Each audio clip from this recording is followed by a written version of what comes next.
Chapter 1. The Slayer of Swords, Rose. In a world of pirates, the South Sea unfolds. The azure horizon stretches infinitely, tranquil and serene. A faint, briny scent wafts through the waters, permeating the air above the sea. This is one of the four great seas, specifically a region known as Yalut in the South Sea. At this moment, amidst the waters of Yalut, a moderately sized pirate ship drifts aimlessly across the vast ocean. On board, a scene of bloody violence unfolds. The bodies of pirates lie scattered haphazardly throughout every corner of the vessel. These pirates met with a grim fate. Some are dismembered, others have had their heads cleaved in two, and some bear gaping wounds in their chests. Crimson blood pools upon the wooden planks of the ship, exuding a repugnant stench that churns the stomach. Within the cabin, the floor is littered with corpses. The acrid scent of blood saturates the air, rendering it thick and suffocating. Amongst the carnage stands a man clad in black, resolute and unwavering. This marks the 10th, he mutters to himself, his left hand gripping a weathered parchment, while his right wields a long sword. Gazing at the image on the paper, he speaks aloud. With a swift motion, he raises his arm and severs the head of a lifeless body that lies at his feet. Bart the dual wielder, bounty of 37 million. A large white sack rests upon his back. He grasps the severed head in his hand, comparing its visage to the wanted poster to ensure recognition, before depositing it into the sack. Swish! Another head added to his collection. The sack grows heavier, its fullness accentuated. Bart the dual wielder, bounty of 37 million. Barber the greatsword user, bounty of 22 million. Lakibi the bomber, bounty of 30 million. Raymang the great axe, bounty of 42 million. The man retrieves a bundle of aged, yellowed bounty notices, reciting each name in turn while mentally tallying the sums. Haha, with so many pirate heads to deliver to the Navy, I should reap a reward of 3 to 400 million. Once my task is complete, I will find myself with a considerable fortune. Chuckling softly, he carelessly shoves the wanted posters into the sack and strides towards the exit. Rose is a transmigrator who has found himself in the pirate world, endowed with a swordsman system. Like other systems, this one occasionally issues tasks. Rose is compelled to diligently complete these tasks to earn rewards that enhance his strength. He has resided in this pirate realm for 2 years now. Upon his arrival, it was the year 1516 in the Sea Circle calendar, for years prior to Luffy's departure. Now, in 1518, he has spent 2 years here, with Luffy set to sail 2 years hence. During this time, Rose has transformed from a novice, knowing nothing of this world, into a somewhat renowned bounty hunter in the South Sea. His choice to become a bounty hunter stems largely from the necessity of acquiring substantial funds to fulfill the system's tasks. With the Navy's meager salaries and pirates laboriously raiding, Rose opted for the path of a bounty hunter. After all, pirates seek treasure and riches, requiring constant exploration and theft. In contrast, hunting pirates is far simpler. One merely needs to locate a pirate crew and eliminate them with a sword in hand. This way, not only do their ill-gotten treasures fall into his possession, but he can also claim the heads of bountied pirates for a handsome reward from the Navy. It is a win-win situation. Of course, the South Sea is the most formidable of the 4 seas, where pirates possess considerable strength and are notoriously vicious. Without adequate power, one risks a swift demise.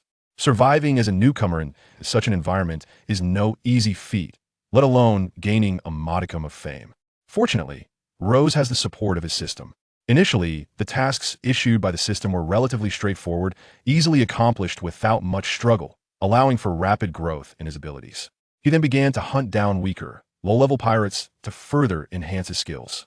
Now, after 2 years, Rose has improved his strength significantly, having slain several pirates with bounties around 60 million in the South Sea. It's time to return to Dogtown. After eliminating so many pirates, the Navy will surely suffer significant losses. Rose muses with a light chuckle, his bountiful harvest lifting his spirits. With a large sack of pirate heads slung over his shoulder, he leaps onto his smaller vessel.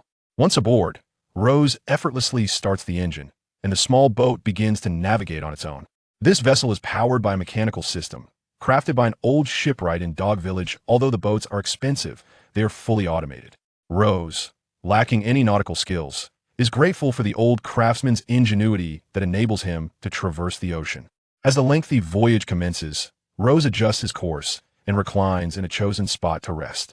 It is broad daylight, and Rose basks on the boat, the scorching sun beating down relentlessly. Fortunately, there is a shaded area on the vessel where he lays back, enjoying the sea breeze in utter tranquility. The refreshing sea wind caresses his skin, and Rose soon drifts into slumber. Uncertain of how long the boat has been at sea, he is abruptly jolted awake by the thunderous report of cannon fire. What is happening? Reacting instinctively, Rose leaps to his feet, drawing his sword in a swift motion, the sunlight glinting off the blade. A Navy ship? Rose's gaze sharpens, perplexed as to why these naval forces would open fire on his modest vessel, which is clearly not a pirate ship. Boom, boom, boom.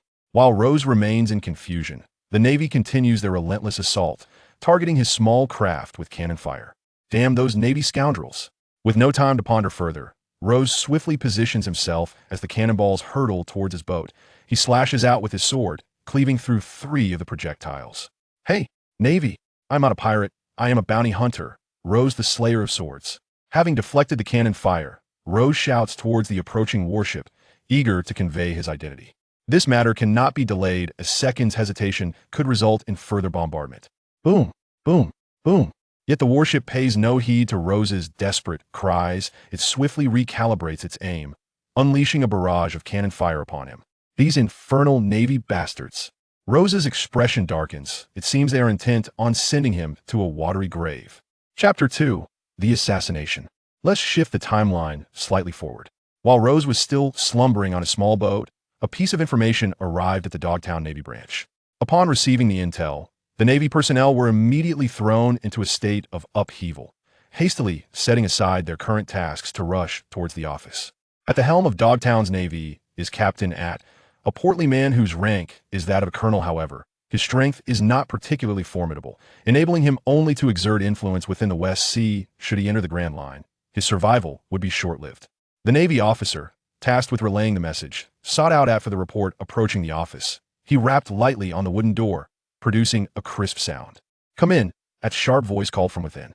The officer opened the door and hastily entered. At, a slightly overweight man, sat flushed in his chair, with a strikingly beautiful woman with long golden hair perched on his lap.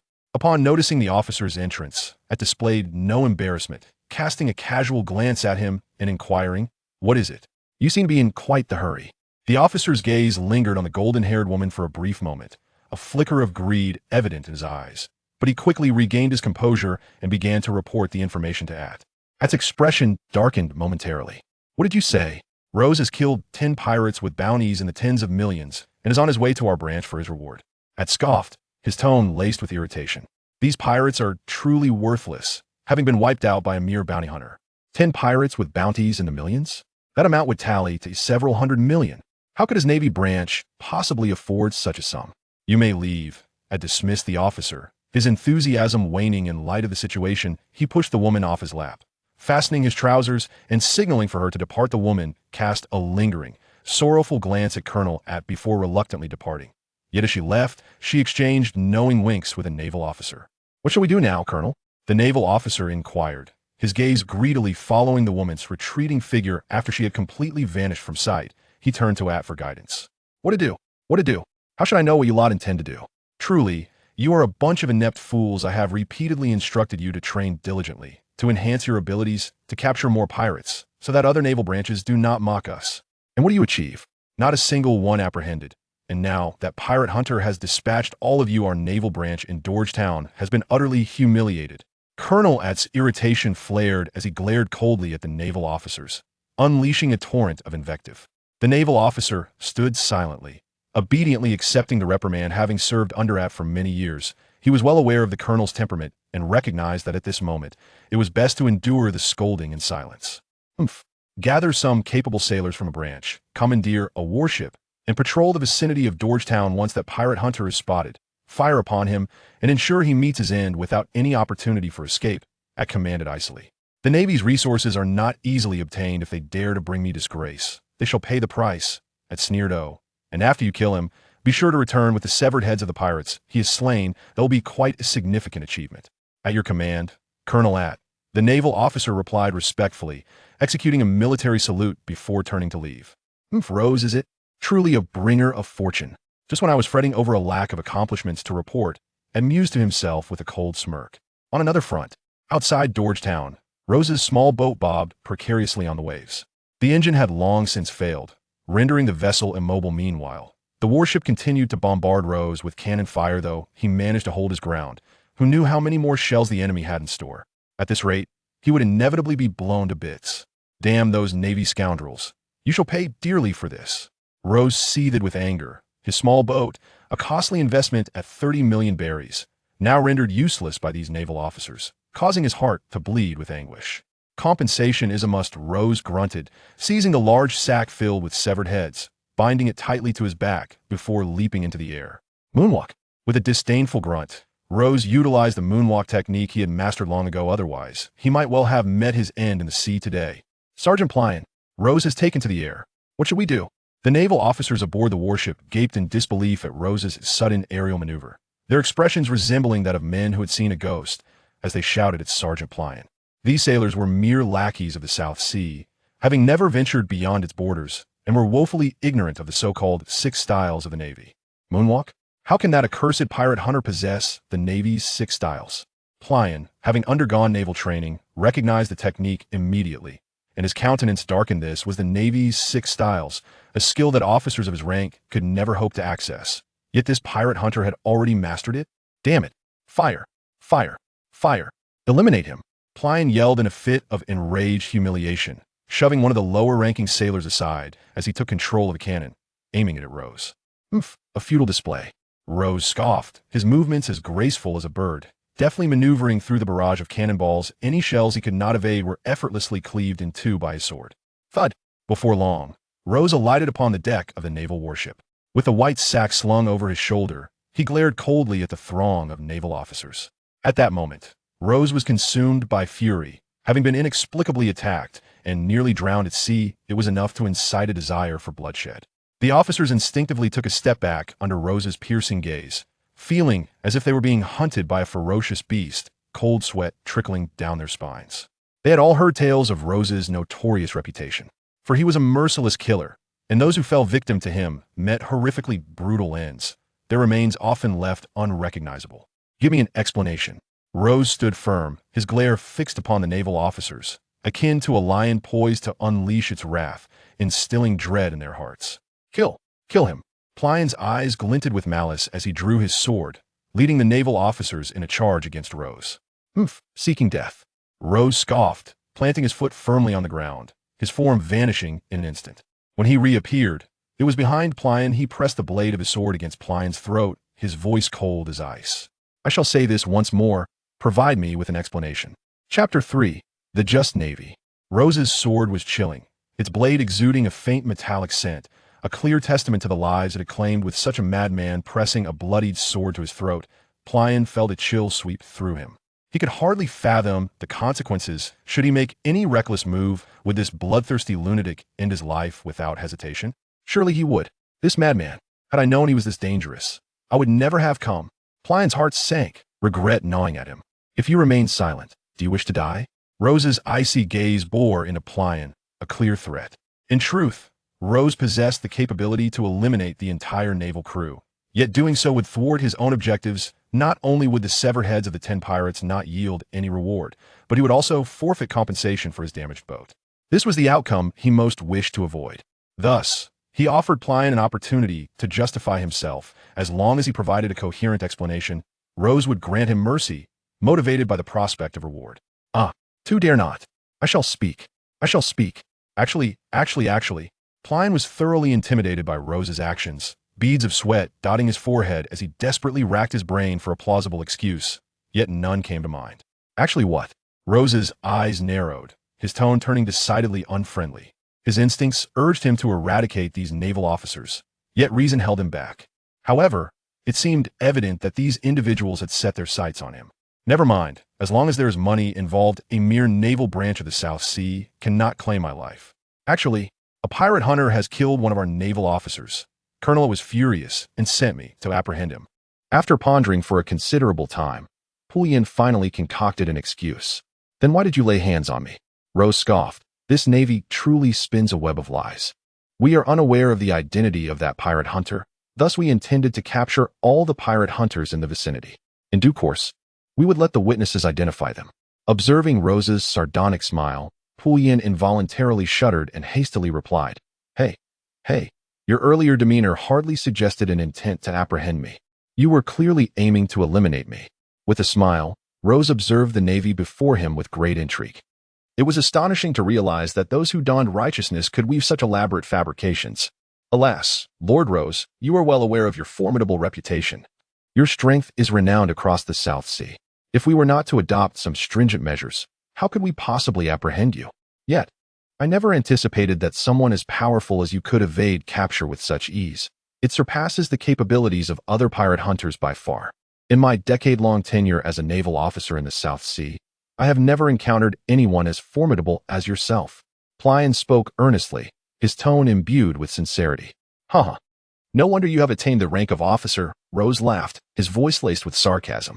He continued, so, do you still intend to capture me? Would you like me to bind myself? That is inconceivable. Lord Rose cannot possibly be that sort of person. After our extensive discourse, I have faith in your character. I would stake my integrity on it. The one who would turn against the Navy is certainly not you, Lord Rose. Plion declared emphatically. However, my ship is damaged. It was crafted by the esteemed Lord Yules of Dogetown, as you are aware. The vessels he creates are of the highest quality, each one a costly masterpiece. Rose spoke again, but before he could finish his sentence, Plion interjected. Compensation is a must, full compensation, and additionally, I must provide recompense to Lord Rose for his mental anguish. Otherwise, my conscience will not be at peace. Truly, that amounts to 90 million Baileys. Rose chuckled, tightening his grip slightly on the longsword. There is absolutely no issue. Please allow me to compensate you. I even intend to offer you an additional 10 million for your distress. I implore you to accept it. Sensing the tremor of the sword against his neck, Plion hastily responded, Ha, Plion, you are indeed a clever man. Rose relaxed his grip and swiftly sheathed the sword. By the way, are you returning to Dogtown? Sergeant Plion?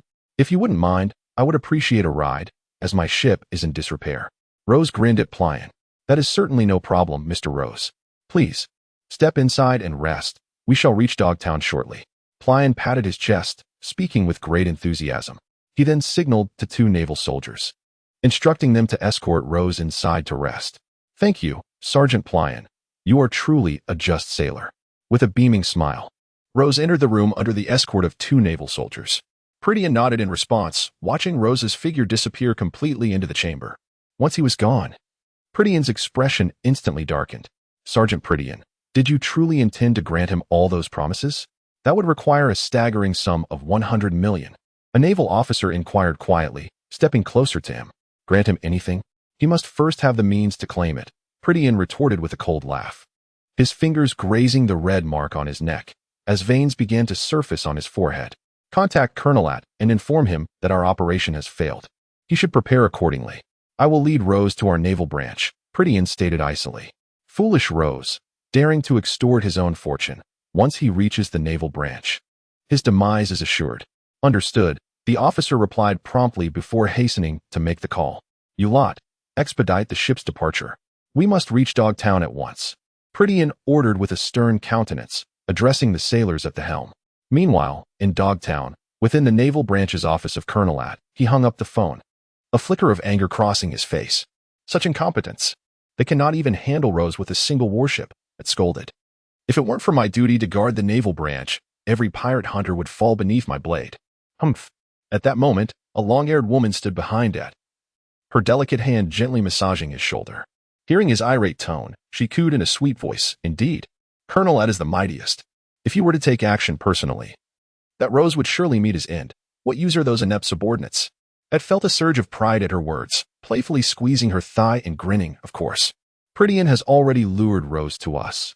Soon, you shall witness the extent of my prowess, Colonel At. However, he added, for now, I shall make some arrangements.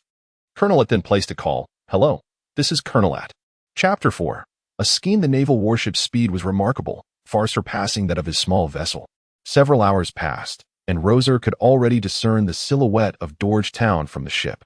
After a brief interval of over 10 minutes, the warship carrying Roser arrived at the western coast of Dogetown. Upon docking, Roser disembarked under the guidance of Prithian.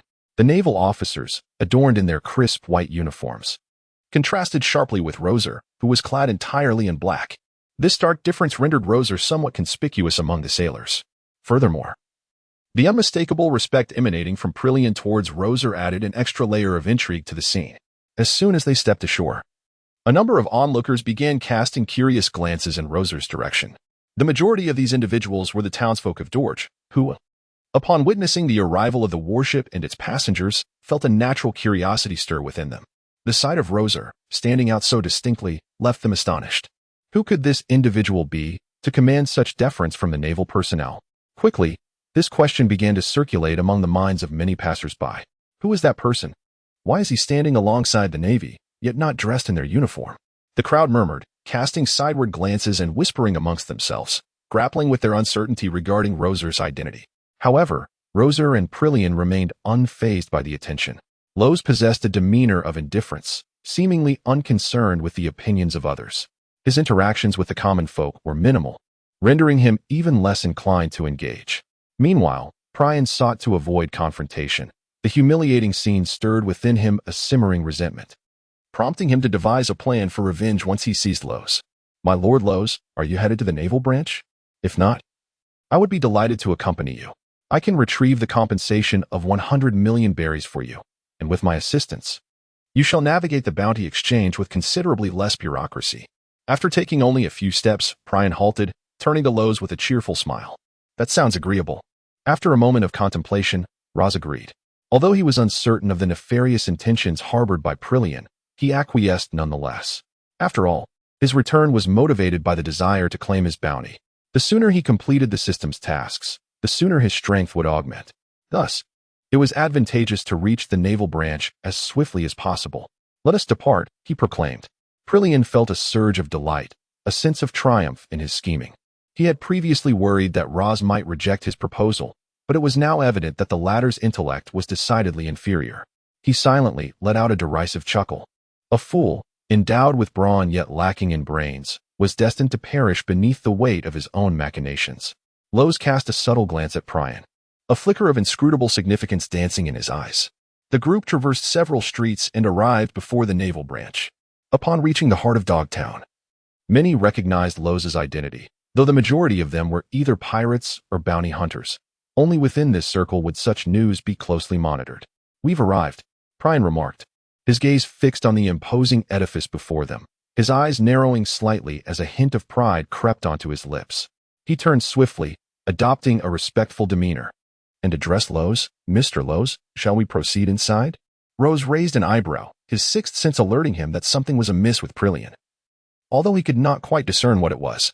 Nonetheless, bolstered by unwavering confidence in his own abilities, Rozé nodded towards Prillian and followed him inside.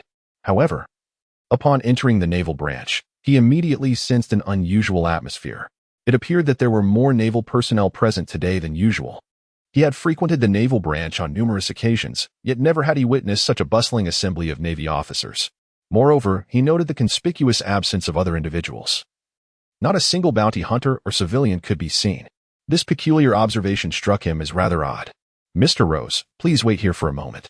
I shall retrieve the funds," Prillian said, leading Rozé to the main hall and gesturing for him to take a seat with a smile. Without waiting for Rosé's response, he turned and departed. A sense of perplexity enveloped Rozé as he pondered the situation. Suddenly, a black bullet whizzed toward him from behind. The thunderous gunshot resonated, causing Rozé to raise an eyebrow. In an instant, he unsheathed his long sword, and with a swift movement, he cleaved the bullet in two.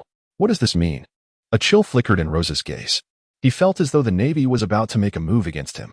Yet, had he truly committed any wrongdoing? Could it be that the Navy would act without cause? Ha! Brilliant! You must be the infamous bounty hunter, soared Rozé. Just as Rosé's mind was clouded with confusion, a shrill voice pierced the air, grating on the nerves and causing even Rozé to frown. "Colonel, your actions seem rather inappropriate. I have committed no crime." Rozé cast a cold glance at the suddenly appearing rotund figure and spoke. However, Colonel Ataire paid no heed to Rozé. With a disdainful sneer, he clapped his hands in praise of Prillian. "Well done, Prillian." As his words fell, a throng of Navy soldiers clad in white uniforms surged into the hall, swiftly encircling the entire area. Hundreds of rifles were aimed at Rozé, and with a mere command from Colonel Ataire, he would be riddled with bullets, reduced to a mere pincushion. Moreover, the influx of naval personnel rendered the hall somewhat cramped, leaving Rozé with little room to evade. So this was the scheme, deliberately luring me here to eliminate me? Witnessing this scene, Rozé comprehended everything. He fixed a frigid gaze upon Colonel Ataire, his expression darkening. It appeared he had overestimated these naval officers. He had initially thought them above such despicable tactics. Now, it seemed he had been naively optimistic. How astute. However, to kill me, Rose, even you must realize that under these circumstances, there is only one outcome: death. Colonel Atair chuckled coldly, a look of triumph upon his face. He regarded Plion and the others with a hint of disdain. It was evident that a simple stratagem could have dispatched this pirate hunter. Yet this foolish group failed to accomplish it. Colonel Atair, how formidable you are. The long-haired beauty nestled in Atair's embrace stirred at the opportune moment. Her voice sweet and delicate. Haha, merely a trivial scheme. When I hunted pirates in the South Sea, this little brat was still playing in the mud. Colonel Atair boasted with pride. He then turned to Rose, wearing a mocking expression, exuding an air of assured victory. What about the promised 100 million? Rose suddenly inquired, directing his question at Plion. Haha, fool. That was merely a ruse. If you desire money, go to hell.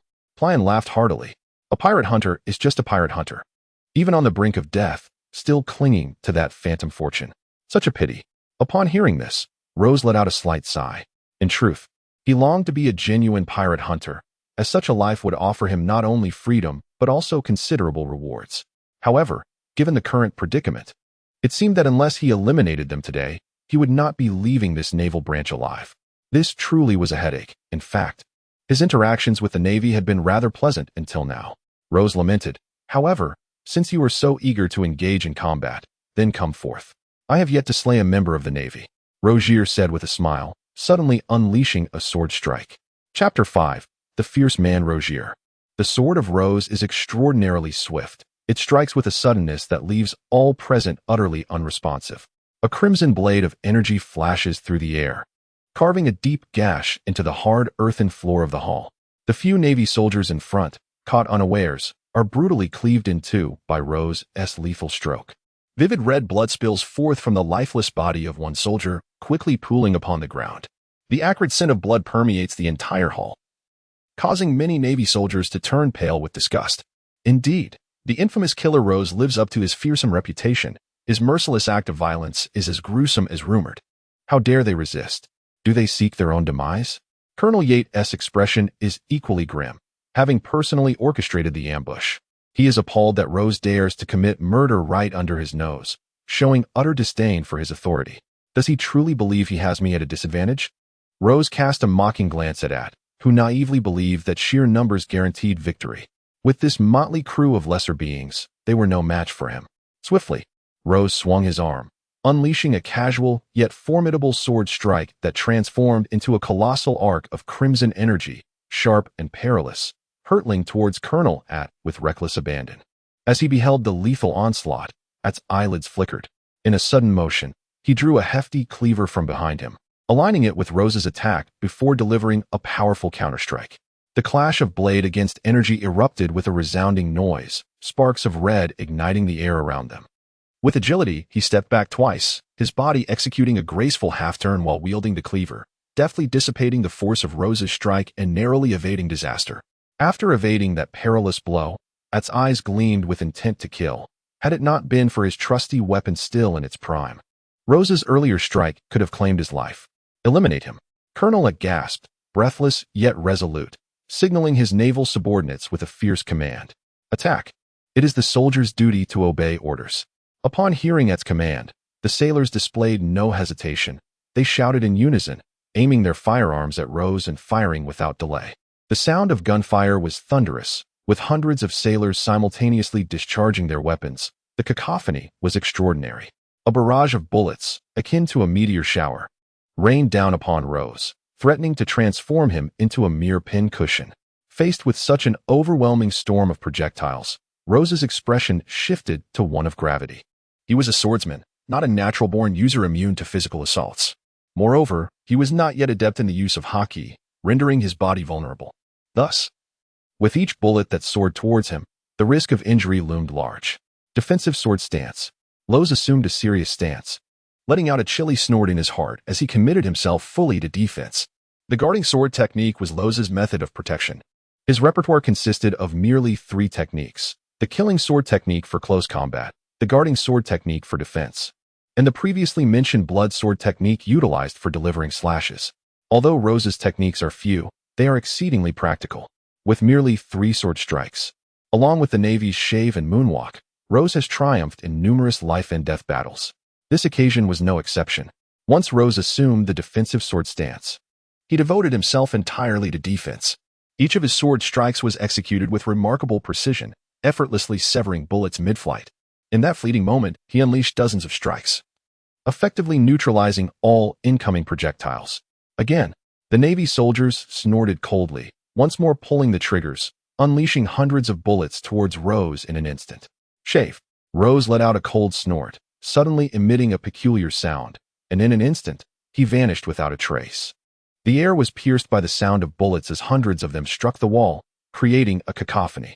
The white surface bore the marks of the bullets, each one lodged deeply as if on the verge of breaching through. Where had he gone? The naval officers gasped in astonishment, scanning their surroundings in search of Rose's figure. They had never witnessed such an extraordinary phenomenon. How could a seemingly living man simply disappear? Just as doubt began to fester among the sailors, Rose's voice suddenly resonated from amidst the crowd. As his words fell, a metallic scent of blood wafted through the air. Several pirates turned their gaze, only to be swiftly cleaved in two by Rose's blade. The swordsmanship of Rose appears chaotic and devoid of any discernible pattern. His every strike is unfathomable, rendering evasion impossible. The fate of the pirates he slays is profoundly tragic, with some suffering severed limbs, exposing their bones, while others have gaping wounds from which their entrails spill forth. There are even those whose heads have been cleaved in two, oozing murky brain matter. Ah, save me, a monster!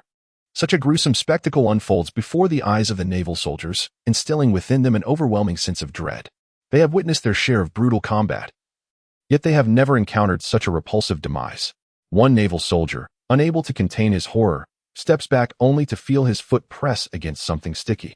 Upon raising his foot, he discovers it to be the eyeball of a fallen comrade.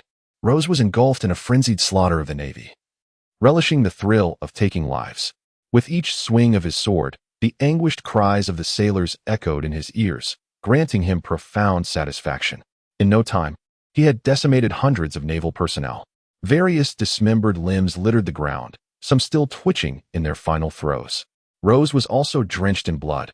However, it was solely that of his adversaries, as not a single drop had touched him. If given the chance, he pondered the notion of inflicting a wound upon himself, to compare the beauty of his own blood against that of his foes. Yet, this remained but a fleeting thought. Rose was acutely aware that should he wield the blade carelessly, a single miscalculated stroke could lead to his own demise, which would be far from ideal. Now, it is your turn. Rose, having vanquished a contingent of naval foot soldiers, felt a lingering sense of unfulfillment. With his long sword firmly in hand, he leisurely approached the duo of At and Prion. The sound of his footsteps resonated ominously, a rhythmic echo in the stillness. Rose's footsteps resonated with a crisp clarity, each step producing a distinct sound. However, he occasionally trod upon scattered human organs, eliciting peculiar noises. Stay away. Prion's face turned pale with fear, his trembling hands unable to steady his sword. Lowe's cast a frigid glance at him, and, with a casual flick of his sword, cleaved him in two. The long-haired woman who had been serving at was paralyzed with fear, her legs trembling before she collapsed to the ground. Her pale thighs stained with blood as she screamed in terror. Annoyed by the commotion, Lowe's paid her no mind and nonchalantly dispatched her with another stroke of his blade. He then turned his cold gaze upon At. You are the last one remaining. Rozé spoke blandly. Damn beast. You deserve to die? Yelled Yate, somewhat angrily. Before his very eyes, Rose mercilessly executed all his subordinates, plunging ADH into a state of despair.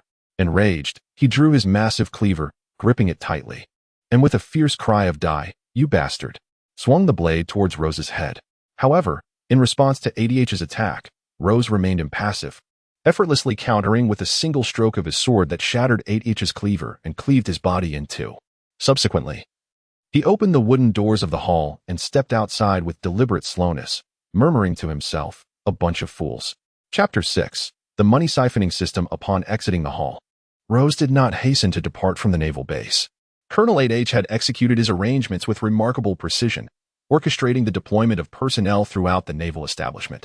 Thus, after Ron had eliminated the Navy within the hall, there were no surviving souls left in the base. The naval base appeared unchanged as Rose stepped out, indistinguishable from its usual state. Rozier meticulously searched each room, and after several minutes of scouring the expansive naval headquarters, he finally discovered the naval treasury. Upon opening the wooden door, a series of enormous chests came into view, stacked against the walls. These chests were piled upon one another, each brimming with an abundance of berries. Rose nonchalantly swung his sword a few times, severing the locks on the treasure chests with ease. He opened them with a flick of his wrist, revealing a cascade of emerald green berries before his eyes. As he casually seized one of the chests, his slender fingers brushed against the berries, and suddenly, an uncanny sound erupted. In an instant, all the berries within the chest vanished without a trace. Rose continued this action until he had completely harvested all the berries. The total amount confirmed, 364,501 berries. The host now possesses a total of 510,002 berries. Is the task complete? Meanwhile, a somewhat rigid mechanical voice abruptly sounded, intermittent and lacking in emotion, yet clearly conveying its intent. Task complete. Rose spoke softly. The effort he exerted to amass such a considerable sum was solely to fulfill his mission. Host. The completion of the task requires a payment of 300 million berries. Do you wish to proceed? The mechanical voice of the system resounded once more, seeking Rose's confirmation for the subsequent procedures. Proceed, Rose replied without hesitation, feeling a twinge of regret.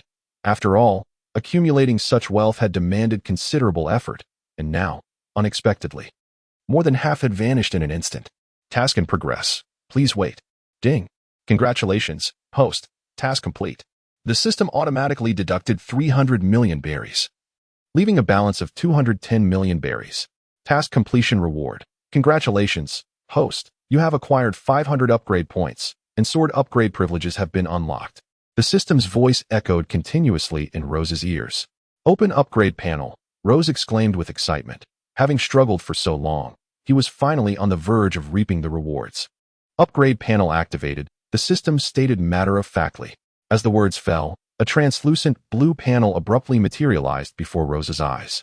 The panel was square and orderly, with neatly arranged text, and the system clearly articulated the corresponding values displayed. Host, Rose sword.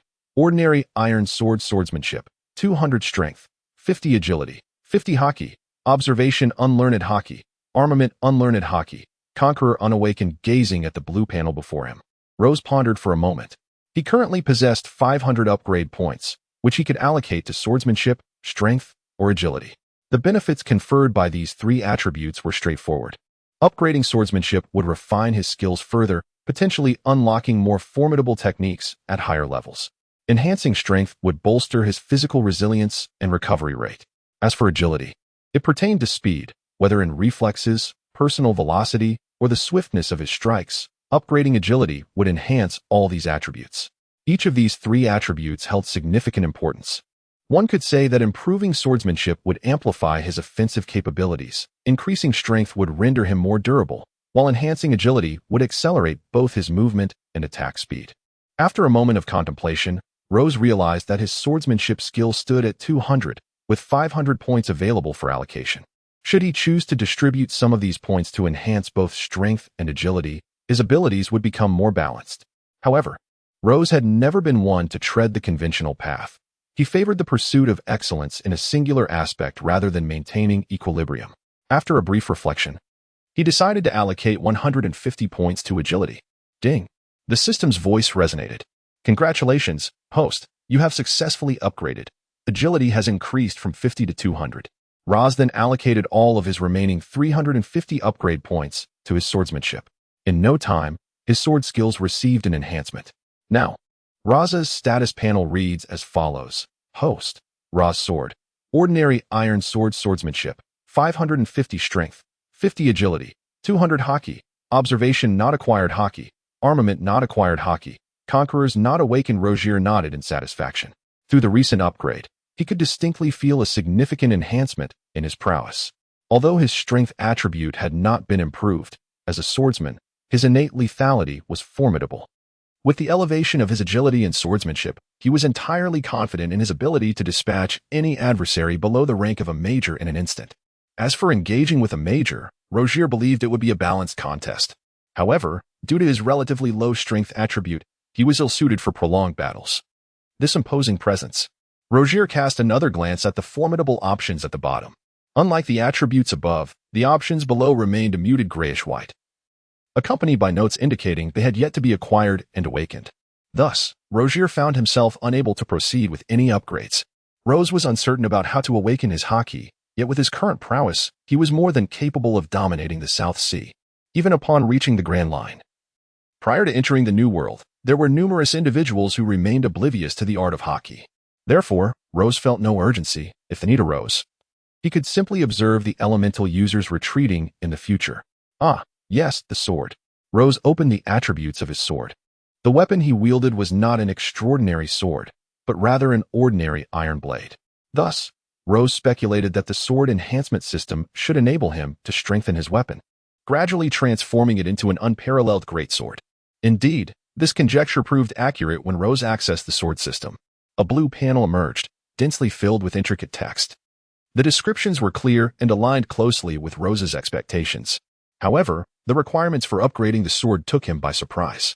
He had not anticipated that upgrading his sword would necessitate a staggering 1,000 upgrade points. This was indeed exorbitant. Rose felt a throbbing headache. He had toiled diligently, expending 300 million berries to complete a task, only to earn a mere 500 upgrade points. To upgrade his sword, however, required an astonishing 1,000 points. This meant that to enhance his sword even once, he would need an exorbitant sum of 600 million berries. Times were becoming increasingly difficult. Rose shook his head with a bitter smile, realizing that the system was yet another money pit. Chapter 7. Luca. After examining the system, Rose quickly put it away. He was covered in blood. Although he had grown numb to the acrid scent, the sticky sensation all over his body was quite uncomfortable. He decided to stay at the inn in town for a few days. After months of relentless hunting of pirates, he deserved a brief respite. Moreover, his blood-stained garments were in dire need of replacement. The stains were so entrenched that washing them clean seemed impossible. In the following days, Rose wandered leisurely around the town. Occasionally, he indulged in the local cuisine, or found himself immersed in the bustling taverns filled with a mix of characters. One day, he even took a fishing rod to the seaside, eager to catch some fish. In summary, Rose had diverse interests and lived a life of considerable comfort. He firmly believed that hard work was meant for a better life. He yearned for strength and aspired to become powerful, yet this did not hinder his enjoyment of life. He was not a machine. He too sought amusement.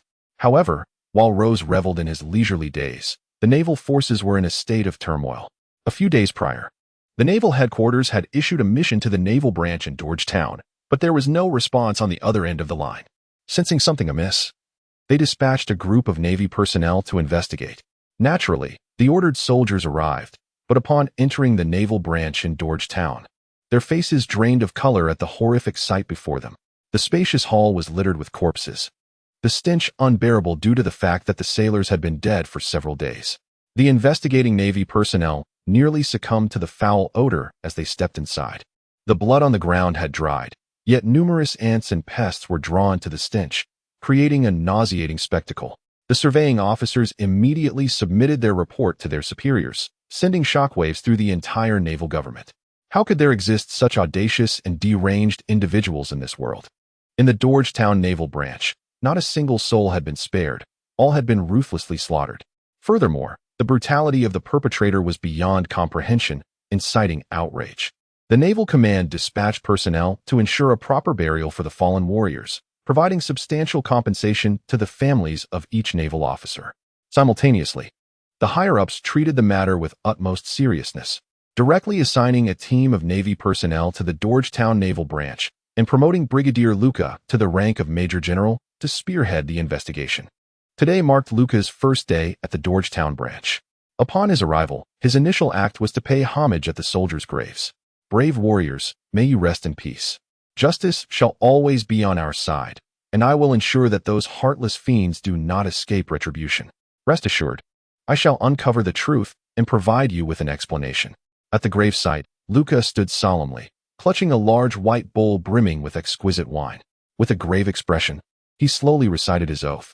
Subsequently, he flung his arm, pouring the entire contents of the bowl onto the earth. Salute, Luca shouted, as he and the naval soldiers behind him paid their respects to the fallen sailors. Fall in. Luca turned and led his team away. He vowed to ensure that the despicable criminal would face the consequences he deserved. Another 7 days passed.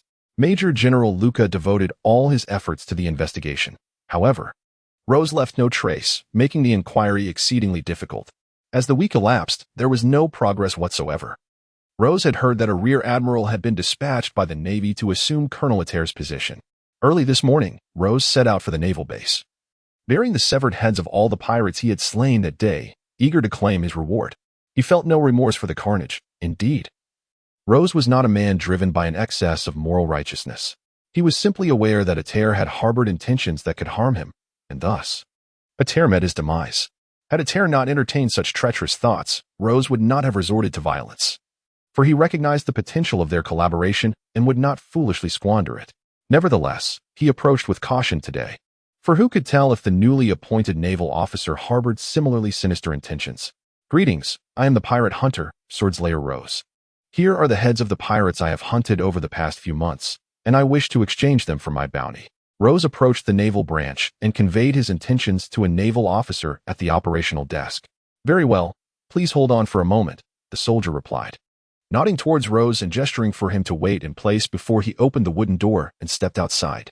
Shortly thereafter, a naval officer with long hair approached and seated himself before Rose, speaking slowly. You are Mr. Rose, are you not? You may now present the heads of those pirates along with the wanted posters. The naval officer cast a casual glance at Rose as he spoke. Rose nodded, discarding a substantial stack of wanted posters onto the table, from which he poured out 10 pirate heads from a large white sack. The sight of such a gruesome display caused the Navy officer's pupils to constrict, his mouth agape in astonishment. Double Gun Bartle, bounty of 37 million. Greatsword Barbara, bounty of 22 million.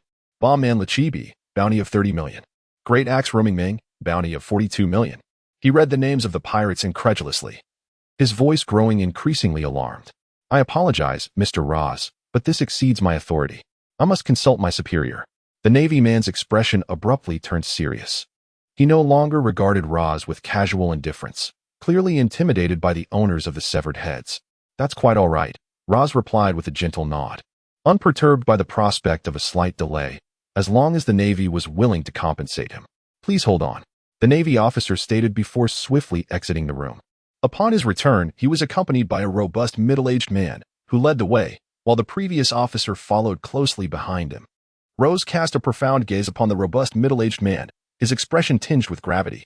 He discerned that the man before him possessed formidable strength, even with a mere glance. An immense pressure weighed heavily upon his heart. Rose felt his hands trembling, a surge of excitement coursing through him. This was his first encounter with such an extraordinary individual, and he nearly succumbed to the impulse to engage in combat. Haha, you must be Mr. Rose. I am Major General Luca, here to discuss the matter of the bounty. Luca's personality was exuberant, his voice booming and resonant. Chapter 8. The three supporting characters. The matter of the bounty was swiftly resolved. To Rose's surprise, the newly appointed Major General Luca proved to be remarkably generous. After a brief assessment of the total bounty, Luca promptly summoned assistants to deliver the funds directly to Rose. Rose did not immediately utilize the system's capabilities to collect the money. Instead, he remained seated, meticulously counting the coins. Luca, in turn, was unhurried, sitting comfortably and watching Rose with a smile. Mr. Rose, you are indeed a formidable individual. The pirates you have dealt with are notorious ruffians who have roamed the South Sea, disrupting the peace. With your assistance, the number of pirates in these waters will undoubtedly dwindle, Luca remarked with a grin. Ah, it's merely a job, Rose replied, continuing to tally the berries with a chuckle. I personally find a certain allure in combat. The thrill of confrontation captivates me. It just so happens that hunting pirates brings in a bounty, which is why I have taken on the role of a bounty hunter. Luca regarded Rose with admiration. Might I inquire, Mr. Rose, if you would be interested in serving in our Navy? Of course, I do not wish to imply that you would be working under me. Given your remarkable skills, you could undoubtedly carve out an illustrious path within the Navy and achieve great deeds. Luca questioned Rose, having observed him closely since his arrival, sensing a hint of strength emanating from him, which sparked his desire to recruit such talent. Rose was momentarily taken aback, not expecting Luca to extend an invitation to join the Navy. He quickly regained his composure and shook his head at Luca, saying, I think I'll pass on that. I prefer a life of freedom. Rose remarked that he did not harbor any prejudice against the Navy. It was simply his nature to prefer a life unrestrained. It was indeed a pity, Luca said with a hint of regret, for if Rose were to join the Navy, he would undoubtedly be a tremendous asset. By the way, have the perpetrators been apprehended? Lowe's suddenly inquired, as this matter concerned him deeply. There are no leads, but I am confident that I will catch the culprit, Luca replied, his expression turning serious as he looked at Lowe's. Wishing you good fortune, Lowe's smiled broadly. Well, I must take my leave now. Luca nodded at Lowe's, who then departed slowly with a box full of berries. Once Lowe's had vanished from sight, Luca muttered to himself, what a talent. Such a shame he refuses to serve the government. As Rozé stepped out of the naval branch, he effortlessly absorbed all the berries from the box. Soon, the voice of the system echoed once more. The absorption of berries was complete, leaving a balance of 560 million berries. Rose activated the system's task panel, and a multitude of text materialized before his eyes. This time, the system's mission diverged from the previous one. It was not to amass 300 million berries. Instead, the current assignment issued by the system was to eliminate the formidable pirate, Eustace Kidd, the supernova of 2 years hence, who roamed the South Sea. Previously, Rose had heard whispers of Kidd in the South Sea, where his bounty now stands at a staggering 120 million berries, marking him as a formidable newcomer in those waters. However, the territory he roams is quite distant from Rose's own domain, rendering the pursuit of Kidd a rather challenging endeavor. Moreover, Rose's small vessel had been destroyed by the Navy, leaving him without a ship to embark upon the sea. Thus, today, aside from retrieving his funds from the Navy branch, he must also pay a visit to the old shipwright in Georgetown. The venerable shipwright, Eury's, is renowned throughout the South Sea for his craftsmanship. Although his vessels come at a premium price, their performance is undeniably exceptional. Most notably, he possesses the rare skill of constructing maneuverable ships, a technique scarcely mastered by others in the piratical world, which is why Eury's reputation is so illustrious. Rose possessed little knowledge of navigation. His ability to traverse the vast expanse of the ocean was largely attributed to the nautical charts, and, significantly, to the vessel crafted by Ulysses. Thus, he intended once again to seek Ulysses' assistance in shipbuilding. The old shipwright resided in a secluded corner of Dogtown, an area sparsely populated yet conveniently located by the sea, providing both tranquility and a suitable environment for his work.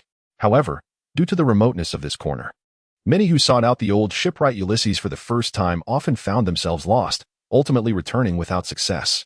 Rose had previously visited this place, so he was naturally familiar with the route. After walking for a short distance, he quickly arrived at the abode of Ulysses. Ulysses resided within an expansive estate, and from the entrance, one could easily behold the vast sea to the south. To the left of the estate lay a grand forest, abundant in timber. There were no guards at the entrance, allowing Rose to enter without hindrance. Upon stepping into the estate, he noticed 3 individuals waiting at the door of the old shipwright. Rose recognized all 3 from the bounty list. Not long ago, they had been his targets. However, as his strength had grown, he found little interest in such minor adversaries. The portly figure on the left was an old pirate of the South Seas. His weapon of choice was an axe, seemingly wielded by someone with unique abilities. Yet, his prowess was rather feeble, with a bounty of merely 8 million berries, rendering Rose unable to recall his name. The individual in the middle was also a minor character, of whom Rose had a faint impression but could not remember the name. However, the elderly man on the right was distinctly etched in Rose's memory. Rose remembered him not for the magnitude of his strength, but rather because Rose found his appearance rather amusing. Furthermore, it seemed that this old man had a notoriously irascible temperament, often displaying a complete disregard for others, frequently resorting to violence at the slightest provocation. Consequently, many pirates mockingly referred to him as the irritable octopus. As Rose approached a group of individuals, it appeared that they were engaged in a heated debate. As Rozé arrived, several individuals turned their gazes toward him, their eyes reflecting a hint of perilous intent. "Little brat, are you here to build a ship as well?" The chubby man on the left remarked casually, casting a sidelong glance at Rozé. Rose cast a faint glance at the trio and, with a tone neither warm nor cold, inquired, "Where's the old shipwright?" His concern for the old shipwright's whereabouts far eclipsed his interest in these 3 insignificant figures. Indeed, they were here to construct a vessel. They ought to depart. It will be your turn once my ship is completed. The irritable octopus shot a disdainful glance at Rose, threatening him with contempt. The one in the middle fixated on Rose with a malevolent glare. Receiving no satisfactory answer, Rose retracted his gaze and disregarded the aggressive trio, striding directly towards the old shipwright's abode. "You truly have no fear of death," Do you, little brat? The rotund figure brandished his hefty axe, coldly regarding Rose. This newcomer seemed rather oblivious to the gravity of the situation. Chapter 9. The mad and the threat posed by the hefty individual failed to faze Rose in the slightest. He paid no heed to the fat man's intentions and continued forward with an air of indifference, casually pushing open the wooden door of the old carpenter's workshop. A flicker of murderous intent glimmered in the eyes of the rotund figure. The sound of the door creaking open resonated, and as the barrier was removed, the interior of the room was laid bare. The onlookers could not help but cast their gazes within. Rose cast a glance around the room and observed that it was arranged with remarkable neatness and order, adorned with an array of exquisite decorations. Rose discovered the old craftsman Julian leisurely seated on the ground, sipping tea. Beside him knelt a voluptuous woman adorned in crimson attire, her fair skin radiant, her figure enchanting, and her beauty unparalleled, ranking among the most exquisite in the world of pirates. 3 pirates fixated on her form, their eyes shamelessly roaming over her, unable to divert their gaze. Yet, the woman appeared utterly oblivious to their attention, gracefully holding a teapot as she dutifully brewed and poured tea for the old craftsman. However, the sudden opening of a wooden door caught the old craftsman's attention. He cast a glance at Rose, then surveyed the 3 imposing figures behind him, and remarked nonchalantly, "Did I not mention that I only craft ships for one person at a time?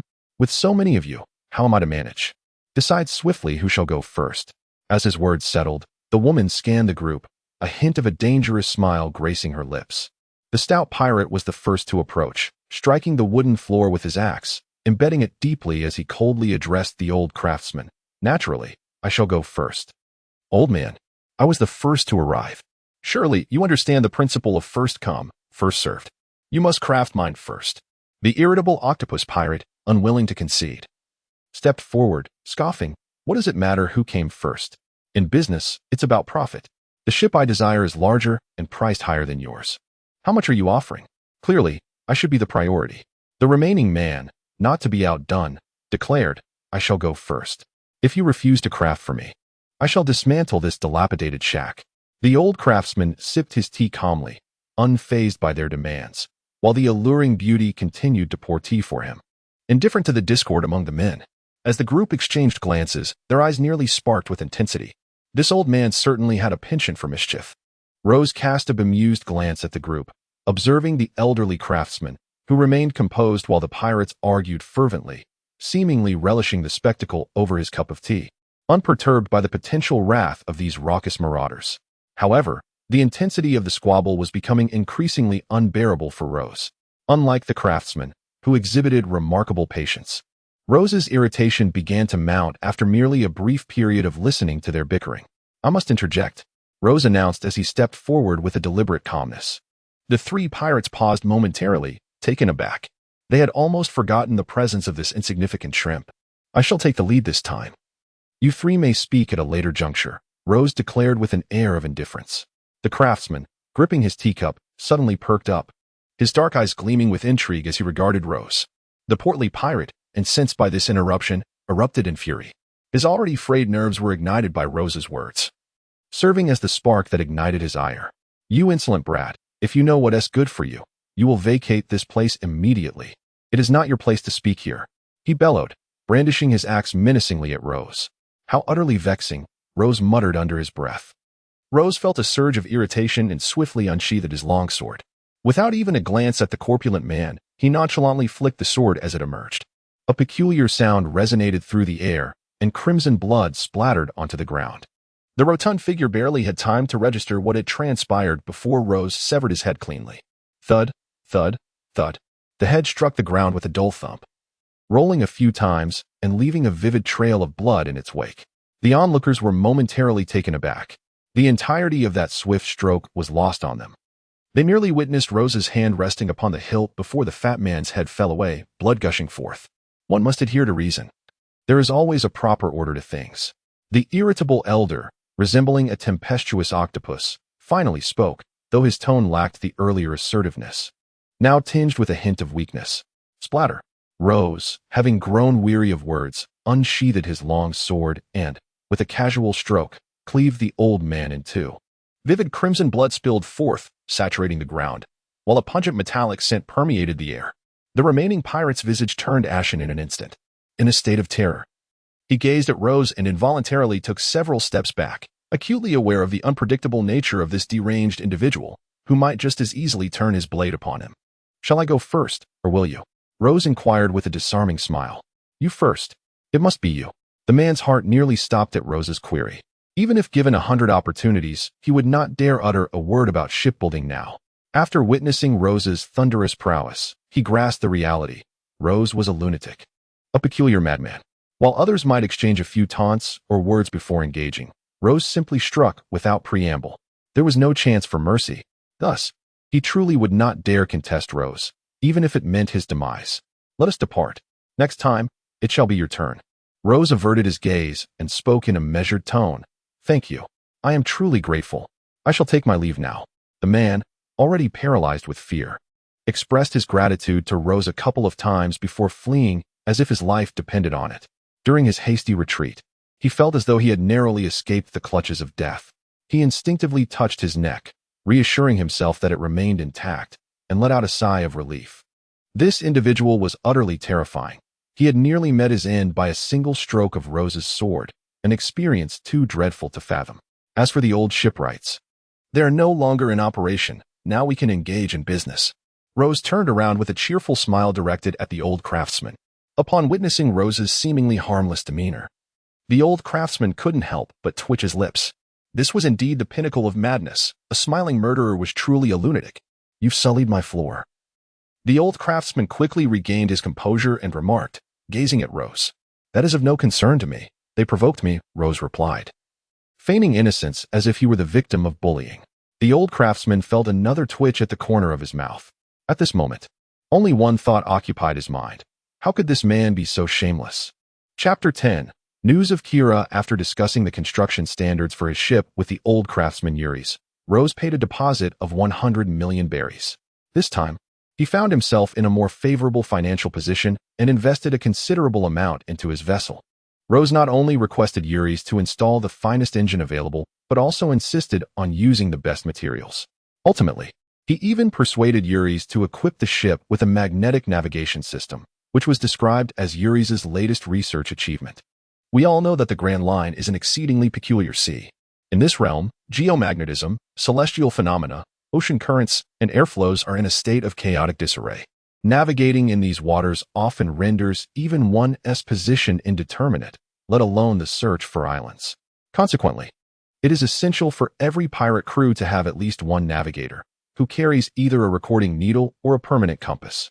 Guided by their navigational skills and the direction indicated by the needle, they chart a course to the next island. The magnetic navigation system invented by the old craftsman Yuri serves as a mechanical navigator. Upon reaching an island, much like with a permanent compass, Rose must dock his ship in the vicinity of the island, allowing the magnetic navigation system to absorb the island's magnetic force. Once the absorption is complete, the system will devise the most optimal route to the next island. Thereafter, utilizing the capabilities of the ship's engine, Rose can set his vessel in motion, and it will automatically follow the path indicated by the magnetic navigation system. Should there be any sudden changes in the currents along the way, the magnetic navigation system will promptly adjust the route, selecting a better course for Rose to pursue. In essence, with this system, Rose would no longer require a navigator. As long as he ensured the ship was fully fueled before departure, he could traverse the Grand Line alone. Rose was exceedingly pleased with the system devised by the venerable craftsman, for his destiny undoubtedly lay in the great maritime routes ahead. Previously, he had experienced some vexation in selecting navigators, but it now appeared that this troublesome task could be effortlessly set aside. He engaged in further conversation with the old craftsman and arranged to return in a fortnight to retrieve the vessel. Subsequently, Rozé took his leave, and the craftsman, with no intention of seeing him off, merely nodded and uttered a farewell, wishing him a safe journey without further accompaniment. Rose exited the house, his demeanor light and buoyant as he strolled outdoors. Today, his spirits were notably high. Not only had he secured a bounty from the Navy, but the matter concerning his ship had also been resolved. All that remained was for him to inquire about Kid's whereabouts, and once the old craftsman completed the vessel, he could embark on his journey. However, as he reached the threshold, his attention was captured by a little girl wielding a wooden sword in a spacious area to his left. Clad in a white short-sleeved top and shorts, with a cloth band adorning her head, she stood before a yellow scarecrow anchored in the ground. At that moment, the young girl was energetically practicing her swordsmanship against the straw figure. Rose was captivated by her swordsmanship, although the young girl before him exhibited a somewhat unrefined technique. Certain moves were executed with remarkable finesse. The Roz's conjecture suggests that the young girl's master must be a skilled swordsman. This train of thought inexplicably led Roz to reminisce about Kuina and Zoro. Should he seek companions in the future, Zoro would undoubtedly be an excellent choice. However, as he also wields a sword, persuading Zoro to join him may not prove to be an effortless endeavor. Rose found himself involuntarily gazing towards the naval branch. He could not shake off the unease of whether his affairs would be uncovered. The newly appointed rear admiral exuded a subtle yet palpable pressure that weighed upon Rose. 7 days had passed. Rose had been actively engaging with numerous intelligence organizations beneath the town of Duoj. After a frenzied pursuit of information, on the 7th day, he finally managed to ascertain the approximate whereabouts of Kid from the lips of several informants. According to their accounts, it appeared that Kid had recently stumbled upon a treasure, leading to a significant windfall. Presently, he was believed to be residing in a quaint little town known as Ryan. Rose compared the information relayed by several intelligence traffickers and found their accounts to be remarkably similar. This discovery further solidified his conviction. He had secretly resolved that as soon as his ship was completed, he would set sail for Ryan Town and commence his pursuit of Kid. Another 7 days passed. Rose hunted numerous pirates in the vicinity of Dogtown, plundering all their riches before delivering their severed heads to the naval branch. Once again, Rose encountered Luca. Luca's demeanor towards Rose remained as warm as ever, and he had inquired on multiple occasions whether Rose would consider joining the Navy, yet each time Rose had firmly declined. Nevertheless, Luca bore no resentment. He graciously handed Rose the bounty, and, over the course of 7 days, frequently invited Rose out for drinks, thus cultivating a profound friendship. Today marked the passage of a fortnight. After finishing his lunch, Rose stepped out of the restaurant. However, at the entrance, he unexpectedly overheard some startling news. Have you heard? That renowned old craftsman suffered severe injuries after refusing to assist a pirate in shipbuilding, and even his granddaughter was captured by that rogue. How tragic.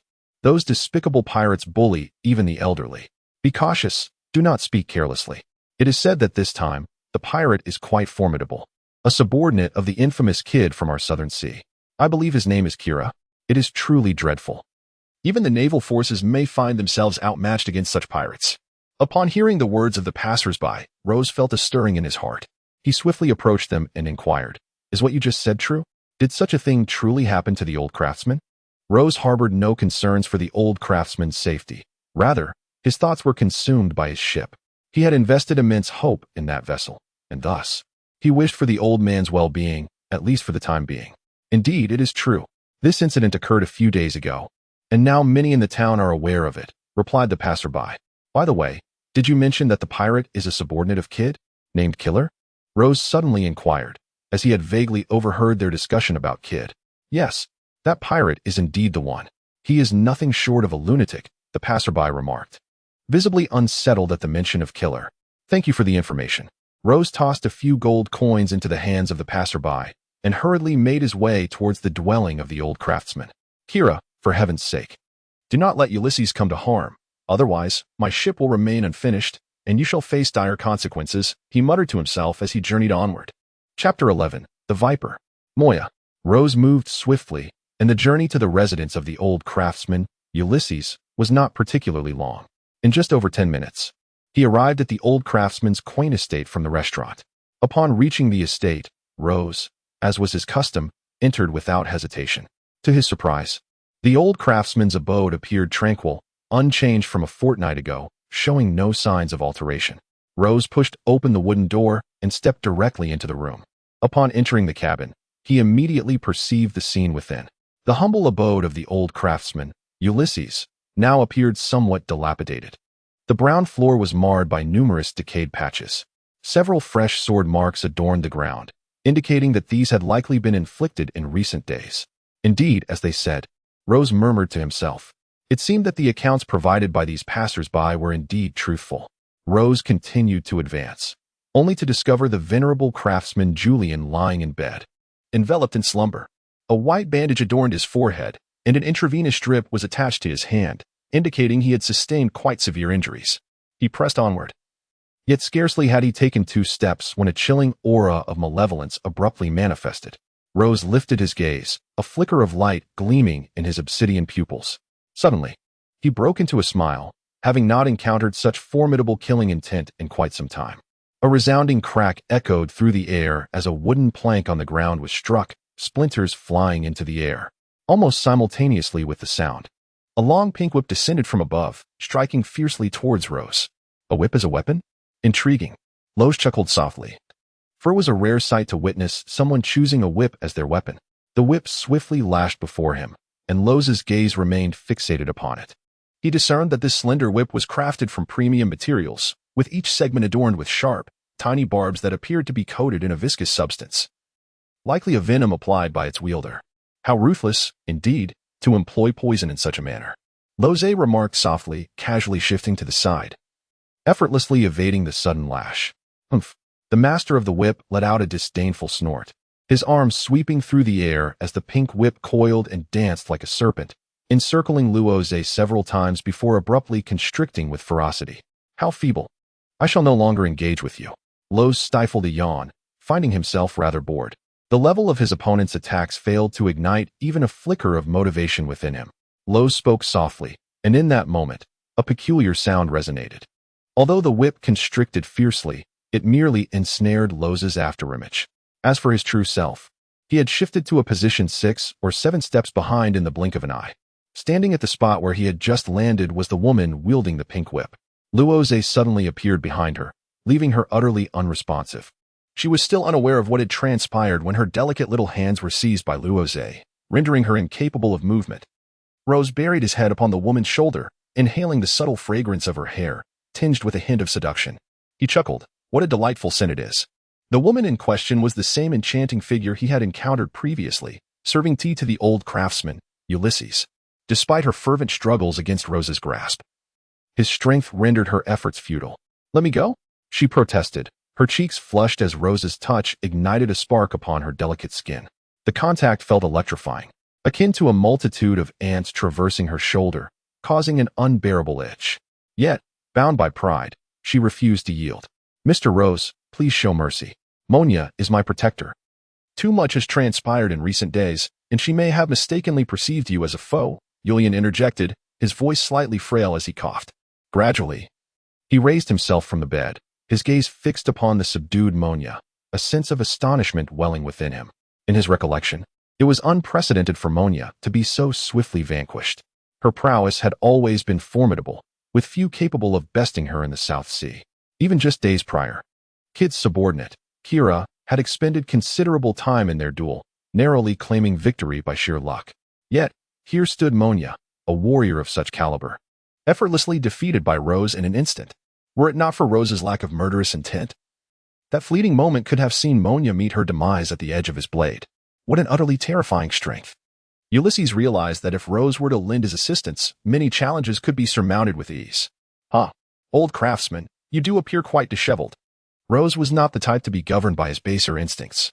When the old craftsman spoke, he graciously granted him the courtesy of releasing Mingya. He continued, moreover, dear old craftsman, this individual is far more than a mere guard. She is the infamous bounty hunter of the South Sea, known as the Viper. Mingya, I had not anticipated that you would be accompanied by such a formidable figure. It seems that you are not just an ordinary shipwright after all. Ross chuckled, casting a knowing glance at Ulysses. Humph. As for Monya, her countenance darkened significantly after being released by Roz. Grasping her whip with one hand, she lashed out at Roz without a hint of mercy. This strike was relentless. Had it connected with Roz, it would surely have left him grievously wounded. I detest women who entangle themselves in ambiguity. Suddenly, Rose furrowed his brow. His form dissipated once more, transforming into a fleeting shadow, effortlessly evading Mingya's whip. When he reappeared behind her, he deftly placed a sword against her neck. Though your strength is commendable, I need only a single stroke to end your life. Lo spoke in a soft tone. Monya felt a chilling sensation emanating from her neck, and a sense of trepidation enveloped her. She felt as if she were being hunted by a beast, at risk of impending doom. Mr. Lowe's, please spare her. Monya is inexperienced and has offended you. I implore your forgiveness. The old craftsman, Ulysses, was taken aback by Lowe's demeanor. Fearing that a plea on his part might provoke Lowe's to strike him down in a fit of rage. That would be truly catastrophic. Mornya had always been his protector. He could not afford to lose her. Just a few days prior, without Mornya's intervention, he might have perished at the hands of a pirate named Kira. Humph, Lowe scoffed, retracting his sword. For the sake of the old craftsman, I shall spare you this time. Should there be a next occasion, you shall meet your end. Mornya felt her legs weaken and collapsed onto the ground. Now let us discuss the matter at hand, old craftsman. I have come as per our agreement to retrieve the ship. My vessel should be ready, correct? Rose approached the old craftsman with a tone that was remarkably subdued. However, upon hearing Rose's voice, the craftsman felt an acute sense of tension, as if his fate hung by a thread. Chapter 12. The journey after listening to Rose's words. Ulysses involuntarily shivered. Nevertheless, he endeavored to calm his racing heart, remaining silent for a moment before slowly speaking. Mr. Rose, I fear I may disappoint you. Your vessel was indeed close to completion, but 3 days ago, a pirate named Kira caused quite a ruckus here, which has left me unable to finish the work. Rose raised an eyebrow and calmly remarked, I shall grant you 3 more days to complete the vessel. The old craftsman, visibly troubled, replied, I beg your pardon, Mr. Rose. My granddaughter has been captured by a pirate named Kira. In this predicament, I find myself utterly devoid of the spirit to construct a ship. My thoughts are solely occupied with how to rescue my granddaughter. I shall return your deposit of 100 million berries. And you need not concern yourself with the cost of the partially completed ship. Let us consider this transaction null and void. Lowe's abruptly unsheathed his longsword, casting a frigid gaze upon the old craftsman. Do you comprehend the gravity of your words? Should you breach our agreement, you shall meet your demise. Rozier harbored great hopes for the vessel, and thus insisted that the old craftsman construct it for him. In this predicament, however, I found myself bereft of the inclination to build a ship for you. My granddaughter has fallen into the hands of pirates, and I must rescue her. Therefore, I must apologize. The old craftsman, stubborn to an extraordinary degree, adamantly refused to acquiesce to Rozier. Humph, do not feign pity. I shall retrieve your granddaughter for you, declared Rozier with a cold snort, for he had long discerned the old craftsman's desire to compel him into rescuing her. Is that truly the case? Then I extend my heartfelt gratitude to you, Mr. Rozier. The old craftsman was suddenly filled with joy, as he had been wagering on Rozier's willingness to rescue his granddaughter in exchange for the ship. Given Rozier's prowess, liberating her from Kira's clutches would indeed be a trivial endeavor. However, I have one condition. Just as the old craftsman reveled in his perceived victory, Rozier spoke once more. You are aware that our original agreement did not encompass the rescue of your granddaughter. Moreover, your assistance in constructing the ship was merely part of our prior arrangement. Thus, I must request an additional fee for the task of rescuing your granddaughter. Rus spoke softly. The old craftsman Ulysses glanced sharply, realizing he had underestimated Rus. However, he found himself with no alternative. Mingya was no match for Kira, and the only hope of rescuing his granddaughter lay with Rus. How much do you require? Asked the old craftsman Ulysses slowly. All he could do now was hope that Ruse would not take advantage of the situation or add insult to injury. 100 million belly. If I manage to rescue your granddaughter, I ask that the cost of the ship you are to build for me be reduced by 100 million belly. Should you agree, I will set out to save her immediately. Lo spoke softly, acknowledging that he was indeed on his way to seek Kira. However, he would not overlook any opportunity for profit. This was one of the reasons he chose to visit the old craftsman instead of immediately searching for Kira. Having heard the news from the townsfolk. Very well, it's a deal. The old craftsman gritted his teeth. Lo's offer was reasonable. He was merely sacrificing 1 billion, with no significant cost to himself. Moreover, the safety of his granddaughter outweighed all else. All right, I shall depart at once. Viper, lead the way. You must know where Kira is. Luoze readily agreed, and since the price had been settled, there was no need for further hesitation. He certainly did not wish for any unforeseen complications to arise. Take Mr. Luoze along, and remember to be obedient on the way, the old craftsman instructed Mengya, genuinely concerned that she might provoke Luoze's ire. Let us depart, Mengya said, casting a cold glance at Luoze. Although she was not particularly keen on accompanying this man, there was no alternative. This time, she indeed had to rely on him. Lo's quietly stepped outside, disregarding Mengya. In contrast, Mengya, feeling a surge of irritation, gritted her teeth and swiftly followed suit. Kira's pirate ship was anchored at the eastern dock of Dogtown. Since Kira had captured the granddaughter of the old craftsman Ulysses, Mingya had frequented this place on several occasions. This time, leading Lowe's, she navigated with ease, not only choosing a shortcut, but also ensuring their movements remained exceedingly discreet. Soon, the two arrived at the pirate ship where Kira and his crew were stationed. Lowe's and Monya stood beneath a grand tree, quietly gazing at the pirate ship ahead of them. On board the vessel, the old craftsman Ulysses' granddaughter was bound with ropes and her mouth stuffed with a handkerchief. Meanwhile, Kira and the others indulged in meat and drink aboard the ship, their laughter echoing loudly. In the distance, Rose observed intently and realized that the granddaughter of the old craftsman was indeed the little girl he had noticed that day, stirring a sense of curiosity within him. Could it be that the old craftsman was also a master swordsman? He meticulously scanned the pirate ship several times, but he felt a tinge of disappointment. Although he had spotted Kira aboard the ship, he saw not even a trace of Kid. The other pirates were merely insignificant figures he had never encountered before. Kid was not present. Rose sighed. If Kid had been there, it would have alleviated much of his burden. While he had learned Kid's precise location, setting sail to find him would still require considerable effort. Thus, he hoped that Kid would come to him instead. The masked individual was a capable subordinate of Kid, wielding a razor-sharp scythe, which necessitated caution. Although Monya held no fondness for Rose, she nonetheless wished for him to rescue Ulysses' granddaughter, and thus she diligently shared information about Kira with him. It baffled her how he managed to drink while wearing a mask. Rose paid no heed to Monya's introduction. His curious gaze was fixed upon Kira, and he spoke with a hint of perplexity. In truth, Kira had indeed reached an extraordinary level in certain aspects, such as the ability to drink while donning a mask, an achievement that Rose could not replicate. I am trying to discuss serious matters with you. Please listen attentively. Monya's fair complexion hardened as she sensed Rose's lack of appreciation. She had kindly shared information about Kira, yet he remained utterly indifferent, displaying a remarkable arrogance. After all, Kira was a favored subordinate of Kid, a notorious newcomer in the South Sea, whose bounty soared to an astounding 21 million berries, surpassing even that of Crocodile, one of the 7 warlords of the sea. In comparison, Rose paled significantly. What is there to hear? Let us depart. Lowe's was disinclined to elucidate matters to Monya. Had she not taken issue with him, he could have departed long ago. For when Monya brought Lowe's to this place, Kira and the others had already met their demise. Chapter 13. Unassailable. Rose's movements were swift. He departed without hesitation. Before Mihawk could fully comprehend Rose's words, his figure had vanished from sight. Watching Rose, who had already distanced himself, Mihawk's expression darkened. She gazed coldly ahead, pursing her lips. If anything goes awry, I want to take responsibility for that scoundrel. With a determined stomp, she too dashed forward. Though she was unsure if Rose could triumph over Kira, she was confident in her ability to seize the opportunity Rose had created to rescue Ulysses' granddaughter right under their noses. Thud. The two swiftly boarded Kira's pirate ship, instantly attracting the attention of Kira and his crew. The onlookers regarded them with cold stares, setting aside their goblets of fine wine to retrieve their weapons. Kira, adorned with a blue-striped mask, revealed no discernible emotions, yet the twin scythes in his grasp hinted at his simmering anger.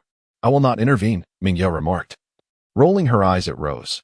Her sole responsibility was to save the hostage, and Rose's fate was of no concern to her. Do as you wish, Rose replied nonchalantly, unsheathing his long sword and casting a dismissive glance at Kira and his crew, indifferent to Mihawk's decision. Humph. Mihawk gritted her teeth in frustration. Rose's disregard for her irritated her greatly.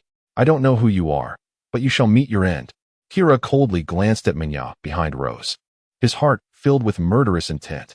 A man of few words, Kira showed no inclination to exchange pleasantries with Rose, instead drawing his scythe and charging at him. His speed was remarkable, the scythe whirling rapidly in his hand like a disc, capable of severing anything in its path. Here it comes, Kira's scythe attack. Those pirates behind him shouted in alarm upon witnessing Kira unleash his lethal strike. The advantage of following Kira was that he preferred to engage in combat himself. Unlike other pirates who often sent their subordinates to face danger first to showcase their superior status, Kira was distinctly different. He never relied on his crew. Thus, serving under Kira was a fortunate circumstance, ensuring their lives were far longer than those of other pirate underlings. Ah, Kira, the one with a bounty of 70 million berries. Rose cast a fleeting glance at Kira, murmuring to himself at a leisurely pace. Since the ruckus he caused at the naval branch last time, Rose had been rather idle for nearly half a month. It seemed that the time had come to stretch his limbs once more. Yet, he pondered, could this future supernova truly provide him with the exhilaration he sought? A light chuckle escaped from Rose's lips, and without employing any particular technique, he casually lifted his hand, flicking his long sword with swiftness towards Kira. How astonishingly fast! Kira was compelled to halt his advance, for Rose's strike was executed with such rapidity that he could merely catch a fleeting glimpse of its afterimage. In such circumstances, should he attempt to maintain his own high-speed assault, he risked being cleaved in twain by a careless misstep. Thus, Kira found himself reluctantly bringing his pace to a standstill. With keen eyes, he meticulously tracked Rose's sword before unleashing a side strike. The sound of metal clashing echoed violently as the scythe met Rose's longsword. Kira had initially intended to defend against Rose's attack with a single scythe, while employing the other for a surprise offensive. However, he had not anticipated the sheer weight of Rose's strike. With a powerful swing of his sword, Rose struck down, and Kira felt as though a boulder was pressing upon his scythe, heavy as a mountain. He was compelled to wield his other scythe, exerting every ounce of strength to resist. Yet, despite his utmost efforts, Kira found himself pinned to the ground by Rose's blade, his legs slightly bent under immense pressure. The soles of his shoes were entirely embedded in the wooden deck of the pirate ship. Is he really that formidable? Monta's eyelids fluttered unexpectedly. Previously, she had been defeated by Rose due to speed, leading her to believe that his advantage lay solely in that domain. To her astonishment, she discovered that Rose's strength was equally terrifying. What a formidable opponent! Monta felt as though she had come to a new understanding of Rose. He was far more impressive than she had anticipated. Saving the others comes first. She quickly diverted her gaze, realizing that Rose's actions were of little consequence to her. The priority was to rescue those in need. Kira had actually been subdued. The surrounding pirate underlings were equally astonished. It was the first time they witnessed Kira being overwhelmed by someone unexpected. Let us rush to his aid. Suddenly, a cry erupted from the ranks of the pirates. It was unclear who initiated it, but before long, a throng of pirates brandished their swords and charged at Rose. How dull! Is this the extent of a newcomer with a bounty of 70 million berries? Rozier gazed at Kira with a hint of disappointment. Such a level of discourse hardly warranted any exertion on his part. It was scarcely even deserving of a warm-up. Stop looking down on me! Kira bellowed in furious indignation, for it was the first time he had ever been regarded with such disdain. Let this end. You lack even the ability to occupy my time. Luozé shook his head, remarking that ultimately, Kira was merely a newcomer in the South China Sea. One could hardly consider him a brigadier, as he barely approached the level of a colonel at best. The bloodsword style.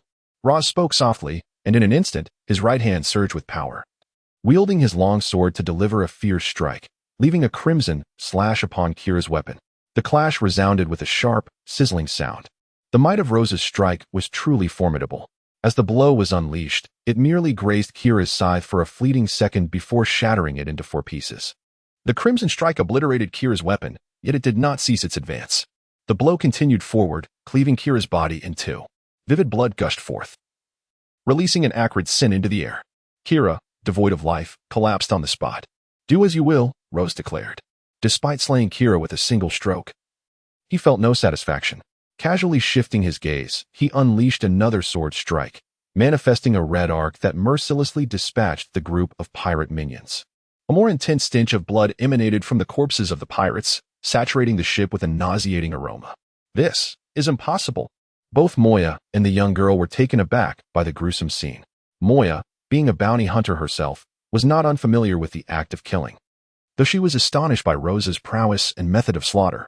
The young girl, however, was a different story, so tender in age. She had never witnessed such a horrific spectacle. Upon gazing at the pool of blood, her face drained of color, and she fainted in sheer terror. Rose's hands swiftly searched Kiera's body, quickly retrieving something. As he withdrew his palm, a white piece of paper appeared in Rose's grasp. It was presumably Kid's life card. Rozier deftly stowed the life card into his bag before turning to leave, uttering a solitary remark. I have fulfilled the promise to the old craftsman. I shall collect the ship in 3 days. Monya, in a daze, cradled the little girl and spoke softly to the lifeless body before her. It seemed imperative to hasten Mr. Ulysses in completing the vessel. This madman was not one to be trifled with. After witnessing Rozier's formidable prowess and methods, Monya had reassessed his character in her mind. He was indeed a lunatic, a powerful and ruthlessly cunning one at that. Chapter 14. Rozier's new ship. 3 days slipped by quietly. After dealing with Kira and his crew, Rozier spent the next 3 days in leisurely pursuits. On the first day, he meandered through Dorgtown, taking his time to eliminate several notorious pirates in the harbor, severing their heads and stowing them in a large sack. On the following day, Rozier, burdened with a hefty sack of pirate heads, made his way to the naval branch to collect his bounty. By this point, his accumulated wealth had reached 700 million berry. On the third day, Rozier relaxed in a tavern in Dorgtown, indulging in drink and revelry. Thus, the 3 days passed without incident.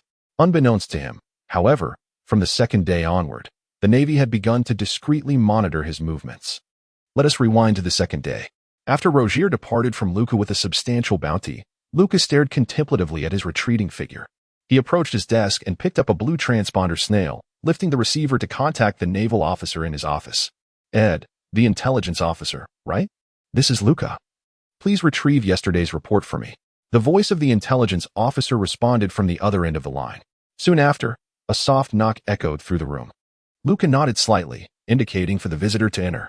A gaunt man clad in a white naval uniform soon stood before him, holding a stack of white documents densely inscribed with text. Major Luca, here is yesterday's report. Please take a look. The slender man handed the report to Luca.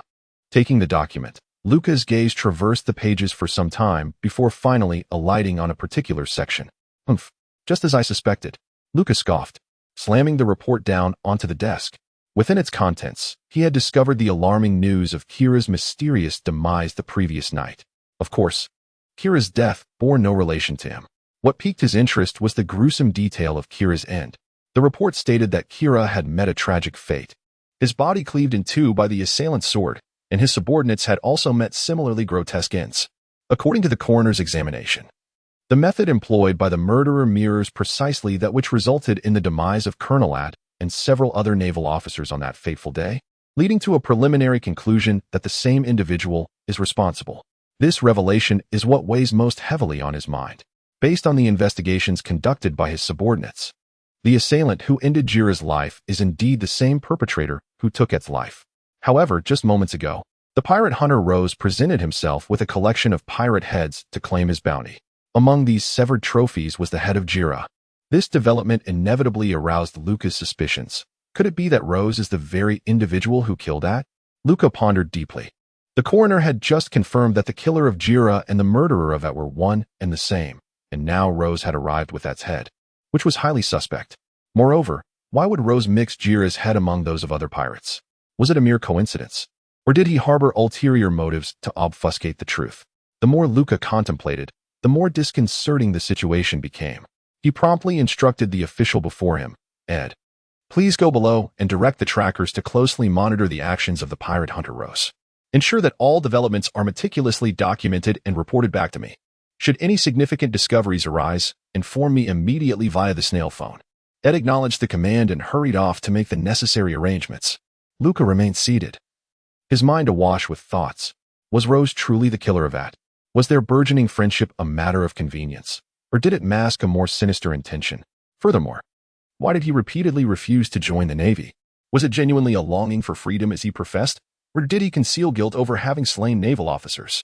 Rubbing his temples, Luca continued to deliberate, increasingly convinced of Rose's enigmatic nature. Let us now fast forward 3 days. At this moment, Rose remains oblivious to the fact that Luca has begun to harbor suspicions about him. As the 3-day deadline arrives, Rose arrives early at Ulysses' estate. To his astonishment, he finds both Julian and Monia awaiting him at the entrance. Upon seeing Rose's arrival, Ulysses greets him with a warm smile. Mr. Rose, you have come. The vessel has been completed. Shall we go and take a look? Rose gazed at Ulysses with a look of bewilderment, his heart stirred by an inexplicable sensation. Ulysses had always maintained a demeanor that was neither warm nor cold, yet today he appeared unusually enthusiastic, as if invigorated by some unseen force. Ruse cast a subtle glance at Minya, only to notice that her complexion also bore an air of unease, deepening his intrigue. Could it be that Ulysses harbored some undisclosed matter? Very well, let us investigate further. Rozier nodded, harboring a tinge of doubt in his heart, yet he acquiesced. After all, witnessing the ship remained paramount.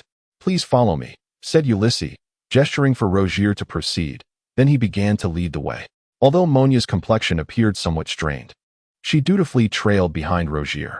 Having witnessed his prowess, she indeed refrained from any reckless provocation. Rozé followed Ulysses along a brief path, soon coming upon a magnificent vessel. The ship's exterior was clad in a deep black hue, constructed from premium materials, exuding an air of elegance and grandeur that was truly imposing. It appeared quite impressive. Rozé nodded in satisfaction, pleased with the ship's appearance. Its sheer presence was undeniably commanding. "Thank you for your kind words, Mr. Rozé. Let us step inside. The treasures within this vessel will surely delight you even further," Ulysses replied with a warm smile, confidently leading the way. "I eagerly await the experience." Rozé responded with a smile of his own, feeling a surge of excitement as he finally attained what he desired. With the ship, he would be able to navigate the great waterways. "This is the Grand Hall," Ulysses announced as he guided Rozé into a spacious area. The hall was exquisitely designed, with soft lighting that created a comfortable ambience. At its center were several plush brown sofas, clearly made from top-quality materials. Moreover, above the tables were sophisticated record players, while a cabinet in the corner housed a substantial collection of black vinyl records. In addition, the hall boasted numerous captivating features, such as the chandelier on the wall, which allowed for adjustable lighting, and the large fish tank on the left, where each fish emitted a gentle glow during the night. After touring the Grand Hall, Rozé continued with Ulysses to explore other rooms. Roz was exceedingly pleased with the previous hall. Every detail, from the plush sofas to the elegant gramophone, the gentle lighting, and the luminous fish in the aquarium, exceeded his expectations. Initially, he had merely desired a vessel capable of navigating the vast ocean without the need for a navigator. Yet he could not have anticipated that the craftsmanship of the venerable artisan, Ulysses, would yield such a flawless ship. Rozé felt a surge of joy. With the acquisition of this vessel, his future life at sea promised to be far from monotonous. In that fleeting moment, his gaze towards the old craftsman, Ulysses, softened considerably. This venerable man truly excelled in his maritime endeavors. Ulysses seemingly noticed the warmth in Rosé's eyes, his heart swelling with excitement. His unwavering dedication to constructing the ship for Rozé was merely a means to earn his favor, laying the groundwork for forthcoming plans. Judging by the present moment, it appeared that his efforts had not been in vain. This vessel had indeed garnered considerable goodwill from Rozé. The old craftsman continued to elaborate on the ship's features. Under Ulysses' guidance, Rozé soon entered a remarkably comfortable bedroom. The room's layout was exquisite, illuminated by a gentle, soft light. As they stepped inside, a subtle, delightful fragrance wafted through the air. "Old craftsman, what is this scent?" "It is simply delightful," Rozé inquired, intrigued by the unfamiliar aroma that he found remarkably pleasant. "Ah, Mr. Rozé, you possess an exquisite taste," Ulysses chuckled. "This fragrance emanates from the rare red clematis blossoms. Their scent is extraordinarily sweet and possesses excellent hypnotic properties. Inhaling this floral aroma will ensure you drift into slumber swiftly, leaving no room for insomnia. Moreover, it is of great benefit to the body. Regular inhalation can significantly enhance kidney function. Indeed, Mr. Rozé, these blossoms are quite rare. They can only be procured from an island known as the City of Flowers in the South Sea.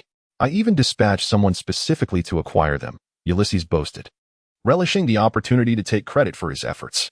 "Thank you immensely. I am thoroughly pleased with this room," Rozé acknowledged, having detected the craftsman's hint of self-congratulation.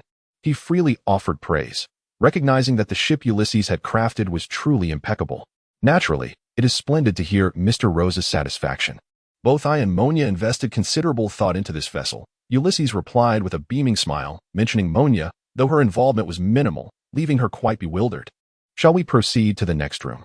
Ulysses said respectfully, gesturing for Rozé to lead the way. In the moment Rozé turned to walk ahead, Ulysses shot a pointed glare at Monia. Confused, Monia wondered why she was being glared at, having contributed nothing. Subsequently, Ulysses guided Rozé through all the chambers of the ship, each of which left Rozé exceedingly content. In the words of Rozé, the kitchen essentially resembles a miniature aquarium, featuring an immense fish tank brimming with a myriad of fish species. During Rosé's maritime voyages, he can replenish his supplies at various islands, cultivating live fish within this aquatic haven, selecting them for consumption at his leisure. Furthermore, the seasoned artisan has thoughtfully considered the aspect of culinary preparation. He has equipped Rosé's vessel with several intelligent robots, crafted by a renowned scientist from the South China Sea.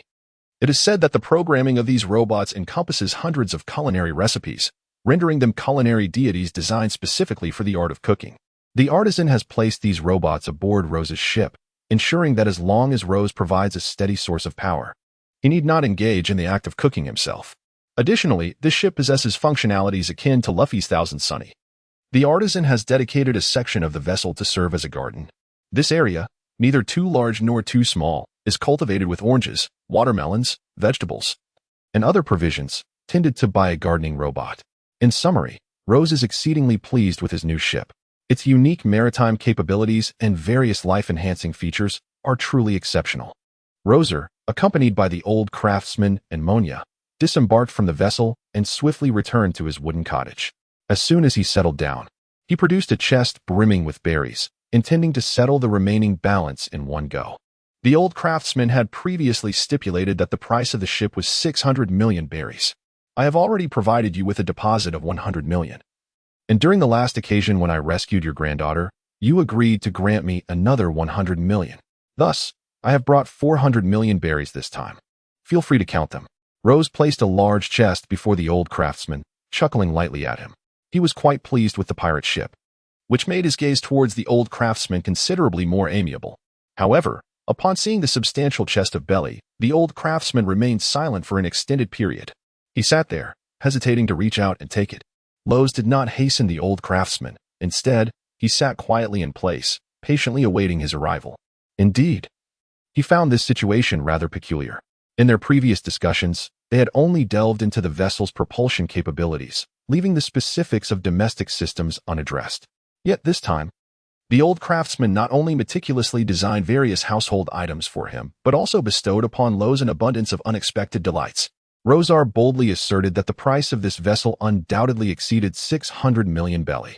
Should the master craftsman choose to raise the price, even to 1 billion, Rozar would acquiesce, albeit he currently lacked such substantial funds. However, Rozar was convinced that the master craftsman was not a man in financial distress. The elaborate efforts taken suggested that he sought Rozar's assistance with a dilemma that money alone could not resolve. Indeed, this was the case. After a moment of contemplation, the master craftsman finally regained his composure, his demeanor gravely serious as he addressed Rozar with utmost sincerity. Mr. Rozar, I have an unusual request that I implore you to consider. Should you acquiesce, this vessel shall be regarded as your reward, gifted directly to you. Furthermore, I vow never to construct another ship for anyone else henceforth. Chapter 16. The agreement in regard to Ulysses' request. Rozar was not taken aback. In truth, he had sensed something amiss with Ulysses long before, yet the latter had refrained from articulating his intentions, prompting Rozar to disregard the matter. Now that Ulysses had laid his cards on the table, Rozar was inclined to listen, motivated by the prospect of the vessel. Have we finally arrived at the crux of the matter? Pray, speak. What predicament has left you, a master shipbuilder, at a loss? Exerting yourself to create a ship to win my favor? Rose took a sip of water and spoke softly. In truth, I wish for Mr. Rose to assist me in eliminating a certain individual. Upon hearing this, Rose exhaled, and Ulysses felt a surge of joy as he replied earnestly. At that moment, Monya's eyelids twitched unexpectedly, and she finally comprehended why Ulysses had gone to such lengths to construct a ship for Rose. Yet, she pondered, why had Lord Ulysses not informed her of this beforehand? Nevertheless, if it is this man, surely he could succeed, Monya mused internally, having witnessed Rose's formidable prowess firsthand. If she were to agree to Ulysses' plan, perhaps they could reclaim their homeland. To kill? It couldn't possibly involve the celestial dragons, could it? Upon hearing this, Rose's eyelids flickered slightly. In truth, the notion of eliminating a celestial dragon was not entirely beyond the realm of possibility. Those so-called nobles were, in Rose's eyes, utterly insignificant. However, his current strength was still lacking, having only attained the rank of a rear admiral. Should he attempt to slay a celestial dragon now, he would inevitably incur the wrath of the Navy and be pursued by their admirals, a consequence that would prove more detrimental than beneficial. After all, he was not yet a match for the 3 admirals. Yet, if his power were to ascend to their level, the world's aristocracy and royal lineage would pose no threat whatsoever. At that juncture, Rose might find himself bored enough to venture to marry Ehwa and eliminate a few for sport. After contemplating for a moment, he slowly remarked, as for the celestial dragons, that is not feasible for the time being. However, if you do not mind waiting a few years, I shall have no qualms about dispatching them. Rose's words were not without foundation. He possessed a sore master system, which instilled him with immense confidence. Given a few more years, he was certain he could rise to prominence at that point. Slaying a celestial dragon would be as effortless as child's play. However, upon hearing Rose's radical thoughts, Ulysses couldn't help but twitch at the corner of his mouth. He finally understood why Monia had been calling him a madman since her last return. Indeed, Rose's mindset was vastly different from theirs. Who were the celestial dragons? They were the aristocracy of this world, descendants of the 20 kings who established the world government 8 centuries ago. They were the most esteemed individuals, enjoying all privileges in existence. Should they be offended, the admirals of the navy would be compelled to exert their full military might in defense. Such beings, could they truly be slain? Ulysses stood there, dumbfounded, his mind struggling to comprehend. While a normal person would think of fleeing upon encountering a celestial dragon, Rose instead entertained thoughts of killing them. How utterly insane. Wait, are you referring to the 4 emperors or the 3 admirals? Rose raised an eyebrow. Killing a celestial dragon might be less challenging, but targeting the 4 emperors and 3 admirals was an entirely different matter. They represented some of the most formidable forces in this world. To eliminate them was no simple task. Ulysses nearly choked in disbelief at Rose's audacity. What kind of mindset did he possess, casually suggesting the assassination of such high-profile figures? That was simply not normal. Moreover, was it even feasible to kill beings like the 4 emperors and 3 admirals? Take Whitebeard, for instance. His mastery of the tremor fruit was unparalleled, capable of causing cataclysmic upheavals with just a few strikes. And Kaido, who could survive a fall from the Sky Island without a scratch. Could one truly expect to kill such entities? In fact, I was hoping you would target a pirate from the South Sea, Ulysses interjected directly.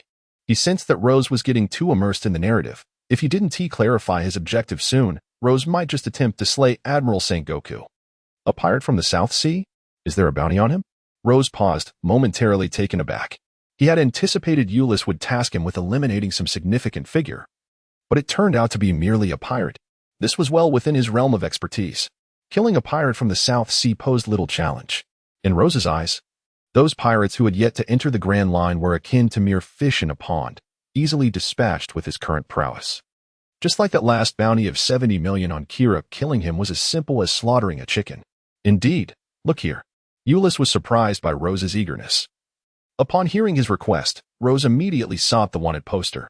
Before voicing his request, Ulysses had thought Rose might decline.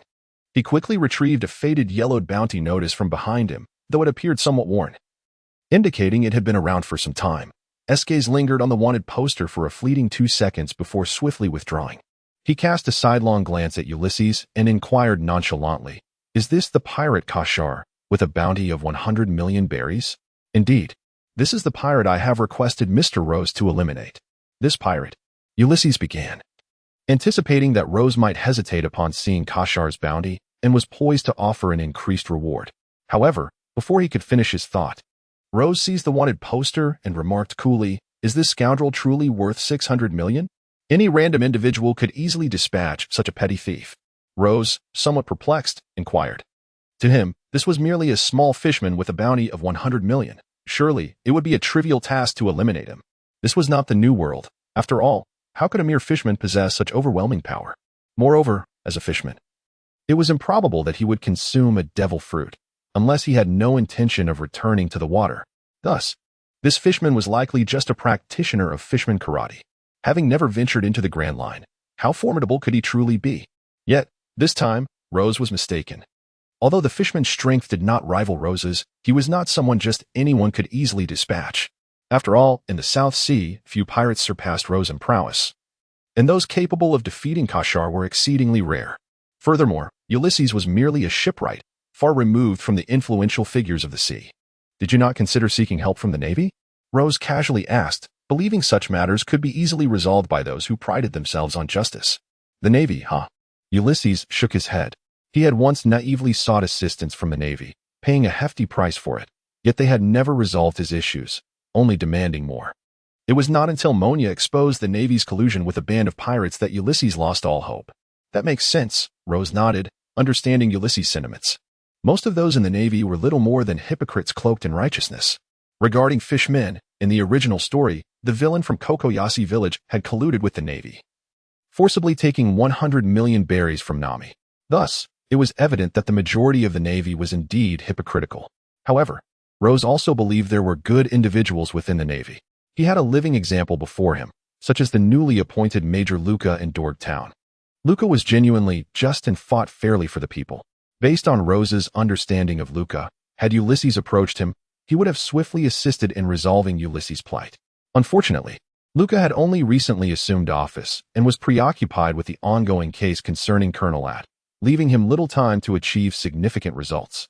Thus, Ulysses was unaware of Luca's true character, mistakenly believing him to be akin to the previous Colonel At.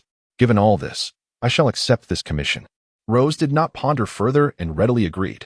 Fortunately, Ulysses was unaware of Luca, allowing Rose to seize a fortunate opportunity. Otherwise, he would have had to pay for the new vessel that Ulysses had crafted for him, which was certainly not inexpensive. Chapter 17. The Empire of the Fishmen. The unreserved agreement of Rosa took Ulysses by surprise. Could it be that Rosa possessed an unwavering confidence, a certainty of 100%, in his ability to aid Ulysses in vanquishing Kashar? Otherwise, what could have prompted him to respond so readily? Nevertheless, since Rosa had acquiesced to Ulysses' terms, the latter chose not to inquire further. He genuinely feared that his indiscreet questioning might lead Rosa to reconsider the decision he had made. Thus, Ulysses conferred with Rosa regarding the timing of their departure and the reasons compelling him to eliminate Kashar. Rose exhibited no interest in the affairs concerning Ulysses, and before Ulysses could articulate the reasons behind his tale, Rose departed abruptly. After listening to Ulysses for a considerable duration, Rose retained only a fragment of crucial information. According to Ulysses' account, the so-called Kashar pirate crew was originally a band of marauders wreaking havoc and pillaging in the South Sea. Unlike other pirates who yearned for the treasure of the Pirate King, these fishmen despised labor and loathed constraints. They became pirates purely for their affinity for violence and plunder. Several years prior, Kashar's crew chanced upon Ulysses' hometown, the village of Boke. The waters surrounding Boke were among the few in the South Sea that remained unregulated by the Navy. The inhabitants, lacking strength, were utterly incomparable to those from other regions. The fishmen, led by Kashar, quickly grew fond of this land. The local populace was inherently weak, while the fishmen possessed formidable strength. Exploiting their natural advantages, Kashar soon established dominion over the area. They seized numerous islands, enslaving the villagers to toil as laborers, subjecting them to relentless exploitation. There were instances of rebellion. Yet the fishmen's methods were exceedingly brutal, resulting in the execution of all dissenters. Although the Navy had dispatched forces on several occasions, the South Sea's naval contingent was notoriously inept. Furthermore, the fishmen excelled in maritime combat, and many naval vessels met their demise at the hands of the fishmen while attempting to traverse multiple sea regions to confront them. Once they set sail, they faced merciless slaughter at the hands of the fishmen. After several attempts, the Navy ceased their involvement, not due to a lack of capability to eradicate the fishmen, but rather because the area was relatively barren and outside the Navy's jurisdiction, having long been deemed a forsaken region. While eliminating the fishmen would merely require sending a few personnel from headquarters, there was no profit to be gained from that territory, leading to the matter being swiftly suppressed. Ultimately, the fishmen settled in Boke Village, located at the heart of the region. Establishing their residence in Boke enabled them to conveniently access any island under their dominion. However, Boke Village, now a fisherman's stronghold, became the most wretched village in the area. The fishmen razed the original villagers' homes, appropriating their lands and constructing grand palaces, intending to transform Boke Village into a miniature fisherman paradise. As for the original inhabitants, they were relegated to the status of slaves, toiling incessantly under oppression, with any who dared to resist being ruthlessly slain, while the compliant endured lives worse than that of swine or dogs. Ulysses and Monia, both denizens of Boke Village, managed to escape through a twist of fate. However, many of their relatives had fallen victim to the hands of Kashar's pirate crew, and avenging their kin became their foremost objective. After listening to the tale, Luoze's heart remained as unperturbed as still water. This is a world governed by the law of the jungle, devoid of rules and justice. The so-called Navy is predominantly composed of hypocrites, and individuals like Luffy, who embody the spirit of righteousness, are exceedingly rare. In such a realm, weakness equates to sin. To carve out a semblance of humanity, one must relentlessly strive for strength. However, Luoze noted the striking resemblance between the plight of Boke Village and that of Nami's Cocoa Island. Both have faced the invasion of fishmen, albeit the methods employed by Kasha here are markedly more brutal. Given the necessity of traveling to Boke Village, Ulysses intended for Monia to accompany them. Although Luoze initially resisted this idea, he soon reflected that, as Monia's homeland, bringing her along might alleviate numerous complications. Thus, he ultimately consented. At the break of dawn the following day, Luoze set out early. He had conferred with Ulysses the previous day, finalizing their plans to embark for Bach Village. Therefore, he left his abode at the crack of dawn. Rose's luggage was scant, consisting only of a few changes of garments and a sword. As for Bailey, it had long been securely stored within the system, far safer than any physical location. Moreover, Ulysses had already prepared provisions for Rose, rendering him indifferent to such trivialities. Upon reaching the ghost sword, he found Ulysses and Monia awaiting him at the vessel's base. The ghost sword was a name Rose had bestowed upon his newly acquired ship the previous day, feeling that its elegance warranted an equally distinguished title. Seeing that the two had arrived, Rose chuckled softly. It seemed that trading with Ulysses had its advantages, not least of which was their punctuality. Rose's disposition was not one of patience. He had little time to spare. "Mr. Rose, you have arrived," Ulysses greeted him with a warm smile. He had awaited this day with great anticipation, yearning for someone to avenge his kin. Regrettably, Ulysses lacked combat prowess. Rushing into battle would only burden Rose. Otherwise, he would have wished to witness Kashar's demise at Rose's hands firsthand. "Let us set sail," Rose replied with a subtle nod, feeling no need for further conversation. His singular focus was to return with Kashar's head. "Wishing you a smooth journey," Ulysses sincerely expressed, not wishing any misfortune to befall Rose on the way. "Let us be off," Rose said, casting a glance at Monia. Today, she was adorned in a striking red attire, which accentuated her allure. Coupled with her breathtaking beauty, she exuded a captivating charm. Rose's gaze lingered on Monia for a fleeting moment before he swiftly averted his eyes. He took the lead towards the ship, with Monia following suit after casting a glance at Ulysses. The vessel soon set sail, and Ulysses watched as the ghost sword gradually receded into the distance. A silent prayer rising in his heart. May all proceed smoothly. Almost concurrently with the departure of Rose's ghost sword from Dorge Town, Luca from the naval branch of Dorge received word. In his office, Luca was diligently attending to documents pertaining to the town. Midway through his tasks, the blue telephone beetle on his desk emitted a series of urgent beeps. He gently set down his pen and picked up the receiver. "This is Luca." Upon hearing Luca's voice, the naval officer on the other end of the line promptly began to report. "Major Luca, the target Rose has just departed Dorge Town aboard a large ship from the West Dock, accompanied by a woman who serves as the bodyguard of shipwright Ulysses. Just moments ago, Ulysses also came to bid Rose farewell." After a brief moment of contemplation, Luca inquired, "Are you aware of the nature of Rose's relationship with Ulysses?" "At present, it remains unclear, but it appears to be a cooperative relationship. According to our investigation, this large vessel Rose is aboard was indeed crafted by Ulysses," came the swift and accurate response from the naval officer. "Find a way to discreetly follow Rose, and additionally, dispatch several officers to keep an eye on Julian. Report back immediately if any developments arise," Luca instructed with resolve before promptly ending the call. He sat back in his chair, rubbing his temples, and muttered to himself, "Rose, my friend, did you truly slay art? And where exactly are you headed this time?" Chapter 18. The Gravity Machine Upon the Azure Expanse of the Sea. The ghost sword sailed steadfastly towards Bach Village. The day was radiant, the ocean calm, and white seagulls soared gracefully in the air, occasionally skimming the surface and leaving behind a trail of rippling waves. Upon boarding the ghost sword, Rose and Monia immediately parted ways. Roser was preoccupied with thoughts of the training room that the old craftsman Ulysses had previously mentioned. Upon boarding the ship, he eagerly set off in search of it. Meanwhile, Monia, though no longer harboring the strong dislike she once had for Roser, certainly did not count him among her favorites. She found herself amused as she watched him wander off, curious about where he might have gone. Rose searched for quite some time within the ghost sword, ultimately locating the training room he had previously visited with the old craftsman, Ulysses. With one hand, he opened the iron door to the training chamber and stepped inside with a measured pace. The chandelier above illuminated the walls, and Rose deftly switched on the light, causing the entire training room to glow brightly.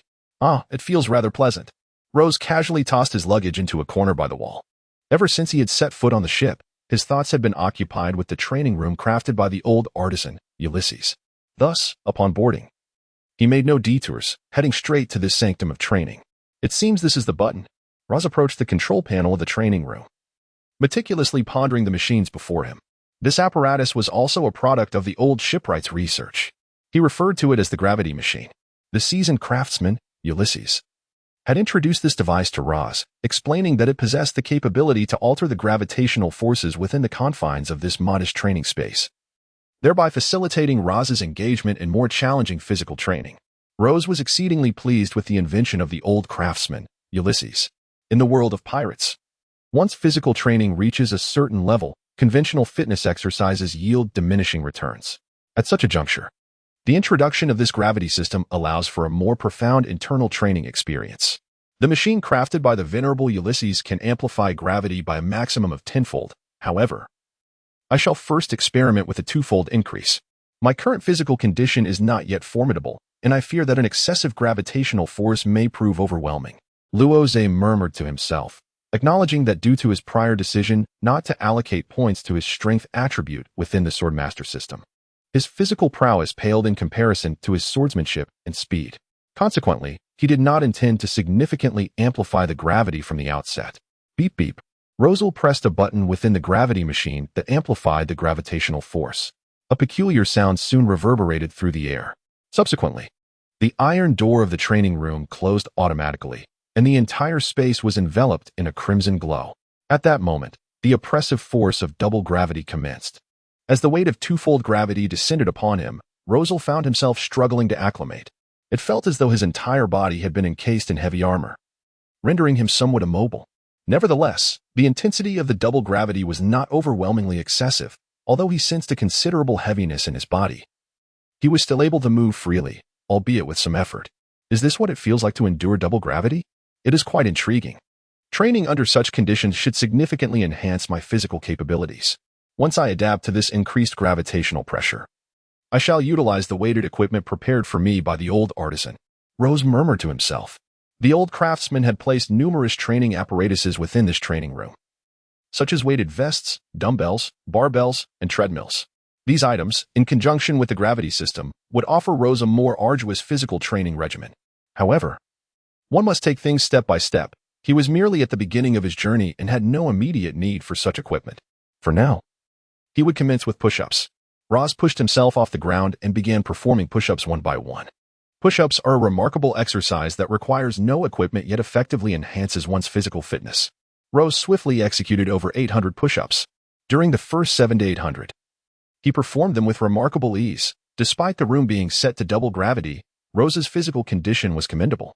Even under the weight of enhanced gravity, he managed to accomplish 7 to 800 push-ups with apparent nonchalance. However, from the point of the 850 mark, he began to struggle. Unlike the earlier ease, with each push-up, his arms and chest now experienced waves of fatigue and soreness. He understood that he was nearing his limits. Although the initial 800 had been effortless, once he approached his threshold, each subsequent push-up became exceedingly arduous. Rozé gritted his teeth, enduring the agony coursing through his arms and chest, and resolutely completed another 200 repetitions.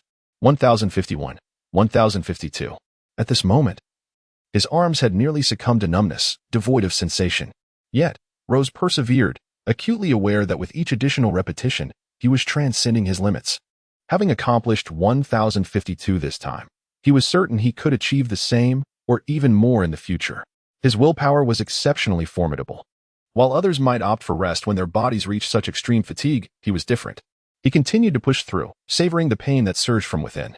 He completed another 200 push-ups, but by the time he reached his 1252nd push-up, he found himself utterly incapable of lifting his arms any longer. Rozé lay sprawled on the ground, gasping for breath. He yearned to approach and temporarily disable the gravity system.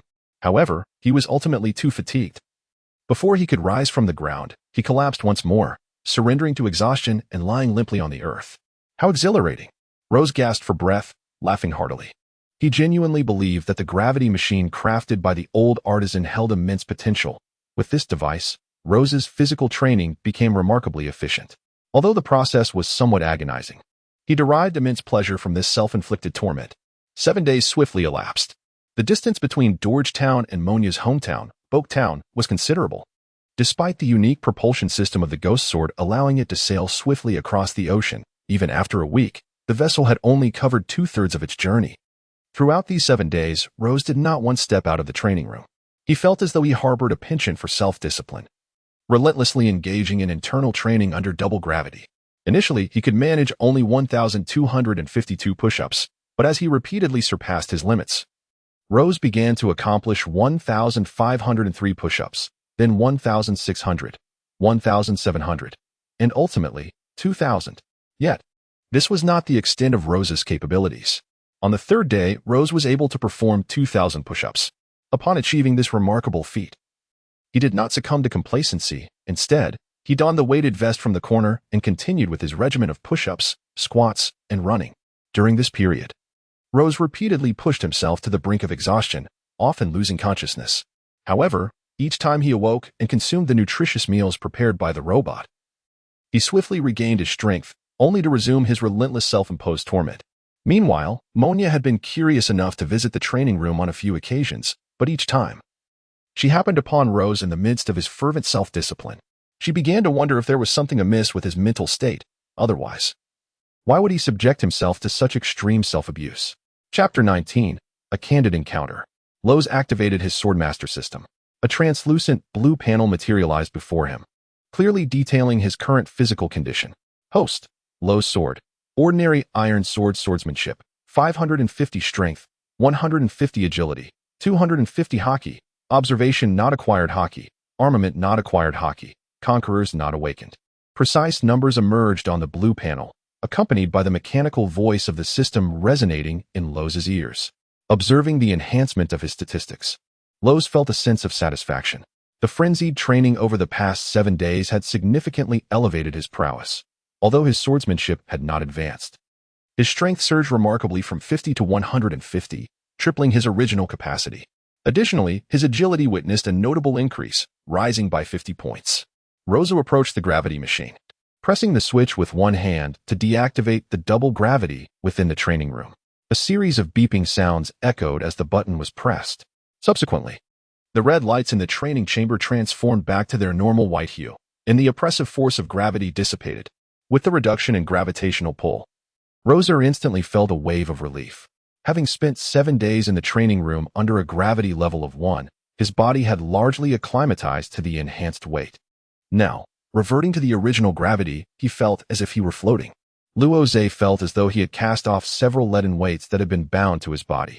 Now, he felt an unparalleled lightness throughout.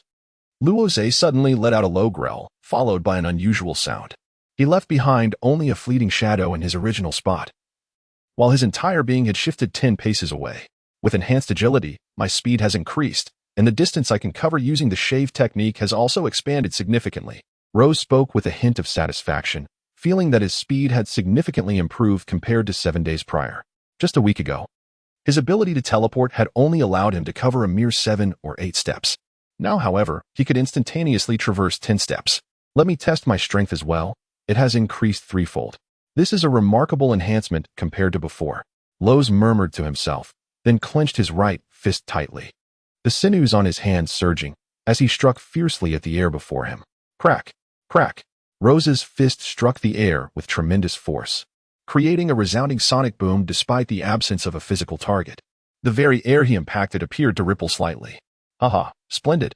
Rose chuckled contentedly, reveling in the potency of his recent blow. For him, physical combat had always been a weakness.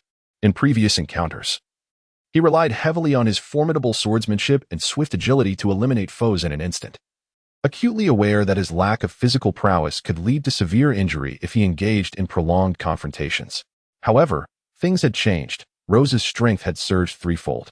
Although it still paled in comparison to his sword skills and agility, it was now nearly on par with that of an average naval brigadier. Henceforth, he felt equipped to contend with adversaries who favored drawn-out battles. Yet, based on his assessments, he believed his current capabilities remained at the brigadier level. He had dispatched numerous colonel-ranked opponents effortlessly, whether they were notorious pirates from the South Sea or the naval colonel Later, who fell before him like swine. The ease with which he had previously vanquished them now seemed even more pronounced with his newfound strength. Thus, Rose was confident that his abilities surpassed those of a colonel. Nevertheless, he had sparred with Rear Admiral Luca, and although their exchanges were brief, he recognized a discernible gap in their strengths. Consequently, he positioned his abilities as being beneath that of a Rear Admiral, with only a brigadier standing between colonel and Rear Admiral. Rose firmly believed his prowess resided within the brigadier tier. Of course, the capabilities of brigadiers can vary widely. 10 different brigadiers might exhibit vastly different powers under varying circumstances. Ultimately, speculation remained mere conjecture. To ascertain the true extent of his strength, Rose understood he must confront a brigadier directly. Thus, He resolved not to dwell overly on this matter. It was time to venture forth. Rose retracted the system panel and gradually rose from the ground. He had diligently immersed himself in training within this chamber for 7 days and deemed it appropriate to venture outside for a respite. After all, while cultivation is of utmost significance, one must also indulge in moments of relaxation.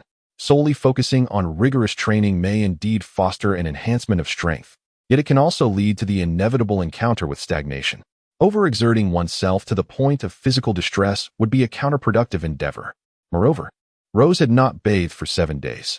He felt utterly disheveled, sticky, and emitted an unpleasant odor. A refreshing bath was indeed in order. During his training, Rose had not noticed it, but now that he paused his cultivation, he quickly became aware of the peculiar odor emanating from himself. The stench was truly unbearable, even for Rose.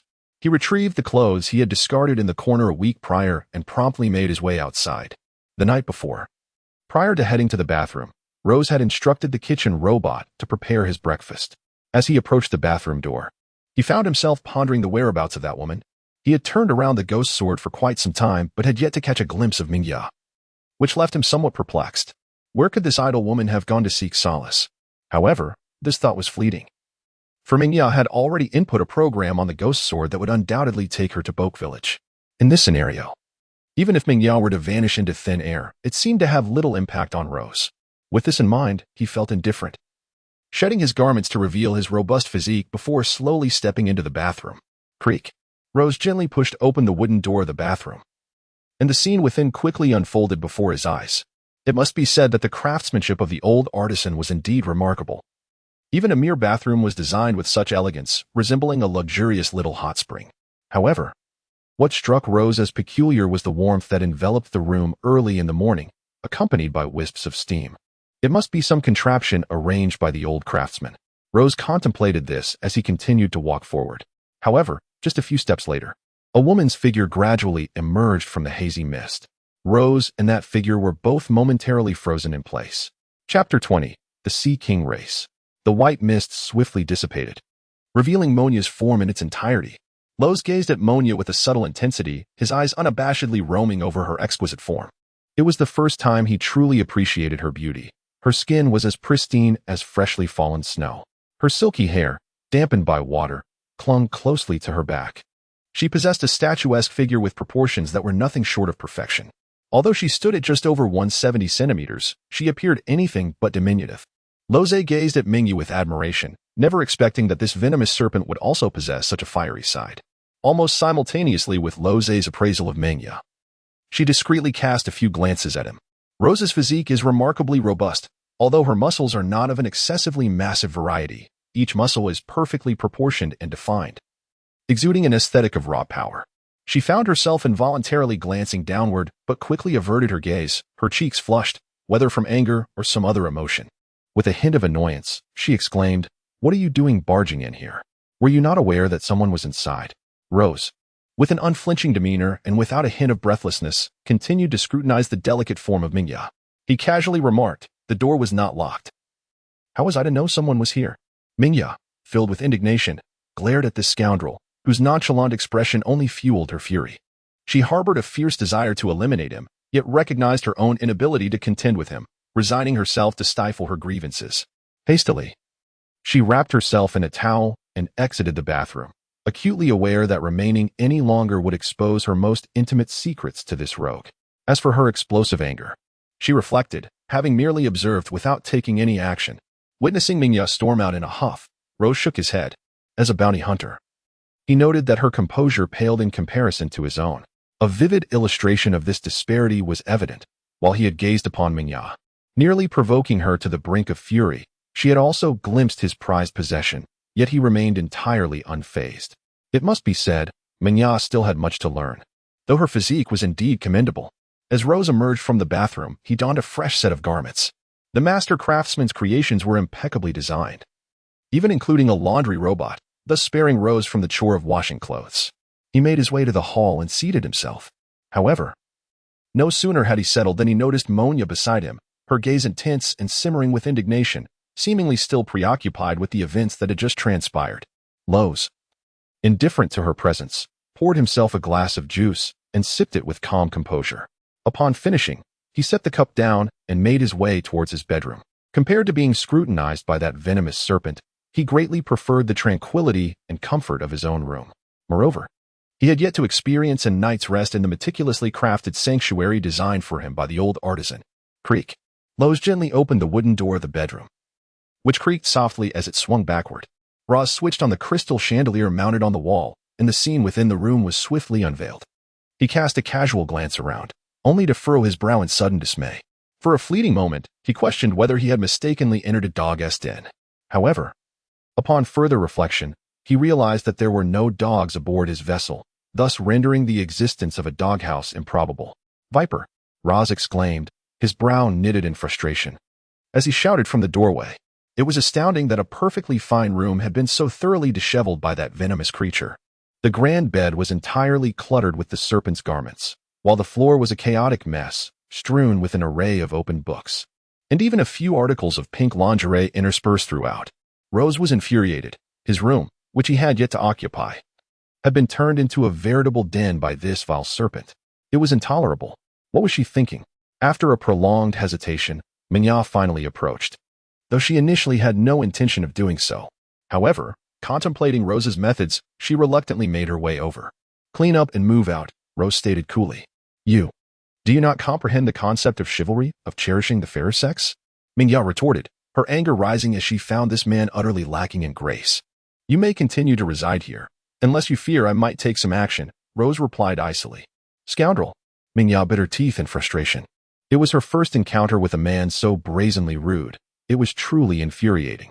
"Please expedite your departure. If it takes too long, I shall summon a robot to assist you. I am weary and require rest," Rose remarked dismissively. With a slam, Mihawk shut the door and swiftly packed her belongings.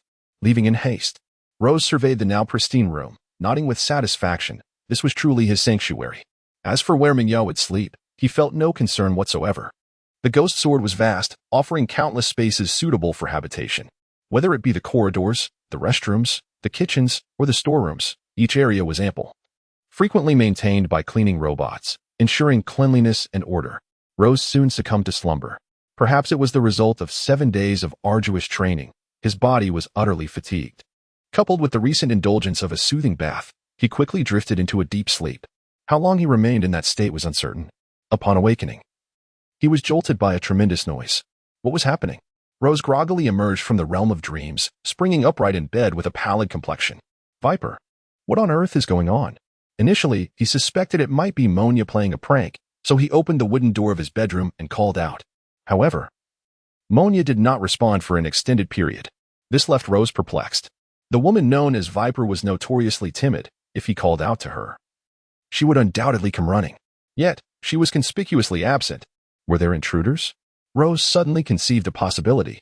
Clad in his pajamas and donning a pair of flip-flops, he seized his long sword and rushed out of the ghost sword. Upon emerging, he realized that dusk had already descended.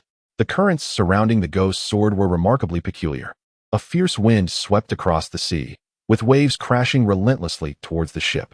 Before the ghost sword, several colossal sea kings emerged partially from the water, their fearsome visages fixated upon the vessel.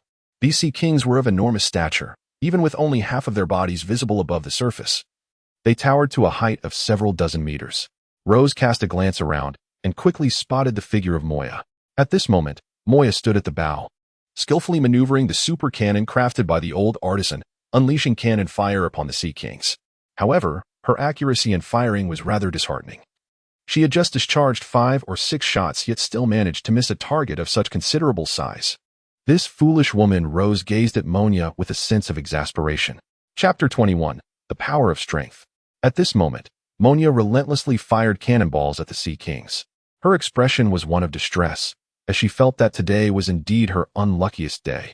First, she had been seen by that scoundrel Rose while bathing early in the morning, and then she was unceremoniously expelled from her room. To make matters worse, she now found herself confronting Sea Kings out in the ocean. It is well known that these creatures are the tyrants of the sea, colossal in size and possessing overwhelming power. Encountering even a single one is considered a stroke of misfortune, yet she had stumbled upon 3 at once. Truly unbearable. Boom, boom, boom. Monia maneuvered the cannon. launching a furious assault against the Sea Kings. The explosions reverberated as the shells struck their monstrous forms. Yet, amidst the billowing black smoke, the creatures remained unscathed. Despair began to seep into Monia's heart. This was not her first encounter with Sea Kings. In the past, she had managed to evade them when faced with only one. However, now she was confronted by three cunning beasts, strategically positioning themselves to encircle the ghost sword, clearly intent on preventing her escape. Boom, boom, boom. Monia fired off several more rounds, but the projectiles were no more effective than before. The cannonballs struck the Sea Kings with a thunderous roar, only to be met with the same ominous smoke, leaving the monsters utterly unharmed. It was over. Monia felt a profound sense of hopelessness. With her limited strength, there was no way to flee from these formidable foes. Her demise seemed inevitable. To think she might perish alongside that insufferable man was truly infuriating. Monia was bewildered as to why Rose occupied her thoughts in such a critical moment. But the memory of his attitude only served to aggravate her further, causing her to momentarily forget her dire predicament. Roar. A Sea King unleashed a thunderous sound, casting a cold gaze upon the ghost sword. Its blood-red eyes gleamed with malice as it bared its massive fangs, exuding a foul breath as it lunged toward the ship. How detestable! Monia's face paled at the thought of being devoured by such a beast, only to be excreted his waste. The creature's maw widened, its teeth drawing ever closer, leaving her in a state of increasing despair. Truly, what a wretched fate! Did this cursed fish wish to be prepared as a meal? Suddenly, Rose's voice resonated through the air. While there was a hint of amusement in his tone regarding the venomous serpent, he realized that if he did not act swiftly, his ghost sword would soon be devoured by this loathsome creature. Such an eventuality was intolerable for him. Therefore, he took action. With his words still lingering, Rose swiftly unsheathed his longsword. The moment the blade was drawn, a melodious hum filled the atmosphere, and his aura transformed dramatically. "Moonstep," he uttered softly. And with a single step upon the very air itself, he ascended, soaring higher and higher towards the formidable sea creature. That scoundrel, how could he possibly be here? Mona was momentarily taken aback, perplexed by Rose's unexpected presence. However, upon witnessing him propel himself towards the sea monster, she couldn't help but feel a wave of incredulity. Even if death were certain, did he truly need to court it so recklessly? Could a sword indeed be wielded against such a beast? Yet, in the next moment, Rose, suspended in midair, gripped his longsword tightly and unleashed a tremendous roar directed at the sea creature. Blood sword technique. As his voice echoed, his hands trembled slightly. And with a fierce swing towards the air ahead, he unleashed a massive crimson slash. The strike unleashed by Rose was colossal, although it was merely a single blow. Its velocity was astonishing. In an instant, the strike cleaved through the formidable teeth of the gigantic sea creature, severing 5 or 6 of its fangs with ease. Simultaneously, Rose's gaze turned icy, and he delivered another fierce strike, this time aimed at the creature's snout. Hiss! The unarmored marine beast possessed a remarkably fragile physique. Despite its immense size, Rose's strike swiftly inflicted a gaping wound, with crimson blood gushing forth. The creature recoiled in agony. However, the two nearby aquatic beasts remained undeterred. Witnessing their companions retreat, they showed no signs of backing down and viciously charged towards the ghost sword. Luoze's gaze turned icy as he unleashed several fierce sword strikes, leaving a few gruesome wounds on the faces of the two Sea Kings. Roar. The two Sea Kings, enraged, glared menacingly at Luoze, seemingly attempting to intimidate the human who dared to challenge their authority. Without uttering a word, Roser delivered 2 swift slashes. Consequently, one of the Sea Kings bore an additional scar. Loze raised his longsword once more, causing the three-headed beast to flee in terror. Utterly panicked and without a backward glance, the surface of the sea soon returned to tranquility. Loze returned to the ship from the ether, gazing at the vanishing Sea Kings in the distance. He murmured to himself with a hint of regret, "What a pity. It seems today's feast of Sea Kings has slipped away." He casually waved his sword, reflecting on the battle that had just transpired. He could distinctly feel a significant enhancement in his strength. It was not merely a matter of endurance. The increase in power had amplified the ferocity of his strikes. Had it been merely a week ago, although his slashes could inflict wounds upon those Sea Kings, their impact would have been nowhere near as formidable as it was just now. He began to perceive the intrinsic connection between swordsmanship, strength, and agility.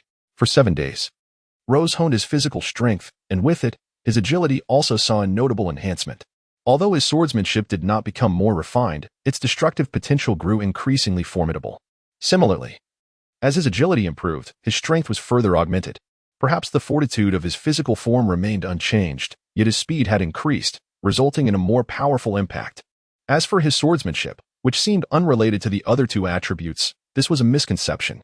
Once Rose's sword skills advanced, he might grasp even more potent techniques, leading to significant enhancements in both speed and destructive capability. Thus, Rose began to contemplate the importance of maintaining a harmonious balance among the three attributes of swordsmanship, strength, and agility, as this equilibrium would enable them to complement one another and unleash greater power. He slowly sheathed his sword, disregarding the serpent nearby, and made his way back. Meanwhile, Mingya appeared to have just emerged from her previous state of shock. With a grave expression, she gazed at Rose and muttered to herself, "This scoundrel seems to have grown even stronger." Chapter 22. Arrival at the Kitaro Sea. This region, a relatively secluded area within the South Sea, was characterized by its underdeveloped resources and desolate islands. Even the Navy had not established a presence in this impoverished expanse. Here lay the destination of Rose and Mingya's maritime voyage. The fishman Kashar, the ruler of this sea, was their intended quarry. Since their encounter with the three colossal sea beasts, Rose and Mingya's subsequent journey had been remarkably smooth. Today, their vessel, the Ghost Sword, finally reached the Kitaro Sea. Rozier and Monya stood upon the deck of the Ghost Blade, surveying the vast expanse of the sea that surrounded them. Rose meticulously scrutinized the vast expanse of the sea, seeking to uncover any valuable information. Meanwhile, Mingya gazed wistfully at the waters, for it had been several years since she last set foot in this maritime realm. Having fled from Boaktown all those years ago, Rose carefully surveyed the surrounding islands before swiftly returning his gaze to the expansive sea ahead. He spoke slowly, "Indeed, it is a rather barren region. It is astonishing that there are so many undeveloped islands. If this were near Duogetown, the Navy would have long since established a military base here." Mingya nodded in agreement and remarked, "That is certainly true. This maritime area has always been relatively desolate. The local populace is impoverished, and over the years, no prominent figures have emerged. Furthermore, for several years now, the sea has fallen under the control of the fishmen, who have no interest in cultivating the land. They only know how to exploit the humans under their dominion." Rose nodded slightly. The world of pirates is indeed a realm where the weak are devoured by the strong, survival of the fittest. Boaktown lies at the very heart of this sea, not too distant from our current position. Moreover, the Ghost Shadow ship is equipped with an engine devised by Lord Ulysses, granting it a speed superior to that of other pirate vessels. Given the early hour, we should arrive at Boaktown by dusk. Monya surveyed the surrounding waters and glanced at the sun above before addressing Rose. "Indeed," Rose replied with a gentle nod, adding, "We have now entered the territory ruled by the fishmen. Their combat prowess in the water is formidable. Should we encounter any fishmen, we must swiftly eliminate them. Otherwise, allowing them to enter the water would pose considerable difficulties." Monya wholeheartedly concurred, nodding in agreement. The previous defeats of the Navy in this region were attributed to the fishmen damaging their ships, forcing them into underwater combat. Thus, she shared Rose's perspective that upon sighting any fishmen, immediate extermination was imperative. "Is that a ship?" Just as the words left her lips, a small vessel drifted into Rose's line of sight. Rose retrieved a telescope and positioned it before his eyes, swiftly discerning the distant vessel carrying resources. It turned out to be a ship manned by fishmen. He quickly averted his gaze, lowering the telescope and speaking in a subdued tone. On that ship, Rose observed several towering fishmen alongside a number of large crates. Although he remained unaware of the contents of those crates, they likely contained substances that could not be submerged. Otherwise, there would be no need for the fishmen to utilize a boat. "What should we do? Should we open fire?" Monya inquired, her voice tinged with a hint of panic. Having previously endured the brutal reign of the fishmen, she had harbored thoughts of vengeance after her narrow escape. Yet, the sight of these fishmen once again instilled a profound fear within her. A shiver coursed through her body, her hands trembled uncontrollably, and her tone faltered. "Calm yourself," Rose replied coolly. "Bombarding them is out of the question. The noise would be too conspicuous, and we cannot ascertain whether other fishmen lurk in these waters. We must avoid alarming them unnecessarily." "What then?" Monya's anxiety deepened. Despite her efforts to maintain composure, she found it challenging to regain her usual poise. The shadow cast by the fishmen in her mind was too haunting. "Let us first prepare the old ship. Following our current trajectory, we shall soon encounter them. When the moment is right, I will employ the moon step to soar above and confront them directly aboard their vessel. Pondered for a moment and proposed a relatively comprehensive plan. Are you truly intending to confront them head-on? You must be out of your mind. They are fishmen. Monia's voice was tinged with agitation, her fear of the fishmen leading her to believe they were insurmountable. Just do as I say. Moreover, you need to calm down. Roz remarked, casting a deep glance at Monia. He felt a tinge of disappointment at her reaction, yet he was simultaneously contemplating what the fishmen had done to her, which instilled such terror in this somewhat renowned viper. Very well. Monia and Roz locked eyes for a considerable duration, eventually finding tranquility. It dawned on her that while the fishmen were indeed fearsome, the individual before her was a formidable monster in his own right. Let us commence. You may return inside first. Everything should proceed as usual. With Monia finally composed, Roz withdrew his gaze and issued the command. Monia swiftly retreated indoors. As for Roz, his demeanor remained impassive, his gaze unwavering as he stood still. As a bounty hunter, he was exceedingly familiar with such hunting operations and was resolute in ensuring that no mistakes would occur. The ghost sword continued its relentless journey forward. As the vessel advanced, the fishmen aboard a small boat finally took notice of the ghost sword's presence. Bashamon, how could there be a ship there? Telekbi, the leader of this small group of fishmen, inquired of Bashamon. A ship? Bashamon hesitated for a moment, scrutinizing the ghost sword closely. An outsider? Telekbi remarked. In their waters, all humans were enslaved, forced to toil ceaselessly, rendering it impossible for any locals to board such a grand vessel. With neither pirate flag nor naval insignia. It is neither pirate nor navy. Could it be a merchant ship? Bashamon mused, perplexed. The ship appeared grand, yet it bore no flags, indicating it was neither military nor piratical. A merchant vessel, perhaps. However, it seemed implausible for a merchant ship to venture into their territory. They had ruled these waters for many years, and not once had a merchant ship graced their shores. It seems unrealistic, Telekbi commented. Yet, before he could finish, a sudden scream erupted. Oh no, a human is flying over from that ship. Be cautious, they must be an ability user. Chapter 23. Devouring Fishman. Rose moved with remarkable speed, his agility enhanced significantly by 250 points. Before the echo of the fishman's shriek had fully faded, Rose swiftly approached them. In the blink of an eye, he had leaped to the bow of their vessel. Upon landing, Rose did not fix his gaze upon the fishman before him. Instead, he quickly surveyed his surroundings, soon confirming the absence of other fishmen. Only then did he gradually withdraw his gaze. Human, who are you? Bashamanda regarded Rose with a cold stare, his mind alert and meticulously interrogating the newcomer. Simultaneously, he scrutinized Rose with keen observation. Rose possesses a tall and muscular physique. Although he is currently clothed, subtle yet distinct lines are discernible beneath the fabric. However, such physical attributes fail to capture the attention of the Bashamanda, for their aquatic forms are inherently formidable. In comparison, Rose's physique appears significantly inferior to theirs. I shall be the one to bring your demise. Rose replied lightly, drawing his long sword from its sheath. The moment the blade was unsheathed, the blazing sunlight struck the steel, emitting a dazzling radiance. Humph! Foolish humans, he scoffed. To dare oppose the merman is to court death. Bashamanda let out a cold grunt, swiftly adopting a combat stance. Merman karate, 500 watts of a straight punch. He bellowed, channeling immense power into his fist, aiming directly at Rose from a distance. With a resounding crack, Bashamanda unleashed a formidable blow, causing the air around the impact to tremble, swiftly sending forth a transparent wave of force towards Rose. Chafe. However, Rose remained unfazed, leisurely stamping his foot on the ground. Suddenly, a peculiar sound resonated, and only a fleeting shadow lingered in the air as he effortlessly evaded the attack. Although the fishman's unarmed combat exhibited considerable power, its speed was lacking, rendering it at a disadvantage against opponents renowned for their swiftness. The speed of Rose was astonishing, as the attacks of Bashamanda appeared to him as if they were unfolding in slow motion. With a mere application of shave, he effortlessly evaded the incoming strikes. Having dodged Bashamanda's assault, Rose did not cease his momentum. He planted his foot firmly on the ground and swiftly executed another displacement using shave. In the next moment, Rose's figure re-emerged, this time materializing directly in front of Bashamanda, so swiftly that the fishman had no time to react. What? A human? How could they possibly be so fast?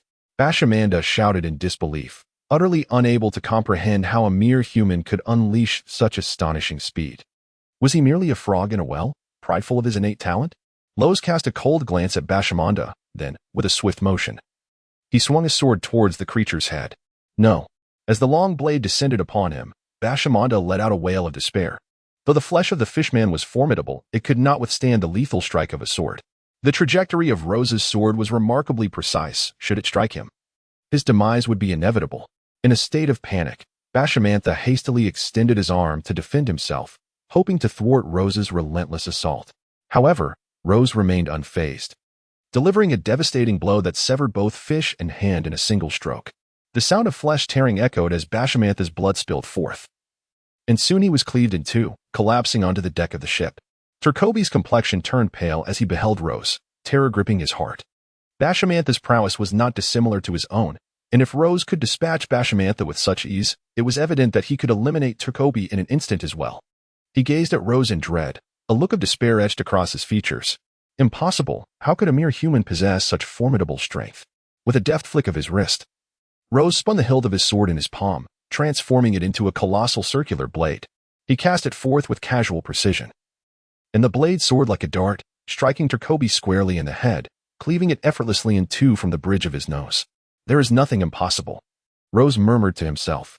The vastness of the ocean is beyond the comprehension of this band of frogs confined to their well.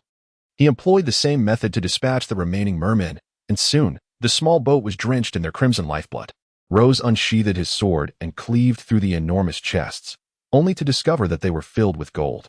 It appears that somewhere in this maritime expanse lies a substantial treasure trove of gold mines, and this wealth was amassed by the fishmen through the exploitation of human labor. Rose directly absorbed the gold through his system, swiftly increasing his deposits from 700 million to 1 billion. However, just as he intended to depart, he abruptly halted in his tracks. A sudden thought struck him. Although he had indulged in seafood and fish, he had never tasted the flesh of a merman. Curiosity piqued. He wondered if this exotic delicacy might offer an exquisite flavor.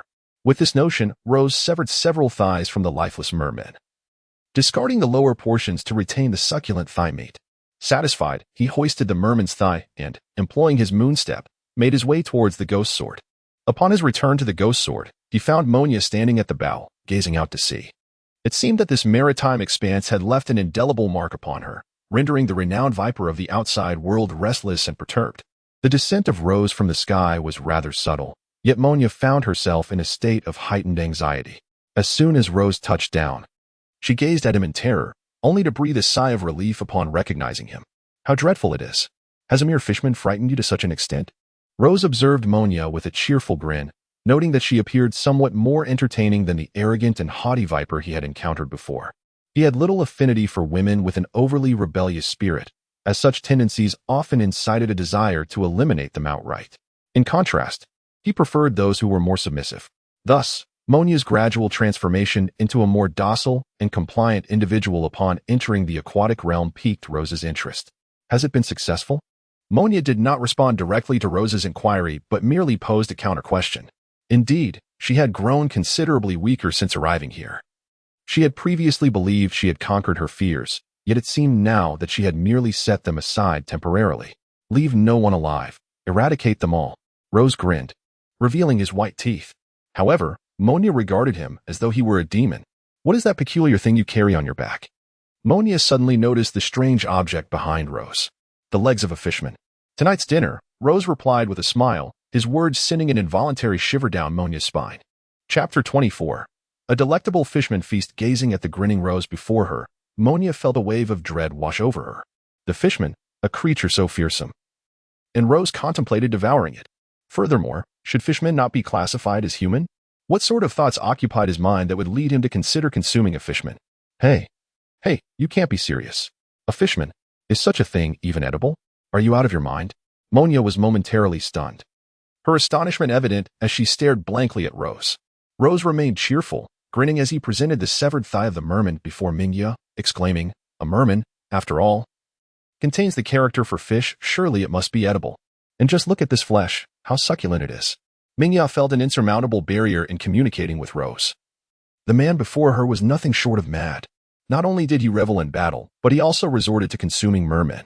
Unable to suppress her revulsion at the sight of the merman's thigh, she promptly turned and retreated into the ghost sword. Rose refrained from engaging in any argument. Shouldering the fisherman's leg as he entered the kitchen, where he commenced the preparation of his seafood feast. That evening, Rose took it upon himself to craft a grand array of dishes centered around the fisherman's leg. The variety was indeed remarkable, featuring braised fisherman's leg, marinated fisherman's leg soup, and stir-fried fisherman's leg, among others. In total, Rose conjured 7 or 8 distinct culinary creations, each plated and adorning the table, exuding an exquisite aroma that tantalized the senses. As soon as Rose sat down, he began to indulge in the flesh of the fish people. After savoring a few bites, he couldn't help but extol the exquisite taste of their meat, which was remarkably succulent and lean, yet devoid of any stickiness. With each bite, the fresh aroma of the meat burst forth, providing him with a sense of delightful refreshment. In no time, he devoured the entire lavish spread of fish delicacies laid before him. Once he finished, Rose contentedly emitted a satisfied belch and mused to himself. The flavor of the fish people is quite delightful, far superior to that of certain wild beasts. It seems I shall have to slay a few more of them when the opportunity arises. If conditions permit, raising fish people for sustenance would be an excellent endeavor indeed. Nearby, Monia was consuming a dinner prepared by robots. She had just been astonished that Rose managed to finish all those fish people when she overheard his remark, nearly choking on her food. To her disbelief, Rose had developed an insatiable appetite for fish people. Moreover, the notion of raising them for consumption? Was that a thought befitting a rational person? Monia quickly finished her meal and retreated to the bow of the ship to catch some fresh air, feeling compelled to distance herself from Rose, lest she too succumb to his madness. Rose remained indifferent to the matter, returning to the soft embrace of the sofa in the hall, leaving the task of cleaning the dishes to the robots. An hour swiftly elapsed. After this interval, Rose and Monia finally arrived at the village of Boke, home to the fishmen. Is there a concealed spot where we can dock the ship? Rose inquired, gazing at the expansive sea surrounding them. The area was teeming with fishmen, and if they carelessly anchored the ghost sword at the shoreline, it would undoubtedly attract unwanted attention. Moreover, once Rose and the others disembarked, the safety of the ghost sword would be compromised, and he was reluctant to see his vessel fall into the hands of the fishmen.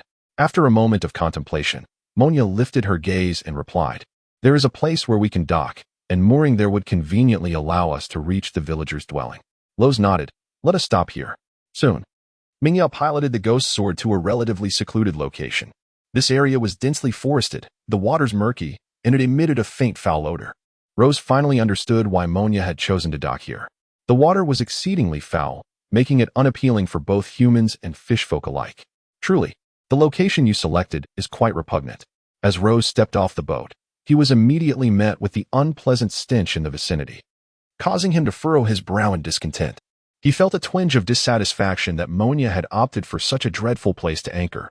However, Monia offered a brief explanation, noting that this area was relatively safer, given the presence of the fishfolk nearby. Rose remained largely silent, for Monia spoke the truth.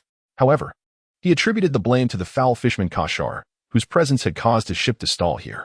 After dispatching him, he vowed to savor his flesh as a means of retribution.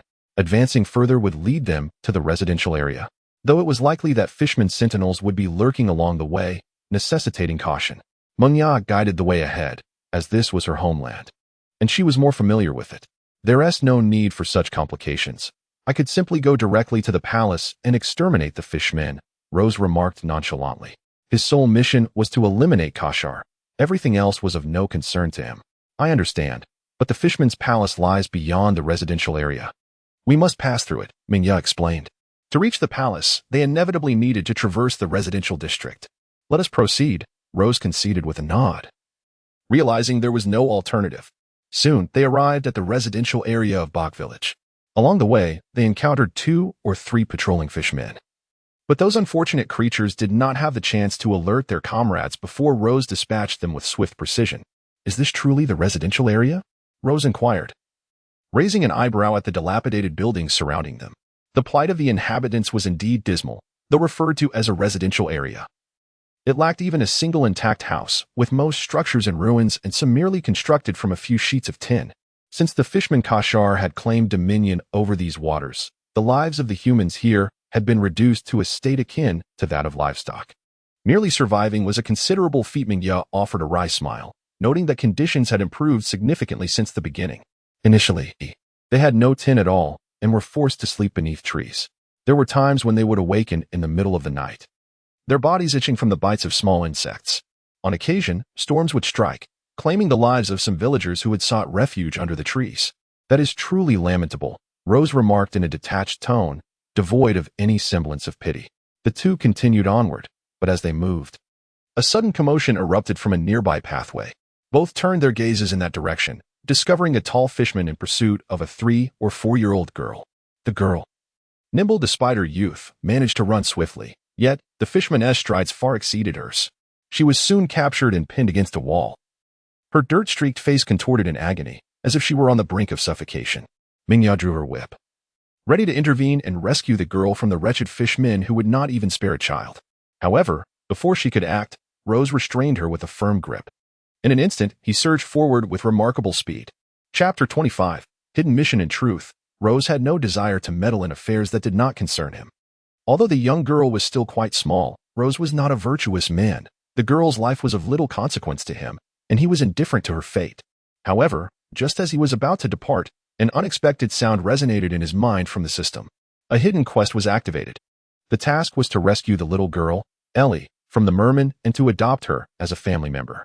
The reward for this task included an achievement unlock, the madman with a child. The achievement unlock reward comprised 500 points for Swordmaster upgrades, and the functionality to exchange belly for Swordmaster upgrade points was initiated. Information regarding Ellie began to transmit. Name, Ellie. Age, 4.5. Identity, daughter of the ale couple from Bachtown. Devil fruit, misfortune fruit. Fruit description, type, paramecia. Effect, the consumer of the misfortune fruit brings misfortune to those around them. If the user makes physical contact with others, their luck diminishes to 0, resulting in a day filled with unfortunate events, such as choking on water, suffocating while eating, or encountering a tornado at sea. Ellie's upbringing was tragic. At the age of 2, she inadvertently consumed the misfortune fruit, leading to the untimely demise of her parents. At 3, the villagers of Bach harbored ill intentions towards her, resulting in one choking to death while drinking. By 4, she had caused the death of a villager in Bach, now abandoned and perceived as a monster by the villagers. Upon absorbing this information, Rose's lips twitched. He was uninterested in anything else, including Ellie's tragic past. However, he was intrigued by the functionality to exchange belly for Swordmaster upgrade points, along with the 500 upgrade points. To accomplish this task, it was essential to make Ellie part of his family. While this seemed trivial, the fact remained that this little imp would bring misfortune to those around her. If Rose saved her, would he find himself plagued by daily misfortunes? Perhaps even choking on water himself? This was a matter worthy of contemplation. System, will Ellie's ability affect me? Rose inquired suddenly. Logically, the system should not be designed to be so detrimental. Indeed, the mechanical voice of the system soon echoed back, no. Understanding this, Rose broke into a satisfied smile. Since Ellie's ability would not impact him, the matter was much simpler. In the next moment, with a powerful step, Rose's foot struck the ground, channeling all his strength into it, creating a small crater beneath him. Suddenly, an unusual sound erupted, and in an instant, his figure flickered to the rear of the fisherman. Swift as a blade, Lo spoke softly. Subsequently, he drew the long sword from its sheath. A sudden, melodious note of the blade resonated, startling the merman, who swiftly turned his head to gaze behind him. The sound of a sharp slice followed. Rose disregarded his gaze and, without uttering a word, struck his arm with a swift blow of his sword. Subsequently, crimson blood poured forth as the fisherman's severed arm fell to the ground. Ellie sensed that the grip that had held her aloft had suddenly loosened significantly. However, having been grasped by the fisherman midair, she soon plummeted to the ground as the hold released. With a swift motion, Rose lifted her into his arms. Who are you? Oh, damn those humans for severing my hand. At that moment, the fisherman recognized Rose's voice and, feeling the stinging pain coursing through his body, his expression twisted into a grimace. Do not scream so loudly. Rose cast a fierce glare at him. Subsequently, with a swift stroke of his sword, he severed the creature's head from its neck. The head fell to the ground, and crimson blood gushed forth from the gaping wound, reminiscent of a grotesque fountain, albeit one that spewed forth not water, but the life essence of the fallen merman. You have slain him. The merman's heightened sense of smell, particularly among the sharks, would soon detect the scent of blood. Drawing them near, Monya approached hastily, her gaze settling on the gruesome sight of the deceased merman, and her expression shifted. It matters not, he is dead. Should more mermen arrive, we shall dispatch them as well. Rozé displayed an air of nonchalance as he remarked indifferently. To him, whether slaying one merman or a multitude held no significance whatsoever. Moreover, he harbored a particular fondness for lavish feasts of merman cuisine. The prospect of an abundant influx of mermen would only afford him greater options. Alas, it was simply the way of things. Monya refrained from attempting to alter Rosé's perspective. Having spent considerable time in his company, she had gleaned certain aspects of his character. Essentially, it was best to avoid contradicting him and to acquiesce to his whims. However, I find it rather perplexing that you would choose to rescue this young girl, Monya remarked with astonishment. In her mind, Rozé was a remorseless villain, a man devoid of conscience. Thus, she could not fathom the sudden emergence of compassion within him. Rozé casually deflected her inquiry, unable to divulge the true reasoning behind his actions. Just then, he shifted his gaze and noticed that Ellie in his arms had her eyes tightly shut, lost in slumber. A sense of perplexity washed over him. He had successfully rescued her, yet the system remained unresponsive. What could be the reason for this? Why is her face so flushed? Rozé inquired with curiosity. As he spoke, he reached to touch Ellie's forehead, only to be met with an overwhelming heat that rendered his palm almost scalding. She has a fever.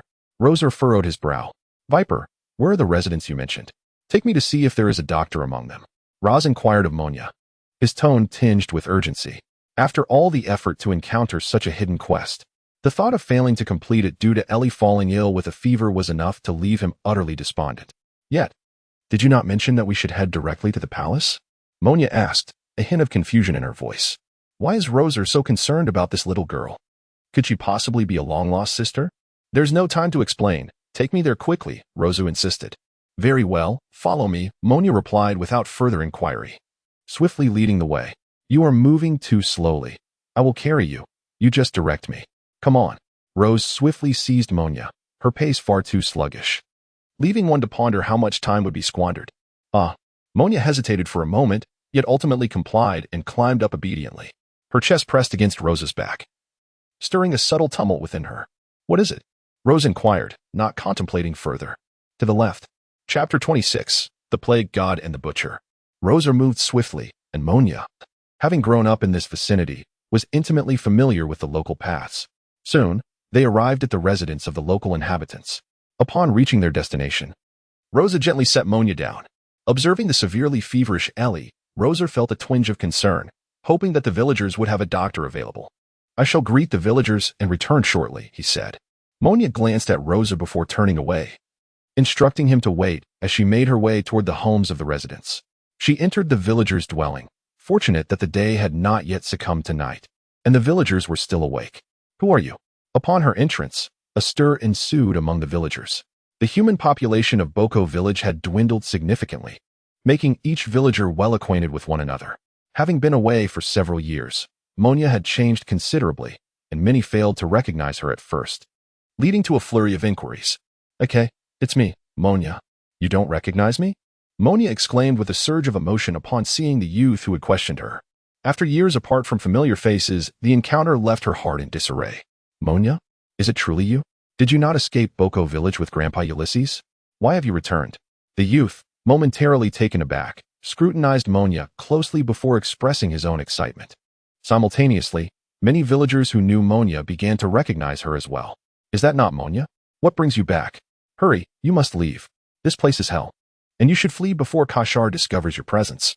Monya, are you out of your mind? Why would you return? The villagers, united in their concern, implored her to leave. Having lived in this place, they understood it to be a living hell and wished for Monya to never set foot here again. Monya, what brings you back? Where is Ulysses? An elder's voice suddenly resonated, causing many villagers to fall silent. Monya turned her gaze to find the village's elder, the former chieftain, and greeted him politely. Why have you returned? Do you not understand where you are? The chieftain spoke with a hint of anger. That old fool Ulysses, how could he allow you to come back alone? What are we to do now? After a moment of hesitation, Monya replied to the chieftain, Grandfather, we have come back to eliminate Kashar. Her words struck like thunder, instantly silencing the crowd. Even the chieftain stood frozen, speechless. Impossible. You must leave at once. Do not seek your own demise. Those fish-like creatures cannot possibly be defeated. The village chief shook his head, a glimmer of despair evident in his eyes. They had long been under the dominion of the fishmen, fully aware of the terror these creatures embodied. They had not been devoid of hope for miracles to unfold. Yet each flicker of optimism was mercilessly extinguished by the relentless fishmen. Was it not similar to the previous naval forces, who had made grand displays in their endeavors to vanquish the fishmen, only to find themselves consigned to the depths of the sea, becoming mere fodder? Thus, despair had long since settled in their hearts. Grandfather Village Chief, this time we have invited a formidable naval hunter to slay Kashar, renowned in our southern seas. With many pirates having met their demise at his blade, this time, Kashar shall not be an exception, Monya asserted. Impossible. The Navy cannot even contend with the fishmen. Can a mere pirate hunter surpass the Navy? The chief replied, shaking his head once more. Monya, you are still young and must have been deceived. The horror of the fishmen is like a scar, indelibly etched in their hearts, leaving them devoid of the courage to resist. To live, albeit in suffering, is still to live. In death, there is truly nothing left. Village chief, Monya intended to plead further. However, at that moment, a voice interrupted the poignant reunion. I apologize for disturbing your heartfelt gathering, but do you have a doctor here? Rose waited in place for a considerable time, but Monya had yet to return, and Ellie's condition continued to deteriorate. Consequently, he decided to enter. Who are you? The village chief glared coldly at Rose. Chief. He is the pirate hunter I mentioned earlier, Monya hurriedly explained. The chief's demeanor had startled her. Rose, being a madman, could pose significant trouble if provoked. Humph. A pirate hunter? Who granted you the audacity to challenge Kashar? You scoundrel. Without you, how could Monya have ventured back to such a perilous place? The chief glared at Rose with palpable anger. They had painstakingly arranged for Monya's escape to spare her from this dreadful locale. Little did they anticipate that this foolish pirate hunter would bring Monya back to Bok Village. In that instant, the chief felt a surge of murderous intent towards Rose. I have no desire to argue with you. I shall ask one last time, is there a doctor here? Rose furrowed his brow. Under normal circumstances, those who dared to provoke him in such a manner would have met their demise. No, the chief replied icily. Simultaneously, a villager's shocked scream echoed through the crowd. Chief! Look, isn't that the demon child in this man's arms? Ellie was believed to bring misfortune upon the villagers, a consensus reached long ago. Thus, they had expelled her from the residential area 6 months prior. Should she re-enter, they would mercilessly drive her away. Now, witnessing Rose bringing this harbinger of doom into their midst, nearly every villager was incensed. Indeed, despicable man, you have not only harmed Monya, but now seek to bring our demise as well. Leave with this wretched child at once. Out, out. The villagers' shouts grew increasingly fierce as they directed their wrath at Rose. Rose's gaze grew increasingly frigid, with veins visibly protruding from his forehead. In an instant, he drew his longsword, planting a foot firmly on the ground as his figure swiftly materialized before the village chief. He positioned the blade against the chief's neck, his voice chillingly indifferent, akin to a millennium of frozen ice. I shall ask once more, is there a doctor? Rose spoke with fury, his longsword pressing down slightly, drawing a line of blood across the village chief's neck. Rose, I implore you, cease this at once. There is a doctor. Monya's complexion turned ashen, her gaze pleading as she looked at Rose. AK, are you not a doctor? Hurry and save her. Her urgency was palpable as she turned to the young man from earlier, fearing that if this continued, Rose might indeed kill all the villagers in his rage. Please. Save her. Save her, the village chief added, his voice trembling as he regarded Rose, as though confronting the Grim Reaper. Chapter 27. Expulsion. Under the desperate pleas of Monya and the village chief, AK hesitated for a moment, but ultimately stepped forward. He placed one hand gently on Ellie's forehead, caressing it briefly before withdrawing. What is it? Is there a way? Rose hurriedly inquired. It is merely a fever. Although it is quite high, I still possess a bit of medicine. If this little imp takes it and rests for the night, she should recover swiftly. Bound by the village chief's life and Rose's ferocity, AK, despite his reluctance to tend to Ellie, could only comply obediently. Is there a place where she can sleep? Rose's brow unfurled, relieved to hear AK assert that Ellie was not in grave danger. He let out a sigh of relief, as considerable effort had been expended in saving the young girl. There are certainly no beds. Everyone sleeps on wooden boards. If you do not mind, please take her over there for now. I shall fetch the medicine. AK pointed towards a corner on the left as he spoke to Rose. It is time to sheathe your sword, I presume. Rozar swiftly sheathed his sword and, cradling Ellie, made his way to the corner that AK had mentioned. As he departed, his voice resonated softly. If you can bring her back, I shall ensure your efforts are not in vain. My original mission was solely to eliminate Cashel. But should you succeed in rescuing her, I will assist you in vanquishing all the mermen on this island. Otherwise, even if I were to slay Cashel, given your current strength, you would still be destined for a life of servitude. Loz's voice was remarkably flat, akin to the mere declaration of an undeniable fact, devoid of any emotional nuance. However, the other villagers held a different perspective. They could scarcely believe that Loz was capable of slaying Kashar. Such a figure would, at most, direct his aggression towards ordinary folk like themselves, who possess little in the way of combat prowess. Nevertheless, if you fail to rescue her, her demise will inevitably lead to your own. Rose paid no heed to the villagers' thoughts. After a moment of silence, he spoke again in a calm tone. He would not allow the villagers to toil in vain. However, should they harbor ill intentions or deliberately withhold assistance, they would all meet a grim fate.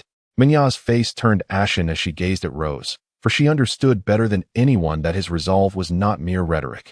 To him, taking a life was as commonplace as eating or drinking.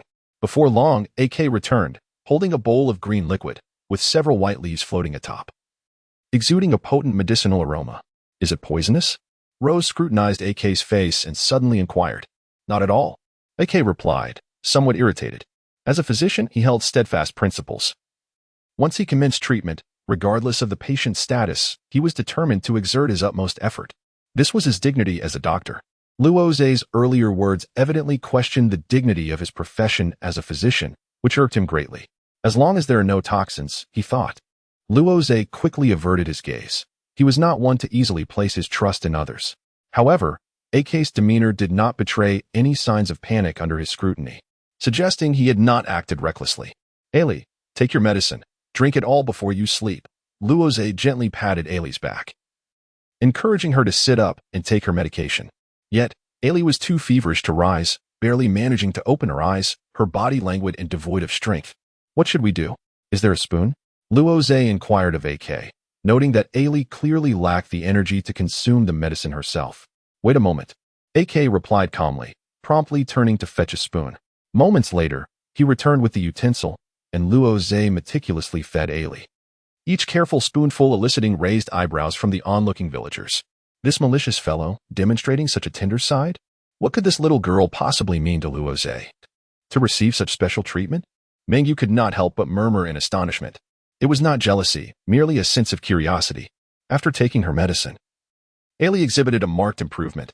Though her forehead still burned fiercely, the expression of anguish had faded from her muddy little face.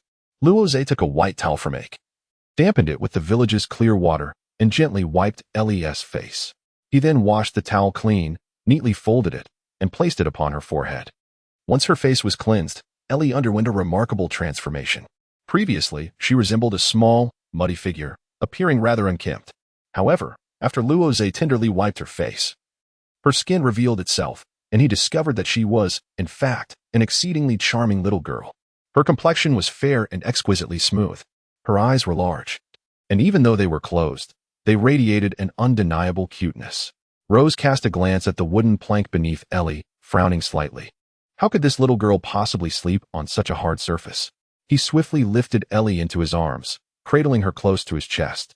Although his body was not particularly soft, it offered far more comfort than the wooden board. Moreover, the little girl was light, posing no burden to him whatsoever. Luoze quietly leaned against the corner, contemplating spending the night in solitude. So be it. Regarding tonight's events, I am grateful. Should the young girl recover from her ailment, I shall fulfill my promise. Observing the villagers and Aku, who stood in a daze, Luoze let out a light chuckle and remarked, "Humph. Take her away swiftly once she is well." However, Aku responded with a disdainful snort. He harbored no fondness for Luoze and considered his promises to be nothing but absurdities. Loz did not refute, stating that he would not retract his words. Whether they believed him or not was their affair, but he would indeed slay the merman. Rose gently closed his eyes as the villagers gradually dispersed. However, at that moment, a villager in tattered clothing rushed in, his expression frantic and breathless. "Everyone, this is bad. The fishman captain has come with a multitude of his kind. It seems that a fishman has perished in our residential area, and they are here for a thorough investigation," the man exclaimed in a state of panic. Cap'n was an official under Kashar, known for handling many affairs in Boku village. His temperament was vicious and murderous. He took pleasure in tormenting and slaughtering slaves, instilling great fear among the villagers. "What? Cap'n is here?" Many villagers gasped in astonishment, their faces reflecting sheer terror. In the corner, Minya also opened her eyes, realizing that the fishman they had killed today in order to save Ellie had indeed been discovered. Rose remained motionless in slumber, silent as ever. It was unclear when it happened, but suddenly an irate villager bellowed, "It's that wretched little imp. I warned you she would bring us misfortune. And now the fishmen have come." The words echoed like thunder, igniting a wave of resentment among the villagers towards Ellie. They clamored in unison, directing their ire solely at her. "Expel that unfortunate little demon. Drive her out. Out with her." The villagers' voices crescendoed, their fervor intensifying as the fishmen approached, throwing them into disarray. "Who are we to expel?" Rose abruptly opened his eyes. Chapter 28. Help from Boss Kashar. The voice of Rose was not particularly loud, yet his tone exuded a remarkable calmness. Due to the presence of Ellie nestled in his arms, he refrained from drawing his longsword. However, as soon as his words fell, none of those who had earlier clamored to expel Ellie dared to utter another word. The atmosphere instantly succumbed to silence, with the villagers rendered speechless, gazing at Rose in trepidation, afraid to voice even a hint of discontent. Although the fishmen outside were exceedingly ferocious and capable of slaughtering them, the tension in the air was palpable. The individual squatting here is certainly no virtuous soul. Should one provoke him, it is entirely possible that before the merfolk even make their move, a river of blood would already flow. No villager dares to utter another word. They all remain silently rooted in place. "Viper, please take good care of her." Rose suddenly rose to his feet and approached Mingya, placing something into her hands. He then added, "It is best not to touch the girl's flesh. Clothing provides a barrier, but should you make contact with her skin, the consequences will be dire." Mingya, perplexed by Rose's cryptic warning, nonetheless cradled Ellie with utmost care. As she turned her gaze away, she realized Rose had already turned and departed. She regarded his retreating figure with a sense of apprehension. Did this man truly feel no fear upon hearing of the approaching merman army? Very well. Since the prey has presented itself willingly, it is time to fulfill my promise. Rose smiled faintly before drawing the long sword from its sheath. With the sword in hand, his entire demeanor transformed dramatically. Although his appearance remained the same, the aura he emanated was strikingly different from moments ago. If one were to liken the sheathed Rose to a slumbering tiger, then at this moment, he was akin to a frenzied beast. Rose wielded his longsword, casually slicing through the air. A crimson radiance coalesced upon the blade, swiftly transforming into a formidable strike that severed a towering tree in the vicinity. The tip of his sword grazed the ground, emitting a faint squeak, as Rose nonchalantly strode towards the entrance, ultimately halting at the threshold, choosing to take no further action. "Since these fishmen were so eager to march to their demise, I shall facilitate their passage. From tomorrow onwards, this village shall revert to your dominion. Congratulations, you are free." Rose's voice resonated with a tranquil detachment, gradually descending upon the gathered crowd. The villagers felt a sudden jolt in their hearts as they gazed upon Rose's silhouette, a flicker of hope igniting within them. In that fleeting moment, they dared to nurture a glimmer of expectation. Yet, the notion of freedom, could it truly exist? Ha ha ha ha. Freedom? You are nothing more than a group of wretched slaves, inferior even to swine and dogs. Humanity have a modicum of self-awareness. At that very moment, a thunderous sound erupted. A piece of shattered metal hurtled towards Rose, accompanied by the instantaneous laughter of a fishman. With a swift stroke, Rose cleaved the iron sheet into two pieces. As it fell, the formidable army of fishmen emerged before the astonished villagers. This time, they numbered an alarming 30 to 40. Each one towering in stature, their muscular forms exuding power as they cast derisive glances at Rose and the villagers. Leading this menacing group was a green-skinned fishman, adorned with a hat and wielding a large sword. He was Capone, a trusted lieutenant of Kashar. Several years prior, when the Kashar pirate crew roamed the waters of the South Sea, Capone had a bounty of 80 million berries, though he had not resurfaced in other waters since. His strength had grown exponentially, far surpassing that of years gone by. Should he set sail once more, his bounty would undoubtedly exceed 80 million. Haha, humans. You are the ones who killed our comrades, aren't you? Capone bellowed, stepping forward with a palpable aura of malice directed at Rose, who stood alone at the entrance. Have you contemplated how you shall meet your end? Upon hearing his words, the villagers' faces drained of color, turning ashen in realization. They had not anticipated that Rose had slain a fishman, explaining the ferocity of this invasion. But, shave. Rose cast a faint gaze towards Capon, devoid of any intention to engage in conversation. Such a foe required merely a fleeting glance for him to vanquish effortlessly. In the next heartbeat, an unusual sound suddenly resonated, and Rose's figure abruptly vanished from sight. Such swiftness. Capon's gaze sharpened, bewildered by the phenomenon. How could the individual who had been standing there mere moments ago simply disappear? How was he to meet his demise? Before Capon could even blink, his astonishment still lingering in his mind, Rose reappeared beside them. A gentle breeze brushed against his cheek, accompanied by a chilling voice that whispered in his ear, "Allow me to choose for you." Rose spoke lightly, and suddenly drew his sword in a swift arc. He had previously inquired of Capon how he wished to meet his demise. Unfortunately, this insignificant creature was oblivious to the choice. In that case, let him be cleaved into 8 pieces. With a swift stroke of his sword, Rose swiftly struck the form of Capon. The blade, exceptionally sharp, glided effortlessly across Capon's body upon contact. A peculiar sound echoed through the air, squelch. Another strange noise followed. Soon, 8 chunks of flesh tumbled to the ground, blood splattering across the earth, and the pungent scent of iron filled the atmosphere once more. Subsequently, even more grotesque remnants began to emerge. Intestines, liver, these visceral remnants, drenched in blood, some still pulsating with a ghastly life. Rose stepped on those repugnant things. Simultaneously, a chilling voice echoed once more. "Have you all decided how you wish to perish?" As the voice fell, a wave of shock coursed through all present. The villagers gazed at Rose in disbelief, unable to fathom that this individual truly possessed the strength to slay the fishmen. However, the fishmen reacted differently. Each one looked upon Rose as though they had encountered a specter. Capone was among the strongest here, second only to their leader, Kashar. Yet this man had effortlessly dispatched one of their own with a single stroke. Did this not imply that their fate was sealed?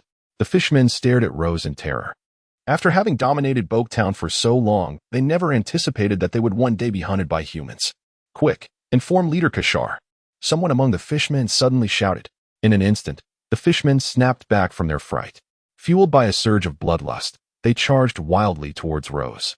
Yet, Rose's formidable strength rendered their assault futile.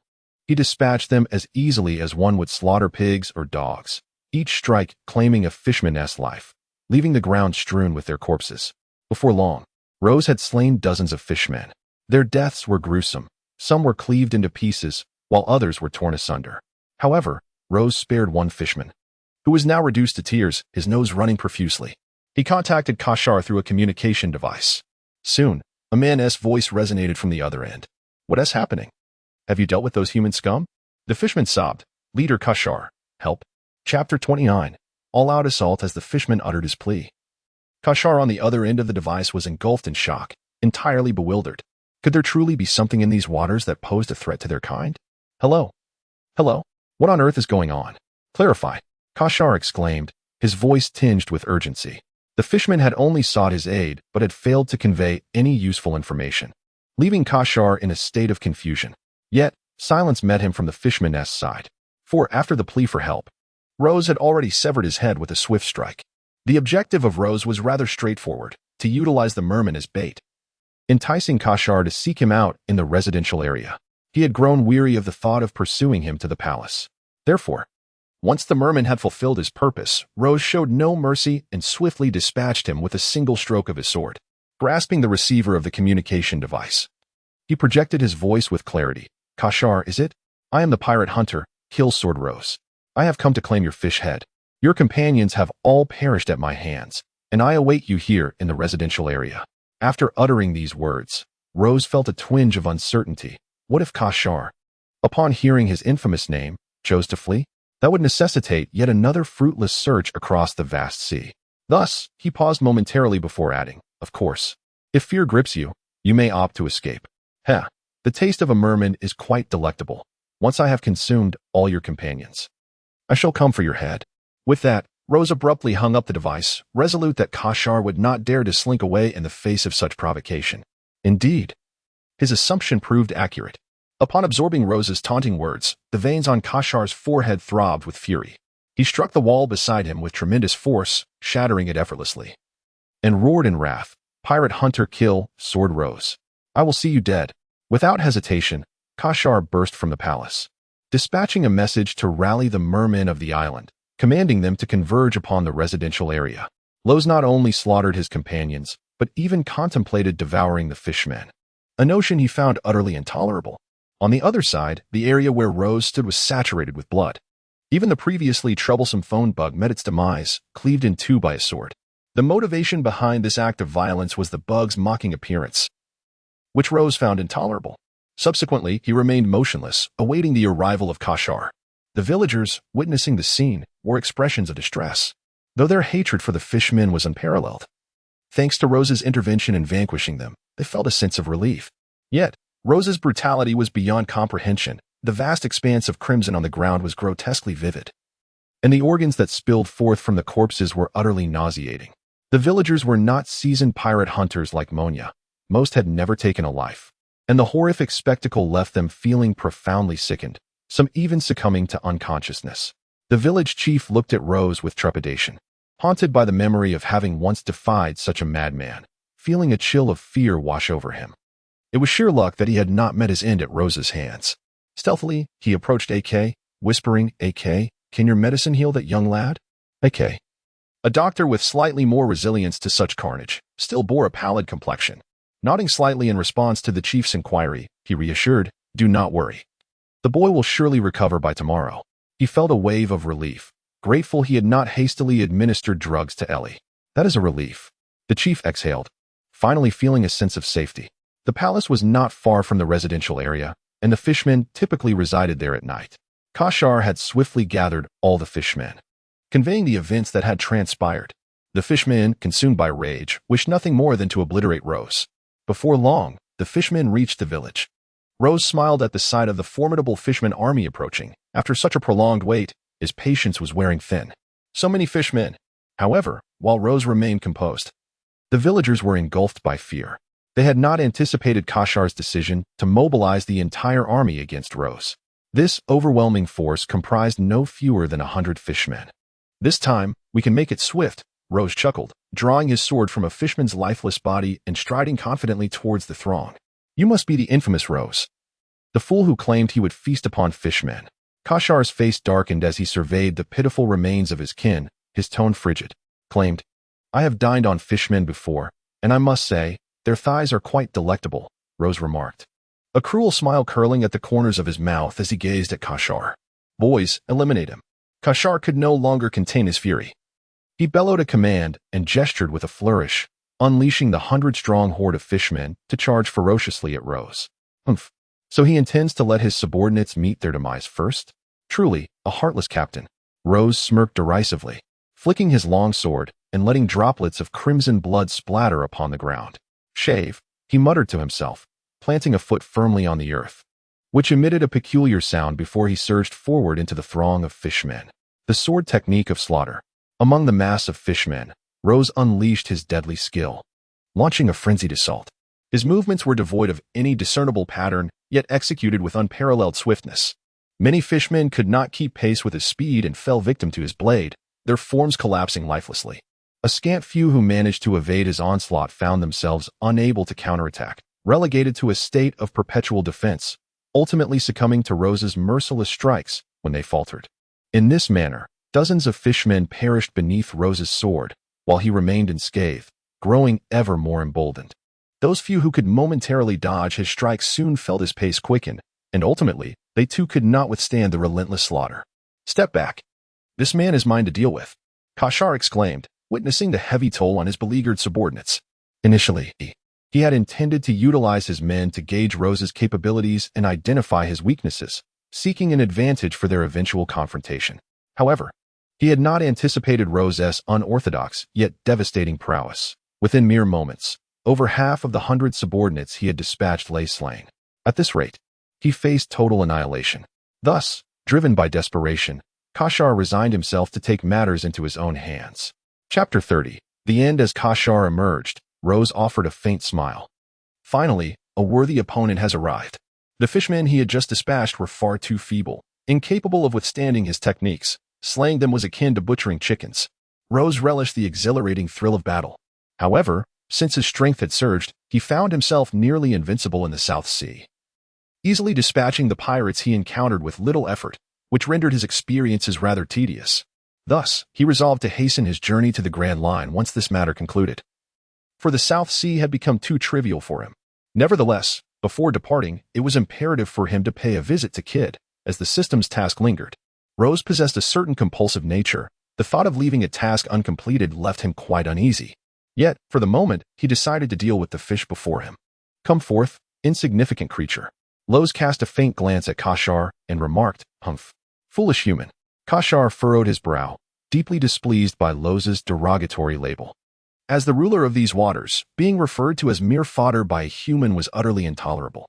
He assumed a combat stance, preparing to unleash a powerful punch with a force of 2,000 watts. With precision, he aimed at Lowe's and struck fiercely. His fist sliced through the air, creating a slight tremor in its wake. Soon, an invisible shockwave surged toward Lowe's. However, in the face of such an imposing strike, Lowe's effortlessly evaded with a swift move. 2,000 watts, intriguing, he murmured to himself after dodging. According to his recollections, the potency of Fishman karate was measured in watts. To illustrate, if a 2,000-watt punch collided with a 1,000-watt punch, the former would undeniably emerge victorious. Furthermore, the greater the wattage in Fishman karate, the more formidable the strike, coupled with astonishing speed. In Lowe's memory, Jinbei, one of the 7 warlords, was a fishman capable of delivering a sidekick with an astounding force of 7,000 watts. Such prowess was sufficient to match the 2nd Division commander of the Whitebeard Pirates. Ace, in combat. Rose humbly acknowledges that his abilities are not particularly formidable. He believes there remains a significant gap between himself and the likes of Jinbei and Ace. However, Kashar can merely produce a mere 2,000 watts. Lowe's planted his foot firmly on the ground, utilizing the extraordinary speed of his displacement to approach Kashar, intending to confront him in a manner reminiscent of his encounter with Kappen. However, to his astonishment, Kashar's velocity surpassed that of Kappen by a considerable margin. Just as Lowe's surged forward, Kashar swiftly reacted, delivering a powerful 2,000-watt sidekick that struck Lowe's squarely in the face. The technique employed was the sword guard style. Rose's gaze sharpened as he hastily employed the sword guard technique for defense. However, he underestimated Kashar. With a powerful 2,000-watt sidekick, Kashar struck Rose's sword. Although it inflicted no substantial harm, it sent the weapon flying from his grasp. In the blink of an eye, Kashar unleashed a burst of extraordinary speed, swiftly closing the distance behind Rose, and delivered another devastating punch. The Fishman karate, 2,000-watt straight punch. Rose's gaze sharpened as he shifted his stance, unleashing a devastating strike with his bloodsword technique. A relentless defense was not characteristic of Rose. His forte lay in offense, and mere defense would not suffice. With a hiss, the Crimson Slash surged forth, colliding with Kashar's 2,000-watt punch. To everyone's astonishment, the two forces met with an equilibrium of power. Their techniques remained locked for a moment before erupting in an explosion, yet neither inflicted significant harm. Rose planted his foot firmly on the ground and once again executed a swift maneuver, advancing 7 paces towards Kashar. Humph! A 2,000-watt elbow strike. Kashar, undeterred by Rose, sensed his sudden appearance and concentrated his strength in his right hand, unleashing a ruthless elbow strike. The killing sword technique. However, Rose chose not to adopt a defensive stance this time, for he had already witnessed the consequences of employing a defensive sword style. Although Kashar could not harm him, the situation would inevitably devolve into a stalemate. Rose had a strong aversion to protracted battles. Utilizing his agility, he deftly evaded Kashar's punch, sustaining only a minor bruise on his face, which was of little consequence. In the next moment, Rose launched his counterattack. His killing sword technique was erratic and unpredictable, rendering it nearly impossible to defend against. Kashar found himself in a similar predicament, quickly falling into a passive stance as Rose closed in with his lethal strikes. Lacking any defensive techniques and unable to wield armament hockey, he gradually found himself at a disadvantage. Suddenly, a sharp sound pierced the air as Rose and Kashar engaged fiercely. Seizing a fleeting opening, Rose delivered a decisive blow, severing Kashar's hand. Blood gushed forth from the severed limb, igniting Kashar's fury. Seizing this moment, he delivered a powerful punch to Rose's abdomen. Rose coughed up blood. Although Kashar's punch lacked the full force of 2,000 watts due to its hasty execution, its impact was still significant. Nevertheless, Rose felt a sharp pain in his abdomen, as if his very liver were on the verge of being shattered. Yet, he did not feel fear. Indeed, Kashar's attack was terrifying, nearly delivering a fatal blow. However, in that moment, Rose felt an exhilarating rush of blood coursing through his veins. This life-and-death struggle was precisely what he relished. Come again. Roz swallowed a mouthful of blood and unleashed the technique known as shave, charging towards Kasha. The sword-slaughtering style was soon set into motion, and the two engaged in a fierce duel. Their clashes were intense. Kasha's 2,000-watt Fishman karate was immensely powerful, each strike radiating an awe-inspiring force. Conversely, Roz's unparalleled swordsmanship carved deep gashes into the ground with every swing of his blade. The battle escalated to a fever pitch. However, due to Kasha's missing arm, his combat prowess significantly diminished. Confronted with Roz's chaotic swordplay and lacking mastery over observation hockey, he remained oblivious to the means of evasion, ultimately suffering the loss of another arm. Subsequently, his left leg fell victim, followed by his right leg. Although Rose was gravely wounded, he fared far better than the incapacitated Kashar. On the ground, Kashar writhed in agony, the excruciating pain from his severed limbs driving him to the brink of madness. He glared fiercely at Rose, wishing fervently to flay him alive. Yet, this battle had inevitably come to an end. With all his limbs severed, he was rendered utterly useless. A final farewell. Rose cast a faint glance at Kashar and swiftly severed his head with a single stroke of his sword. Following this, he changed his pace and plunged into the throng of fishmen, leaving no trace of them behind. Chapter 31. Soft and comfortable the next day. As Rose gradually emerged from the depths of slumber, he felt an overwhelming fatigue enveloping his entire being. A dull ache resonated in his abdomen, likely a remnant of the blows he had received from Kashar the previous day, which had yet to heal. Nevertheless, amidst this pervasive discomfort, he sensed an unusual sensation, as if a soft entity were gently moving across his upper body, tender and soothing. Rose grasped the soft object in his hand, gently squeezing it, and was instantly captivated. As he slowly sat up and opened his eyes, he was taken aback. To his surprise, he was holding the delicate little hand of the young girl. However, he had not anticipated the exquisite softness of her skin. The sensation was so delightful that he had momentarily thought he was touching cotton. "Ellie, has your illness healed?" Rose inquired with a hint of surprise. Today, Ellie appeared considerably more spirited, although she remained somewhat unkempt. However, her eyes sparkled with vitality, suggesting she had begun to recover. Ellie timidly withdrew her small hands, her striking blue irises carefully scrutinizing Rose without offering a response. She was uncertain as to how Rose knew her name. Yet she vaguely recalled being rescued by him when the fishmen had captured her. Moreover, it seemed that it was Rose who had held her throughout the night, providing solace in her troubled slumber. From Rose's countenance, she discerned no trace of the disdain exhibited by the villagers of Boke. Rather, what she sensed was a profound concern. In that fleeting moment, young Ellie mentally affixed a label to Rose. This elder brother must be a good-hearted person, gentle and far more compassionate than those villagers. Of course, this was merely a thought nestled within her heart, known to no one else. Should she voice this sentiment, it would surely provoke the villagers to indignation. The notion that someone as irredeemably wicked as Rose could be deemed good. "Well, I'm no longer feverish. Let us return to the ship." Rozier gently caressed Ellie's forehead and noticed that she had returned to a normal temperature, which greatly alleviated his concerns. He cradled her in his arms and rose to his feet. Subsequently, he addressed Ellie, inquiring about the ship. Ellie timidly responded to Rozier. Although he exuded an aura of warmth and kindness, Ellie's childhood had been fraught with adversity. At merely 4.5 years old, she had endured hardships that many would not encounter throughout their youth. Furthermore, she had always been without support, isolated, and alone, suffering the disdain and bullying of the villagers in this desolate Bok village. Consequently, her demeanor was rather introverted and self-effacing, and she possessed a timid disposition. It was indeed fortunate that Rozier's presence provided her with such comfort. Otherwise, the little girl might have fled long ago. "Yes, let us go to the ship. There are numerous wonderful things aboard. I will take you to brush your teeth, wash your face, and bathe. And then we shall have the robots prepare us a delightful meal." Rose gently caressed Ellie's small head, smiling as he spoke. The previous day, the system had provided Rose with an exceedingly detailed dossier about Ellie, thus he had come to understand her quite well, having endured much suffering. Ellie harbored a deep-seated wariness towards everyone. The fact that she did not express any aversion towards him was already a commendable beginning. Upon hearing the mention of delicious food, Ellie's eyes suddenly sparkled with interest. She felt a pang of hunger, recalling that the last time she had eaten was yesterday morning, and that meal consisted of a morsel discarded by a stray cat. Let us go, let us go. Rose chuckled. Indeed, children seemed to possess little resistance to culinary delights. He had previously assumed that enticing Ellie aboard the ship would require considerable effort. However, to his surprise, the little girl displayed no aversion towards him, and the process unfolded rather smoothly. Nonetheless, Rose had not anticipated that had he not intervened to rescue Ellie yesterday, and had he not spent the night holding her, allowing her to awaken to his presence, the young girl would undoubtedly have been filled with suspicion towards him. Rose swiftly led Ellie out of the door.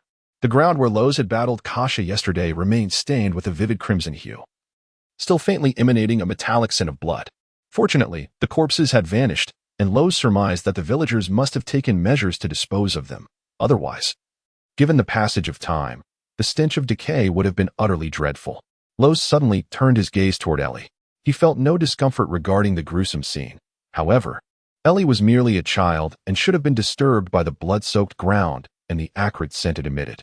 To his astonishment, though, Ellie's demeanor was remarkably calm. Despite her slight aversion to the odors, she exhibited no exaggerated reactions. Rose suddenly seemed to grasp something. It stands to reason that Ellie, having lived in this village of Poke, ruled by the fishmen, must have frequently witnessed the brutal slaughter of humans.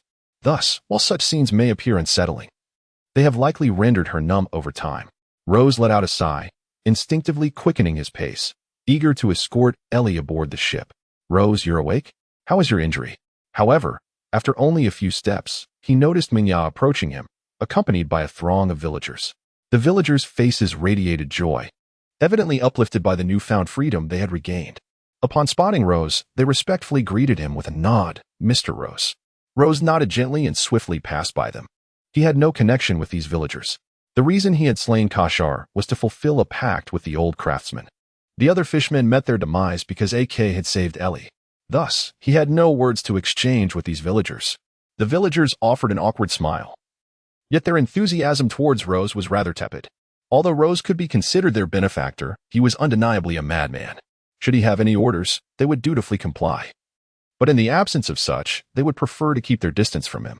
After all, he was exceedingly perilous. By the way, regarding the Viper, the ghost sword is set to embark at noon. Would you care to return to Dogtown? Rose suddenly spoke, expressing his favorable sentiments towards Monya and the old craftsman. Should Monya decide to return, he would not mind offering her a ride. No, thank you. The matters here have just concluded, and there are still numerous tasks in the village that require assistance, Monya replied, shaking her head. Although the Kasha fishmen had been vanquished by Rose, they had left behind many remnants. For instance, the palaces inhabited by the fishmen and the homes of the villagers all necessitated reconstruction. Furthermore, while she held gratitude for Rose, Monya was somewhat reluctant to be in his company due to his nature. The impression that Luoze left on Mengya could be distilled into two words: perilous. Chapter 32. Purification. Mengya's rejection did not elicit any notable reaction from Luoze. Although they had sailed together for a time, Mengya remained merely an ordinary pirate hunter from the South Sea, fundamentally different from Luoze. Perhaps, after Luoze ventured into the Grand Line, they would never cross paths again. Therefore, he was indifferent to Mengya's refusal. He cradled Ellie and made his way towards the ghost sword, swiftly vanishing from the sight of the onlookers. Farewell, sword killer Luoze. Mengya gazed at Luoze's retreating figure, momentarily lost in thought, inexplicably gripped by a peculiar sensation. Rose and Ellie swiftly returned to the ghost sword. Upon their arrival, Rose first entered the control room, and after establishing their position, he navigated the ghost sword back to the dock at Boke Village. The stench at this docking site was unbearable for Rose. Subsequently, he commenced tidying up his belongings. While organizing, Rose unexpectedly discovered that Mingya had already removed all her possessions without his notice, perhaps indicating that she had been harboring intentions for some time. Roser, without much thought, led Ellie into the kitchen and began to prepare their breakfast. The kitchen of the Rose is replete with an abundance of ingredients, and it also boasts a large aquarium teeming with a variety of fish. From the moment Ellie boarded the ghostly ship, she was utterly astonished by the treasures aboard. Having grown up in the impoverished village of Pak, under the oppressive rule of the fishman Kashar, she had never encountered such exquisite and opulent things. Consequently, throughout her journey, Ellie remained in a state of profound amazement. Her petite mouth agape and her adorable, large eyes sparkling with wonder, she appeared utterly enchanting, radiating a charm that stretched across the horizon. Rose gazed at the astonished Ellie, unable to suppress a chuckle. He believed he was not one to be captivated by youthful charm, yet for some inexplicable reason, Ellie's presence evoked a sense of endearment within him. Wow, so many fish. As they approached the enormous aquarium, Ellie beheld an abundance of diverse and lively fish, her excitement palpable. How beautiful, she exclaimed. Ellie, would you like to eat some fish? Just tell me what you desire, and I shall treat you to a grand feast, Rose said with a smile, affectionately ruffling Ellie's hair. It was not just Ellie. Even he was somewhat taken aback by the exquisite design of the old craftsman. This one, and this one. Ellie quickly selected 3 particularly striking fish, licking her fingers in eager anticipation. Very well, Rose replied with a grin, using the apparatus within the aquarium to capture the 3 fish and place them into a basket. Are we going to kill the fish? Ellie suddenly inquired, recalling that consuming fish often necessitated their demise, a thought that seemed rather cruel. Indeed, they must be killed. However, Ellie, there are plenty of fish. It would take a considerable time to deplete this supply, and even once we do, the ocean teems with countless others. We eat fish to maintain balance in their population. If they were to proliferate unchecked, it could lead to catastrophic consequences for the world. Rose responded with a casual fabrication. Although Ellie had grown accustomed to the cycles of life and death, a flicker of kindness still resided within her tender heart. Rose was not a virtuous individual, and he believed that in the world of pirates, kindness held no essential value. Thus, he endeavored to extinguish the remnants of goodness within Ellie's soul. After all, she was to become his family. Rose wished to prevent her from making foolish sacrifices in the name of a misguided sense of virtue. In this harsh reality of a pirate's existence, he deemed it sufficient to safeguard himself and his loved ones. Although the system had facilitated Ellie's integration into his family, once she was part of it, Rose felt compelled to protect and guide her. As for those who were strangers to him, he would not concern himself with their fates. Well then, Ellie was still quite young, her worldview not yet fully formed. Moreover, she held no resistance against Rose, quickly absorbing his words. Subsequently, Rose and Ellie selected a variety of vegetables and meats, preparing roughly 3 or 4 dishes, while he harbored a desire to treat Ellie to an extravagant banquet. They were but 2 in number at present, and he chose not to squander the ingredients. Rose placed the carefully selected ingredients into the hands of the culinary robot. After choosing the dishes, he led Ellie into the bathroom. Rose briefly introduced the bathroom to Ellie, equipped her with a toothbrush and towel, and swiftly removed her garments. Ellie's clothing was quite soiled, as during her previous existence, she struggled even to secure basic sustenance, leaving her without a bath for an extended period. Rose first tossed Ellie's clothes to the laundry robot for cleaning, and soon formulated a plan in his mind. Upon returning to Georgetown, he intended to carefully select several outfits for Ellie. After all, as his sister, she deserved to appear respectable and could not be seen in such tattered garments. Ellie, go take a shower first. You are quite dirty. Rose swiftly embraced Ellie, for she was still quite young and harbored no reservations. Although Rose appeared to outsiders as a madman, he maintained a sense of normalcy when it came to family. He harbored no peculiar thoughts regarding the unclothed Ellie. Shall we enter? He inquired. Despite Ellie not desiring a bath, it was indeed as Rose had pointed out. She did carry a slight odor. She gazed towards the large bathtub ahead and asked Rose, "Is it all right to go in?" "Yes, do step inside. There is nothing to worry about," he reassured her. Roz nodded. "Very well then," Ellie replied to Roz. She promptly moved forward but did not immediately enter the bathtub, having never encountered such an object before. She first dipped her small hands into the water, ascertaining that the temperature was suitable and devoid of any peril, before cautiously climbing in. Rose felt somewhat speechless. The little girl was indeed timid. Soon, Ellie began to frolic in the water. As for Rose, he applied shampoo to Ellie's hair and gently massaged it. The bath did not last long. In a little over 10 minutes, Rose had thoroughly cleansed her from head to toe. However, when Ellie finished her bath, there were no garments of her own available for her to change into. Rose had no choice but to lend her some of his clothes to change into. During breakfast, Ellie savored every bite. Despite her petite appearance, she possessed an insatiable appetite. Ellie polished off all the food on the table, and it seemed she was still a bit unsatisfied, prompting Rose to relinquish his own portion to her. Ultimately, Ellie reclined comfortably on the sofa, certain that this was the happiest day of her life thus far. With such delectable cuisine to enjoy, the luxury of a spacious bathroom for bathing. And now the comfort of a plush sofa. Her joy was palpable. Observing Ellie's contented expression, Rose chuckled softly, pinching her cheek gently as he inquired, "Ellie, I'm about to set sail. Would you like to join me?" Chapter 33. The Swordmaster. For Ellie, leaving Bukai Village held little significance.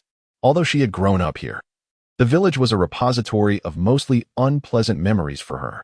She had no relatives, no friends, and endured the disdain of the villagers in solitude. Were it not for her tender age and lack of means to traverse the sea, she might have entertained thoughts of escaping Bukai Village. Furthermore, children possess a pure heart. They remember those who treat them kindly. Rose had treated her to a sumptuous meal she had never experienced before and had bathed her meticulously. He had even rescued her from the clutches of a merman the previous day, securing a place of high regard in Ellie's heart. Thus, after a brief moment of contemplation following his inquiry, she readily consented. "Haha, excellent. From now on, you'll call me brother." Rose smiled joyfully, perhaps due to his latent affection for the innocent, as he held a particular fondness for Ellie. This sentiment intensified after he had just bathed her thoroughly. "Brother," Ellie called softly, seemingly becoming acquainted with this unfamiliar yet endearing term. As her gentle utterance echoed, the system's mechanical voice resonated once more. Hidden task completed. Task rewards are being distributed. 1%, 100%. Task rewards have been fully allocated. Ding. Achievement unlocked. The Madman with a Child. Achievement reward granted. 500 upgrade points for the Swordmaster have been credited. The system's rewards momentarily startled Rose, but he swiftly regained his composure, affectionately ruffling Ellie's hair. "Ellie, dear, I must now retreat to the training room. You may entertain yourself for a while. There are plenty of delightful things aboard this ship. The room to the left is filled with books and posters. Do you know how to read? If so, you may take a look. Over there is the garden where vegetables and oranges are grown. You might enjoy exploring it as well. I shall be training now, and at noon, the robot will prepare your meal." Ellie, ever obedient, cutely nodded in agreement, readily accepting his words. Rose turned away, realizing that he ought to enhance the ambience aboard the vessel. Otherwise, the young girl might find herself rather bored in solitude. He swiftly entered the training room, where he did not hastily activate the gravity system. Instead, he casually seated himself on the floor and accessed the system within his mind. With a soft chime, a blue panel materialized, accompanied by the system's voice, elucidating the information displayed. Host, Rose Sword, Ordinary Iron Sword Swordsmanship, 550 Strength, 150 Agility, 250 Haki, Observation not acquired Haki, Armament not acquired Haki. Conquerors not acquired. Available Swordmaster upgrade points. 500. Rose meticulously scrutinized the information displayed on the Azure panel. After a moment of contemplation, he ultimately resolved to allocate all 500 points of his Swordmaster upgrade to swordsmanship. This decision stemmed from the fact that, in contrast to swordsmanship, his strength and agility could be enhanced through the gravity machine. Conversely, to elevate his swordsmanship, Rose would need to consistently seek out swordsmen of comparable or superior skill to engage in combat and sparring, a task significantly more challenging than remaining in his chamber to bolster his strength and agility using the gravity machine. Thus, Rose concluded that investing the Swordmaster points into swordsmanship would yield greater benefits. Ding! The 500 points were swiftly added to his swordsmanship. Now, Rose's swordsmanship had surged from 550 to 1050.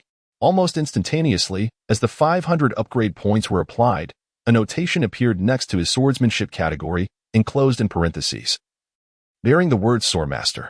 Rose felt a twinge of confusion. Could it be that he had already become a master swordsman? In a rush, he unsheathed his longsword. With the blade in hand, his entire demeanor transformed dramatically. Suddenly, he struck forward with a swift slash, sensing that his sword felt lighter and moved with remarkable speed. Was it merely an illusion? Rose murmured to himself, reflecting on how his recent advancements in swordsmanship had deepened his understanding of the blade. He swiftly assumed a stance and executed his 3 signature techniques in succession: the Killing Blade, the Blood Blade, and the Guardian Blade. After performing them, Rose furrowed his brow. Standing still and contemplative, with the enhancement of his skills, his comprehension of swordplay grew more profound. He suddenly perceived flaws in his previous techniques. For instance, while the Killing Blade had proven effective thus far, its lack of structure had allowed opponents to be caught off guard. However, should Rose venture into the Grand Line and encounter adversaries adept in observation Haki, this significant advantage would vanish entirely. In such a scenario, his Killing Blade would become nearly ineffective, as those skilled in observation hockey could accurately predict the trajectory of his attacks. The so-called lack of structure would be rendered utterly transparent under their perceptive abilities.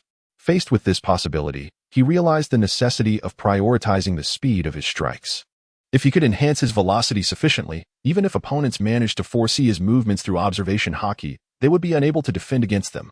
At that moment, if he were to further refine the trajectory of his strikes, he would undoubtedly leave them defenseless. After much contemplation, Rozé finally identified a general direction for the transformation of the sword-killing technique. However, the question of how to implement this transformation proved to be a significant challenge. Should he alter the posture of wielding the sword, or modify the force behind the strike? Rozé fell into deep contemplation. The enhancement of his swordsmanship made him acutely aware of the inadequacies in his techniques. He persistently engaged in reflection and practical exercises, gradually transforming his skills bit by bit. Before long, several hours had elapsed. Rozé felt that his swordsmanship had improved significantly, yet it still fell short of his ideal state. However, as it was now noon, he recalled his promise to Ellie to share lunch together. Consequently, Rozé temporarily sheathed his sword. He instructed the robot to prepare a meal according to Ellie's preferences, and the siblings enjoyed a delightful lunch together. After their meal, Rozé encouraged Ellie to take a brief nap. Given her tender age, this midday rest was essential for her well-being. Rozé casually picked a book from the shelf and encouraged Ellie to retire to bed first. He then immersed himself in the tales within the book, weaving stories to lull her into slumber. Ultimately, under the dual hypnosis of the crimson flowers in the bedroom and Rozé's storytelling, Ellie drifted beautifully into her dreams. The little girl, with her eyes gently closed and her lovely lips slightly upturned, peacefully surrendered to the realm of dreams. Rozé lowered his head and gently kissed her forehead, carefully setting down the books before returning to the training room to continue his practice. Lacking inspiration, he managed to pen only 3 chapters. These past few days, he felt devoid of creativity, producing peculiar content. Initially, he had written an additional chapter, but upon realizing something was amiss, he promptly deleted it. Therefore, today he would settle for 3 chapters, hoping to regain his rhythm for tomorrow's continuation. Chapter 34, Dreamlike Fried Noodles. Though he verbally expressed a reluctance to write, his body betrayed him with undeniable eagerness. Despite claiming he would only compose 3 chapters, he found himself compelled to write more upon sitting down. This marked the 4th update, with another plan for the evening. In the following days, aside from dedicating some time to accompany the young girl, Rozé devoted the remainder of his hours to refining his 3 primary techniques. Under his relentless pursuit of improvement, the killing sword technique underwent significant enhancement. Unlike before, it now possessed a semblance of structure, with an accelerated draw speed and augmented power. Through Rozé's modifications, he adopted a dual-hand sword-switching approach while executing the killing sword technique, creating an optimal environment for drawing his blade. Moreover, his meticulous research into unconventional sword paths rendered the technique's power truly formidable. In terms of speed alone, where he once delivered a single strike, he could now unleash 3. Furthermore, his intricate sword paths made evasion increasingly challenging. This represented a qualitative leap. Additionally, Rozé made notable adjustments to both his blood sword technique and defensive sword technique. The blood sword technique now emphasized a singular direction in its offensive strikes, with its energy more concentrated, boasting a potency at least double that of its previous form. As for the defensive sword technique, if Rozé were to face Kasha in battle now, there would be no possibility for Kasha to breach his defenses, nor even to make him shift his footing. During these days, Rozé also utilized his berries to exchange for 1,000 swordsman upgrade points through the system. 100 upgrade points could be acquired for every 100 million berries, and he converted all of his savings into upgrade points, leaving him with merely a few tens of millions of berries. However, Rozé did not allocate these 1,000 upgrade points to enhance his abilities. Instead, he directly spent them to upgrade his ordinary iron sword to a finely crafted steel sword. Half a month swiftly passed. After this period, Rozé stood with Ellie on the deck of the Ghost Sword, gazing at the vast ocean ahead. After traversing several maritime regions, the silhouette of Dorge Town began to materialize in the distance. "Brother, is that Dorge Town?" Ellie, perched on Rozé's shoulder, peered at the imposing town ahead, her curiosity evident in her wide-open mouth. "Indeed, there lies Dorge Town. Once we arrive at the quaint little town, my dear brother shall take you to procure some exquisite garments and indulge in delectable delicacies you have yet to savor." With a smile, Rozé responded to Ellie. After half a month of companionship, Ellie had completely embraced Rose as her brother. To her, Rose had become the closest person in her life. Since she began to understand the world, Rose had been the one who treated her the best. Food. The mention of delicacies made Ellie's eyes sparkle with excitement. A true little gourmand. Rozier chuckled and shook his head. Through his observations, he had come to understand all of Ellie's preferences. Among her myriad interests, her greatest passion was undoubtedly food. The Ghost Blade swiftly arrived at Dogtown. Upon their arrival, Rozier docked the Ghost Blade at the pier, and he and Ellie disembarked. Dogtown was a far more prosperous settlement than Poketown. The town was replete with an array of peculiar and fascinating items, and as they traversed the streets, Ellie gazed wide-eyed at the sights, her heart brimming with wonder. Rose guided her through the bustling streets, eventually leading her into a rather large clothing store. The establishment was teeming with customers, thriving with business. Previously, Rose had visited this shop several times to purchase garments, each crafted from exquisite materials. Upon entering, he swiftly assisted Ellie in selecting attire. Her tattered clothing was no longer wearable, and many of his own garments had been discarded due to excessive bloodstains from his past deeds. Thus, he intended to acquire over a dozen outfits for himself and meticulously choose some delightful pieces for Ellie. "Brother, don't you think I look good in this?" With a sparkle in her eyes, Ellie became animated amidst the array of beautiful clothing. She picked a purple garment from the rack, draping it over herself as she turned to Rose, inquiring, "If you like it, why not try it on?" Rose smiled indulgently as he opened the door for Ellie. Before long, Ellie emerged from the fitting room, adorned in a stunning purple dress. She transformed remarkably. Her inherent cuteness was accentuated, rendering her even more endearing in this new attire. Truly beautiful. Rose cast a smile toward Ellie. "Is that the dreamy fried noodles?" Just as Rose and Ellie were selecting garments, a man on a tricycle suddenly sped by outside. Shortly thereafter, a customer inside the store gasped in astonishment. "It's the dreamy fried noodles. Boss, I'll settle the bill." As the customer's voice faded, many patrons lost interest in their clothing selections, hastily packing their chosen items and rushing to the checkout. Some customers even abandoned their selected clothes altogether, sprinting towards the exit. Dreamy fried noodles? Rose turned his gaze outside and indeed spotted the silhouette of a tricycle.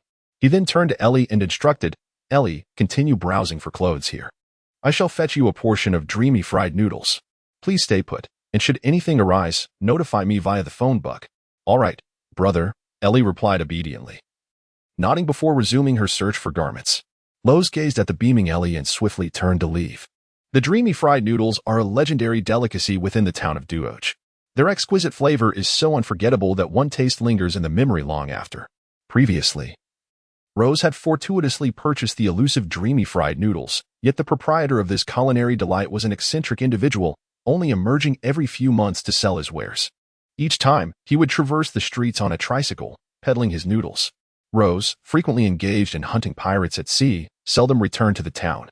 On the rare occasions he did, the dreamy fried noodles were nowhere to be found. Therefore, he had yet to indulge in a second serving. However, the sudden reappearance of the dreamy fried noodles piqued Rose's interest, and he was eager for Ellie to experience this local delicacy of Duoj Town. Exiting the clothing store, Rose hastened towards the direction of the dreamy fried noodles. Rosa moved swiftly, quickly catching up. He was not concerned about Ellie's safety, firstly. His speed allowed him to return in no time, and secondly, Ellie possessed a communicator he had entrusted to her. Soon, Rosa returned with 2 fragrant servings of dreamlike fried noodles, arriving back at the entrance of the boutique.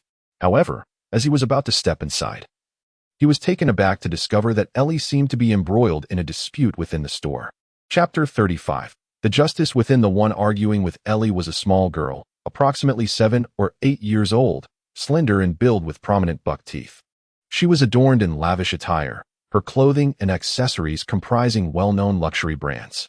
Rosa observed her for a moment, sensing she was likely the offspring of nobility. Behind her stood a corpulent woman, her face heavily made up, appearing quite greasy. Yet, she vainly donned an extravagant outfit, seemingly under the delusion that it would enhance her beauty. At that moment, the pair, one thin and one stout, were vociferously berating Ellie, as though to assert their power and status within the store. At that moment, Rose was furious. He had only stepped away for a brief moment, and these 2 oblivious ruffians had the audacity to enter the shop and bully Ellie. His sister, whom Rose had always cherished and protected, was now the target of their unjust wrath. These scoundrels had the gall to shout and berate Ellie without remorse. Rozé swiftly approached Ellie, his movements graceful yet purposeful.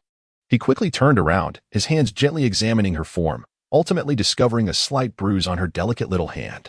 Roser's expression darkened instantaneously, veins protruding ominously across his forehead.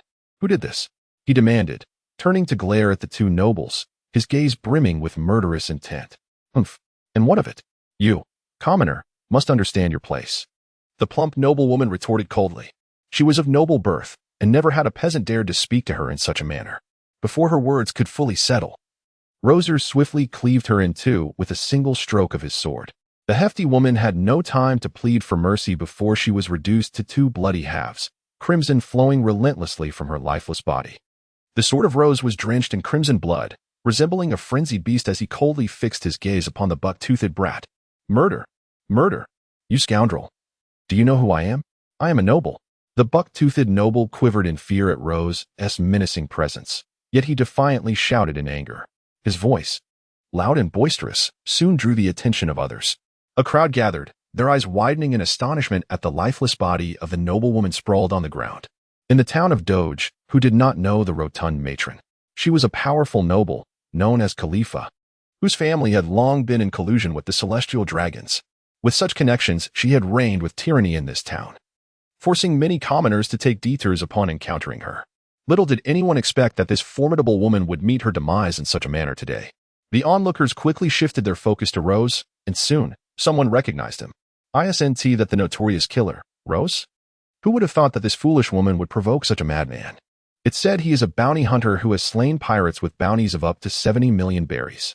A disdainful smirk crossed the lips of the observer. This woman's fate is well-deserved. However, it seems that this madman will not emerge unscathed either. Her family maintains dealings not only with the celestial dragons but also with the Navy. Given her high status within her family, it won't be long before the Navy arrives to apprehend him. Having recognized Rose, the crowd buzzed with chatter. While they applauded the demise of the rotund matron, they lamented the uncertain future that awaited Rose. Provoking such nobles in a town with a Navy presence was certainly not a wise endeavor. Rose paid no heed to the babble of the passers-by. He drew his long sword and decisively struck down the buck-toothed wretch, regardless of his noble status. Anyone who dared to lay a hand on Ellie would meet their demise. Roser extracted several thousand berries from the system and cast them upon the front desk. He then swiftly departed, accompanied by Ellie and their belongings. In Ellie's hand was the dreamlike stir-fried noodles that Roser had purchased. "Brother, will the Navy come to capture us?" Ellie inquired, her voice tinged with concern as they progressed. "Fear not. Regardless of whether the Navy arrives or not, your brother will always protect you," Roser reassured her, his thoughts lingering on the despicable nobles they had just encountered. Rose comforted Ellie with a few words, his tone somewhat chilling as he spoke of the two nobles they had just encountered. "Kulafar, is it? I shall remember that name," he declared. "When the opportunity arises, I will certainly infiltrate that noble's domain and ensure his demise." "Brother, am I a bit useless? I only seem to bring you trouble," Ellie lamented despondently. "Not at all. Ellie, you are truly remarkable," he reassured her. "But how about this? Next time, I shall teach you the art of swordsmanship. That way, you will be able to protect yourself in the future." Rose addressed Ellie, realizing a significant truth from this incident. She too required the ability for self-defense. Although he was by her side, unforeseen dangers lurked outside. Just like today, when he momentarily stepped away, someone dared to bully her. However, Ellie must not only safeguard herself, but also protect her brother. She readily agreed, obediently stating, "All right, I'll do my best." "Good. Ellie is the most well-behaved," he replied. "Now, let us indulge in this delicious fried noodles." After they found a place to enjoy the exquisite fried noodles, Rose led Ellie to the naval branch. Despite having eliminated those two inept nobles, he found himself in need of funds, with several pirate bounties awaiting collection. Thus, a visit to the naval branch was imperative. Furthermore, Rose had faith that Luca was not among the corrupt officials. Upon learning the full context, he would likely not create trouble for him. Soon, Rose entered the naval branch. And as anticipated, the officers did not hinder his entry, allowing him to proceed with ease. Upon hearing of Rose's arrival, Luca promptly emerged and ushered him into his office. As soon as the door was closed, Luca patted Rose on the shoulder, playfully scolding, "You rascal, returning only to bring me trouble. You even dared to slay nobles. You truly are something else." Rose did not discern any blame in Luca's words. He reflected on his friend's unwavering character and swiftly elucidated the circumstances. I am well aware of those despicable nobles who have long tyrannized the town. I have always found them intolerable, yet due to my status, I could not act against them. Now that you have taken action, it is indeed a relief. Luca replied with a cold scoff, sharing his deep-seated dissatisfaction with the nobles. He could not fathom why the Navy would protect such scoundrels. Are you unscathed? Rose inquired, mindful of the formidable influence these nobles wielded. He personally felt indifferent, at worst. He could flee if pursued, but Luca, being a naval officer, was a different matter entirely. What trouble could arise? I shall simply claim that I could not apprehend them. Do those nobles possess the capacity to consume me? Luca chuckled, embodying a true sense of justice, resolutely refusing to serve such vile individuals throughout his life. Indeed. By the way, I have recently dispatched another pirate, the bounty of 100 million on the fishman Kashar. I am here to collect the reward, Rose declared, producing Kashar's severed head for Luca to see. Huh. A bounty of 100 million on that head. My word, your prowess continues to grow. This fishman, Kashar, was nearly on par with our naval brigadiers. Luca responded with a grin, promptly retrieving 100 million berries. Supporting Rose's quest to rid society of malefactors was a matter of principle for him.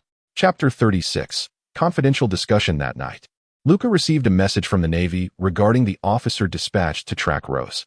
The communication was clear, according to experts. The method by which Rose eliminated the pirate Kashar was strikingly similar to the means employed in the massacre of Colonel At at the Navy branch in Georgetown. There was a 99% certainty that Colonel At and his men fell to Rose's hand. Upon receiving this news, Luca fell into a prolonged silence. It appeared that the truth I most dreaded has indeed emerged. However, while Rose is a killer, he has never been one to take lies without cause. Having known him for so long, I have detected no bias against the Navy in his demeanor. It seems that Colonel At must have provoked him in some manner. Luca mused to himself. His understanding of Rose surpassed that of At, and although the truth had largely been uncovered, he still leaned towards Rose's perspective. Picking up the telephone snail, he dialed Rose. After a series of calls, Rose answered. Is this Rose? This is Luca. I need to speak with you. Please come out. We will meet at the small tavern on the eastern coast. Luca stated directly, his tone serious and markedly different from his usual demeanor. In an instant, Rose grasped the gravity of the situation. Nevertheless, he promptly acquiesced, stating, Very well, I shall go at once. After ending the call, Rose unsheathed his long sword and dashed outside. It was already deep into the night, and Ellie was sound asleep, so Rose chose not to disturb him. However, as he raced along, his mind was awash with contemplation. The seriousness of the tone unmistakably indicated the urgency of the matter. Was there something you wished to inquire of me? The Navy's intelligence is highly advanced, and I am merely a bounty hunter. Surely, Luca would have no pressing questions for me. Yet, if that particular matter had been exposed, it was indeed plausible that Luca might seek me out.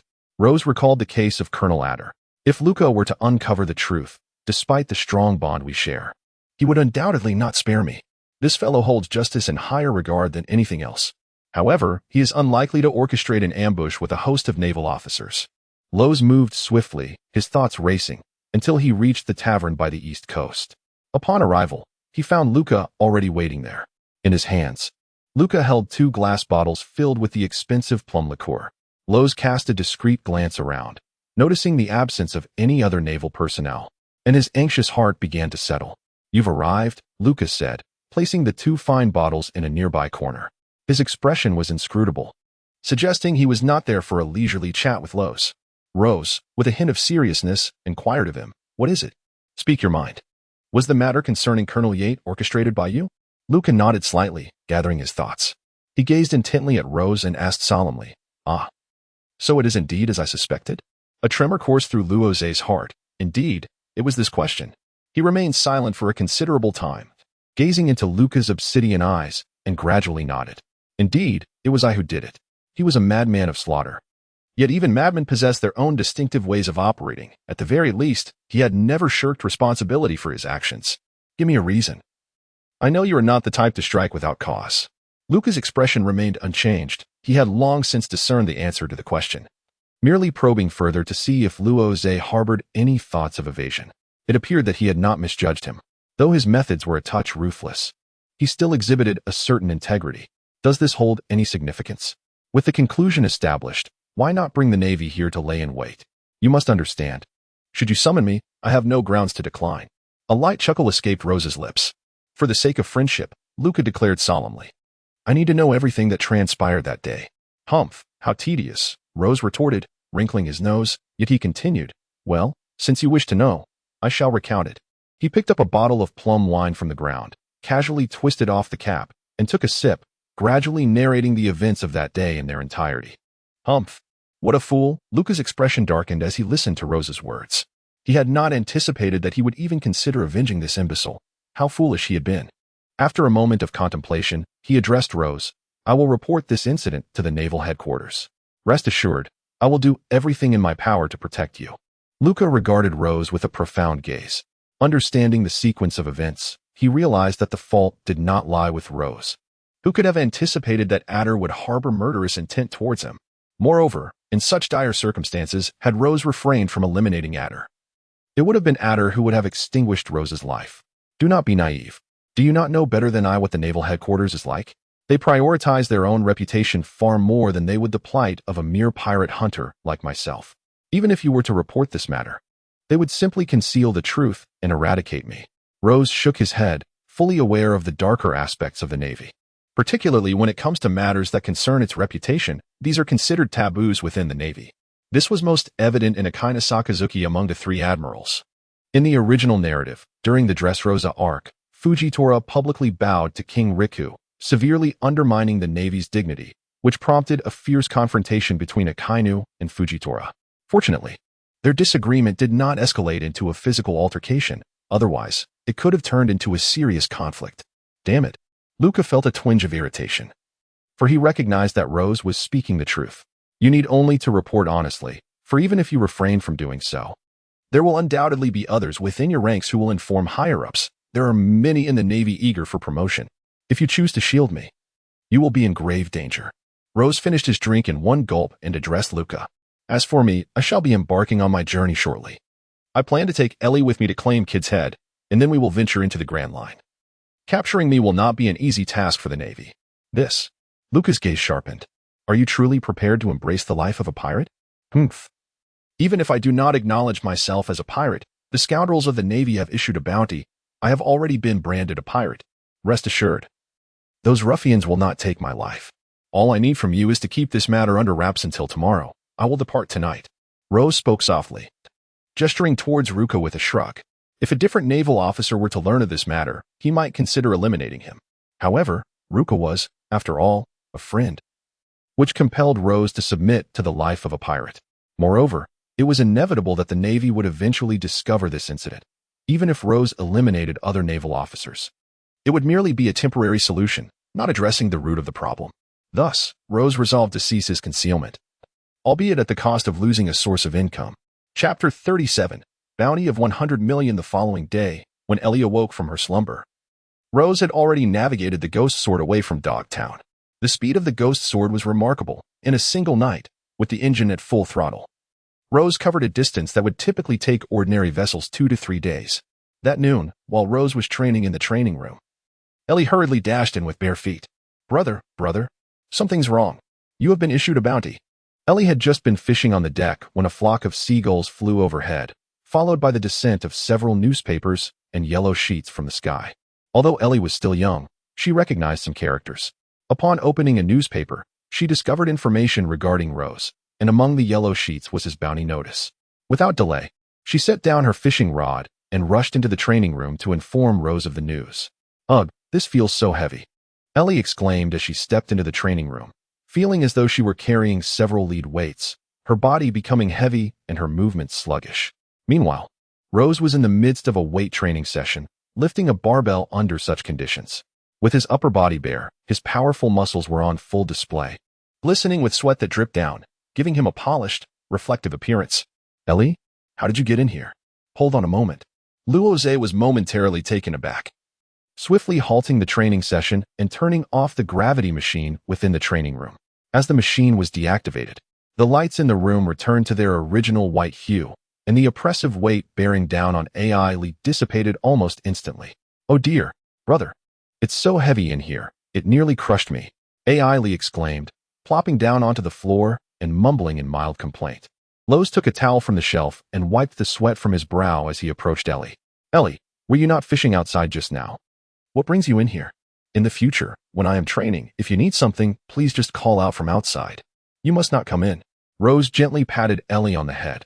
Fortunately, he had only activated double gravity. Had he increased it further, the little girl who had barged in so recklessly would undoubtedly have struggled.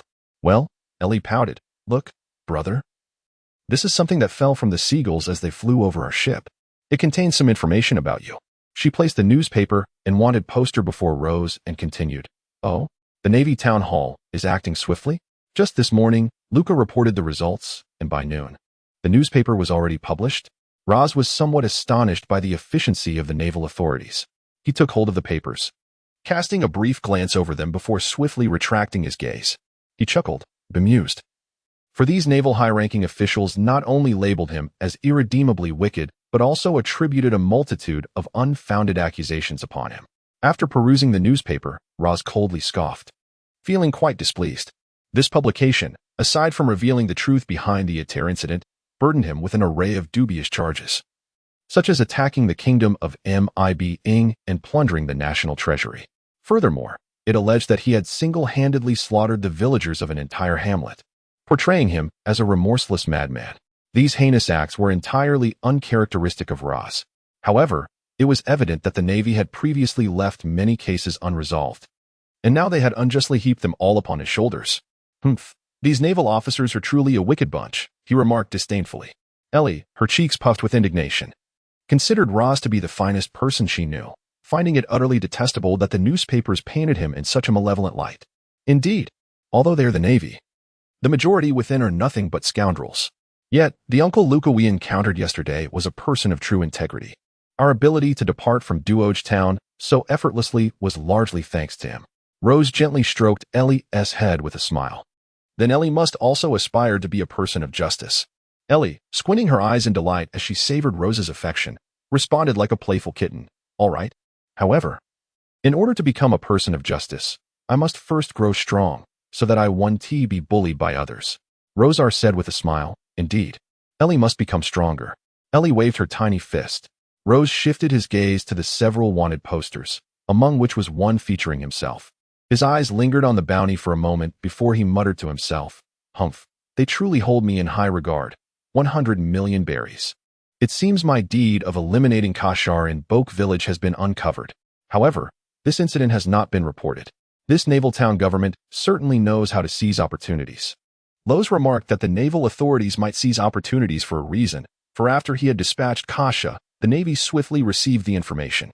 They casually dispatched a pair of sailors from a nearby branch to capture the remaining few mermen, subsequently publishing the account in the newspapers, leading the uninformed public to believe in the Navy's righteousness. Following this, Lowe's went to the bathroom for a shower, and after refreshing himself, he enjoyed a lunch with Ellie before coaxing her into a peaceful afternoon nap. Roser has altered the course of the Ghost Sword to the Ryan Sea. Over a month ago, he had already discovered that Kid was in Ryan Town within that very sea. However, at that time, Roser had to journey to Bok village to fulfill a transaction with the old craftsman, which consumed an entire month and delayed matters concerning Kid until now. Although it is possible that Kid is no longer in Ryan village, intelligence suggests he continues to operate within that region. Roser intends to navigate the Ghost Sword to that area before searching for Kid's whereabouts. Time swiftly passed. Since Roser departed from Dogtown, a month has elapsed. The world of pirates is remarkably tumultuous, with significant events unfolding daily. While Roser's exploits had stirred quite a commotion in the South Sea, he had remained at sea throughout the month, not making a single appearance. Gradually, people began to forget this fleeting newcomer. After this month of travel, Roser's Ghost Sword has finally entered the domain of the Ryan Sea. Rose employed the magnetic capability of the Phantom to effortlessly pinpoint an island within this maritime expanse. At noon that day, Rose and Ellie arrived at an isle known as Hayu Island. Chapter 38, The Great Blade Rocky. Rose docked the Ghost Sword at the western coast of the small island and quickly disembarked with Ellie. Over the course of a month, aside from dedicating a few hours each day to Ellie, Rose spent the majority of his time immersed in rigorous training within the training room. Through this month of relentless discipline, Rose's strength has grown immensely. He has fully acclimatized to double gravity, and, even when utilizing specialized weighted systems, he experiences little fatigue. Just a few days prior, he began to challenge the triple gravity within the gravity machine. Concurrently, both his strength and agility have witnessed significant enhancement. This month of fervent training has elevated his strength by a remarkable 250 points, bringing it to a total of 400 points. Moreover, this surge in strength has catalyzed a corresponding increase in agility, which has risen by 150 points during this period, culminating in an impressive 500 points. Thus, Rose's attribute panel now reads: Host, Rose. Sword, exquisite steel sword. Swordsmanship, 1050 swordsman. Strength, 400. Agility, 500. Hockey observation unlearned. Hockey armament unlearned. Hockey conqueror unlearned. Furthermore, the month of arduous training has rendered Rose's muscles even more formidable. He now possesses a slightly more robust physique. While not quite the embodiment of brute strength, he undeniably resembles a formidable warrior. In addition, during this month, Rose has imparted some swordsmanship skills to Ellie. With her keen intellect, despite her tender age, Ellie has shown remarkable growth in her swordsmanship. Her willingness to endure hardship is commendable. On numerous occasions, Rose has been unable to bear witnessing her relentless practice. Consequently, although Ellie remains small in stature, her prowess is now comparable to that of an average pirate minion. Rose and Ellie swiftly arrived at the heart of the island. This isle appeared to be quite developed, bustling with a myriad of individuals. Local residents mingled with enterprising merchants, and even the occasional pirate and bounty hunter could be observed passing by. Truly, this region, in close proximity to the Grand Line, attracted far more pirates and bounty hunters than the town of Dogtown. As Rose beheld the vibrant scene unfolding on the streets, he couldn't help but exclaim in admiration. While Dogtown was indeed prosperous, its geographical location resulted in a noticeable scarcity of pirates. It would be prudent to first seek out a place to satisfy their hunger. Rose and Ellie had yet to partake in their midday meal, as they harbored a desire to sample the local delicacies. "Brother, let us dine at that establishment." Just as Rose was contemplating what to have for lunch, Ellie tugged at his hand and pointed with her little finger towards a restaurant on the left, saying, "All right." Rose cast a fleeting glance at the restaurant before readily acquiescing. What he dined upon was of little consequence. As long as Ellie desired it, he would undoubtedly oblige. The pair swiftly entered the establishment. Perhaps due to the throngs of visitors on the island, the restaurant was teeming with patrons, with waitstaff bustling about, balancing plates and navigating the crowded space, creating an atmosphere of considerable bustle.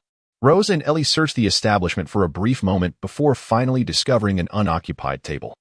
Rose took Ellie by the hand and swiftly led her to their seats. Just as they settled down, a waiter clad in white approached them, presenting the menu to Rose, who then placed it before Ellie for their joint selection. "How about the pobo lobster meat?" Rose soon spotted an intriguing dish and inquired of the waiter. "Ah, the pobo lobster meat is indeed our signature dish," the waiter explained patiently.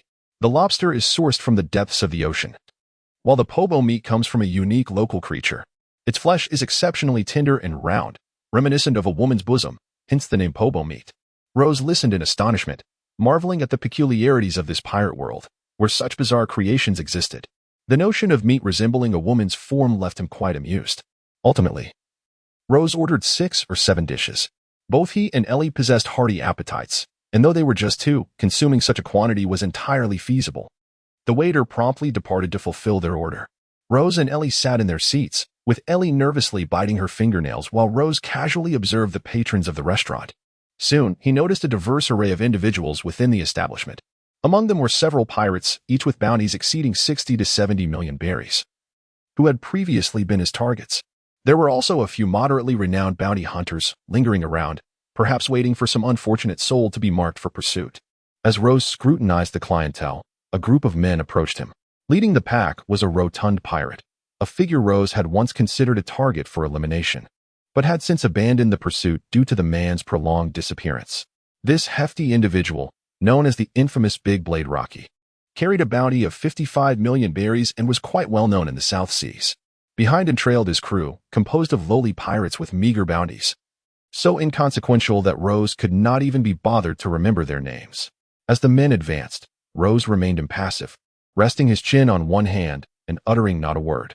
The other patrons, however, quickly recognized the assertive approach of the men and identified the rotund pirate, igniting a sense of morbid curiosity among them. "Ah, isn't that the notorious Big Blade Rocky with a bounty of 55 million berries? I've heard whispers of his depravity." particularly his disturbing preference for young children, whom he torments mercilessly. One pirate at a nearby table sneered, eager to watch the unfolding drama. That little girl seems rather charming. If he lays eyes on her, she may be in grave danger. As Rocky reached Rosé's table, he slammed his palm down with a triumphant grin. Throughout his speech, his gaze lingered on Ellie, revealing a lascivious smirk. Heh, this little darling is quite exquisite, she'll be mine. The crew members behind him, witnessing their captain's predatory intentions, exchanged glances filled with malicious glee. Here we go again. Last time he captured an 8-year-old girl. He toyed with her until she was lifeless. And now he has chosen someone so young. His character is truly vile. Chapter 39, The Vermin?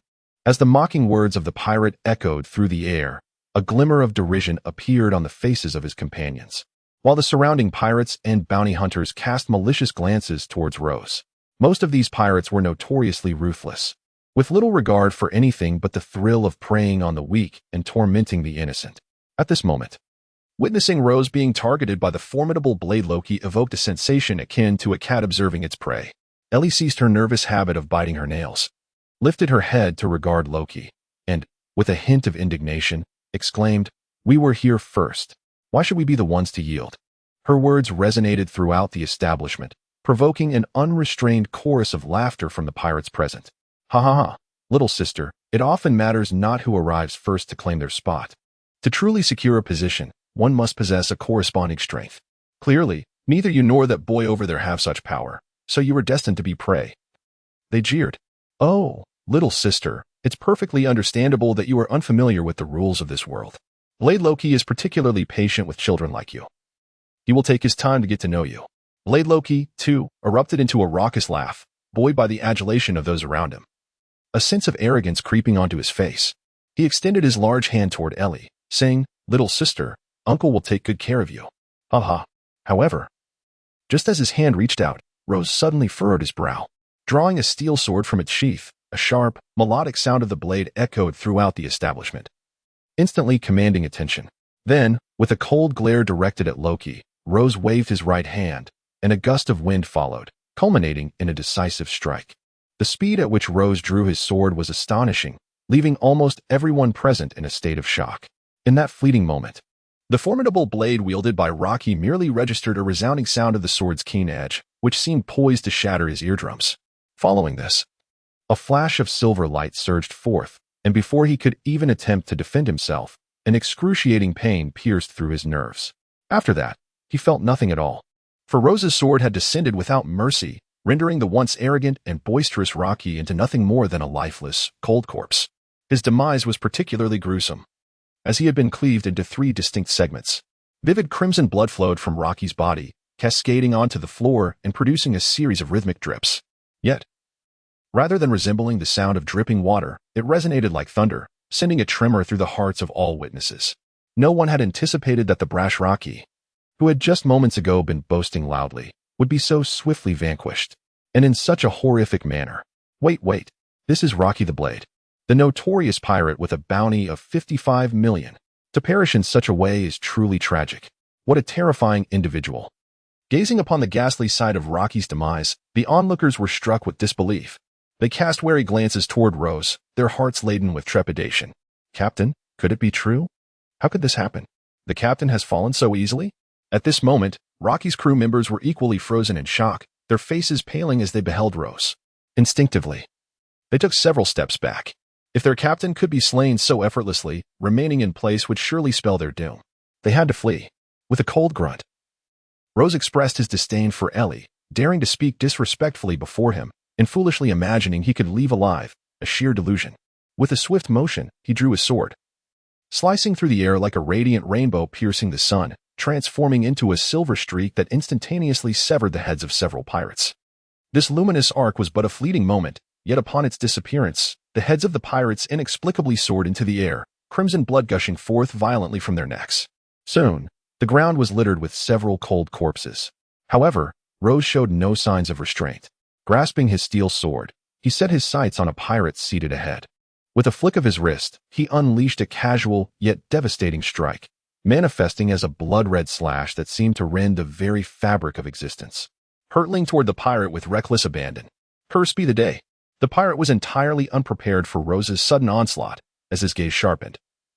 He drew his weapon in a desperate attempt to defend himself. Yet the speed of the strike was too great before he could even raise his weapon. The merciless slash had already carved through his body. The blow cleaved through flesh, severing him in two, exposing the glistening white of his bones in the center. Thud. Another lifeless body crumpled to the ground, blood pooling upon the wooden floor of the tavern, accumulating rapidly. The fallen pirate's companions glared furiously at Rose, their eyes ablaze with murderous intent. Though he had already slain the formidable Losai, their comrade had no quarrel with him. Why, then, had he chosen to strike without provocation? Rozé, however, paid them no heed. He cast a casual glance at the group before sheathing his steel sword, remarking on the fate of those who prattle. Throughout the encounter, he remained seated, exuding an air of nonchalance and disdain, clearly indicating that dispatching these pirates required little exertion on his part. You. The pirates glared at Rozé, their fury boiling over from his blatant contempt. Leave. I do not wish to spoil my sister's meal over such trivial matters, Rozé remarked coolly. Had it not been for his sister's appetite, he would have taken pleasure in slaying not just these pirates, but all who had scoffed at her moments ago. His restraint was a display of remarkable mercy. What audacity! Do you truly believe that having vanquished the notorious Cutlass Rocky renders you invincible? I assure you, there are many in the South Seas far more formidable. One pirate slammed his palm onto the table, causing it to tremble under the force as he bellowed at Rozé. Yet Rozé was growing impatient. He refrained from taking their lives, yet these pirates showed no signs of understanding their situation and persisted in courting death. With a disdainful snort, he drew his sword once more, unleashing a swift arc of light as he struck at the table of ruffians. The speed of his assault was blinding, swiftly bringing an end to the insolent pirates. In the next moment, the tavern was engulfed in a palpable tension. Patrons stared in astonishment, their eyes filled with trepidation as they fixated on Rozé, too fearful to utter a word. They began to comprehend his nature, a madman, willing to spill blood at the slightest provocation. Waitstaff, clear this mess, and do attend to the unpleasant odor on the floor. Fetch a mop. I would prefer not to disrupt my sister's dining experience. Rose called out to the waitstaff with a tone that, while seemingly indifferent, exuded a subtle pressure that instilled a sense of unease in the attendants. Very well, sir, they replied, their hearts tightening as they hurriedly collected their tools to meticulously clean up the bloodstains and the lifeless body from the floor. Subsequently, the restaurant owner rushed into the kitchen, urging the chefs to expedite their preparations. He also instructed the waitstaff to swiftly enter the kitchen and bring forth all the dishes Rose had ordered, along with an array of beverages and delicacies that Rose had not requested, presented under the guise of complimentary offerings. Ally, let us dine, he remarked. Rozé placed a large platter of meat before Ellie, smiling at her warmly. Good brother, she replied obediently, nodding her head. Through Rosé's meticulous guidance, the last remnants of unnecessary kindness within the young girl had completely vanished. Now, she understood only one thing. Those who treated her or Rozé poorly deserved to perish. As for everything else, it held no significance. Rose gazed affectionately at Ellie as she began her meal, a tender smile gracing his lips. And he too commenced devouring his food with fervor. The entire establishment momentarily descended into silence. Although other pirates were partaking in their meals, most refrained from uttering a single word, fearful of offending the two formidable figures seated nearby. However, this profound stillness did not endure for long. Suddenly, a bounty hunter recognized Rose's visage and involuntarily exclaimed in astonishment. It is him, the newcomer featured in last month's newspaper, the pirate with a bounty of 100 million. The demon sword rose. His voice reverberated through the room, swiftly igniting a tumult of whispers among those present. In that instant, both pirates and bounty hunters cast wary glances at Rose, an unsettling chill creeping into their hearts. They had previously learned of his astonishing exploits from that very report. He had single-handedly extinguished an entire nation. He had stormed a naval base, slaying every sailor within. These remarkable deeds surged through their minds, provoking involuntary shudders. At that moment, they stared blankly at Rose, realizing with dawning horror that they had unwittingly offended such a madman. They had foolishly mocked him, questioning his strength. If he lacked power, then what were they? Mere insects? Chapter 40. The dread induced by a madman. Roz and Ellie swiftly finished their lunch. After their meal, both contentedly let out satisfied burps, while Ellie requested an additional glass of juice from the waiter. When it came time to settle the bill, the proprietor declined to accept Roz's payment. He was a businessman, albeit lacking physical prowess, yet his intellect was remarkably sharp. The ability to thrive and endure in the tumultuous world of pirates stemmed from his understanding of intricate rules that eluded many of his counterparts. To illustrate, he categorized his patrons into three distinct types. The first category comprised the local common folk, who constituted the primary source of his establishment's revenue. They paid for their meals according to standard customs, with not a single berry miscounted. The second category included less formidable pirates or novice bounty hunters. This group required careful attention. One must tread lightly with their words to avoid offending them. His concern was not that these minor pirates might refrain from returning, for they were often adrift at sea, uncertain of their next visit. Rather, he aimed to ensure their comfort, so they would willingly settle their bill without hesitation. The third category consisted of renowned or powerful pirates from the South Sea. These individuals were formidable and often temperamental. Even the slightest misstep could provoke their ire, potentially leading to catastrophic consequences for his humble establishment. Thus, whenever such customers appeared, the proprietor, though inwardly seething, maintained a faade of reverence. He adhered to their every demand, promptly fulfilling their culinary desires and dutifully providing any requested information. However, when it came to the matter of payment, accepting their coin was simply out of the question. In the eyes of his employer, Rose belongs to a distinct category of individuals. The mere fact that he has not dismantled the establishment is a cause for gratitude, leaving no room for the reckless notion of demanding payment for his meals. However, Rose remains resolute in his principles. Though he may be perceived as a ruthless madman, he adheres to a strict code of conduct. The principle of compensating for one's meals is one he will not forsake. He placed the money atop the proprietor's counter, paying no heed to his expression, and turned to escort Ellie towards the exit. As they traversed the premises, both pirates and bounty hunters alike willingly cleared a wide path, seemingly to convey their apprehension and respect for Rose. Rose remained indifferent. In this world, strength represented everything. His abilities justified the treatment he received. The streets were teeming with people, a chaotic blend of pirates, navy personnel, and bounty hunters. However, due to the disorder, various assassination incidents frequently unfolded on the streets. This particular area was surprisingly spacious. Local residents and passers-by, including pirates, obediently cleared a space to observe the fierce clash between two factions. In the midst of the fray, a pirate clad in green, commanding a group of subordinates, was embroiled in a fierce battle with another pirate crew. This notorious figure of the South Sea was known as Perucci, with a bounty of 65 million berries, renowned as the three-gun Perucci due to his possession of 3 firearms. Opposing him was the captain of another infamous pirate crew, widely recognized in the South Sea as the Quick Axe 8, with a bounty of 67 million berries. The two pirate crews had previously experienced some friction, leading to an explosive confrontation. Both were well known for their volatile tempers, quick to resort to violence at the slightest provocation, creating significant upheaval. Kill. Damn Quick Axe. Perish. Perucci's expression was icy as he wielded dual pistols, unleashing a barrage of bullets at Quick Axe 8, a mocking smile gracing his lips. You'll find yourself cleaved into pieces by my axe. In response, Quick Axe 8 exhibited no signs of retreat. Gripping his massive axe, he charged fiercely at Perucci, effortlessly deflecting the incoming bullets as if they were mere tofu. Die. The members of both pirate crews engaged in a frenzied melee, each clash resulting in bloodshed. Soon, both sides were left battered and bloodied. At that moment, a girl's voice rang out from the crowd. Haha, brother? Are those guys really fighting? Should we go take a look? The two captains glanced casually in that direction, their expressions freezing as they recognized the man beside the girl.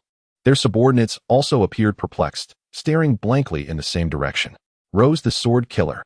What is this madman doing here? Both captains involuntarily swallowed hard. As prominent pirates in this maritime territory, they were well aware of Rose's reputation. In their minds, he was a complete lunatic, mercilessly attacking any pirate he encountered. There is nothing of interest here, just a bunch of lowly thugs. Rose cast a glance in this direction, causing the two pirates to shiver in fear. However, he quickly averted his gaze and smiled at Ellie. Very well, if that is the case, let us move on. Brother, let us go play over there.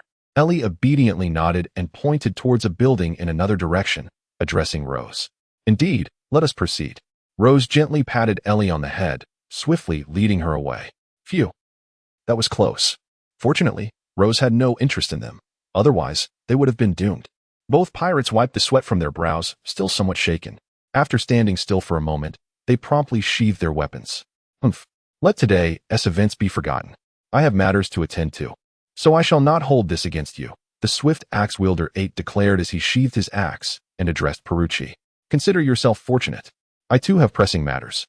And I spare you this time. Should we cross paths again, I shall surely leave you in tatters, Perucci retorted, unwilling to concede entirely, letting out a cold snort. Subsequently, both parties began to withdraw. You lot, let us go. Next time, we shall deal with those scoundrels, 8 commanded the crew. Onlookers, having witnessed the spectacle, were left bewildered, muttering to themselves, what is with these pirates? Why did they stop fighting? I haven't seen enough. However, unbeknownst to them, the 2 pirates, who appeared to depart in grandeur, dashed away the moment they were out of sight. Hey, everyone, we must leave this island quickly. That madman Rose is here. And he could strike at any moment, it exclaimed as he raced towards the dock, urging his crew. Simultaneously, many pirates who had seen Rose on the island also silently vacated the premises. Chapter 41. Could the next noon? Rose and Ellie made their way to the auction taking place at the center of the island. Initially, they intended to leave the island that very day. But upon hearing about the local auction, Rose decided to explore this so-called event. If there were treasures to be found, he would undoubtedly devise a way to acquire them. Even if there were no remarkable items, losing a day was of little consequence. Roser and Ellie soon arrived at the auction at the heart of the island. After casually surveying the surroundings, Roser observed that the auction venue was quite spacious, with ample seating that could accommodate several hundred attendees. However, at that moment, the entrance to the auction was guarded by several men clad in black, seemingly preventing entry as it was not yet time for admission. Rose stood in place, holding Ellie's small hand, patiently awaiting the unfolding events. It was not long before he noticed a multitude of pirates and bounty hunters. His gaze lingered on these rogues for several seconds, recognizing their bounties. A bounty of 70 million berries for the leather-clad lass, 90 million berries for the swordsman Lucy, and 95 million berries for the quick-draw maverick. He quickly averted his eyes and mused to himself. The individuals gathered here today are all high-bounty pirates. It seems this auction will feature some remarkable treasures. Otherwise, these ruffians would not congregate here. As Rose surveyed the pirates, the attention of others shifted towards him, recognizing his identity, causing many pirates to raise their eyebrows in intrigue. A pirate with a bounty of 80 million berries looked at Rose with keen interest and remarked, "Isn't that the infamous sword slayer Rose? I never anticipated this madman would attend the auction. This promises to be quite entertaining." Beside him, an informant from his crew, intrigued by the mention of Rose, chimed in, heard that this lunatic Rose previously dispatched Kid's subordinate, Killer. That fellow Kid has been relentlessly searching for his whereabouts. If he shows up, it will certainly be fascinating. Upon hearing this, the 80 million berries bounty pirate's eyes suddenly gleamed. The sword slayer Rose and the pirate Kid, these two could arguably be considered the most reckless and formidable pirates in the South Seas. Should they harbor animosity towards one another and collide, it would surely be a spectacle to behold. Rose was unaware that the group of pirates was discussing matters concerning himself and Kid. He stood still for a moment, soon realizing that the black-clad individuals blocking the entrance had retreated. Thus, he proceeded with Ellie towards the venue. Yet, in that very instant, a sudden commotion erupted from the crowd behind him. Though Rose could not clearly discern the shouts of the pirates, it seemed that a remarkable individual had arrived. He instinctively halted his steps and turned his gaze backward, where amidst the crowd, he spotted a familiar figure. Kid, at this moment, Kid appeared remarkably youthful, likely around 18 or 19 years of age, bearing a slight resemblance to his portrayal in the original narrative. However, his attire was identical to that of the original tale. He still sported a head of red, spiky hair, adorned with a dagger and a pistol at his chest, and a blue face mask upon his head. Trailing behind him were several tall pirates, all characters from the original story. The one on the left was known as Zombie, a fire-breathing oddity resembling a zombie, with his mouth stitched shut and his body marked with blue thorn patterns. To the right stood Yasha, his belly emblazoned with the insignia of the pirate crew, with an unknown bounty. Additionally, there were 2 others, one stout and the other slender, both sporting rooster combs. However, Rose recalled their lack of strength in the original story. They had been injured and collapsed while confronting the pacifistas, wielding only a trident. How delightful it is to unexpectedly encounter him here. Indeed, I find myself quite fortunate. Rozier burst into a cheerful smile, grateful for his decision to attend this auction. Had he not come, he would have wasted considerable effort searching the vast seas for a trace of Kid. Resolute in his choice, he chose to remain in place, holding Ellie's small hand, and gazing at Kid with an amused expression. Killer Rozier. As Kid navigated through the crowd, he felt an unsettling gaze fixed upon him. Turning to investigate, He quickly spotted Rozier, and his expression turned icy. The death of Killer had ignited a furious rage within him. Had it not been for numerous pressing affairs in the South Seas over the past month, he would have already set sail with his crew to Dorktown to exact revenge on Rozier. Thus, upon seeing Rozier now, the murderous intent in his heart was palpable. "You bastard, you killed Killer." Recognizing Rozier, Kid bellowed, suddenly extending his arm, his 5 fingers aimed directly at Rozier.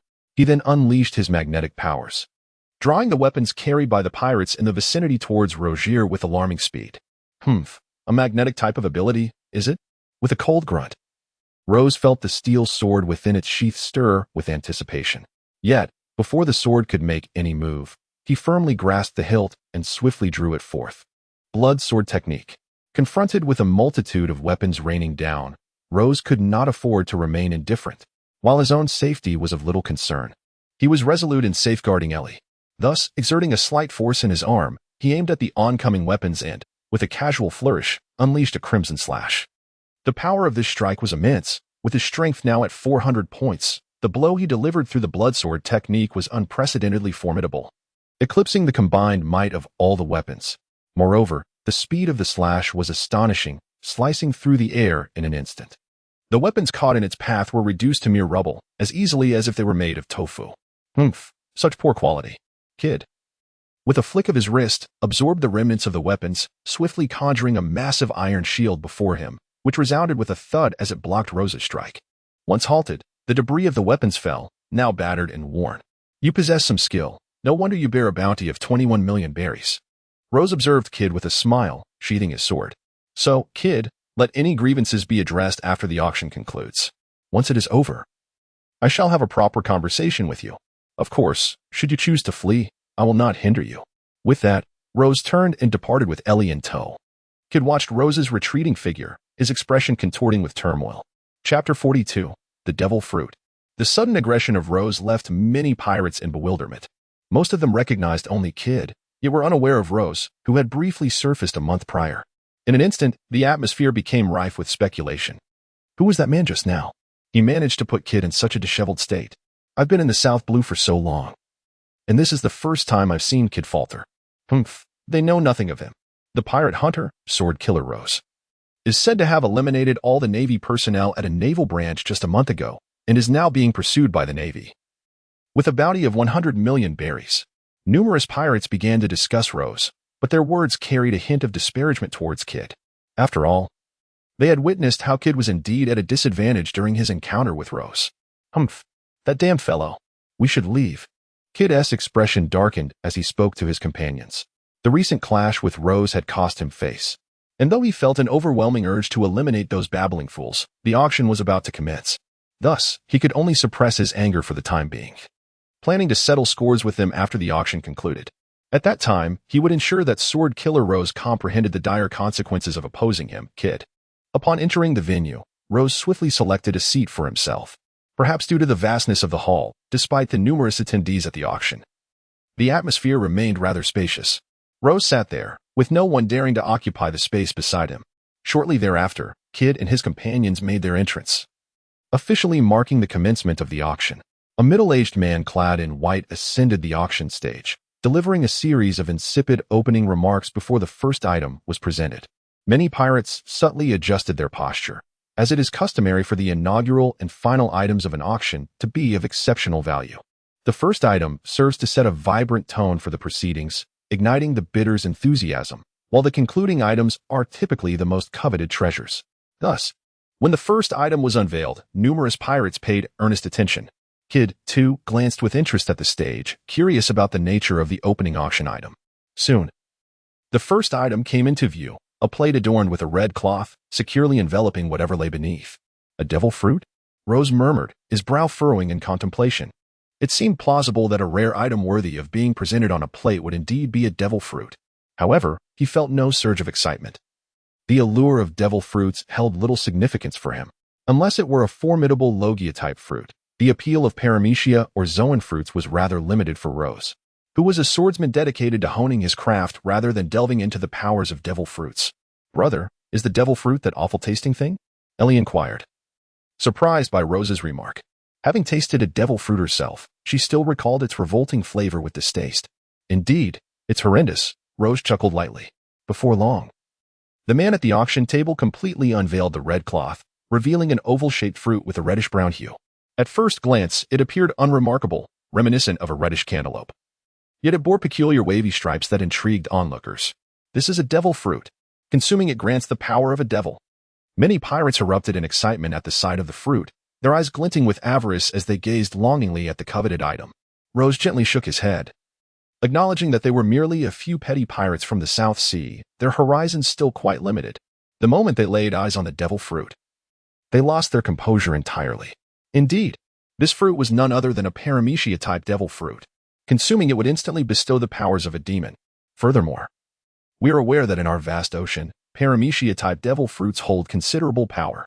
For instance, the notorious Yonko of the sea, Whitebeard, Edward Newgate, possesses the Tremor fruit, which is one such paramecia. Observing the greedy expressions of the pirates present, the auctioneer's heart swelled with delight as he deliberately raised his voice, announcing, "Now, we officially commence the auction for our first item. The starting bid is 100 million berries, with increments no less than 10 million berries. Everyone, please make your bids." As his words echoed, the pirates swiftly began to call out their offers. 1,110,000,000 berries. 1,200,000,000. 1,300,000,000. 1,400,000,000. The atmosphere among the pirates became electric, fervently escalating the bids. In the blink of an eye, the price of the devil fruit soared to an astonishing 180 million berries.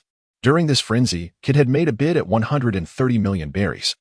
But as the price continued to rise, he refrained from further bidding. After all, he already possessed a devil fruit himself. Acquiring this one would hold little value for him. Meanwhile, Rose maintained a dispassionate demeanor, observing the antics of these clowns as they raised the stakes, his heart unperturbed, even finding it somewhat amusing. The auctioneer was truly adept at exaggeration, claiming the exceptional prowess of the paramecia-type devil fruit while invoking the name of Whitebeard. Rose scoffed slightly.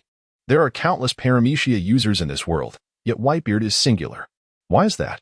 Because while the innate powers of the devil fruit are crucial, the ultimate potential still hinges on the user's development. Consider the abilities of the glutton fruit wielded by Wapple of Drum Kingdom, or the slow fruit possessed by Foxy the Silver Fox, or Enel's rumble fruit. Each of these formidable devil fruits boasts incredible prowess. The glutton fruit can consume anything and assimilate it into one's body, even merging into entirely new entities. The slow fruit, although reflectable by mirrors, raises the question, who carries a mirror at all times? Dulling an opponent's senses for 30 seconds renders them utterly defenseless. As for Enel's rumble fruit, it is widely recognized as the most formidable of all.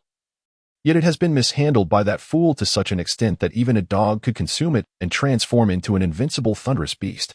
Conversely, the string fruit of Don Quixote da Flamingo and the paw fruit of the tyrant Bartholomew Kuma, despite being deemed inferior, have been developed into extraordinary powers by their users. Therefore, the auctioneer's statements are nothing but sheer nonsense, only believed by those myopic simpletons. Ultimately, the price of this devil fruit was set at a staggering 90 million berries. Once the bidding reached this lofty height, no pirate dared to raise the stakes further, evidently exceeding their financial limits. The successful bidder was a pirate known for his combat prowess and hand-to-hand techniques, named Truck, with a bounty of 88 million berries. Soon, Truck handed over the cash to the auctioneer, ascended the stage, and swallowed the devil fruit whole. Gulp. In that instant, all eyes were fixed intently upon Truck, brimming with curiosity about the abilities of this devil fruit that cost 90 million berries. Chapter 43. The Distortion Fruit as Truck consumed the melon-shaped devil fruit. A strange purple hue appeared on his face, resembling the effects of poisoning, as he began to retch on the spot. It seemed that the fruit was indeed more repugnant than excrement. Rose raised an eyebrow, for this was one of the reasons he was reluctant to consume the devil fruit. The thought of something more repugnant than excrement was truly dreadful. Soon, Truck regained his composure, yet his countenance bore an expression of distaste, clearly unsettled by the unpalatable substance. He pinched his own body, discovering no remarkable changes. It seemed this fruit did not possess the transformative properties of the rubber fruit, which altered one's body into rubber. How peculiar. Why was there no discernible change? Could it be that he had ingested a counterfeit devil fruit? Truck muttered to himself, feeling puzzled. Having consumed the devil fruit, he expected at least some reaction. Perhaps he should test his strength with a few punches. He swiftly assumed a stance, clenched his fists tightly, and struck the air several times. His punches were remarkably powerful. creating a subtle gust as his fist cut through the atmosphere. However, as his fist reached its limit, an unusual phenomenon occurred. The air he struck seemed to undergo a subtle transformation, beginning to reverse and twist in an almost imperceptible manner. Truk raised an eyebrow and reached for a nearby seat. To his astonishment, as soon as his hand made contact with the seat, it began to reverse and twist as well, morphing into what appeared to be a twisted pretzel in less than half a second. A twisting fruit? Rose muttered to himself, recalling a particular ability he had encountered in a tome chronicling the devil fruits. It seemed to possess the capacity to distort anything at its zenith. It could potentially warp gravity and even time itself. How remarkable! Such an ability might aptly be termed the power of distortion. It was truly formidable. If swordsmen were to encounter Truk, the moment their blades were seized, they would likely be rendered into mere twists of dough. The pirates below observed this scene, their expressions a blend of astonishment and awe. This ability was indeed extraordinary, capable of distorting anything. Damn that wretch! Had I known, I would have acted sooner, Kid lamented, his frustration palpable. Had he foreseen the prowess of this ability, he would have spared no expense to acquire it, although he could no longer consume it himself. He had comrades to consider. It was infuriating to think that this fool had reaped the benefits. Truk soon returned to his designated seat, and with the acquisition of such a potent ability, he felt a significant enhancement in his strength. Having always relied on physical combat, this newfound power would undoubtedly amplify his prowess in close-quarters skirmishes. He recalled the incident where he had casually twisted his seat into ruin, a sense of elation swelling within him. Now he mused, these so-called swordsmen would hardly be his match, should a confrontation arise. A mere slap from him would render their swords into mere pretzels. A swordsman stripped of his blade was of little consequence. He turned his gaze towards Rose, an expression of derision gracing his features. Ah, so you've acquired power and now bask in hubris. Rose furrowed his brow.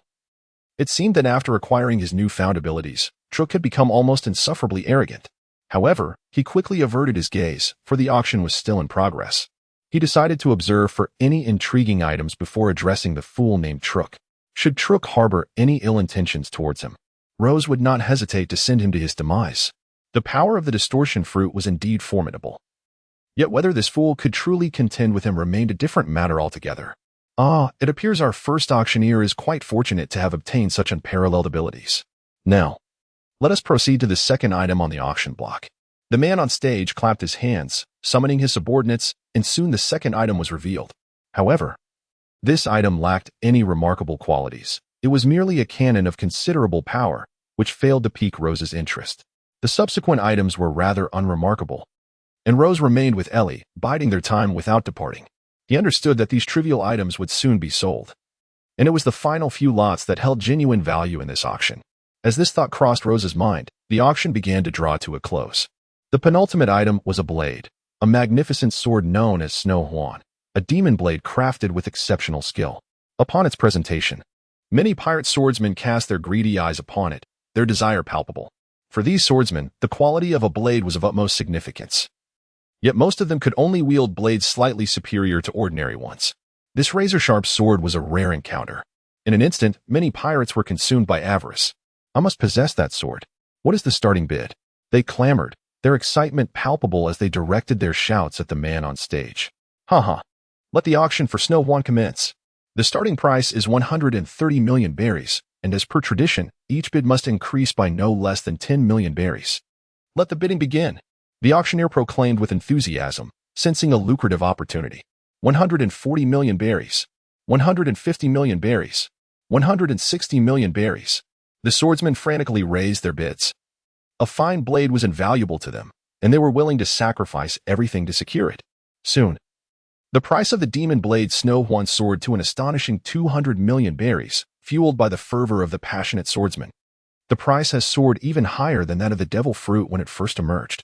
When the price reached 200 million berries, many swordsmen fell silent, unable to bid any further due to depleted funds. The demon blade, Snow Delight, possesses a charming name, however. I ponder whether there might be complications should it be wielded by Ellie. At this moment, Rose took a keen interest in the enchanted sword, however. His intention was not to wield it for himself. He already possessed a sword of his own, which, although not yet a renowned blade, held the potential for enhancement. Thus, this particular sword held little allure for him. Conversely, Ellie, being a novice in swordsmanship, had yet to be bestowed with a quality blade. The sword known as Xue Huan bore a graceful name and featured a shorter blade, making it exceedingly suitable for LES use. Although the sword's mystical attributes caused Rose some concern regarding LES' ability to master it, he decided to purchase it nonetheless. Rose, no longer entangled in indecision, swiftly made up his mind. Last month, he had encountered several pirate crews at sea, having plundered them all, which left him with a considerable sum of funds. Acquiring this exquisite sword, Snow Joy, was surely within his grasp. Chapter 44. The Pamphlet 210 Million Berries. With resolve, Rose raised his bidding card and announced the price vociferously. As he spoke, many pirates felt a jolt of surprise, their gazes involuntarily gravitating toward him. Humph! The Sword of Death Rose is finally making his move? I thought this formidable weapon, the Snow Joy, wouldn't pique his interest. That is hardly conceivable. The Sword of Death Rose wields but an ordinary blade. What astonishes me, however, is his apparent wealth. 210 million berries. He is indeed quite generous. You are unaware, are you? This individual was previously a bounty hunter, and with his prowess, he must have vanquished countless pirates, amassing a fortune. I suspect he possesses at least 400 to 500 million berries, if not more. Oh, such affluence. The pirates began to converse about Rose's exploits. As the discussions progressed, a consensus emerged among them. Recognizing Rose's considerable wealth, their eyes filled with intrigue as they observed him. 220 million berries. The pirate who had initially placed a bid gritted his teeth and raised the price again. This represented his entire fortune. If this did not suffice for acquisition, he would have no choice but to resort to force against Rose. 230 million berries. Rose paid no heed to the gazes of others, calmly raising the sign to announce the price. Subsequently, no one in the crowd dared to bid further. Before long, the owner of Xue Huan was determined to be Rose. Rose placed 230 million berries into the auctioneer's hands, grasped the snow dance on the stage, and slowly descended. Upon returning to his seat, Rose noticed that several pirates in the venue were still fixated on the snow dance in his hand, their eyes glinting with intense greed. He mused to himself. Are they still not giving up? It seems these fellows are contemplating murder and thievery. Yet, I am not afraid of these ruffians, should they attempt to strike. It would merely be a path to their demise. Soon, the final auction item was unveiled. However, this time, what lay upon the podium was a somewhat tattered booklet. Not only were the other pirates bewildered, but even Rose could not comprehend its significance. What extraordinary knowledge could this humble booklet possibly contain to warrant its placement as the final item for auction? The auctioneer soon began to elucidate. According to his description, this booklet detailed the techniques for cultivating hockey. As most of the pirates present were unfamiliar with hockey, the auctioneer patiently explained its principles. Rose, however, was well versed in hockey. It was something he had long coveted. Thus, as soon as the auctioneer's explanation concluded, Rose resolved in his heart that this booklet must fall into his possession. His overall strength was commendable, yet he remained utterly ignorant of the 3 forms of hockey. Rose was indifferent to the conqueror's hockey, as it held little impact on him. However, the armament hockey and observation hockey were essential skills he must acquire. To elaborate on the armament hockey, it significantly enhances one's defensive and offensive capabilities, enabling one to contend with devil fruit users. By mastering armament hockey, Rose could transform his blade into an invincible black sword, capable of slaying those wielding Logia-type abilities. As for observation hockey, it resembled a form of mind reading, allowing one to perceive the surrounding aura intensely, detect foes beyond the line of sight, or even anticipate an opponent's movements. When cultivated to its zenith, it could grant a fleeting ability to foresee the future. Thus, Rose was determined to master these 2 forms of hockey, as they were foundational abilities he would require on his journey to the New World. The auctioneer concluded his explanation, setting the base price of the booklet at 100 million berries, with bidding increments of 10 million berries. However, due to their lack of exposure to hockey, many pirates were skeptical of the auctioneer's assertions. In their eyes, such powers could not be as formidable as claimed. If they truly were, why had they never heard of them before?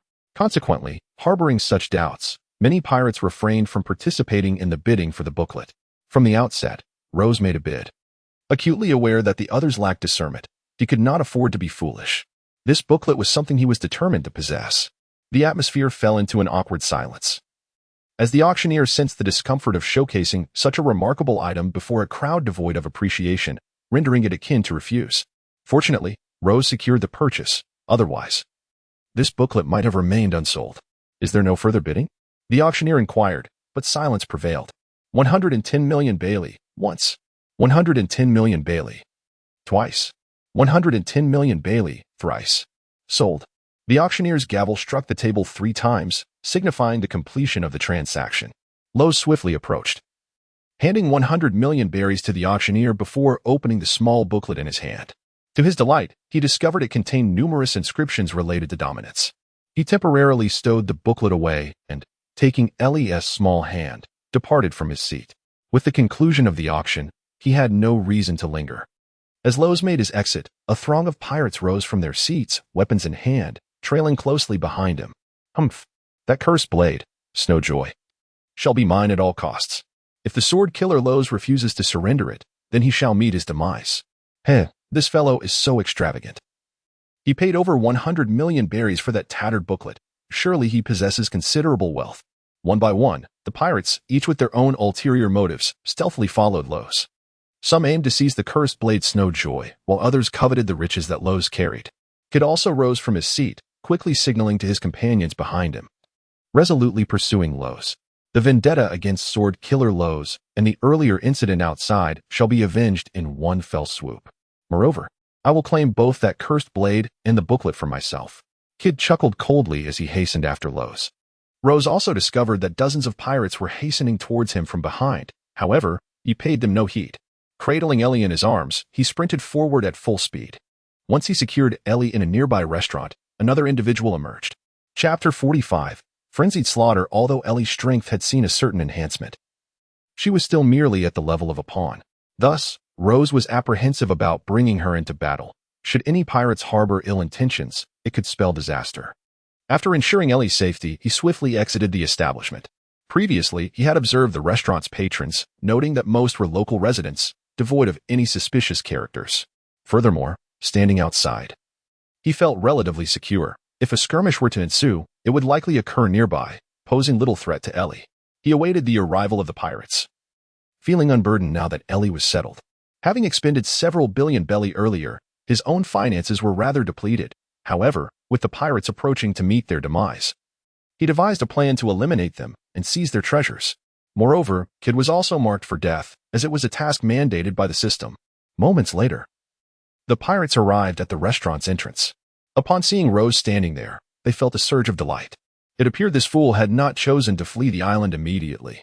Had he dashed towards the sea, it would have complicated their efforts to kill him. But now, the task seemed considerably simpler. Kill Sword Rose. Hand over the cursed blade Snowjoy, or today shall be your last. A group of pirates, weapons in hand, advanced menacingly towards Rose. The captain of the pirate crew wore a smug expression, coldly threatening Rose. Yet, Rose paid no attention to their trivial threats. In an instant, he unsheathed his long sword, and a resonant sound echoed through the air as he did so. Immediately, his aura transformed into one of ferocity. Do you wish to resist? Truly. You fail to grasp the gravity of the situation in that case. Prepare to meet your end. The pirate captain, witnessing Rose draw his sword, exhibited a hint of disdain. He acknowledged that Rose was indeed superior in one-on-one combat. However, they were numerous. Moreover, Rose's bounty was a mere 100 million belly, while their entire crew's bounty totaled 2 to 3 billion. Swoosh. Rose's demeanor was one of indifference, showing little interest in engaging in idle chatter with such insignificant characters. With a sudden forceful stomp, his entire being quaked, transforming into a fleeting shadow that vanished from sight. Such speed was astonishing. The pirates were taken aback, their expressions grave as they scanned their surroundings, bracing for Rose's potential ambush. However, Rose's swiftness was unparalleled. His agility soared to an impressive 500 points, allowing him to employ the technique of shave with remarkable speed. Before the pirates had fully entered a defensive stance, Rose had already appeared before them. With a calm gaze, Rose raised his steel sword high and struck downwards towards the pirates. The speed of his strike was equally swift. The pirates barely registered his presence before the blade reached them. Clang! In an instant, Rose's sword clashed against the pirates' weapons, producing a cacophony of sound. Yet, the force behind his strike was immense, as though a mountain had descended upon them. A tempest seemed to cling to his steel sword, amplifying its power. The two weapons were locked in a momentary stalemate before the pirate's longsword crumbled under Rose's might, like fragile crisp. In the next heartbeat, the steel sword descended from above, cleaving directly through the pirate's crown, severing him in two without a sound, akin to slicing through a watermelon. Captain! The remaining pirates gasped in shock. their eyes filled with terror as they regarded Rose. Their captain, a notorious pirate with a bounty of 70 million berry, had managed to hold his own against formidable foes like Kid, the South Sea's overlord. Yet, in this brief encounter, he had been effortlessly divided in two. This was utterly illogical. How could this be possible? The pirates shrieked in disbelief, teetering on the brink of madness. What a frog in a well. Go confess in hell. Rose did not grant them the opportunity to continue living. With a calm utterance, he flicked his sword, causing a few drops of blood from the earlier pirate captain to splatter into their eyes, instantly clouding their vision. Subsequently, with a sweeping slash, Rose swiftly ended the lives of the remaining pirates. Thud. The lifeless bodies collapsed onto the ground, crimson blood gushing forth, along with entrails and brain matter. However, Rose was not one to be squeamish. He had witnessed such gruesome sights countless times and felt no discomfort. He extended his arm to search through the pirates' garments and soon discovered a considerable amount of berries, without the need to count them personally. He utilized the system to absorb the wealth, quickly augmenting his savings by several million berries. Rose did not retract the steel sword in his grasp. Instead, he stood silently in place, awaiting developments. After all, this was the bustling thoroughfare, teeming with onlookers. Moments ago, numerous passers-by had witnessed his brutal slaughter of the pirates, which had undoubtedly caused quite a stir. Thus, he merely needed to remain here, and those who harbored avarice would inevitably approach, seeking their demise. Indeed, it was not long before a throng of pirates began to arrive one after another. Rose, merciless as ever, struck down any foe he encountered. A single adversary met his blade, while two would find themselves severed in unison. Even in their final moments, countless pirates remained oblivious to the reason behind their sudden demise. Rose's swiftness was unparalleled. Many foolish pirates barely arrived before they were reduced to mere fragments by his relentless assault. Only a select few, possessing greater prowess, managed to withstand a strike or two against him, yet ultimately, they too succumbed to the fate of lifeless corpses. In a mere span of 5 or 6 minutes, the thoroughfare became awash with blood, strewn with dozens of disordered bodies, instilling a profound sense of dread. Merchants plying their trades had long since fled, retreating to the safety of their abodes. With a mad-inn like Rose roaming, the street had transformed into a veritable hell, where remaining would surely lead to death. Killing Blade Rose. At last, I have found you. Just moments later, having absorbed all the bounty from the fallen, a familiar voice resonated in his ear. Rose turned around and discovered that Kid, with his crimson hedgehog-like hair, and his companions were approaching him, armed and exuding an intimidating aura. A smile instantly illuminated Rose's face. It seemed that the 500 points for upgrading the Swordsman had finally been acquired. Chapter 46. Slaughter. In response to the gruesome scene before him, Kid exhibited no unusual emotions. After all, he was an exceedingly ruthless pirate. Though he belonged to the same generation of supernovas, he was markedly different from Luffy. Since setting sail, Luffy had scarcely taken a life, while Kid would not hesitate to eliminate those who mocked him. While he might not be as bloodthirsty as Rose, he was certainly no paragon of virtue. Humph, it's time to settle the score with you, Rose, Kid thought. A cruel smile creeping across his face as he gazed at Rose. His eyes glinted with malice as he approached him coldly. Meanwhile, his companions, the zombie and the Yiksha, drew their weapons and advanced towards Rose, seemingly intent on attacking him as a trio. Are you planning to gang up on me? Come on, Rose remarked with an indifferent smile.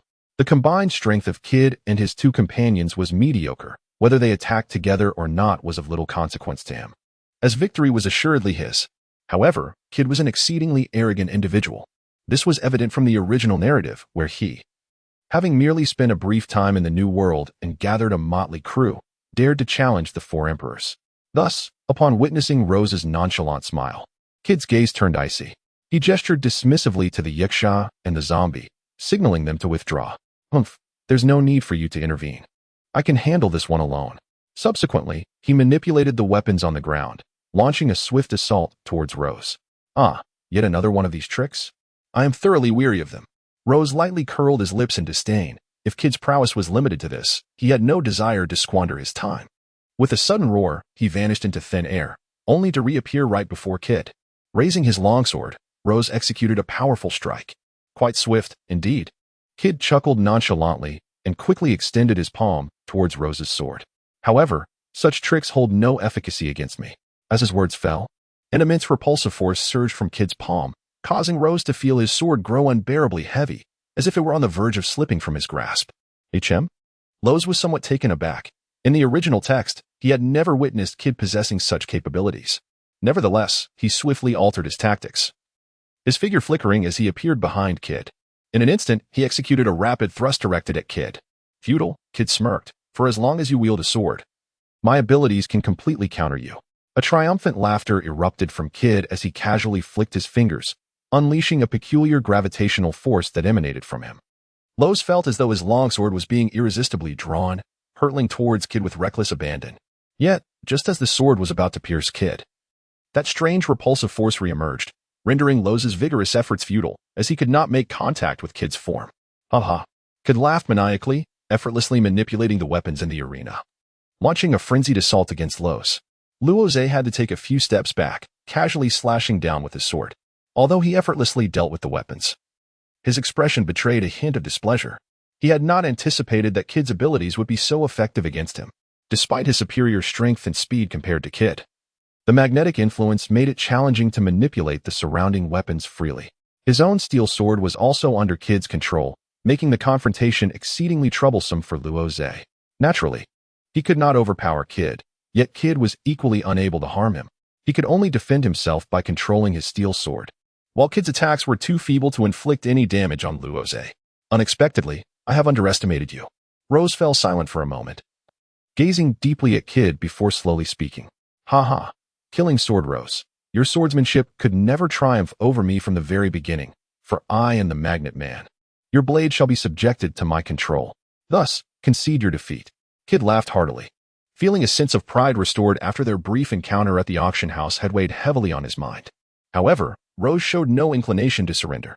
He assumed a formidable stance, gripping the steel sword tightly, aiming it at Kid, and then unleashed a swift strike. Blood sword technique.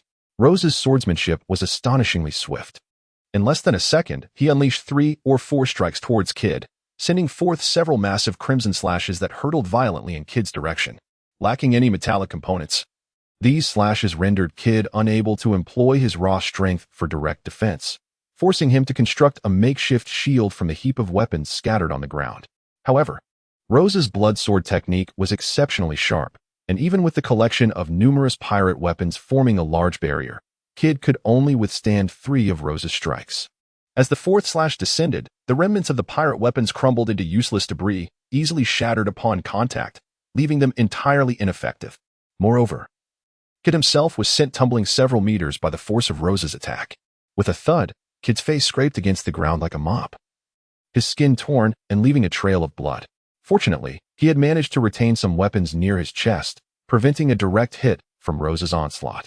Frustration etched on his face. Kid realized he had underestimated Rose, believing he could overcome him using the powers of his magnet fruit, only to find himself defeated by Rose's relentless strikes.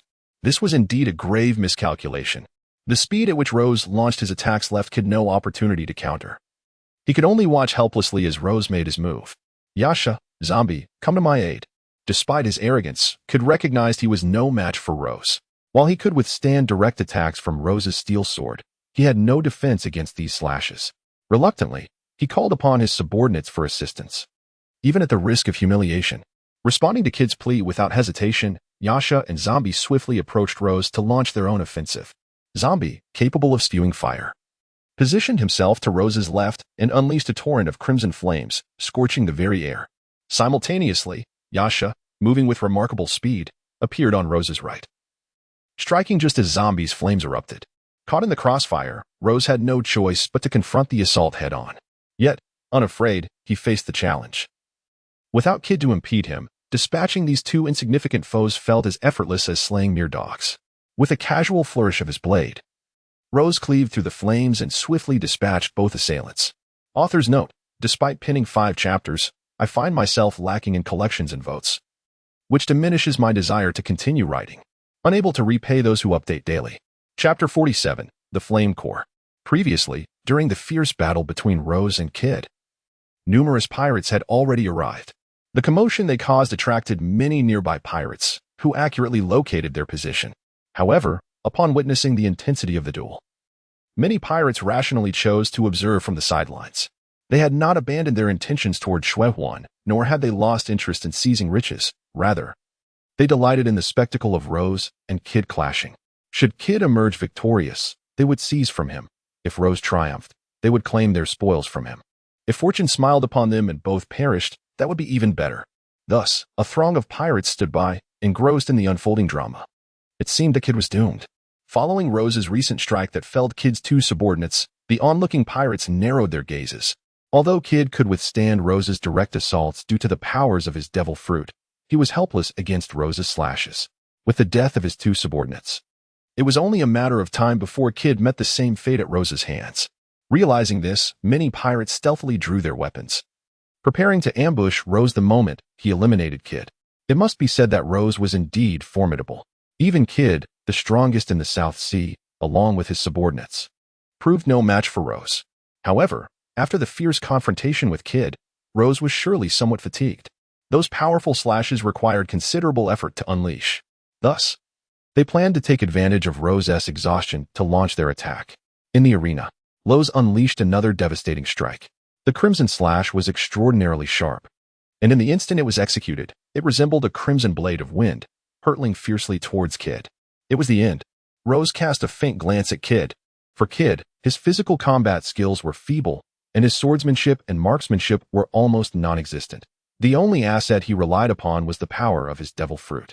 However, at this moment, the weapons he could wield had been thoroughly obliterated by Rose, leaving him with no means of self-defense. How infuriating! As he beheld the crimson strike, Kid's complexion turned ashen. Indeed, as Rose had surmised, he possessed no means to defend himself, and thus, he was utterly incapable of withstanding this assault. The slash swiftly cleaved through Kid's form. In the next heartbeat, the sovereign of the South Sea, Pirate Kid, met his demise. Charge! See Snowy Joy. Almost instantaneously upon Kid's collapse, the pirates sprang into action. They hastily drew their weapons, surging towards Rose like a frenzied tide. However, Rose stood there, momentarily entranced. For it was precisely in that fleeting instant that the system chimed in. Mission accomplished, elimination of Pirate Kid successful. Reward, 500 times Sword Master upgrade points. Sword enchantment system unlocked. Initially, Rose could effortlessly allocate the 500 Sword Master upgrade points with a mere thought. Yet, the sudden activation of the sword enchantment system left him bewildered. He began to probe the workings of this enchantment system within his mind. Meanwhile, he instinctively evaded the onslaught of the pirates outside. Yet, Rose's speed was remarkable, and the pirates could scarcely touch him. They were merely squandering their time. An explanation about the sword enchantment soon unfolded before him. Rose conducted a study and came to understand the function of the sword's enchantment. In essence, it randomly bestows a particular ability upon his sword. Through this enchanting power, he would be able to infuse his strikes with unique attack effects in future encounters. It is reminiscent of certain online games from Rose's past life, where many weapons featured the option for enchantments, making the concept quite comprehensible. Rose swiftly activated his sword panel.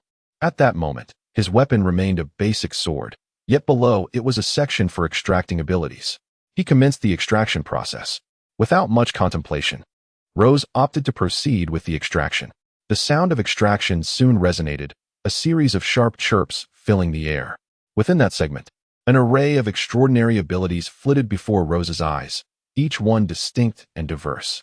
Some were immensely powerful, while others were rather feeble. Rose had just witnessed a remarkably potent ability to freeze time, yet this extraordinary power was fleeting, vanishing almost as quickly as it appeared. He felt a twinge of regret. Had he acquired such a formidable skill, he would undoubtedly be invincible. However, upon further reflection, it seemed improbable. Such a remarkable ability must surely come with its own limitations. The extraction of attributes was accelerating rapidly, and Rose found himself growing increasingly anxious as he observed the process unfold. A favorable attribute could significantly enhance his strength, while an inferior one would be a disappointment. At last, the pace of the extraction began to decelerate, ultimately revealing an ability known as the Flame Core. With this newfound power in hand, Rose meticulously examined the details of the Flame Core. The ability to channel flames onto his sword for attack. With no cooldown and no consumption, such a remarkable capability. Rose's expression swiftly changed, as he felt he had acquired a rather formidable ability. With this Flame Core, all of Rose's attacks could be transformed into fire attributes, aside from the fact that he himself could not be elementalized. Otherwise, he would be indistinguishable from someone who had consumed a flame fruit. Moreover, since this was merely an enchantment on a weapon, Rose himself was not an ability user. Thus he was not entirely at a disadvantage. What about the temperature? What is the intensity of the flames? Rozé contemplated for a moment before beginning his examination, as he was quite concerned about the temperature of his flame. Temperature holds great significance for flames. The higher the temperature, the more intense the fire. Flames possess a remarkable nature, with their temperatures fluctuating greatly. For instance, a flame produced by a match burns at approximately 450 degrees. While the core of the sun reaches an astounding 20 million degrees, both are indeed fire. Hence, it was imperative for Rozé to ascertain the temperature of his flame, to determine whether it resembled that of a match or the sun. Upon discovering a temperature of 500 degrees, he pondered the possibility of an upgrade. After further investigation, Rozé soon realized that his flame's temperature was merely slightly more intense than that of a match, which left him feeling somewhat disheartened. However, he did notice an option for an upgrade, which offered him a sense of relief. It appeared that the temperature of this flame could indeed be enhanced. Upgrade. Rozé opted for the upgrade, eager to ascertain the extent to which this enhancement would elevate the temperature of his flames. The upgrade demanded a cost of 500 swordsman points. Should he proceed? The system's voice soon resonated. He resolved to continue, gritting his teeth. A sum of 500 swordsman points translated to a staggering 500 million berries. Yet his curiosity regarding the growth of this attribute outweighed his concerns. Ding! The upgrade was complete. The enchantment attribute had been enhanced. Flame Core, LV2 1000. The system's voice echoed once more. Had he truly reached 1000 so swiftly? Wasn't he that nearly on par with Akainu's magma? Rosé's gaze sharpened. He perceived his enchantment attribute as remarkably potent.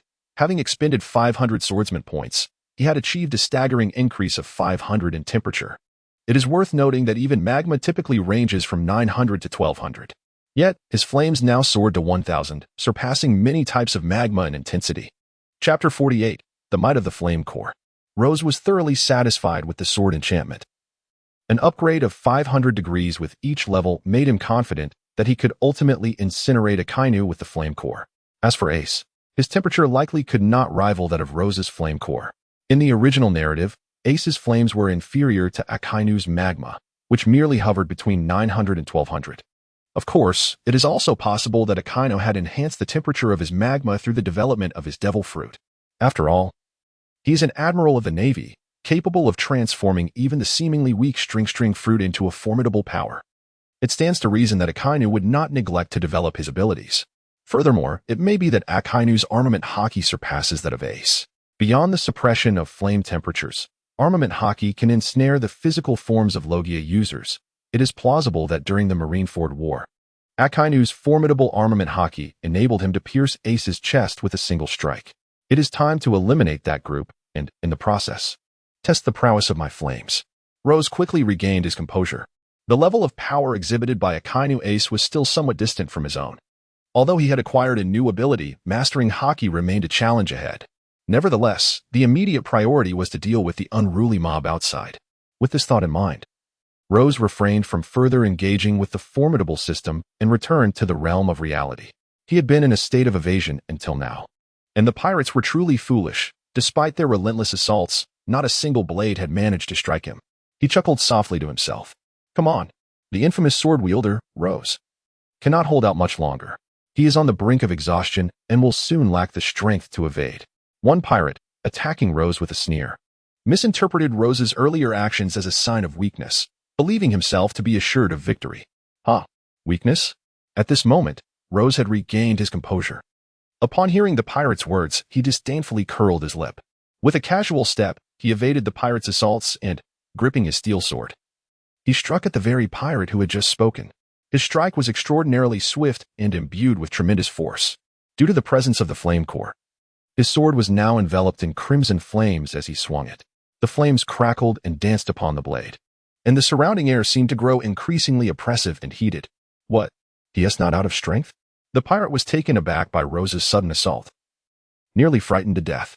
Previously, he had rushed in front, believing Rozé incapable of resistance. Little did he know this fellow still possessed the vigor to counterattack. Had he known, he would have stayed back. Nevertheless, despite his astonishment, the pirate was not without skill. Faced with Rosé's strike, he adopted a serious demeanor and retaliated with a swing of his own sword, crashing it forcefully against Rosé's blade. His sword was a fine cutlass. renowned for its sharpness and having destroyed many foes' weapons, a source of pride for him. However, the moment their blades collided, he was met with a staggering surprise. As the two swords barely touched, his cutlass glowed a fiery red as if it had been reforged, splitting in two under Rose's might. The remnants of his sword, still radiating excruciating heat, forced the pirate to relinquish his grip. What is happening? Fire? Witnessing this scene, the other pirates were equally astonished, utterly perplexed. How had Rose's sword suddenly transformed into a flaming blade? Could he also be a wielder of a devil fruit power? Yet, before they could fully process their shock, Rose's sword had already descended upon the aforementioned pirate. With a single stroke, it cleaved him in half, and astonishingly, there was no blood left on the corpse. The intense heat of Rose's steel sword incinerated the flesh upon contact, turning it to char, while the blood had long since evaporated into nothingness. Impressive. A hint of delight flickered across Rose's face. The high-temperature steel sword proved to be immensely powerful. He felt that even if he faced opponents wielding great cutlasses, provided they lacked haki, he could effortlessly reduce their blades to worthless scrap. Moreover, what brought him the greatest joy was the sword's temperature. He had previously worried that cloaking his blade in such intense flames might cause damage, but it appeared that, due to its enchanted nature, his steel sword remained entirely unaffected. Despite being engulfed in flames, he himself felt no heat while wielding the sword. Sword technique, Inferno. Rose had acquired newfound powers, and his heart brimmed with joy as he plunged into the throng, unleashing the slaughter sword technique. Furthermore, due to the absence of cooldown and consumption from the core of flame, each sword he wielded was a blade of searing fire. The pirates, devoid of the ability to utilize haki, could only await their demise in the face of Rose's intense heat. In a mere span of a dozen breaths, the 60 or 70 pirates surrounding him were all slain. The corpses littering the ground were charred black, exuding a pungent scent of charred flesh. Oh, is that not Truck? Who has consumed the twisted fruit? Rose turned his gaze around, only to suddenly discover Truck, who had previously reveled in his newfound powers after consuming the devil fruit. Standing behind him, his expression now quite remarkable. Earlier, this fellow had seemed rather inflated with pride, openly mocking Rose. Now, he could serve as an excellent practice target for his swordsmanship. Wait, let us talk this over. I'll leave immediately. Truck's face was pale with distress as he hurriedly waved his hands towards Rose, anxiety evident in his voice. Are you joking? I just witnessed the explosive combat prowess you displayed. Although he had consumed a potent devil fruit, he was acutely aware that he was no match for Rose. Not to mention, the sword he wielded radiated flames, emanating a terrifying heat. Even if he stood still for Truck to strike, Rose's speed was so formidable that he would never land a blow. Thus, engaging in combat with Rose would be tantamount to courting death. He certainly lacked the courage for such a folly. Enough with the idle chatter. Let us begin. However, Rose's gaze turned icy. This individual, once arrogant in ignorance of his own strength, now wished to flee upon realization. Such an opportunity was not to be afforded. With a cold chuckle, he planted his foot firmly on the ground and executed a technique, appearing instantaneously before Truck. Brandishing a flaming longsword, he struck forward with lethal intent. It was over. Despair washed over Truck's face as he summoned the power of distortion to resist Rose's blade. Yet, before he could even touch the sword, Rose had already severed his life. Chapter 49, 200 million. At the Navy headquarters in Marineford, the South Sea was directly governed by Rear Admiral Mahir. Whenever the various naval branches in the South Sea uncovered crucial information, they would report their findings to Rear Admiral Mahir for his judgment. Today, as usual, Mahir was diligently engaged in his office work. After completing a white dossier on his desk, he leaned back in his chair to take a brief respite, savoring a cup of freshly brewed coffee in leisurely enjoyment. Knock, knock, knock.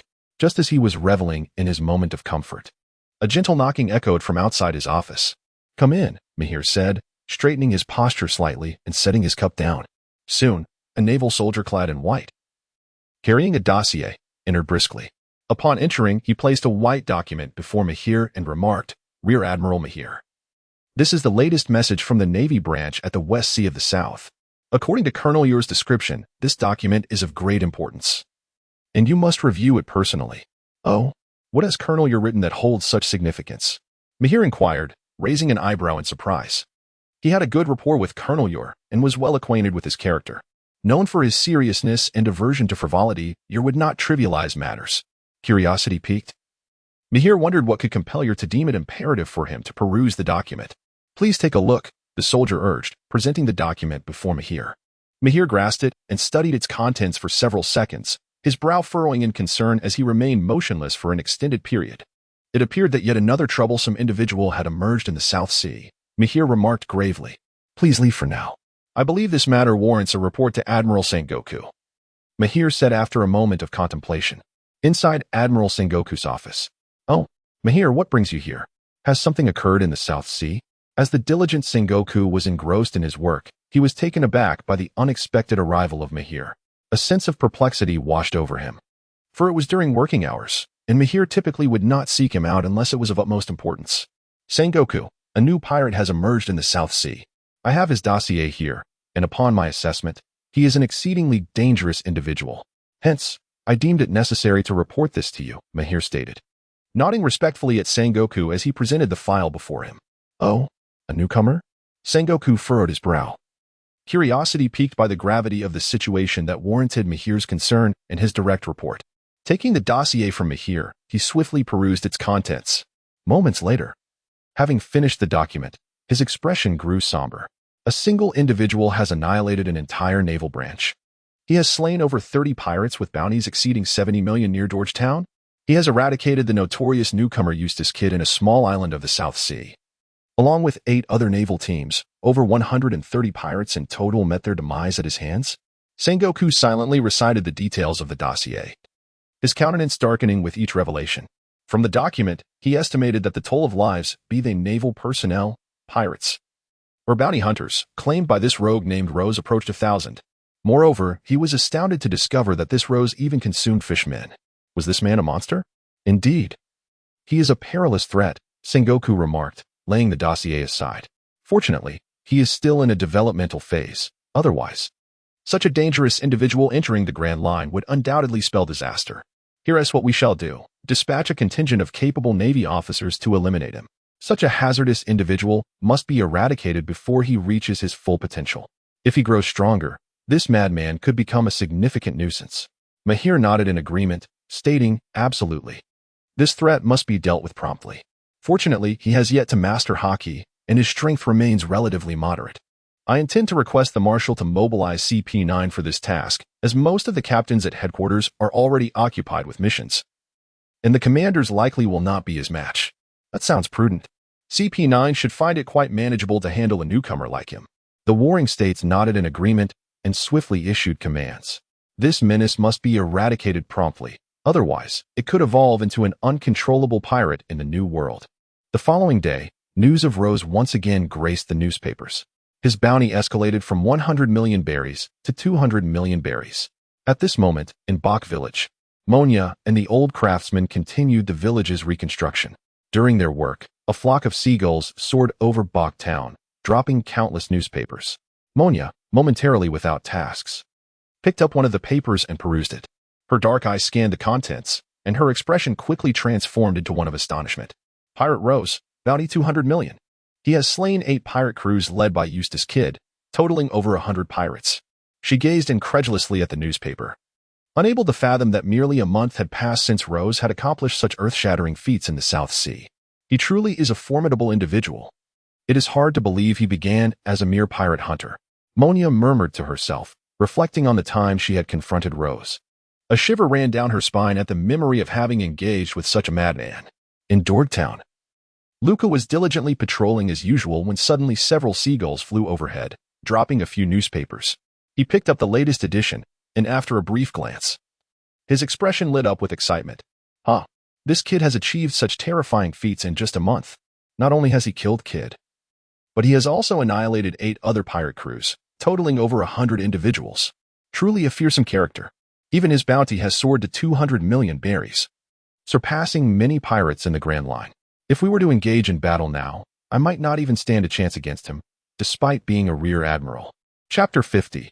Ellie's progress in a certain sea area. Amidst a raging storm, a magnificent ship was bravely navigating the tumultuous waves. Occasionally, when colossal waves surged, they would be cleaved apart by a tremendous burst of flames, causing the seawater to evaporate instantly. As for the grand vessel, it continued its course with an air of nonchalance. Time seemed to stretch indefinitely when, suddenly, the somber sky was illuminated by a glimmer of light, and the tumultuous storm dissipated without a trace. This magnificent ship was none other than the Ghost Sword, commanded by Rose. After more than a month of sailing, Rose and Ellie were en route to the final stop before the Grand Line, the illustrious town of Logetown. Throughout this month-long journey, the Ghost Sword had traversed 99% of its course, and now, aboard the ship, both Rose and Ellie could finally glimpse the island ahead. "Brother, is that Logetown? It looks immense," Ellie exclaimed, her heart brimming with joy as she spotted the vast island. The lengthy voyage had left her feeling somewhat fatigued, and she was determined to revel in her time at Logetown. "Indeed, that is Logetown," Rose replied. "It is said that the legendary pirate king, Joel D. Roger, was both born and met his end there." Roser gazed at the distant town of Roger, a smile gracing his lips. "Ah, the hometown of the pirate king. Surely, there must be delectable treats there." Ellie chimed in, her tiny fist raised in excitement, her laughter ringing with joy. In response, Roser found himself at a loss for words, utterly unable to fathom Ellie's line of thought. It seemed that there was no substantial connection between the pirate king and gourmet food. Suddenly, as Rosa pondered Ellie's words, a tumultuous disturbance erupted upon the sea. Waves surged violently, causing the entire Ghost Sword to sway dramatically. At that moment, a colossal blue sea creature emerged before them, revealing itself to be a sea king. Lowe's casually glanced at the colossal azure sea beast, uttering calmly, "Ailey, this is entrusted to you. You must succeed this time." Ailey nodded earnestly. Under Lowe's meticulous training over the past month, her abilities had significantly improved. Now, Ailey was capable of confronting some smaller sea kings, though her offensive power remained somewhat lacking, making it a challenge for her to vanquish them. "Humph, great sea beast, perish swiftly. Ailey has culinary delights in Rogtown to indulge in with her brother. Do not hinder us." With her enchanted blade, Snow Delight, drawn, Ailey spoke with an adorably fierce demeanor, her words, however, lacking in sweetness, clearly reflecting the profound influence Lowe's had on her character. "Roar." The sea beast seemed quite displeased with Ailey's remarks, letting out a thunderous roar as its massive form thrashed violently in the ocean, swiftly stirring up a tempestuous wave that followed with a ferocious paw swipe. Moonstep.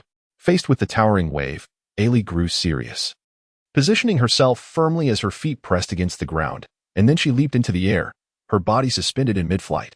She then aimed for the beast's head, her small hand waving as a dark slash surged forth, hurtling toward the creature. "Fateful slash," Ailey exclaimed in a delicate tone, yet the strike she unleashed was immensely powerful, cleaving through the waves and striking the sea monster. Grr. The sea monster bellowed furiously, its body was covered in numerous scales, boasting formidable defenses. Though Ailey's strike made contact, it left no wounds, merely causing a fleeting sensation of pain. "Brother, this sea monster is incredibly tough. I cannot defeat it." Ailey soon descended from the air. Realizing that while she could handle some of the weaker sea kings, she was utterly at a loss against those armored with scales.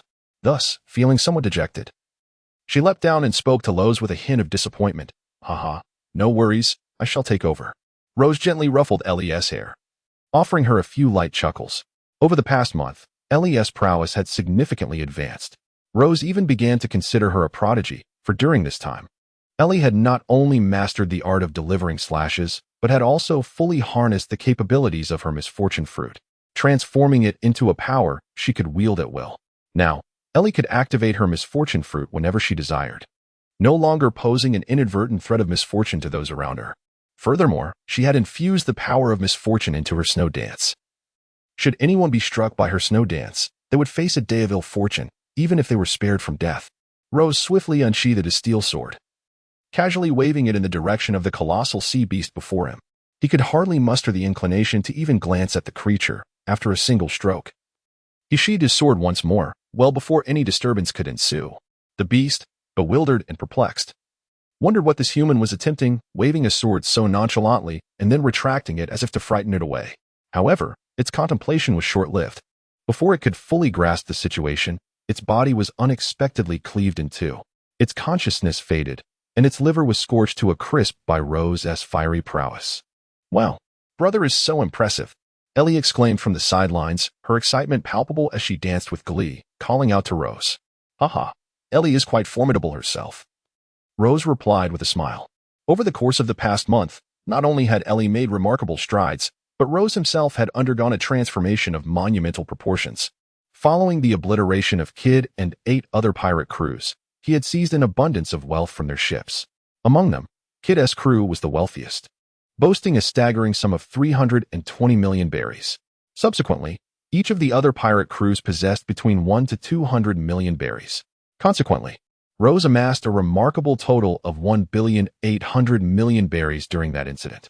He ultimately retained a mere 100 million berries for daily use, converting the remaining 1,700 million berries entirely into Swordmaster points, totaling an impressive 1,700 points for upgrades. Additionally, throughout this month, Rose began to challenge the ship's gravity system at 4 times its normal intensity, thereby gaining an extra 600 points in strength and 500 points in agility. Furthermore, Rose had also comprehended the essence of Haki. Utilizing a small tome, he mastered the basics of both observation Haki and armament Haki. Thus, Rose's current attribute panel reads: Host, Rose Weapon, Exquisite Steel Sword Weapon Enchantment, Flame Core, 1000 Swordsmanship, 2000 Swordmaster, Strength, 1500 Agility, 1500 Haki. Observation 500 Haki, Armament 500 Haki, Conqueror Unawakened Chapter 51. The 3 great supernovas Rose and Ellie swiftly arrived at Rogue Town. After docking the Ghost Blade at the eastern coast of the town, the two departed from the vessel. The scale of Rogue Town is indeed immense. Both Rose and Ellie have visited numerous islands, yet none compare in size to Rogue Town. Furthermore, the town boasts commendable security. Perhaps it is due to the adept management by the Navy that Rose encountered no signs of pirate disturbances along the way. Everything was orderly and serene. I recall that Rogue Town is overseen by the Navy officer Smoker, a formidable figure wielding the smoke frit. For the majority of pirates who have yet to venture into the Grand Line, he represents an invincible force, especially since they lack mastery over Haki. Suddenly, Rozé recalled the administrator Smoker of the Marine branch in Rogue Town. It was no wonder that Rogue Town could maintain such a stable governance. Brother, let us first seek something to eat, Ellie exclaimed, her eyes sparkling as she scanned the surroundings upon disembarking. She continuously looked around, hoping to catch sight of some delectable treats. However, since they had only just arrived and had not yet reached the heart of Rogue Town, they had yet to encounter many restaurants or local delicacies. Very well, let us proceed. After we dine, we should also replenish our provisions aboard the ship. With Georgetown bordered by the 4 great seas, a variety of fish is abundant. We must ensure we stock up adequately. Lowe smiled as he spoke. The two swiftly made their way to the heart of Rock Town. The central area of Rogertown is considerably more affluent than its outskirts, boasting a myriad of shops, restaurants, and taverns. Nestled within the winding streets and alleys, one can find quaint boutiques offering local delicacies from distant lands, as well as establishments specializing in the sale of knives and firearms. Rose initially contemplated visiting the weapon shop, where Zoro had once ventured to seek the legendary Sandai Kitetsu. However, upon reflection, he deemed the weapon of little significance to himself and found himself unable to recall the shop's location. Thus he dismissed the idea of embarking on a search. The duo settled at a relatively large restaurant in the heart of the street. Upon entering, Rose immediately noticed the eclectic mix of patrons, comprising both pirates and bounty hunters. Yet, he paid it no heed. It was not mere bravado. For prior to his arrival in the Grand Line, no one had ever bested him in combat. Even within the Grand Line, he could easily overpower the weaker warlords of the sea, such as Gecko Moria and Crocodile. However, he acknowledged that formidable opponents like Doflamingo and Mihawk were beyond his current capabilities. Rose and Ellie swiftly found a spot to sit within the restaurant. As they perused the menu laid before them, Rose ordered 2 roasted chickens, while Ellie opted for several glasses of juice and a large platter of fish. The atmosphere in Logtown has been quite lively recently, with a multitude of formidable figures arriving from all corners of the world. While Rose and Ellie leisurely sipped their juice and awaited their meal, a group of men at the adjacent table engaged in conversation. Many formidable figures? Are you referring to Basil Hawkins, the one with a bounty of 130 million berries from the North Sea? I've heard that his abilities are rather peculiar. As if he can transform into a scarecrow, one man remarked while sipping his drink. That's not all. There's also a fellow named Drake. He was once a rear admiral in the Navy, but for reasons unknown, he defected and is now a pirate, with a bounty of 150 million berries. Another man interjected, shaking his head in disbelief. In addition, there's a character named Capone Beach, who apparently has the ability to transform into a castle. He has quite an impressive figure as well. The other men chimed in, fervently discussing the recent significant events that had transpired in Logtown. Lowe sat quietly, absorbing every word spoken. To his surprise, he had unexpectedly encountered 3 of the 11 supernovas. However, these so-called supernovas were merely a group of novices who had just ventured into the world, significantly weaker in comparison to Lowe's. A month prior, when Lowe's abilities were still in their infancy, he was already capable of easily defeating the strongest among them, Kid. Now, even if all 11 were to unite against him, they would stand no chance. The disparity in their haki was pronounced. Moreover, Lowe's sword imbued with enchantments was akin to possessing a nature-type devil fruit. Coupled with his formidable swordsmanship and agility, these fledgling supernovas would be utterly powerless against him. However, the prospect of pitting the 3 against Smoker would surely provide an intriguing spectacle. Though these 3 boasted a considerable bounty, their inability to wield haki would likely render them defenseless in the face of Smoker's might. Reflecting on this, Lowe's murmured to himself. The meal was swiftly served to Rose and Ellie. Both of them savored the dishes, discovering that the culinary skills of the restaurant were quite commendable, and they enjoyed their meal thoroughly. After finishing, Rose led Ellie to the front desk to settle the bill. However, an inconsiderate man brushed past Rose, inadvertently knocking Ellie to the ground. "Are you all right, Ellie?" Rose bent down to help her up, brushing off the dust from her clothes. "Oh dear, I truly apologize. You were just so petite that I couldn't see you at all. I accidentally sent you flying. Ha ha ha." Before Ellie could respond, the thoughtless man laughed. Glancing at her as she got up, his expression tinged with mockery. Seeking death, Rose seethed with anger. He stood up and, with a swift motion of his sword, incinerated the man into a charred remains. The commotion drew the attention of all the patrons in the restaurant. Many guests stared at Rose for several moments, then hesitated before retrieving a wanted poster from their pockets to compare it with Rose's visage. The comparison sent chills down their spines. Each patron gazed at Rose in horror, instinctively shifting away. Goodness! The infamous flame sword Rose, with a bounty of 200 million. How could this madman be here? A month prior, the Navy had inadvertently uncovered Rose's abilities and had since dubbed him the Flame Sword Rose. "I'm dining in the same restaurant as this lunatic and Haven Tea met my demise yet? My heavens! That man was truly courting death. Why provoke this madman of all people? He is clearly asking for a short-lived fate." The anxious murmurs of the patrons filled the air, as none dared to show anything but trepidation toward Rose. In contrast to the earlier figures, Drake, Perkins, and Becky, Rose was a genuine madman. They all knew of his exploits. Not only was he incredibly powerful, but he was also merciless, having slain Navy officers, pirates, and even bounty hunters. Thus, the patrons gazed at Rose with a palpable fear, wary that he might suddenly take a whim and turn his blade upon them. Chapter 52. Locked down in the town of Rogue, at the Navy branch, Smoker returned on his motorcycle after a patrol, having apprehended several pirates with bounties exceeding 50 million berries. Now, Smoker was prepared to escort them back to the base for confinement. "Hey, you lot, secure these pirates and confiscate their weapons. And that long-haired fellow is a devil fruit user. Put sea-stone handcuffs on him," Smoker commanded as he approached the Navy personnel, dragging several pirates behind him. "Understood, Colonel Smoker."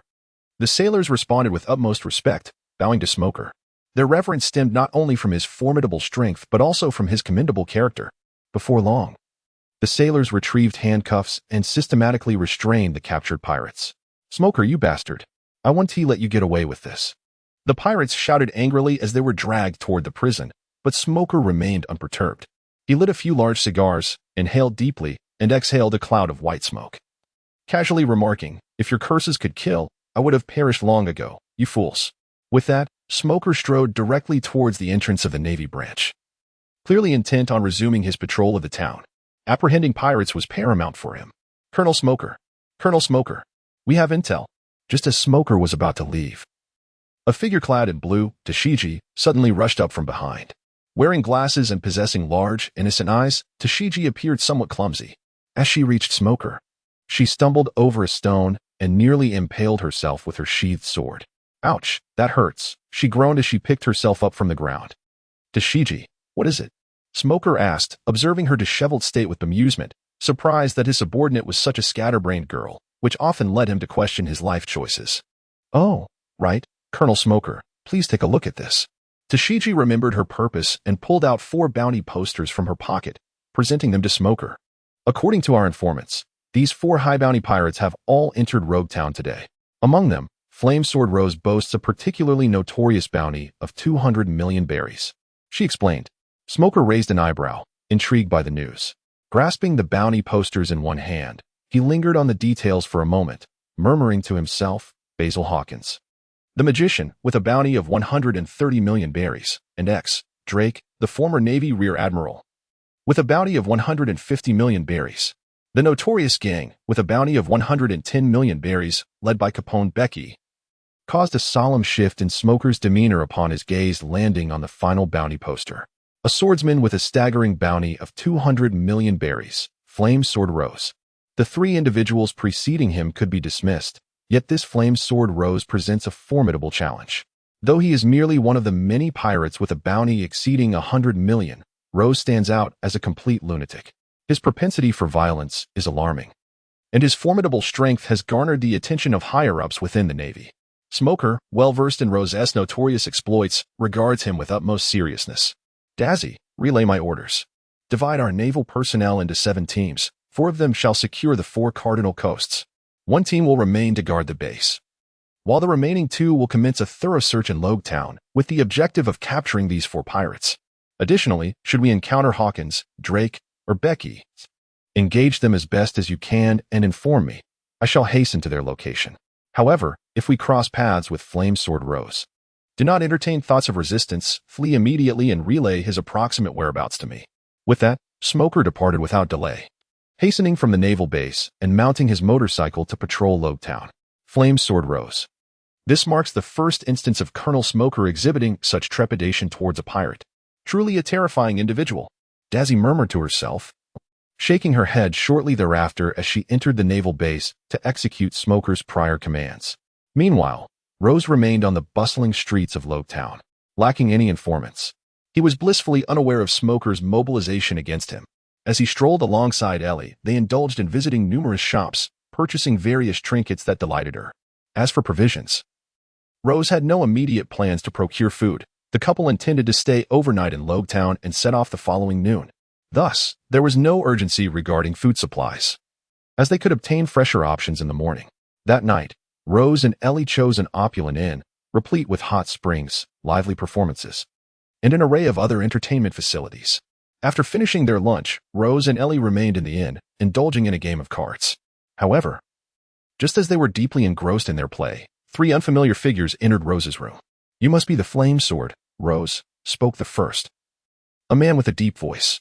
Upon hearing this, Rose did not shift his gaze but utilized his observation hockey to discern that the speaker was the magician Basil Hawkins. Beside him stood 2 other supernovas who had come to Logue Town, the former Vice Admiral Drake and the notorious gangster, Capone Beach. What brings you here? Rose asked, casting a fleeting glance at the trio before swiftly reverting his focus back to the game with Ellie. Hawkins and his companions frowned slightly, displeased with Rose's demeanor. Despite Rose being a pirate with a bounty of 200 million, each of them was formidable in their own right, boasting bounties exceeding 100 million. As captains, they each harbored their own sense of pride. In light of their presence, Rose's arrogance seemed excessive, as if he regarded them with utter disdain. Rose, we have important matters to discuss with you. Might we ask you to set down your cards? Beach, with a more volatile temperament due to his background as a bandit, was the first to approach, his tone laced with a hint of menace as he spoke. Upon hearing this, Rose raised an eyebrow, turning his gaze towards the trio, a glimmer of murderous intent flickering in his eyes. I shall give you 5 seconds. If you fail to provide a compelling reason, then you shall meet your end.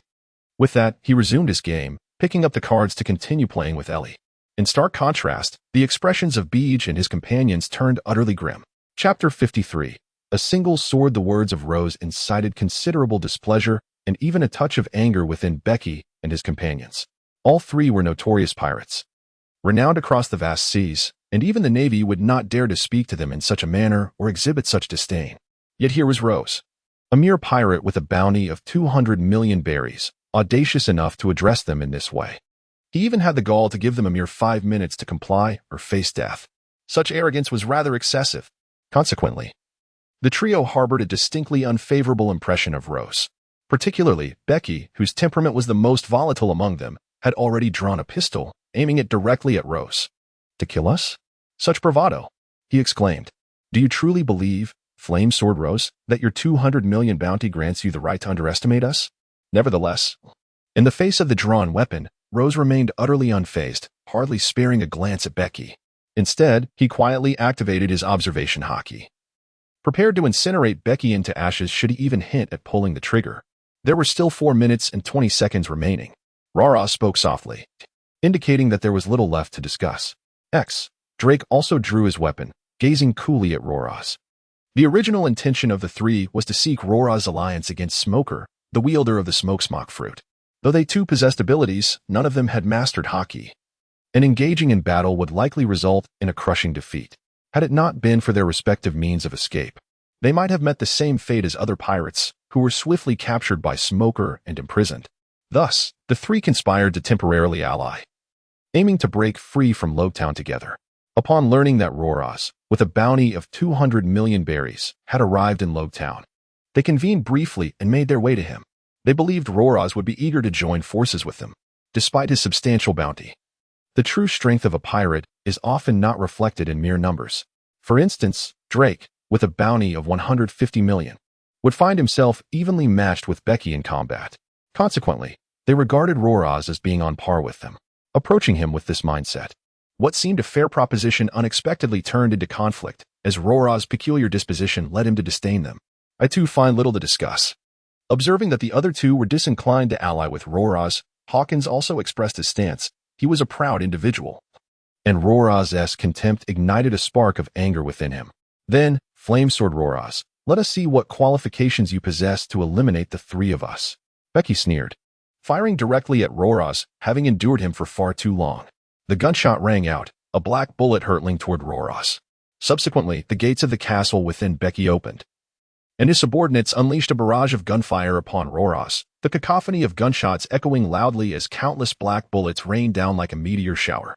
Watching the deluge of projectiles, a smirk crept across Becky's lips as he savored his cigar, thinking to himself, with this many bullets, he is surely doomed. The castle fruit, indeed a formidable auxiliary ability. Rose spoke in a calm tone, fully aware of Capone Beach's formidable abilities. The power of Capone Beach's castle fruit allowed him to transform into a small fortress.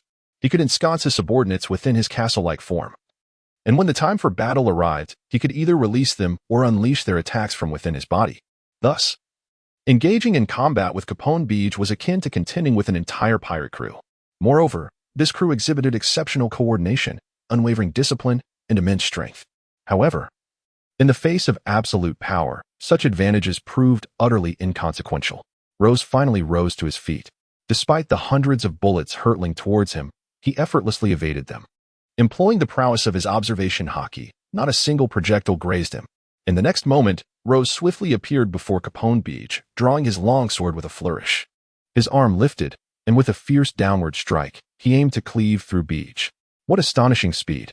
Drake and Hawkins exchanged glances, suddenly realizing that Rose's bounty of 200 million might indeed be justified.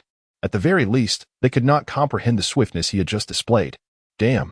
The castle's defenses. Full size. The captain. Beach too was taken aback by Rose's velocity, yet he found himself powerless to evade the impending strike due to his own sluggishness. Thus, he resorted to unleashing his ultimate technique. With a mighty roar, Beach's form expanded, transforming into a miniature fortress that stood resolutely against Rose's sword. There's no way out now. My fortress boasts formidable defense. A sense of pride welled within Beach. No matter how swift Rose may be, he could not inflict harm upon him. All efforts would be in vain. Fire core, 1000 degrees Celsius. Rose cast a fleeting glance at Becky, a cold scoff escaping his lips. The power of the flame core surged forth, enveloping his steel sword in a searing blaze of 1000 degrees Celsius. In that moment, the might of Rose's strike ascended to an unprecedented level. Although Becky's formidable chief boasted extraordinary defensive capabilities, it was no match for the scorching heat of Rose's blade. The area struck by Rose's sword began to melt and crack under the intense temperature. How could this be possible? Capone Becky was utterly astonished. Since the inception of his chief, no one had ever breached its defenses. Yet, Rose's sword had effortlessly rendered it inoperative. Humph! Nothing is impossible. Rose let out a cold snort, swinging his sword downwards to incapacitate Capone Beach's formidable leader in one fell swoop. In the next moment, the miniature fortress that was Capone Beach lay in ruins, his form reverting to its original state, bloodied and sprawled on the ground. Yet, he clung to life. Gasping for breath, his eyes filled with dread as they fixated on Rose. One strike, He had never anticipated such a turn of events. Previously, he had underestimated Rose, believing him to be a mere novice, only to be gravely wounded by a single blow. Furthermore, his formidable leader could not withstand Rose's strike. It was worth noting that even Smoker, who had consumed the smoke fruit, was rendered powerless after unleashing his leader's abilities. However, this absolute defense crumbled before Rose as if it were nothing more than a child's toy. In that fleeting moment, fear permeated Capone Beach's gaze as he regarded Rose. Chapter 54. Spare change, spare life? Observing the gravely injured Capone Beach, Drake and Hawkins were equally stunned, their expressions heavy with concern as they regarded Rose. A flicker of deep apprehension evident in their eyes. They understood better than anyone that their own strength was quite comparable to Beach's. If Rose could inflict such severe injuries upon Beach with a single strike, then he could undoubtedly do the same to them. Moreover, in terms of defense, Beach surpassed both of them by a considerable margin. Yet, they had not anticipated that Rose's earlier display was merely a fraction of his true prowess. Just moments ago, he had simply wielded the scorching 1000 C heat of his fire core with casual ease. Had he infused his sword with the power of his armament haki, the destructive force would have escalated to an entirely new level. In that case, Capone Beach would surely be doomed. One wonders, do I now possess the qualification to eliminate the three of you? Rose refrained from his previously aggressive demeanor, for he conceived an astute plan. With a smile, he sheathed his sword and addressed the trio before him. Capone and his companions were utterly perplexed by Rose's sudden shift in attitude. Only moments ago, he had threatened to end their lives. Yet now he displayed no intent to strike, wearing a cheerful expression instead. What was his true intention? The group stood there, speechless and on guard, observing Rose with caution. No need to be alarmed. In truth, eliminating you would yield no benefit for me, Rose said, maintaining his amiable facade. You seek my assistance in dealing with Smoker, correct? How about we strike a deal? A deal? Drake glanced at Rose, inquiring with curiosity. He found it difficult to comprehend what Rose aimed to gain from them. Here is the proposition. I shall spare your lives and facilitate your departure from Rock Town. In return, each of you will provide me with 200 million berries. What do you say? With a smile, Rose spoke. He had initially contemplated eliminating these individuals and seeking their ship himself. However, the vastness of Rock Town and the multitude of pirate vessels made this endeavor potentially time-consuming.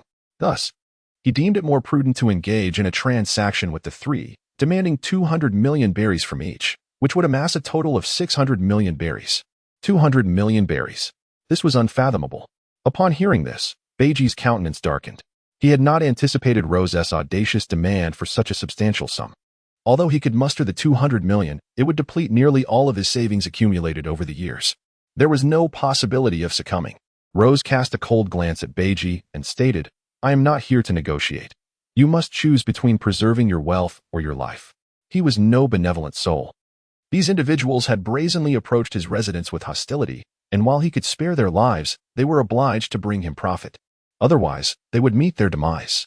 Very well, I can provide you with 200 million. However, Smoker wields the powers of the smoke fruit. Are you certain you can contend with him? Hawkins, displaying a more rational demeanor than Beiji, understood that while money could be reclaimed, life, once lost, was irreplaceable. Thus, he readily acquiesced but posed a question out of curiosity. Have you ever heard of a phenomenon known as haki? Rose inquired with a smile, his gaze towards Hawkins softening, recognizing his astuteness. Hawkins, a novice, was unfamiliar with the term. Conversely, Drake, having previously served as a rear admiral in the Navy, cast a surprised glance at Rose upon hearing this. Although he had yet to master haki, he was aware of its implications. It was a force capable of countering the powers of natural-type devil fruit users. Can you employ haki? Drake asked, astonished. It is natural, Rose replied softly with a chuckle, extending his fist. A resounding crack echoed as his fist hardened, transforming into a blackened form. This is armament haki. As a former rear admiral, I assume no further explanation is necessary, Rose remarked with a smile. I had no idea you could wield haki. No wonder you possess such strength, Drake responded, visibly taken aback. He had long yearned to learn the techniques of haki. But during his tenure as a mere rear admiral in the North Sea, he had lacked the privilege. Yet, he was astonished to discover that Rose from the South Sea could bestow him with such power. Given this, I shall accept your terms. However, I wish to learn the methods for cultivating haki. Drake pondered for a moment before agreeing. However, he sought the formidable training methods of haki. For such power is paramount, and must be mastered by every formidable warrior. That will not suffice. 200 million is merely enough to facilitate your departure from Logtown. And to grant you your freedom, Roz replied, shaking his head. However, if you desire the formidable training methods of Haki, an additional 200 million is required. I can impart to you both the observation Haki and the armament Haki. 200 million is excessive. I can only offer you 300 million berries at present. For I do not possess such wealth, Drake countered, shaking his head as well, for he indeed lacked the funds. Very well, then, I shall accept 300 million berries. In exchange, I will provide you with the training methods of Haki and assist you in dealing with Smoker. However, I shall need to transcribe the training methods this evening and present them to you tomorrow. Roz contemplated for a moment before speaking. He had initially hoped to earn a bit more berries, but it seemed Drake genuinely lacked the means, so he resigned himself to a lesser profit. As for the training methods of Haki, Roz intended to retain the original pamphlet, transcribing a copy for Drake, thus allowing him the opportunity to profit should others seek to purchase it. Very well.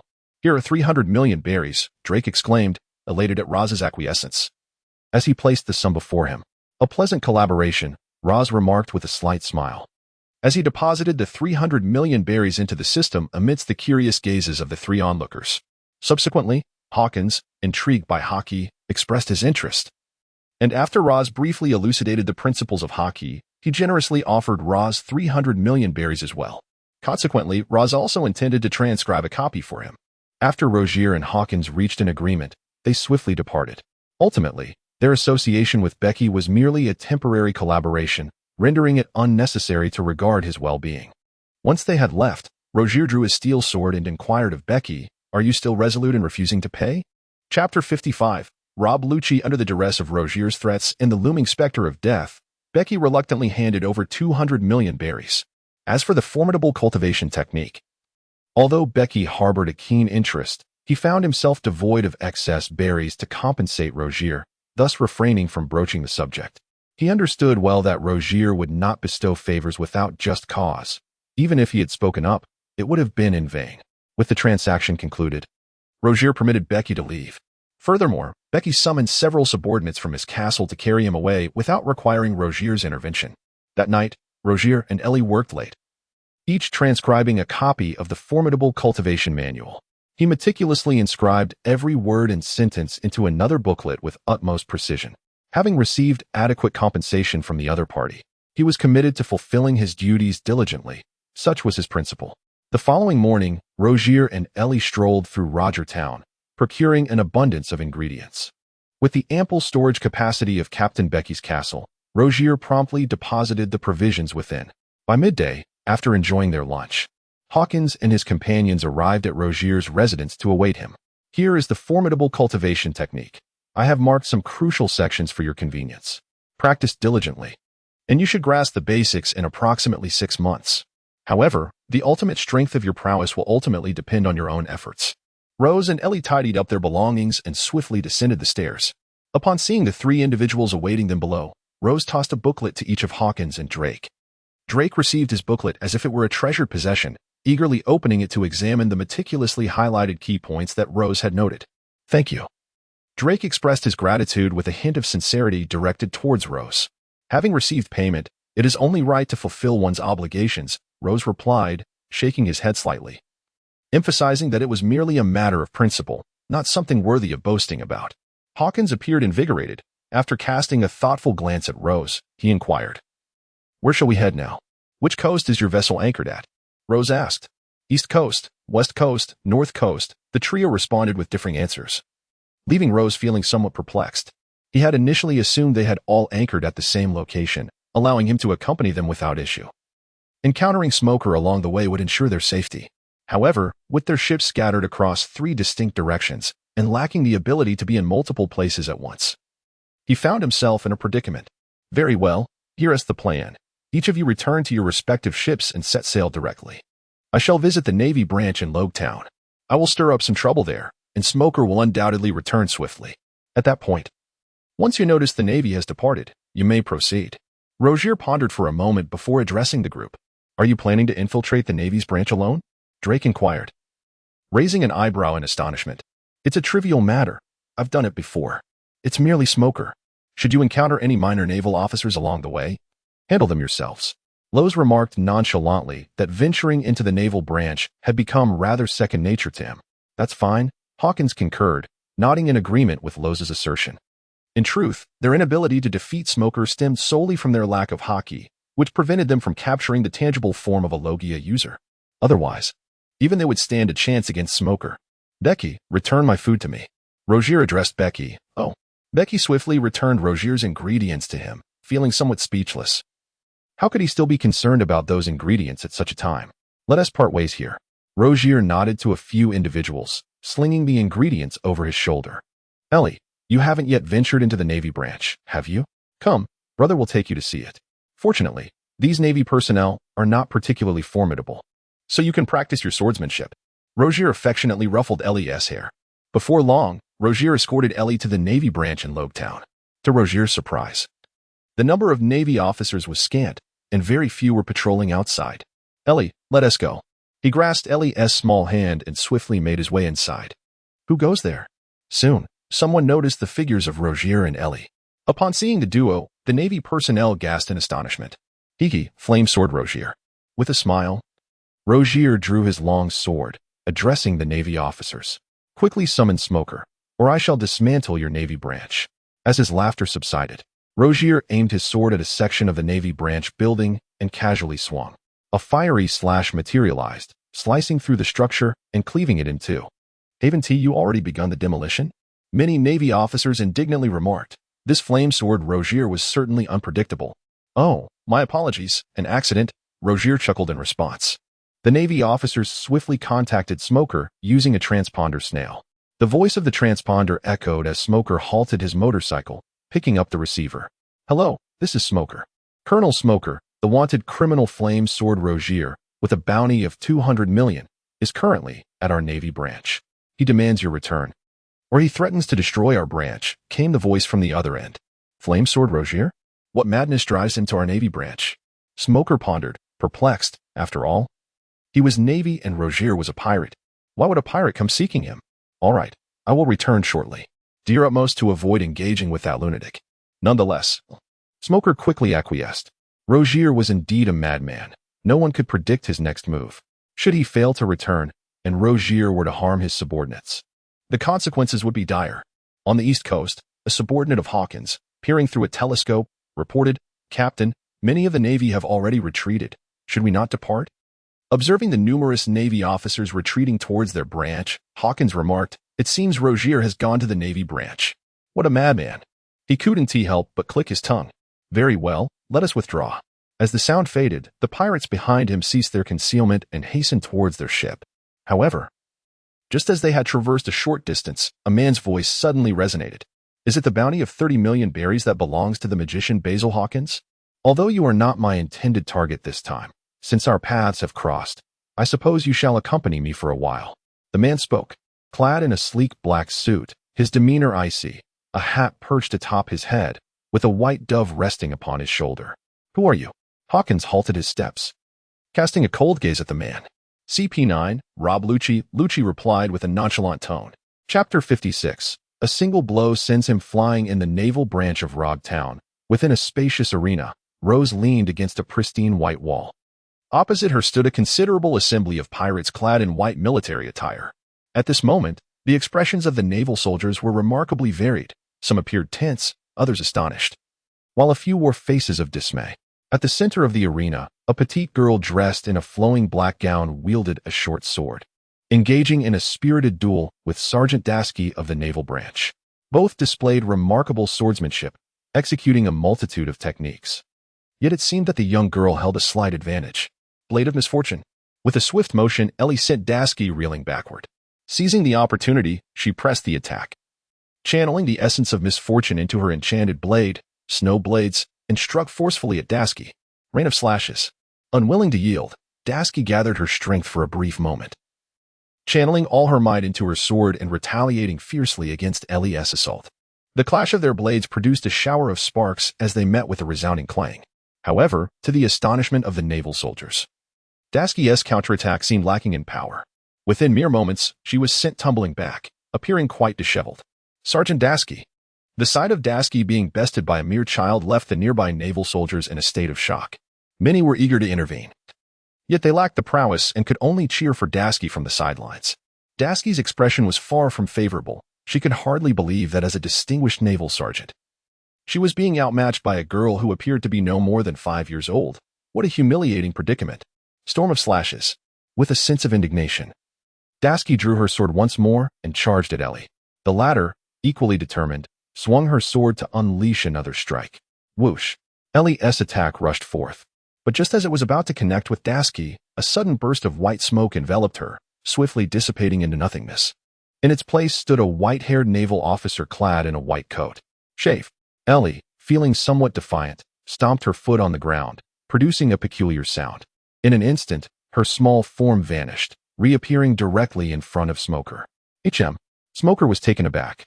Astonished that such a diminutive girl could wield the Navy's Rokushiki techniques. What an impressive feat. Ellie's sword quickly struck Smoker, but due to her lack of mastery over haki, her attack proved ineffective, merely slicing through him and transforming him into smoke, only for him to revert shortly thereafter. I am Smoker, a man of smoke, little sister. Your blade holds no power against me. Smoker, taking a drag from his cigarette, spoke softly. Haha, Ellie, come back. You cannot defeat this guy just yet. Once your brother teaches you the ways of haki, you will surely prevail against him. Observing the scene, Rose stepped forward, waving at Ellie with a smile. Very well. Then brother must hasten to teach Ellie the ways of haki. Ellie nodded obediently and swiftly returned. As for Smoker, he cast a glance at his subordinates behind him, noting their lack of injuries. He then turned his gaze back to Rose, deeply pondering. Flame sword, Rose. What brings you to the Navy base? Rose chuckled lightly. A few gentlemen made a deal with me, requesting my assistance in safely departing from Rog Town. To fulfill this objective, I had no choice but to lead you here. Upon hearing this, Smoker furrowed his brow, sensing Rose's arrogance, as if he regarded the Navy with utter contempt. Indeed, Rose let out a soft laugh. Now that you have returned, those gentlemen should have successfully made their escape. It is time for me to leave. With that, Rose took Ellie's small hand and turned his back to Smoker, preparing to depart.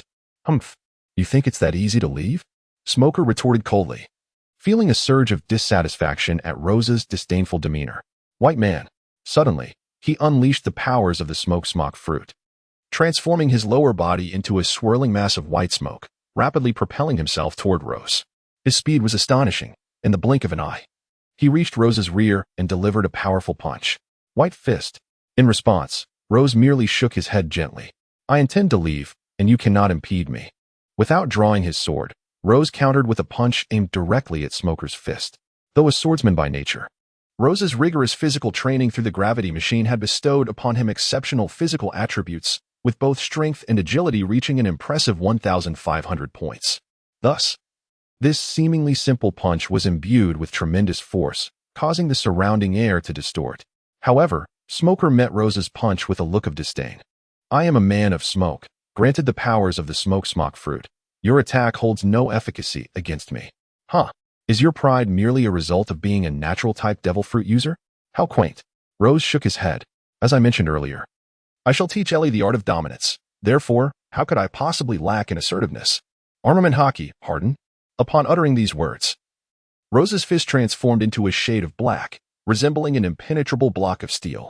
The haki. Smoker's gaze sharpened, and he was instantly taken aback. However, it was too late for him to evade the impending blow. Rose's fist had already collided with Smoker's white fist. The force of the fist, reinforced by the armament haki, was immensely powerful, far surpassing mere physical strength. Moreover, Rose's inherent strength was formidable. Thus, when his fist struck Smoker's, the outcome was entirely predictable. The two fists swiftly met. But due to the armament haki, Smoker's white fist instantly reverted to its original form upon contact with Rose's fist, resulting in a one-sided onslaught. A resounding crash echoed, followed by an intense pain radiating from Smoker's fist throughout his entire body.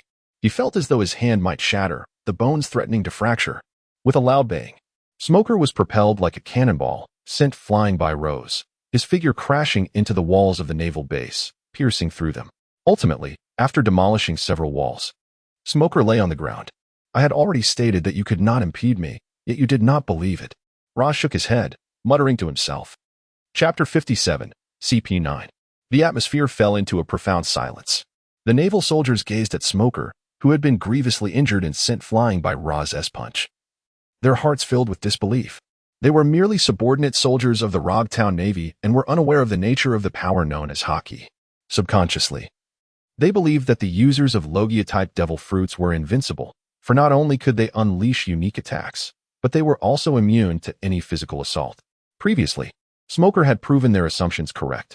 Since his appointment as the Navy Colonel of Rogtown, he had triumphed over both fledgling pirates and formidable foes with bounties exceeding 100 million, all falling before his Logia smoke fruit abilities. Before Roz engaged him in battle, they naively anticipated that events would unfold in a similar manner, only to be taken aback. The once mighty Smoker, who typically commanded respect, was unexpectedly defeated by this flame sword Roz in a single move. Moreover, his opponent had not even drawn his sword. What does this signify? It is evident that Roz operates on an entirely different echelon. Otherwise, such a crushing display would not have transpired. Rose cast a fleeting glance at Smoker, who had been sent flying by his earlier strike, before swiftly averting his gaze. His intent today was merely to restrain Smoker. He harbored no desire for bloodshed. Had he wished for such, the instrument of his attack would not have been his fist, but rather the steel blade concealed within his sheath. "Let us depart, Ellie," Rose remarked, turning to lead her by the hand. Yet, scarcely had they taken a few steps when a series of formidable slashes unexpectedly surged towards him from the front. Rose's gaze sharpened, and in an instant, he unsheathed his steel sword. Accompanied by the sound of the blade leaving its scabbard, Rose hurled his sword forward, striking fiercely against the incoming slashes. The power of those strikes was formidable enough to cleave a house in two within moments. However, when confronted by Rose, the scenario shifted dramatically. Sparks suddenly erupted from his steel sword, and flames began to surge, rapidly transforming into a roaring inferno.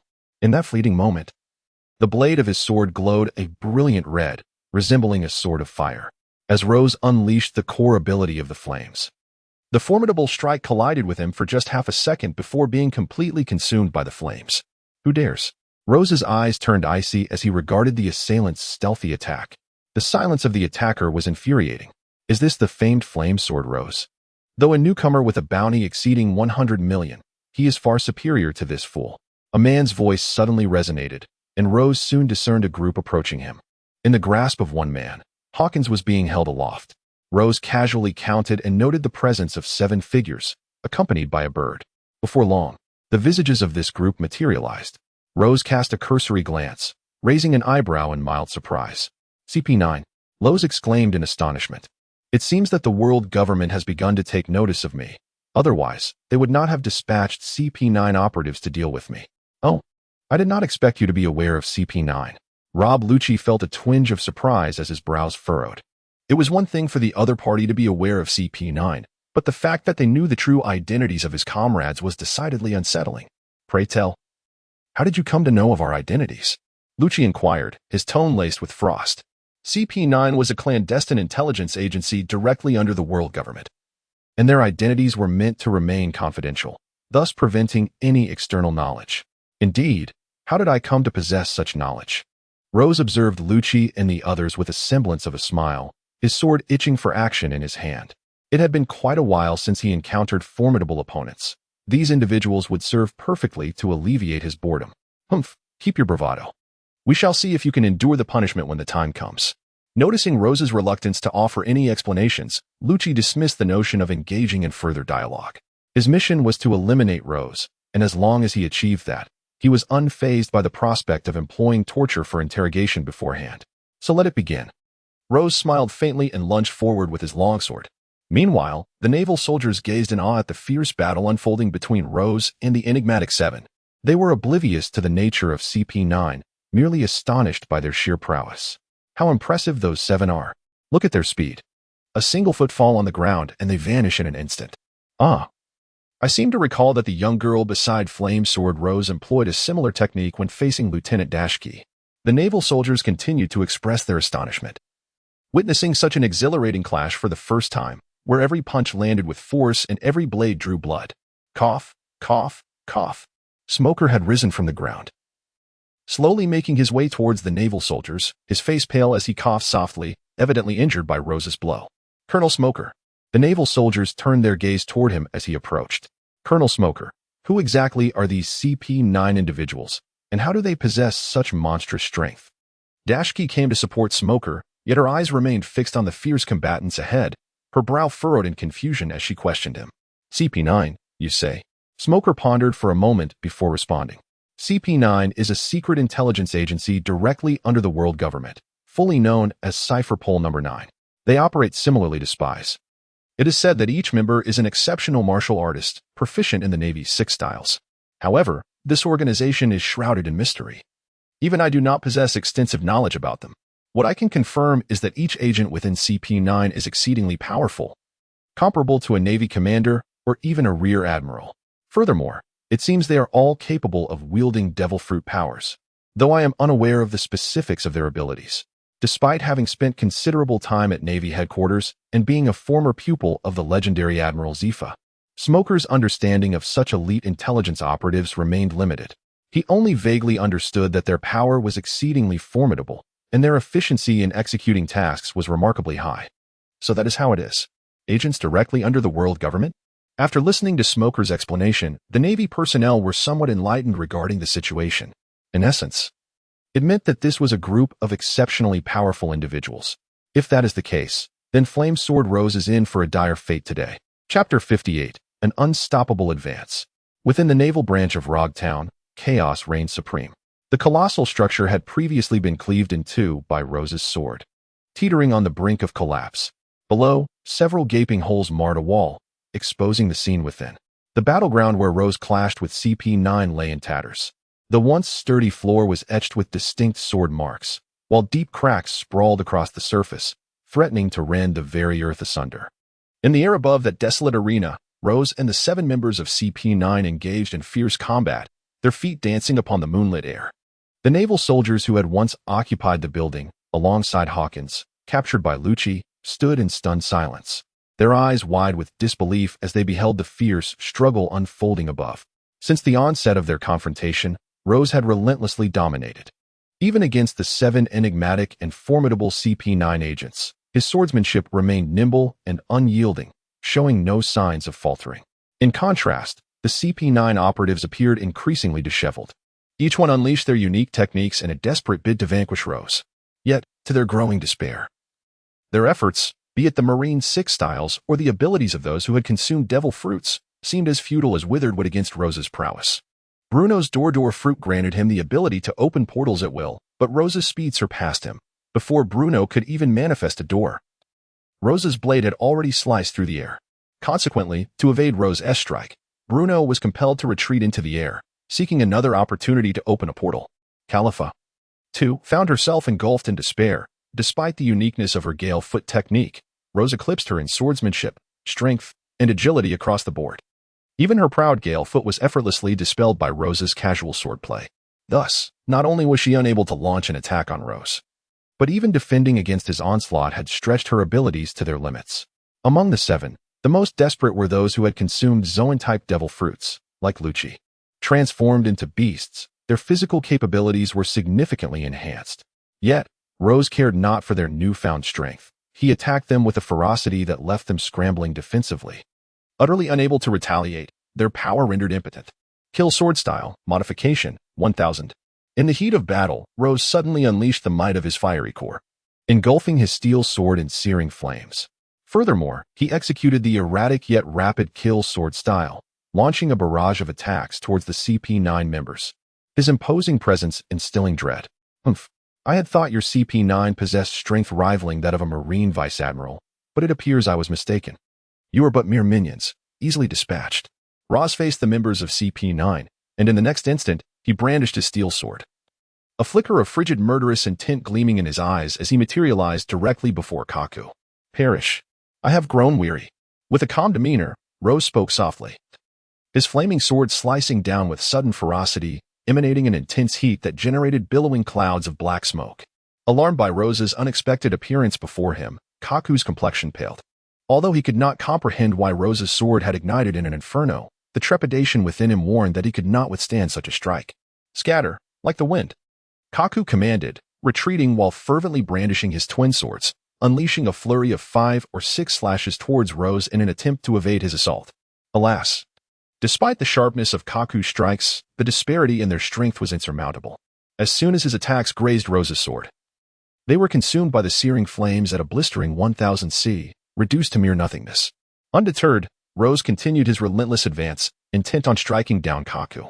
"You shall perish," he declared coldly, regarding Kaku with an air of indifference. Initially, he had hoped that the 7 members of CP9 would possess the prowess of a Marine Rear Admiral, thus aiding him in gauging his own strength.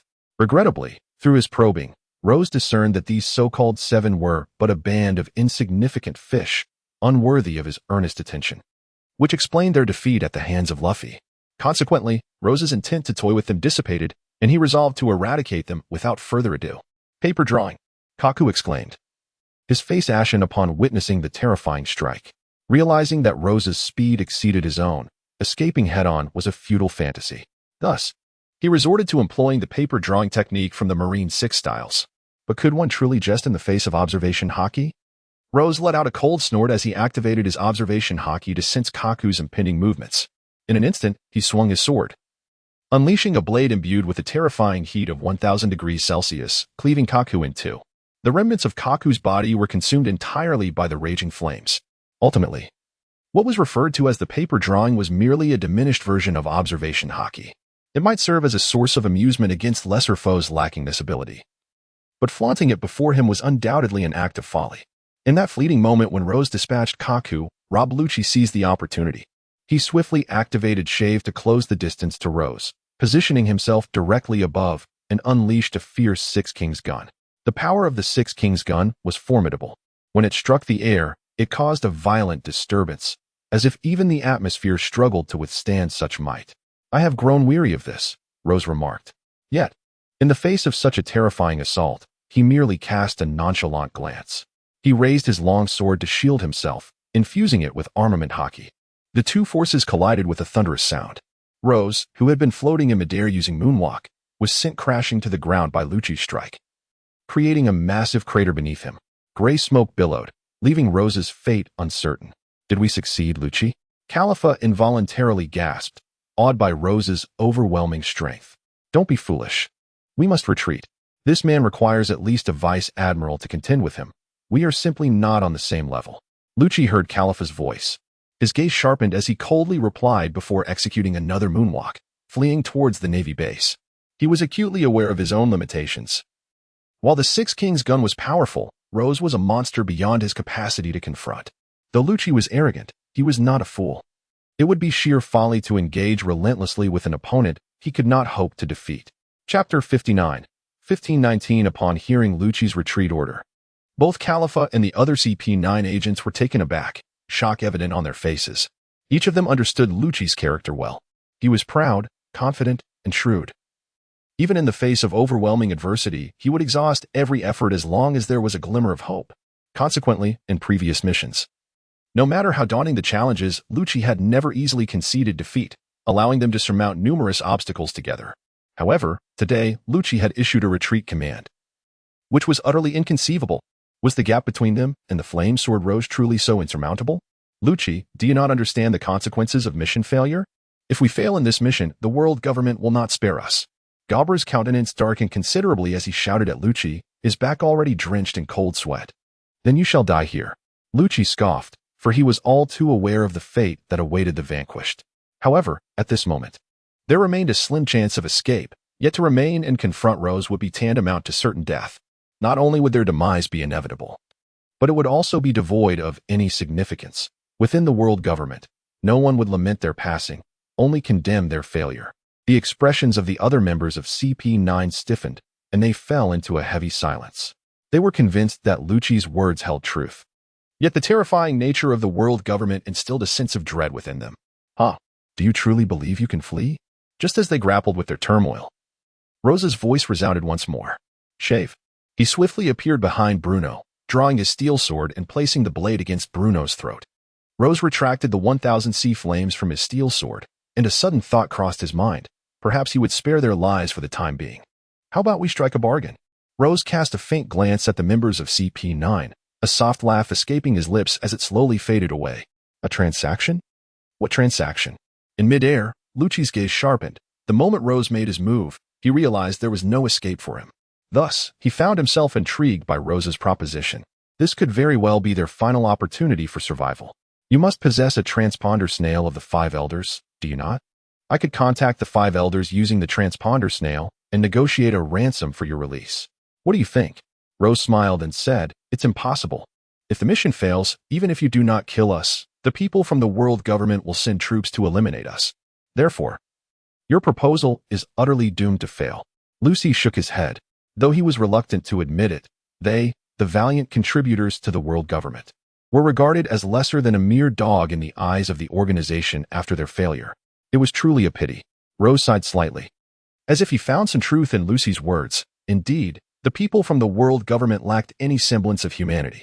Then I find myself devoid of reasons to spare you, Rose said, shaking his head and preparing to take lives. Since they were of no use to him, there was no need to keep them alive. We can provide intelligence work for you, on the condition that you ensure our safety, Khalifa suddenly interjected, having exhausted her options. However, Rose promptly rejected her offer. I cannot trust the people of the world government, he replied, shaking his head. Furthermore, I do not require you to perform any intelligence work for me. Ultimately, the entire CP9 group perished beneath Rose's sword. After dispatching CP9, Rose returned to the coast, steering the ghost sword towards the Grand Line. Meanwhile, the personnel from the Rogetown Navy branch began their post-incident procedures at the Navy headquarters in Marineford. When Smoker reported all that had transpired to the Rear Admiral, the officer on the other end of the line could no longer maintain his composure. He hung up the phone and quickly made his way to Admiral Sengoku's office. What? Has Enchanted Sword Rose mastered the use of armament hockey, as well as observation hockey? One can also wield the power of an exceedingly intense flame, capable of even annihilating CP9 entirely. Upon concluding the report from the Vice Admiral, Marshal Sengoku was taken aback, his head throbbing with discomfort. He rubbed his temples, a frown of irritation crossing his features. The tumultuous state of the New World had already posed significant challenges over the past few years. Now, a madman like Ensign Rose had seemingly emerged from nowhere. His actions appeared to be dictated solely by his whims. When in good spirits, he behaved with decorum. Yet when displeased, he might recklessly assault a naval branch. Such an unpredictable entity was far too dangerous to be left unchecked. However, according to the intelligence gathered from the individuals in Lobetown, it seemed that Ensign Rose likely possessed the strength of a Rear Admiral. While his mastery of armament hockey and observation hockey was already concerning, his ability to wield flames raised even more questions. Could it be that, aside from his astonishing swordsmanship and mastery of domineering energy, this madman named Rose is also a user of a natural type ability? The general of the Warring States period finds himself in a quandary, attributing his predicament to the late discovery by the Navy beneath him. Had he been informed of Rose sooner, he undoubtedly would have nurtured such a madman. It seems the only solution is to send the Weasel and the Ghost Spider, as they happen to have no pressing assignments. We must swiftly eliminate this potential threat. Otherwise, should he continue to grow stronger, it would lead to considerable complications. Ultimately, the Warring States commander resolved to dispatch 2 naval vice admirals to assassinate Rose. This time, he must be eliminated. Meanwhile, Rose and Ellie had been sailing the seas for over half a month since their departure from Logtown. On this day, Rose and Ellie stood upon the deck of the Ghost Sword, gazing at the breathtaking scenery. After a considerable voyage, a majestic crimson peak emerged before their eyes. Brother, is that the inverted mountain you spoke of? How wondrous. The sea appears to be flowing up the mountain, Ellie exclaimed, her excitement palpable as she danced joyfully on the deck, her eyes fixed on the immense red mountain in the distance. Indeed, that is the entrance to the Grand Line. Once we pass this point, we shall truly have entered the Grand Line. Rose gazed at the distant mountains, a smile gracing his lips. Unbeknownst to him, he had been immersed in the world of pirates for over 2 years. When he first arrived, it was the year 1516 of the Sea Circle calendar. Now, with more than 2 years having passed, the year 1519 loomed on the horizon. Merely a year remained. After this time, the true protagonist of this pirate world, Monkey D. Luffy, would embark on his journey. Yet, Rose was equally curious as to whether the adventures of Luffy and his crew would diverge from the original narrative, influenced as it was by his own interferences. Chapter 60, Laboon. At the base of Reverse Mountain, the azure waters surged relentlessly. The Ghost Sword ship sailed swiftly, soon reaching a point not far from Reverse Mountain. Before them stood the colossal Red Mountain, and both Rose and Ellie were filled with awe. Had he not witnessed it with his own eyes, he would have found it hard to believe that such a peculiar landscape as Reverse Mountain existed in this world. Previously, while Rose had gathered knowledge of the vastness and enormity of the Red Earth continent through anime, seeing it in person revealed the stark disparity that no words could convey. As the ghost sword approached the entrance of Reverse Mountain, the surrounding water pressure intensified ominously. The turbulent currents relentlessly battered Rose's ship, seemingly intent on crashing it against the towering red cliffs. Fortunately, the ghost sword boasted exceptional performance, far superior to that of ordinary pirate vessels, allowing it to maintain stability amidst the tumultuous waters. Nevertheless, the ship swayed perilously, causing a dizzying sensation. "Ellie, keep watch outside. If any rocks appear, chop them away," Rose instructed, noting the ship's violent oscillation before swiftly retreating to the control room. The swift currents made navigation a formidable task, but thanks to the ingenious design of the old craftsman, the ghost sword soon found its course. Moments later, propelled by the current, the ship soared up Reverse Mountain. Rose emerged quickly. Now, fate would take its course, and once on this path, even his attempts to steer the vessel would be futile. Rose felt his vessel accelerating rapidly, swiftly surging up the peak of the upside-down mountain. Standing aboard, he and Ellie clung tightly to the railing, striving to prevent being swept away by the tremendous airstream. Observing the ship's relentless dash forward, Rose was filled with exhilaration. One could succinctly describe it as thrilling. Before long, the Phantom Blade reached its zenith, inertia propelling the ship high into the air before it plummeted into the water, descending with utmost velocity. At this juncture, safety seemed assured, did it not? Rose muttered to himself. Generally speaking, misfortunes befall pirates venturing into the Grand Line primarily during the initial half of Reverse Mountain. The latter part of the journey is considerably safer. Of course, there are the occasional unfortunate souls who encounter massive sea kings just as they descend. Most of these formidable creatures, in such circumstances, obediently open their gaping maws, awaiting the vessels to tumble into their jaws. At this moment, Rose found himself among those unfortunate souls. As he was swept halfway through the tumultuous currents, he caught sight of several gigantic sea kings lurking below, eagerly anticipating his arrival. Each of these beasts possessed a cavernous mouth, and although the ghost blade was substantial in size, it would undoubtedly prove insufficient should it fall into their jaws. "Ally, lower the sails." Observing the situation, Rose's expression turned grave. Although his strength had now reached approximately that of a rear admiral, he found himself utterly powerless against such colossal monsters. He remained silent, acutely aware that he was not even a fraction of their might. Faced with such a daunting challenge, he recalled the invaluable insights he had shared with the old craftsman during the construction of the Qianyang. Consequently, his ghost sword was also capable of harnessing the power of the wind as artillery. However, he had never encountered a situation of peril that warranted its use until now. As he prepared for this inaugural application, he hoped that no unforeseen mishaps would occur. Rose swiftly entered the control room. The energy required to power the Qianyang was Coca-Cola, while the Guijin demanded oil. Thus, Rose promptly lifted 2 barrels of oil and filled the Guijin, ensuring it could soar even further. Boom!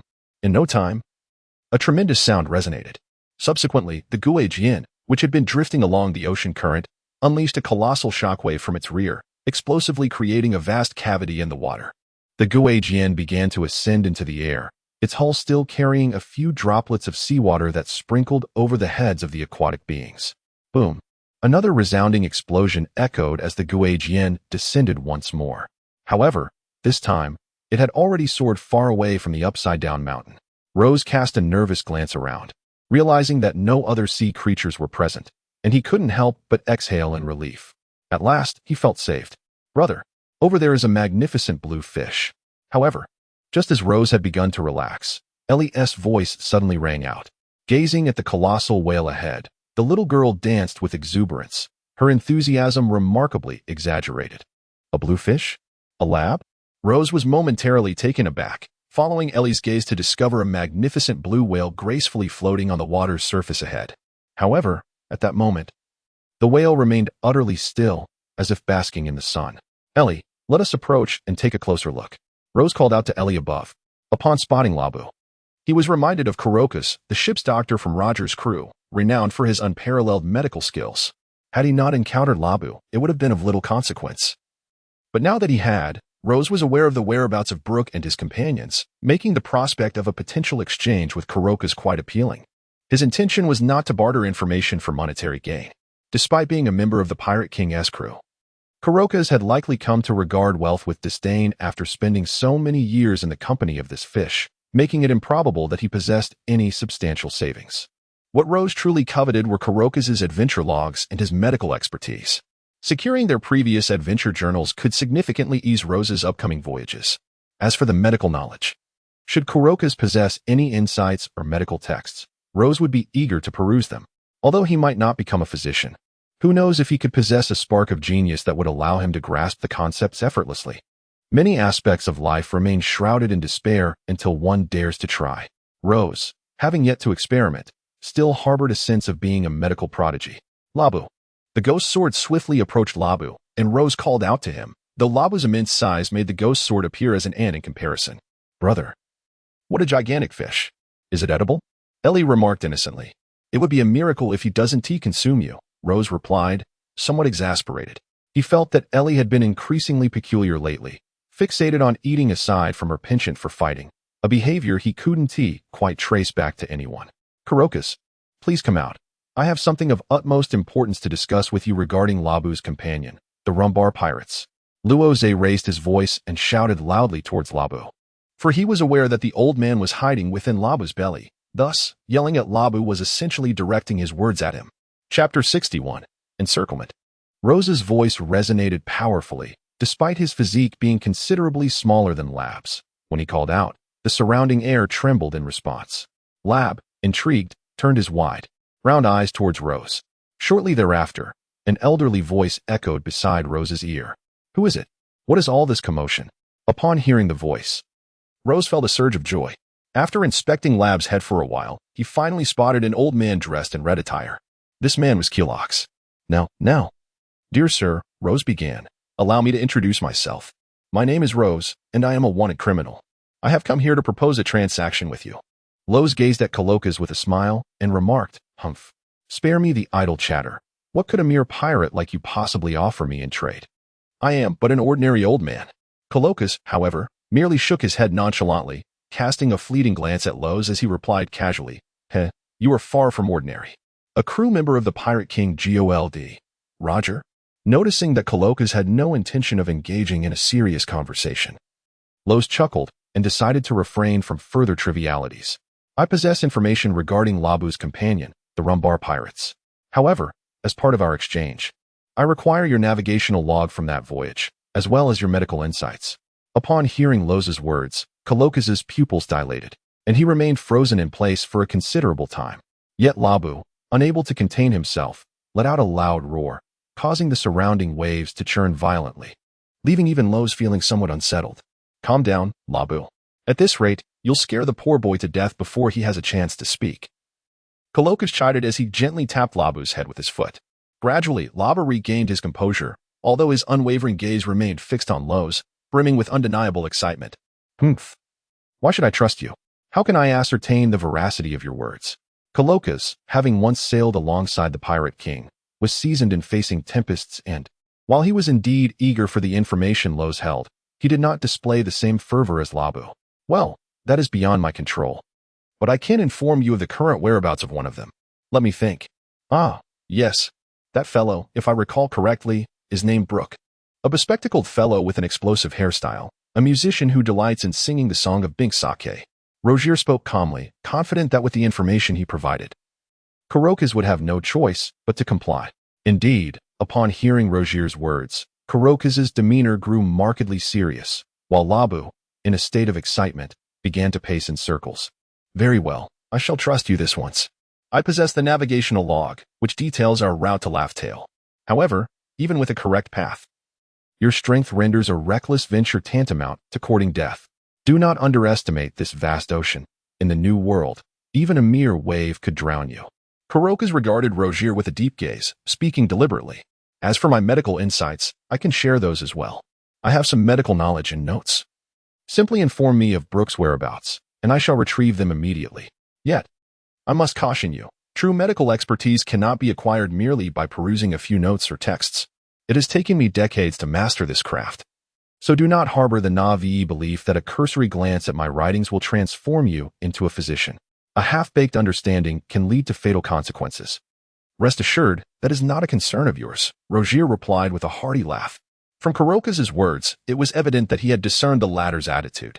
While he did not openly disdain Rozier's actions, he certainly held little faith in him. Perhaps to Kuroka's, Rozier was merely an arrogant and ignorant youth, believing that possessing his navigational log and medical insights would propel him to greatness. Yet, Rozier did not intend to argue, for he deemed it unnecessary. He cared only for what he sought to obtain. Others' opinions held no significance to him, and he had no inclination to explain himself. That being said, I shall reveal Brooks' whereabouts to you. Just as Rozier prepared to disclose Brooks' location, a thunderous cannon fire suddenly erupted in his ears. Subsequently, dozens of black cannonballs surged forth with relentless force towards the ghost sword, many plunging into the water and creating towering columns of spray. Who goes there? Rose turned around, his expression growing grave as he unsheathed the steel sword from its scabbard. With a casual flick of his wrist, he executed 2 swift slashes, effortlessly slicing several cannonballs aimed at the ghost sword into halves. Before the fragments could reach the ghost sword, they detonated mid-air, releasing a plume of black smoke. Through the swirling haze, Rose beheld several colossal naval warships. The Navy, Roz spoke with a solemn expression, pursuing him with such a formidable warship. It was improbable that only a rear admiral was aboard. Moreover, having previously annihilated the CP-9 operatives, the Navy should have recognized that the so-called rear admiral posed no threat to him. Consequently, they were likely to dispatch a more formidable adversary to confront him. It remained uncertain whether this time the envoy would be a vice admiral or an admiral. Should it be a vice admiral, he might still engage in combat, however. If it were an admiral, he would likely need to make a swift escape. Rose muttered to himself, "Humph, little brat, it seems fortune does not favor you. With such a formidable fleet pursuing you, the Navy deployed this time cannot possibly be mere cannon fodder." Culox, who had extensive dealings with the Navy, responded to Rose. He was well aware that such a grand display could only indicate the presence of a rear admiral or a vice admiral. However, he perceived the young man as rather ordinary and was surprised that he had stirred such significant trouble. It appeared that this lad was not just any pirate. Creating such a commotion was no small feat, Culox mused to himself. Humph. Flame Sword Rose. Surrender willingly. An entity as extreme as you, defying justice, has no place in this world.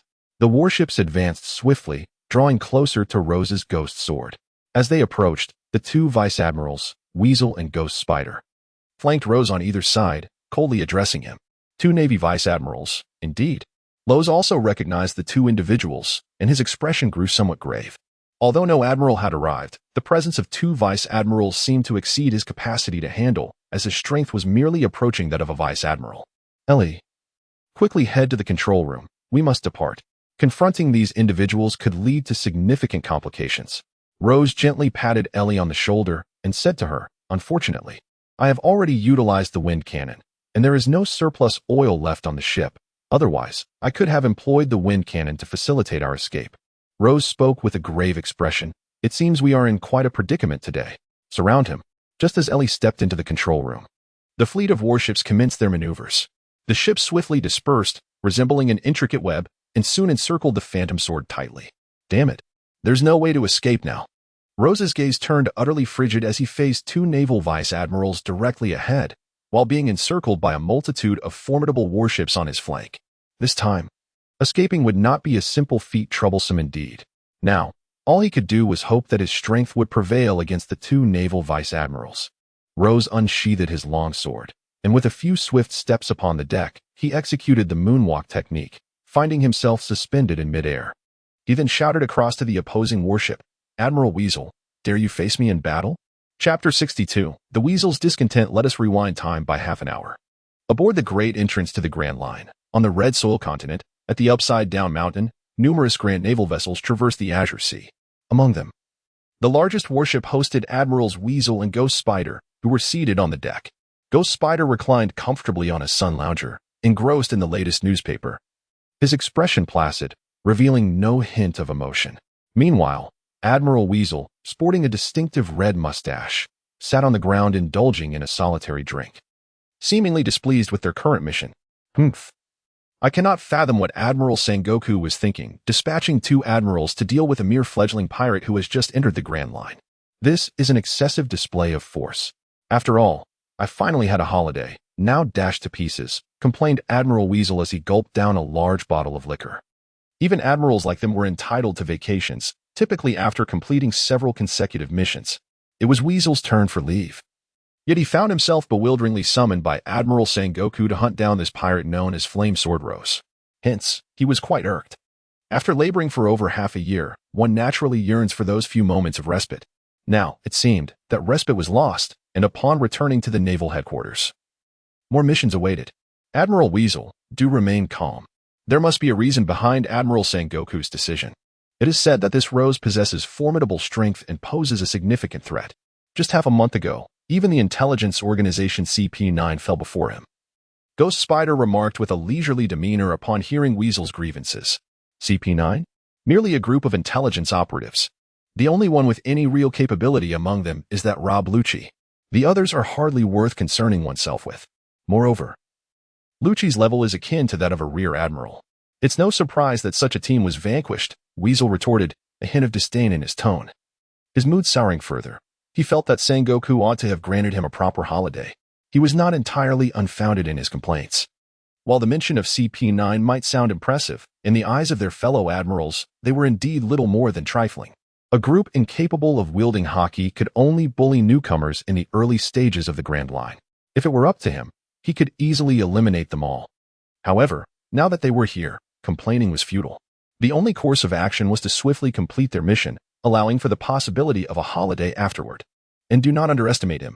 It is rumored that this Rose can also wield hockey, Ghost Spider cautioned, shaking his head slightly. Humph. It appears we have no choice but to proceed, Weasel conceded. The Weasel General let out a cold snort in response, expressing his grievances. Since he had arrived, he could only voice his complaints. As for the so-called display of dominance, it was a trivial matter. In the New World, who lacked the ability to assert themselves? The ghostly Spider General. The Weasel General. Ahead, the naval soldiers spotted the voice of Rose, the Sword of Flames, aboard the Ghost Blade. He was currently scaling the upside-down mountain. While the two were engaged in their idle chatter, a naval soldier, through his telescope, caught sight of Rose and shouted back to them, "Quick! Pursue him! I will not let my vacation be ruined. I absolutely intend to throw him into impelled down." The Weasel General sprang up instantly, calling out to the naval soldier, "Did you discover him? Flame Sword Rose?" The ghostly spider also set aside the newspaper in his hands. Now, let us return to reality. In midair, Rose's demeanor was exceedingly arrogant. With a silver steel sword in hand, he stood upon the void, resembling a deity, bellowing towards the Weasel General, "Weasel General, do you dare to face me in battle?" Upon hearing Rose's challenge, the Weasel General unsheathed his sword, his gaze turning cold as he declared, "If it's a fight you want, then let it be." However, the ghostly spider intervened, grasping the Weasel's arm. "Weasel General, there is no need to engage with this lunatic. We can simply obliterate him with our cannons." At this, the Navy swiftly adjusted their cannons, aiming at Rose. Damn it. This ghostly spider truly knows how to cause trouble. With so many cannons directed at me, I can only focus on self-preservation. If this drags on, my stamina will be utterly depleted, and I will surely be captured. Rose's gaze turned icy, contemplating the possibility of capturing the opposing Weasel Vice Admiral. Should he succeed, he could leverage the Vice Admiral as a hostage, thus increasing his chances of escape. Alternatively, eliminating one Vice Admiral could enhance his survival prospects. However, if he followed the approach of the Ghost Spider and exhausted himself with explosives, he would soon find himself devoid of strength, rendering him vulnerable to capture. This was utterly unacceptable. Rose's expression hardened. Humph. Is it true that the so-called Navy lacks the courage to engage me in battle? Are all the Vice Admirals in the headquarters so timid? Rose erupted into laughter, continuously mocking. "Weasel Vice Admiral, are you truly so submissive to the commands of the Ghost Spider? Whatever he instructs you to do, you comply without question. What a disgrace." The words of Rose were exceedingly harsh. Although many of the reasons were fabricated, they resonated painfully within the ears of the Navy. Admiral Weasel was already profoundly discontent with this operation and held Rose in great disdain. Provoked by such insolence, he found it impossible to maintain his composure. Moonstep. With a contemptuous snort, he stamped his foot upon the ground, producing a series of peculiar sounds, and swiftly ascended into the air. "Humph. I had thought you would continue to hide indefinitely." Rose did not cease his banter, invoking the last opening of General Weasel. If such taunts could drive Weasel to the brink of madness, it would be even better. Death. General Weasel, weary of engaging in futile exchanges with Rose, swiftly drew his exquisite blade, Blood Hunt, and lunged ferociously towards Rose. Humph! Rose let out a cold snort, engaging in a fierce battle with his longsword. What shall we do now, Ghost Spider? The naval admiral below had long since aimed their cannons at Rose, but with the sudden ascent of the weasel, they found themselves at a loss. The two combatants were locked in a heated struggle. Firing now could result in collateral damage. Hold your fire for the moment. Let us observe, Ghost Spider commanded. The weasel ranked among the top admirals in the headquarters, with few flaws aside from his volatile temper. This Rose was merely a pirate who had just entered the Grand Line. He should not pose a significant threat. After speaking, Ghost Spider gazed at the two figures suspended in midair, a hint of seriousness flashing in his eyes. "Heh, this kid is quite impressive," remarked Clocos, observing the fierce clash above with keen interest. However, the strength of our naval admirals extends far beyond this. If he were to unleash his full power, would you be able to withstand it? Chapter 63, Desperate Counterattack in the Air. A tremor rippled through the atmosphere. Rose and Weasel, both formidable in strength and adept swordsmen, gracefully traversed the air, employing moonsteps to shift fluidly through the atmosphere. Midway, their swords clashed, generating a resounding tremor. Waves of sharp sword energy surged along their blades, engaging in a relentless confrontation. In this tumultuous moment, both combatants unleashed a multitude of slashes, fiercely striking the surface of the ocean. Instantly, the azure sea bore witness to dozens of immense sword scars as the cerulean waters began to recede, seemingly torn apart by the ferocity of their sword energy. Blood, vivid and crimson, surfaced from the ocean depths, while the lifeless bodies of fish floated to the water's surface. Simultaneously, the fierce battle between Rose and Weasel sent ripples of shock through the ranks of naval soldiers. They could hardly fathom that this fledgling pirate, barely stepping into the Grand Line, could engage their rear admiral with such intensity. "Brother, go for it," Ellie cheered from atop Labo's head, her tiny pink fists pumping in encouragement for Rose. Previously, as Rose and Weasel clashed with unrestrained ferocity, countless sword energies had sliced toward the sea. To safeguard Ellie, Hurox had instructed Labu to bring her to safety. At this moment, Ghost Spider observed the aerial confrontation between the two, harboring a newfound respect for Rose. Although he had previously deemed the fleet admiral's concerns excessive, seeing Rose as merely a novice pirate not worthy of such attention, his perspective shifted upon witnessing the intensity of Rose's engagement with Weasel. The fleet admiral's foresight was indeed commendable. A mere newcomer wielded such power. If allowed to mature over a few years in the Grand Line, he could potentially evolve into a significant force. However, Weasel's prowess was not to be underestimated. It was time for this farce to conclude. Ghost Spider withdrew his gaze, muttering to himself. Almost simultaneously with his words, Weasel's sword energy transformed. His speed surged dramatically in an instant, leaving even Rose struggling to keep pace. Suddenly, with two swift moonsteps, Weasel appeared directly before Rose, moving so swiftly that Rose barely registered his presence. "Humph. So, you are the flame sword, Rose?" Weasel remarked, a chilling glint in his eyes. Admiral Sengoku spoke truly. You indeed possess strength comparable to a rear admiral, but against those of lesser caliber, you might have been a challenge. Unfortunately for you, you have crossed paths with me. My power ranks among the upper echelons of the Navy's rear admirals. You stand no chance against me. With that, Weasel raised his longsword high, bringing it down with ferocious intent toward Rose. This strike was imbued with tremendous power. The blade enveloped in formidable armament hockey, transforming Weasel's sword into a pitch-black weapon. Should this blow land upon a warship, it would undoubtedly cleave it in two. Submit and be taken to impel down, sinner.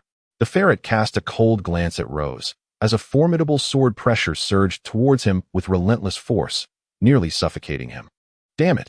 Rose became acutely aware of the terrifying nature of this technique, and he dared not let his guard down for even a moment. He unleashed the entirety of his armed color hockey. In an instant, his steel sword transformed into a blade of ebony. The two swords clashed violently, emitting a resounding echo. The black-armed color hockey surged with ferocity, nearly conjuring a tempest in its wake. Yield, your armed color hockey is woefully weak, the Weasel spoke with merciless disdain, as he forcefully pressed his sword down, cleaving Rose from midair. Boom, boom. A thunderous sound erupted as Rose, like a cannonball, was sent crashing into the sea. The impact of his back striking the water produced an immense noise, and the agony was nearly enough to elicit a cry from him.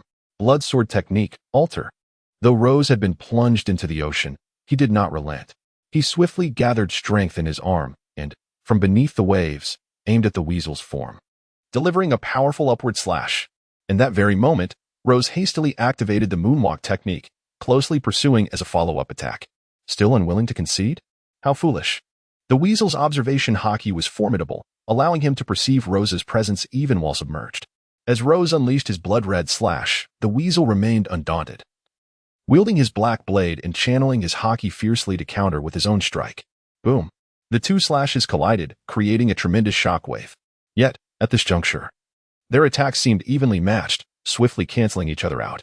Rose's gaze was frigid as it settled upon the weasel, and as he drew perilously close, he commenced his assault with the sword. Killing sword technique, transform. In that instant, Rose wielded his longsword. Each of his strikes was a chaotic flurry, devoid of any semblance of technique, leaving the onlooking navy in a state of bewilderment. Yet, the Weasel Admiral was an adept master of observation haki, rendering this seemingly flamboyant display utterly ineffectual in his eyes. He observed Rose with a cold demeanor, effortlessly evading several of his strikes before countering with a single sword slash. Humph. Child's play. Under the scrutiny of my observation haki, it holds no merit whatsoever. Clang. The two swords clashed once more, producing a violent resonance. And Rose found himself once again struck aside by the weasel's blade. Clang clang. In midair, Rose was repeatedly sent flying by the weasel's relentless assaults, new wounds appearing on his body with each encounter. Although proficient in armament haki, his strength was lacking. Thus, while he could mitigate some damage, he could not evade it entirely. At this moment, Rose was in a severely injured state. However, in the face of the Weasel Admiral's onslaught, Rose exhibited no trace of fear. In fact, against certain attacks, he opted for a strategy of trading wounds, leaving the Weasel Admiral in a rather disheveled state. Damn it! Are you so eager to meet your demise? The Weasel Admiral's gaze grew increasingly frigid, finally losing his composure. He abandoned all defense and aimed a strike at Rose. Are you throwing your life away? Impossible. Seeing the weasel relinquish his defense, Rose swiftly advanced to meet him. He didn't even need to harden with armament haki. He simply grasped the weasel's longsword with his palm. Soon, the blade pierced through Rose's hand.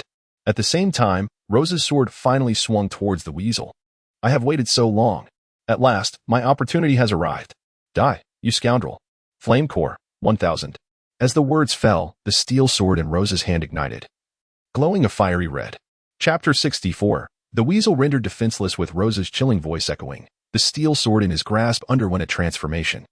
The Flame Core's 1000 heat began to manifest as a crimson flame flickered to life and swiftly burgeoned into a roaring inferno, completely enveloping Rose's steel sword. The moment the flames erupted, the surroundings turned searing hot. Transparent wisps of white smoke began to drift through the air, as if the very atmosphere were contorting in response. The palm of Rose, pierced and drenched in blood, clung tenaciously to the weasel's hand, rendering any escape utterly impossible. He then aimed for the weasel's chest, unleashing a swift strike. This is inconceivable. You had concealed your strength. At that moment, the weasel general finally regained his composure, realizing that he had unwittingly fallen into Rose's trap. He had refrained from utilizing this particular flame ability, ostensibly to seize the opportunity to eliminate him in a single blow. Damn it, let go of me. The weasel general could also feel the intense heat radiating from Rose's sword. He was reluctant to confront it head-on. The hand that had pierced Rose's palm was now frantically writhing, attempting to force Rose to relinquish his grip. It was too late. Prepare to perish. Yet, having painstakingly crafted this opportunity, Rose would not easily let go once he had secured his hold. Regardless of the weasel general's attempts to destroy his palm, his grip was as unyielding as a vice, making it impossible for the weasel to break free. Meanwhile, Rose's sword was poised to strike. Armament haki, harden. In this critical moment, the weasel realized he could not evade the blow and hastily summoned all his haki, hardening the area where Rose's sword was about to descend. Consequently, his chest swiftly transformed to a deep black.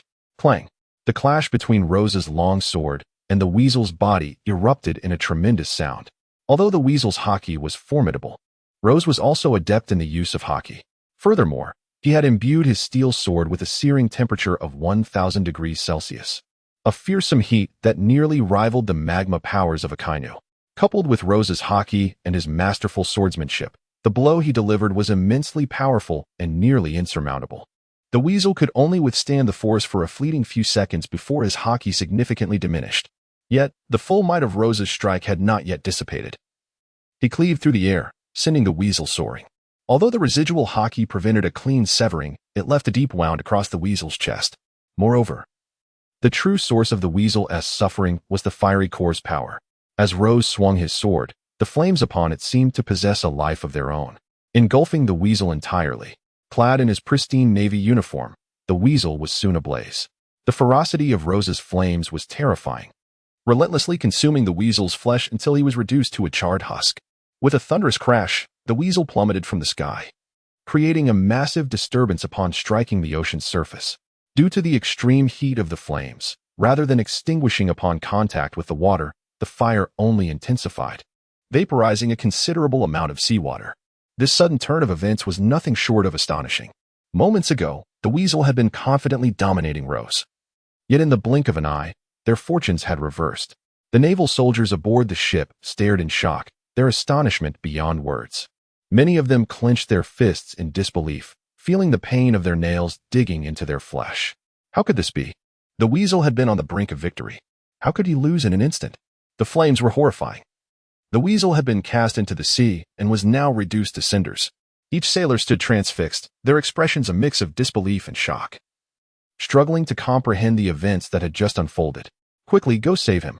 As the naval officers remained in a state of bewilderment, a sudden cry pierced the air, reminding them of the plight of Rear Admiral Weasel. Swiftly, they retrieved him from the depths, yet the sight was utterly horrifying. A massive wound marred his chest, so deep that one could faintly glimpse the bones beneath. He had been scorched to a cinder, his skin entirely charred, exuding a faint scent of burning. There was no hope for this naval officer. Even if he were to survive, he would be confined to a bed for the rest of his days. Kurokusui, a physician of remarkable skill, observed the scene and instantly comprehended Weasel's dire condition. If it had merely been superficial burns, it might have been bearable. However, this rear admiral had suffered not only skin damage, but also complete necrosis of flesh and blood from Rose's earlier strike. Under such circumstances, retaining life and consciousness was nothing short of miraculous. What a ruthless young man, to strike with such ferocity, rendering a rear admiral incapacitated in an instant. As Kurokusu reflected on this, he couldn't help but click his tongue in dismay. He had previously underestimated Rose, believing him to be a mere novice in the Grand Line. But now it was evident that he had misjudged him entirely.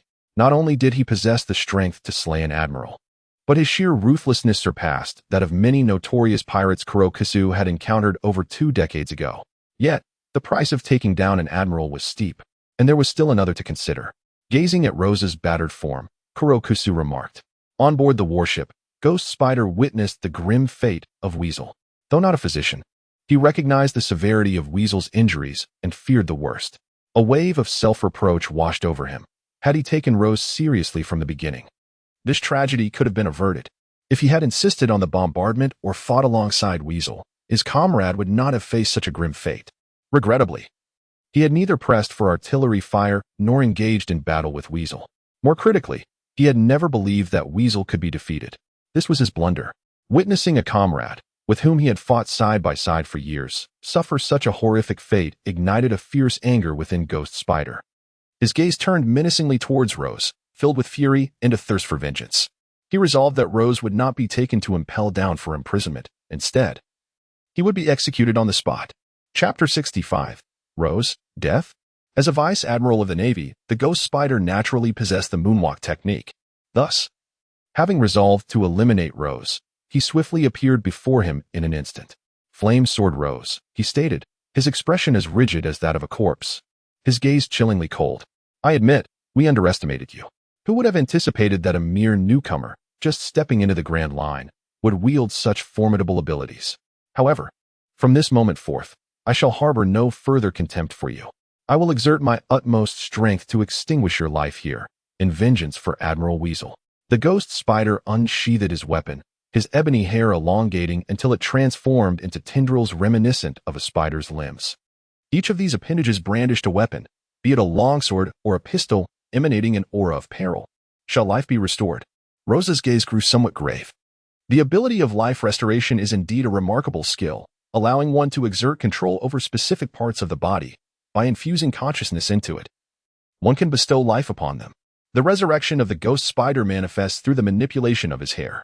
After employing this life restoration, the Ghost Spider resembles a true arachnid, capable of wielding multiple weapons simultaneously. In fact, during the climactic battle atop the original narrative, he utilized his life restoration skill to directly affix seastone handcuffs onto Marco, the captain of the 1st Division of the Whitebeard Pirates. Hence, Rose deduced that the Ghost Spider's prowess ranks highly even among the vice admirals of the Navy headquarters. Excluding the candidate for Admiral Peach Rabbit, there should be few within the vice admirals who could rival him. This indeed presents a dilemma. Merely to eliminate a weasel, I must bear such a significant cost. Moreover, the Ghost Spider is considerably stronger than the weasel. Rose murmured to himself, his expression somewhat grim. It is worth noting that even in his prime, when he was unscathed, he might not have triumphed over the Ghost Spider. After all, the means by which the latter returned to life were exceedingly formidable. Nevertheless, he had nearly incapacitated the weasel. It was reasonable to assume that the Ghost Spider would not let him off easily. Even if he could not defeat him, he would have to confront him head-on.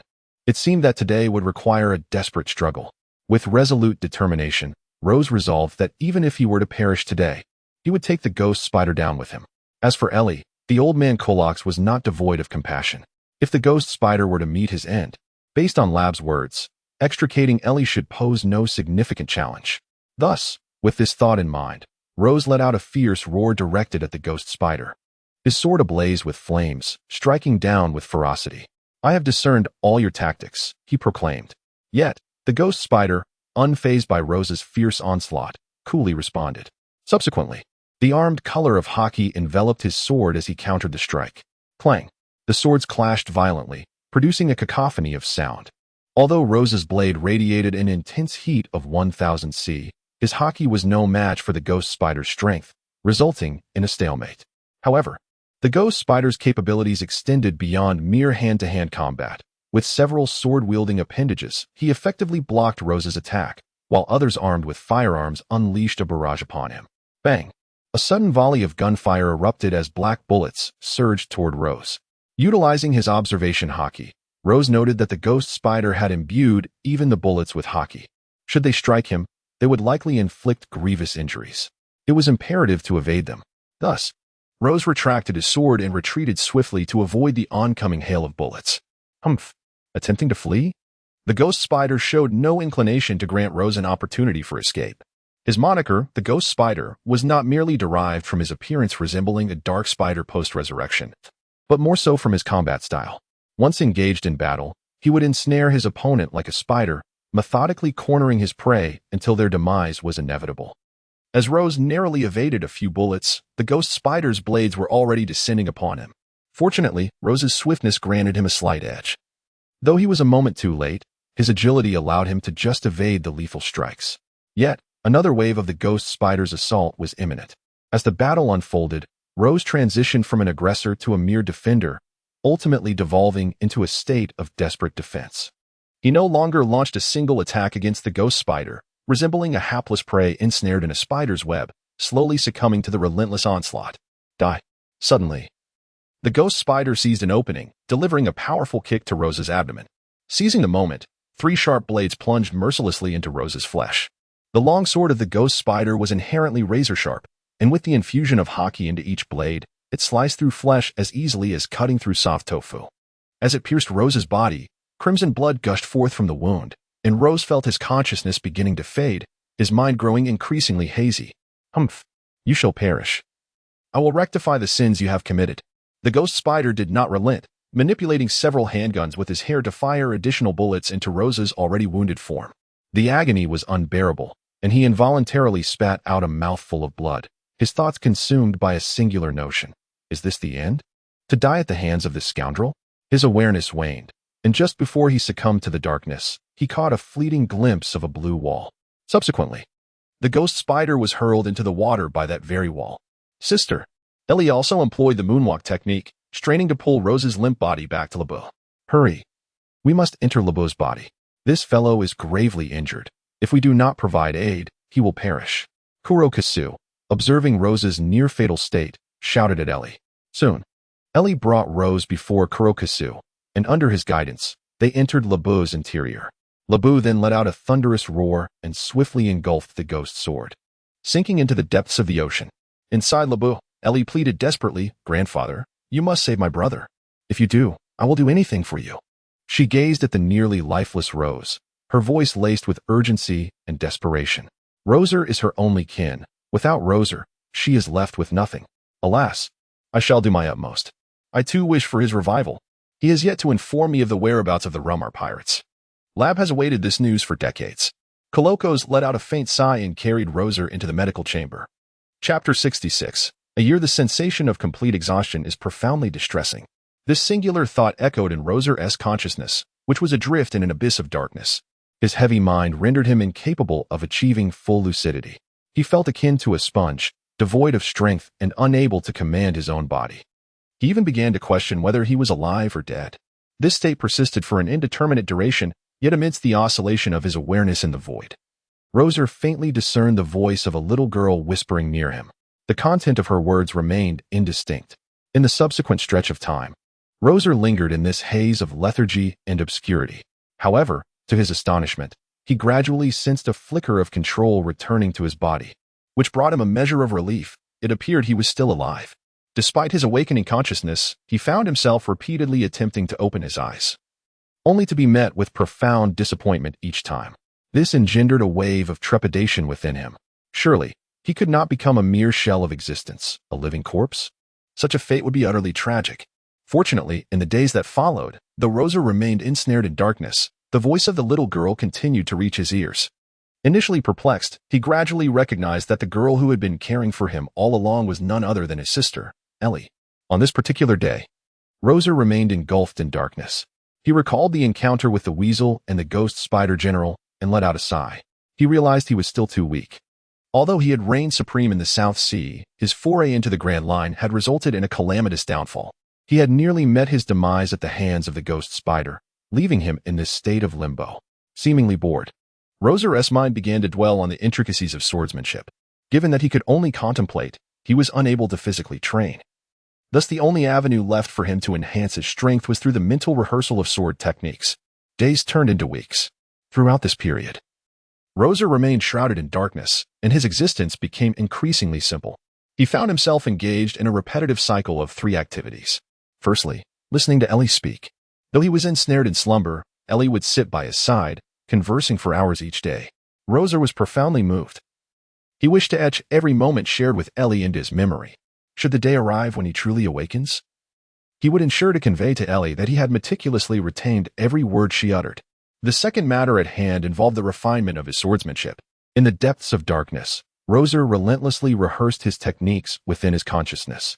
Previously, his swordplay had been exceedingly rudimentary, devoid of any finesse.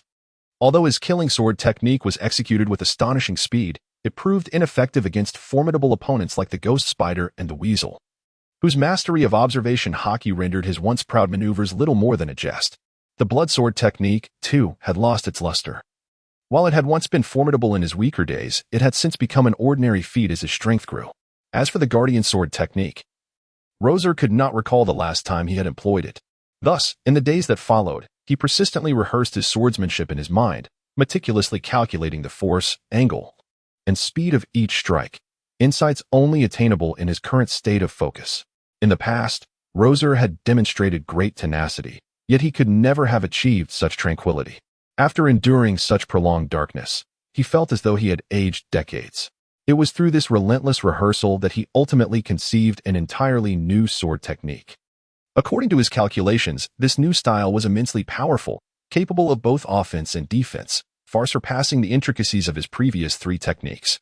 He named this new technique Breaking the Army, signifying his intent to one day confront the Navy without mercy. Should he regain his consciousness, he would not hesitate to eliminate scoundrels like the Warring States and Ghost Spider one by one. Kurikos had departed after performing surgery on Rozé a year prior. He informed Ellie that, under his care, Rozé's life had been preserved, yet he was ensnared in a profound slumber, the possibility of awakening remaining uncertain.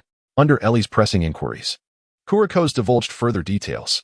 If fortune favored them, Rozé might awaken within a year. Conversely, if fate were unkind, he could remain in this state for a lifetime. Nevertheless, Ellie steadfastly believed in Rozé's eventual awakening. Thus, Kurikos guided Ellie to a village where Rozé lay. The villagers possessed a simplicity of character, rarely engaging in disputes. He settled Ellie and Rose in this quaint hamlet, occasionally returning to observe their lives. Over the course of the year, Ellie has sustained herself and rose through the art of fishing. During moments of leisure, she remains indoors, recounting tales of her life to Rose, yearning for his swift recovery. Each morning, she wields a snow-white sword, diligently practicing her martial skills. The memory of Rose's near-fatal encounter with the demon spider a year ago remains etched in her mind, a haunting reminder of her profound helplessness. Had she possessed strength then, her brother would not have suffered. Had she wielded power, she could have defended him against the demon spider. Thus, over the past year, Ellie has fervently honed her swordsmanship, transforming her abilities remarkably. At this moment, she holds a small basin of warm water in one hand and a damp white cloth in the other, meticulously tending to Rose's body with utmost care. During the days when Rozé lay in a coma, it was Ellie who tended to him with unwavering dedication. She meticulously attended to every aspect of his care, maintaining an air of calmness throughout. After gently cleansing his body with utmost caution, she tossed the towel back into the basin and carefully tucked him in. "Brother, I shall fetch some water and return shortly," she said, affectionately stroking his head and placing a tender kiss upon his forehead, smiling as she spoke. Just at that moment, Rose's eyelids suddenly twitched several times, his dark eyelashes fluttering as if hinting at the possibility of opening. "Brother?" Ellie stood frozen in place, her entire being paralyzed. Chapter 67. Beasts. Inside the somewhat illuminated wooden room, the ambience was serene and tranquil. A faint fragrance of flowers permeated the air within the room. The wooden window on the right was ajar, allowing gentle, refreshing breezes to waft in from outside. Rose lay peacefully on the soft wooden bed, his demeanor serene, breath steady, resembling an ordinary soul lost in slumber. Suddenly, his slightly heavy eyelids fluttered, parting ever so slightly, allowing a piercing beam of light to breach the darkness that had enveloped him for an entire year. As his vision slowly adjusted, he felt a lingering fog clouding his mind. He remained in this state for what felt like an eternity, until the indistinct shapes around him gradually came into focus, and the persistent weariness that had plagued his thoughts began to dissipate. Gazing out the window, clarity returned to his consciousness, and fragments of memories began to resurface. The upside-down mountain, Labu, the weasel, the ghost spider. A heavy sigh escaped Rose's lips as he grappled with the lingering confusion in his mind. He clenched his fist tightly. Although he felt no pain, there was a faint sense of unfamiliarity. A realization struck him. Had he not been struck multiple times by the ghost spider and yet still survived? The memory of that day sent a shiver through him, prompting him to touch his chest, where he discovered several uneven scars.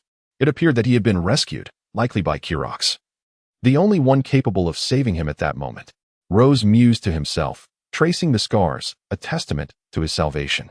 His body felt significantly rejuvenated, suggesting he had been unconscious for quite some time. Tick-tock. As thoughts raced through Rose's mind, a cool droplet of water suddenly fell onto the back of his hand. The sensation was refreshing, evoking a sense of surprise within him. What astonished him even more was the eerie familiarity of this feeling. He quickly regained his focus and cast his gaze forward, only to discover a charming little girl with black hair standing before him. Upon closer inspection, he recognized her. Despite some differences in expression and features, she bore a striking resemblance to Ellie. "Ellie?" Rose cautiously wiped away the tears from the corner of her eyes and gently inquired. "What?" At the touch of Rose's finger, Ellie momentarily froze, but soon snapped back to reality. Ignoring the nearby basin, she leaped onto the bed, perching herself on Rose's lap, burying her face in his chest as she cried uncontrollably. "Bad brother! You wicked brother! I thought you would never wake up. Why did you have to fight them? You foolish brother! If only you had let Laba take us away sooner. You silly brother!" Ellie sobbed, her tears cascading down, soaking Rose's chest as her lament echoed like a relentless storm. Yet Rose could hear the bittersweet sorrow and joy woven into her weeping. "Oh dear, it is indeed the brother's fault." Rose gently ruffled Ellie's hair, discerning an overwhelming sense of sorrow in her words. Perhaps during his unconsciousness, she had endured an unbearable solitude and anxiety. In that moment, the hazy memories from his state of oblivion resurfaced, reminding him of the trivial matters Ellie had shared with him before, evoking a pang of heartache. "Brother, you've been in a coma for a month. When will you awaken?" Ellie's voice trembled. "Brother, I've been practicing my swordsmanship. I can now slay a large sea creature. Please wake up soon, brother. It's been half a year.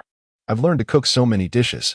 Please awaken, and I will make them for you." Each of Ellie's words echoed in Rose's mind, rendering him momentarily dazed. He felt a lump in his throat, tenderly stroking her hair, murmuring, "You've suffered so much ultimately. Ellie cried in Rose's embrace for half an hour, her tears nearly spent. Rose refrained from interrupting her, merely patting her back gently, offering solace. After a while, Ellie ceased her sobbing and gradually fell silent.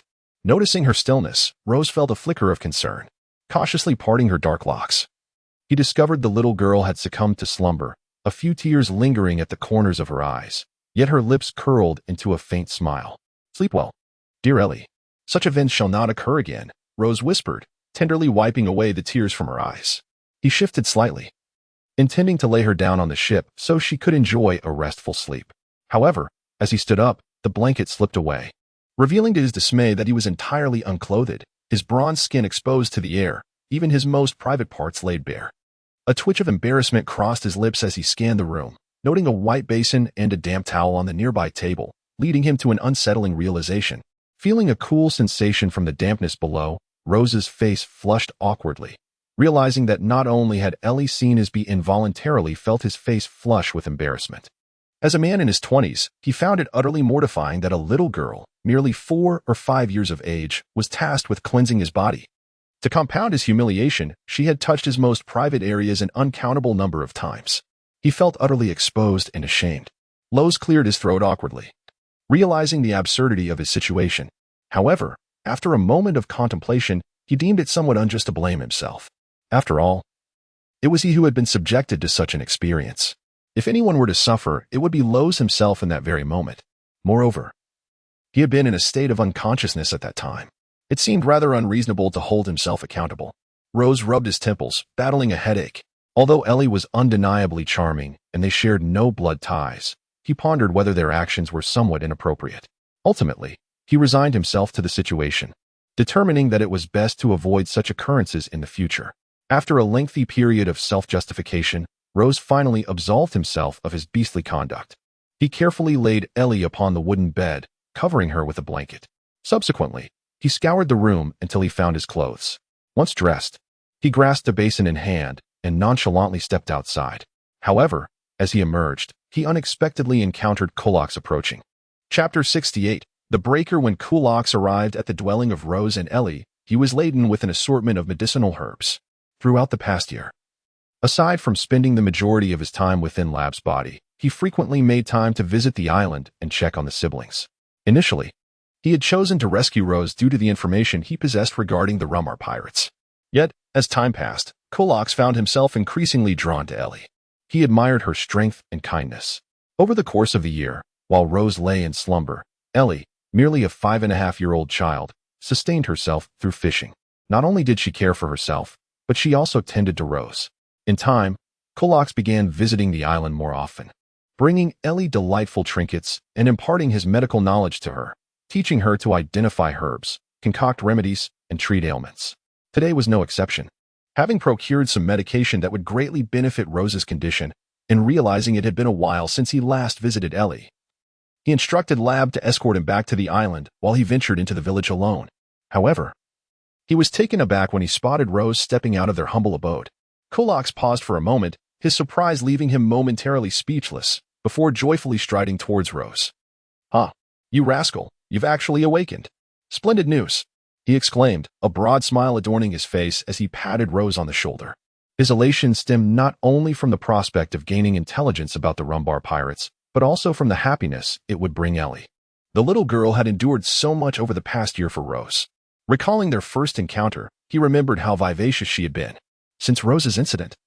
Despite her unwavering strength, Kulox could discern a stark change in her demeanor.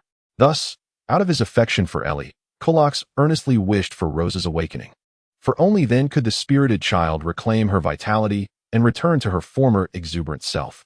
Roser found himself somewhat bewildered by Kulox's reaction. After all, their relationship was merely transactional. Upon awakening, there seemed to be no reason for such fervent excitement. Thank you, old man Kulox, for this occasion.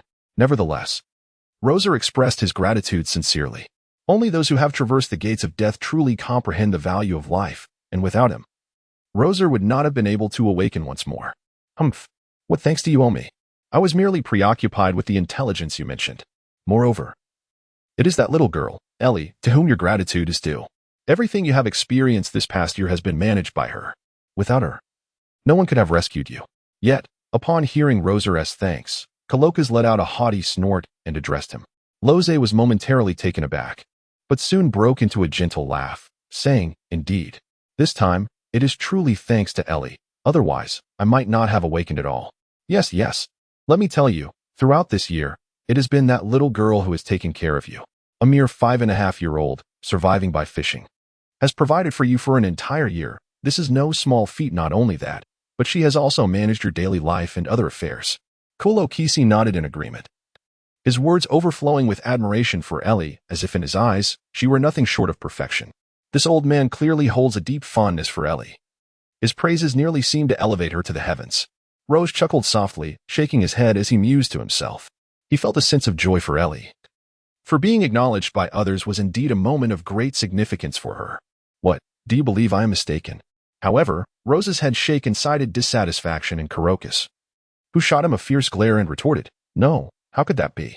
I am merely astonished by Ellie's growth." Rose hastily responded, having discerned from Kurokas's earlier words the depth of his concern for Ellie. Though unspoken, it was quite possible that the old man regarded Ellie as his own granddaughter. Should he dare to criticize Ellie at this juncture, it was likely that the old man would challenge him fiercely. Subsequently, Rose invited Kurokas to sit comfortably within the room, from which he gleaned various tidings from the vast sea over the past year. Naturally, Kurokas predominantly spoke of Ellie. According to his account, Ellie's talent was remarkably high. Having spent a year here, he would occasionally offer guidance on her medical inquiries. Presently, Ellie had developed quite proficient medical skills. Although not on par with his own exceptional expertise, her abilities were comparable to those of most practitioners outside. Rosal was quite astonished. He had not anticipated that Ellie was not only exceptionally gifted in swordsmanship, but also a prodigy in the medical arts. Ellie slept soundly until the evening. Upon awakening from her slumber, she stirred on her wooden bed, only to discover the absence of Rosal, which left her in shock. Quickly, she sprang from her bed and scanned the room, and upon realizing there was no sign of him, she hurried outside. Where could her brother be? Ellie felt a pang of anxiety. Although Rosal had recovered in the morning, his sudden disappearance made her uneasy. Brother. Fortunately, just as she stepped out of the wooden door, she spotted Rosal. At that moment, he was outside, wielding his steel sword and engaged in training. From Crocus, he learned that he had been in a deep slumber for an entire year. During this time, the ocean had been tumultuous, with numerous significant events transpiring. Moreover, there remained little more than 6 months until Luffy set sail, as depicted in the original narrative. Rose's fervent training is driven by an ardent desire for strength. He is unwilling to endure once more the helplessness he experienced a year ago. He requires formidable power to safeguard both himself and Ellie. As for the Navy, whether it be Admiral Sengoku or the ominous group known as the Ghost Spiders, Rose harbors no intention of sparing them. Were it not for his fortunate encounter with Crocus's timely rescue, he would have perished long ago, leaving Ellie to an uncertain and potentially tragic fate. Rose has always believed that he has not wronged the Navy. The previous incident in Dogetown was instigated by the nefarious intentions of Colonel Yate and the machinations of Admiral Weasel, who sought to apprehend him. Thus, he feels no debt to the Navy. On the contrary, the Navy's repeated attempts to bring about his demise, nearly succeeding on several occasions, have ignited a profound rage within him. Consequently, even while in a state of unconsciousness, he had already conceived a reckless ambition to annihilate the Navy. This, in turn, inspired him to name his newly developed swordsmanship Breaking the Army. Chapter 69. I am still a baby. Speaking of breaking the army, today, after the departure of Kurokusu, Rose remained outside the small cottage and practiced this technique for half a day. When he initially created Breaking the Army, his consciousness was still somewhat hazy, and many of the moves existed merely as simulations within his mind without the benefit of practical application. Therefore, during this half-day period, Rose diligently wielded his steel sword, honing his skills outside the cottage. This practice offered 2 advantages. First, it allowed him to gain better control over his body. Due to his severe injury, Rose was confined to his bed for an entire year, during which time he did not move an inch, causing his body to nearly succumb to rust and many of his muscles to wither. Consequently, as Rose now wields his sword, although he cannot instantly regain the physical condition he possessed a year prior, through this continuous practice, he is gradually rediscovering his sensations and ultimately aims for a complete recovery. As for the second advantage, it pertains to the refinement of his sword technique, the Broken Army. Many of his moves had only been simulated in his mind, resulting in a somewhat awkward execution when applied in practice. Furthermore, the swordsmanship he devised is exceptionally intricate, making it difficult not only for his adversaries to evade, but also for the practitioner to execute. Therefore, Rose must harmonize his memories with reality, repeatedly rehearsing to instill in his body the requisite strength, angles, and speed of these techniques. By the end of the day, while Rose has not yet mastered this set of swordplay, he has nonetheless made considerable progress. Now, although he can barely utilize the broken army technique, and many of its angles lack perfection, it is infinitely more refined compared to the crude swordsmanship he exhibited a year ago. If he were to engage in combat against his past self, the outcome would undoubtedly be a resounding victory. Furthermore, this awakening has bestowed upon Rose unexpected benefits. As soon as he began training with the sword, the system's mechanical voice resonated. Congratulations, host, for activating the achievement, Nirvana Rebirth. You have experienced a life and death situation and successfully revived from the brink of death, activating the achievement. Nirvana Rebirth rewards. All existing attributes have increased by 1,000. Thus, Rose's current attribute panel reads, Host, Rose Sword, Exquisite Steel Sword Enchantment, Flame Core, 2000C, Swordsmanship, 3000 Sword Master, Strength, 2500 Agility, 2500 Hockey. Observation 1500 Hockey, Armament 1500 Hockey, Conqueror not yet awakened. The system's voice suddenly echoed again, causing Rose to be momentarily dazed. He had not anticipated that this brush with death would yield such significant benefits. However, just as his joy began to surface, the voice of the system resonated once more. Congratulations, host, for activating the achievement, Sword Heart. After a year of dedicated cultivation, you have finally forged an indomitable Sword Heart. The Sword Heart achievement rewards, Swordsmanship 2000. Therefore, Rose's updated attribute panel is as follows. Host, Rose Sword, Exquisite Steel Sword Enchantment System, Flame Core, 2000C, Swordsmanship, 5000 Strength, 2500 Agility, 2500 Hockey. Observation 1500 Hockey, Armament 1500 Hockey, Conqueror not yet awakened. Once the system's voice faded completely, Rose stood in astonishment, lost in thought for quite some time before regaining his senses. Unbeknownst to him, he had struck a veritable fortune.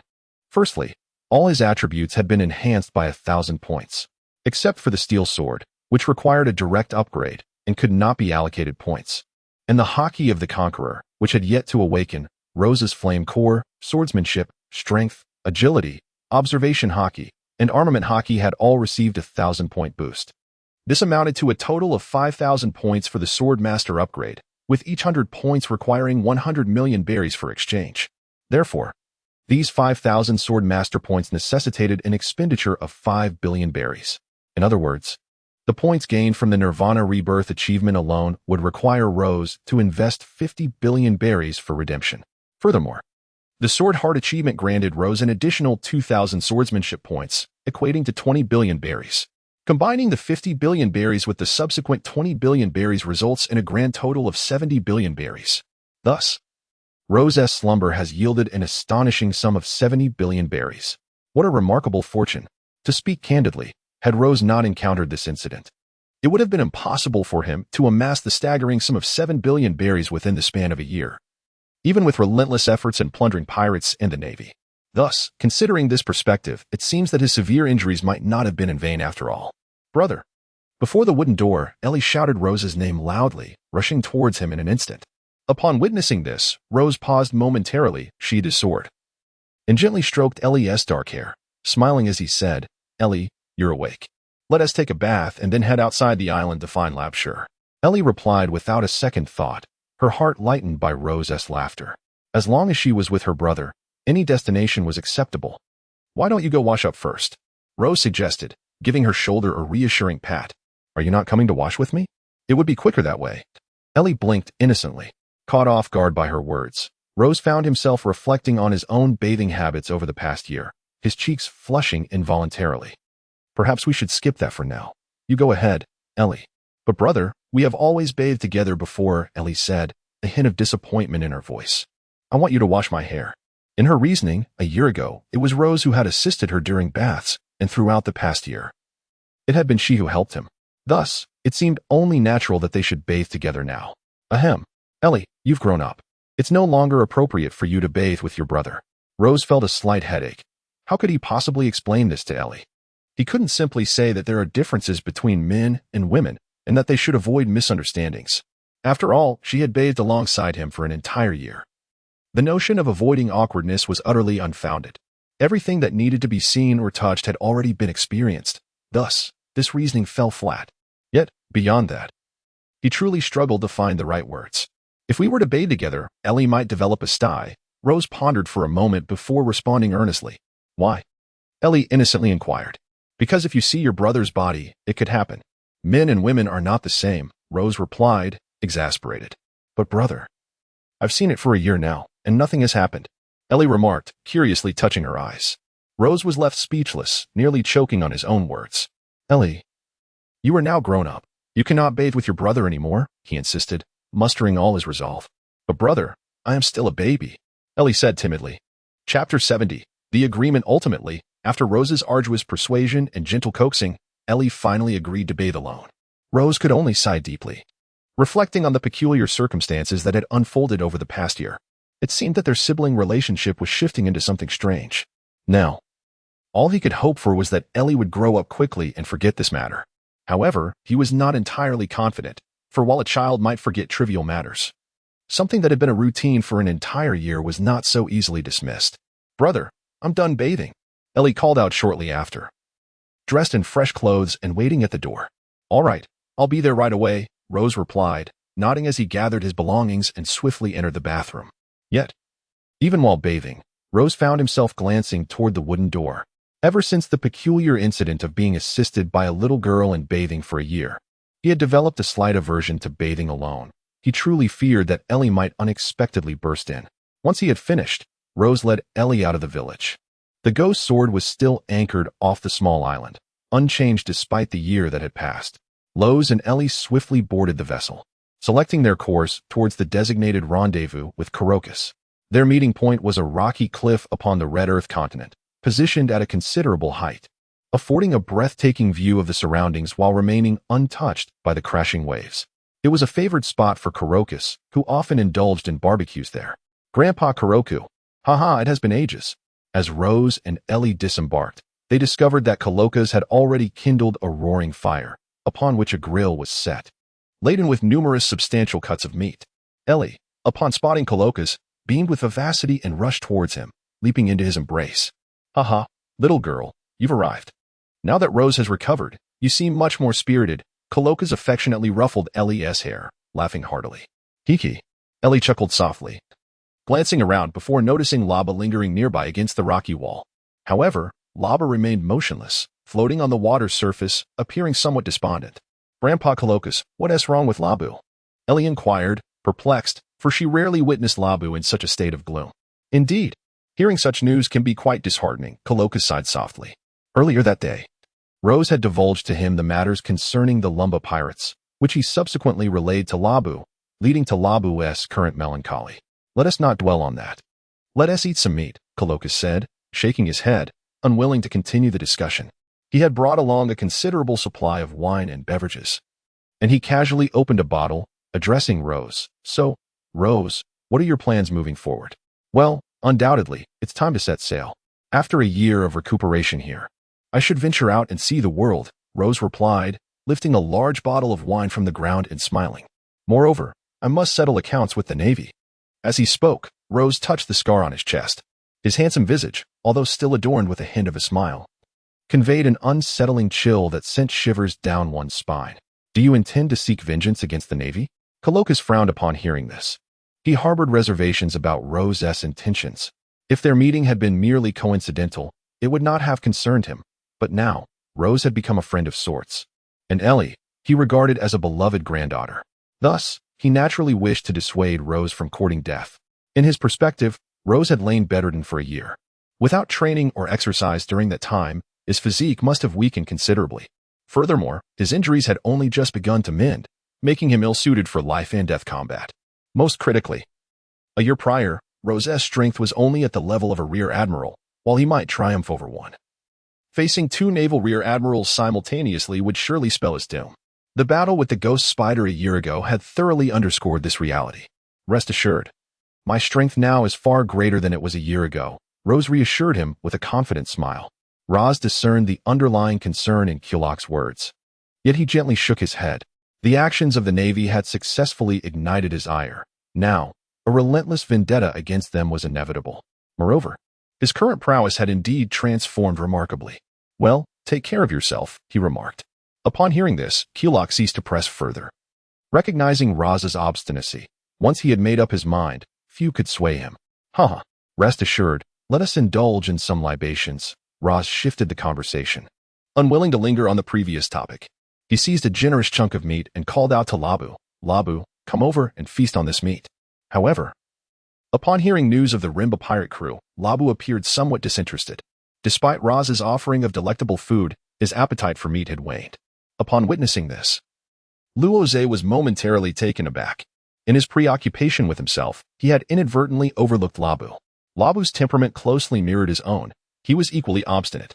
In fulfillment of a pact made years ago with the Rumar pirates, he had astonishingly waited on this red earth continent for several decades, transforming from a mere small fish into a formidable whale.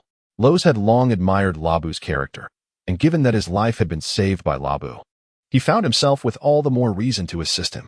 Remaining steadfast in his position, he called out to Labu with a resounding voice. Hey, Labu, how about we make a pact? I can share the circumstances of the Rumar pirates, and naturally, I will know their whereabouts. Here is what I propose. Although I am unable to rescue the others, there is one named Brook who consumed the Yomi Yomi no Mi. Though he exists now merely as a collection of bones, he is still alive. If you consume this piece of meat, I will go and bring him back. What do you say?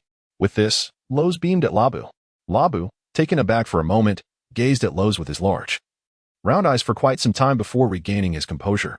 He hurriedly nodded and swiftly swam towards the rock wall, seemingly in agreement as he acknowledged Loz with a nod.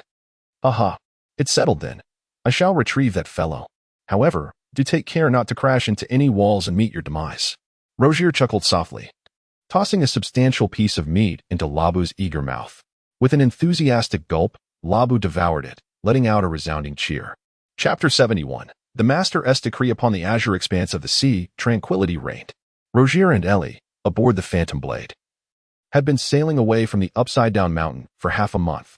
During this time, Rozier devoted himself entirely to mastering his breakthrough sword technique.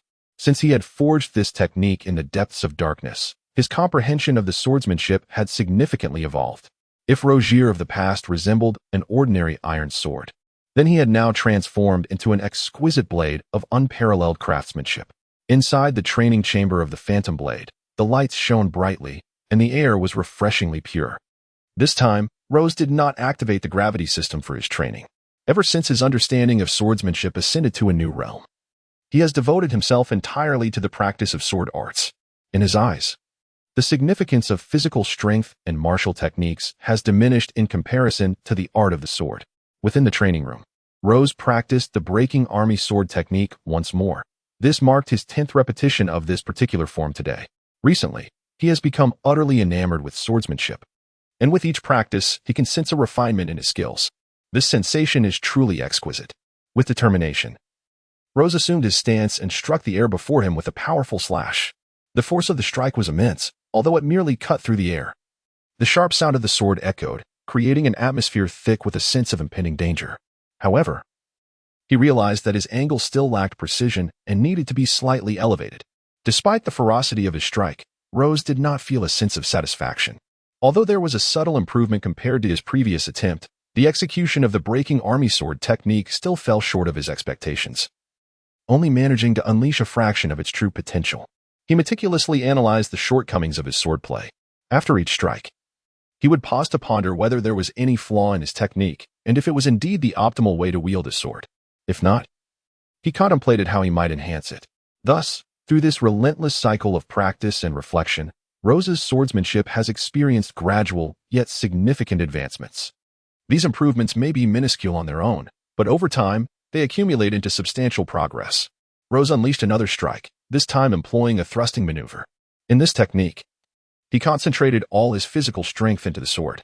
Once the sword's energy had fully coalesced, he directed this formidable force to the tip of the blade and thrust it forward. Despite the intervening air, the sword pierced through with such intensity that it created a substantial hole in the ground. However, he recognized that while this strike was undeniably fierce and powerful, such unyielding force could lead to fracture. One must temper strength with a touch of grace. By incorporating a modicum of finesse into the thrust, he could achieve a flawless retraction of the sword, thereby seamlessly transitioning to his subsequent assault. Rose pondered for a moment, establishing a direction for improvement, and swiftly unleashed another strike. This stroke is commendable, exuding both the ferocity of a tiger and the grace of a rabbit. Alas, it seems to lack a certain charm. This strike is inadequate, veering too far off course. At this angle, perhaps a change of grip is in order, or perhaps an alternative manner of wielding the sword. Rozé was incessantly immersed in his contemplative practice, akin to a frenzy. Thus, half a month slipped by quietly. After this fortnight, within the luminous training chamber, Rozé continued to wield his sword relentlessly. However, this time, his progress was markedly significant, compared to a fortnight prior. Rozé's mastery of the breaking army sword technique exhibited remarkable enhancements in strength, angle, speed, and momentum. Moreover, although his strikes may appear unremarkable to the untrained eye, any swordsmanship connoisseur would be astonished to perceive that each of Rozé's cuts synchronizes with his breath, and every maneuver is imbued with a unique essence, as if animated. Indeed, having devoted a month to the rigorous cultivation of the breaking army sword technique, I am now capable of unleashing 70 to 80% of its potential. Henceforth, I ought to endeavor to incorporate the flame core or conqueror's haki into my techniques. With a swift motion, Rose unleashed his sword, creating a tremor in the air before retracting it, muttering to himself. After dedicating a month to mastering the break army sword technique, he had made significant progress. However, the ghost sword was sailing at remarkable speed, and he estimated that only 5 or 6 days remained before reaching his destination. Thus, Rose resolved to embark on a different endeavor. After all, having spent a month in the depths of the break army sword technique and achieving only this level of proficiency, further investment of time may yield minimal returns. By incorporating the searing heat of the 2000C flame core or experimenting with the fusion of armament haki and the flame core, he believed he could achieve substantial enhancement. The formidable power of the armament haki combined with the flame core necessitated an outdoor practice session. An accidental misstep could very well obliterate the training room, which would be most unfortunate. With a firm resolution, Rose sheathed his sword and swiftly made his way outside. Upon reaching the deck of the ghost sword, Rose noticed that Ellie was also practicing her swordsmanship. Ellie's skills had improved considerably. While she might not yet rival the newly embarked Zoro, she was not far behind. Nevertheless, her style differed from Rose's. Each of her strikes, though not overwhelmingly powerful, flowed like the relentless waves of the sea, continuously building upon one another, making it challenging for opponents to break free. In contrast, Rose's technique was predominantly offensive, disregarding defense entirely.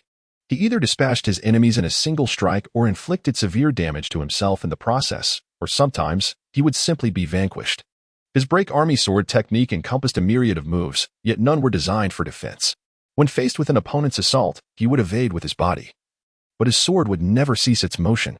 Therefore, Rose could offer little assistance to Ellie. She would have to rely on her own discernment. Brother? Weren't you training in the practice room? What brings you here? Ellie paused her training, a look of curiosity gracing her features as she addressed Rose. I intend to develop some more powerful techniques. If I were to practice in the training room, I might inadvertently dismantle it. Rose let out a light chuckle as he drew his sword. What a formidable technique! Ellie murmured in bewilderment. The training room was constructed with an exceptionally tough material by the old craftsman, rendering it nearly indestructible even during Ellie's rigorous training sessions. Yet, Rose had just claimed that he might dismantle the training room. Such an exaggeration. Under Ellie's watchful gaze, Rose unsheathed the steel sword from its scabbard. He paused momentarily, his eyes slightly closed, and his breathing steady, as if he were preparing for something momentous. What is my brother doing? Just draw the sword already. Why close his eyes? Ellie scratched her head in confusion. However, just as Ellie was pondering Rose's strange behavior, his closed eyes suddenly snapped open. Simultaneously, the sword in Rose's hand seemed to come alive, cutting through the air as he struck fiercely towards the vast ocean ahead. With a single downward slash, a terrifying gust of wind followed, unleashing a strike that was nothing short of monstrous. The black arc of energy, imbued with a palpable force, descended upon the sea with an almost sentient quality. In an instant, a deafening sound erupted as the black sword energy collided with the cerulean waters. At the moment of impact, a section of the ocean, resembling tofu, was cleaved in two by Rose's strike. The azure waters parted like two celestial dragons gazing at one another, while the space in between completely vanished, leaving no trace of the marine life that had once thrived there, all obliterated by Rose's formidable blow. Chapter 72, Breaking the Army, a single slash moments later. The waters that Rose had cleaved began to cascade back down, swiftly filling the void and erasing the immense chasm from existence. Roz stood motionless, gripping his longsword, seemingly lost in contemplation. Meanwhile, Ellie, with her rosy lips agape in astonishment, gazed at Roz with a look of incredulity. After a prolonged silence, she gradually returned to her senses, her eyes fixed upon the undulating sea ahead. A phrase had brewed within her for quite some time. Yet only 2 words escaped her lips: impressive. She had never anticipated that her brother, after a year of not practicing, could possess such formidable strength. The notion that a mere human could cleave the ocean with a single sword stroke had never crossed her mind. However, the earlier strike Roz had unleashed was undeniably real. The sea before them had yet to settle, leaving no room for doubt in her mind.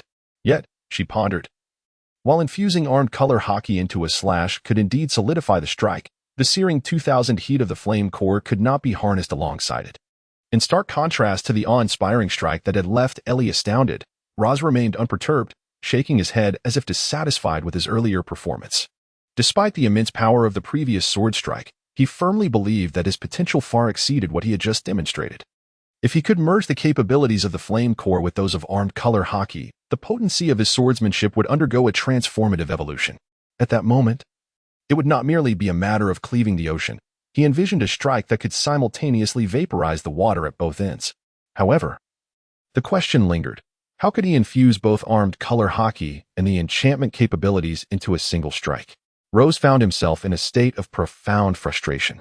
Before him lay a door that promised to enhance his power immensely, yet his mind remained utterly blank. He resolved to try again. With no other recourse, Rose chose to persist in his endeavors, believing that with enough attempts and contemplation, he might uncover the secret to merging the 2 abilities with his slashing technique. Thus, 3 days passed. After this period, Rose still stood upon the deck of the Ghost Sword, diligently developing his skills. However, his rigorous practice yielded little in the way of significant progress. The slashes he unleashed were either hardened strikes solidified by his armament hockey or transformed into searing slashes radiating with the intense heat of 2,000 degrees Celsius. Each of these techniques possessed formidable power, each with its own merits. One boasted invincible sharpness, while the other delivered extensive high-temperature assaults.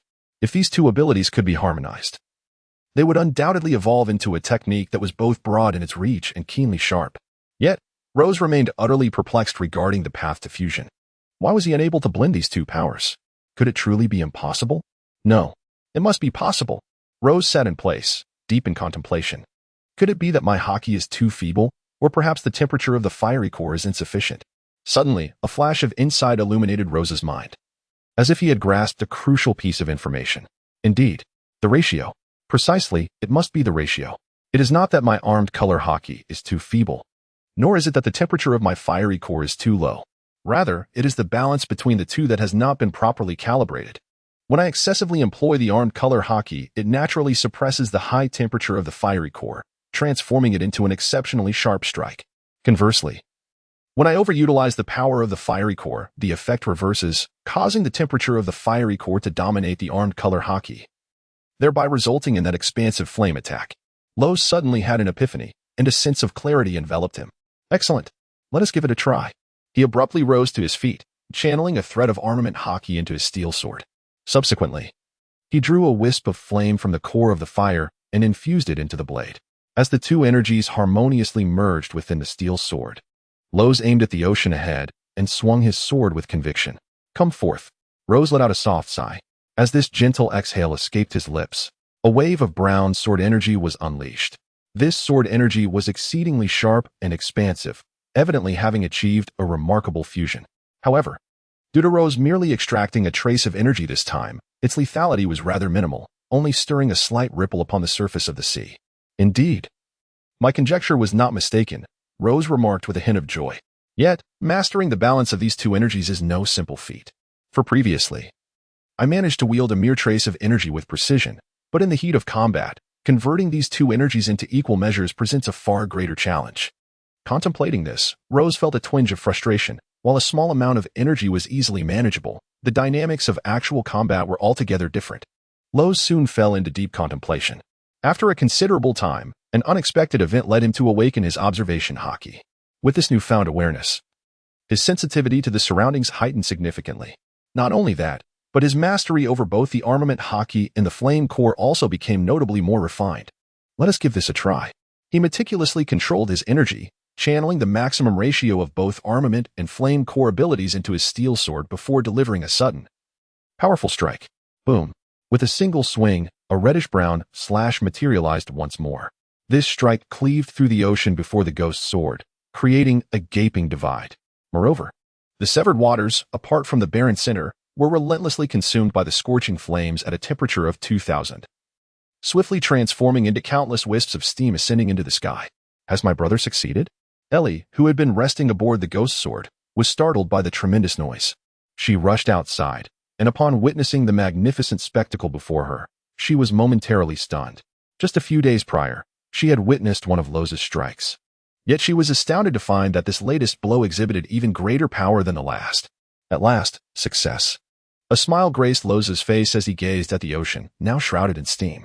He deactivated his observation haki, and as soon as he did, a slight wave of fatigue washed over him, catching him off guard and nearly causing him to stumble. It seems, this technique carries quite a burden. Merely executing it once has left me feeling somewhat exhausted. Rose gently shook his head. However, upon reflection, it was indeed the case. To execute this ultimate technique, Rose needed to fully unleash his observation haki while infusing a substantial amount of armament haki and sword energy. When he swung this blade, it would be truly extraordinary if he emerged unscathed. Nevertheless, he had finally developed it, although the physical toll was considerable. The potency of such a strike was undeniably worth the sacrifice. That being said, Rose felt a deep sense of satisfaction. For the power of this sword strike surpassed all his previous techniques. Henceforth, this move shall be named 1/. Breaking the army. 1/. Navy, prepare yourselves. Chapter 73. The Moro Sea. 2 days later, the Phantom ship finally arrived at Rose's destination. At this moment, Rose and Ellie stood upon the deck of the Phantom ship, gazing at the vast blue ocean. Rose cracked a smile. At last, we have reached our destination. With their arrival, Ellie was in high spirits, curiously surveying the surroundings as she exclaimed, "So this is the Moro Sea." "Indeed, we have finally arrived," Rose replied with a soft chuckle, though his laughter bore an eerie undertone that left an unsettling impression. The Moro Sea is but a trifling expanse within the grandiose maritime routes. Yet, to the Navy, this sea holds considerable significance. It is one of the few relatively affluent regions governed by the Navy, rich in various mineral resources. Consequently, each year, the Navy's administration reaps substantial profits from the Moro Sea, whether in currency, materials, or ores. The naval presence in this area is notably greater than in other regions. The Navy has established 8 branches throughout this vast sea, each heavily fortified. The commanders of these branches hold at least the rank of Rear Admiral, with a select few attaining the rank of Vice Admiral. Rose chose this location not for any other reason than to create turmoil for the Navy.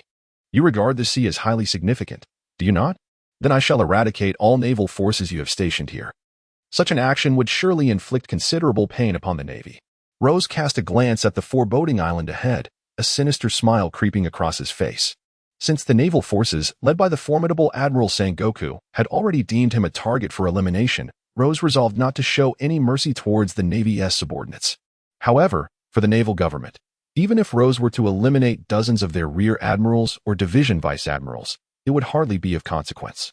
The Navy is replete with talented individuals. Although the upper echelons may possess lesser combat prowess, the mid-tier ranks, such as brigadiers and rear admirals, are abundant. The demise of a few rear admirals would be insignificant to them. Yet, disrupting their economic resources would yield a different outcome, inflicting genuine pain upon them.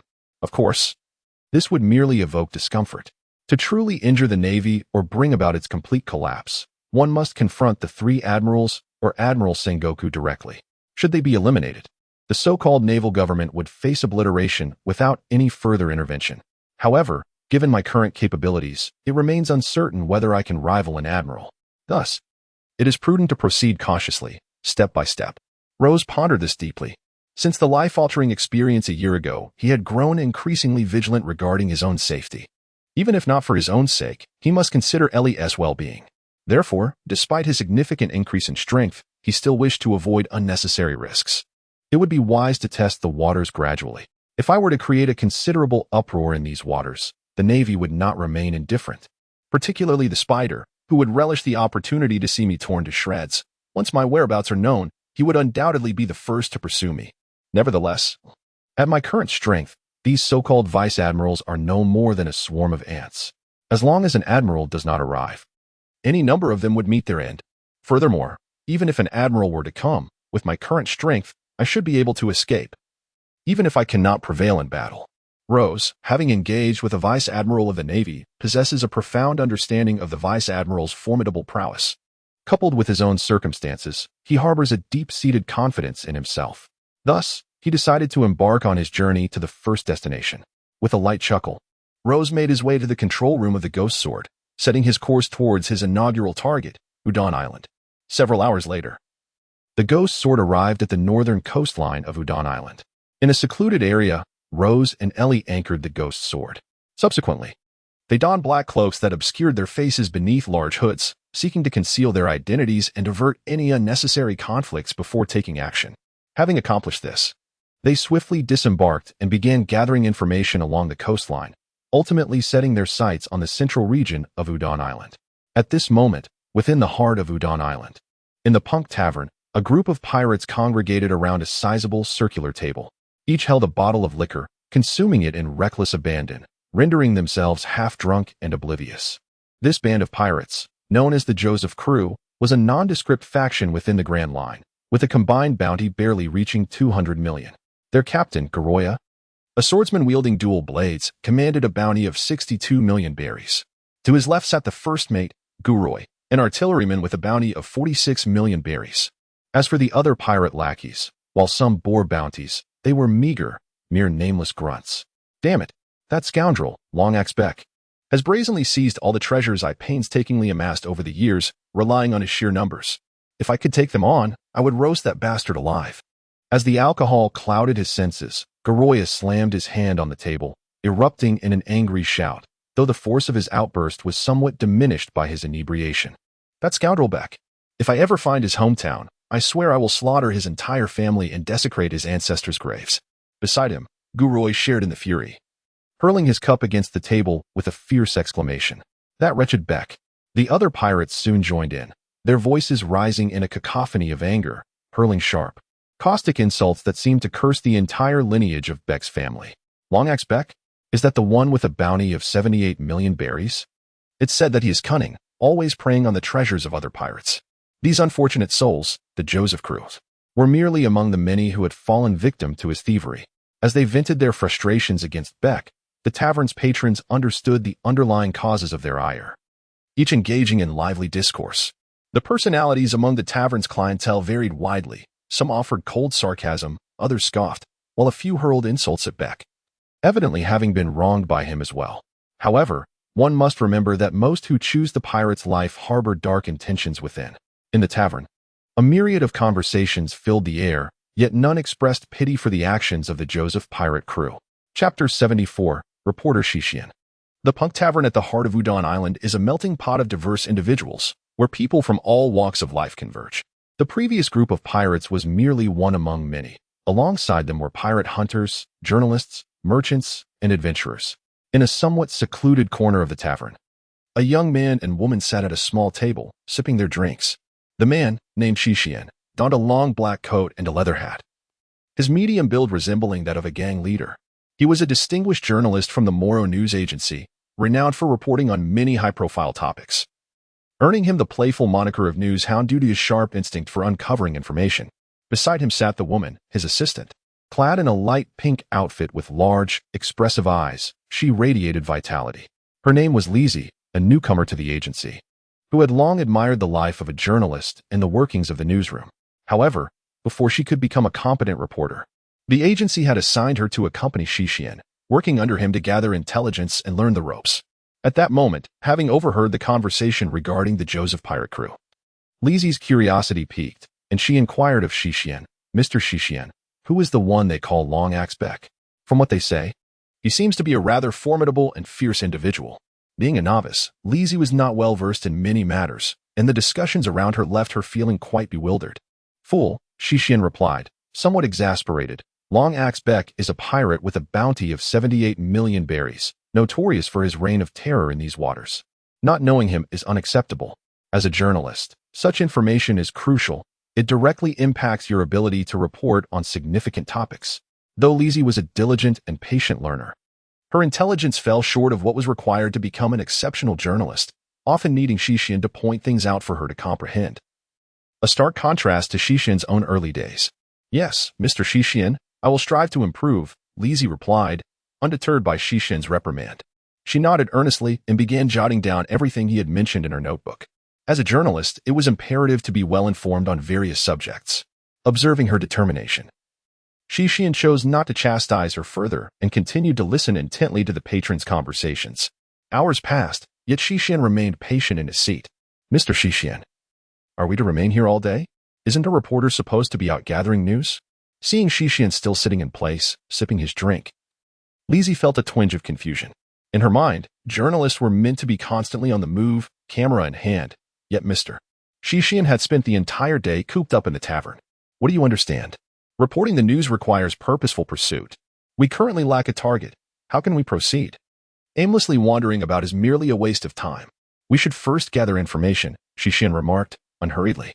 To become an exceptional journalist, one must possess luck, intellect, instinct, vision, and patience. Each element is crucial. Without any one of them, one cannot report significant news nor become a distinguished journalist. Oh, Lizzie replied, somewhat bewildered. Yet she dutifully noted his words in her little notebook.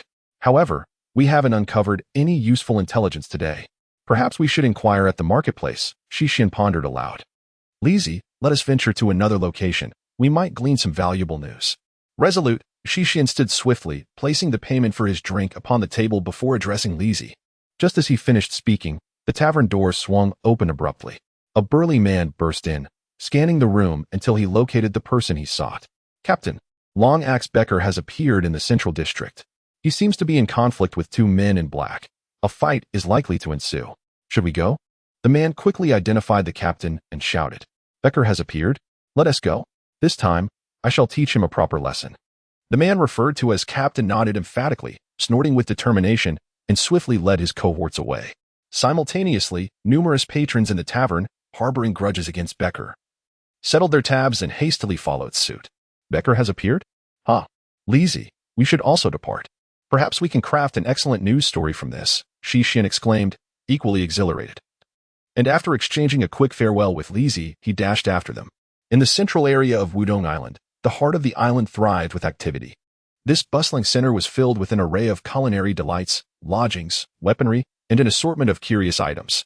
The streets, spacious yet crowded, were teeming with people, resembling a mass of ants in their density. Yet, amidst the usual throng in this lively central district, at this moment, a small area lay remarkably vacant. The people on the street had cleared a significant space for three individuals, who stood aside, gazing intently at the conflicting parties. Behold, the man in question is the infamous Axe Becker, reputed to be a pirate with a staggering bounty of 78 million berries. He is quite renowned within the Moro Sea and has caused the downfall of many pirates. But who are those two figures cloaked in black, daring to confront Axe Becker? They could very well be formidable individuals themselves. However, it is also plausible that they might merely be foolish novices, unfamiliar with the other pirates. Perhaps these two black-clad men belonged to that category. The onlookers jostled against one another, feeling exceedingly uncomfortable, yet none chose to retreat. It was evident that they were all profoundly intrigued by the encounter between Axe Becker and the two men in black. Step aside, came the cold voice of the man opposing Axe Becker, surprising everyone present. The voice, unexpectedly youthful, was unmistakably male. Chapter 75. Breaking news. Upon hearing the words spoken by the man in black, the crowd was engulfed in astonishment. Among the spectators were various individuals, pirates, bounty hunters, local merchants, and more. Yet, upon hearing the man's utterance, each one was left utterly astounded, their gazes fixated on him. Why such shock? Because within the Moro Sea, Axe Becker's reputation loomed large. He was not only a pirate with a notoriously high bounty, but also a malevolent fiend. His reputation for heinous deeds, arson, murder, and pillaging, was widely known. Thus, anyone who had spent a modicum of time in the Moro Sea was likely familiar with Becker. What audacity! To dare instruct me to leave. Axe Becker sneered, revealing his disheveled teeth. "However, I am a man of principle. Hand over all the money you possess, and I may let you off the hook." Though a pirate, Becker differed from most of his ilk. His primary goal was the accumulation of wealth. When encountering prey, he would seize their riches but seldom resorted to murder. For rather than robbing them one by one, he preferred to allow his victims to earn money first, only to subsequently claim their earnings. This approach not only spared him considerable effort, but also enriched his coffers. Nonetheless, he occasionally encountered foolish individuals who valued money above all else. Upon encountering such individuals, Becker, driven by greed, would resort to murder if he were unable to seize their wealth. Thus, at this moment, his intent towards the cloaked figure was merely to rob, devoid of any murderous intent. Foolishness. However, the two dark-clad figures across from him displayed little reaction to Becker's cold smirk. The leader among them merely shook his head with indifference and slowly unsheathed his sword, advancing towards Becker with deliberate calmness. "I shall not waste words with you. Since you insist on entangling yourself, prepare to meet your demise," the cloaked figure intoned as he approached. "Humph, it appears yet another fool prioritizing wealth over life has emerged."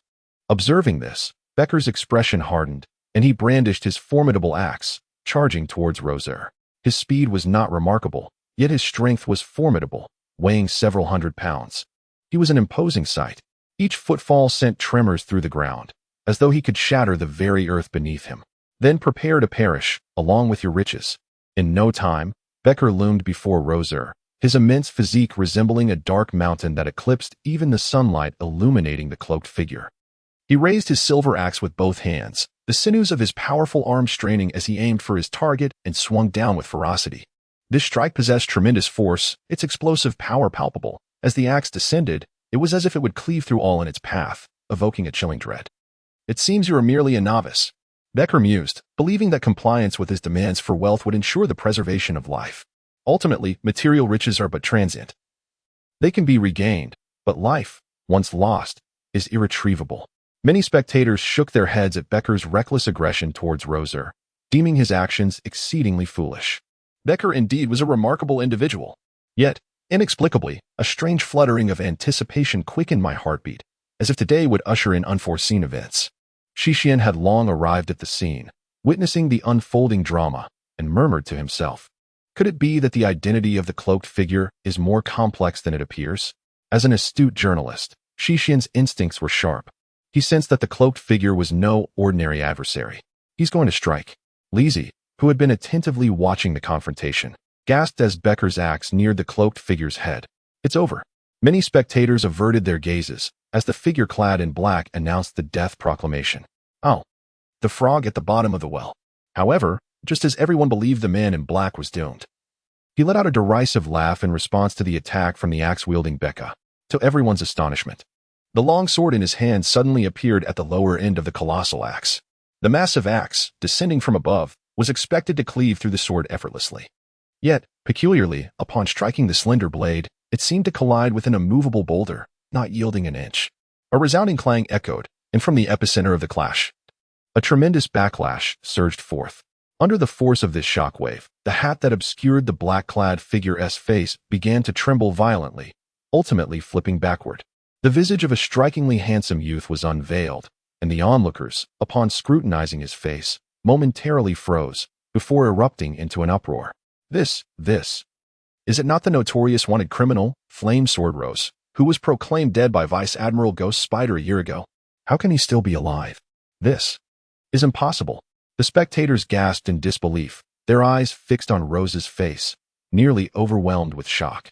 Their reactions were understandable, for Rose's reputation was formidable. Had the incident a year prior, involving Rose's incapacitation of Vice Admiral Weasel, remained undisclosed, it would have been inconsequential. However, that very information was unveiled by an almost deranged journalist, causing Rose's notoriety to sweep across the seas. From the highest echelons of the Navy to the young children in humble households, whispers of Rose's name echoed far and wide. The distinction lay in the fact that whereas the 4 emperors and the 7 warlords of the sea paid little heed to this news for lesser pirates, Rose had transformed into a living legend. Liz, quickly take a photo. Write this down. This is monumental news. Hurry. Shishian, though deeply shaken, was ultimately a journalist. His astonishment was fleeting. Soon, he regained his composure, patted Liz on the head, and pulled out his camera, snapping pictures incessantly. A year prior, the incident involving Flame Sword Rose and Vice Admiral Weasel had sent ripples across the ocean. Yet, unbeknownst to all, Shishin himself was the one who had brought that event to light. The newspaper in question was also authored by him. He was acutely aware that broadcasting the news of Rose's survival to the world would create a seismic upheaval. Thus, he was utterly convinced that the material he had uncovered this time constituted an extraordinary scoop. Chapter 76. The frenzy of Shishin. Unlike the astonishment exhibited by others, Rose remained unaffected by the tumult that had dislodged his hat. Instead, a frown creased his brow as he skillfully seized Baker's hefty axe and, with great force, swung his longsword towards Baker's head. Previously, due to his desire to conceal his identity, Rose had approached the duel with Baker with a certain trepidation, unable to unleash his true potential. However, circumstances had shifted. Now that he had been recognized, Rose saw no reason to hide. With a casual sweep of his silver steel sword, he unleashed a furious onslaught upon Baker, akin to a silver lightning serpent. Damn it! How could it be the Flame Sword Rose?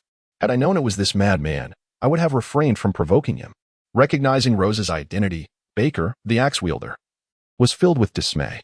Clearly, he had heard tales of this deranged individual who had vanquished a vice admiral, and now he deeply regretted his actions. Yet, such regret was of little consequence. Rose's steel sword showed no mercy. With a swift strike, he moved with unparalleled speed. Although Baker possessed some skill, he was ultimately not in the same league as Rose. Faced with Rose's cunning strike, Baker attempted to defend and evade, but in that fleeting moment, he felt as though he had been encased in ice, incapable of even a single step. No, I'll pay you, just spare me. Baker was genuinely frightened. Rose's swordplay was too unpredictable. He could see death looming, yet his body betrayed him, refusing to evade the inevitable. I am not one to leave myself vulnerable. Besides, if you want money, I can simply kill you. Rose regarded Baker's pleas with indifference, his longsword maintaining its relentless pace, swiftly cleaving through Baker's form. Slicing through with a swift motion, the silver sword carved a precise line across Baker's body, and with a deft flick, Rose severed him in twain. The acrid scent of blood began to waft through the air as internal organs swiftly fell from Baker's remains. Rose bent slightly, grasping Baker's body and discreetly harnessing the system to absorb his abilities, directly reclaiming all the belly from him. Absorption complete. The system's voice resonated once more. A total of 300 million belly has been absorbed, adding to the previous 800 million belly. The current balance stands at 1,100,000,000 belly. Ailey, let us depart. Roz cast aside half of Baker's body with a swift motion, rising quickly to his feet as he addressed Ellie. During his speech, his gaze casually swept over the onlookers, and a glimmer of chilling intensity flickered in his eyes. Step aside a little. Do you wish to perish? Get out of my way, all of you. Those who met Roz's gaze involuntarily shivered. Merely that one look made them feel as though they had brushed against the Grim Reaper. Thus, they instinctively retreated, respectfully parting to create a clear path for Roz. Very well. Ellie chuckled joyfully, taking Roz's hand as they leisurely traversed the newly formed avenue. Once their figures had faded from sight, the spectators exhaled a collective sigh of relief. They had heard tales of the infamous Flame Sword Roz, a cold-blooded madman. But witnessing him in person was far more terrifying than the rumors had suggested. Lise, let us hurry and follow. Amidst the crowd, Shishin nudged Lise and discreetly gestured for her to come along. Mr. Shishin, have you lost your mind? You wish to pursue such a lunatic? Lise gasped, staring at him in disbelief. Do not be so naive. A shocking story that rocks the world does not simply materialize. To be a competent journalist, one must resort to any means necessary, even at the cost of one's life, Shishin replied, shaking his head as he quickly followed after Roz.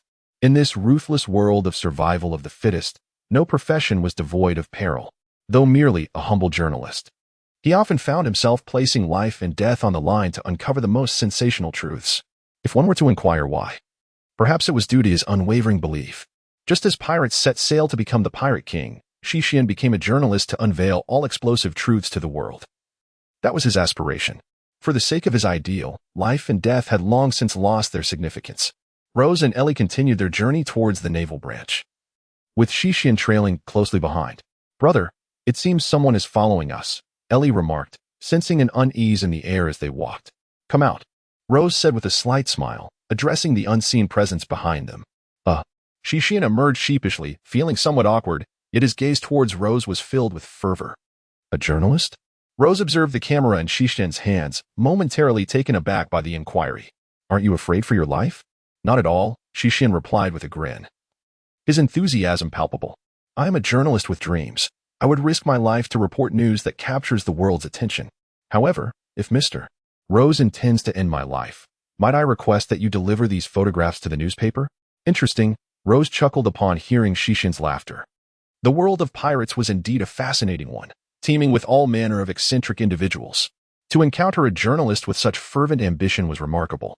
If he were on Earth, he would likely be a top-tier tabloid reporter. Very well then, do keep up. The power of a journalist is something I could certainly use. Rose offered a light laugh before turning away. His objective this time was to obliterate all naval branches in the Moro Sea, intending to inflict significant damage upon the naval government. If such events could be conveyed through the lens of a fearless journalist, the Navy would not only suffer financial losses but would also endure a severe blow to its reputation. After all, the Navy represented absolute justice in the pirate world. Historically, few madmen dared to assault it. Once reports surfaced of naval branches being systematically destroyed, the naval government would undoubtedly find itself at the center of scrutiny. This was precisely the outcome Rose yearned to witness, as any blow dealt to the Navy would be a victory in his eyes. Thank you, Mr. Rose, Shishin exclaimed. Somewhat astonished, he had previously believed his fate was sealed. To his surprise, Rose had granted him an opportunity to continue photographing, igniting a thrill within him that bordered on madness. Chapter 77. One Man, One Sword. Under Rose's guidance, Ellie and Shishin swiftly reached the naval branch on the island. Upon arrival, Rose and Ellie remained composed, while Shishin appeared visibly astonished. Although he had speculated that Rose would embark on an extraordinary endeavor, he had never envisioned such a course of action. After all, since the establishment of the Navy, it was rare to hear of pirates actively attacking them. Indeed, I did not come here in vain. This is monumental news. Absolutely groundbreaking. Shishin, being a fervent pursuer of sensational journalism, was exhilarated by the unfolding events. The initial shock was swiftly supplanted by an overwhelming fervor within him. At this moment, he had already conceived the title for the news in his mind. As he observed the fervent emotion flickering in Shishin's eyes, Rose smiled faintly, feeling a sense of satisfaction swell within him. In a swift motion, he drew the long sword from his waist and, with a single, decisive stroke, cleaved the grand iron door of the naval branch in two.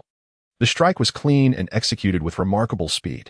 Shishin, camera in hand, had not yet managed to capture the moment when Rose's sword had already severed the imposing gate, which then fell apart with a resounding crash that echoed throughout the naval branch.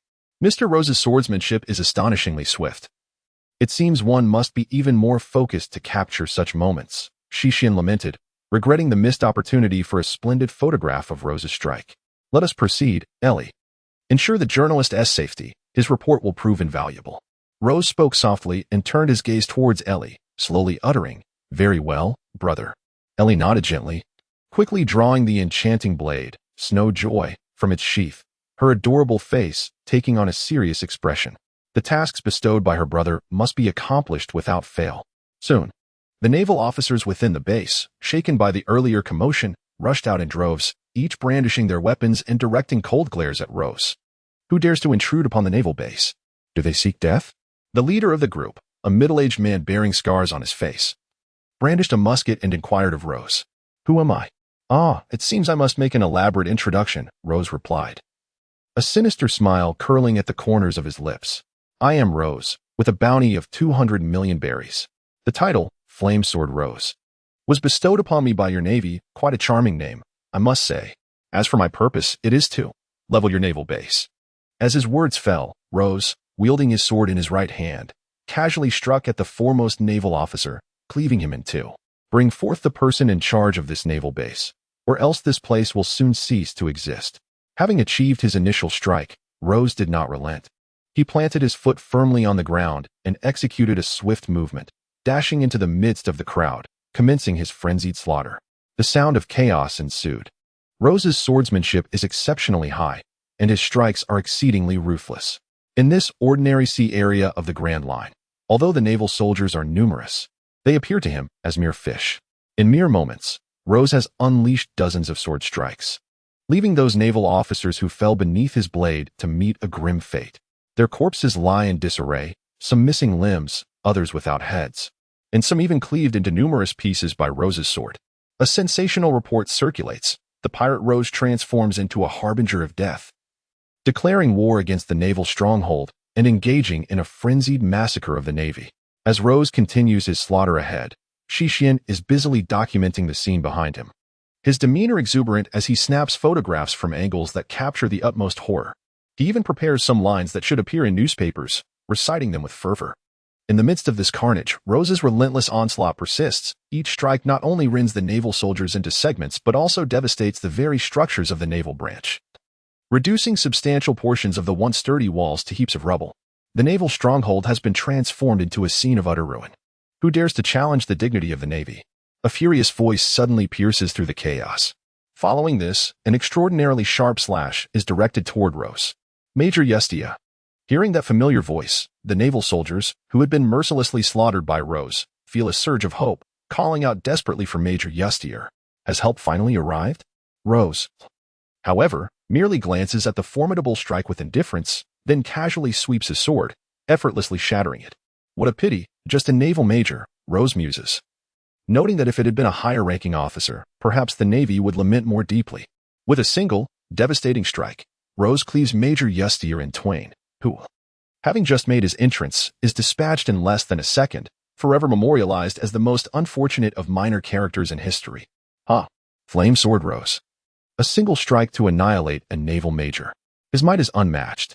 Shixian continuously captured photographs, exclaiming with joy. This massacre swiftly came to an end. Approximately 12 or 13 minutes later, Rose, wielding a single sword, single-handedly annihilated the numerous Navy personnel stationed at their branch. After vanquishing the Navy, he took a detour to the treasury of the Navy branch, collecting their wealth into his possession.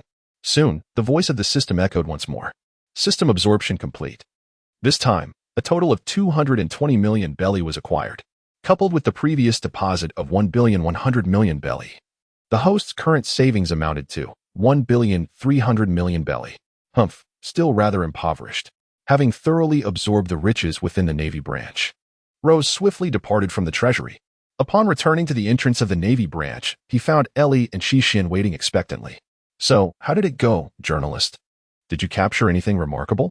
Rose inquired with a smile, glancing at Shixian. Indeed. If this edition of the newspaper is successfully published, it will undoubtedly stir great waves across the vast seas. Shixian replied, visibly exhilarated. Excellent. Rose regarded Shixian with appreciation, with the assistance of such an ardent journalist. The forthcoming newspaper would surely tarnish the Navy's reputation.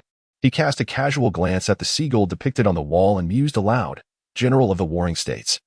I have already begun my moves. I wonder how you will respond to this one. Moreover, I am quite curious about the expressions on your faces upon realizing I am still alive. Chapter 78, broadcasting to the world having dismantled the Navy branch on Yudong Island. Rose did not hasten to advance to the next island. Before encountering Shixian, he had indeed planned to swiftly eradicate all Navy branches within the Moro Sea. However, with the presence of such a fervent journalist, the situation had transformed dramatically. With Shixian's help, Rose could have him continuously document their exploits and disseminate them worldwide. Soon, the entire pirate realm would be aware of the Navy's significant losses, leading to a steep decline in their prestige. Furthermore, there were a total of 8 Navy branches within the Moro Sea. Rose could afford to take his time, systematically obliterating each branch, allowing Shixian to report on their downfall repeatedly. This approach would undoubtedly deliver an even greater shock to the Navy's authority. Rose allotted only 2 days for Shixian, and after that brief period, he accompanied Ellie to Shixian's residence. Very well, let us proceed with the duplication and have the messenger seagull distribute the newspapers, Rose declared. After perusing the newspaper crafted by Shixian, he nodded in satisfaction, confident that its release would undoubtedly stir a tempest within the entire pirate world. However, mass printing required specific machinery, which was exclusively located within the confines of the newspaper office. Regrettably, this publication touched upon the interests of the Navy's local government. Should the journalists become aware, they might be detained before the papers even saw the light of day. Securing the newspapers, Shixian spoke slowly. This is merely a minor issue. I shall accompany you to the newspaper office. There will be no resistance. Rose gently shook his head. Although some personnel from the Navy's local government were present in the office, Their influence would be rendered powerless in the face of absolute strength. If necessary, he could simply eliminate those dissenters within the office. All he required were the appropriate machines and the messenger seagull. Very well, Shishin nodded, feeling significantly reassured with Rose's assistance. A few hours later, the trio arrived at a relatively large newspaper office on Udon Island. No, this newspaper must not be published, the office owner stated coldly. Shishin, have you lost your mind? While we aim to create news that can shake the world, it must be within your capacity to bear. If this publication reaches the hands of the Navy, they will not let us off lightly. Upon Shishin explaining his intentions and presenting the newspaper for review, the owner's demeanor turned icy as he dismissively rejected Shishin's request. Shishin, I believe you are delusional. Are you truly willing to oppose the Navy for the sake of profit? Who do you think you are? This is tantamount to courting death. Other journalists echoed his sentiments, deeming Shishin's ambitions as reckless folly. Some, harboring long-standing grievances against him, seized the opportunity to deride him further. Allow me to clearly assert 3 points. Shishin replied with calm determination. First, I am not insane. Second, my motives are not rooted in greed, but in ideals. Third, your time is over. Anticipating this outcome, Shishin was not overly disheartened by the derision and the owner's refusal. He simply responded with an air of indifference. Your time is over? A journalist emitted a derisive snicker, his expression brimming with disdain. However, his demeanor swiftly froze. At the moment he scoffed, Rose, standing beside Shishin, had already unsheathed his steel sword. With a swift stroke, the journalist was transformed into a lifeless corpse, warm blood trickling onto the ground, exuding a faint metallic scent. Indeed. You are finished. Should you continue to resist, this will be your fate. Rose, flicking the blood from his sword, gazed at the assembly of journalists within the newsroom and spoke with a grin. No, you cannot do this. Shishin, you shall face retribution. A journalist, visibly agitated by Shishin's actions, stepped forward to condemn him. Yet, before his words could fully escape his lips, Rose dispatched him with a single swing of his sword. With a sickening squelch, the dissenting journalist fell, his head cleaved apart, teeth and gums severed into multiple fragments, leaving a grotesque spectacle. Is there anyone else? Having effortlessly dispatched the journalist, Rose maintained his cheerful countenance, surveying the remaining reporters with a smile. However, this time, no one dared to speak up. The newsroom descended into a heavy silence, the journalists' faces etched with terror, each rendered mute. No dissenters left? In that case, let us commence our work. Duplicate this newspaper and dispatch it globally via the delivery seagull. Remember, you have but half a day. Should I not receive what I desire after this period, your fate will be far more dreadful than that of these 2 fools. Rose spoke once more, a smile gracing his lips. Very well, let us commence our work. Are there any further inquiries? He turned to face the reporters, his gaze piercing through them like a harbinger of doom, sending a shiver down their spines. The reporters, flustered and anxious, hastily began their tasks, fearful that they might be the next to meet a grim fate. Excellent. Rose nodded in satisfaction. He then directed a smile towards the newspaper's owner, saying, I trust you shall not oppose my methods. Should there be any objection, there will be none. Absolutely no issues. The owner interjected hurriedly, eager to placate the formidable figure before him. He dared not provoke this fearsome individual. Should Rose lose his temper, it would spell disaster for him. In that instant, all notions of propriety, naval honor, and justice were cast aside. The owner was singularly focused on fulfilling Rose's demands to safeguard his own life. As for future matters, they could be addressed later. Splendid. Truly.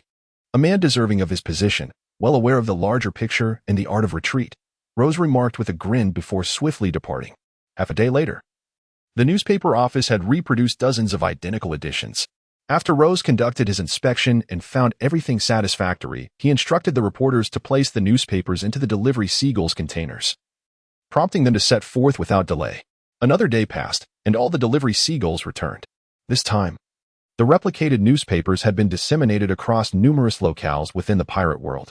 Over 50 to 60% of the populace had laid eyes upon this report, igniting a tremendous upheaval throughout the entire pirate realm. Chapter 79. The Almost Healed Weasel. The newspaper orchestrated by Rose regarding the annihilation of the Navy at Udon Island soon reverberated across the world, creating considerable turbulence. At this moment, in the desert nation of Alabasta, within a heavily concealed chamber, the atmosphere was dim and eerily silent. Before a table sat a man cloaked in a black fur coat, beneath which he wore a yellow checkered long-sleeve shirt. His presence exuded an air of authority, his hair slicked back meticulously. An earring adorned his left ear, and a long scar ran across his face, giving him a somewhat intimidating demeanor. At this juncture, the man leisurely puffed on a cigar, releasing plumes of white smoke into the air. Before him stood a woman clad in white attire. At first glance, it was apparent that she possessed the allure of a mature femme fatale. Tall and statuesque, with an alluring figure, she radiated beauty and charm. Her eyes were large and vibrant, exuding an enchanting allure that hinted at a captivating depth. She was none other than Nico Robin, the assistant to Crocodile, the son of the devil. At this moment, with approximately 6 months remaining before Luffy set sail, Nico Robin was still known as Miss Sunday, a subordinate of Crocodile. Is this the movement of the Royal Army and the rebels? Leaning back in a plush chair with his long legs crossed atop the table, Crocodile coldly remarked after perusing the intelligence brought by Robin, "What a bunch of fools." On one side stands a king who has lost the trust of his subjects, and on the other, a band of foolish rebels. Soon enough, this nation shall belong to me, Crocodile. I have something intriguing that I believe will pique your interest. Unperturbed by Crocodile's boisterous laughter, Robin awaited his calm before retrieving a newspaper from behind her and tossing it towards him. Oh, Flamesword, Rose? This madman is still alive? Crocodile swiftly grasped the newspaper, his narrow eyes scanning the headline with a mixture of surprise and amusement. As he continued reading, his expression shifted to one of shock when he encountered the images and text below. Ha ha ha, truly a madman. While it may only be a branch of the Navy, such an incident is enough to bring shame upon them. Crocodile laughed heartily, his tone laced with a sense of schadenfreude. Despite being one of the 7 warlords of the sea, he had no direct dealings with the Navy. He merely relished the spectacle of their embarrassment. Indeed, it was quite delightful to witness those who had always held themselves in high regard face disgrace. Meanwhile, on the other side, in Reverse Mountain, Crocus had also received the newspaper issued by Rose. After reading it in its entirety, he too was taken aback. What a lunatic!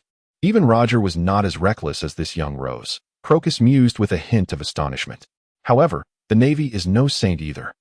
To commit such acts and publish them for the world to see, young Rose will likely face the brunt of their furious retaliation. With this thought, Crocus began to worry for the safety of Rose and Ellie. Unaware of Rose's current strength, still assuming he was at the same level as a year ago, he expressed his concerns. Given the circumstances, all I can do is hope for their safety. In the esteemed military hospital of the Navy, within room 754, the atmosphere was permeated with the scent of medicinal concoctions. Admiral Weasel reclined against his pillows, seated on the bed. Since the day he sustained grave injuries from a single strike by Rose, the Supreme Commander of the Warring States had assigned him to this elite naval facility. Over the course of a year, his condition had improved significantly. Although he remained unable to rise and walk, the skin that had been scorched by Rose's flames had regenerated. It was believed that with another year or two, he would make a full recovery and be able to stand once more. However, it was a lamentable reality that even with his healing, Admiral Weasel would never engage in battle again. Many of his bodily components had been replaced by the doctors. While these replacements allowed him to live a life akin to that of an ordinary person, they rendered him incapable of combat. "Do not wear yourself thin, Admiral Weasel," came the voice of Ghost Spider, who had arrived bearing a bouquet of flowers to visit. A year prior, his misjudgment had led to Weasel's grievous injuries. And though Weasel's life was no longer in jeopardy, he was forever barred from returning to the battlefield. This weighed heavily on Ghost Spider's conscience. As a proud member of the Navy, he understood all too well the anguish of losing one's strength, an unbearable fate for an admiral. Though his thoughts were perhaps misguided, he mused that had their roles been reversed, he might have chosen to end his own life. "No, I just had a visit from the child and his mother.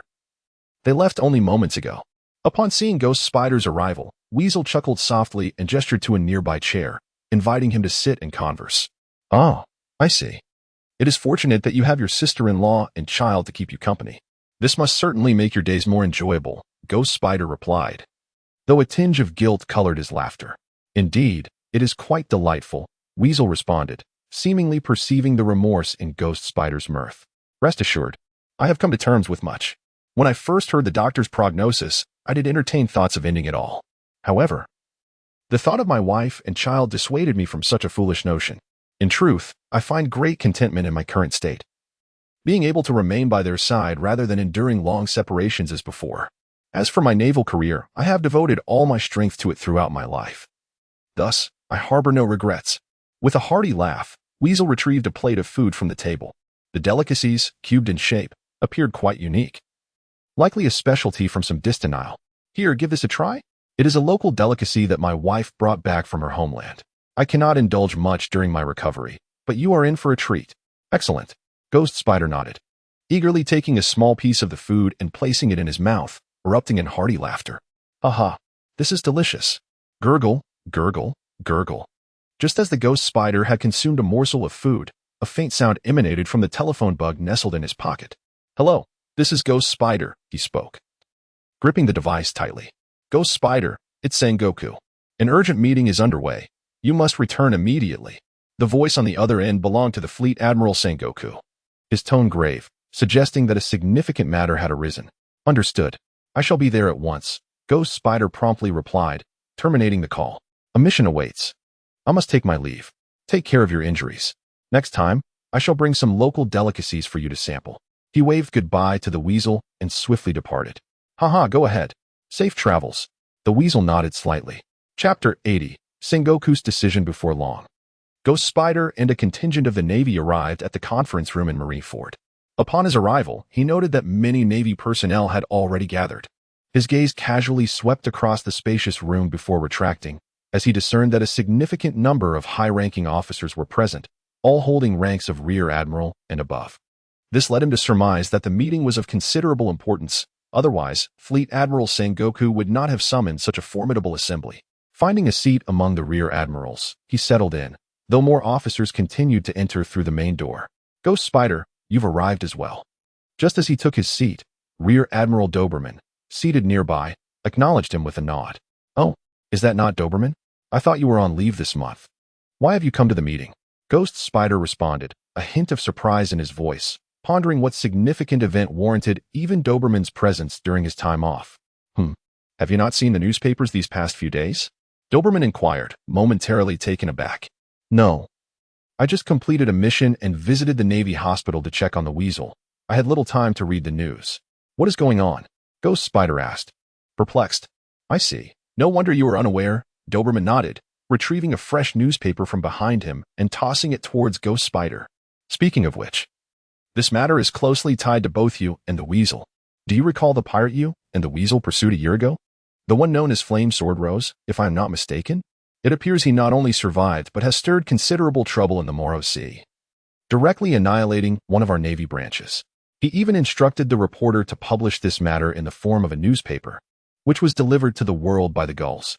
As the Ghost Spider perused the newspaper, Doberman elucidated the situation. Soon, Ghost Spider finished reading the article, his expression turning grim.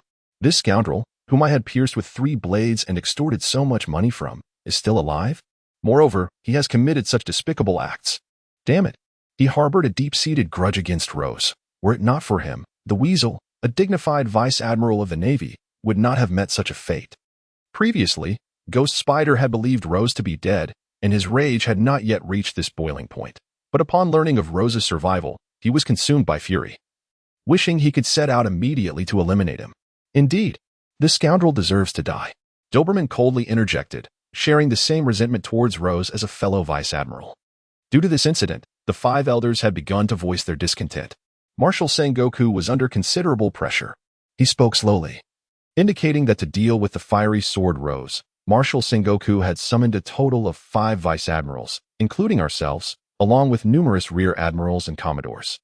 Such a grand mobilization? Is it truly necessary to confront just one Rose? Ghost Spider paused, his confusion evident as he inquired. Rose was acutely aware of his own limitations. His strength was marginally inferior to that of the weasel. Had it not been for his concealed prowess surfacing unexpectedly during their last encounter, he would have stood no chance against the weasel. Thus, he found himself perplexed by Admiral Sengoku's decisions. Perhaps the admiral had his own reasoning, he mused. Doberman also shook his head. Sengoku was often referred to as a strategist, and many times, his thoughts were beyond their comprehension. Minutes later, the conference room was densely packed, with all the naval officers summoned for this meeting having arrived. Well, since everyone is present, let us commence the meeting, Admiral Sengoku declared, stepping onto the platform and casting a solemn glance over the assembled Navy personnel. I trust that all of you are aware of the recent events, so I shall refrain from further elaboration. What I wish to address is the pirate, Flame Sword Rose, who has severely provoked the authority of our navy. He has even gone so far as to massacre an entire naval branch in the Moro Sea. We must respond, not only to restore our navy's honor, but, more importantly, to grant peace to our fallen comrades who perished under Rose's blade at the Udon Island Naval Branch. Therefore, I have resolved to dispatch 5 vice admirals from the headquarters, along with other rear admirals present, to the Moro Sea to capture or eliminate the pirate Rose. This operation must succeed. Failure is not an option. Flame Sword Rose must pay for his transgressions. As his words resonated, Admiral Sengoku regarded the crowd with a stern gaze, anticipating their reactions. Admiral Sengoku, I believe deploying such a formidable force against a single pirate Rose is rather excessive, voiced the Ghost Spider, who had long harbored doubts about Sengoku's decisions. His sentiments were met with nods of agreement from several other vice admirals.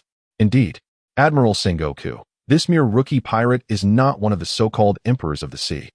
Our response seems rather disproportionate, added Vice Admiral Bastille, adorned with a bull mask and flowing red hair, echoing Ghost Spider's thoughts.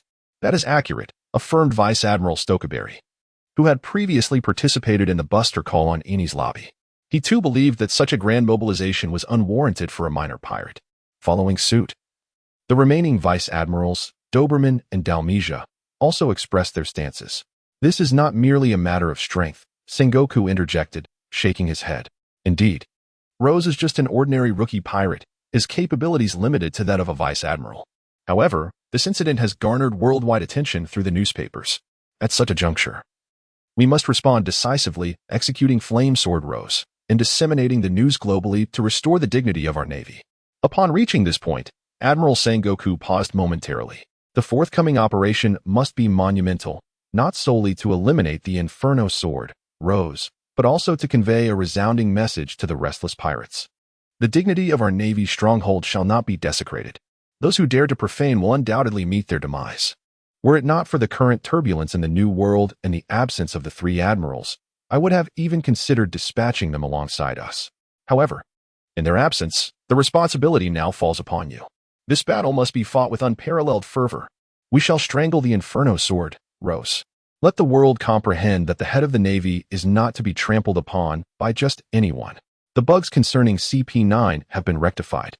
This marks the author's inaugural venture into pirate fan fiction, and I acknowledge that many of the established norms may not be flawless. Nonetheless, certain deeply entangled bugs shall remain untouched. Not merely due to the cumbersome nature of the revisions, but also because I feel it would be unjust to those loyal readers who have followed the story thus far. A significant overhaul would result in a disconnection from the events they have already experienced.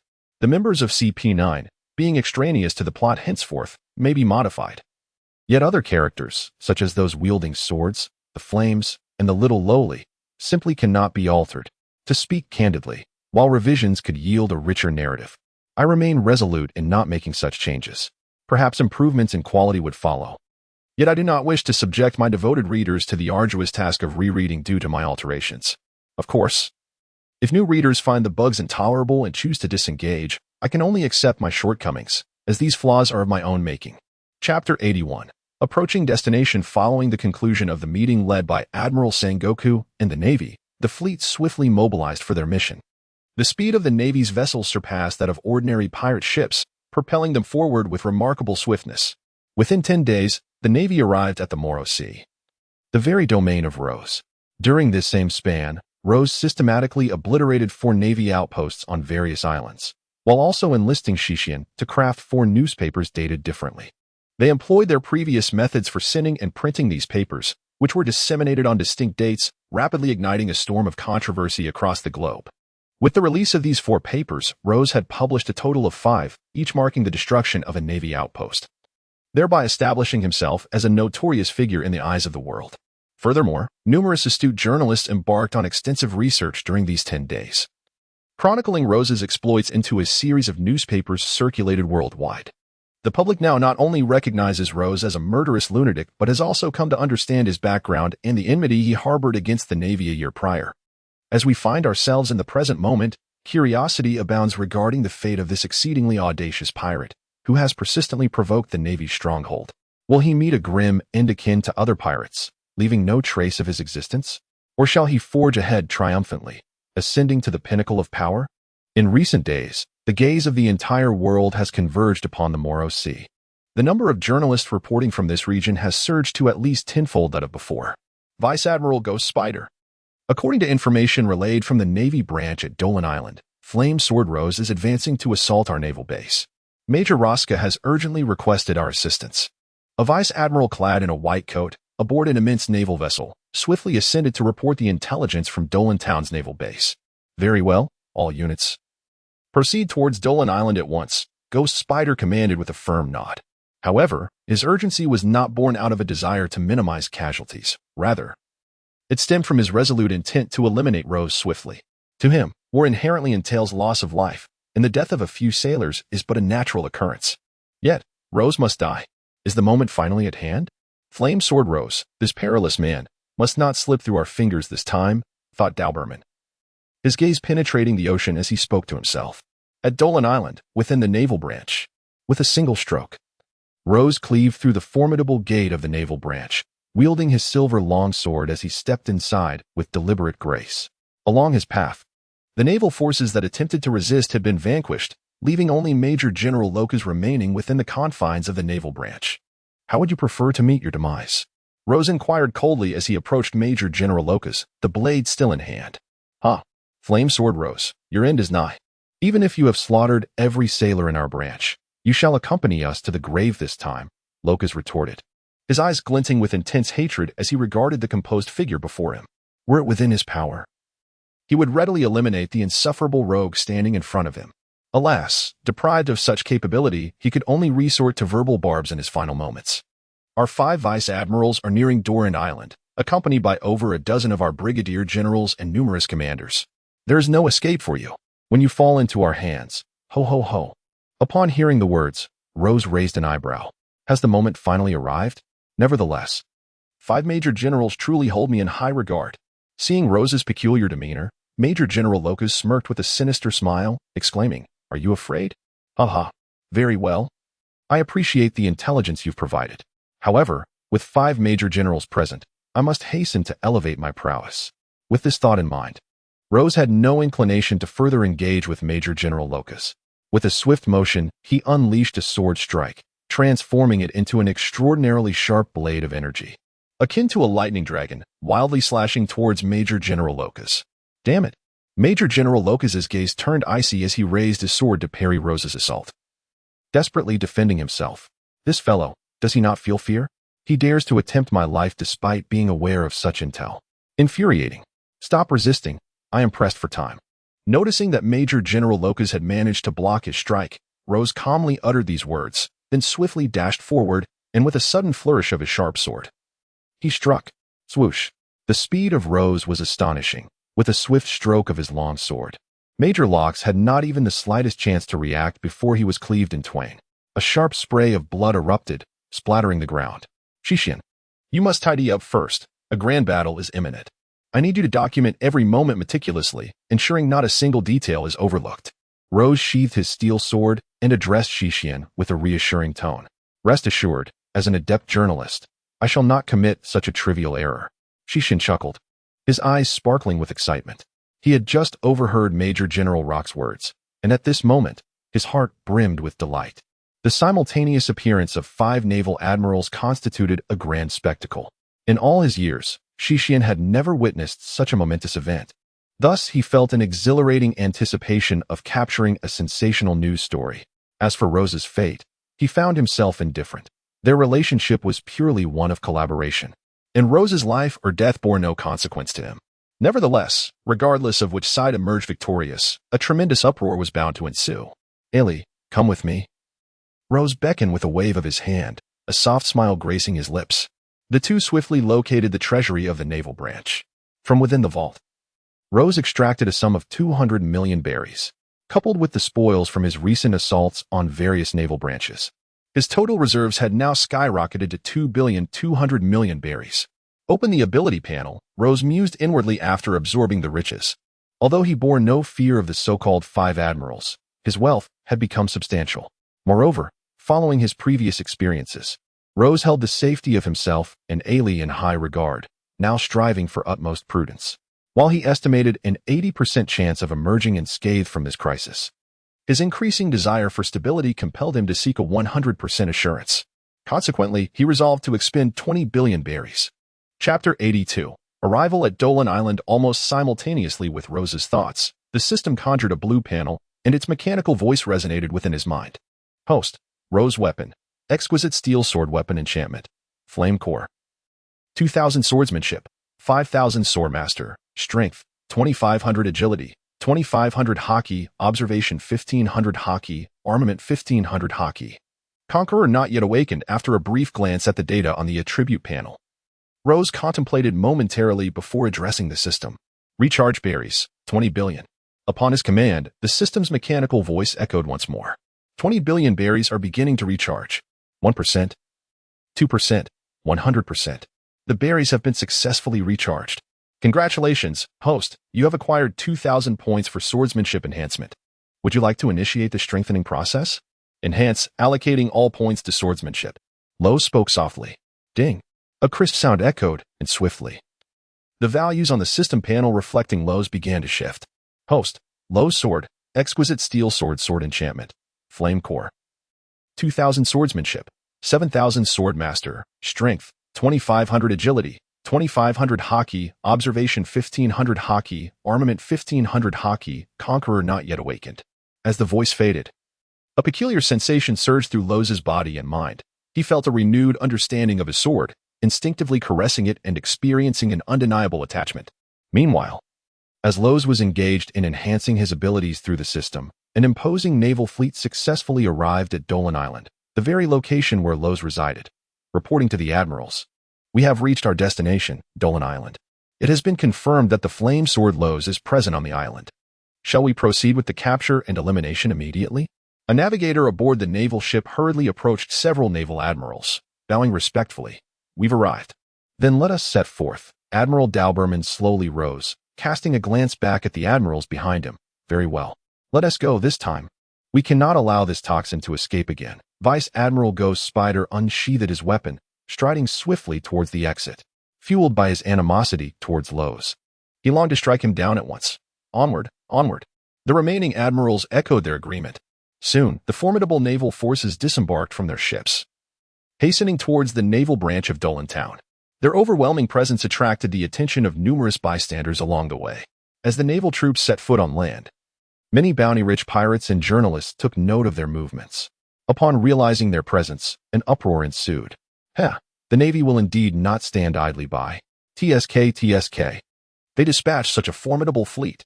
I reckon this time, Flame Sword Lowe's is doomed. Indeed, the naval formation this time is truly terrifying. Look at those leading the charge.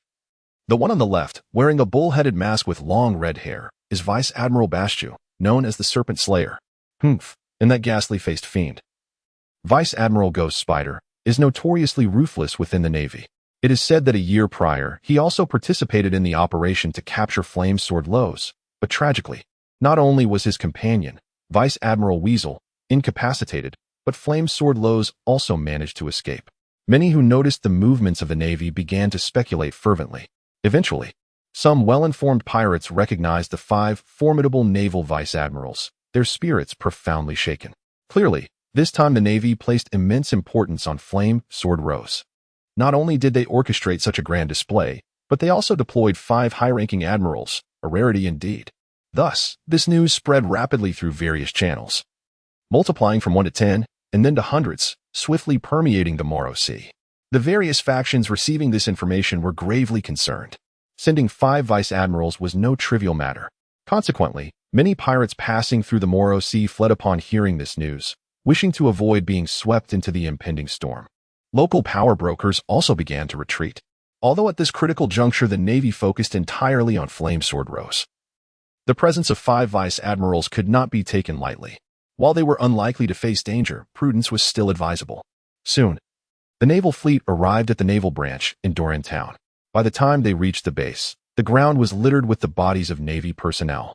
The acrid scent of blood permeated the air, staining the earth a deep crimson. The once grand Navy insignia lay shattered, reduced to countless fragments of rubble. In front of the entrance to the naval branch stood a large brown chair. Upon it sat a handsome man, clutching a long sword, gazing nonchalantly at the gathered Navy. This individual must be the mastermind behind this chaos, Flame Sword Rose. Doberman cast a fleeting glance at Rose and remarked, as expected, your reputation precedes you. At first glance, you present yourself as a nefarious villain. Flame Sword Rose. I never anticipated you would survive. However, this time, your fate is sealed.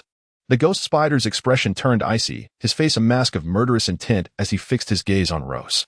Ah, is that not Vice Admiral Ghost Spider? Upon seeing Ghost Spider, Rose feigned surprise, raising an eyebrow and speaking slowly. I didn't expect you to be here as well. I must thank you for those few strikes you delivered a year ago. Thanks to them, I have become so much stronger. But now that you've come in full force, are you planning to capture me? How shall we proceed? One by one, or all at once? Rozier slowly rose from his seat, drawing his longsword with a casual flick of his wrist. With a cheerful smile, he addressed the assembled naval officers before him. Humph! You despicable moralists, we, the Navy, harbor no notions of mercy towards you. Prepare to meet your demise. Almost simultaneously with the sound of Rozier's laughter, Stokeberry unsheathed his twin blades and charged forward with haste. Following closely behind him were several naval vice admirals, along with other ranks, who eagerly pursued Rozier. Launching a fervent assault. TCH. Resorting to overwhelming numbers while cloaking it in grandiloquent justifications. How hypocritical of you, dear Navy. In response to the frenzied naval officers, Rozier merely scoffed and took a determined step forward, dashing into the fray. Only one chapter will be released today. Suffering from a headache. I inadvertently took a 4-hour nap this afternoon. Upon waking, I still felt dizzy, but I managed to compose a chapter before heading off for a meal. After dining, I will retire to rest. Chapter 83. A year of advancement. Rozé moved with remarkable swiftness, his foot striking the ground with such force that it left an imprint, shattering the solid stone beneath him. In an instant, his form transformed into a spectral shadow, ominously manifesting before the naval officers. Heh, are you not reacting? He taunted. This is unacceptable. The Navy is truly feeble. To send such insignificant creatures to confront me is nothing short of a death sentence. The sudden appearance of Rozé sent a jolt of shock through the ranks of the naval rear admirals and brigadier generals, who were still reeling from the velocity of his movement when his steel sword cleaved through the air. His swordsmanship was exquisite, each strike executed with a cunning angle and a perfect blend of power and speed. Moreover, the naval officers were already a beat behind, leaving them virtually defenseless against Rozé's unexpected assault. Breaking the army, 3 marks. With a swift stroke of his sword, Rose cleaved through the naval soldiers, leaving their corpses gruesomely severed into 3 distinct segments. Do not underestimate him. This fellow is remarkably swift. Stay vigilant and do not fall prey to his ambush. Doberman shouted from the rear, cautioning the naval forces engaging Rose. If heeding warnings were sufficient, they would not meet their demise, Rose retorted, a sinister smile curling at the corners of his lips as he dispatched 2 or 3 more admiral-level officers in an instant. Flame Sword Rose, your arrogance knows no bounds. We, the vice admirals, are not mere decorations. Just as Rose reveled in his slaughter, one of the vice admirals, Stokeberry, charged forth. As he beheld Rose's ongoing massacre, Stokeberry's gaze hardened, gripping his twin swords tightly as he launched an attack. A vice admiral, indeed a formidable opponent. Yet, if it is only one, he is courting death. As Stokeberry's dual blades approached, Rose smiled faintly, sidestepping with ease and unleashing a strike at an exceptionally acute angle, aiming directly for Stokeberry's chest. This blow was executed with astonishing speed. Although Stokeberry had initiated the assault first, his swordsmanship paled in comparison to Rose's. Should Stokeberry neglect to defend himself, he would find his body pierced by Rose's blade before he could land his own strike. Moreover, after penetrating Stokeberry, Rose could effortlessly retreat unscathed. Frustrated, Stokeberry let out a furious roar, reluctantly taking a step back to reclaim his longsword for defense, striving to preserve his life. However, in a duel between swordsmen, every moment is critical. Particularly in defensive maneuvers, one must tread carefully, for the moment one party begins to defend, vulnerabilities are exposed. The attacker will seize such openings to unleash a flurry of strikes. It was evident that Rose was employing this very tactic. Seizing a minor misstep from Stokeberry, his assaults grew increasingly ferocious, characterized by unconventional angles and escalating speed and frequency. Thus, under Rose's relentless onslaught, Stokeberry, a master swordsman, found himself gradually overwhelmed. What began as occasional defense transformed into desperate measures, and soon he struggled even to maintain his guard. Within mere seconds, Rose had unleashed dozens of strikes, even disarming one of Stoloberry's swords. As for the naval soldiers attacking alongside Stoloberry, under Rose's frenzied onslaught, many lay dead or grievously wounded, collapsing in anguish. What is happening? Wasn't he supposed to be less formidable than the weasel? How could one become so powerful? Is that ghostly spider jesting? After only a few seconds of engagement with Rose, Strolomio was already adorned with dozens of ghastly sword wounds. As he felt the agony of his injuries, Strolomio's face contorted in pain, recalling the formidable strength Rose had been described with by the ghostly spider, prompting him to unleash a torrent of curses. Strolomio, I am here to assist you. At that moment, General Dauberman, who had previously been a mere spectator, recognized Strolomio's disadvantage and swiftly employed a technique to appear before Rose, launching a ferocious slash in his direction. Humph, have you finally lost your restraint? Come at me, you rabble. Rose sneered, as the fiery core of 2000C instantly enveloped his steel sword, and with a single, powerful strike, he effortlessly shattered Dauberman's attack. Subsequently, he countered with another swift swing, sending Dauberman staggering back several steps. Let us join in. Witnessing this, Bastiu and others were filled with dread, realizing that Rose's prowess vastly exceeded their prior understanding. Undaunted, they drew their weapons and hastily entered the fray. In no time, 5 vice-admirals, each wielding their weapons, unleashed their unique skills to assail Rose. Ha! Come forth, you insignificant pests. Rose grew increasingly ferocious, his madness laid bare as he laughed maniacally. With a flourish of his long sword, the 2000C heat radiated from the blade. As if capable of melting anything in its path, he aimed a devastating strike at the ghostly spider's head, an imposing force that compelled the other vice-admirals to retreat several paces, too intimidated to confront it directly. Humph, I have already experienced your heat. It is utterly ineffective against me. The ghostly spider's understanding of Rose was still rooted in their confrontation a year prior at Upside Down Mountain. Naively, he believed that he could withstand Rose's strikes as he had done a year ago. Thus, when faced with Rose's blade, he infused his sword with his own armament haki and retaliated with a fierce slash aimed at Rose. Such folly. Rose chuckled coldly as his long sword struck against the blade of the ghost spider, unleashing a torrent of searing flames. His strength was formidable, propelling both the flames and the opponent backward with tremendous force. What transpired? In just 1 year, his prowess had escalated to such astonishing heights. The ghost spider felt an overwhelming sense of dread. He struggled to stabilize himself, yet was still sent staggering several paces back. Although his long sword was reinforced with the hardened application of haki, it bent under the might of Rose's strike. The surrounding naval commanders, whether brigadier or colonel, suffered grievously from Rose's attack due to their inferior strength compared to the ghost spider. Even if they were not directly hit, they sustained severe injuries. All brigadiers and colonels, retreat. This individual is beyond your capability to confront. Engaging him will only result in further casualties. Doberman commanded, his gaze fixed with intensity upon Rose. He realized that only they could contend with the formidable Rose. While the brigadiers and colonels possessed some degree of strength, they lacked even the ability to protect themselves against him. Chapter 84. Total Domination. Doberman's slightly anxious voice resonated like a tempest, quickly spreading through the vicinity and inciting a stir. Upon hearing Doberman's order, the naval colonels and brigadiers gritted their teeth, their expressions darkening. Clearly, for these proud naval officers, retreating in the face of overwhelming strength was a matter of deep humiliation. After all, their rank as high-level naval officers granted them significant status within the Navy's command, distinguishing them from mere foot soldiers and marking them as the backbone of its strength.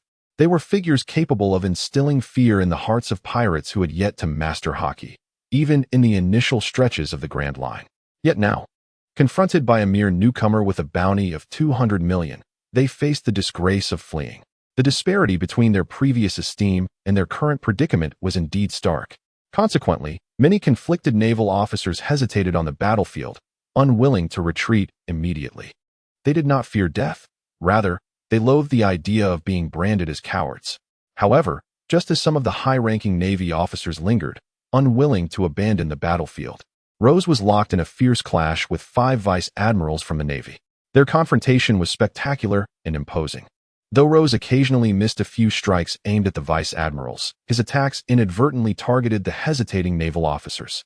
One such strike, although a casual sweep of Rose's sword, bore tremendous might. It was infused with razor-sharp sword energy and enveloped in the core of flames at a blistering temperature of 2000 C. This sword strike, even for several naval admirals, would pose a considerable challenge to withstand alone. As for the rear admirals and brigadier generals, their plight is even more pronounced. Damn. The previously indecisive naval rear admirals have now discerned the terrifying slashes. Upon realization, they hurriedly reined in their restless thoughts and swiftly drew their weapons. Armament hockey, harden. With a disdainful grunt, the naval rear admirals infused their entire bodies with the domineering power of armament hockey into their swords, instantly transforming them into remarkably resilient black blades. Then, confronted with Rosé's seemingly casual slashes, the rear admirals exerted their utmost effort and struck fiercely. Squeal. Squeal. The black blades, enveloped in the formidable armament hockey, collided with Rosé's strikes, producing a violent shockwave that sent brilliant sparks flying from the edges of the swords due to friction. Most of these sparks originated from the black blades rather than from the energy dissipated by Rosé's slashes. Damn, how could mere slashes possess such formidable power? However, the grim realization dawned upon the rear admirals. These slashes were merely a casual display of Rosé's might. Despite exhausting all their means, they could only hold out for a fleeting moment. Even now, the black blades, once hardened by armament hockey, were beginning to soften and bend, the hockey dissipating and revealing their original silver hue. I can't hold on. Why is the disparity so vast? The rear admirals were drenched in sweat, their clothing soaked through, nearly wringing out water. Clang, clang, clang. In a critical moment, Vice Admiral Doberman of the Naval Headquarters arrived, having expended considerable effort to neutralize Rosé's strikes entirely. After doing so, beads of sweat formed on Doberman's forehead as he cast a cold gaze at the rear admirals, sternly stating, "Do you not understand the necessity of obeying orders? Hurry and leave." Profoundly apologetic, the rear admirals, having narrowly escaped, felt utterly drained. They finally comprehended why Vice Admiral Doberman urged them to depart. Their presence here, given their strength, was merely a hindrance. As such, shame washed over their faces, and they hastened to retreat. For the sake of their misplaced pride, they had nearly endangered themselves and Vice Admiral Doberman. Truly foolish. Move swiftly. This level of combat is beyond our intervention. We must urgently withdraw and not impede the admirals any further. The retreating naval officers finally recognized their reality. As they hastened backward, they encountered some of their comrades still bewildered, and they called out loudly. These shouts struck like a blunt force to the heads of those rear admirals and brigadier generals, shattering their trivial pride and bringing them back to reality. One by one, the naval rear admirals and commodores gritted their teeth and swiftly completed their retreat, exhibiting no hint of hesitation. Their formidable presence reverberated through the ranks of journalists and pirates who had been silently observing from the shadows, witnessing the unfolding scene. Both the reporters and pirates were profoundly shaken, their eyes wide with astonishment as they beheld Rose, locked in combat with the 5 vice admirals. A sense of admiration flickered within them. Who would have imagined that even these immensely powerful naval officers could not intervene in his battle? Just how formidable must Rose, the flame sword, truly be? After all, he was merely a newcomer who had recently arrived in the Grand Line. Yet, how could he reach such heights? However, even he, when faced with 5 naval vice admirals, would likely find himself in dire straits, murmured those who observed from the shadows. Defeating 5 naval vice admirals seemed virtually impossible, unless he possessed the strength of an admiral. Yet, that seemed rather unrealistic. Rose engaged in a relentless battle with 5 formidable naval admirals, each employing ruthlessly effective tactics. Every strike and maneuver was infused with a lethal intent, with no trace of underestimation or mercy. Amidst their nearly frenzied clash, the already dilapidated naval base had been reduced to a desolate ruin. The once solid stone slabs lay in ruins, etched with sharp sword marks that seemed capable of annihilating all in their path. Suddenly, amidst the chaos, Rose altered his technique, his blade transforming as he propelled 2 admirals through the air with a single stroke. The remaining 2 swiftly retreated, adjusting their stances while assisting their fallen comrades, biding their time for a coordinated assault. From their previous encounters, they had come to realize that none of them stood a chance against Rose individually, even combined. They could only barely hold their own against him. Throughout the confrontation, Rose had maintained a subtle dominance, pressing down upon them to the brink of breathlessness. Indeed, it was fortuitous that they were 5 in number, otherwise, they would have surely met with defeat long ago. In the wake of Rose's earlier blow that had sent them reeling, the 5 admirals seized a fleeting moment to catch their breath. After half a heartbeat, their eyes met, conveying unspoken yet vital information as they charged once more towards Rose with renewed fervor. Observing their ferocious advance, Rose's expression remained composed, a faint smile gracing his lips, though it bore an unsettling aura. So, these fellows have finally resolved to fight with all their might? I had thought they would prolong this battle indefinitely. Endurance has never been Rose's forte. His strength largely stemmed from his profound understanding and practice of swordsmanship. In terms of physical resilience and reflexes, he was not significantly superior to these admirals. He did not fear their desperate struggle. Rather, it was their potential to gradually wear him down that concerned him. His stamina was not particularly robust, and if the fight continued in such a manner, it would only be a matter of time before he succumbed. However, since they had chosen to fight desperately now, it played to his advantage. Despite their numbers, in a head-to-head confrontation, they were no match for him. Rose gazed lightly at the several approaching major generals, murmuring to himself, "Behold, the return of the ghost spider's life." Upon unleashing this maneuver, the ghost spider major general resembled a spider, wielding a total of 8 weapons with his 2 arms. The commotion caused by the 5 major generals reverberated among the other attendees. The naval rear admirals, who had withdrawn from the battlefield to observe from a distance, were startled by the extraordinary transformation atop the ghost spider's head, involuntarily exclaiming in astonishment, their eyes sparkling with brilliance. The prowess of the ghost spider major general is formidable. Ranking among the elite within the Navy's major generals, particularly notable is his unique ability of life restoration, coupled with his exquisite swordsmanship and marksmanship, which instills fear in many pirates. However, it is evident that a significant number of these pirates do not include Rose. Had this been a year prior, Rose might have found himself flustered by the ghost spider's life restoration, potentially even at a disadvantage. Yet, a year later, Rose has undergone a remarkable transformation. Though this technique remains powerful, it now appears somewhat unimpressive in his eyes. Once again, a year has passed, yet it is unfortunate that you, Ghost Spider Major General, have not made any substantial progress. With a hint of mockery curling at the corners of his mouth, Rose casually scanned the 8 arms of the ghost spider before brandishing his longsword and launching a fierce strike. The sound echoed sharply through the air. With a swift motion, Rose unleashed his sword, the blade radiating an intense heat of 2,000 degrees Celsius that surged forth, seemingly annihilating the moisture in the air. The power of this strike was immeasurable, its speed astonishing. As he swung the sword, it resembled a streak of crimson lightning, suddenly slashing across the face of the ghost spider. Humph! The ghost spider's expression became grave at this sight, despite his reluctance to admit it. He recognized that a year had drastically widened the gap between their strengths. Once able to completely dominate Rose, he now found himself reliant on the combined efforts of the other 4 to barely contend with him. Yet, he was the ghost spider, a proud admiral of the Navy. It was his nature to pursue the impossible, even when fully aware of the futility. No matter how formidable Rose was, he was determined to eliminate him at all costs. Thus, in response to Rose's strike, he summoned all of his haki, solidifying his 8 longswords. These blades intertwined and overlapped, resolutely blocking Rose's attack. Oh, he managed to defend against it. Rose raised an eyebrow, surprised. It seemed the ghost spider had not squandered the past year. However, before he could retract his sword, another admiral, Stokabari, unleashed his ultimate technique. Armed with dual swords, his black haki emanated an overwhelming strength. In an instant, he hardened his 2 blades, then wielded them in reverse, akin to an assassin with twin daggers, targeting Rose with a downward thrust aimed at his arm. Dual sword style. Counter thrust. As a fellow swordsman, he understood the significance of the sword to Rose.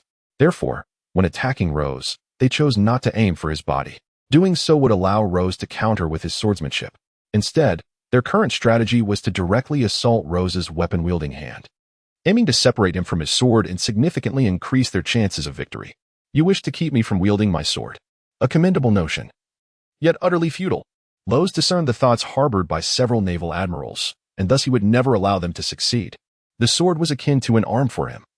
Should he lose it, his strength would undoubtedly diminish significantly, rendering him akin to a cripple with both arms severed. With a fiery core reaching 2,000 C, he unleashed the technique one sword style, break the army, flame strike. Instantly, he maximized the fiery core's enchanting properties, executing a brilliantly adept strike from the break the army swordsmanship, which liberated him from the clutches of the ghost spider. His long sword sliced upward like a flaming meteor, striking with the force of creation itself, sending the dual sword-wielding Stokabelli soaring away.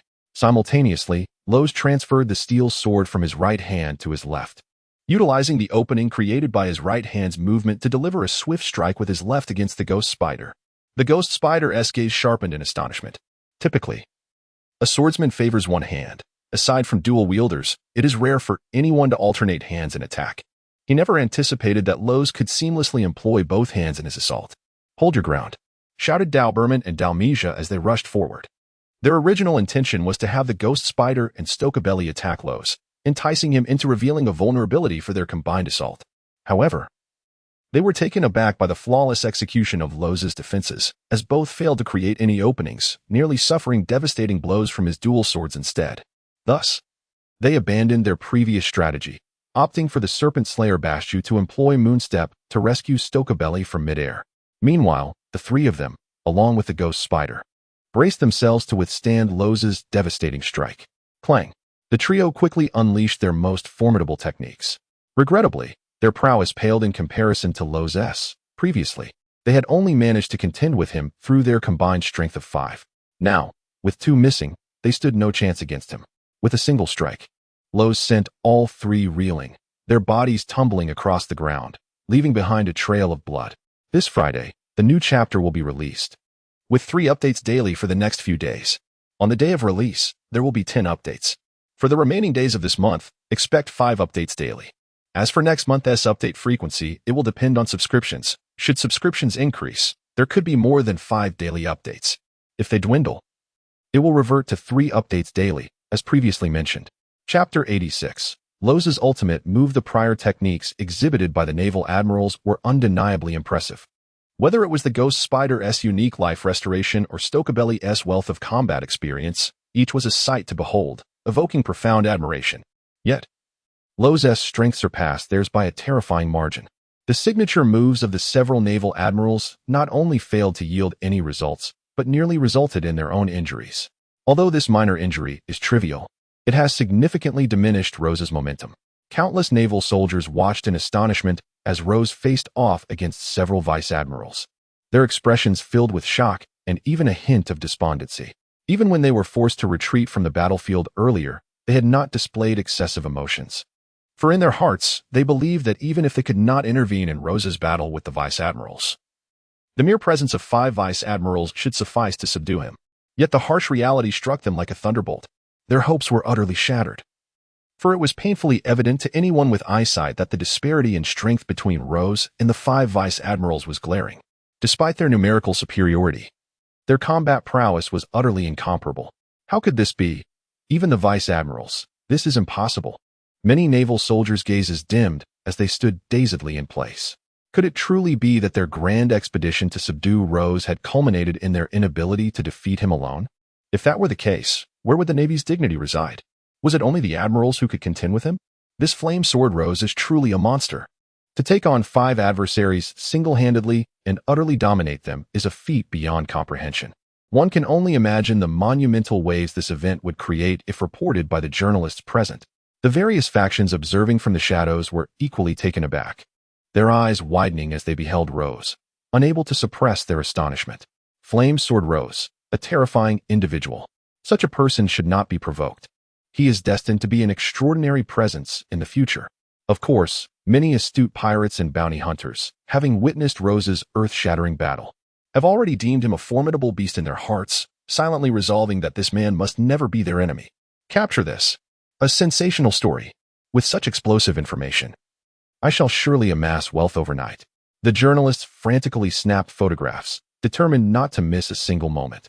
To them, these were invaluable materials, rare as a 100-year-old treasure. Meanwhile, the battle between Rose and the vice admirals continued unabated. This clash persisted for 2 hours, and as of now, neither side had emerged victorious. Moreover, throughout these 2 hours, Rose had consistently maintained a firm upper hand over the 5 naval vice admirals. However, what puzzled everyone was that while Rose had been suppressing the vice admirals, he had yet to unleash a decisive blow, or rather, he had not found the opportunity to secure victory, remaining entangled with these 5 naval officers. Amidst this relentless and frenzied combat, Rose himself gradually began to feel a twinge of fatigue. He did not wish for a protracted conflict, yet the 5 naval admirals before him were not to be underestimated. Upon realizing they were not his match, they decisively abandoned the notion of confronting him directly and instead adopted a strategy of attrition. This left Rose in a state of helplessness. Although he could firmly suppress the opposing admirals, their combined strength was only slightly inferior to his own, and their lack of intent to engage in a desperate fight meant that no matter what tactics Rose employed, they would remain resolutely entangled, rendering him incapable of delivering a fatal blow. He was weary. If this continued for another half hour, he would likely exhaust all his stamina. At that point, even he would be left vulnerable. During the skirmish, Ghost Spider suddenly slashed at Rose, while subtly signaling to the other admirals, coolly remarking, "Though our methods may not be entirely honorable, it is for the sake of justice that we proceed thus." Doberman coldly echoed this sentiment, delivering a fierce strike toward Rose. Damn it. At this rate, he would inevitably be worn down. As fatigue mounted, Rose found himself increasingly drained. In a fleeting moment, Dalmesia seized the opportunity. Transforming into his canine form, powered by the Dog Fruit's Barley Town state, and delivered a powerful blow to Rose's abdomen. The force sent Rose hurtling over 10 meters, crashing into the wall behind him, which collapsed under the impact. He felt a coppery taste in his throat and spat a mouthful of crimson blood against the nearby rock face. Thus, it seemed he had no choice but to unleash his ultimate technique. Wiping the blood from his lips, Rose fixed his cold gaze upon the group ahead, murmuring to himself. His stamina was nearly depleted. Rather than continuing to be worn down by them, he resolved to fight with all his might, employing his devastating technique. The Breaking Army, one slash to conclude the battle. Although he could muster enough strength for only a single use, he believed that after executing it, he would still retain some energy. If the Breaking Army, one slash could eliminate the 5 admirals in one fell swoop, he could likely handle any remaining rear admirals or commodores, even with just a sliver of stamina left. He was determined. He refused to perish here. With his mind made up, Rose slowly rose from the ground. In that instant, he unleashed the sword energy within him, activating his armament haki, observation haki, and the searing heat of his 2000 flame core. Centered on the observation haki, he heightened his perception and observational prowess. As the sharp sword aura, the formidable armed haki, and the searing heat of 2000 sea flames amalgamated into the blade, a cataclysmic transformation enveloped Rose. In that fleeting moment, an unprecedented aura of dominance radiated from him, particularly emanating from the steel sword in his grasp, now imbued with terrifying power after the infusion of these 3 energies. The 5 rear admirals, masters of Kenbunshika Haki, possessed a keen sense of their surroundings. The moment Rose initiated his strike, an unsettling awareness gripped them. This is bad. His sword is peculiar. We must act swiftly. The face of the Ghost Spider turned cold as he rapidly utilized the shave technique, charging madly towards Rose. It was evident that he was concocting a fearsome killing move. Unfortunately for him, success was not in the cards. Doberman, equally resolute, surged forward, unwilling to let the effort they had exerted to corner Rose go to waste. Chapter 87. Defeat. The Kenbunshika Haki of the 5 Navy rear admirals was formidable, their perceptions remarkably precise. The instant Rose exhibited an abnormality, they were already aware. Without a moment's hesitation, they unleashed their most lethal techniques upon him. Life returns, 8 arms, dragon slash, canine fruit, barley town form, armed haki hardening, finger gun, 2 sword style, vacuum slash, 1 sword style, instant strike. 5 powerful techniques hurtled towards Rose with ferocity. The rear admirals harbored no compassion. Their intent was solely to obliterate him. Thus, at that moment, the murderous intent of their 5 techniques was palpable and terrifying. Yet, Rose's response was astoundingly swift. Although executing this maneuver required immense effort, he primarily harnessed Kenbunshika Haki, embellishing it with the sword aura, flames, and armed haki as if they were mere leaves adorning a tree. Consequently, just as the 5 rear admirals unleashed their attacks, the might of Rose's steel sword culminated fully. Gazing coldly at the 5 assailants before him, his countenance paled slightly due to the excessive use of haki, yet he calmly addressed them, "You come to thwart me now. It is too late." With that, Rose's words echoed as he brought his long sword down. In that moment, the blade had transformed entirely, hardened by armed haki into a deep black hue. The 2000 C heat manifested as a more fearsome, formidable brown flame, a result of the haki's influence. With a gentle yet forceful swing, he released the sword, and the surrounding air seemed to ripple under its impact. A colossal wave of brown sword aura surged forth from his blade, sweeping relentlessly towards the 5 rear admirals. Along its path, The brown flames of armed hockey erupted from the blade, crashing against the resilient rock surface, instantly reducing it to a charred ruin. This is disastrous. We cannot withstand this attack. Upon witnessing such a terrifying maneuver, Ghost Spider and his companions abruptly halted their advance. Each of them possessed remarkable observation hockey. And from the brown slash before them, they sensed an overwhelming force of annihilation. Thus, they instinctively retreated. We cannot withdraw. Behind us are other Navy soldiers. If we follow this trajectory, they will all perish. Doberman grunted, though he too wished to retreat. However, given the velocity of the slash, if they evaded it, the other Navy personnel would surely suffer the consequences. Block it. Stokeberry, left with no option, summoned all his strength, channeling it into his dual swords, and unleashed his most formidable armament hockey to counter the impending attack. Damn it, we must hold it back. Seeing this, Ghost Spider and the others gritted their teeth and could only brace themselves, unleashing their ultimate techniques in a desperate assault against the slash.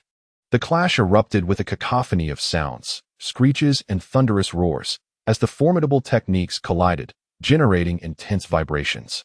The clash of armament hockey from the slash and that of the 5 Navy admirals created a massive tremor. Countless bolts of black lightning radiated from their weapons, dispersing outward. The ground beneath them began to crumble under the weight of the dangerously potent forces colliding, with hard rock plates cracking, fissures expanding, and ultimately shattering into fine dust. The feet of several Navy admirals sunk deeply into the earth, leaving only their lower legs visible. Moreover, as if affected by the scorching heat of the slash, their bodies radiated intense warmth, with their skin darkening ominously. We cannot hold it back any longer. Damn it. All Navy personnel, retreat. Doberman bellowed, urgently commanding the troops behind him. Yet, scarcely had his voice faded when the slash unleashed its full fury, transforming into a colossal blaze that entirely engulfed the 5 admirals. Within this immense inferno, sharp sword energy erupted, ruthlessly tearing apart everything in its vicinity, leaving the admirals grievously wounded and their weapons shattered.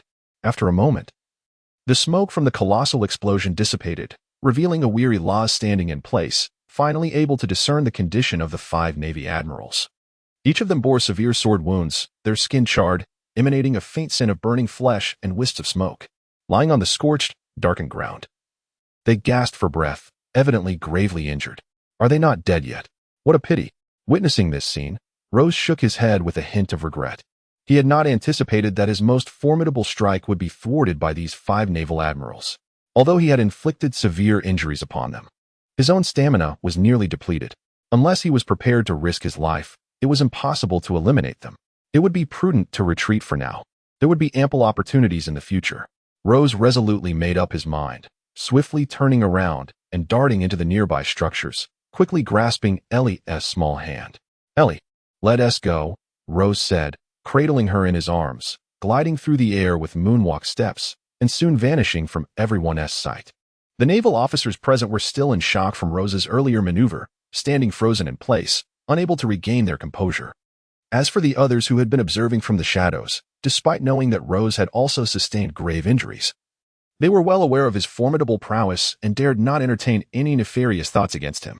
The admirals had actually lost after a considerable time.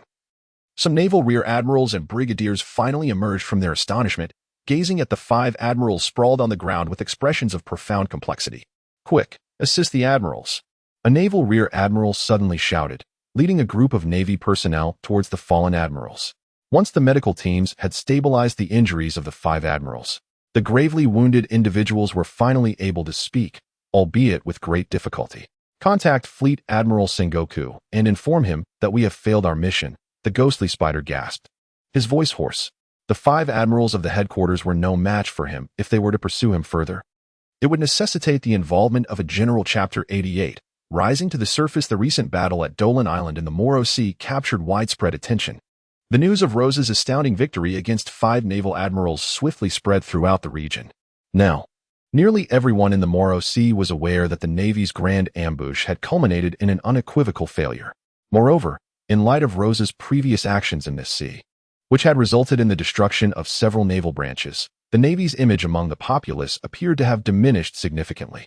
Many residents began to question whether the Navy was truly as omnipotent as they had once believed. Otherwise, how could it be that even a pirate who has just entered the Grand Line for a year could not be subdued? Even the 5 dispatched Marine admirals have sustained severe injuries. All news from the Moro Sea region has been completely sealed off. Local journalists and newspapers are under strict surveillance and restriction, ensuring that such matters cannot be reported to the world. If necessary, any journalists or other parties involved in this situation must be eliminated. As for the pirates in the Moro Sea, they must be apprehended without exception. No mercy shall be shown. It is imperative that no incidents that could tarnish the reputation of our Navy are allowed to circulate. In light of this grave situation, the 5 elders of the world government have issued their orders.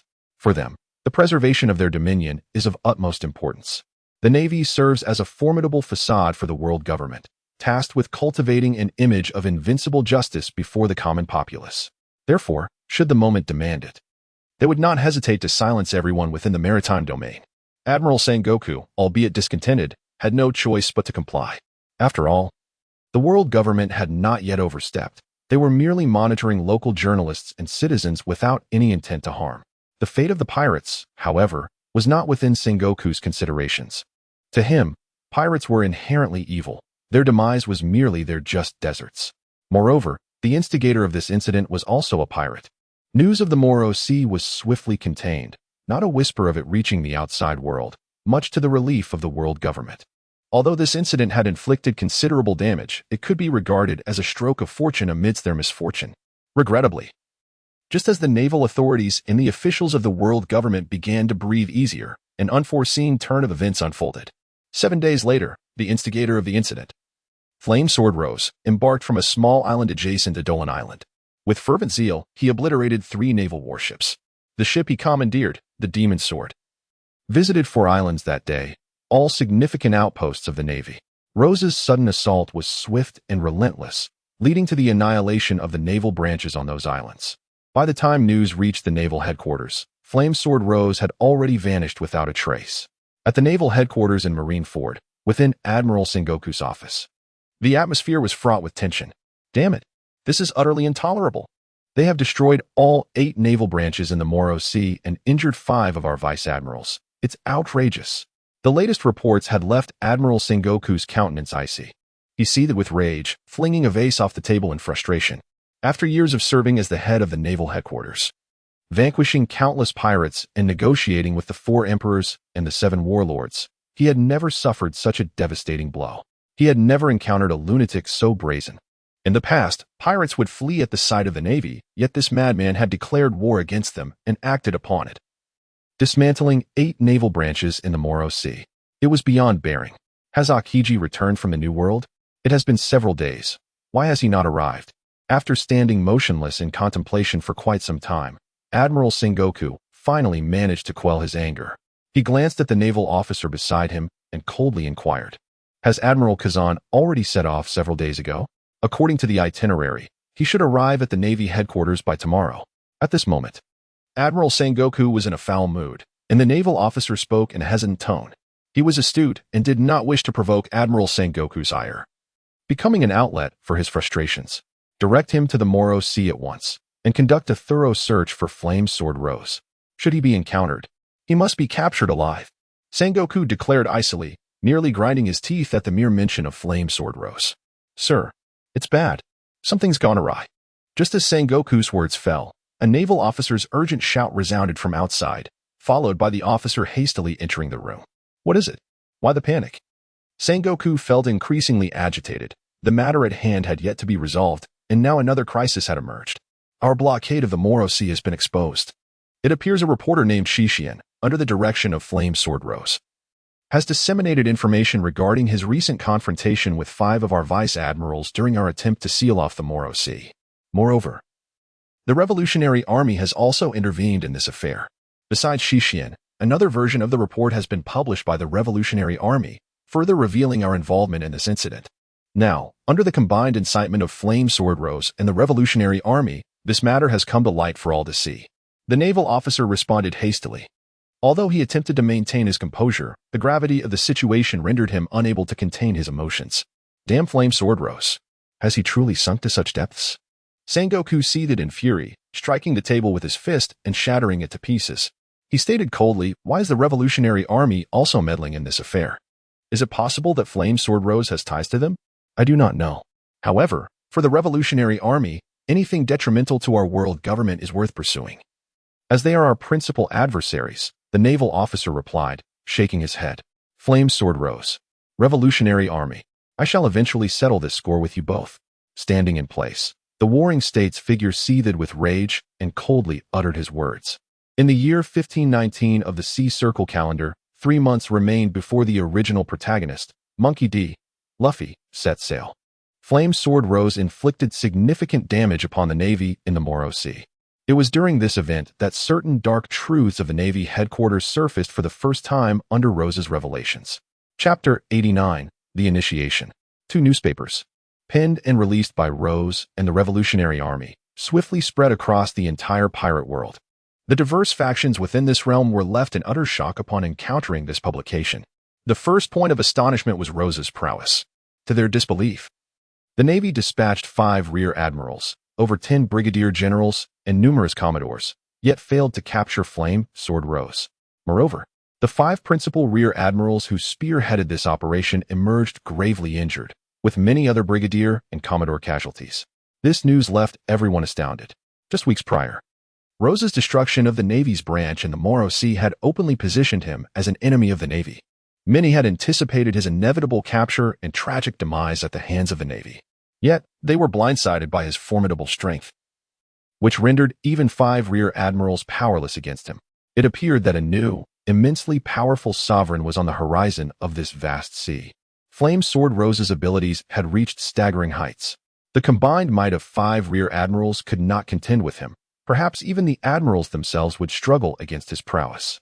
However, one must consider that the strength of an admiral, as the pinnacle of the Navy's combat capabilities, represents a qualitative leap from that of rear admirals, making any hasty conclusions unfounded. It is certain, though, that as long as the forces opposing him do not possess the strength of an admiral, Flame Sword Rose need not fear any other Navy personnel. Indeed, the disparity between the so-called rear admirals and Flame Sword Rose was monumental. The fact that 5 could not prevail against 1 demonstrated their profound weakness. Upon receiving this initial report, countless individuals marveled at Rose's strength, believing it to far surpass that of the rear admirals. Yet, the second piece of information was even more astonishing. The newspapers reported that, in a bid to preserve its reputation, the Navy had chosen to impose a complete blackout on the Moro Sea, executing all pirates aware of this news, while journalists and the public were subjected to stringent surveillance. A journalist who defied the Navy's orders was summarily executed. Shixian was an exceedingly fervent and extreme journalist. In pursuit of sensational news, he exhibited a reckless disregard for limits, capable of undertaking any outrageous act. Within the confines of a single newspaper lay countless accounts of the Navy's vile transgressions. The darker elements of this narrative contain a substantial degree of truth, while the remaining portion is a deliberate exaggeration and fabrication by Shixian. Nevertheless, the intricate interplay between authenticity and deception, combined with Shixian's unique photographic techniques, has yielded numerous harrowing images of civilian casualties, thereby securing the trust of many around the globe. This has led individuals to increasingly question whether the righteousness purportedly championed by the Navy is merely a facade, crafted to facilitate their nefarious deeds. Admittedly, most pirates are far from virtuous, engaging in acts of arson, murder, pillage, and vice without remorse. However, upon closer inspection, the Navy appears equally tarnished, ostensibly aligned with justice. Their noble facade conceals a plethora of disgraceful actions. In the past, many inhabitants have suffered under the Navy's tyranny, unable to voice their anguish. Now, the moment has arrived. Those who once endured oppression have begun to recount their tragic tales, and with the embellishments of self-serving journalists, a wave of provocative reports has emerged. The legitimacy of the Navy's justice is now under scrutiny, and their dark underbelly is surfacing. The Revolutionary Army seizes this opportunity to disseminate their ideology, profoundly influencing a significant portion of the populace and even toppling the rule of several kingdoms.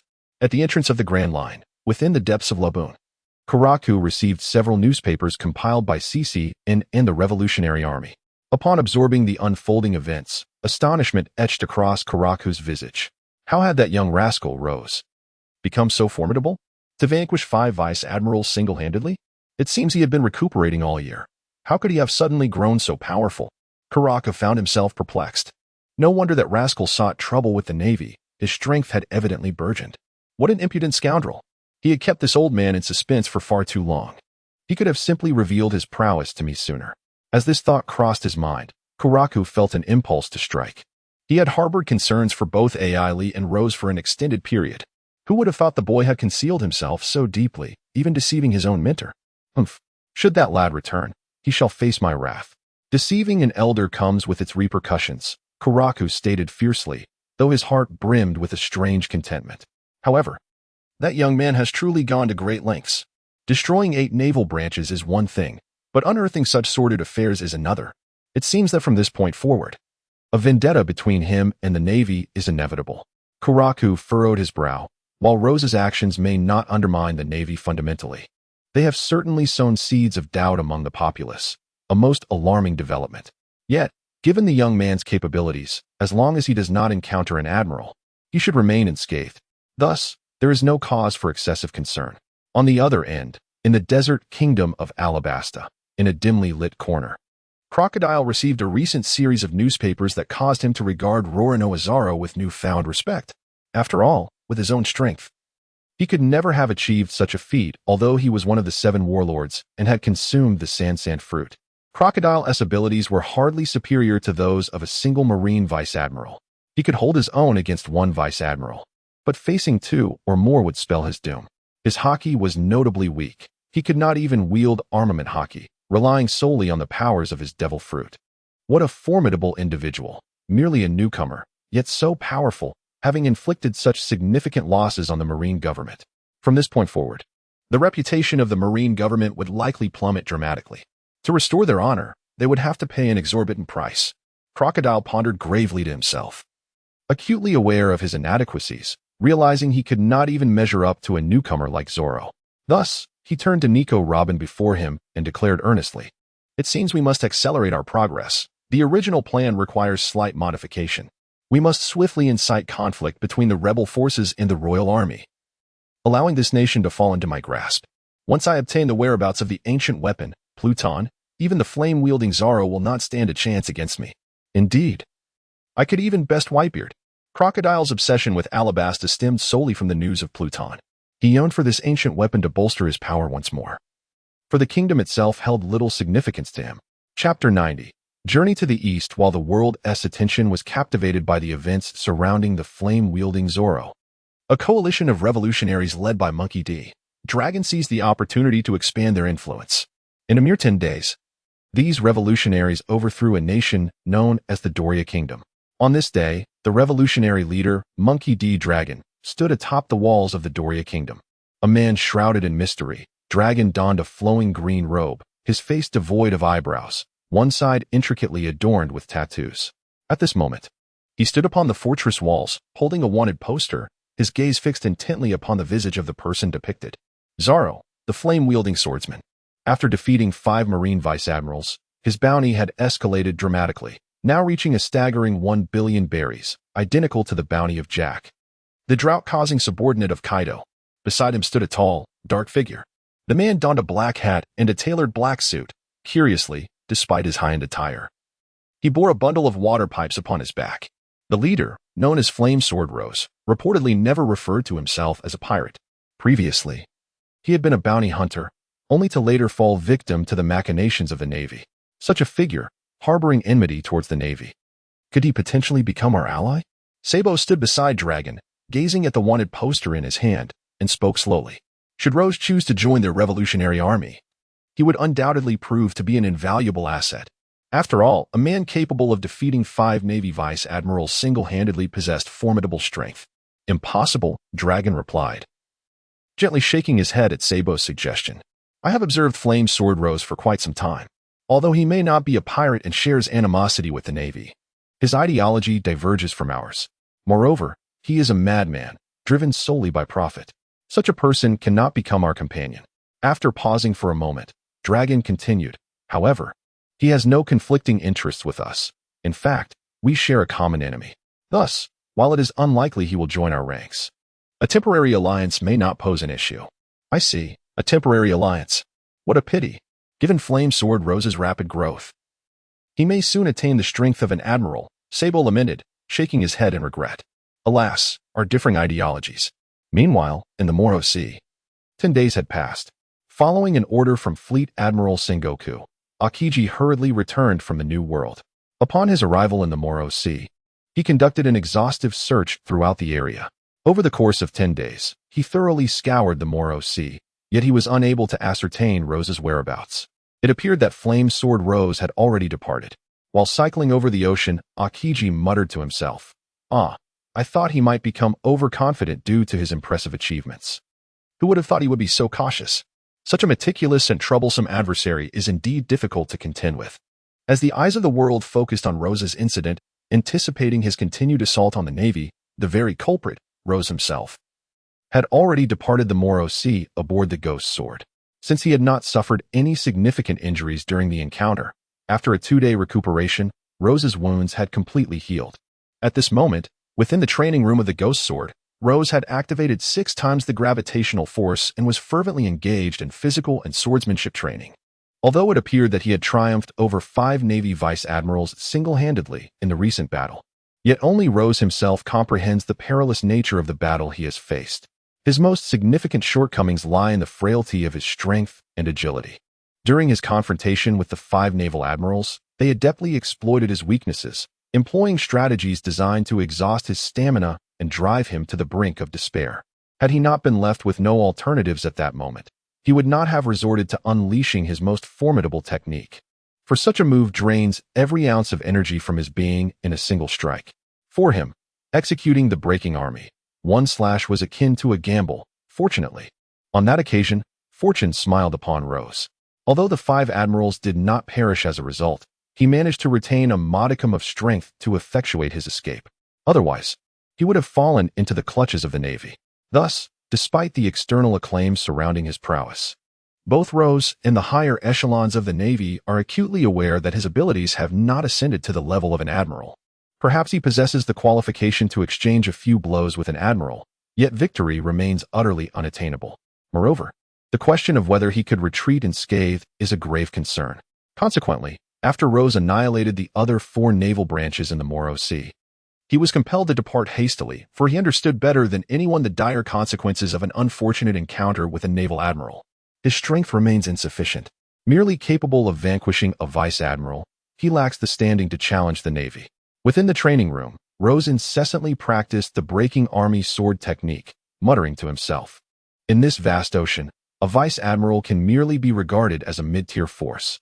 The true pinnacle of power resides with the Navy's admirals, the 4 emperors of the pirates, or the calamities under Kaido and the stars under Big Mom. Yet, it is evident that the chasm between me and the 4 emperors and admirals remains immense, and even the distance to the calamities and stars is still considerable." Rose is acutely aware that the reason for his staggering bounty of 1 billion is not solely attributable to his prowess. A significant portion arises from the havoc he has wreaked upon the Navy's reputation. He has virtually tarnished the image of the entire Navy, which accounts for such an exorbitant reward. In terms of his true capabilities, he still falls considerably short of the likes of the 3 calamities or the generals. If one were to assess his actual strength, he would only surpass Don Quixote Doflamingo by a slight margin. However, unlike Doflamingo, who possesses the resilience of a cockroach, Rose has a lower threshold for endurance, albeit with a greater lethality. It would be prudent for him to remain concealed for a while longer, as the Navy's admirals must be frantically searching for him. Rose resolved this in his mind. Speaking of which, Luffy should be setting sail soon. If he returns to the East Blue, he might have the chance to meet him, and during this interval, he could enhance his physical strength and swordsmanship using the gravity system. By the time he encounters an admiral, should his power have increased, he might stand a chance of escaping, even in the direst circumstances. Chapter 91. Arrival in the East Blue for the subsequent 3 months. Rose devoted himself to training in a gravity chamber set to 6 times normal gravity. Through relentless effort during this period, he has mastered the breaking army sword technique to an impressive degree, achieving proficiency at around 60 to 70%. His movements have become more precise, and his strength has significantly improved compared to 3 months prior. Moreover, during this intensive training, Rose's attributes have undergone notable transformations. Firstly, his swordsmanship has risen from 700 points to 7,500 points, showcasing a remarkable enhancement. Additionally, Both his strength and agility have seen substantial increases during these 3 months. Although training under 6 times gravity is exceedingly arduous, the benefits that follow are immensely rewarding. Presently, his strength has escalated from 2,500 points to 3,500 points, while his agility has increased from 2,500 points to 3,000 points.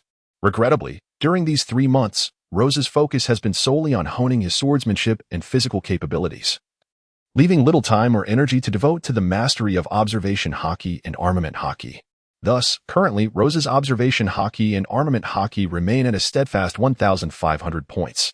This signifies that Rose's overall capabilities are as follows: Sword, Exquisite Steel Sword, Sword Enchantment, Flame Core 2000C Swordsmanship, 7,500, Strength 3,500, Agility 3,000, Observation Haki 1,500, Armament Haki 1,500, Conqueror S Haki, yet to awaken.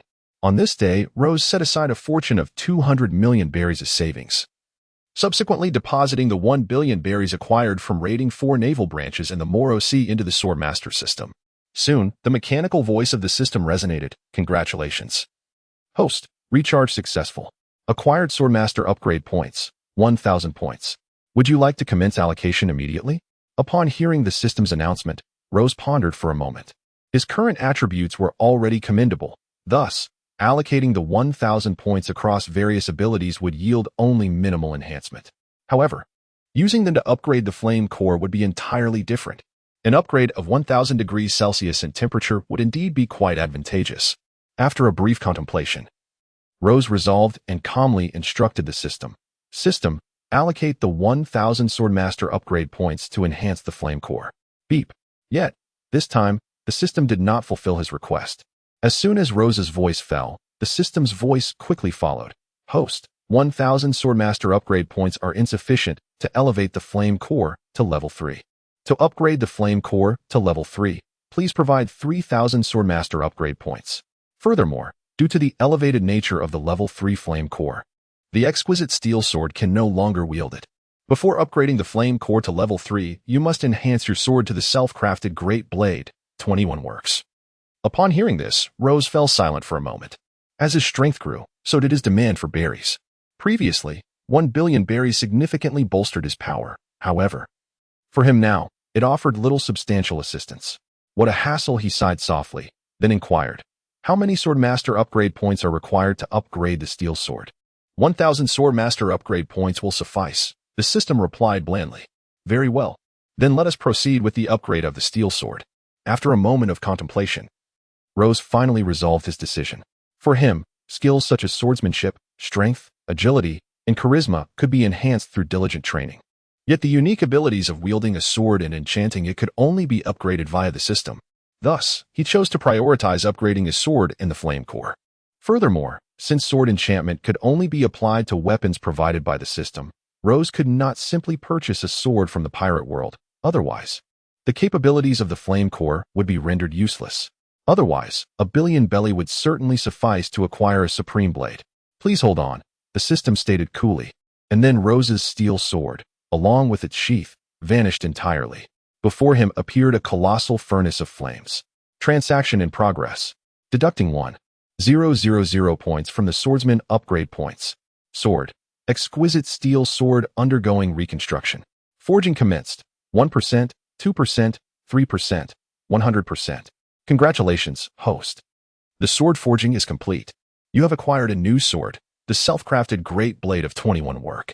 As the system's voice faded, the suddenly materialized furnace vanished, and a brand new long sword appeared before Rose. What a fine sword. Rose swiftly drew it, swinging it casually through the air, eliciting a sound of admiration. He realized that this upgraded sword was vastly superior to his previous steel sword. Not only was it sharper, but more importantly, it was lighter and more supple. As he held it, he felt an intimate connection, making it hard to part with. Does it have a name? Rose inquired. The host may name it as desired. Alternatively, the system can assist in naming, but it will incur a fee of 100 million belly. The system replied nonchalantly. How outrageous. Rose couldn't help but grimace. To name a sword, he would have to part with 100 million belly. He began to seriously doubt whether his swordsman points truly required 100 million belly for a mere 100 points. Perhaps the system, as a middleman, was profiting significantly from him. Sensing Rose's reluctance to engage in a transaction, the system's voice fell silent. Rose began to ponder the name for his new sword. Ares' demon blade is called Snow Delight. I shall name my new sword Snow Call. After a moment of reflection, Rose settled on the name. He then excitedly familiarized himself with this new sword. Several hours later, Ares burst in from outside. Wow, it's so heavy. The six-fold gravity system of Rose remained activated, thus the gravity within the training room was immense. As Ellie stepped inside, she was instantly immobilized by this overwhelming force. Unable to move even a single inch. Ellie? Just a moment, let me turn off the switch. Upon seeing Ellie enter, Rose swiftly retracted his snow breath and hurried towards the gravity system's control, soon deactivating it. After turning off the gravity system, Rose approached Ellie's side, gently ruffling her hair with a hint of reproach in his voice. Fortunately, you have been training lately. Your body has grown quite strong. Otherwise, the sudden onset of six-fold gravity would surely have turned you into a mere pulp. With a bashful smile, Ellie chuckled softly and addressed Rose, Brother. We have arrived at the East Sea. Chapter 92. The heist. The weather today was splendid. The sun beamed brightly upon the vast ocean, and the waters lay tranquil. The white waves continually surged, creating exquisite patterns upon the sea's surface, their pure and pristine forms captivating all who beheld them. The Ghost Blade. The vessel aboard which Rose is traveling, glides gracefully across the enchanting sea. Upon hearing Ellie announce the ship's arrival at the East Sea, Rose emerged from the training room with her, taking to the deck to behold the splendor around them. The wind today is particularly boisterous, and as Rose and Ellie stand on the deck, the gentle breeze tousles their hair, imparting an ethereal beauty to the scene. In the distance, Rose suddenly spots the silhouette of another ship, prompting him to scrutinize it more closely. A pirate ship? For reasons unknown, Rose's keen eyesight allows him to discern a flag fluttering atop the distant vessel, emblazoned with a striking white skull. The Pighead pirate crew? How peculiar. As the ship draws nearer, Rose is able to fully comprehend the flag's design.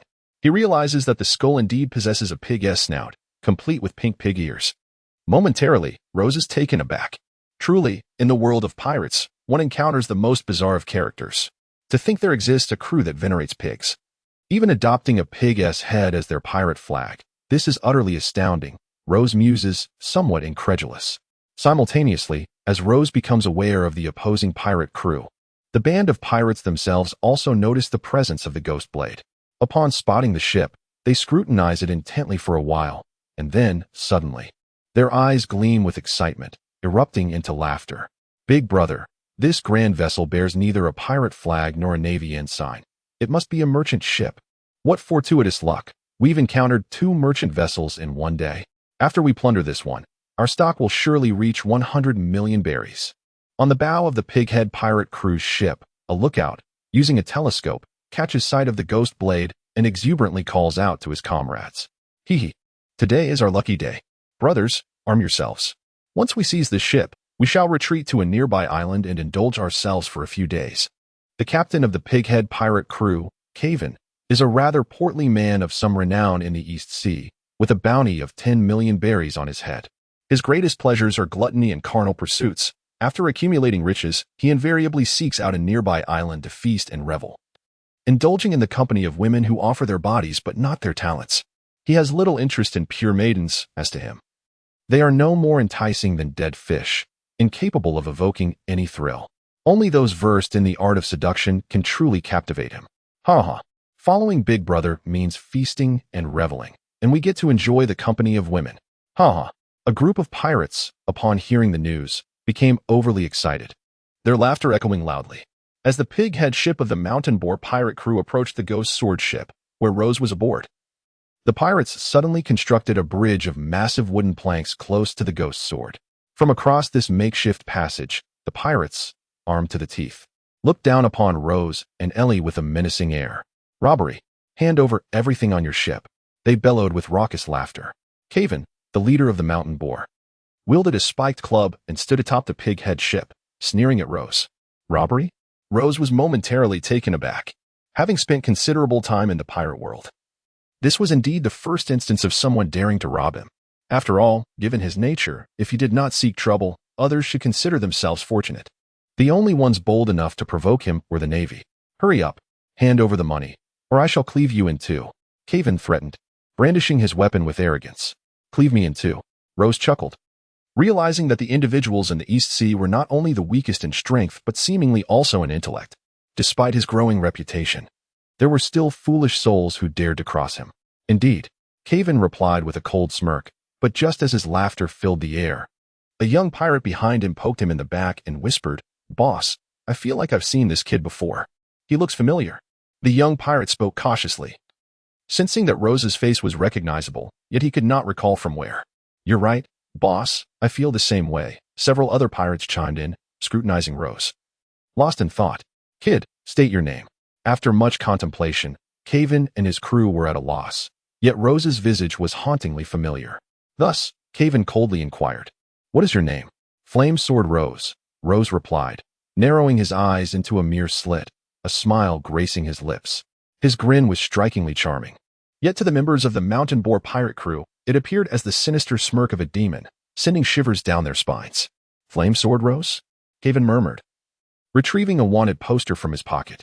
Upon comparing Rose's features with those on the notice, he nearly fainted from shock. "Oh my God!" Caven exclaimed, his hand trembling, causing the wanted poster to slip from his grasp and flutter to the ground. His face turned pale, resembling someone who had just tasted something foul. "Flame Sword Rose. Goodness. Who on earth suggested we rob this ship? Madness. A billion-strong pirate crew has surfaced in this humble corner of the East Sea. I can hardly believe it." The pirates behind him were equally astonished, unleashing a torrent of expletives. Their hearts raced, nearly lodged in their throats, as they beheld Roz ahead, an involuntary dread creeping over them. Will they still proceed with the robbery? "My ship is laden with riches. Should you seize them, fortune will be yours." Rose beamed at the group of pirates, extending his palm and casually retrieving several bills of berries from the system, which he waved playfully in his hand. "And no, my Lord Rose, we were merely blind earlier. We shan't attempt to rob again." Caffin nearly fainted from fright, hastily declining the notion. To think of stealing from Rose? What a jest. This ragtag band of pirates, to be candid, only muddled about in this small corner of East Blue. To dare attempt to seize from Rose would be tantamount to courting death. The identification of Rose's persona indeed instilled considerable fear in the small-time pirates. The members of the Mountain Boar pirate crew stood frozen in trepidation, their glances furtively darting towards Rose, anxious to discern any hint of murderous intent upon his visage. Rose, feeling a surge of displeasure, inwardly cursed the Navy for tarnishing his good name. Now even these minuscule pirates in the East Blue regarded him as if he were a specter. "Permit me to inquire," Rose said, casting a disdainful glare at the members of the Mountain Boar pirate crew, his voice cold. "Have you encountered a pirate crew whose emblem features a skull adorned with a hat? The captain is a lad in a straw hat, clad in red and donning flip-flops." "And no, we haven't seen anyone like that." The crew deliberated for a considerable time, yet found no recollection, responding to Rose with quaking voices. "Indeed, they are unfamiliar with him." Rose muttered to himself. It was hardly surprising that this group had not heard of Luffy. After all, Luffy had only just embarked on his journey and had likely not yet vanquished even a mere dragon. Thus, it was understandable that others would not recognize him. "Begone." Rose, growing impatient, waved his hand dismissively at the Mountain Boar pirate crew, signaling them to depart swiftly. They regarded him as though he were a harbinger of doom. Had Rose not been disinclined to act, he would have certainly reduced them to mere fragments. Hence, he preferred to keep his distance and let them flee. "Very well. Thank you. Thank you. We shall take our leave," the pirates exclaimed, their spirits lifted by Rose's dismissal. They nodded and bowed subserviently, hastening back to their ship as if fleeing for their lives. "Am I truly that fearsome?" Rose mused, a discontented pout forming on his lips. "Hee, brother. They lack vision and fail to recognize your greatness. Only Ellie understands how wonderful you are." Ellie giggled as she skipped to Rose's side, wrapping her arms around his, playfully coaxing him. "Having a sister is indeed a blessing," Rose remarked sincerely. Half a day later, Rose and Ellie continued their voyage across the vast sea. During their voyage, two individuals spotted a medium-sized island from afar. Rose gestured to Ellie, indicating their intent to gather information on the island. Having just arrived in the East Sea, they were unfamiliar with the region, hoping to glean some insights. Otherwise, the search for Luffy and his crew would require an immense amount of energy. "Ellie, disembark," Rose commanded. After several minutes, Rose and Ellie anchored their vessel on the shores of the small island. As soon as they stepped ashore, Rose's appearance caused quite a stir among the locals. "Is that not the famed Flame Sword Rose?" one exclaimed. "Did we not hear he was navigating the Grand Line?" What brings him to the East Sea? Flamesword Rose, the notorious pirate with a bounty of 1 billion? How could someone of his caliber be here? Run. I've heard that Flamesword Rose was once a pirate hunter, harboring a deep disdain for pirates. Countless lives have been lost at his hands. We must flee quickly. Perhaps we can save our lives. Indeed, let us hasten our departure. The figure of Rose swiftly incited a fervent commotion. Many pirates who had just disembarked were so terror-stricken upon sighting him that they nearly lost their wits, hastily retreating back to their ships and swiftly setting sail. For them, the paramount concern was to escape from this madman. All other matters, such as resupplying or conducting business, paled in comparison. The urgency of survival eclipsed all else. Meanwhile, the local inhabitants, upon encountering Rose, were equally astonished. Street vendors hurriedly packed their wares and scurried home, while merchants operating from fixed locations abandoned their goods in a desperate flight for safety. In an instant, the once bustling port transformed into a desolate expanse. Rose stood in place, momentarily dazed, unable to comprehend the situation. Was the courage of these East Blue denizens truly so feeble? He was neither a monster nor a specter, and he had yet to commit any wrongdoing. Why did they react to him as if he were a harbinger of doom? Sighing softly, Rose, accompanied by Ellie, made his way toward the central area of the island. Alas, the inhabitants there mirrored the panic of those at the port, fleeing in sheer terror at the mere sight of him, as if confronted by a ghost. Rozar felt a twinge of annoyance, yet there was little he could do. Despite his proclivity for violence, he was not wholly deranged. The senseless slaughter of innocents was beyond his capacity, for such actions held no significance for him. If it were the powerful he was to eliminate, that would be another matter. Killing these civilians felt akin to crushing ants, void of any satisfaction. Moreover, they had done him no wrong. Thus, he resigned himself to the fact and returned to his ship, the Ghost Blade, alongside Ellie, with nothing to show for their efforts. The two continued their journey across the vast ocean. After half a day, they encountered a pirate ship once more. This time, Rozar had learned from his previous experiences. After inquiring about Luffy, he did not simply let the pirates go. Instead, he sought information regarding the general location of the floating restaurant. For him, searching for Luffy and his crew in this expansive East Blue was akin to searching for a needle in a haystack, with little hope of success. Following several fruitless attempts, Rozar resolved to extract information about the restaurant from these pirates, knowing full well it was a place Luffy and his companions must traverse. Although he could not ascertain their precise location, reaching the restaurant first would allow him to lie in wait. Sooner or later, he would encounter Luffy's group. Furthermore, it would afford him the chance to sample Sanji's culinary skills, to see if they were truly as impeccable as depicted in the original tale. To the west? Soon. From the lips of the pirate, Rozar gleaned the exact coordinates of the floating restaurant. While it would drift within a certain area, its general location remained constant. Thus, armed with a rough direction, he could easily pinpoint the precise location. Excellent. Let us set sail. Rozar spared the pirates and entered the control room of the Ghost Blade. Adjusting its course, he then returned to the deck, gazing out at the cerulean expanse of the sea, a peculiar glimmer in his eyes.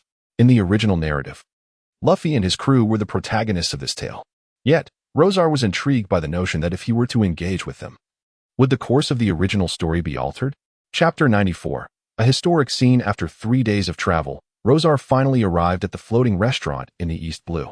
When Rose arrived at the seaside restaurant, he fortuitously stumbled upon a grand spectacle. At that moment, before the establishment, the formidable ship of Captain Clark was severed in two by the black blade of Rozé and Mihawk. Amidst the wreckage of the great vessel stood a swordsman, donning a green hat and wielding 3 swords. He was none other than Roronoa Zoro. Ah, what a lively scene this is. I never anticipated encountering such a dramatic display. Aboard the Ghost Sword, Rose and Ellie perched upon a railing, captivated by this historic scene unfolding before them. And Rose couldn't help but chuckle softly. Rose himself was somewhat taken aback, never imagining that he would fortuitously witness the clash between Zoro and Mihawk. Although the outcome of this confrontation was abundantly clear, he found himself deeply intrigued by the spectacle. After all, the experience of watching it unfold in real life was vastly different from viewing it in an anime. However, Rose's arrival did draw considerable attention. Even though he did not disembark from the Ghost Sword with Ellie, many gazes were directed towards him.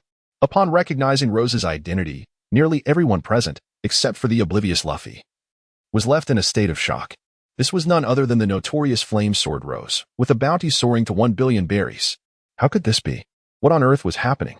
The world-renowned swordsman, Mihawk, was one thing, but why was Flame Sword Rose here as well? The pirates aboard Captain Clark's ship quickly recognized Rose's visage. His reputation was so monumental that it was nearly impossible for them to feign ignorance. Once they identified him, each pirate stood frozen in disbelief, unable to process the moment. Flame Sword Rose, the only man in the Grand Line, aside from revolutionaries, who dared to openly oppose the Navy. Who would have thought he would appear here? Redfoot Zepp regarded Rose with a solemn expression and remarked slowly, "What a day this is. How is it that all these prominent figures from the Grand Line have gathered at our floating restaurant? It's quite terrifying." Sanji couldn't help but click his tongue. To him, both Mihawk and Flame Sword Rose were figures that seemed utterly unattainable. Flame Sword Rose? Who? Only Luffy appeared utterly bewildered. Having never kept up with the news, he was completely ignorant of who Flame Sword Rose was. However, Usopp, standing nearby, was visibly shaken, his eyes wide with disbelief. As if they might pop out of his head, his mouth agape, with his tongue darting about like a serpent. Flame Sword Rose. Ah, that madman. In the midst of it all, Zoro and Mihawk also noticed Rose's presence. At that moment, Zoro was singularly focused on challenging Mihawk and had no inclination to acknowledge Rose. For him, nothing was more important than the duel before him. Conversely, Mihawk, casting a casual glance at Rose, remarked with mild surprise, "Flame Sword Rose. Has he indeed come to the East Blue? Ha ha, you may continue. Do not mind me. I simply passed by and thought I would join the fray," Rose said, feeling a bit awkward as he noticed the shock his appearance had instigated. He gestured toward Mihawk and added, "In that case, let our duel commence." Upon hearing Rose's words, Zoro unsheathed his three swords, his gaze piercing as he addressed Mihawk. "If you truly are a master swordsman, then even without engaging in a duel, I am certain you can discern the disparity in our strengths. To dare draw your weapon against me, should I attribute that to your courage or your ignorance?" However, in response to Zoro's declaration of battle, Mihawk remained unfazed, standing still as he replied nonchalantly. To him, Zoro was merely a novice swordsman of little consequence, incapable of ever besting him. "For the sake of my ambitions and the promise made to my dear friend," Zoro coolly stated to Mihawk. "Very well. If that is the case, let us commence," Mihawk replied with a hint of mockery, drawing the decorative dagger from his chest. "Unlike the foolish beasts that wield power to hunt rabbits, even though you are a somewhat renowned swordsman, this is, after all, the weakest sea among the four, East Blue. Unfortunately for you, I possess a blade even smaller than this. One must set limits on disdain. Do not wait until death to feel regret." Infuriated by Mihawk's blatant contempt, Zoro's anger surged.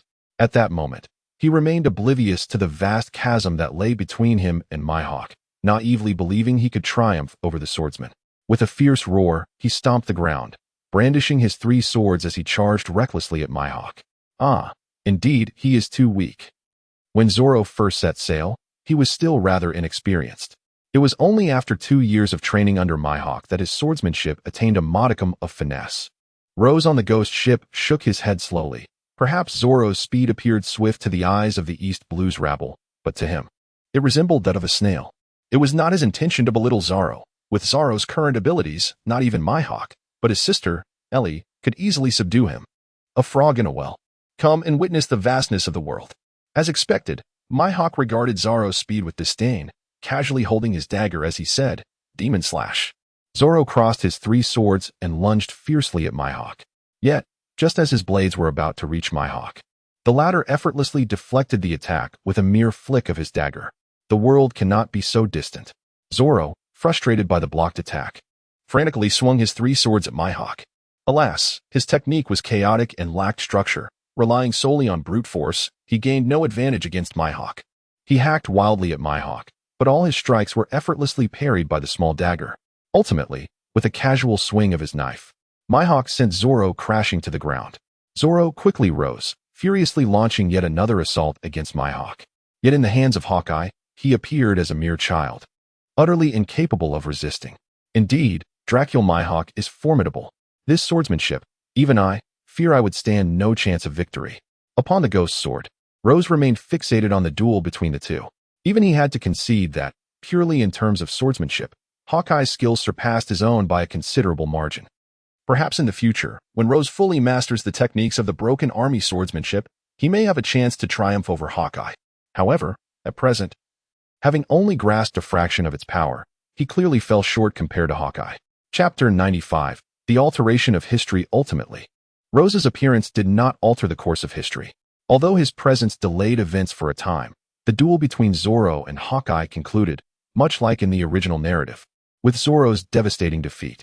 That said, in the end, although Zoro lost the contest, his indomitable spirit captivated both Hawkeye and Rose. Even Rose himself, if placed in Zoro's position, might not have made the same choice.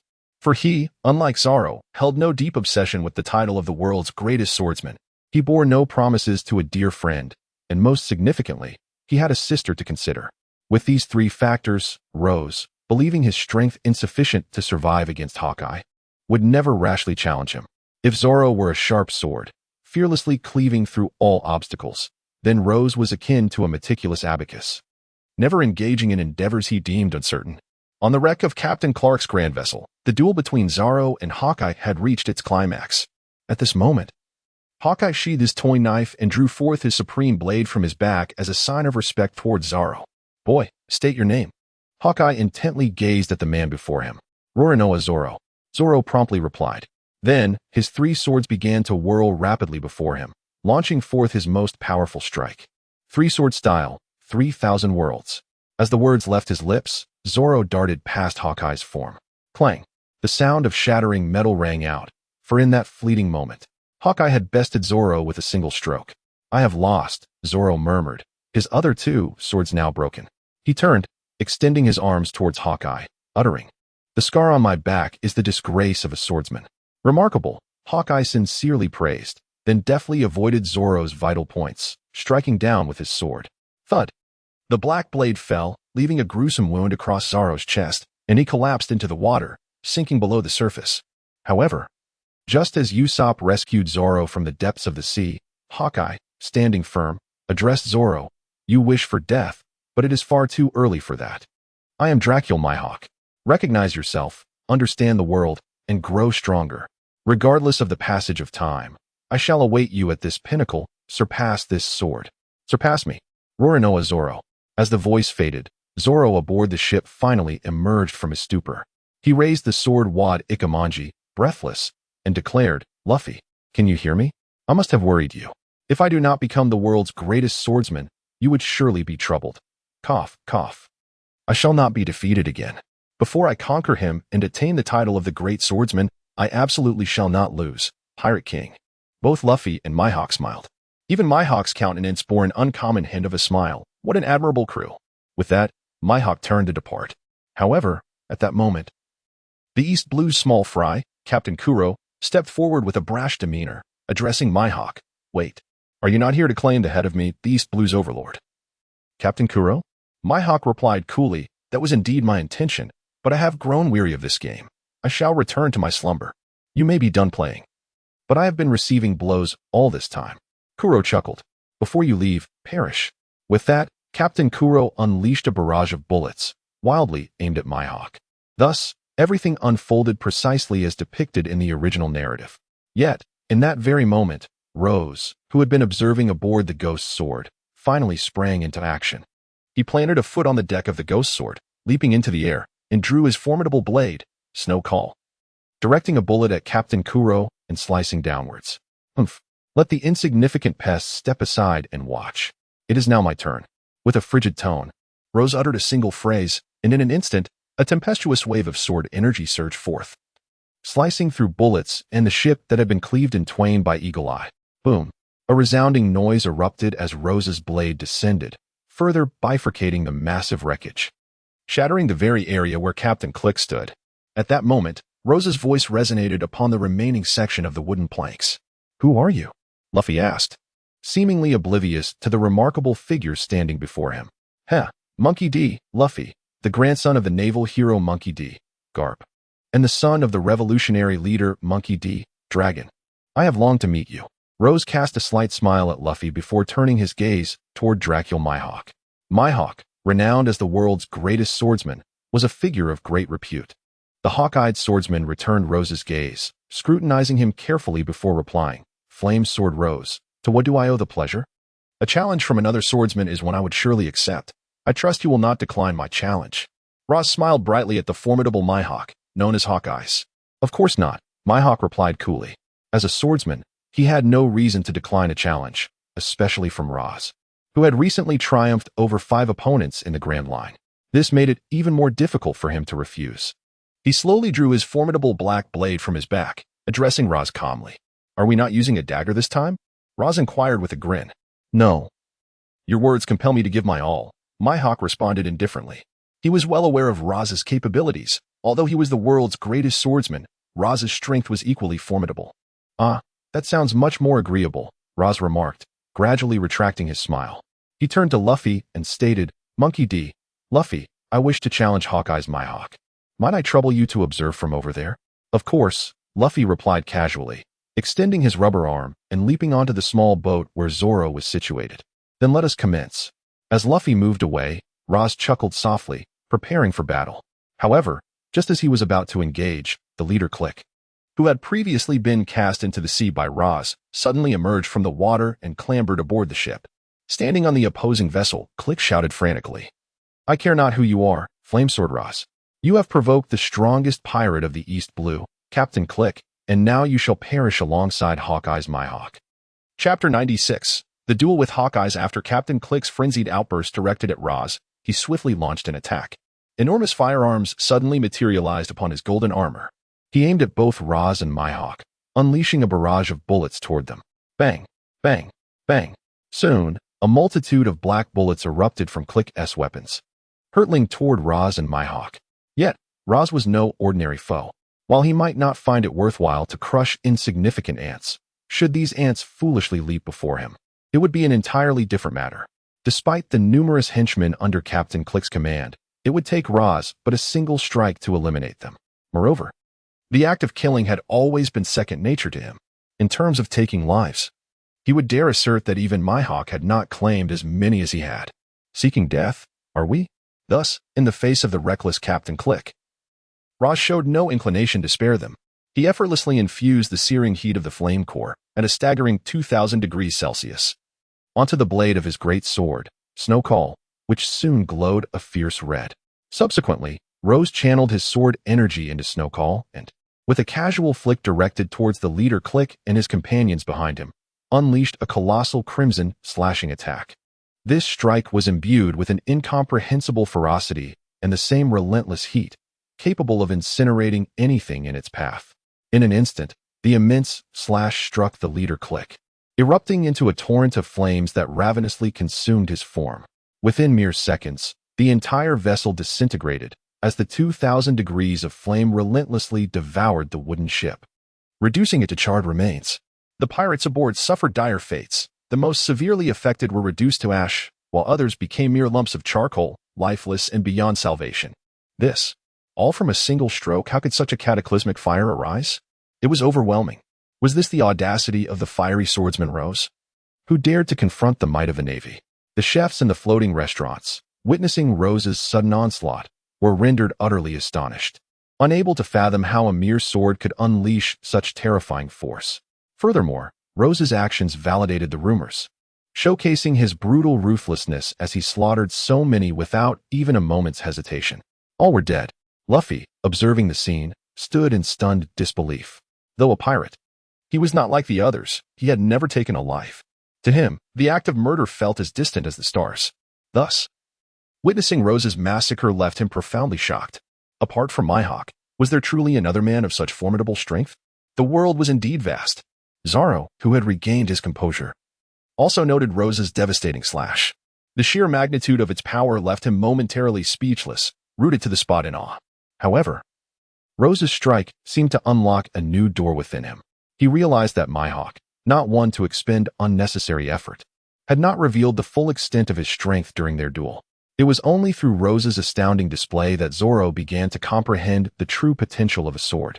Though perplexed, he felt the blood within him boiling with fervor, his gaze fixed upon the towering inferno, silently vowing that one day he too would attain such formidable power. In his heart, he silently designated Rose as another target to aspire to, alongside Mihawk. Very well, let us proceed. Despite having taken so many lives with a single strike, Rose's emotions remained largely unperturbed. He cast a fleeting glance at the formidable Mihawk, the Hawkeye, and with a swift step, he suddenly appeared before him. His speed was commendable. However, it did not bewilder Mihawk. He quickly regained his composure and unleashed a strike with his sword, simultaneously regarding Rose with a hint of admiration. "You are quite impressive," Rose replied with a subtle smile. In an instant, the searing heat of 2,000 degrees Celsius from the flame core enveloped his large blade, launching a ferocious assault on Mihawk's ebony sword. What a tempestuous blaze! Yet, this did not seem to stem from the powers of a devil fruit. Mihawk's gaze was piercing. The moment Rose activated the flame core, he discerned its origin. Therefore, before Rose's heated blade could make contact with Mihawk's dark sword, Mihawk had already discreetly harnessed his haki, fortifying the entire blade with a hardened coating. Such swift application of haki. It appears you hold me in high regard. A slight smile graced Rose's lips as he struck once more, sending Mihawk hurtling backward. Although, when it came to swordsmanship, Rose still had a considerable distance to cover compared to Mihawk. The destructive power wielded by Rose, fueled by the flame core, far surpassed that of Mihawk. Thus, with the might of the flame core, Rose subtly maintained a semblance of dominance over Mihawk. Extreme swordplay, tempestuous flames, an extraordinary opponent. After being struck again by Rose, Mihawk's demeanor shifted to one of utmost seriousness. During their previous exchanges, he had already recognized Rose's prowess. And now he was nearly certain that this individual before him was indeed worthy of his full commitment, even if victory was uncertain. How intriguing. Rarely did Mihawk smile. As a swordsman, he had only ever faced Shanks as an equal. However, since Shanks had lost his arm, they had not sparred again. Thus, it had been far too long since he had engaged in such a thrilling duel with a fellow swordsman. Come now, I believe the warm-up has concluded. I assume the world's greatest swordsman, Mihawk, has more to offer than this. Rose smiled subtly, flames swirling around his longsword as he struck fiercely. Rest assured, I shall not disappoint you, Mihawk replied with a calm smile, his yellow eyes sharpening with intensity. He suddenly surged forward, the tip of his sword colliding against Rose's blade, producing a resonant tremor. Roars was hurled into the air, yet his mastery of the moonwalk technique allowed him to retain his agility. With a few deft steps in midair, he swiftly regained his balance and launched another attack on Hawkeye. Chapter 97. Stalemate above the sea restaurant. Roars and Hawkeye remained embroiled in fierce combat. The colossal ship was now entirely engulfed in flames, reduced to ashes, with even the remnants of charred debris obliterated by the violent aftermath of their clash. The intensity of their battle was palpable. Though both were wholly focused on their duel, they were unaware of the collateral damage their immense power inflicted on the surroundings. Those unfortunate enough to be caught in the fray, be it Luffy, Zoro, the restaurant's chefs, or other pirates there to dine, found themselves helplessly dodging the tumultuous shockwaves, desperate to safeguard their own well-being. Nevertheless, not a single soul among the crowd entertained the notion of retreating from the perilous scene. They had never witnessed such an exhilarating confrontation. Perhaps they were merely small-time pirates from the East Blue, yet each harbored a profound admiration for strength. The clash between Roars and Hawkeye had, in a sense, opened a portal to the realm of the strong, revealing to them the essence of true power and the vast chasm separating their abilities from those of the titans before them. What incredible beings! Is this what it means to be the strongest in the world? Even the usually jovial Luffy wore a serious expression, his encounters with Roars and Hawkeye illuminating the depths of his own inadequacies, plunging him into deep contemplation. As a modest pirate from the East Blue, driven by a simple desire for adventure, Luffy had always held a rather nebulous understanding of strength, despite his lineage from a formidable family. As for Zoro, his fervor intensified. He stood motionless, eyes wide with awe, as he recalled Hawkeye's earlier words, a frog in a well. Understand yourself, comprehend the world, and grow stronger. The throne of the strongest. He gazed, almost feverishly, at the two combatants, his hands trembling with excitement. This is the world.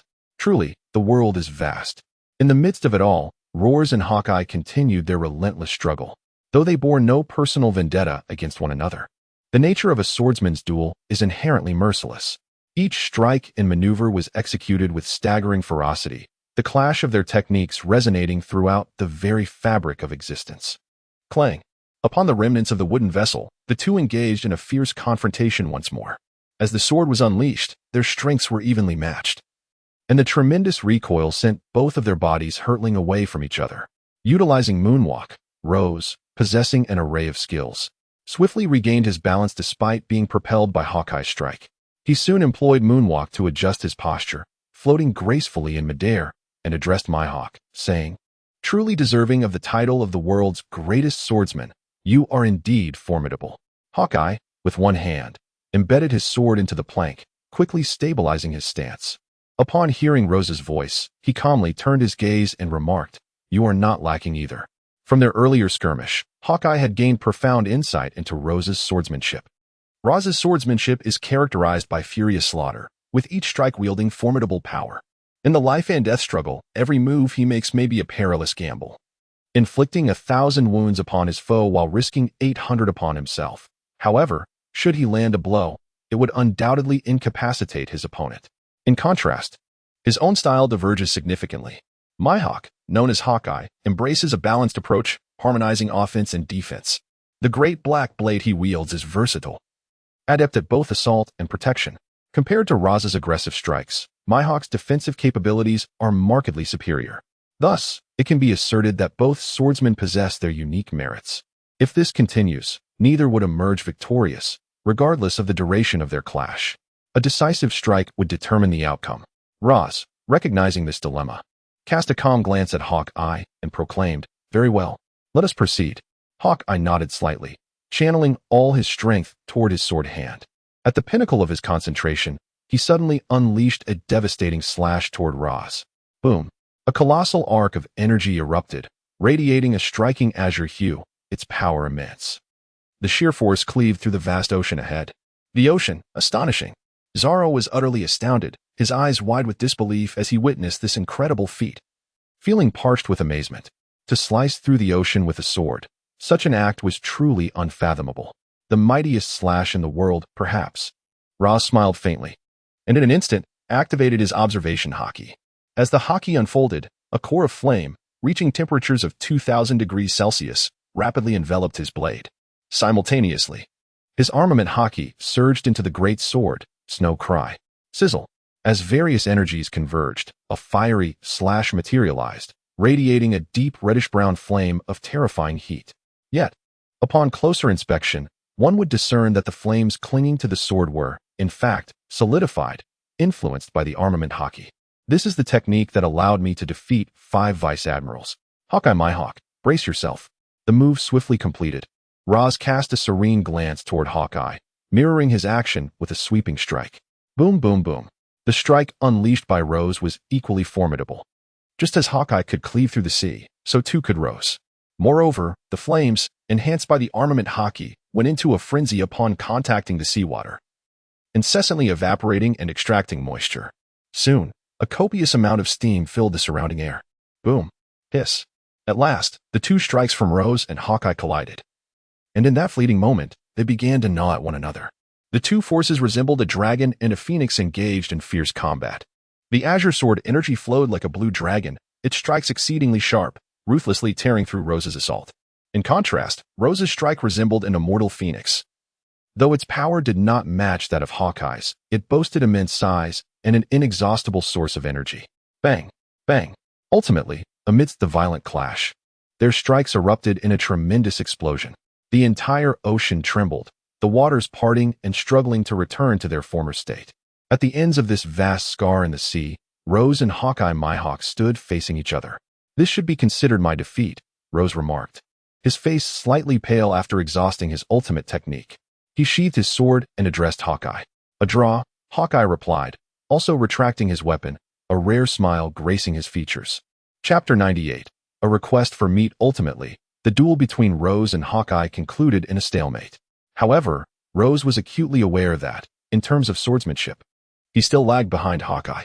It was merely the myriad of techniques at his disposal that allowed him to bridge the gap between their skill levels. Yet, Hawkeye held a different view. He was not one to accept defeat lightly. For him, a win was a win, and a loss was a loss. Roz, as a swordsman, had demonstrated the capability to stand equal to him, thus rendering their match a draw. Furthermore, his mastery over fire was not derived from a devil fruit ability. "Care for a drink?" Roz called out to Hawkeye from a distance after sheathing his sword.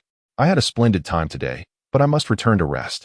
Hawkeye gently shook his head. He had already intended to depart, and had Roz not struck unexpectedly, he would have been asleep long ago. "What a pity. But next time I visit, I hope you won't mind," Roz ventured, not wishing to press the issue further. After a moment of contemplation, Hawkeye regarded Rose intently and finally acquiesced. "You are welcome at any time." Having spoken, Hawkeye boarded the small wooden boat he arrived in and once again set sail across the sea. All those present gazed in a daze at Hawkeye's retreating figure. For them, today was nothing short of extraordinary. Two titans of the pirate world had unexpectedly appeared before them, showcasing a battle of breathtaking intensity. They pondered that, having remained in the East Blue all their lives, they may never witness such earth-shattering confrontations again. However, among them, the one most profoundly affected was Zoro. Watching the slowly receding silhouette and the figure of Rose suspended in the air, Zoro clenched his teeth in determination. Murmuring to himself, "Is this the prowess of the world's greatest swordsman? Indeed, I am still far from it. Yet, one day, I too shall attain such formidable strength. Then, I will surpass these two. Kuina, watch closely." Lowe's swiftly averted his gaze, his spirits remarkably buoyant. The last remark he made was merely a subtle probe directed at Hawkeye. The absence of any vocal rejection from Hawkeye indicated that the world's foremost swordsman indeed held him in considerable esteem. He effortlessly propelled himself through the air, soon alighting upon the deck of the Oceanic restaurant. As Rozé gracefully descended, a palpable shock rippled through the crowd, comprising both chefs and pirates, who instinctively parted to grant him passage. Their gazes, fraught with trepidation, lingered upon him. Although they held a measure of gratitude for the exhilarating spectacle of battle he had provided, they remained profoundly wary of Rozé, for his reputation was undeniably grim. The monikers of executioner, maniac, and slayer of thousands clung to him, rendering his formidable presence all the more frightening. "I have no intention of harming you. If I did, would fleeing serve any purpose?" Rozé remarked with a hint of irritation, his lips curling in disdain. Ever since he had opposed the Navy, ordinary folk regarded him with the same fear one reserves for specters. It was, quite frankly, exasperating. Nonetheless, in a surprisingly good mood that day, he chose not to dwell on their apprehension. Instead, he turned his gaze to the chefs behind him, nonchalantly waving them off. "Go prepare a meal. I wish to dine here. Bring forth whatever delicacies you have." However, Rozé's words were met with silence from the chefs, who remained momentarily stunned. Raising an eyebrow, he coldly inquired, "What? Do you disdain my patronage?" "Not at all. We shall commence immediately." The chefs, jolted from their stupor, hastily answered, dashing into the kitchen to prepare the meal. Sanji and Zepp exchanged knowing glances with Rozé before they too retreated to the kitchen. "Ali, grab the medical kit and tend to Zoro's wounds," Rozé called out to Ali, who swiftly complied, armed with the medical supplies to administer care to Zoro's injuries. Ali's medical expertise, a testament to her training under Kurikasu, surpassed Usopp's clumsy bandaging by leagues. In no time, Zoro's wounds were treated, allowing him to move with ease once more. "Ah, your name is Ali, right?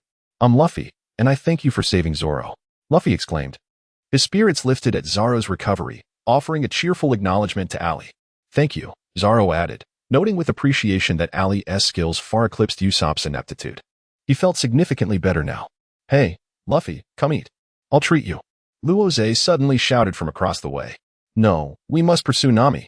Luffy promptly declined Rozé's invitation.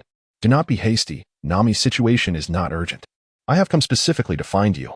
Besides, your culinary matters remain unresolved."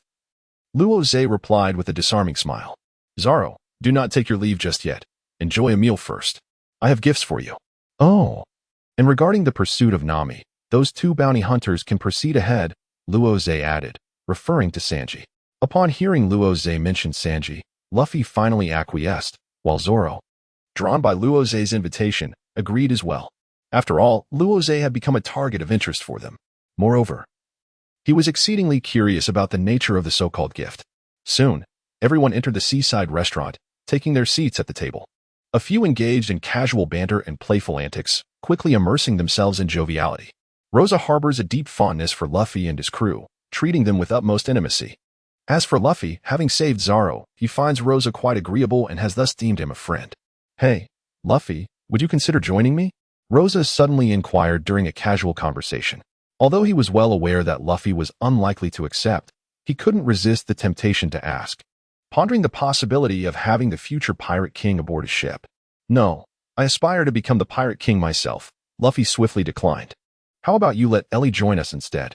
We lack a doctor on our ship." "You little rascal, Now you're setting your sights on Ellie. Rosa chuckled, playfully reproaching him. And what about me? You? No way. We already have a swordsman on board, Luffy replied somewhat stubbornly, as if his selection of crew members was always driven by his whims. Huh. Your swordsman is no match for mine, Rosa scoffed, turning to Zoro. Zoro, how about coming with me? With a captain as weak as this brat, you won't amount to much. If you join me, I will teach you swordsmanship that will surely enable you to surpass Mihawk one day. Chapter 99. The Great Demon King Ellie Roronoa's sudden inquiry stirred a wave of displeasure within Luffy. He cast a sidelong glance at Roronoa and replied nonchalantly, Roronoa, you rascal. Zoro is my comrade. There's no way he'd join you. In response, Roronoa chuckled softly, his gaze fixed on Zoro, eagerly awaiting his decision. How could that even be possible? Having pledged to become this fellow's companion, it's inconceivable for me to abandon him over such trivial matters. Moreover, I believe that even without your assistance, one day I shall surpass you.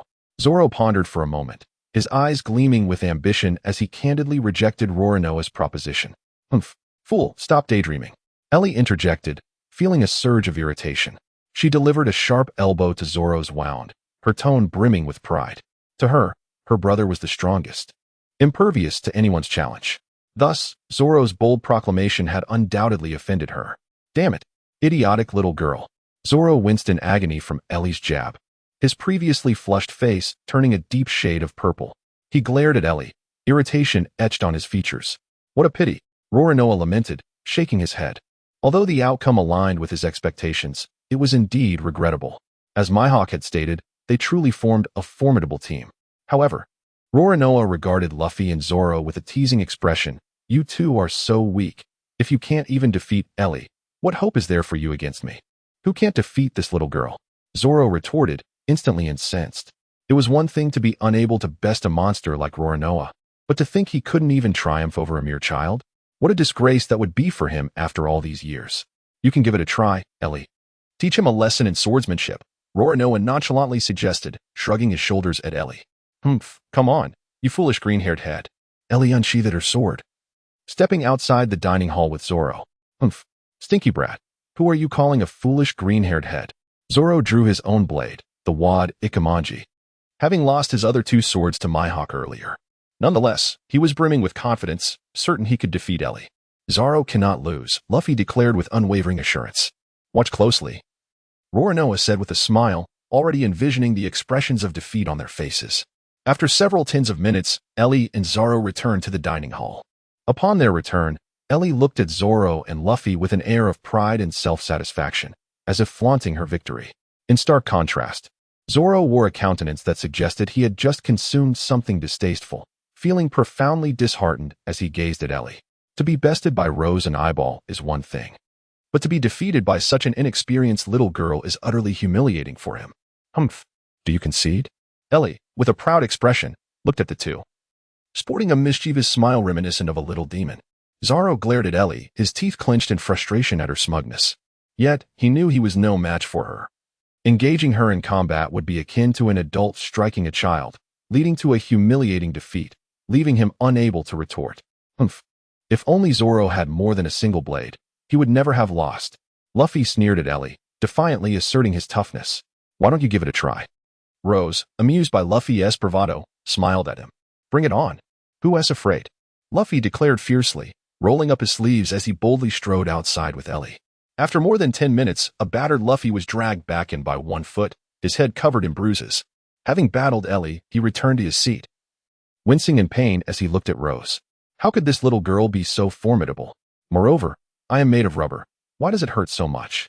Luffy felt utterly perplexed. He was indeed a power wielder, yet Ellie's punches felt as painful as those from his grandfather. Just concede. You can't even defeat Ellie. Rose cast a disdainful glance at the two, mocking laughter escaping his lips. You scoundrel. Luffy erupted in fury, only to be swiftly subdued by a punch from Ellie that sent him crashing to the ground. Moments later, a group of chefs led by Sanji arrived, carrying dishes.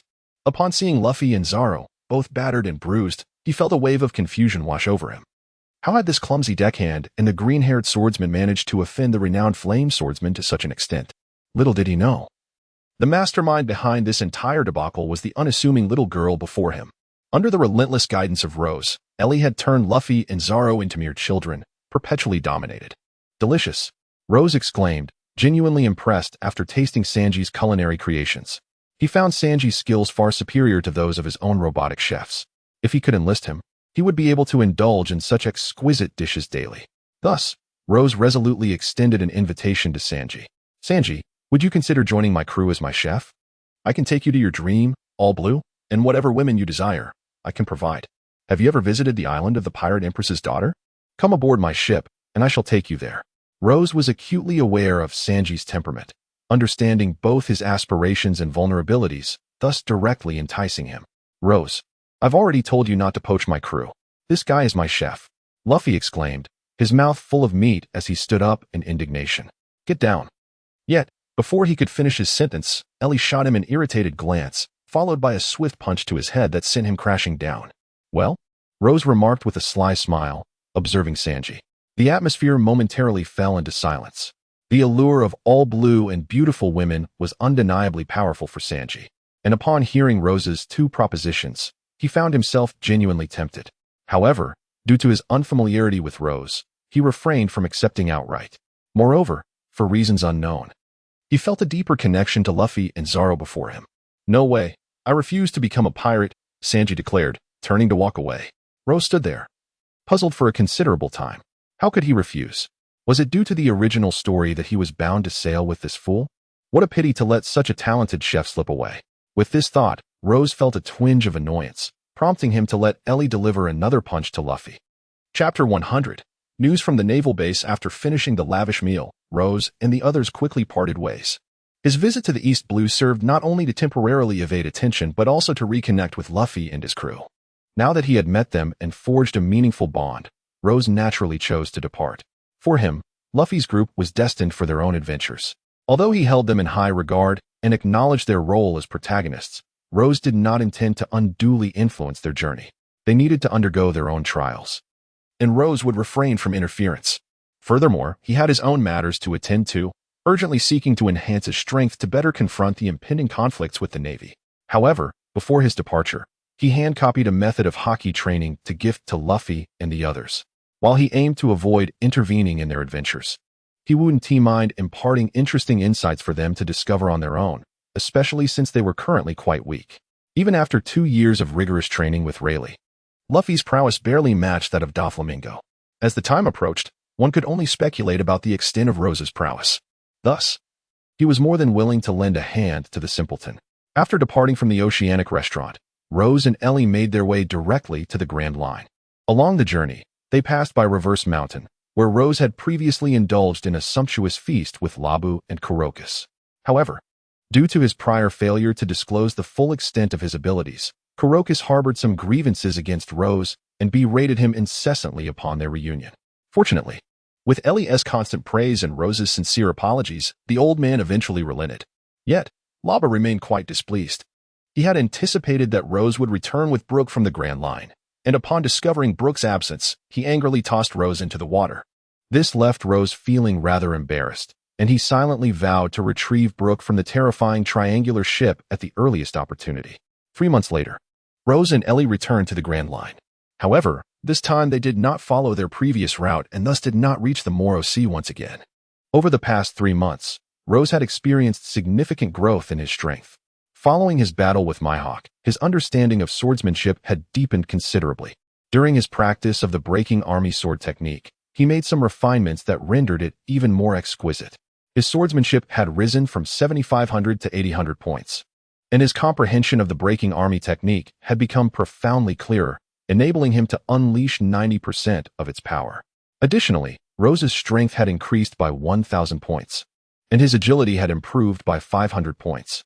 His current stats were as follows: Host, Rose Sword, Custom-Made Great Blade, Snowhowl Sword Enchantment, Flame Core, 2,000 Swordsmanship, 8,000 Strength, 4,500 Agility, 3,500 Observation Hockey, 1,500 Armament Hockey, 1,500 Conqueror's Hockey. Not yet awakened on this particular day, Rose was diligently training in the training room. Suddenly, Ellie's voice echoed from outside, prompting Rose to cease his practice. Brother, there's a group of pirates outside who wish to see you. They claim there's a naval base nearby dedicated to the study of technology, and want to disclose its exact location. Upon hearing Elias' voice, Rose deactivated the six-fold gravity system, wiped the sweat from his brow with a towel, and slowly made his way outside. A naval base focused on technological research? Could it possibly be Vegapunk? Perhaps the invention of the pacifista is located on that very island. Soon, Rose stepped onto the deck of the Ghost Sword. He beheld the band of pirates that Ellie had mentioned. This group was not particularly large. From Rose's observation, there were few pirates aboard their vessel, which appeared somewhat dilapidated, likely having endured a fierce battle. Who are you? What brings you here? Rose quickly withdrew his gaze and strolled toward the edge of the deck, casting a cool glance at the opposing pirates. Indeed, it is the Flame Sword Rose. Splendid. The Navy is doomed this time. One pirate exclaimed. Damn the Navy for what they have done to us. To encounter Flame Sword Rose here is truly fortuitous. To Rose's surprise, this band of pirates displayed no signs of fear upon seeing him. Rather, they were exceedingly animated, as if he were their savior, nearly bursting into jubilant celebration. Nevertheless, their incessant chattering began to irritate him. With a look of impatience, Rose shot them a glare and coolly inquired, Spare me the drivel. My apologies, Lord Rose. The pirate stammered, taken aback by his authoritative tone. They had been so caught up in their excitement that they had neglected to acknowledge his presence, and now felt rather foolish. Here's the situation. Many of my comrades discovered a Navy base on a small island. We heard that you harbor a deep disdain for the Navy, so we came to inform you of this news, one pirate said, feigning a smile and bowing his head submissively. Nonsense. It seems you ventured to that island, were attacked by the Navy, barely escaped with your lives. And now you wish to enlist my aid for vengeance, Rose scoffed, curling his lip in disdain at their incompetence and lying. Lord Rose, you are indeed wise and formidable, the pirates replied, feeling somewhat embarrassed after being exposed by his remark, yet they persisted in maintaining their composure. The truth was as Rose had surmised. They were merely a band of ordinary pirates traversing the Grand Line and had fortuitously stumbled upon a secluded island. However, they were unaware that the island harbored a secret Navy base. Shortly after their arrival, they were besieged by Navy forces.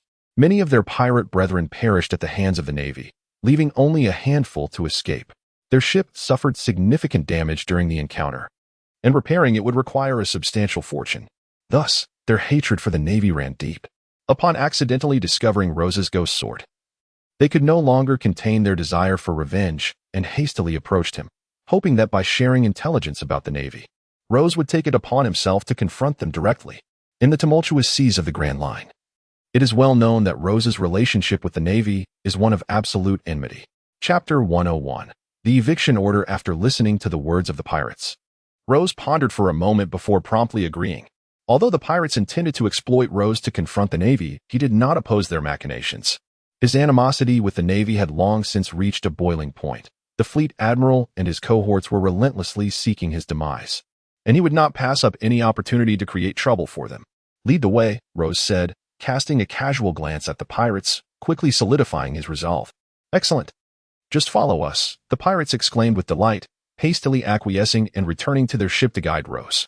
As they advanced, Rose took the opportunity to inquire about the Navy's presence on the island described by the pirates. According to their accounts, the island served as a remote research base for the Navy, relatively unknown and lightly defended, with the highest-ranking officer being merely a rear admiral. Half a day later, under the guidance of the pirates, Rose arrived at the small island they had described.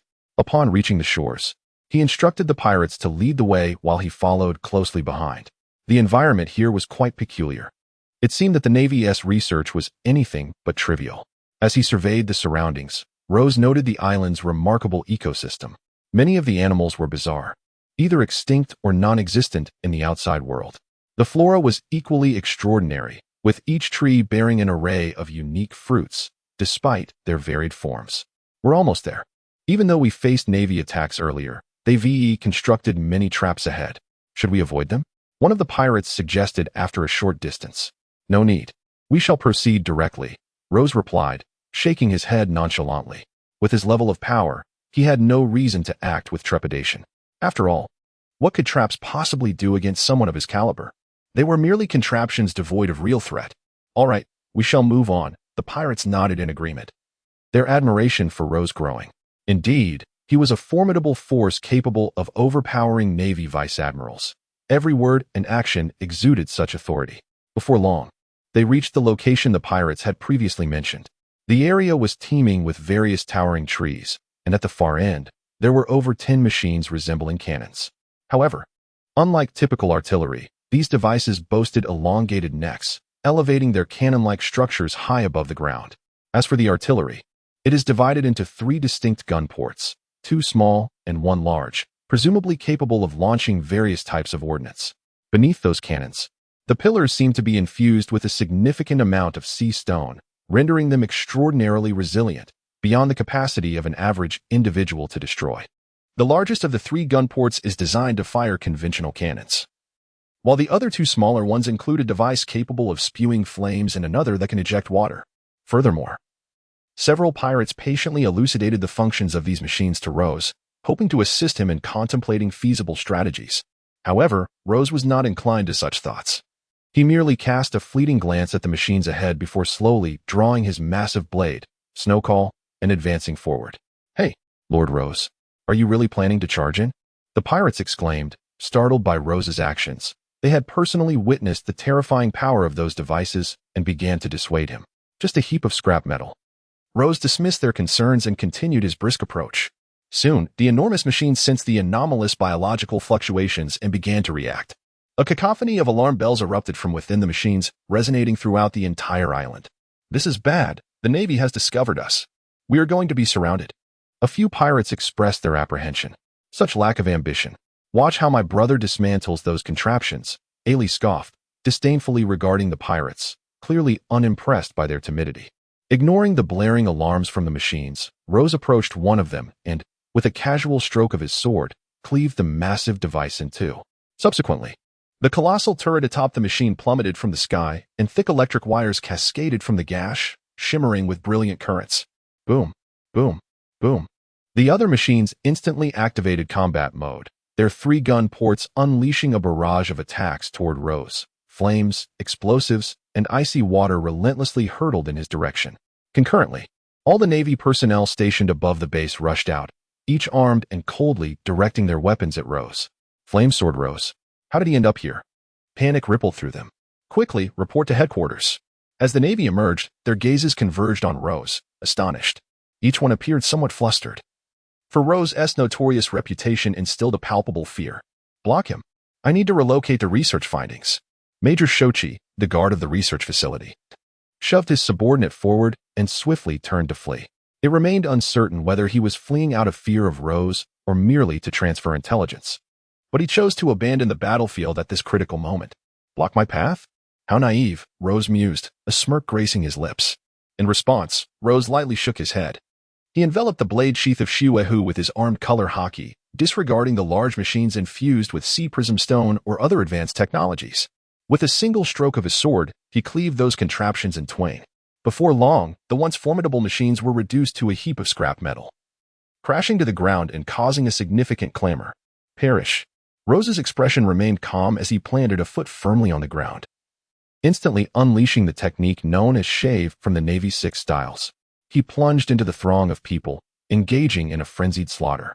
This time, his adversaries consisted solely of a group of naval subordinates, each possessing relatively modest capabilities, comparable to that of a naval captain from the 4 seas. Confronting Rose was akin to a mouse encountering a cat. He relished the opportunity to torment them at will. Within a mere 2 to 3 minutes, dozens of naval subordinates lay slain at Rose's feet, each one reduced to charred remnants by the searing heat of his fiery core, their visages grotesquely disfigured, devoid of life. "You may leave," Rose gestured to Ellie, indicating that she should accompany him inside. He casually glanced at a few pirates, signaling that they too were free to depart. Having located the naval base, these guides had outlived their usefulness, prompting Rose to issue an eviction order.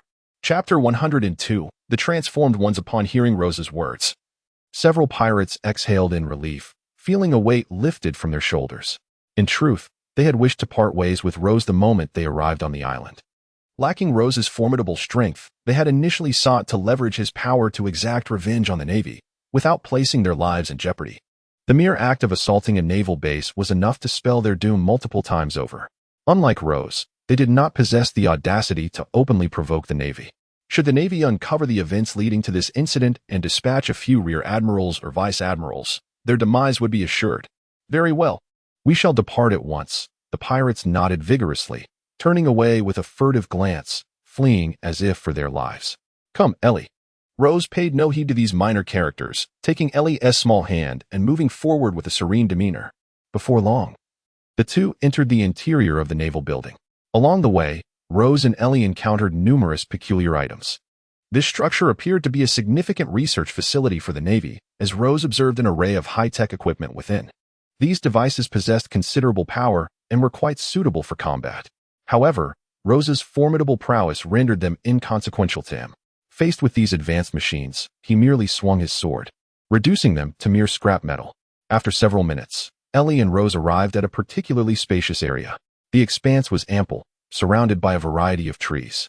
In the far corner, a series of black surveillance cameras were installed, seemingly capable of transmitting these scenes to a control room. Hee. Flame sword Rose. Have you finally walked into a trap? As Rose entered the chamber, Major General Shaoqi within the control room let out a few cold chuckles. This location served as a primary site for their cyborg research. Typically, they would transport their research outcomes, the cyborgs, to this facility, employing a specialized enclosed system to confine them, forcing them to engage in mutual annihilation. Meanwhile, as researchers, they remained in the control room, collecting data through cameras mounted on the walls, so as to refine their future creations. Release all cyborgs from 1 to 9 and let the Flame Blade Rose experience our prowess, Major General Shaoqi instructed a nearby scientist. Casting a scornful gaze at Rose displayed on the screen, he then inquired of several naval soldiers behind him. Have you contacted the higher-ups? Yes. Marshal Zhonghua has stated that Admiral Kizaru will be dispatched for support. We merely need to delay Flame Blade Rose, replied a naval soldier with meticulous precision. How long until arrival? Major General Shaoqi's expression sharpened with concern. 3 days, the soldier answered, since Admiral Kizaru was not in the vicinity. Even the swiftest naval vessel would require at least 3 days to reach them. Very well, 3 days it is. We have plenty of entertaining diversions here to keep Flame Blade Rose occupied, Major General Shaoqi remarked with a cruel smile, coldly observing Rose on the screen. In the expansive area, Rose and Ellie were carefully surveying their surroundings. He noted the peculiar nature of this region.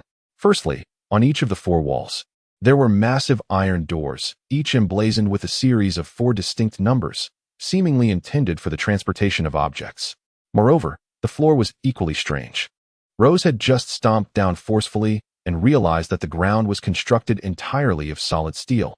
Such flooring would be unnecessary in a typical locale. Brother, over there. Just as Rose was scrutinizing the environment, Ellie suddenly grasped his arm and spoke to him. Rose turned his gaze toward the direction indicated by Ellie. Soon, he noticed that a steel door on the wall ahead suddenly swung open, from which several enormous black boxes were transported. Simultaneously, 3 other steel doors in different directions also opened, revealing additional massive black boxes. 9, he mused, casually counting the black boxes in his mind, confirming their number. Suddenly, the boxes began to stir, emitting a series of peculiar sounds. Squeak, squeak, squeak. The joints of the black boxes started to loosen, becoming unsteady. Before long, large screws tumbled out from the corners of each box, and one by one, the black boxes automatically disassembled, their metallic exteriors clattering to the ground, unveiling the contents within. Lowe's cast a calm glance over the boxes and noticed the iron interiors were filled with a multitude of wires, leading him to surmise that these items were likely mechanical in nature. However, what he encountered next left him somewhat astonished. Contrary to his expectations, the contents of the boxes were not the so-called combat machines, but rather a series of standing human figures. Each individual was robust and muscular, their bodies interlaced with wires, seemingly modified and fashioned into something akin to robots. A bounty of 200 million for a pirate? The formidable axe-wielding Besky? Rose's gaze swept over the 9 robots, his brow suddenly arching in surprise. Among these mechanical beings, he recognized some familiar faces. The one known as Big Axe Bessie was a notorious pirate, well known in the Grand Line. Rose had always kept a keen interest in global events, thus he had heard of this individual. It was said that a year prior, Big Axe Bessie had slain several Navy rear admirals, only to be ultimately captured by the Ghost Spider. Who would have thought these figures would appear here? Given the current circumstances, had they undergone mechanical transformation? Rose pondered aloud, observing the robots before him. If the sole intention was to manufacture robots, the Navy would certainly not stoop to imitating the appearance of pirates. The only plausible explanation would be that the Navy had subjected these captured pirates to human experimentation, converting them into thoughtless, half-machine entities. At this juncture, Rose was reminded of the pacifist research conducted by the Navy's headquarters.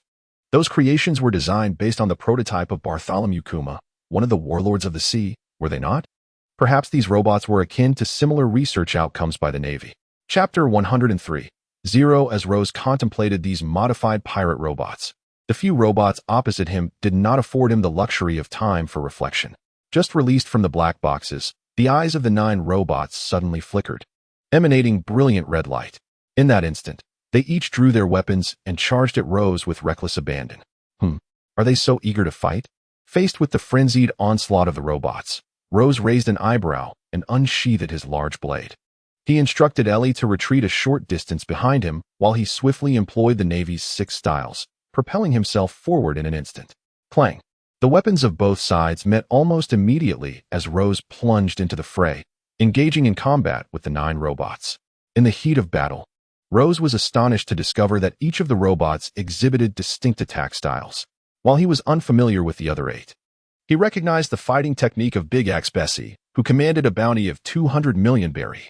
It was essentially identical to Bessie's own methods. Furthermore, thanks to the enhancements administered by the Navy's scientists, the robots had gained significant improvements in strength, speed, and other abilities, rendering them even more formidable than in their previous lives. For a moment, Rose found himself unable to swiftly conclude the battle, facing 9 adversaries. How intriguing! A smile of genuine interest graced Rose's lips. Though these robots donned the guise of humanity, their bodies were undeniably robust. As Rose struck his sword against the modified robot marked with the number 7, he was taken aback to discover that its flesh was composed entirely of a formidable amalgamation of hockey-infused sea stone and steel. It appeared that these beings were, in fact, long deceased. Although they could still move, they had transformed into mere shells of their former selves, functioning solely on the programming input from the Navy. Amidst the fierce battle, Rose cleaved through these robotic adversaries, muttering to himself, "In that case, let us test the hockey." With a light chuckle, he swiftly infused his sword with the armament hockey. And in an instant, the blade turned obsidian, enveloped in a dense aura of power. Clang! Undeterred by the assaults of the 9 formidable robots, Rose wielded his hockey-hardened sword with confidence, launching a strike at several of them. Upon contact, a resounding crash reverberated through the air. The sword, reinforced by the armament hockey, proved exceptionally resilient, and as Rose's blade collided with the weapons of the robots, it carved a distinct and visible gash into their metallic surfaces. Among them was robot number 3, which attacked using its fists. Rose's sword struck true, severing its arm cleanly. With a mechanical screech, the arm fell away, devoid of any bloodshed. Instead, a tangle of crimson wires emerged from its torso, revealing the inner workings of its metal shell. Rose's suspicions were confirmed. They were indeed lifeless. The unfolding scene only fueled Rose's determination, and he charged forward, launching a relentless assault against the robots. The machines, devoid of any consciousness, rushed at him, engaging in a frenzied melee. With their awareness extinguished, they were merely automatons executing program commands, utterly oblivious to the concept of pain. The loss of an arm did not hinder their functionality in the slightest. The battle raged on, but Rose, having activated his armament hockey, found himself at a distinct advantage against the robots. He keenly observed that while their attacks were executed with precision, their tactics were rigid and predictable. They posed a threat only when Rose was unfamiliar with their movements. As he discerned their patterns, he began to anticipate their next actions even before they initiated their strikes. Consequently, the ensuing combat became remarkably effortless for Rose. Within a few minutes, robot number 3, which had previously lost its arm to Rose's strike, was the first to succumb, rendered a mere pile of scrap incapable of further movement. Yet, even in its dismembered state, the damaged body continued to writhe, as if the system's operation had not ceased. The clash of metal echoed ominously. Rozier cast a fleeting glance at the robot, then stepped onto the head of Unit 3, crushing the chip within to smithereens.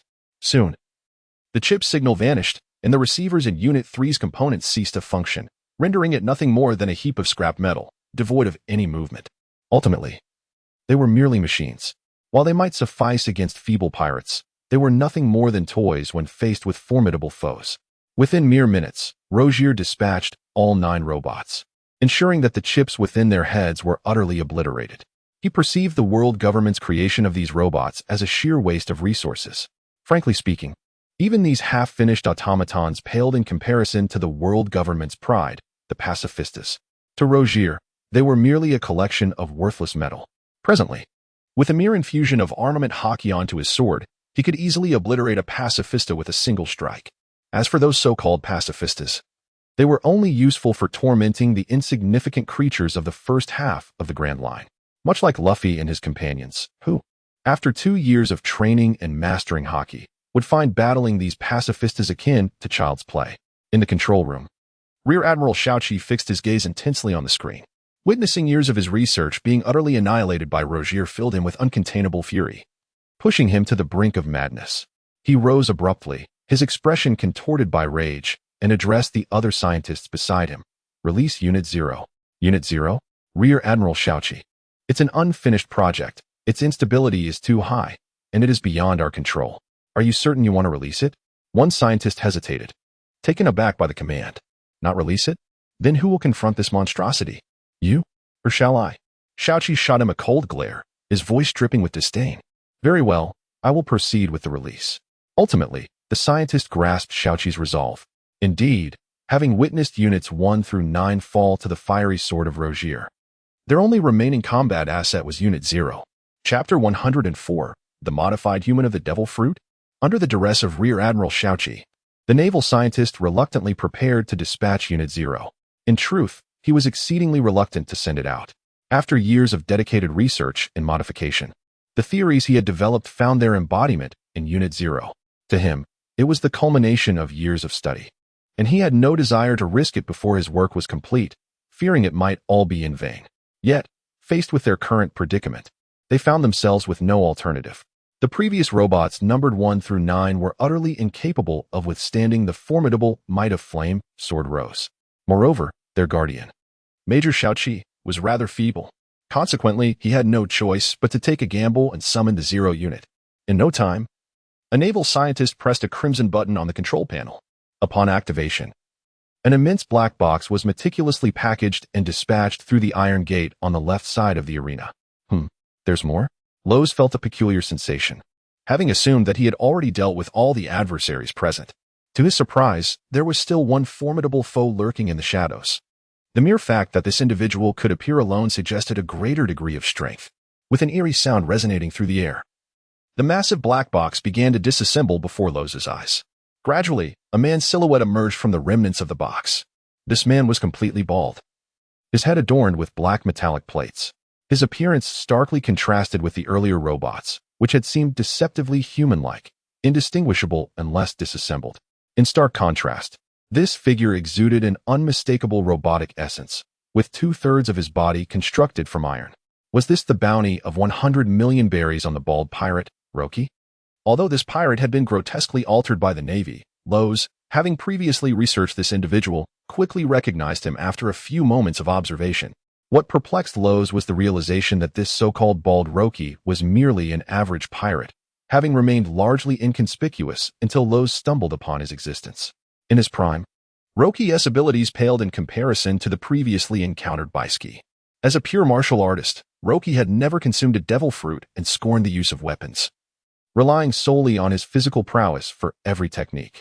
However, it was ironic that this practitioner of martial arts was incapable of utilizing haki, rendering him vulnerable against opponents wielding sharp weapons.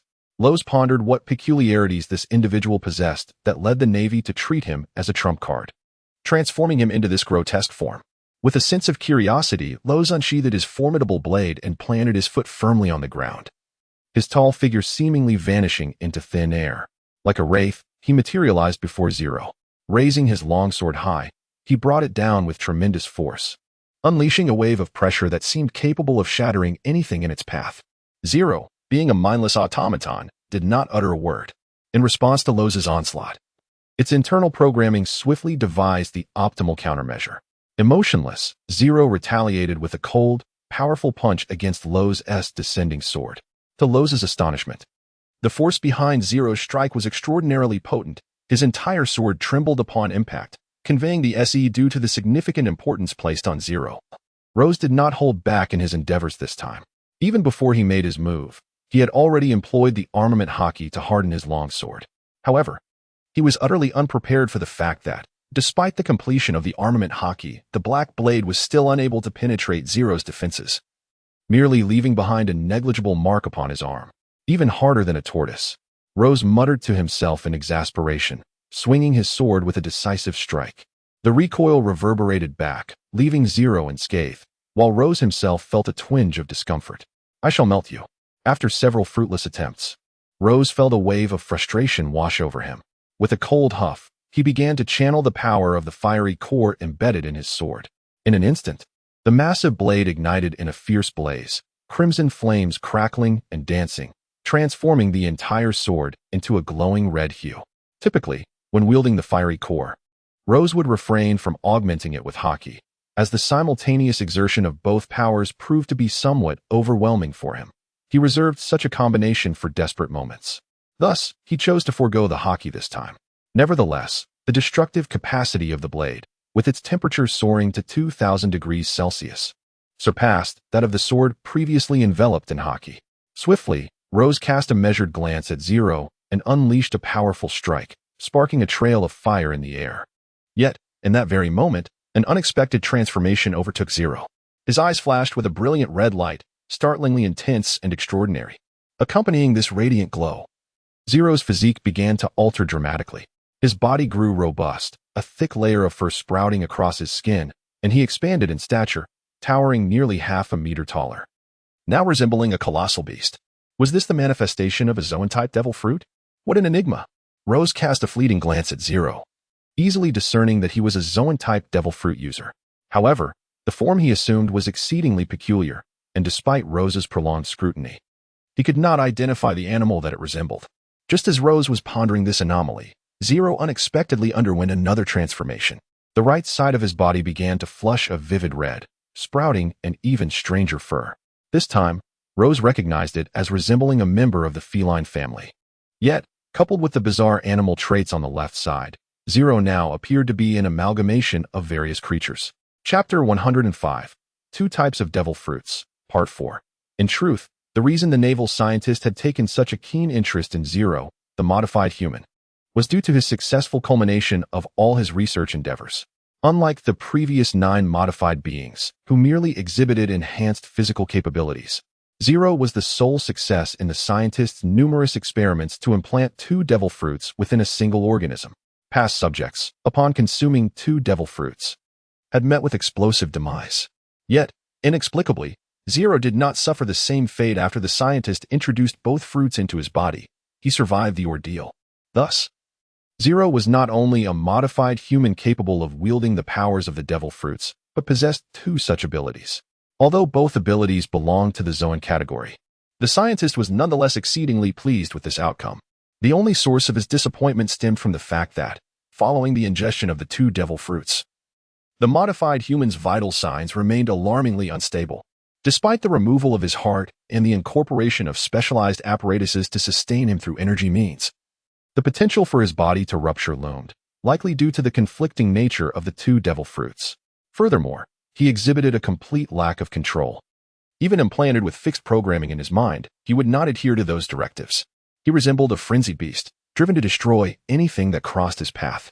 When deprived of targets, he would resort to self-harm and madness. Consequently, upon observing this phenomenon, the scientist decisively chose to seal him away, persistently searching for new solutions. In the arena, Rose was considerably startled by Zero's sudden transformation, although he had remained unfazed during his initial activation of the devil fruit powers. The moment Zero demonstrated the simultaneous use of 2 abilities, Rose's expression shifted dramatically. Was it not said that a person could only consume 1 devil fruit? Could it be that these naval forces had mastered a technique akin to Blackbeard's ability to seize Whitebeard's powers? Rose was deeply perplexed. Logically, if the Navy truly possessed such technology, it would have been referenced in the original text. The absence of any mention therein suggests that the Navy likely does not command this technology or that its limitations are considerable, preventing them from grasping its essence. He decided to experiment. The dual abilities of the animal-based powers should enhance his physical prowess significantly. With a grave demeanor, Rose commenced his assault on the entity known as Zero. Currently, He stood in stark opposition to the Navy and was unwilling to acknowledge their mastery of such advanced techniques. It would be fortuitous if he could discern any immaturity in their application of this technology during their encounter. With a fierce cry, he swung his long sword, sparks igniting. Rose's strike was swift. As his arm lifted, the blade was already upon Zoro. He did not hold back. For with his enhanced physique and the power of 2 devil fruits, his capabilities were formidable, and he was determined not to suffer any setbacks. However, Zero's speed was equally remarkable. As Rose's sword sliced through the air, Zoro raised its claws, targeting Rose with a powerful strike that sent him hurtling backward. Although Rose's sword, imbued with intense heat, made contact with Zero's claws, it only elicited a wisp of black smoke. Remarkably, Zoro emerged unscathed. Such prowess? Stabilizing himself with moonwalk after being sent flying, Rose's eyes widened in astonishment. He never anticipated that this creature could withstand the searing heat of his 2,000-degree sword with its bare hands, an experience he had never encountered before. This is troublesome. It seems rather formidable. A bead of cold sweat trickled down Rose's cheek, and his expression grew serious. From this monstrous being, he sensed an extreme aura of danger. A sensation he had not felt since his powers had significantly increased. With a thunderous roar, the creature lunged forward, its foot striking the ground as it unexpectedly appeared before Rose. Taken aback by its superhuman speed, Rose instinctively countered with a swing of his sword, landing a blow on the creature. Yet, Zero's tough hide merely singed a few strands of fur, while the hybrid material of steel and sea prism stone within its body remained entirely intact. For the creature, Rose's attack posed no threat. It allowed him to strike freely while its claws lunged mercilessly towards Rose's abdomen. With a sickening thud, Rose was struck, sent sprawling through the air like a cannonball, crashing into the wall and creating a massive crater. So powerful, its body is incredibly resilient. If it continues to land blows, I will surely meet my demise. After being struck by the creature, Rose's complexion turned a shade of pale. He felt a wave of nausea as he spat out a mouthful of blood, then turned to cast a wary glance at the beast before him. At this moment, it was evident that this monster was far superior in strength. Its defensive capabilities were astonishing, leaving Rose utterly powerless against it. His own defenses had always been a vulnerability. A few blows from this creature could very well spell his demise. The recent strike had inflicted considerable pain, and had it not been for his timely use of armament hockey to shield his abdomen, that claw could have very well eviscerated him. This predicament is troublesome. Should I resort to my ultimate technique? Rose refrained from charging into battle against the formidable opponent, aware of the vast disparity between them. Engaging would only result in his own defeat. He contemplated whether to unleash his ultimate technique, which possessed formidable power and might vanquish the creature before him. However, this was merely a possibility. Should he fail to eliminate it and find himself drained of energy, he would be at the mercy of a monster that felt no pain. Furthermore, this location was a naval laboratory, and one could only speculate on the presence of additional naval assets. Even if he were fortunate enough to slay the creature, a lack of stamina would leave him vulnerable to any powerful reinforcements that might emerge, potentially sealing the fate of both himself and Ellie. Thus, he resolved to prioritize his escape. Risking everything was an act of folly. Lowe's swiftly made a decision. Rather than engaging in a futile struggle akin to a desperate conflict amidst a heap of scrap metal, he felt it would be wiser to flee for his life. After all, survival is paramount. If one cannot withstand the adversary, is it not rather foolish to remain and fight? Squeak. Rose turned away, preparing to depart. However, just as he was about to leave, the creature ahead began to exhibit peculiar behavior. Chapter 106, Self-Detonation. A series of strange sounds erupted, and the expression of the Zero monster suddenly twisted into a grotesque snarl. Blue lightning surged from within its form, crackling and flickering incessantly. Its fur quivered as if undergoing a metamorphosis, and it emitted a wretched howl of anguish. What is happening? Witnessing the Zero monster's sudden frenzy, Rose's expression grew increasingly grave. He was uncertain of the creature's inexplicable transformation, but due to its overwhelming power, he dared not engage in reckless probing. Ellie, retreat. He sprang from the ground, soaring into the air, and landed several dozen meters away from the Zero monster. Grasping Ellie's hand, his gaze remained firmly fixed on the creature before them. Before his eyes, the blue lightning enveloping the Zero monster intensified.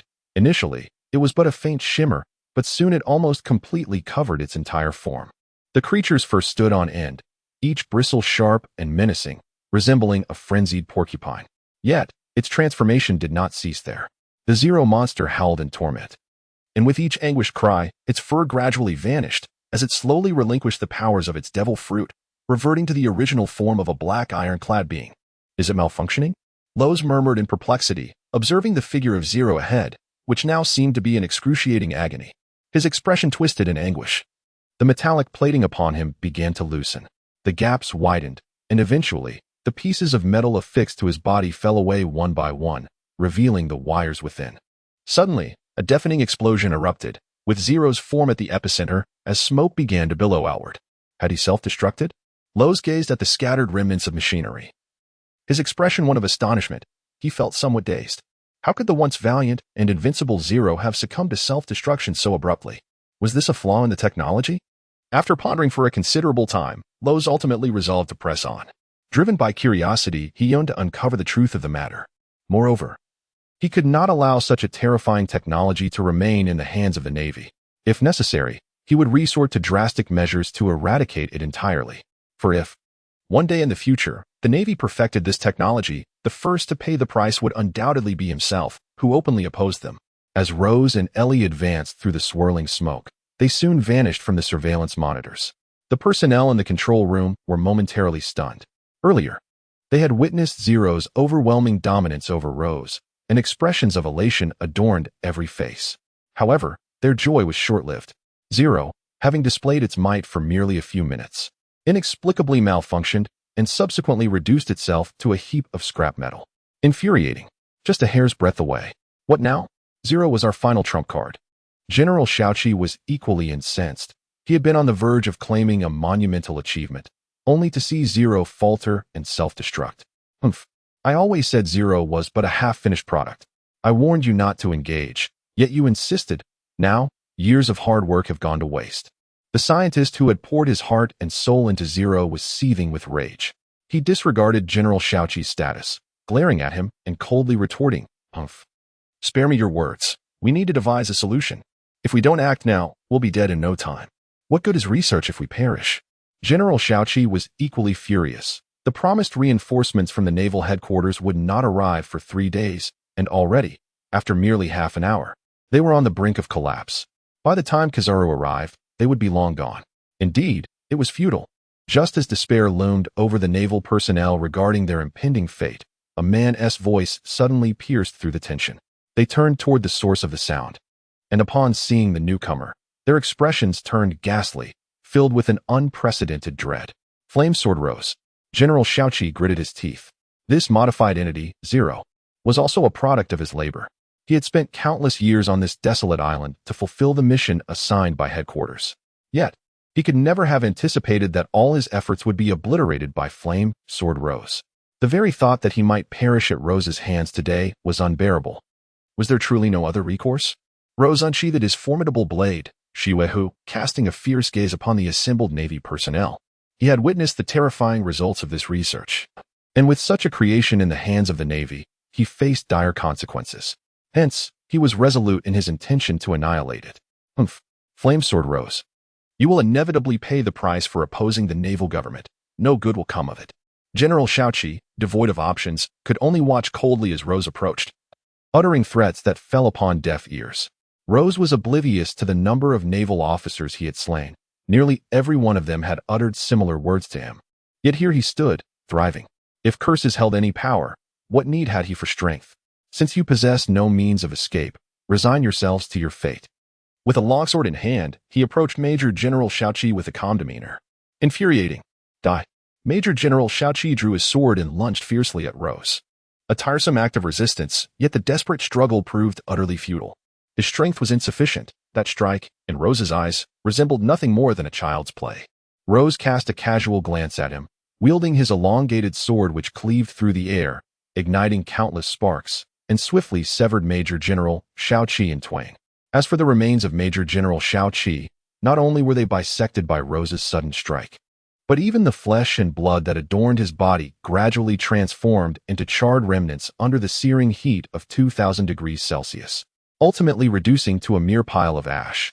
You are presented with 2 choices: serve me as your master, or face death. After dispatching Major General Shaoqi, Rose refrained from directly confronting the scientists, opting instead to remain in place, coldly addressing them. Chapter 107. A new acquisition. Rose held a profound interest in the cyborg technology developed by these naval scientists. The earlier models, numbered 1 through 9, appeared to possess little utility. However, the final model truly exhibited remarkable prowess.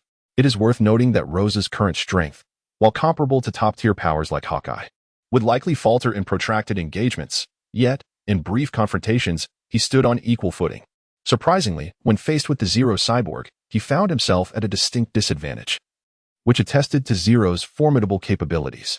Although the technology behind the Zero cyborg was still in its infancy, Rose was eager to secure it for himself. Should these scientists succeed in perfecting it, he would possess a significant asset to counter the Navy. Make your move. We shall not ally ourselves with pirates. However, the scientist's response to Rose's ultimatum left him disheartened. Upon his declaration, the multitude of scientists exhibited a spirit of defiance, displaying little hesitation as they swiftly replied, "Fear not death?" In light of the gravity of this technology, Rose sought to salvage the situation. "Strike, for while aligning with you may spare our lives." Such an act would betray justice and our fundamental principles. Living in such a manner is akin to existing as mere shadows of our former selves. The scientist spoke with unwavering conviction, showing no intention of negotiation. To them, the Navy embodied justice, a belief they had held steadfastly. Aligning with Rose would shatter their faith, a fate more dreadful than death itself. "Impressive," Rose remarked. Choosing not to press further, he drew his gleaming blade, Snow Call, and faced the assembly of scientists, delivering a swift strike. With a flash of sword energy, blood gushed forth, and soon, each scientist bore a crimson line across their necks, their lives extinguished in that fleeting moment. Rose's methods of killing this time were not particularly cruel. He merely extinguished their vitality while preserving their entire bodies. Although their positions were in stark contrast, he held a profound respect for the unwavering spirit of these naval scientists, who were willing to sacrifice their lives for their convictions. Regrettably, the principles they adhered to were utterly irreconcilable, leaving Rose no choice but to eliminate them. "Ellie, please assist me in searching this area for anything useful." After dispatching the naval scientists, Rose sheathed his blade. His emotions quickly stabilized as he instructed Ellie and began to scour the surroundings. The laboratory was vast, with numerous rooms, and the search consumed a considerable amount of time for both Rose and Ellie. Eventually, they stumbled upon a relatively spacious chamber. The room was brightly illuminated, exuding a vibrant atmosphere. Various instruments adorned the space, yet Rose, lacking scientific knowledge, found himself unable to comprehend them. At either end of the room stood numerous bookshelves, laden with an array of tomes and notes. The content was too profound for him to grasp. Rozier opened each of these notebooks to peruse their contents. Yet he found himself utterly perplexed by the realm of scientific inquiry. Although these research notes were treasures in their own right, to him they appeared no different from mere refuse. "It is a pity. If only there were someone knowledgeable in this field to assist me. These invaluable research notes are indeed exceedingly rare." Regrettably, Rose uttered a remark before directing his gaze towards another bookshelf. He casually selected several volumes from the shelves for examination. What is this? A compendium of Zoan-type devil fruits? After such a lengthy search, Rose finally stumbled upon something of significance. The book before him was indeed a catalog of known Zoan-type devil fruits, detailing the various appearances, growth potential, and historical locations where they have been discovered. This certainly warrants inclusion in his collection. Rose carefully tucked away the book, unable to comprehend the other scientific materials. Yet he found solace in the collection of texts regarding the devil fruits. He began to gather related literature from the bookshelf, and soon enough, he discovered 7 volumes dedicated to these extraordinary fruits. Among them, 4 were classified as Zoan-type devil fruits, 2 belonged to the Paramecia category, and there was but a solitary volume on the Logia type. He secured all 7 of these books and commenced the search for other useful items within the room. Suddenly, he stumbled upon a few research notes concerning hockey. His brow arched with intrigue as he began to peruse them meticulously. To his astonishment, the notes contained numerous techniques and training methods for hockey that he had never encountered before. Gradually, he became engrossed, lost in the wealth of knowledge before him. Meanwhile, Ellie also unearthed many useful items during her search. The room was replete with an abundance of texts, not only covering scientific research, hockey, and devil fruits, but also delving into the realm of medicine. She drew out several medical books for examination, her cherubic face displaying a contemplative expression. She noted with curiosity that the medical theories compiled by the naval physicians diverged significantly from those imparted to her by Kurokusu, although both address similar ailments. The treatment methods outlined in these texts starkly contrasted with Kurokusu's approach. Her interest piqued. She settled down to explore further. Thus, within the confines of that room, Rose and Ellie each nestled with their respective piles of books in a corner, engrossed in their readings, unwilling to overlook a single word. Time slipped away quietly over the course of half a day. After this period, while Rose and Ellie remained immersed in their invaluable discoveries, a certain leader of the Revolutionary Army, Monkey D. Dragon, received news regarding Rose and Ellie from the sea. On board his vessel, Dragon stood upon the deck gazing out at the ocean, accompanied by Sabo, the second-in-command of the Revolutionary Army. At that moment, Sabo summarized the information reported by the subordinates and relayed it to Dragon. That flame sword Rose has barely settled for a few months. And upon returning to the Grand Line, he is already stirring up trouble with the Navy. This time, the Navy is certainly in for a headache. Listening to Sabo's account, Mihawk couldn't help but chuckle lightly. He found himself at a loss for words regarding Rose's actions. Truly, the Navy had provoked a madman, and they were indeed suffering from an unfortunate stroke of bad luck.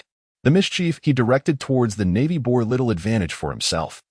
Yet he relished the sight of their misfortunes, which motivated his relentless pursuit against them. Although the Navy boasted a considerable force, only a handful were capable of confronting Rose. Ironically, this man was as slippery as an eel, evading capture swiftly after each escapade, leaving them utterly powerless. Chapter 108. The defeat of Sabo. Ultimately, through Sabo's retelling, Dracula grasped the significance of the Navy's research. He resolutely dispatched Sabo to the island where Rose resided to engage in negotiations. Admittedly, he had considered personally meeting the illustrious Flame Swordmaster, yet the recent affairs of the Revolutionary Army had been overwhelming, leaving him no time to spare. Moreover, he felt assured in trusting this task to Sabo, his most capable lieutenant. Sabo's formidable strength ensured that even in the event of a conflict with Rose, he would not be at a disadvantage. A day later, Sabo and the Revolutionary Army arrived at Rose's Island. After wandering the expanse of the island for quite some time, Sabo ultimately located the Navy's research facility. Leading his men with alacrity, they entered, only to be greeted by the horrifying sight of the gruesomely slain Navy personnel. Indeed, the tales of the ruthless Flame Swordmaster were not exaggerated. Observing the carnage, Sabo maintained his composure, unlike the protected Luffy. Having been by Dracula's side since childhood, he was well acquainted with the realities of life and death. Although Rose's methods were exceedingly brutal, they failed to sway the resolve of the second-in-command of the Revolutionary Army. He guided his subordinates onward, soon reaching the chamber where Rose and Ellie were present. Who goes there? For an entire day, Rose had immersed himself in the study of Haki.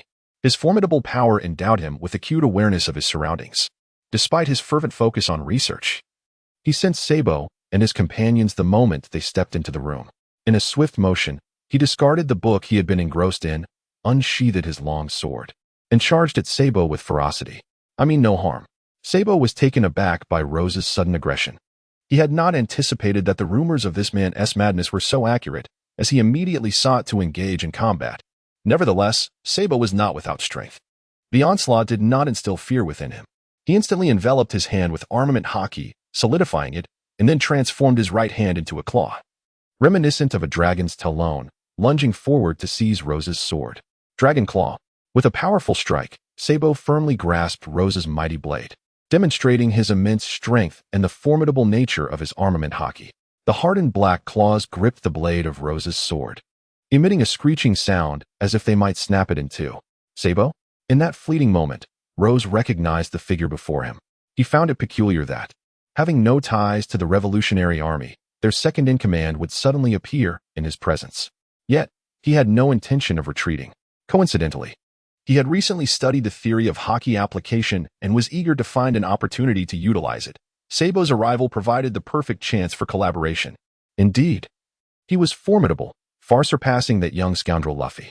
Rose gazed at Sabo, a slight chuckle escaping his lips. Armament Haki hardened.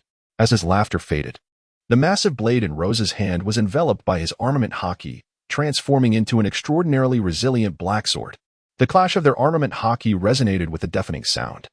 Previously, Sabo's dragon claws had firmly suppressed Rose's longsword, but now, with the deployment of his own armament Haki, the two were evenly matched. Onward. Upon witnessing this, Rose was somewhat taken aback. It appeared that Sabo would prove to be an excellent sparring partner for him. One sword style, vacuum slash. He began to focus, refraining from utilizing the power of the flame core, choosing instead to engage in combat with Sabo solely through swordsmanship and willpower. Soon, a remarkable strike surged forth, overwhelming in its intensity, aimed directly at Sabo. Wait, I mean no harm. In response to this maneuver, Sabo felt a sense of gravity in the situation. He had heard much about Rose's formidable strength but had never had the opportunity to witness it firsthand. Now, it was evident that the rumors held true. However, he had no desire to become an adversary to Rose. Thus, he opted to defend against the attack with all his might without launching a counteroffensive. I understand. But for now, let us engage in this bout. I have gleaned some insights from my recent training, and your assistance would be perfect for experimentation. The sword in Luoze's hand did not cease its relentless assault against Sabo. Having finally encountered a free sparring partner, he was not inclined to let the opportunity slip away easily. Sabo, on the other hand, felt somewhat speechless about his predicament. As the second-in-command of the Revolutionary Army, finding himself here to negotiate, only to be treated as a mere practice opponent, was quite disheartening. Nevertheless, Sabo possessed a formidable mental fortitude and had always been eager to gauge Luoze's prowess. Since Luoze was so fervently requesting a challenge, Sabo acquiesced to his demands. Thus, the two engaged in a fierce battle within the vast confines of the room. Sabo's combat capabilities were indeed impressive. Although Luoze refrained from unleashing the full force of his flame core, his formidable haki allowed him to match Sabo blow for blow. However, Luoze was an utter madman, growing ever more tenacious as the fight progressed. Initially, Sabo held his ground with his exceptionally strong haki, but gradually, under Luoze's frenzied onslaught, he found himself retreating, struggling to create openings for counterattacks. Eventually, he was reduced to a mere defender. Could it be? This guy's the strong? As he was thoroughly suppressed by Luoze, Sabo was filled with astonishment. He had anticipated Luoze would be powerful, but he never expected him to be this formidable. After all, he was the second-in-command of the Revolutionary Army, yet he found himself unable to retaliate. Moreover, according to intelligence reports, this flame sword Luoze seemingly possessed a terrifying fire ability. Yet, throughout their battle, it appeared that he had not yet unleashed this power. If he was already this potent without resorting to it, what devastation would he unleash if he truly did? Sabo finally grasped why this individual dared to confront the Navy so brazenly. It was because of his overwhelming strength. No more fighting. I can't continue. After a while, Sabo, continuously on the defensive, found himself devoid of the energy to maintain even that. He realized that during their clash, Luoze's haki was escalating at a remarkable rate. His current prowess was far superior to what it had been at the outset. Furthermore, he had come to negotiate with Luoze, not to engage in a life-or-death struggle, making it unnecessary to continue the fight. If this persisted, it might very well lead to lethal measures. So much for the second-in-command of the Revolutionary Army. Observing Sabo's lack of intent to continue the battle, Luoze gradually sheathed his sword, disdainfully curling his lip as he found a spot to sit down. Chapter 109. The conversation with Dragon Rosé's actions have greatly displeased the revolutionaries behind Sabo. Sabo, being the second-in-command of their revolutionary forces, holds a position of considerable esteem and is typically regarded with great respect among his peers. In the Rozé district, there exists a pirate, albeit one of slightly greater strength. Nonetheless, he remains a solitary figure. Before the multitude of revolutionary troops, he disparaged Sabo, casting a shadow upon their pride. Consequently, the members of the Revolutionary Army regarded Rozé with displeasure in their eyes, hinting at an imminent eruption of wrath. Humph, do they dare to challenge me? Rozé, observing the furious soldiers behind Sabo, curled his lips in disdain. He had no intention of becoming adversaries with the revolutionaries. However, should these insignificant beings become overly arrogant, he would not hesitate to assist Drago in imparting a lesson to them, ensuring they comprehend how to conduct themselves when faced with a foe of superior strength. Yet, Sabo exhibited remarkable composure. Though Rozé had belittled him, the revolutionary soldiers behind him seethed with indignation, while he himself remained unperturbed. With a gentle wave of his hand, he calmly stated, "Mr. Rozé, our purpose in coming here is not to forge enmity, but rather to engage in a mutually beneficial transaction with you." Rozé raised an eyebrow and spoke softly. "A transaction? Pray, elaborate." He had no intention of souring relations with the Revolutionary Army. as they shared a common adversary in the Navy. Perhaps, in times of necessity, he might even rely on the Revolutionary Army's strength to confront the Navy. We wish for you to acquire all research materials available on this island. The price is yours to determine, Sabo stated matter-of-factly. Oh, news travels rather swiftly. You are already aware of what I have obtained on this island. It appears you have been keeping a close watch on this place, Rose responded. With a smile, Rose expressed his astonishment at the intelligence network of the Revolutionary Army, considering he had only arrived on this island a mere day ago. The fact that the Revolutionary Army could acquire information about him in such a short span revealed the formidable nature of their intelligence capabilities. In that case, I shall require 2 billion berries, Rose asserted after a brief contemplation. In truth, he estimated that the actual worth of the research materials should exceed 2 billion berries. However, he took into account his negotiating counterpart. Although the Revolutionary Army was a significant force, it appeared rather nascent compared to the Navy, particularly in terms of wealth. The Navy was backed by the richest celestial dragons in the entire pirate world, while the Revolutionary Army had risen from humble beginnings. If he set the price too high, the Revolutionary Army would undoubtedly be unable to meet it. Moreover, Rose was uncertain whether the Revolutionary Army truly understood the value of these research materials. If they did, they would recognize it as a fair exchange. However, if they were unaware, they might mistakenly perceive it as extortion. This was another reason Rose hesitated to raise the price excessively. 2 billion berries? That seems rather steep, remarked Sabo, his brow furrowing slightly. He was indeed aware of the value of this intelligence. Otherwise, he would not have made the effort to negotiate with Rose. Nevertheless, for the Revolutionary Army, while they could muster 2 billion berries, it would indeed be a significant strain on their resources. Based on prior discussions with Dragon, they had planned to allocate approximately 1 billion berries to acquire this batch of materials, but Rose's price had unexpectedly doubled, leaving him somewhat incredulous. Mr. Rose, I hope you comprehend one crucial point. Although the price for these research materials is substantial, the only entity you can sell to is us, the Revolutionary Army. Apart from us, no other force in the world would consider expending such a considerable sum for your goods, Sabo said thoughtfully. Upon hearing this, Rose fell into a contemplative silence. Indeed, as Sabo had articulated, there are few forces in this world bold enough to confront the Navy directly. And only the Revolutionary Army has the financial means to procure such intelligence. Although the 4 emperors harbor no fear of the Navy, they are the undisputed sovereigns of the seas. While Rose possesses considerable strength, should he attempt to engage in transactions with the 4 emperors, he would likely find himself with nothing to gain. Instead, these valuable documents would be seized by them. I shall not alter my decision. Either provide me with 20 billion berries, or I will proceed to destroy this information outright. Lowe stood in place, pondering for a moment, before slowly speaking. Although Sabo was indeed speaking the truth, the fact that such a vast amount of information was being offered for a mere 1 billion berries felt exceedingly unfair to Lowe's. He yearned to negotiate a higher price. If it came to a point where the Revolutionary Army was unwilling to raise their offer, he would reluctantly concede and sell to them for 1 billion berries. However, for now, he intended to test their limits. Mr. Lowe's, your stance is rather irrational. This approach benefits neither party, Sabo remarked, feeling a headache brewing over Lowe's decision. They were indeed desperate to acquire this information. Yet they were reluctant to pay a hefty price, leaving them in a quandary.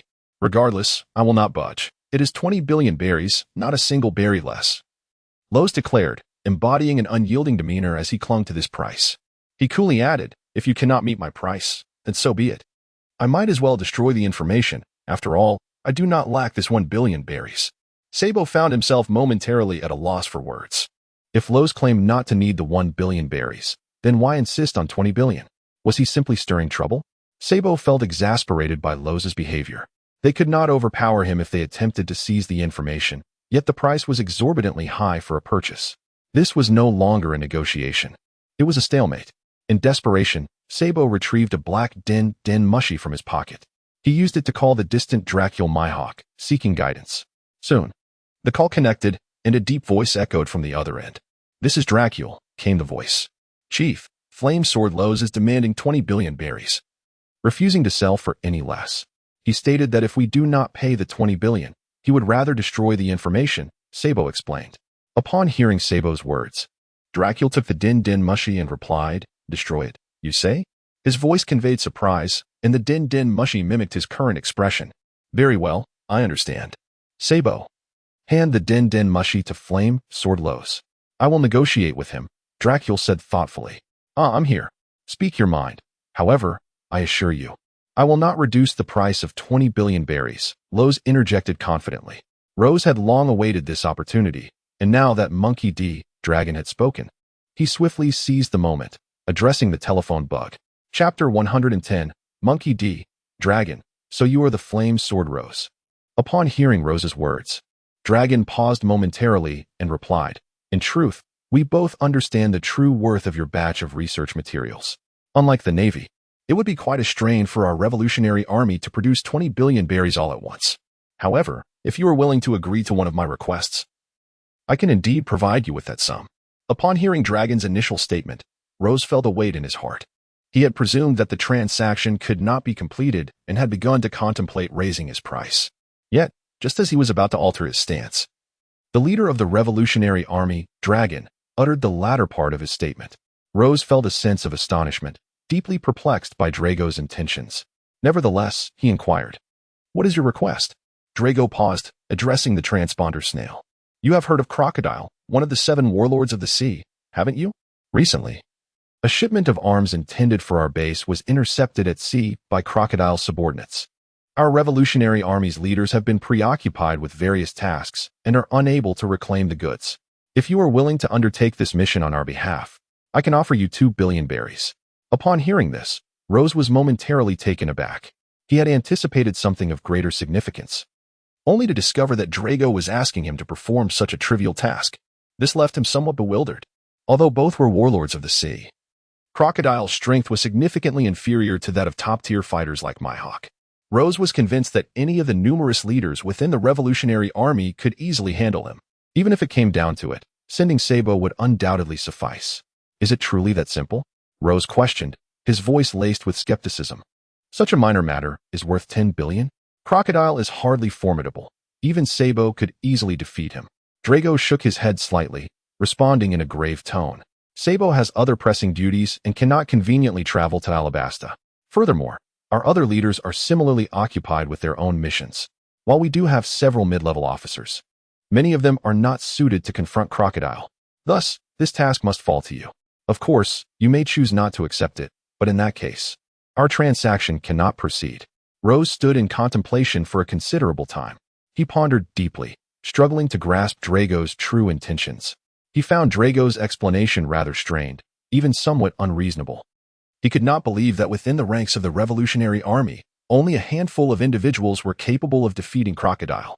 There must be something the revolutionary army was concealing from him. In his heart, Rose murmured to himself. However, 2 billion berries is a profit not to be overlooked. Even if they have concealed some matters from me, dealing with a crocodile would be a trivial task. Thus, I have no reason to decline this opportunity that has presented itself. He quickly made up his mind, lifted his head, and grasped the microphone of the transponder snail, slowly stating, all right, I shall accept this matter. There are no other demands, I presume? None, Dorag replied generously. You simply need to bring back that batch of items intact. Then I shall provide you with an advance of 1 billion berries. Upon successful completion of your task, I will instruct Sabo to deliver the remaining 1 billion berries to you. Does that pose any issue? None whatsoever, Rose readily agreed. Such matters were exceedingly straightforward for him. Moreover, he harbored no concerns about Dorag failing to repay the remaining 1 billion berries. He was confident that, given Dorag's intellect, he would not jeopardize their relationship over such a trivial sum. Very well, may our collaboration be fruitful, Dorag's voice resonated once more, and shortly thereafter, the transponder snail closed its eyes, signaling to Rose that Dorag had hung up. On the other side, on a small island amidst the vast sea, Dorag had just set down the transponder snail's microphone when a cadre from the Revolutionary Army turned to him with a puzzled expression. Chief, why offer the Flame Sword Rose 2 billion berries?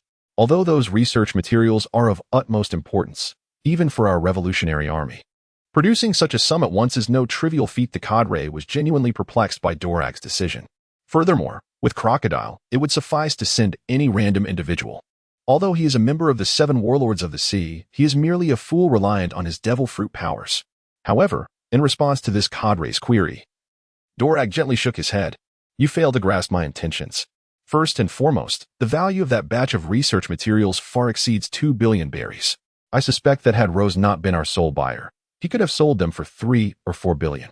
The vast resources and efforts invested by the Navy in those research materials are monumental.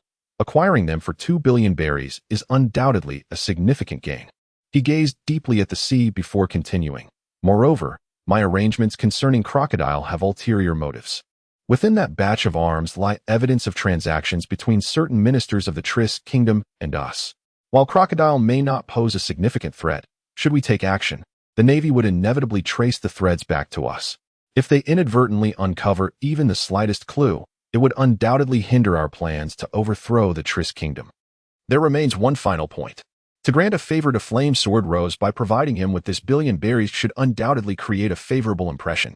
In the future, we will certainly collaborate with him, thus laying the groundwork for our prospective partnership. As Dorag gazed at the cadre before him, he meticulously articulated his thoughts. The leader's astuteness left his subordinate feeling humbled. The cadre nodded in astonishment. Indeed, the leader was deserving of his title. Capable of guiding their revolutionary army in defiance of the Navy. His prowess was unquestionable, and even his intellect was sufficient to outshine his peers by several streets. In response to his subordinate's praise, Dorag maintained a composed demeanor, gazing into the distance as he murmured to himself. Although I have led the revolutionary army in our struggles for many years, the Navy's dominion is bolstered by the world's governing forces behind them. Our resources, in comparison, ultimately fall short. For now, we can only hope that this adversary to the Navy, Flame Sword Rose, can rise to prominence. Should he truly ascend to the level of a Marine Admiral, the Navy will certainly find themselves in a predicament. Chapter 111. 3 months later, after reaching an agreement with Dorag, Sabo promptly entrusted the billion berries he carried with him into the hands of Rose. A few hours later, Rose collected various useful items acquired from the Research Institute and stored them aboard the Ghost Blade. As for the myriad technologies related to the modifications within the naval base, Rose entirely disregarded them, handing everything over to Sabo. With the initial transaction between both parties concluded, Rose swiftly returned to the Ghost Blade with Ellie, setting their course towards Alabasta. Alabasta lay to the southwest of Rose's current location. Once aboard the Ghost Blade, Rose utilized the magnetic navigation system, allowing the ship to chart its own course towards Alabasta. Meanwhile, he and Ellie each selected a room to delve into the array of books they had acquired during this venture. After a fortnight, Ellie concluded her research. Her medical prowess was astonishing. Despite the complexities of the naval medical theories, her solid foundation made the study effortless. In just a brief span of 2 weeks, she had mastered all the content within those medical tomes. Subsequently, she would occasionally capture marine life from the ocean to practice and reinforce her newly acquired knowledge. However, for Rose, 2 weeks felt rather fleeting. After much contemplation, he finally grasped the intricate applications of armament hockey and observation hockey presented in the texts. Yet understanding did not equate to mastery. Thus, he planned to further explore the realm of hockey in the time to come. At this moment, within the training room of the Ghost Blade, a somewhat spacious chamber bathed in crimson light, Rose activated the 6-fold gravity present in the training area, simultaneously engaging in physical training while maintaining his entire body in a state of armament hockey. According to the descriptions found in the books, sustaining armament hockey for extended periods served as an excellent form of exercise for the practitioner. This regimen not only cultivates the robustness of the user's armament hockey, but also enhances their endurance, allowing them to maintain this formidable power more effectively during combat. Moreover, Rose has consistently sustained the hardened form of armament hockey while engaging in physical training, which not only elevates his hockey mastery but also accelerates his physical capabilities to their limits, paving the way for a transformative breakthrough. 13,321. 13,322. 13,333. On the floor, Rose leaned forward, relentlessly performing vigorous physical exercises. Weights of several hundred pounds were strapped to his limbs, and a massive barbell rested on his back. Under this immense burden, Rose persisted in his training. At this moment, the training room was set to 6 times the normal gravity, thus amplifying the weights on his body accordingly. After several hours, the once steadfast Rose could no longer endure the strain. As he reached the 31,867th push-up, he collapsed onto the floor, his armament hockey dissipating. Completely drained, he lay there, acutely aware of the veins in his limbs twitching, as if lamenting their plight. However, Rose did not allow himself a prolonged respite. After merely a few dozen minutes, he staggered to the kitchen. downing several glasses of juice and devouring a few chicken legs before hastily returning to the training room to resume his regimen. As 2 weeks elapsed, Rose continued his relentless cycle of training. Life had become exceedingly monotonous for him, revolving solely around training, sleeping, eating, and the occasional discomfort. The weights he bore continued to escalate, beginning at 100 pounds, progressing to 120, then 140, and ultimately reaching 200 pounds. Thanks to this rigorous training, Rose's physique began to transform. Muscles of considerable strength emerged throughout his body, although not as massive as Zoro's. Each muscle was remarkably firm and brimming with explosive power. A month later, Rose had completed 1/3 of his journey. 2 months in, he accomplished 2/3 of the distance. Finally, on this day, 3 months later, Rose was poised to arrive at his destination, the desert kingdom of Alabasta. He deactivated the gravity system in the training room and rushed to the bathroom to cleanse himself.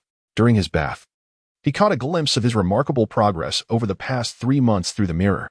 Unconsciously, he opened his attribute panel, and soon, the system's mechanical voice emerged. Host, Rose Sword, Self-Crafted Great Sword. Snow Call Sword Enchantment. Flame Core, 2,000 Swordsmanship, 8,000 Strength, 6,000 Agility, 4,500 Observation Hockey, 2,000 Armament Hockey, 3,000 Conqueror's Hockey. Not yet awakened. Upon carefully scrutinizing his attribute panel, Rose revealed a satisfied expression. Evidently, the arduous training of the past 3 months had proven to be immensely worthwhile. Aside from swordsmanship, all his attributes exhibited significant enhancement, particularly his strength and armament hockey, which saw the most substantial growth. Throughout these 3 months, inspired by the research outcomes of the Navy, Rose fervently dedicated himself to physical and armament hockey training. Remarkably, both his strength and armament hockey underwent a transformation, each increasing by an impressive 1,500 points. This was indeed formidable. Presently, Rose could feel an overwhelming surge of power coursing through him. Although he had not engaged in combat for 3 months, the formidable capabilities within him assured him that he no longer feared protracted battles. In addition, his agility also experienced a notable increase. With the augmentation of his strength, Rose's agility rose by 1,000 points, bringing it to an impressive 4,500. His speed in both striking and evading had significantly improved compared to before. However, the growth of his observation hockey was rather modest. Due to the inherent difficulty in cultivating observation hockey, Rose found himself at a loss for methods of enhancement. Thus, during the past 3 months of rigorous training, this attribute only increased by 500 points. Rose surmised that the modest growth in observation hockey stemmed from the insights he gained from several books he had read, as he had scarcely practiced it during this period. Now, he contemplated upgrading his sword, having received 1 billion berries from Sabo previously, which he had set aside for training and was now perfectly poised for use. Rose tapped on the upgrade option for his sword, murmuring to himself. Chapter 112, Kusha.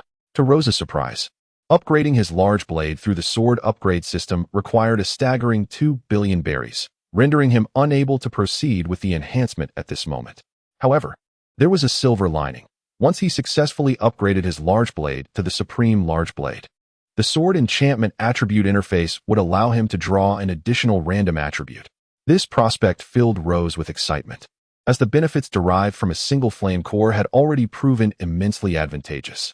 Should he manage to upgrade his large blade and acquire another formidable attribute, it would be even more splendid.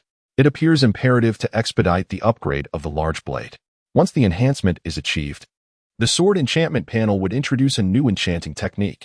If he were to draw something truly powerful, then his strength would undoubtedly surge. As Rose muttered to himself, he swiftly retracted his swordsmanship system. He dried off with a white bath towel, donned his clothes, and promptly exited.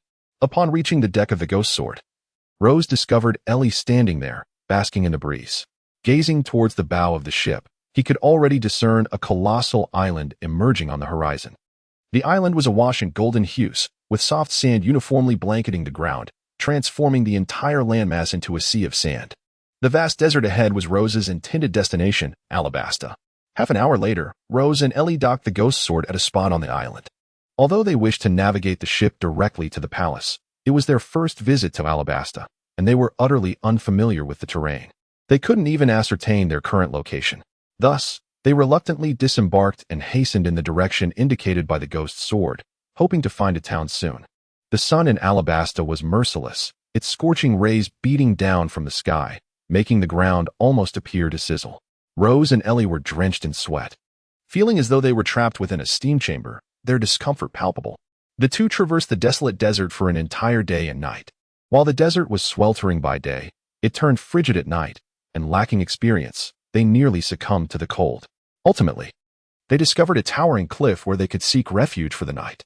As for sustenance, this desert was home to a plethora of peculiar creatures, including enormous lizards and giant crabs, which became their source of nourishment. When encountering these beasts, Rose would swiftly dispatch them with a single stroke of his sword, conveniently roasting them in the process, thus omitting the steps of cooking and frying. However, due to the absence of seasonings, although there was food, it was merely passable in flavor. The following morning arrived. Rose and Ellie finally stumbled upon a town. The architecture of this town was relatively dilapidated, indicating it was likely situated in a remote area of Alabaston. Rose understood that this could not possibly be the royal palace or Rainland. Nevertheless, discovering a town was a significant milestone for both Rose and Ellie, although this was not their ultimate destination. A brief inquiry here should lead them to the path towards Rainland. Furthermore, it provided an opportunity to replenish their water supply in preparation for the journey ahead. Curiously, why was the street so eerily silent? Even if this town were impoverished, it seemed implausible that not a single soul could be found. Rose and Ellie strolled down the street for quite some time, encountering very few people, which left them feeling somewhat perplexed. Could it be that this town was what one might call a ghost town? The very thought was rather disheartening. Brother, there seems to be a sound coming from within. As Rose and Ellie meandered through the streets, they chanced upon a tavern, from which emanated the animated conversations of a group of men. Let us take a look. Rose murmured softly. He then pushed open the wooden door of the tavern and strode in with an air of confidence. Upon entering, Rose and Ellie instantly became the center of attention. The men within the tavern cast scrutinizing glances upon them, as if attempting to penetrate the very depths of their souls. Rose surveyed the men within the tavern. After a thorough examination, he discerned that the majority of these individuals were middle-aged. Their attire was remarkably casual, bordering on tattered. However, what astonished Rose was that despite their ragged clothing and unkempt appearance, each man bore remarkably well-maintained weapons. Rebels, perhaps, Rose muttered to himself, suddenly recalling that in the original narrative, the people of Alabasta, under the meticulous machinations of Crocodile, seemed to have splintered into two factions. One faction was the rebellious army advocating for the overthrow of the king's rule, while the other comprised the royal entourage of Alabasta. Though these two factions harbored mutual animosity, they remained oblivious to the fact that the issues plaguing them in recent years were the result of Crocodile's insidious interference. Whether it was the tumult of the dance powder or various uprisings, and even those relentless sandstorms, all were orchestrated by Crocodile himself. Alabasta, a vast desert, provided Crocodile's sand fruit with an unparalleled advantage, enabling him to accomplish feats that would otherwise be deemed impossible. Who are you? Came a cold voice from across the way, as a man from the rebel army scrutinized Rose. A traveler, lost. Ignoring the tone of the rebel, Rose casually took a seat at an empty table with Ellie, pouring himself a glass of clear water and drinking it leisurely. A traveler? The rebels exchanged skeptical glances. Who would come to this desolate place for a journey? Do you take us for fools? This is Yuba, the stronghold of our rebellion. If you truly wish to travel, it would be to the opulent palace of Alabasta or to Rain Base, not to our barren land. One of the rebels inquired coldly. I mentioned that I am lost. Rose replied, regarding them with indifference. Furthermore, if you don't mind, could you direct me to Rain Base? I intend to make a trip there. I think you're full of nonsense. Suddenly, a rebel erupted in anger, raising his firearm and aiming it at Rose's head, his voice icy. Kosha, apprehend this fellow. I suspect he is a spy sent by the king. Kosha? At the mention of the name, Rose paused slightly. He recalled that there was indeed a character named Kosha in the original tale.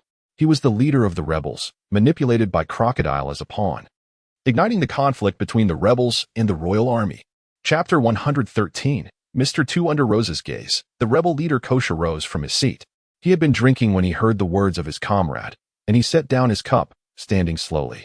Do not resort to violence, he advised his fellow rebels, shaking his head slightly, before turning to Rose. To reach the palace, head west from the town. It is quite a distance, and if you choose to walk, it will take you 2 or 3 days.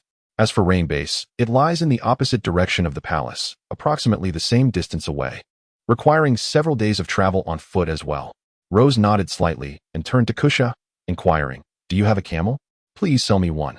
Traversing this desert without a camel is exceedingly arduous. After wandering through the desert for a day and a night, Rose had come to appreciate the terrifying might of nature. Despite his formidable strength, he found himself subservient to the capriciousness of the wilderness. Thus, acquiring a camel from Kusha would greatly ease the journey ahead for both himself and Ellie. No sale. Kusha had yet to respond, but a rebel behind him interjected coldly, casting a disdainful glance at Rose. For reasons unknown, he had always held an aversion towards Rose. Rose's brow furrowed slightly, irritation bubbling within him. He was accustomed to dealing with insignificant braggarts and typically dismantled them with his sword. Bang! Just as Rose prepared to take action, a deafening sound erupted. Instinctively, his gaze sharpened. A seasoned warrior, he recognized the unmistakable sound of gunfire. However, the bullet was not aimed at him, but rather at Kusha. Kusha, danger. The rebels behind Kusha were suddenly alarmed, their expressions grave as they warned him. Kusha too had noticed the bullet hurtling towards him, his pupils dilating in shock as he fixated on the incoming projectile. Yet, he was merely an ordinary man. Although he had perceived the threat, his physical attributes were unremarkable, and his reflexes were sluggish. In that critical moment, he stood frozen, failing to react. As the bullet sped towards Kusha, Rose sprang into action. With a powerful stomp on the ground, his formidable presence surged forth. His speed eclipsed that of the bullet before anyone even noticed him rise. He had already executed a shave technique, and in an instant, he appeared before Kusha. The transaction hasn't been finalized yet. I cannot allow you to perish. Or who shall I turn to for a camel? Lowe's spoke softly, and in that instant, the longsword suddenly erupted from its sheath, radiating a dazzling beam of light. Seizing the hilt, Lowe's deftly cleaved the bullet in two. "I have saved your life," he declared. "This burden, like a camel, you cannot evade." Roz smiled warmly at Kusha. Kusha, having been rescued by Roz, remained in a state of bewilderment, standing frozen for quite some time, unable to utter a single word. "Impressive," he finally exclaimed, shaking off his shock and gazing at Roz in awe. In a place as small as Alabasta, he had considered himself quite formidable. However, in comparison to Roz, he felt utterly outmatched. Just the moment Roz had drawn his sword had sent a shiver of trepidation through Kusha, though the blade was not aimed at him. The sheer force of Roz's presence was enough to instill fear. "Thank you," Kusha expressed his gratitude sincerely. Without Roz's intervention, he would likely have faced severe injury or even death. "Capture that man." Simultaneously, the rebel soldiers behind him began to recover from their astonishment, their eyes coldly fixed on the man who had fired the gun, drawing their weapons as they approached him. "Who are you?" Kusha's expression turned grave. Given his knowledge of Cobra, he could not fathom that someone from the royal army would send an assassin after him, even amidst their enmity. "The royal army." The man who had fired the gun laughed boisterously, winking at Kusha. "We'll deal with him first," the rebels retorted coldly, charging toward the gunman to launch an attack. However, their efforts proved futile. The gunman was remarkably strong. As the rebels rushed forward, he employed an unusually peculiar style of kick, sending them sprawling to the ground, each one writhing in pain from his blows. "I am of the royal army, and if revenge is what you seek, feel free," the man with the strange kicking technique said with a sly smile directed at Kusha. "You are not of the royal army. With your skills, if you had joined the royal forces, you would not be a mere unknown," Kusha retorted coldly. "But alas, there is no one of your caliber among the generals of the royal army. Speak. Who are you truly? Are you attempting to incite a war between the royal army and the rebels through me?" "Haraha. I am indeed of the royal army." The gunman laughed with abandon, clinging to his claim of identity while emitting his distinctive chuckle. Upon hearing the man's laughter, Roz fell into contemplation. He suddenly recalled that in the original story, Crocodile's subordinate, Mr. Bon Clay, had a similar laugh, and it was equally infuriating. He remembered that Kusha, the leader of the rebels, had been targeted by Crocodile's orders. Could it be that this man was that very person? Rose gazed intently at the man before him. "I recall that this individual possesses the ability to assume the appearance of others. Thus, it is quite possible that he could indeed be that particular transgender person. I shall put him to the test." Lowe's muttered to himself, then took a step forward, directly appearing before Mr. Bon Clay. "Be cautious. This fellow is formidable," Kusha instinctively warned, recalling how many of their rebel forces had been severely injured by him. Thus, he sensed that this individual was not to be underestimated. Rose had just saved his life, and he felt an immense gratitude towards his savior. Naturally, he did not wish for any misfortune to befall him. Chapter 114. The Sensation of Broken Eggs. However, in response to Kush's reminder, Rose remained remarkably composed.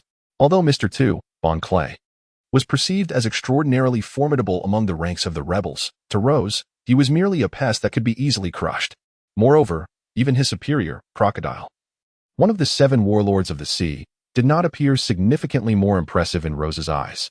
Thus, had it not been for Rose's desire to glean information about Crocodile from Mr. Tu, he would not have deigned to waste his time on him. Young man, you seem somewhat familiar. Have we crossed paths before? Upon the sudden appearance of Rose, Mr. Tu fell into deep contemplation, feeling a strange sense of recognition towards Rose's face. Yet he could not quite place it. There are many who find me familiar. Go ahead and make your move. Rose spoke softly, refraining from drawing his sword.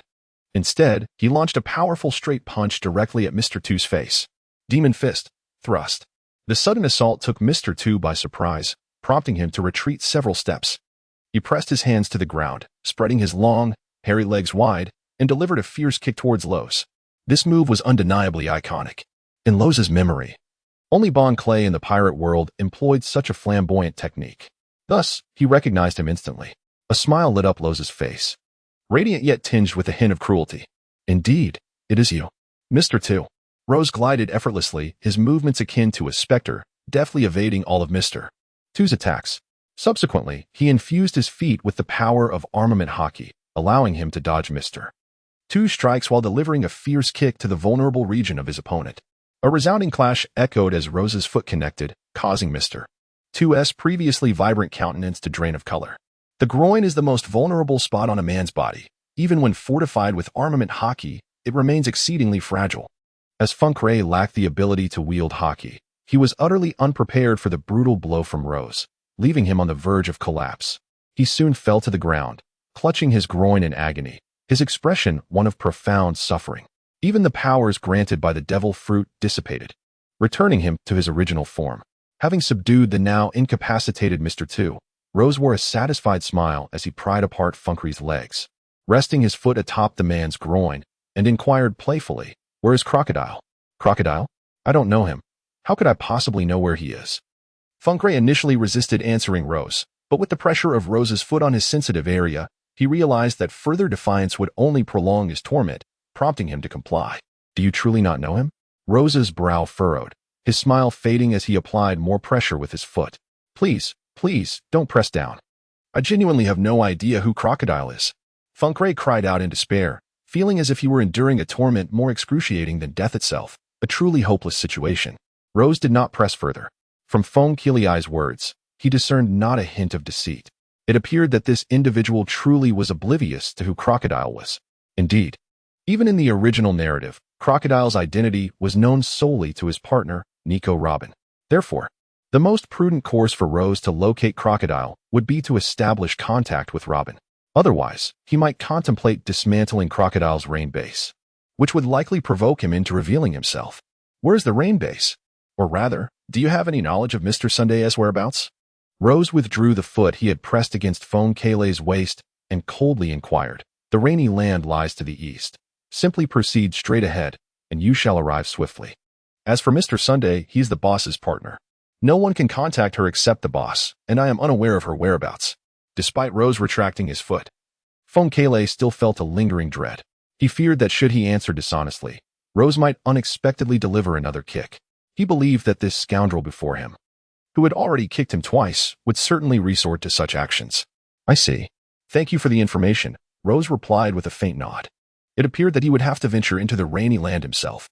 Otherwise, locating Clark Dar's hideout within the vast expanse of Alabaston would prove exceedingly challenging. "Thank you, sister." Fong Keilei silently cursed Rose in agony. "By the way, in future battles, do not present your groin towards the enemy. Truth be told, I had no intention of kicking you, but given your insolence, I cannot be held responsible." As Fong Keilei continued to berate Rose in his mind, Rose turned away, seemingly struck by a thought, and addressed Fong Keilei once more. In that instant, Fong Keilei's face darkened. He silently resolved that he would never employ such a tactic again throughout his life. The pain was unbearable. "Kosha, I just saved your life. A camel in return should be no trouble, right? Rose remarked, turning to face the opposing forces ahead. Kosha promptly stood at attention, responding, of course. It's merely a camel. After all, if needed, I can also provide you with some water. Thank you, Rose replied with a subtle smile, expressing his gratitude. Under Kosha's arrangement, Rose received a robust camel, accompanied by a large barrel of refreshing cool water. Ali, we are leaving. Brother will take you to the rainy land.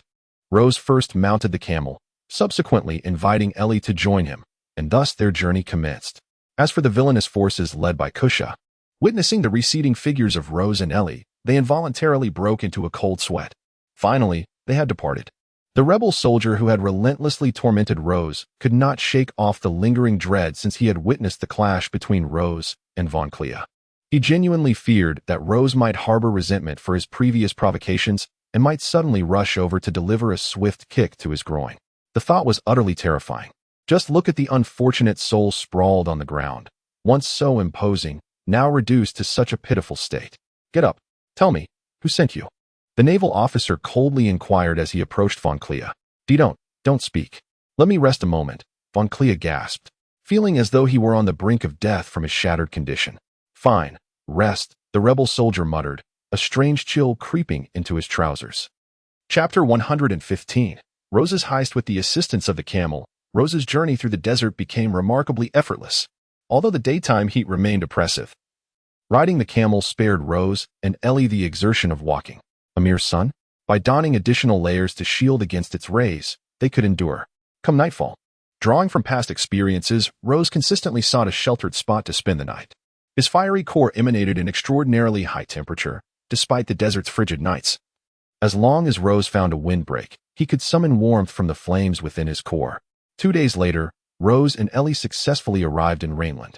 Upon their arrival, they first sought refuge in a nearby inn, resting for a day and indulging in hearty meals. The following day, Rose escorted Ellie to the casino owned by Crocodile. The establishment thrived with business. Despite its vast expanse, it was teeming with people, creating an impression of overwhelming congestion. When Rose and Ellie entered the casino, their arrival went unnoticed amidst the throngs of people. Firstly, the crowd was substantial, making it a challenge for anyone to recognize Rose, despite his fame. Secondly, Rose and Ellie had donned local attire, which, owing to the desert environment, was primarily designed for sun protection and appeared rather modest. Dressed in these garments, it would be exceedingly difficult for anyone to discern the true identities of Rose and Ellie unless they were to scrutinize them closely. Betting 5 million berries. Betting 10 million berries. Betting 500,000 berries. Within the casino, the gamblers participating in the wagers were a diverse assembly, comprising both affluent nobles and notorious pirates with bounties of staggering amounts, as well as fervent pirate hunters consumed by their obsession with gambling. In essence, this establishment was a melting pot of varied individuals, leading to a wide spectrum of bets, with the minimum wager plummeting to 100,000 berries, while the maximum soared to a cap of 10 million berries. Rose and Ellie wandered amidst the throngs of people, observing the frenzied gamblers within the casino, lost in contemplation. With so many individuals present, even if I were to arrive, Crocodile would remain oblivious. If I truly wish to draw him out, I must orchestrate something sufficiently remarkable to capture his attention. Initially, I considered demolishing this casino outright, but upon reflection, such an action would be excessively wasteful. The multitude of gamblers here has amassed a considerable fortune in berries. If I could seize all the berries contained within this establishment, it would undoubtedly yield a substantial gain. Ellie, glancing at Rose, who remained still, pondered what thoughts occupied his mind. She ventured to inquire softly, "Brother, shall we demolish it?" She understood that Rose's objective was to lure out Crocodile, and for them, a direct demolition would be the simplest and most blunt approach. "No. We shall rob it," Rose suddenly chuckled, revealing his pearly white teeth.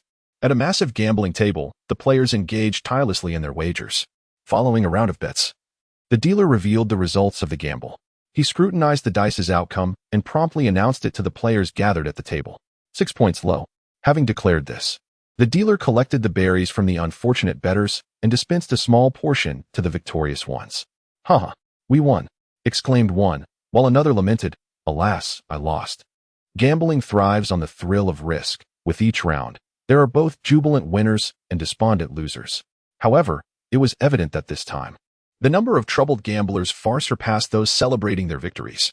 Surely, they have made a considerable profit. Rozier led Ellie to the gambling table, casting a calm smile at the surrounding gamblers. If you've won quite a bit, might I trouble you to hand over all your money? I am here to rob you. Upon hearing his words, the gamblers at the table were momentarily taken aback, gazing at Rozier with a mixture of astonishment and mockery. They had navigated the treacherous waters of the casino for many years. Yet this was the first time they had encountered someone audacious enough to attempt a robbery right at the gambling table. Was he this akin to courting death? Before long, the dealer at the table produced a miniature phone book and casually dialed a number. Soon, a group of men clad in black suits arrived. This man intends to rob us. Strip him of everything he possesses and throw it out, the dealer commanded coldly, directing his gaze at Rozier. How dare he provoke them in their own casino? It was tantamount to a death wish. Come here.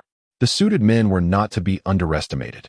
Upon hearing the dealer's orders, they rolled up their sleeves and advanced towards Rozier, ready to execute their task. Do they truly underestimate me? Sending these mere lackeys to deal with me is utterly futile. As the group of black-clad men approached, Rozier smirked. He drew his long sword from his waist, effortlessly slashing through the air and swiftly dispatching the assailants. To prevent any blood from staining the money, Rozier invoked the power of his flame core. Enveloping his SW at the very moment Rozé made his move, an overwhelming aura emanated from him. Everyone began to scrutinize his features intently, and upon witnessing the technique he employed, their expressions shifted dramatically. The name of Rose resounds with remarkable prominence throughout this grand line of adventure. Even though they may merely be a band of gamblers, every one of them has certainly heard of the infamous flame sword Rose. They can vividly recall the shock they felt when newsprint descended from the heavens, laden with information about Rose. Flame sword Rose. Our casino is under the dominion of Crocodile, one of the 7 warlords of the sea. Are you truly intent on causing a ruckus here? The dealer, recognizing Rose's identity, remained surprisingly unperturbed. Having worked in this establishment for many years, he had encountered many self-proclaimed formidable pirates. Yet, upon learning of their employer Crocodile's identity, nearly every one of these pirates had faltered. Occasionally, a few fearless souls had appeared, only to end up as lifeless corpses in Crocodile's wake. Thus, he naturally assumed that the appearance of Flame Sword Rose would follow the same trajectory. Chapter 116. Mr. 1 confronted by the unflappable casino dealer ahead. Rose found himself increasingly agitated. What he required was for these individuals to stir in chaos, thereby alerting Crocodile to his presence and prompting him to seek him out amidst the rain. However, the dealer's calm demeanor rendered this task challenging. If he did not exhibit even the slightest hint of panic, how could he incite a commotion? And without such a disturbance, how would Crocodile become aware of his mischief within his domain? Thus, Rose grew increasingly displeased. He advanced slowly, casually swinging his long sword to sever the dealer's arm. Thud! The severed limb fell to the casino floor with a faint sound. Simultaneously, bright crimson blood gushed from the stump, and the dealer emitted a wail akin to that of a slaughtered pig, resonating throughout the entire casino. The gamblers, taken aback by this mournful sound, turned their gazes toward the scene. Upon witnessing the gruesome sight of numerous bloodied corpses on the floor, their expressions shifted to one of horror. Who is this man? How dare he engage in a private brawl here? This is truly a death wish. Perhaps he is merely a newcomer to the Grand Line, one who has yet to hear of the 7 warlords of the sea, otherwise he would not dare to act in such a manner on Crocodile's turf. Soon, a flurry of murmurs erupted among the gamblers, who scrutinized Rose, sword in hand, and began to chatter nervously. Who is this individual, daring to strike amidst the rain? Is he seeking death? The recent events had a significant impact. Many casino staff had witnessed the incident and were now brandishing their weapons, rushing toward Rose. Among these personnel was a particularly imposing man. At this moment, the man gazed at Rose with an expression of indifference, his face betraying a chilling demeanor. He was Mr. 1, a formidable subordinate of Crocodile. Having consumed the steel fruit, his flesh and blood appeared as unyielding as iron, possessing an extraordinary hardness. Today marked Mr. 1's day of leisure. With a lack of pressing engagements, he often indulged in a few games at Crocodile's casino. Little did he expect to encounter the scene before him. Is this not Mr. 1, a loyal lieutenant of Crocodile? How fortuitous. Rose recognized the imposing figure of the great Khan, a smile gracing his face as he revealed his pearly white teeth. He recalled that Crocodile held a particular fondness for his subordinate, Mr. 1. In the original narrative, during the Marineford War, a conflict had arisen between Crocodile and Rozé and Mihawk, triggered by Mihawk's injury to Mr. 1. If this fellow were to be harmed, that scoundrel crocodile would undoubtedly come running. Rose had indeed contemplated the notion of directly dispatching Mr. One, the insignificant pawn. However, he was acutely aware that a cache of weaponry belonging to the Revolutionary Army remained in Crocodile's possession. Should he eliminate one of his subordinates, it might provoke that individual into a furious retaliation, jeopardizing his access to those vital resources. Such an outcome would be far from desirable. Rose was resolute in fulfilling his commitments to others. This was a principle he held dear. He placed immense value on his reputation. Thus, he decided to inflict a wound instead. Rose chuckled softly, swiftly drawing forth his long sword. With a powerful step of his right foot, he shattered the stone slabs beneath him. Then, like an ethereal specter, he suddenly materialized before Mr. One. Prepare to fall. Rose cast a languid gaze upon Mr. One, raising his long sword high, imbued with boundless strength, and brought it crashing down upon Mr. One.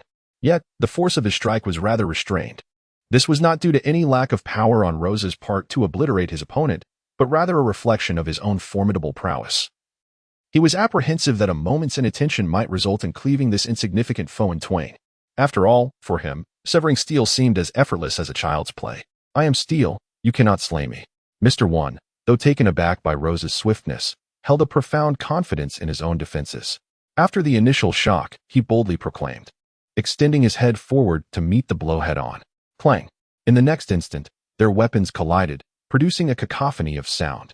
However, due to Rose's deliberate moderation of power, the impact inflicted merely a modicum of pain upon Mr. One, devoid of any substantial harm.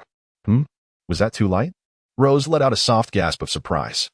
To him, defeating Mr. One while ensuring that his injuries were not too grave was no simple task. In his previous encounters, he had faced several weaker foes, opting to dispatch them with a single stroke, without a moment's thought to restrain his strength. Thus, he resolved to exert himself a little more. Rozé swiftly retracted his long sword. His steps fluid as his robust form appeared behind Mr. One in an instant. He aimed carefully at Mr. One's back, cautiously applying a modicum of force before delivering a gentle slash. How astonishingly swift! Faced with Rosé's velocity, Mr. One felt utterly powerless, realizing that he inhabited an entirely different realm of speed. In the brief moments Rozé had taken to close the distance, Mr. One had not even glimpsed a shadow of his movement, relegated to a mere defensive stance. Your speed is indeed remarkable. However, I am made of steel. And your attack is futile, Mr. One retorted coldly, channeling the full extent of his devil fruit abilities to fortify himself. He stood confidently, his body becoming exceptionally resilient, awaiting Rosé's next move. Yet, Rosé's forthcoming strike was entirely beyond his expectations. With the same simple sword stroke, he unexpectedly inflicted an excruciating pain upon Mr. One. To Mr. One's astonishment, a shallow yet distinct scar appeared on his back, crimson blood oozing forth, and a wave of agony washed over him, draining the color from his face. Just as he attempted to turn, Rozé, having fortified his foot with hockey, ruthlessly stomped down upon the wound. Mr. One felt as though he had been struck by a colossal force, his bones nearly splintering under the impact, collapsing to the ground, gasping in pain. Salty sweat soaking the casino floor. Having subdued Mr. One, Rozé placed a foot upon his back and coldly addressed the casino staff behind him, hastened to summon Crocodile. Otherwise, I shall slay his subordinates and dismantle his establishment. After this proclamation, he turned his gaze slowly towards the gamblers within the casino, declaring, furthermore, I intend to rob you. Present all the money you possess. You may choose to resist, but know that such a course will lead to your grim demise. Chapter 117. The Supreme Great Blade. Black charcoal. The harsh words uttered by Rozé nearly intimidated everyone present. His earlier confrontation had unmistakably revealed his identity as the Flame's Sword Rose, a name of considerable renown. Once the gamblers discerned who he truly was, none dared to oppose him. After all, he was a man capable of confronting 5 vice admirals of the Navy headquarters and emerging victorious. They were merely insignificant pirates in the Grand Line, inconsequential in the presence of such a prominent figure. Indeed, as he stated, they could resist. However, the consequences of such defiance would be dire. Money could be earned again, but once life was lost, everything would be forfeit. The majority of gamblers here were rational, and when faced with the choice between life and wealth, they unequivocally chose life. Of course, a few naive fledgling pirates, akin to Zoro's earlier challenge against Mihawk, were driven by ambition beyond their means. Regrettably for them, they encountered Rozé, who would not exhibit the same mercy as Mihawk. Instead, upon encountering these foolish souls seeking their own demise, he opted to eliminate them, thereby setting a stark example for the others who might be tempted to act recklessly. Ultimately, everyone in the casino, be they dealers or staff at Crocodile's rainy casino, or the gamblers themselves, found their entire fortunes appropriated by Rose. After his plundering was complete, he generously allowed the gamblers to leave, while he remained, awaiting Crocodile. During this interlude, Rose took a moment to tally his recent gains. He discovered that his haul was indeed bountiful, having stripped the casino of its patrons. He had amassed a staggering 1 billion berries. He mused that he could perhaps repeat this endeavor, though regrettably, there was no other rainy casino to raid. With 1 billion berries obtained previously, he now possessed a total of 2 billion berries to upgrade his great sword into the supreme great sword. Precisely 2 billion berries were required. With some time still at his disposal, he decided to proceed with the upgrade. Sitting at a green table, Rose casually opened the system panel. Upon entering the berry recharge page, he deposited the entirety of his 2 billion berries. Soon, the mechanical voice of the system began to resonate. Recharge selection, 2 billion berries. Order inquiry. Order verification. Order completion. Initiating payment. 2 billion berries payment in progress. Please hold. After the payment was finalized, he received a notification. Congratulations, host has acquired Swordmaster upgrade points 2000. Would you like to upgrade immediately? Following the recharge, Rose's funds vanished entirely. While his Swordmaster points surged by 2000, he proceeded to the sword upgrade function and swiftly locked onto his sword. Sword upgrade initiated. A voice from the system resonated. To upgrade the saber, an expenditure of 2000 swordsman upgrade points is required. May I inquire, host, if you are certain of this payment? Lowe spoke softly. Confirm payment. Ding. The payment commenced, deducting 2000 points from the Swordmaster's upgrade points. Upon the successful upgrade of your sword, it shall transform from the handcrafted mighty blade to the unparalleled grand blade, while also allowing for a random selection of a new enchantment attribute. Ding. Payment completed. The recovery of the sword, the handcrafted mighty blade, has begun. As the sound faded, the snow-hued blade at Lowe's waist vanished without a trace, and a colossal furnace materialized in the void, its flames burning fiercely, radiating an intense, scorching light. Rose remained motionless, gazing intently at the furnace suspended in the void. Under his watchful eyes, the enormous furnace swayed slightly before, without any forewarning, a substantial heap of forging materials was cast from the ether. After several minutes, a brand new longsword emerged from the furnace.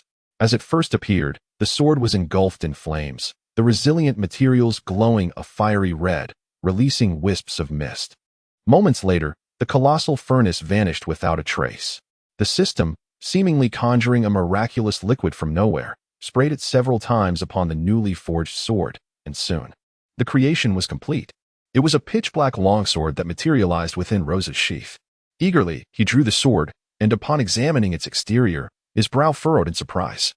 The longsword was rather unappealing, resembling a failed forging, akin to a lump of charcoal. Yet, it felt surprisingly light in his grasp. Rose casually twirled it, noting that despite its sizable appearance, it was significantly lighter than his previous sword, Swordsman. Its sharpness was commendable as well. He gently traced the blade against a table nearby, and to his astonishment, the tip effortlessly sliced through the wood, cleaving it cleanly in two without him exerting any force. Overall, it was quite satisfactory, albeit rather unattractive. Rose was pleased with the capabilities of his new sword, nodding lightly before remarking, however, given its dismal appearance, the name Swordsman seems rather ill-fitting. Perhaps I shall simply call it Charcoal. Congratulations, host, on acquiring the supreme great blade, Charcoal. You have one opportunity left to enchant the sword's attributes. Would you like to draw now? The system's voice resonated at that moment. Yes, let us proceed with the draw. Rose nodded gently, for the extensive effort he exerted to upgrade this sword was solely aimed at enchanting it. Now that he could commence the enchantment process, he naturally wished to avoid any delays. Thus, he initiated the extraction. As he listened, the system began to draw forth new attributes for the enchantment. During the extraction, Rose encountered numerous valuable attributes. For instance, he had just seen the rock attribute, possessing a flame core. If he could successfully incorporate the rock attribute, it would indeed transform into lava. Furthermore, he had glimpsed the wood attribute, which could ignite flame, should he manage to extract this wood attribute. The combination of the two would undoubtedly yield a fire of extraordinary potency.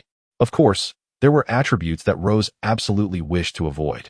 For instance, any water-related attributes would be detrimental. Fire and water are incompatible, and should he draw such an attribute, it would hinder their synergy. Otherwise, he would simply become steam. Time passed, second by second. Rose stood still, his heart racing as he gazed intently at the myriad attributes flashing across the system interface. Finally, under the weight of his focused scrutiny, the new attribute conferred upon his sword through the enchanting process emerged.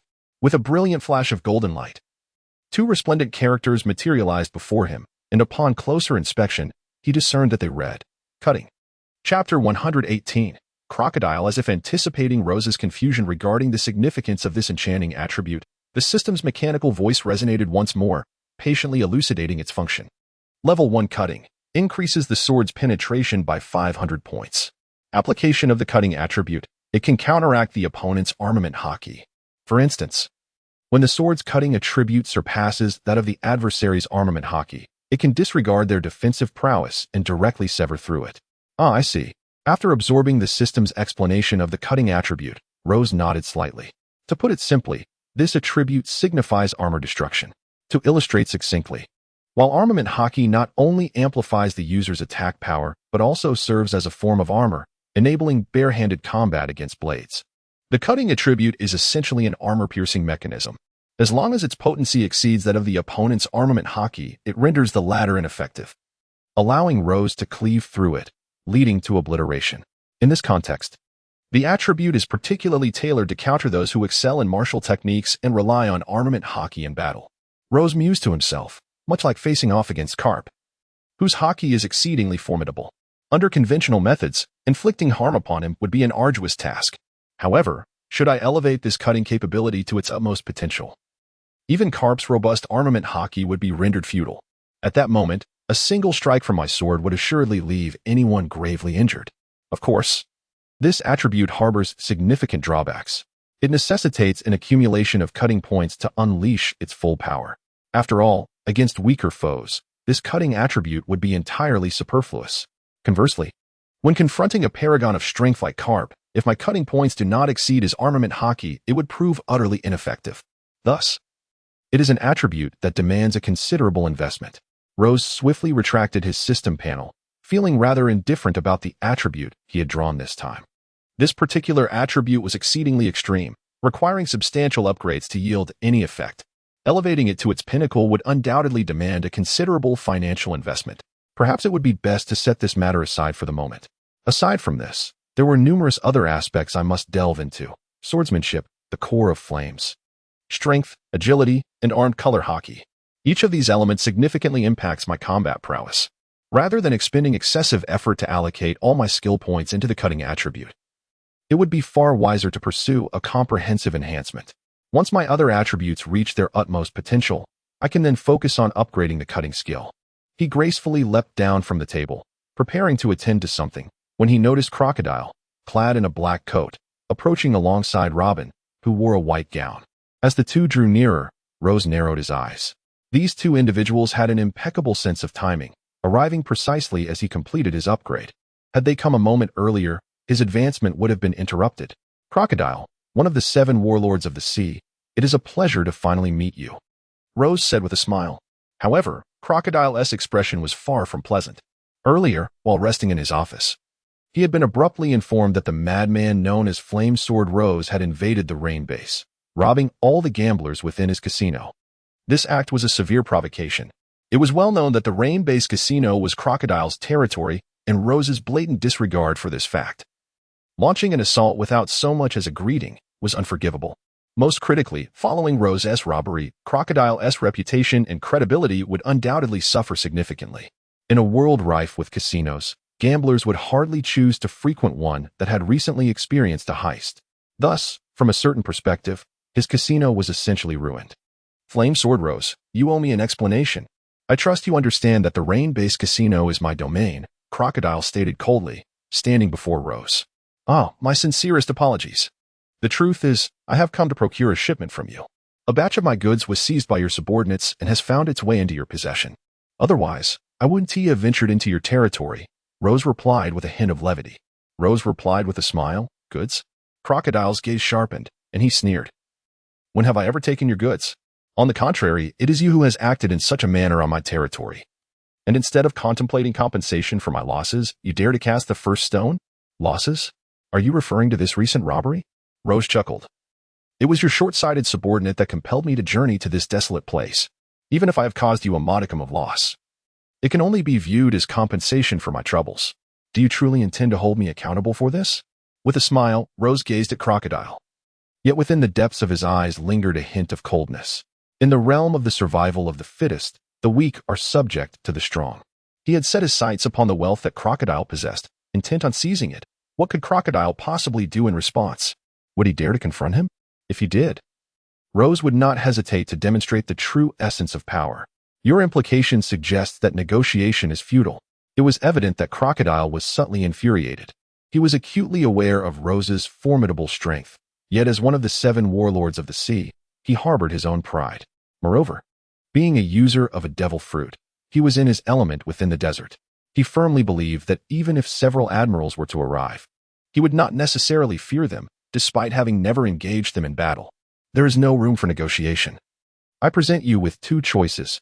Either depart and retrieve my belongings, or face your demise. Rose spoke lightly, drawing forth his newly upgraded black carbon. In that case, let us engage in battle. Crocodile replied coldly. Perhaps the recent events have led you to mistakenly overestimate your own strength.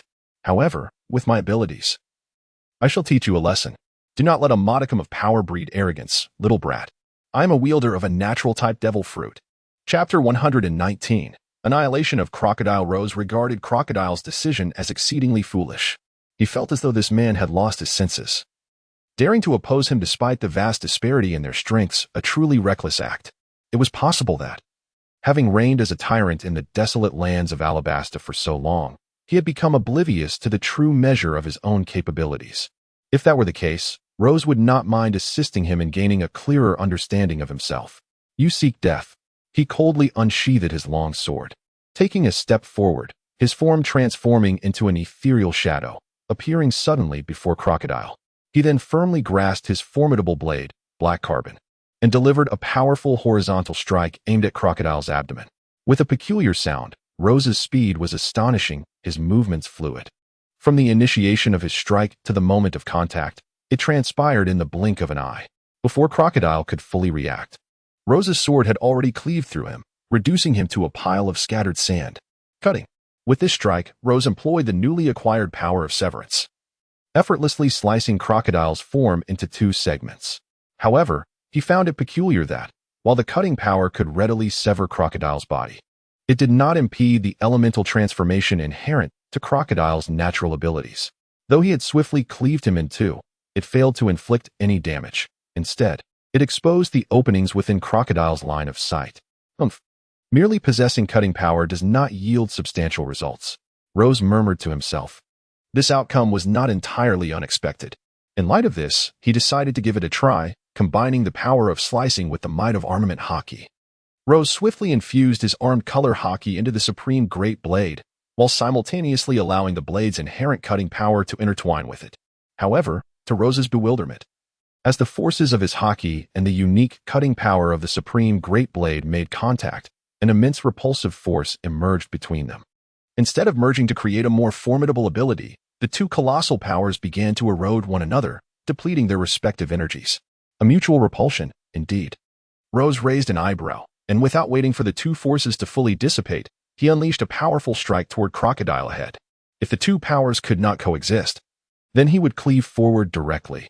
Surely, this would not result in a complete cancellation of their energies. Yet, the energy of this strike did not manifest as Rose had anticipated.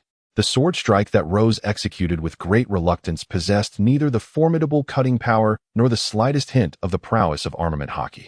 Thus, this strike was merely an ordinary swing, incapable of inflicting any harm upon Crocodile. Ha ha ha, the flame sword Rose, once presumed to be exceptionally powerful, has proven to be of such limited capability. Both of Rose's attacks failed to inflict any damage upon Crocodile, which significantly bolstered his confidence. He laughed maniacally at Rose, as the sand manipulation ability in his palm swiftly gathered strength, initiating a counterattack. Desert Sword.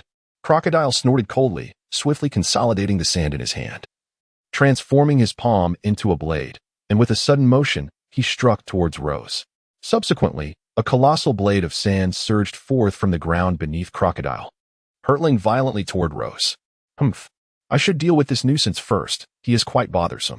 Roz furrowed his brow. Crocodile's maneuver possessed a certain finesse.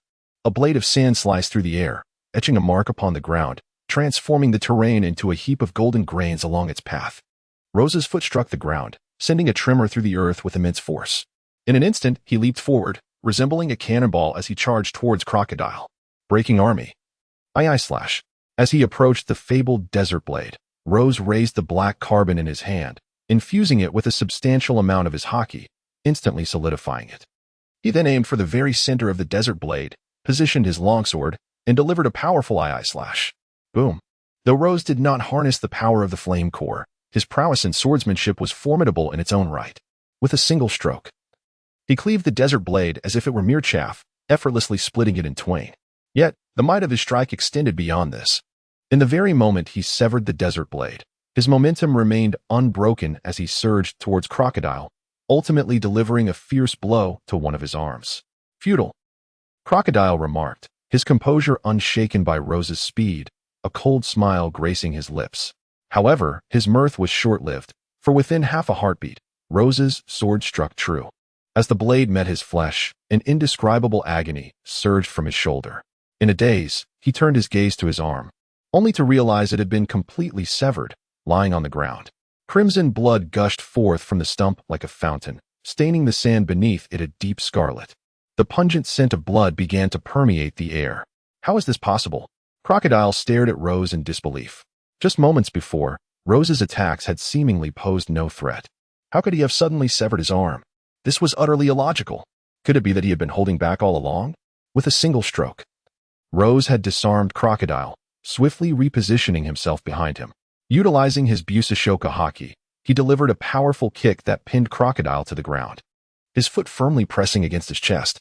Leaning down, Rose pressed his sword against Crocodile's neck, issuing a dire ultimatum. It is far too cumbersome for me to locate my belongings myself. I shall grant you one last opportunity to retrieve them for me. Chapter 120. What use is an old boss like this? With Rose's sword poised at his throat, Crocodile's expression darkened considerably. He yearned to utilize his elemental transformation to escape, yet Rose's foot, fortified by haki, firmly restrained him, rendering him unable to employ his abilities. The dark blade still bore the remnants of Crocodile's blood, exuding a faint metallic tang. The current predicament filled him with humiliation, igniting a desire to retaliate against Rose. However, with his life held precariously in Rose's grasp, he dared not act recklessly. Given the prior incident where Rose severed his arm, Crocodile now refrains from wagering his life, choosing instead to silently regard Rose. After a prolonged silence, he reluctantly concedes, "Very well. I shall consider this a loss on my part. I can overlook the damages you have inflicted upon me, and I am willing to provide you with the goods you desire. However, I kindly request that you remove the sword from my neck." Roz smiled faintly and said, "I believe you are aware that this is an exceedingly prudent choice. In the near future, you shall find yourself grateful for it." He paused momentarily before continuing. "However, I kindly request that you retrieve the item I desire first. While I am confident in my ability to restrain you, I must admit that I have no penchant for complications. I am quite incapable of assisting you in fetching anything in my current state," Crocodile retorted, a hint of irritation in his voice. After all, no one would find joy in having a weapon capable of ending their life poised at their throat. "Do you not have your partner to assist you? I shall describe the item I seek, and all you need to do is instruct her to procure it," Roz replied with a cheerful demeanor. Ultimately, Crocodile, for the sake of his own life, had no choice but to acquiesce to Roz's demands. After Rozé conveyed his needs to Robin, she swiftly departed from the rain-soaked scene. Within a span of several minutes, Crocodile began to grow somewhat anxious while waiting in place. For one who harbors distrust towards others, entrusting one's very life into the hands of another is indeed a cruel affair. Rose sensed Crocodile's agitation and, recalling his demeanor, smiled and remarked. Crocodile, however, wore a sullen expression. Indeed, as Rose had stated, he harbored deep mistrust towards others and was utterly unwilling to place his life in anyone else's hands, even if that person were his own partner. Regrettably, his fate was now entwined with Rose's whims, leaving him with no choice but to gamble on fortune. Should luck favor him, he might reclaim his life from Rose. If not, this day would mark his end. Cursed be the circumstances that led him to provoke this scoundrel. To find himself in such a predicament was truly lamentable. Crocodile felt a profound sense of regret, wishing he had opted for a different path when given the chance. The importance of reputation and rain-soaked ground paled in comparison to the value of his own life. His remorse lingered, intensifying with the passage of time. As he grew increasingly fearful of Robin's potential return, if she did not come back, his fate would be sealed. You were fortunate. It appears your partner can still be trusted. He has not abandoned you. After a considerable interval, faint footsteps echoed nearby. Rose lifted his gaze and soon spotted Robin approaching, flanked by a dozen subordinates who were collectively bearing the items Rose had requested. Here they are, 4 boxes in total. Would you like to inspect them? Robin inquired softly after her men had placed the large crates on the ground. Wait, Rose replied nonchalantly, retrieving the projection snail that Sabo had given him. As he had not seen the goods himself, it was prudent to confirm their authenticity with the Revolutionary Army. He pressed the snail's head, dialing Dracula's number, and the call was swiftly connected. Is this what you required? Rose inquired coolly. Hey, you lunatic. How could you leave him in such a state? Crocodile.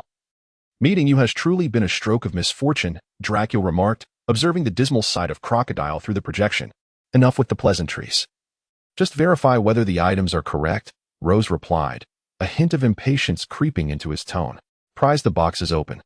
They appear to be as they should on the outside, but what lies within remains uncertain, Dracula stated, not dwelling on the matter for long. Follow his instructions and open them, Rose directed Robin's subordinates. Understood. Robin's subordinates promptly complied, desperately prying open the boxes. It was no jest. Before them stood the illustrious flame sword, Rose. Even 5 naval admirals could not contend with him. Moreover, their leader, the warlord Crocodile, had met a similarly dismal fate in his presence. They were certainly not foolish enough to defy Rose's commands. Obediently following orders was their only hope for survival. And they should consider themselves fortunate to be alive. Thud. In no time, several boxes were pried open by Robin's subordinates. Rose cast a fleeting glance at the items within, revealing little interest before swiftly averting his gaze. Very well, this suffices. As per our prior agreement, place these items in the designated location, and our transaction shall be deemed complete. Dorag also verified the contents of the box, nodding subtly before addressing Rose. Understood. I'm disconnecting now. Rose promptly switched off the communicator. I have acquired what I sought. Congratulations on surviving. With a smile, Rose sheathed his formidable blade and relinquished his haki, freeing Crocodile from restraint. He then turned with poise and made his way toward Robin. Nico, Robin, is it? Have you considered joining me? Rose smiled while gazing at Robin and remarked, the 7 warlords of the sea? The boss of Baroque works? What purpose does associating with such a leader serve? It would be better to associate with me. Historical texts, freedom, dignity, these are all gifts I can offer you. Following such a fool, you would not enjoy these privileges. Upon hearing Roz's words, Robin pondered for a moment. I must admit, she was indeed tempted. However, for her, Roz was an exceedingly perilous man. Perhaps his assertions were rooted in truth, yet Robin was unwilling to follow him. Given his propensity for violence, it was entirely plausible that she could meet an untimely demise at his hands. Chapter 121. The deal is struck in the end. Robin chose not to acquiesce to Roz's request. Although Roz possessed formidable strength and his promises were exceptionally generous, far surpassing the treatment she had received from Crocodile. And he was undeniably more powerful. He was simply too dangerous. His eccentric nature and notorious reputation rendered him a man with few, if any, friends. His public image was marred by a plethora of negative evaluations. Any newspaper would contain articles condemning Roz. While many of these reports were indeed retaliatory efforts by the Navy, intended to tarnish his name, numerous claims were indisputable facts. After all, Roz was a murderer, a true executioner. Otherwise, the Navy's smear campaign could not possibly be supported by such substantial evidence. Moreover, there existed an abundance of unfavorable reports concerning Roz.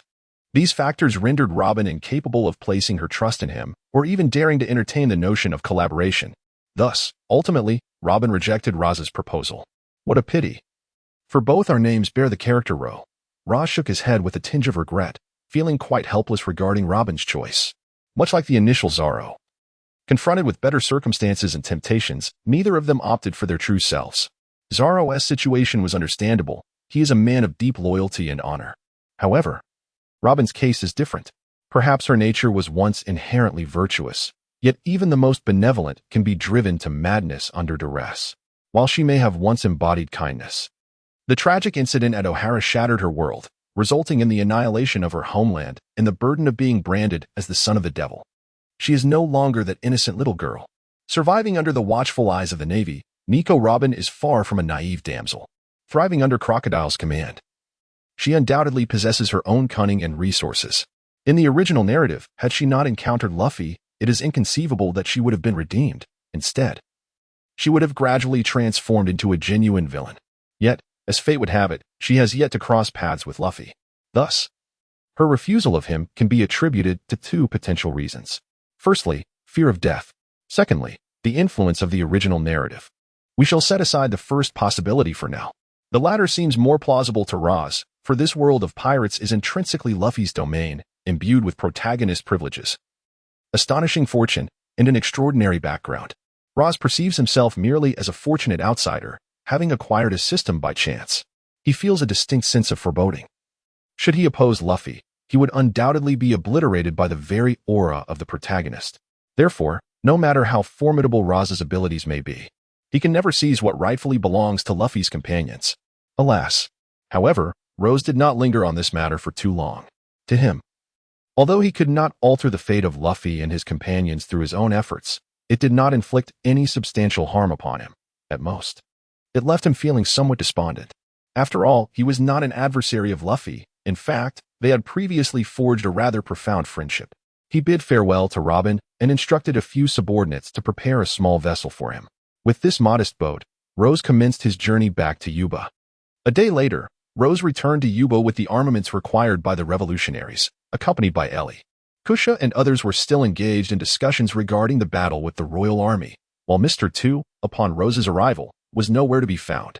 It was possible that he had been executed by the rebels, or perhaps released. However, this was of no concern to Rose, who was indifferent to the matter. He transferred all the munitions needed by the revolutionaries onto his ship, the Ghost Blade, and after thoroughly ensuring that nothing was overlooked, he entered the control room of the Ghost Blade and altered the course of this voyage toward the rendezvous point agreed upon with the revolutionaries.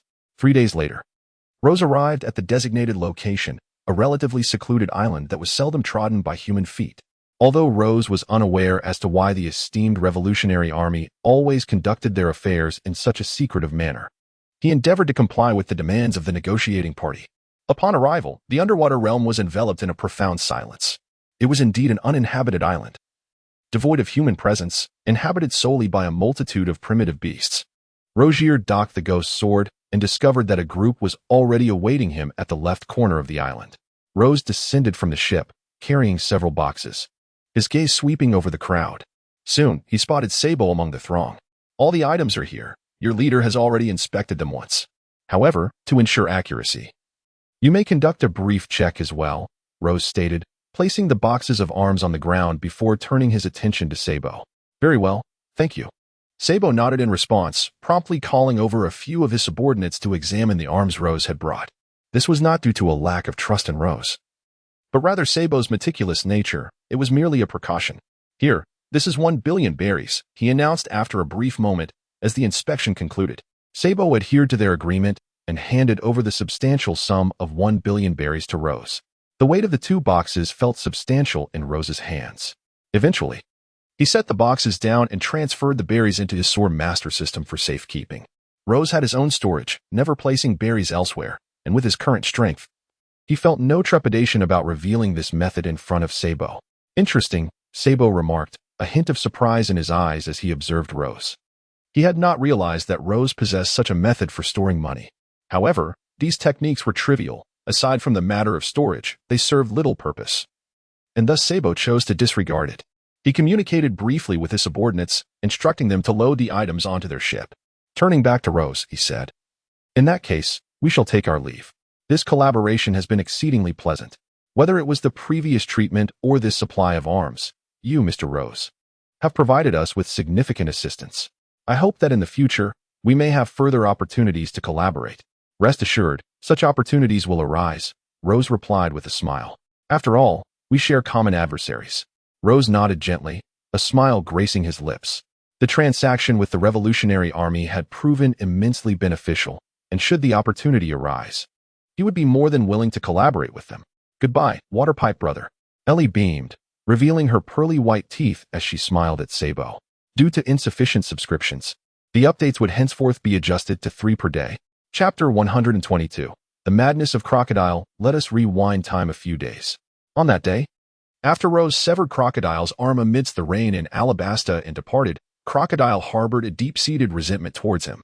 The grudge of a severed limb was one that could not be overlooked. Although Crocodile had come to recognize Rose's formidable strength, having once regretted being at his mercy, the moment he regained his freedom, thoughts of revenge surged within him unabated. He made a visit to the hospital, where local doctors attended to his severed arm, and subsequently returned to his office, engulfed in contemplation. No matter the circumstances, this vendetta must be avenged. Rozier severed his arm, tarnished his reputation, and ruined his casino.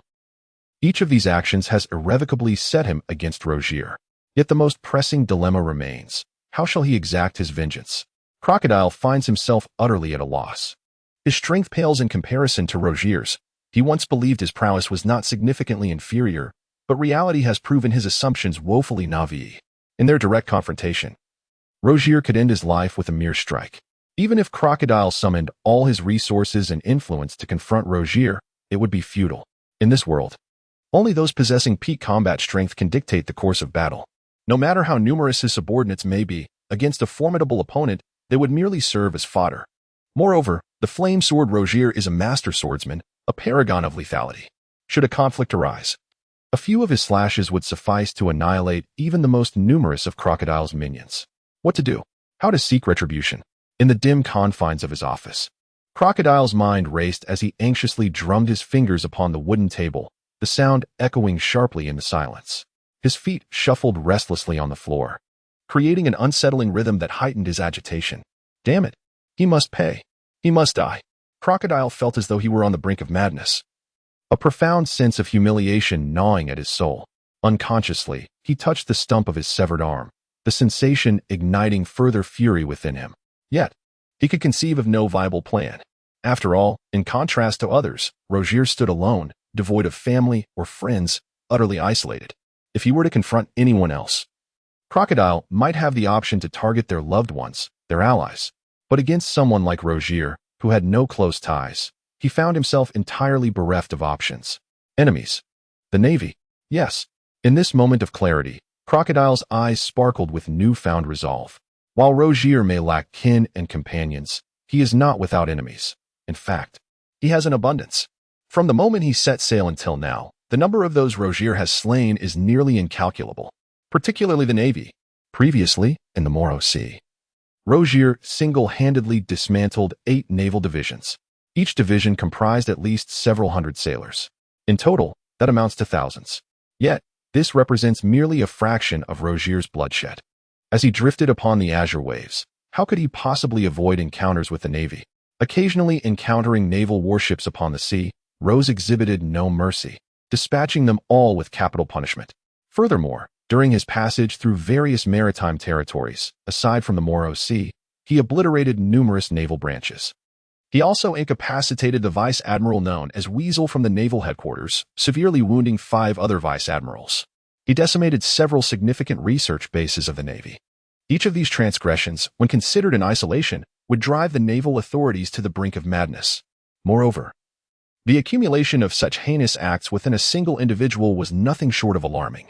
Crocodile had also heard that Admiral Kizaru, known as Borsellino, had recently been recalled from the New World by Fleet Admiral Sengoku. His return was specifically to confront the malignant force that was Flame Sword Rose. For Rose, the vice admirals of the Navy were no longer worthy adversaries. Even the candidates for admiral, such as Peach Rabbit and Tashigi, would face dire consequences against a foe like Flame Sword Rose. Should they falter against him, their fates would be utterly dismal. Flame Sword Rose was far from a benevolent figure. Since his emergence at sea, all had come to understand his temperament. He was a veritable embodiment of madness and bloodlust. A true executioner. Indeed, it was justifiable for the naval authorities to intervene. The more Crocodile contemplated, the more he felt assured of his conclusions. A cruel smile creeping across his face. Although the vice admirals of the Navy were no match for Flame Sword, The admirals represented an invincible force. Not even Flame Sword Rose, nor any of the commanders or captains under the four emperors, could contend with them without being at a disadvantage. While Flame Sword Rose was formidable, it was evident that he still fell short in comparison to the commanders or captains serving the four emperors. Thus, should he confront an admiral, his fate would be even more tragic. Crocodile laughed maniacally. Are you insane, thinking of provoking that lunatic, Flame Sword Rose? Just as Crocodile solidified his resolve, his partner, Robin, happened to walk in. Upon hearing Crocodile's mad decision, Robin was nearly taken aback. How could this fellow, after suffering such a significant loss, still fail to learn his lesson and dare to provoke the Flame Sword Rose? Such recklessness is simply beyond comprehension. Humph. Rose has committed such an affront against me. How could I ever let him escape unscathed? Crocodile roared in fury. He is a formidable member of the 7 warlords of the sea, the Sand Crocodile, wielder of the Sand Fruit's powers. Initially, had Rose not intervened, he would have soon seized control of the entire Alabasta, thereby obtaining information regarding the ancient weapon, Pluto. Subsequently, he would locate this most potent of ancient weapons and, with its might, establish himself as a sovereign, perhaps even rule the world. Yet now, he is left with nothing, even if he still manages to dominate Alabasta. What use is it when his arm has been severed? All he desires now is swift vengeance against Rose. Matters regarding ancient weapons and dominion hold no significance to him any longer. His sole wish is for Rose to perish. Rest assured, Flame Sword Rose shall meet a most gruesome end. If I am to be destroyed, I shall ensure he suffers as well. Does he not relish opposing the Navy? Very well, I shall lend the Navy my assistance, and when he encounters an admiral, I shall be eager to witness what ripples Flame Sword Rose can still create. Chapter 123, Tracking Movements. Ultimately, Crocodile produced a black transponder snail. This diminutive creature bore no remarkable features, yet its significance was immense. For it was the only transponder snail utilized by various pirates among the warlords to communicate with Admiral Sengoku. Soon, Crocodile placed the black transponder snail upon the table, grasped the black receiver on its back, and initiated a call to the Navy headquarters. Within minutes, the eyes of the black transponder snail opened, and the sound of static crackled from the other end, signaling that Crocodile's call had successfully connected. Moshi Moshi? Sengoku? This is Crocodile, he announced, his voice calm after a brief silence. Oh, it is you, the refuse of the seas, came the dismissive reply from Admiral Sengoku. In truth, he had not wished to take this call, for he harbored no fondness for these so-called warlords of the sea. Although publicly acknowledged as allies of the Navy, in reality, they were merely a band of ruthless pirates. Even with their title as warlords, they had not been absolved of their sins, nor did they engage in any commendable deeds. They merely act with impunity, cloaked in the guise of the warlords of the sea bestowed upon them by the Navy. Moreover, these warlords offer no tangible benefit to the Navy whatsoever. The sole transaction they engage in is their unconditional presence during special summons, which occur but once in several decades. This assertion is merely a tactic to intimidate those nefarious individuals who roam the seas. Heh, Fleet Admiral Sengoku, your tongue remains as sharp as ever. Crocodile's tone was laced with a chilling intensity. His emotions were presently in turmoil, susceptible to provocation. I have a piece of news for you, so listen closely, Crocodile stated coldly.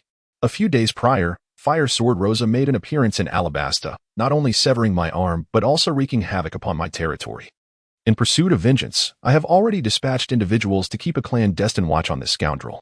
At present, I possess his most precise geographical location. Haven't you and the Navy always sought to deal with him? I present you with an opportunity. What do you say? I will divulge Fire Sword Rosa's whereabouts, and you can send an admiral to eliminate him.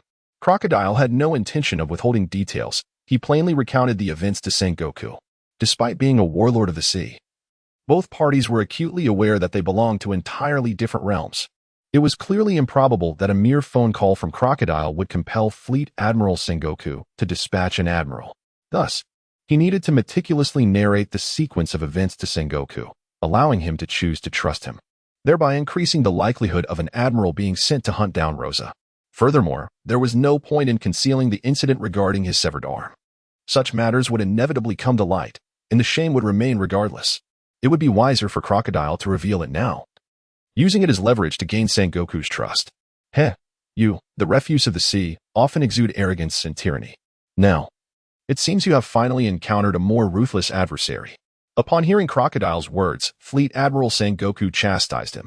Nevertheless, despite his outward demeanor, his mind was incessantly calculating, pondering the veracity of Crocodile's claims. As the Admiral of the Navy, any decision he made required profound contemplation. Otherwise, should a decision be rendered in error, not only would he face monumental failure, but also the lives of his naval subordinates would be at stake.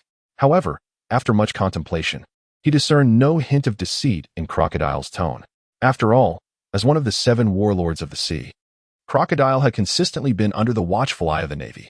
Admiral Sengoku was thoroughly familiar with all his records and could ascertain with absolute certainty that, prior to this, there had been no dispute between Crocodile and Flame Sword Rose. Thus, it was improbable that Crocodile would arbitrarily target Flame Sword Rose. In light of this, Crocodile's assertions bore a measure of credibility. Moreover, Flame Sword Rose was indeed a thorn in the side of the Navy. On a previous occasion, he had obliterated a crucial external base of theirs. The research conducted there had consumed over a decade of labor from numerous naval scientists under Admiral Sengoku, alongside an investment of hundreds of billions in funding. Yet, all of these efforts were rendered utterly futile by Rose's destruction. The Navy had not even salvaged a shred of progress before the research facility was completely annihilated by Rose. In a fit of rage, Admiral Sengoku had resolutely dispatched the Navy's elite, one of the 3 admirals, Admiral Kizaru, to hunt down Rose. Regrettably, this Rose, not only formidable in strength but also cunning by nature, possessed a nose as keen as a hound's. The moment he sensed danger, he slipped away long before Kizaru arrived at the island, which was already deserted. The laboratory had been stripped bare, with even the structure dismantled by Rose. As for Rose himself, not a shadow was left behind. So what say you? Will you acquiesce? Crocodile spoke to Admiral Sengoku with an icy demeanor. Humph. Hand over the position to me. It is not just you, Crocodile. Our Navy also yearns to see Flame Sword Rose ground to dust. Admiral Sengoku seethed as he recalled Rose's previous misdeeds. Very well. Flame Sword Rose is currently on a small island in the West Sea, and he is likely to continue his westward advance in the coming days. Dispatch someone forthwith, equipped with my contact information. I shall have my associates relay Rose's real-time location to you. Crocodile laughed heartily, a glimmer of excitement in his eyes as he addressed Sengoku. Very well. The Warring States period acquiesced to the proposal. His animosity towards the Flame Sword Rose was no less than that of Crocodile. Countless times, he had contemplated eradicating this vile cancer from the Navy, yet each attempt had ended in failure. Should Crocodile truly assist him in eliminating Rose this time, the Fleet Admiral would undoubtedly express his profound gratitude. Chapter 124. The operation commences. Ultimately, following a conclusive discussion between Crocodile and the Fleet Admiral, they swiftly reached an accord. This operation would see Crocodile's subordinates relay information, tasked with providing intelligence, while Fleet Admiral Sengoku would serve as the principal force behind the initiative. He intended to dispatch Admiral Kizaru, who would engage Rose directly on the battlefield. Notably, Admiral Kizaru possessed the power of the Pika Pika no Mi, making him a being of light. His speed was unparalleled, indeed the swiftest in the world. If one were to claim otherwise, they would invite ridicule. Thus, there was no cause for concern regarding Rose's potential escape this time. At that moment, within a basement in Alabasta, amidst the rain, Crocodile could not contain his mirth. Ha ha. Flame Sword Rose, this time, your end is nigh with that. He released the microphone and erupted into maniacal laughter, his visage contorting with wild glee, resembling that of a madman. In this instant, he felt an overwhelming sense of exhilaration, for under his suggestion, Fleet Admiral Sengoku had finally consented to deploy Admiral Kizaru to execute Rose. It is essential to recognize that Admiral Kizaru, a wielder of a Logia-type devil fruit, was unmatched in speed even among the 3 admirals and the 4 emperors. His swiftness was, quite literally, the speed of light. Thus, even if Flame Sword Rose possessed formidable prowess, encountering Admiral Kizaru would result in inevitable demise. Escape would be an impossibility. Meanwhile, Nico Robin observed this scene with a calm demeanor. Watching Crocodile's increasingly deranged behavior post-negotiation, she subtly shook her head. This man seemed utterly unhinged by Flame Sword Rose. His mind appeared consumed solely by the desire to eliminate Rose, showing no regard for Alabasta in his current state of hatred. Reflecting on this, Nico Robin's expression darkened. It seemed the forthcoming challenges would require her own intervention. With Crocodile now disinterested in conquering Alabasta, if she wished to acquire the historical texts of this nation, it would be solely through her own efforts. Once she had perused the historical records, It would be time for her to seek a new sanctuary. For Robin, Crocodile was merely a tool to be exploited, just as Crocodile sought to use her. She too intended to harness his power and influence to obtain the historical text hidden within Alabasta. However, with Crocodile now significantly weakened and his focus shifted entirely to eliminating Ross, Robin realized her utility to him was waning. Therefore, she resolved to depart from Crocodile's grasp immediately after securing the historical text from Alabasta.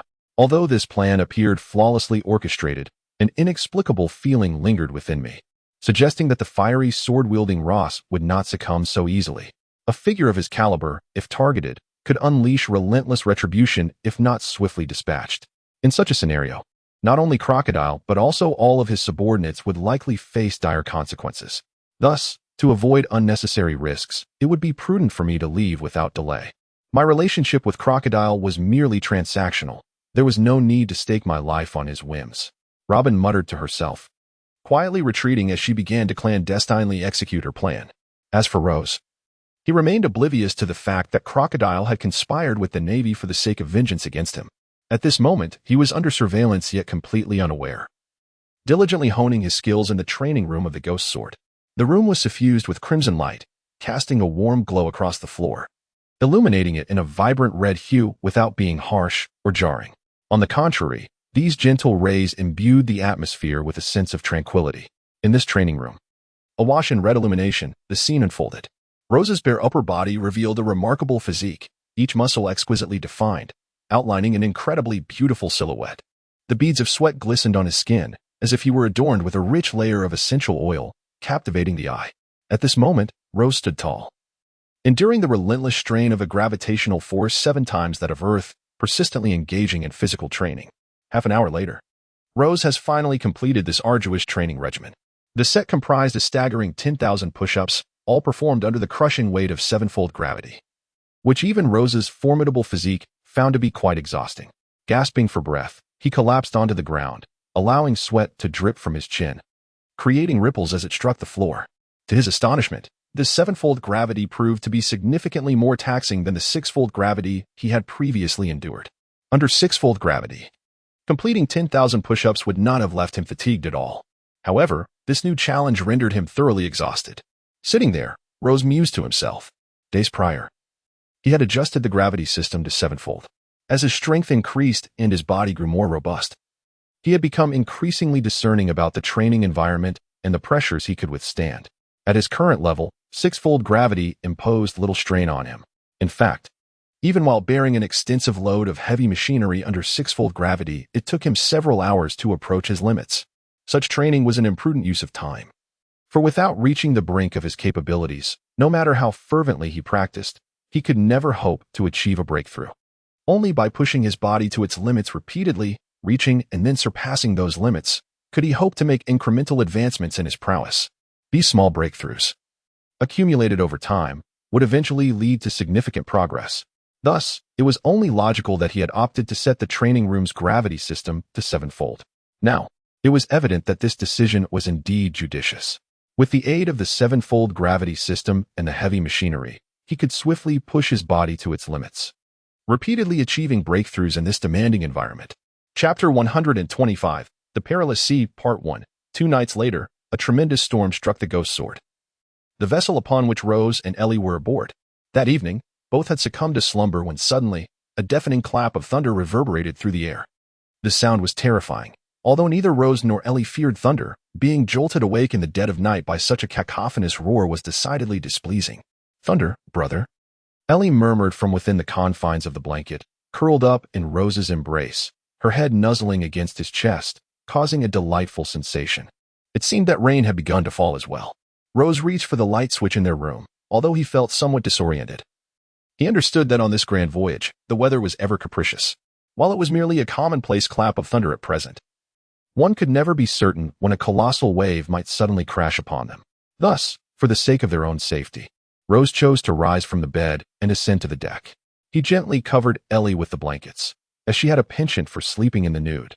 Without the protection of the covers, she risked catching a chill. The rain was pouring heavily. Rosar donned his attire and illuminated the lights before hastily stepping outside. Upon reaching the deck, he realized that a torrential downpour was underway. The sky was enveloped in an impenetrable darkness, occasionally pierced by the resounding clap of thunder. Soon after, the raindrops, resembling bullets in size, descended from the heavens like needles. He turned on the light to take a look. Rose entered the control room and illuminated the deck, swiftly returning to the surface. At that moment, the brightness of the lights allowed him to discern the state of the sea with remarkable clarity. The ocean before him appeared utterly terrifying. The surrounding waters were a deep blue, verging on black. Raindrops fell from the sky, quickly wreaking havoc upon the sea. Each droplet splashed against the surface, creating ripples. The once tranquil sea was now tumultuous, uneven, with portions missing here and there. However, what weighed most heavily on Rose's mind was not merely this chaos. A far graver concern loomed before him. In the expanse of ocean ahead, monstrous waves surged relentlessly. Each wave was a sinister shade of black, teeming with various fish and shrimp. Rose estimated their height with a casual glance, suspecting they towered at least 50 to 60 meters, if not more, obscured by the dim light of the night. These colossal waves, interconnected, posed an imminent threat. Should they strike the ghost blade, they would undoubtedly capsize it in the blink of an eye. If the ghost blade were to be overturned, both Rose and Ellie would face dire consequences. As for Ellie, a user of a devil fruit, her survival was impossible if she fell into the ocean. Devil fruit users are cursed in the water, rendered immobile, as if ensnared by a dreadful spell. Even Rose, despite not being a devil fruit user, would meet a grim fate if he were to plunge into the depths.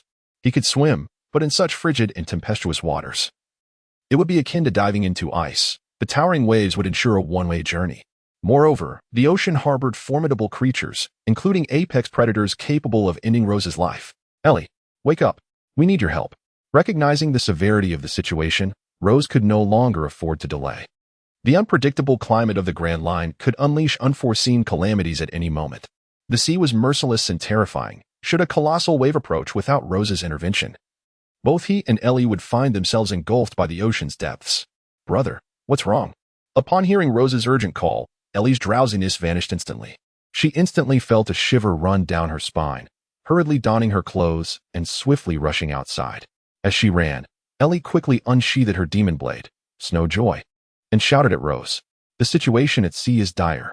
Ellie, you must head to the control room immediately. Follow the current's direction and try to leave this place as swiftly as possible. I will handle the monstrous waves outside. Ensure you maintain a steady course in the control room, and be cautious not to unwittingly enter the whirlpool. Rose had no time to turn around. His gaze was intensely fixed on the surrounding tumultuous waves as he instructed Ellie. Very well, brother. Ellie acknowledged the gravity of the situation, quickly darting into the control room to operate according to Rose's prior directives. The currents here are quite strong. It would be best to steer clear. There are whirlpools to avoid. This route appears favorable, as the waves flow in this direction. If we navigate along this current, we should encounter no issues. Inside the control room, Ellie meticulously assessed her surroundings, swiftly identifying the optimal course. Having journeyed with Rose at sea for an extensive period, she had faced numerous so-called crises. Although she was not a seasoned navigator, she had mastered many fundamental aspects of maritime navigation. Otherwise, she and Rose could not have safely traversed the perilous Grand Line for so long. Brother, we must head southeast. I will leave the waves behind us in your capable hands. In the control room, Ellie determined the direction of their advance. She commanded the ghost sword to proceed along the chosen path, simultaneously consulting a large nautical chart while calling out to Rose outside. No worries. Just leave it to me. Rose nodded gently, harboring a deep sense of trust in Ellie's nautical skills. Although she had not undergone formal training, her insatiable thirst for knowledge had led her to peruse countless books on navigation, thereby acquiring a wealth of useful information. At this moment, Rose believed that Ellie's abilities as a navigator would not fall short. At the very least, she would meet the standard of an ordinary seafarer. Otherwise, they would not have so effortlessly escaped the numerous perils they had encountered by heeding her advice. Chapter 126, The Perilous Sea, Part 2. After agreeing to Ellie's proposition, Rose stepped onto the deck, his formidable presence causing the air to tremble slightly. He then employed the moonwalk, a technique from the Marine 6 styles that allowed him to maneuver freely in the air, gradually ascending into the sky. Raindrops, resembling bullets, cascaded from the ominous clouds above, striking Rose's body and causing him discomfort. His gaze remained calm as he surveyed the vast ocean surrounding him. and being suspended in midair granted him a clear view of the current state of the sea. Suddenly, from behind the ghost's sword, an immense wave surged forward with alarming ferocity. This gargantuan wave, dark as night and of a bizarre shape, towered at a height of 50 to 60 meters. Racing toward Rose and the ghost soared like a monstrous maw, ravenous and intent on engulfing them. It lacked the vivid teeth and tongue of a true gaping mouth. Yet its threat was palpable. This is bad. If this thing strikes, the ship will capsize. Rose, still hovering in midair, keenly observed the colossal wave approaching. As he beheld the sight, his expression sharpened, and a hint of gravity settled upon his face. The forces of nature have always been the mightiest. No matter how formidable a human may be, it is only when confronted by the raw power of nature that one truly comprehends their insignificance. At this moment, Rose found himself in a similar predicament. Despite his formidable strength, the sight of the hellish sea before him induced a sense of unease. The towering waves loomed at a staggering height of 50 to 60 meters, surpassing even those of the giants. Yet, their terror was not merely in their size. They were devoid of life, an endless expanse of water that seemed insatiable. The relentless tides surged with the force of a tempest, presenting an unyielding challenge. Rose felt a twinge of frustration. The thought of slicing through the ocean felt somewhat absurd. Yet, he had no choice but to engage. For failure to do so would result in his ship capsizing, sealing the fate of both himself and Ellie. Thus, he tightened his grip on the supreme great knife. Black charcoal, secretly channeling the fiery core within its blade. Instantly, a searing heat of 2,000 degrees Celsius radiated from the blade, causing it to blaze with fervor. In mere moments, the edge of the supreme great knife glowed a vivid red, albeit tinged with a hint of black due to its dark material. This time, he refrained from infusing the blade with haki or cutting power, for he was merely confronting the ordinary sea. Although the water was immense, it remained just that, water. Unlike the battles he faced against true adversaries, employing haki or cutting power here would be an excessive display of strength, yielding no substantial advantage. Rozé would naturally refrain from such actions, for that would indeed be an exercise in futility. As the waves continued to surge, Rozé, standing amidst the void, subtly shifted his hand. He then focused on a towering wave approximately 50 to 60 meters ahead and, without any forewarning, unleashed a powerful strike with his sword. The sound was thunderous, crashing and hissing. The might of this strike was staggering, its momentum astonishingly formidable. In that ephemeral grasp of the void, Rozé's hand, which held the sword, flicked slightly, and a wave of intense heat suddenly enveloped the realm. Strangely enough, even before the sword was swung, the surrounding air had already transformed into an oppressive warmth, with the ocean waters beginning to hint at boiling. At last, his sword was unleashed. Simultaneously, a colossal torrent of fiery sword energy erupted from Rozé's ebony blade. The ferocity of this strike was remarkable, its form chaotic yet overwhelmingly vast. As Rozé executed this blow, a massive plume of flames surged outward, resembling gigantic flaming blades racing towards the oncoming wave. Along the way, raindrops cascaded from the ominous clouds above, colliding with Rozé's strike and producing a resounding hissing noise before dissipating entirely into vapor. With a gust of sea breeze, the vapor vanished. Soon, the clash between Rozé's fiery strike and the colossal wave erupted into a dramatic spectacle, resulting in a tremendous chemical reaction. Rozé's slashes were unparalleled in sharpness, cleaving through the immense wave with precision, instantly splitting it into two colossal surges. Simultaneously, the vast expanse of water began to disperse. As the crimson flames met the oceanic waves, an unusual sound echoed through the air. The clash of water and fire, two elements that cannot coexist, initiated a process of relentless dissolution the moment they touched. Ultimately, a significant volume of seawater, under Rozé's formidable strike, was not merely severed into two torrents but was also transformed into vapor, vanishing into the ether. Yet, the might of nature is boundless and does not permit any affront. Although one of Rozé's strikes had neutralized a portion of the chaotic sea, the stormy waters harbored countless more attacks. A fierce gust of wind swept through, and before Rozé's very eyes, dozens of massive waves surged toward him.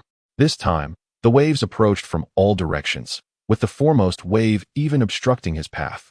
Among these tumultuous waters lurked numerous colossal sea beasts, rendering the onslaught even more terrifying. What a predicament!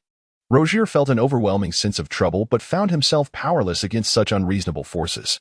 One could either confront the brutality head-on or choose to withdraw entirely. But to do so might lead to a swift demise beneath the waves. In such treacherous conditions, traversing the ocean using moonstep would be exceedingly perilous. Only by relying on the Ghost Blade's relentless navigation could he hope to escape this hellish sea, which was the true path to salvation. Thus, without further contemplation, Rozé faced the towering tempest and once again unleashed the powers of the flame core to counter the impending waves. Chapter 127, The Perilous Sea, Part 3. In the deep of night, Rozé floated in the void, his feet gliding over the moonlit path. The Ghost Blade followed the course indicated by Ellie, while waves continuously surged towards Rozé and his vessel. Each time, he responded to the formidable waves with his exceptional swordsmanship and the searing heat of the flame core, reaching temperatures of 2,000 degrees Celsius. With each stroke of his sword, an immense commotion ensued. The colossal waves, cleaved by Rosé's strikes, were severed in twain, seared by the 2,000-degree heat, ultimately transforming into ephemeral wisps of vapor. Time seemed to pass swiftly. 3 hours had elapsed since Rozé and Ellie first observed the tumultuous changes in the ocean. Throughout these 3 hours, Rozé had unleashed a fiery slash nearly every minute. This remarkable feat was made possible by his extraordinary swordsmanship and the inexhaustible nature of his flame core. Otherwise, he would not have been able to sustain such a high frequency of attacks. That said, the continuous exertion over 3 hours had taken a significant toll on Rozé. At this moment, he remained suspended in midair, his garments soaked through with the incessant waves that surged from the sea, now a damp black. He felt an icy chill enveloping his entire being, accompanied by a pungent brine. Floating there, the wind caressed him, allowing him to catch a whiff of the saltiness that clung to his skin. The sound of his labored breathing filled the air. 3 hours of relentless combat weighed heavily upon him, leaving him fatigued and with an overwhelming urge to succumb to sleep. Fortunately, his recent physical conditioning had yielded considerable enhancements, bolstering his strength. Otherwise, enduring this prolonged ordeal would have been impossible. In the void, Rozé ignited a massive wave with his sword, gasping as he expressed a flicker of relief. Yet, despite this, he realized that if this continued, he would inevitably falter. Would this cursed storm never cease? Indeed, he felt his endurance waning. Was he truly to resort to the wind cannon? If activated, it could propel him a considerable distance, perhaps allowing him to escape this wretched expanse of sea. Rozé found himself in a state of inner turmoil. Ever since the harrowing encounter at Upside Down Mountain, where he narrowly escaped death at the hands of the weasel and the ghost spider, he had come to regard his life with utmost seriousness. For him, that fateful day could have unfolded differently had he not depleted all the oil aboard his ship, the Ghost Blade, rendering it incapable of utilizing the wind cannon, which subsequently led to a series of unfortunate events. Thus, after his miraculous survival, Rosé's first course of action was to fervently replenish the oil reserves on the Ghost Blade, ensuring that he could employ the wind cannon for an escape when necessary. Now, the Ghost Blade was stocked with a substantial amount of oil. If all the reserves were accounted for, Rozé estimated that the ship could fire the wind cannon thrice, allowing for 3 significant evasive maneuvers. However, this was fundamentally a means of self-preservation. Rozé was reluctant to use it unless absolutely necessary. This was the very reason he had endured relentless fatigue, yet refrained from deploying the wind cannon. In the vast, unpredictable ocean, the caprices of fate loomed large, and no one could foresee what might transpire next.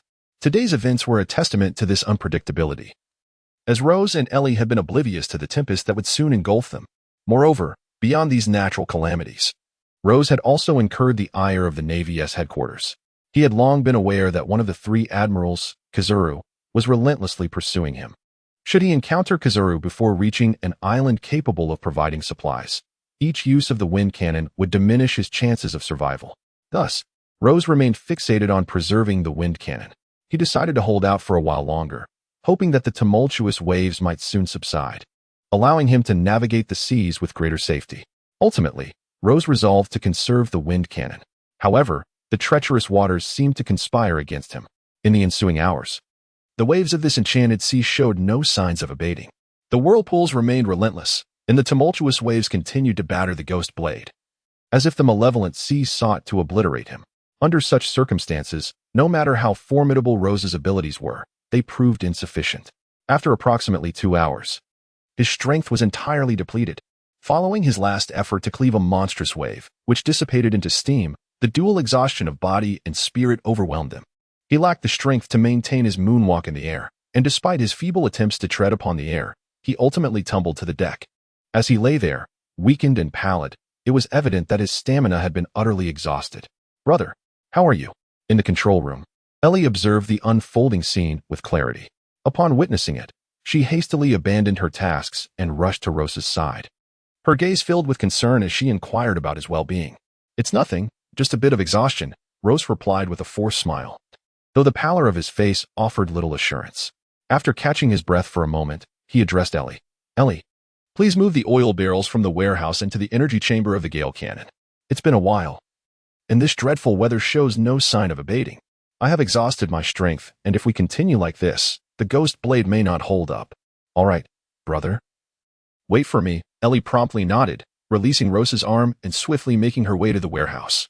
After she transported several large barrels of oil into the energy chamber of the Gale Cannon, she returned to the control room. "Gale Cannon, activate." In the control room, Ellie aimed their trajectory, her small, white finger suddenly extending to press the switch of the Gale Cannon. Boom! A thunderous sound erupted from the ghost blade, and simultaneously, an immensely powerful gust of wind surged forth from the exhaust at the rear of the vessel. In that instant, the ghost blade ascended like a rocket, soaring wildly into the sky. Chapter 128. The relationship with Ellie. Ultimately, with the aid of the Gale Cannon, Rose and Ellie successfully escaped the treacherous waters. The ghost blade soared high above, navigating through the tumultuous skies, where dark clouds loomed and heavy raindrops incessantly fell, as if attempting to bring the vessel crashing down. However, gradually, the raindrops in the sky began to dissipate, the rainfall lessening, and the thunder had long since ceased. Thus, when the ghost blade descended, the surrounding landscape was bathed in sunlight. Far from the tempest, the sea appeared tranquil, resembling an ordinary surface without any hint of turbulence. At this moment, Rose and Ellie breathed a sigh of relief, turning their gaze backward in astonishment. Behind them, in the very area from which they had fled, the weather remained ominously dark. Though it was daytime, the heavens were still shrouded in thick clouds, and large raindrops continued to fall from the sky. The waves of the sea rose and fell, mirroring the chaotic scene they had left behind. In stark contrast, the area in which they found themselves was completely different, compared to the dense clouds behind them. This side was a vast expanse of clear blue sky, devoid of any winds or rain. "This is the Grand Line," Rose remarked with a sense of wonder. The two places, merely a short distance apart, reveal entirely different scenes beyond that small gap. On one side, the sky is clear and devoid of clouds, while on the other, fierce winds howl and tumultuous waves crash. Such phenomena have appeared numerous times in the original narrative. And though Rose had previously watched such mysteries unfold on television, he never fathomed the sheer terror of experiencing them firsthand. However, it is said that in the latter half of the Grand Line, known as the New World, such occurrences are even more frequent, where the waves and waters are grander, and hail may even fall from the sky. Ellie nodded in agreement, affirming her brother's words. Indeed, the Grand Line is truly unpredictable. Having perused many nautical texts, Ellie recalled that the Grand Line is home to a plethora of bizarre weather patterns, and what we encountered earlier was merely one of them. Stretching her arms, she remarked, "At least we have safely navigated through it. Speaking of which, my brother, we barely slept last night and have been busy ever since. Let us return and rest." Lowe's nodded slightly, intending to agree, but was suddenly overwhelmed by the pungent scent of salted fish emanating from himself. Though reluctant to bathe at this juncture, the odor was simply unbearable. "I suppose I shall take a shower first." Rozier made this difficult decision and returned to the cabin to gather his belongings. He soon entered the bathroom to take a shower. However, due to his overwhelming fatigue, he unexpectedly fell asleep right there in the bathroom. Eventually, he was moved from the bathroom by an unknown person. Time passed swiftly. The following day, Rozier and Ellie spent the entire day resting aboard the ship. The confrontation with the sea had drained Rozier immensely. He felt utterly exhausted. After his shower, he could hardly muster the strength to move even a finger, wishing only to remain in the bathroom and sleep. Ultimately, it was Ellie who carried Rozier to bed, and she too quickly succumbed to slumber. The next day at noon, a mournful growl from his stomach roused Rozier from his dreams. Upon awakening, aside from an intense hunger, he felt an indescribable comfort throughout his body. He twisted his waist and stretched languidly, letting out a contented shin-een. To his surprise, he noticed that Ellie's head was not resting on the pillow, but rather that she was entirely enveloped in the blanket. "Ellie?" Roz lifted the blanket with one hand, gazing in bewilderment at the wide-eyed Ellie beneath it. Rose felt a twinge of embarrassment as a sudden memory struck him. Yesterday, after his bath, overwhelmed by fatigue, he had neglected to don any clothing and had succumbed to sleep right there in the bathroom. It must have been Ellie who later entered, lifting him from the bathtub to the bed. Otherwise, he would not have found himself sharing a bed with Ellie in such a state of undress.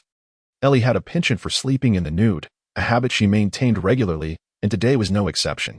This circumstance led to an unprecedented and candid encounter between the siblings. Clearing his throat, Rose chastised himself, realizing the gravity of the situation. Ahem, never mind. Ellie, it's time for us to rise. Ultimately, through sheer force of will, Rose managed to quell his psychological turmoil. He hurried to the wardrobe, retrieving a pile of fresh clothes before dashing into the bathroom to wash up. Meanwhile, Ellie stood in place, her expression one of confusion, pondering. What is going on with my brother today? Why is he acting so strangely? In the bathroom, Rose reclined in the bathtub, immersed in cold water. The chilly embrace soon calmed his nerves. As he lay there, his thoughts inevitably drifted to Ellie. Now 7 years old, she was still quite young, with many aspects of her development yet to unfold. However, her cherubic features and flawless skin rendered her as delightful as a porcelain doll. 7 years old. This situation cannot continue. The nature of our relationship has become rather complicated. Lowe's recalled his relationship with Ellie and was instantly struck by a sense of headache, involuntarily breaking into a bitter smile. Although they addressed each other as siblings, they had crossed far too many boundaries, such as having seen each other's bodies. Rozier's encounter with Ellie was somewhat tolerable, as she was still young and he remained her brother. However, the sight of his own body elicited a profound discomfort within him. Previously, it was understandable that Ellie had cared for him due to his severe injuries. He could accept that rationale. Yet today, their honest reunion nearly led them to cross an inappropriate boundary, a notion that Rozier found utterly intolerable. In the world of pirates, there exists no explicit prohibition against siblings marrying. However, as a quintessential modern traveler shaped by cultural norms from his previous life, Rozier was reluctant to entertain such notions between siblings. It became evident that the dynamics of his relationship with Ellie required careful reevaluation. Otherwise, their bond risked becoming overly entangled, which would be detrimental to her development. Chapter 129. Encounter with a warship. In the subsequent days, Rozier devoted his time primarily to Ellie's education. He clearly articulated to her their respective identities, elucidating the concepts of ethics and morality, emphasizing the importance of boundaries that should not be crossed. Ellie, however, appeared bewildered by these teachings, struggling to grasp Rozier's intentions.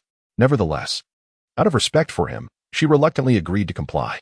3 days later, upon the deck of the Demon Sword, Ellie playfully sought Rozier's affection, feeling that he had been somewhat distant in recent days. Uncertain of her misstep, she endeavored to solicit his comfort through her actions. After all, Ellie was now 7 years old. She was growing up, and it was no longer appropriate for her to seek casual embraces.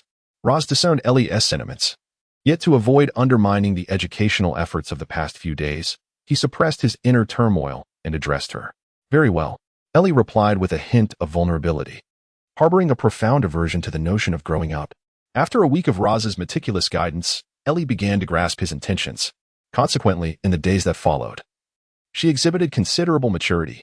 Although her actions still revolved around Roz, she no longer resorted to incessant displays of affection or sought his embrace as she had before. Roz found this transformation reassuring. He was keen to prevent his sister from experiencing any misguided growth as she matured. At the very least, the narrative of Yuan Ji Kong would not unfold in his presence.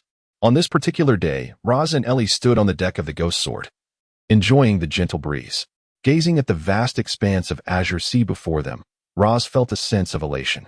The past few days had been devoid of significant turmoil, and his efforts in educating Ellie had proven fruitful. If this trajectory continued, they would likely reach the daunting triangular sail within a few months. At that juncture, they could summon Crook the Skeleton and fulfill the promise made to Lab. Lowe's recalled his promise to Laboon and murmured to himself. This voyage he embarked upon was directed towards the treacherous region of the Triangle Sail. In truth, he had been contemplating the fulfillment of this task ever since his departure from Reverse Mountain. However, various unforeseen events, including the peculiar island and encounters with Crocodile, had significantly delayed him, preventing him from reaching the Triangle Sail until now. At last, Lowe's had carved out the necessary time. It was indeed the moment to honor his commitment. After all, both Laboon and Kurox had been lifesavers to him, and they treated him and Ellie with utmost kindness, establishing themselves as friends in the pirate world, aside from Luca and Luffy. Naturally, he felt compelled to fulfill the wishes of a friend, particularly Laboon. The steadfast whale who held true to his promises resonated deeply within Loze's heart. However, just as Loze was contemplating his forthcoming actions, Ellie suddenly spoke up. Her expression grave as she fixed her gaze upon a large ship approaching in the distance. A naval vessel? Loze exclaimed, taken aback by the unexpected encounter with the Marines at such a crucial moment. Let me take a look. Lozier retrieved a crimson telescope from the ship and meticulously scanned the horizon, focusing on the naval vessel ahead. After a brief moment, he discerned the presence of the Navy aboard the ship. It was none other than the Naval Admiral Kizaru. Upon sighting the warship, Lozier's expression shifted dramatically. He was confronted with the very individual he most dreaded to encounter, causing his demeanor to turn gravely serious, his voice becoming somewhat hoarse. Ellie, there is an admiral on that ship. Quickly, head to the control room and turn us around. We must depart. Rose turned his gaze towards Ellie and spoke. To be honest, despite Rose's newfound strength, he still harbored no confidence against an admiral of the Navy. The disparity between a vice admiral and an admiral is vast. Although he could potentially defeat a vice admiral, the same could not be said for an admiral. Furthermore, if a different admiral were to face him, such as Akainu or Akiji, even if Rose were unable to overcome them, his abilities would likely allow him to escape. However, facing Kizaru was an entirely different matter. This individual moved at the speed of light. Once engaged, if Rose were unable to prevail, he would have no opportunity for retreat. While Rose's speed was commendable, it paled in comparison to Kizaru's. Admiral, Ellie's expression grew serious. Although she was still young, her time spent sailing with Rose had granted her a keen understanding of the Navy's power dynamics. She knew that while her brother Rose could easily dispatch a vice admiral, encountering an admiral would completely invert their positions. Should we prepare the wind cannon? Ellie inquired as she hurried inside. Prepare it, but do not engage unless necessary, Rose instructed. If they remain unaware of our presence, it is best to keep a low profile, as that would be far too conspicuous. However, if Kizaru truly detects us, we will have no choice but to utilize it. Rose hastily addressed Ellie. The reason he had been judiciously conserving the oil needed for the wind cannon was to prepare for unforeseen circumstances, enabling his escape should such a situation arise. Fortunately, the wind cannon could still be utilized twice. Otherwise, today would have indeed posed a grave danger. Rose muttered to himself.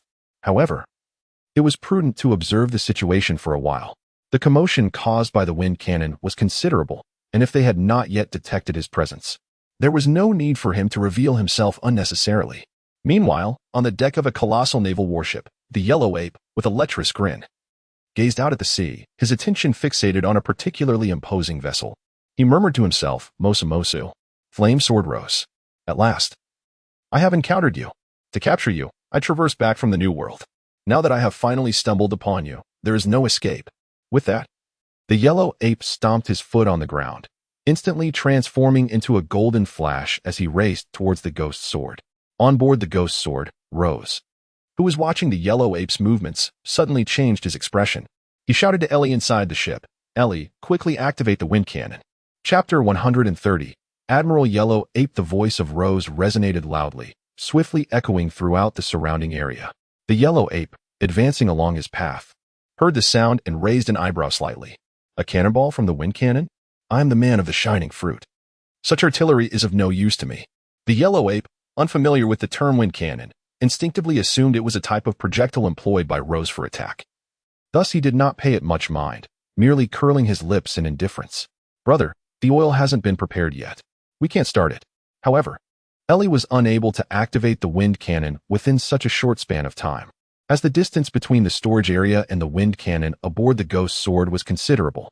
Having just entered, it was impossible for her to complete the loading of the wind cannon's energy source in such a brief moment, leading her to decline Rose's request with honesty. This is troublesome. Rose's gaze sharpened, a bead of cold sweat trickling down his cheek. It seemed that a fierce battle with the yellow ape was inevitable today. Mos. Flame Sword Rose, greetings to you. In the next instant, the yellow ape, swiftly traversing the void, arrived aboard the ghost sword.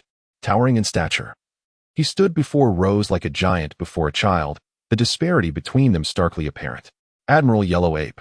Rose's expression grew grave. Only by standing before an admiral could one truly grasp the immense pressure they exuded. In that moment, Admiral Yellow Ape stood there effortlessly, not employing a shred of his devil fruit powers, Yet Rose felt as if he were under an insurmountable weight. He sensed that even the slightest movement could provoke the yellow ape's merciless assault. Speaking of which, you truly are formidable. I have only just arrived in the new world, and already, such a monster has emerged in this first half of the Grand Line. Even the ghost spiders are at a loss against you. That is quite impressive. The yellow ape's words dripped with praise as he regarded Rose. Yet his tone was laced with disdain, even tinged with mockery. The disparity between his words and tone incited a subtle anger in the listener. When it comes to monsters, I cannot even begin to compare to you, Admiral Yellow Ape. Rose felt somewhat displeased by the sardonic tone of Kizaru. However, unaware of the disparity between them, he dared not act recklessly and could only retort with words. Do not speak so. If a scoundrel like you is allowed to continue your development, who knows? You might one day ascend to the status of one of the 4 emperors. Alas, this time you have been too ostentatious, bullying those of the 7 warlords of the sea and revealing your location to them. Otherwise, even I would find it no simple task to capture a slippery creature like you in these vast waters, Kizaru remarked with a lecherous grin. In truth, he had no need to utter such words. However, his malicious nature relished humiliating those powerless pirates, which brought him a twisted sense of satisfaction. Thus, at this moment, Kizaru spoke what was unnecessary, solely to irk Rose, whom he had sought for quite some time. Crocodile. Damn it. I should have killed him. Rose's gaze flickered, brimming with an intense murderous rage. Upon hearing the news of Kizaru, he was indeed filled with fury. He intended to express that his whereabouts had always been elusive and his movements exceedingly discreet. How could Kizaru possibly locate him? Previously, he had thought it merely a stroke of ill fortune to encounter Kizaru, but he soon realized that this was orchestrated by that scoundrel Crocodile. It seemed he had been far too lenient. The next time he encountered such a rogue, he would eradicate the threat entirely. Rose stated coolly, Next time? Wait. Flame's sword rose. I must have misheard. Kizaru replied with a hint of mockery. Are you deluding yourself into thinking you can escape from an admiral? If that is the case, do you not underestimate me rather gravely? Enough of the chatter. If you wish to fight, then let it commence. I have long desired to ascertain the true capabilities of a so-called admiral, Rose retorted, his irritation flaring as he unsheathed his supreme blade, the black charcoal, and launched a fierce assault towards Kizaru. Must we resort to violence? We could simply sit down and converse. Youngster, being overly impulsive is not wise. However, when faced with Rose's sudden aggression, Kizaru wore an expression of feigned indifference. He spoke unhurriedly, yet his movements were anything but languid. In an instant, Kizaru transformed into a golden flash, appearing before Rose even before he could initiate his attack. Then, with a swift motion, he raised his long leg and placed it upon Rose's face. Would you care to experience the sensation of being kicked by light? Kizaru taunted, showing no mercy as he unleashed a powerful kick that illuminated the surrounding air. So fast. At that moment, Rose was utterly astonished to realize the speed of Kizaru. He had not anticipated that Kizaru could move with such swiftness. Although he had been the one to strike first, Kizaru's velocity far surpassed his own. He hadn't even drawn his weapon before Kizaru's figure materialized before him. Subsequently, Kizaru's light-speed kick advanced directly towards Rose's face. Damn it! I didn't even have time to draw my sword. Rose's eyes widened, and in that fleeting moment, he comprehended the vast chasm that lay between them. Though he possessed the capability to overpower and even eliminate the Navy's rear admirals with ease, the Admiral Kizaru could likewise dispatch him with equal swiftness. For in the face of Kizaru's absolute speed, Rose found himself incapable of even drawing his sword. To a swordsman, being unable to unsheath one's blade is a most dreadful predicament, for it renders one unable to unleash their full potential. Farewell, Flame's sword Rose. Kizaru did not relent in his assault following Rose's defeat. Rather, he intensified his onslaught, relentlessly advancing towards him. Armament hockey, harden. Ultimately, Rose was left with no choice but to brace himself against Kizaru's impending kick. The Admiral's speed was so astonishing that evasion was utterly inconceivable. Thus, he could only depend on his own armament hockey to seize a sliver of survival. Chapter 131, Admiral Kizaru, Part 2, in no time. Kizaru's light-speed kick struck Rose squarely on the forehead. Even though Rose's brow was enveloped in a thick layer of armament hockey, the moment Kizaru's flying kick connected, he felt an excruciating pain that seared through him. In that instant, he sensed a wave of dizziness wash over him. Kizaru's blow seemed intent on dislodging his very brain. His head throbbed violently, and his ears rang with a mournful cry, threatening to shatter his will. Yet, through sheer force of will, he managed to withstand the onslaught. fully aware that in a life-or-death struggle, losing one's resolve first is an utterly terrifying fate. Thus, he gritted his teeth and persevered. In the next moment, Kizaru's kick sent Rose hurtling through the air. At that instant, he resembled a dark bullet, hurtling towards the designated target with ferocity. Upon crashing into the objects aboard the ghost sword, he obliterated the structures above him. After what felt like an eternity, Rose slowly rose from the debris of a hole in the ghost sword. At this moment, he was in a truly disheveled state, blood streaming from his head. Though he had not reached the point of having his brain exposed, he was losing blood rapidly, rendering him lightheaded. That lightspeed kick had also penetrated his armament haki. And indeed, the haki was even more formidable than his own. Rose struggled to rise from the ground, his gaze fixed intently upon the yellow ape before him. A profound gravity etched upon his features. It was only now that he comprehended the true nature of the yellow ape's technique, the lightspeed kick, which undeniably incorporated the formidable armament haki. Had he fortified himself with armament haki prior to the encounter, he certainly would not have sustained such severe injuries.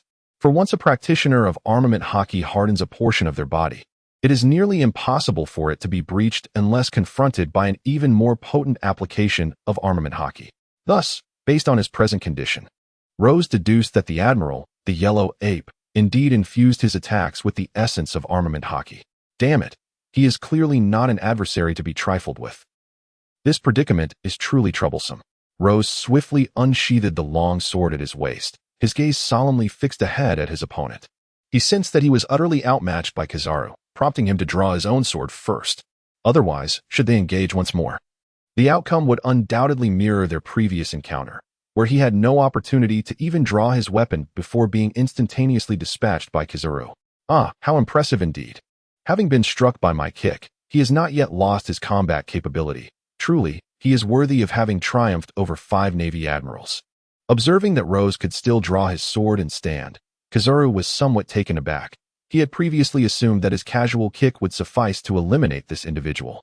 To his surprise, this man possessed considerable resilience. However, I am quite curious, Flame Sword Rose, just how many of my kicks can you endure? Kizaru coldly remarked to Rose. And as his words fell, his form transformed into a streak of golden light, swiftly vanishing from the air. I am still here. Upon reappearing, Kizaru had already positioned himself behind Rose. With a graceful turn, his golden trousers radiated a dazzling glow as he unleashed a remarkably swift kick towards Rose. Here I am. Yet, this time, Rose successfully evaded Kizaru's assault. The kick delivered by Kizaru inflicted no harm upon Rose, for he had anticipated and dodged the attack even before it was executed, allowing him to evade just in time. This was made possible by utilizing the power of observation haki. Since Rose could not rely on his naked eye to perceive Kizaru's movements, he opted to employ observation haki to predict his actions. However, this alone was insufficient for Rose to evade Kizaru's onslaught. For while observation haki could forewarn him of the attack, if his speed could not keep pace, evasion would remain unattainable. Certainly, while Rose's speed cannot compare to the light speed of Kizaru, the foresight granted by observation haki significantly simplifies the task of evading Kizaru's assaults. Owing to his extensive battle experience, Rose can anticipate Kizaru's movements upon predicting his actions, thereby discerning the trajectory of the impending strikes. By preemptively dodging at the predicted point of attack, he executed an evasion that appeared remarkably precise. Ah, so you are using observation haki to predict my movements. Are you? I did not expect you to possess such intellect, young one. It seems I can no longer afford to underestimate you. The fact that Rose successfully evaded one of Kizaru's blows took him by surprise. However, being a seasoned warrior, Kizaru could readily conceive of the countermeasures Rose might employ. Thus, for the first time, Kizaru regarded Rose with a newfound seriousness, recognizing him as an opponent not to be overlooked. Humph. It appears the time has come for me to counterattack. If you understand how to evade, then even as an admiral, I am more than qualified to engage you in battle. Rose was the first to spring into action, swiftly launching an offensive against Admiral Kizaru. For him, it was far more prudent to take the initiative rather than remain stationary and fall victim to Kizaru's attacks, which would only lead to a disadvantageous position. By striking first, he might seize a measure of control and create opportunities for the ensuing battle. However, Rose did not engage Kizaru directly on the ghost sword, his own vessel. Instead, he opted to lure him into the air. Firstly, confronting Kizaru aboard the ghost sword would only result in losses for Rose, especially if any crucial components of the ship were damaged. Even if he later managed to escape using the wind cannon, their situation would still become perilously dire. Secondly, Rose prepared for the worst-case scenario. Should he find himself with no chance of retreat, luring Kizaru into the air would allow Rose to buy time, enabling Ellie to utilize the wind cannon for their escape. Thus, considering these factors, Rose ascended into the open air above the ocean. You think you can just leave? How naive. Kizaru, having finally caught up to Rose, was determined not to let him escape. Upon witnessing Rose using the moonwalk to soar into the sky, Kizaru quickly activated his light fruit powers to follow suit. In an instant, he transformed into a beam of light, positioning himself directly in front of Rose. Chapter 132, Admiral Kizaru, Part 3. Rose was not surprised by Kizaru's speed. After all, he was capable of moving at the speed of light. While Rose himself was fast, he paled in comparison to Kizaru, making it a mere matter of moments for the Admiral to catch up. Therefore, as Kizaru materialized before him in a flash of gold, Rose sprang into action. He swiftly employed the moonwalk technique from the Marine 6 styles, stepping into the void and feeling the intense recoil reverberate through his legs. Utilizing this force, he propelled himself upward, leaving a trail of ethereal bubbles in his wake. In that fleeting moment, he darted toward Kizaru like a wraith. Hey, are you serious, Flame Sword Rose? You dare to engage me in aerial combat? That's quite audacious, Kizaru remarked, a hint of disdain gracing his lips as he observed Rose charging toward him. To Kizaru, Rose's seemingly rapid speed was nothing but a sluggish crawl compared to his own lightspeed prowess. He found it utterly perplexing that someone as astute as Rose would choose to battle an opponent with the same light fruit abilities in the air. Was this a death wish? Did he truly believe that mastering the moonwalk would grant him an advantage in the skies? Humph, we'll see about that. Rozé responded with a faint remark, and in an instant his ethereal form, akin to a specter, finally steadied itself.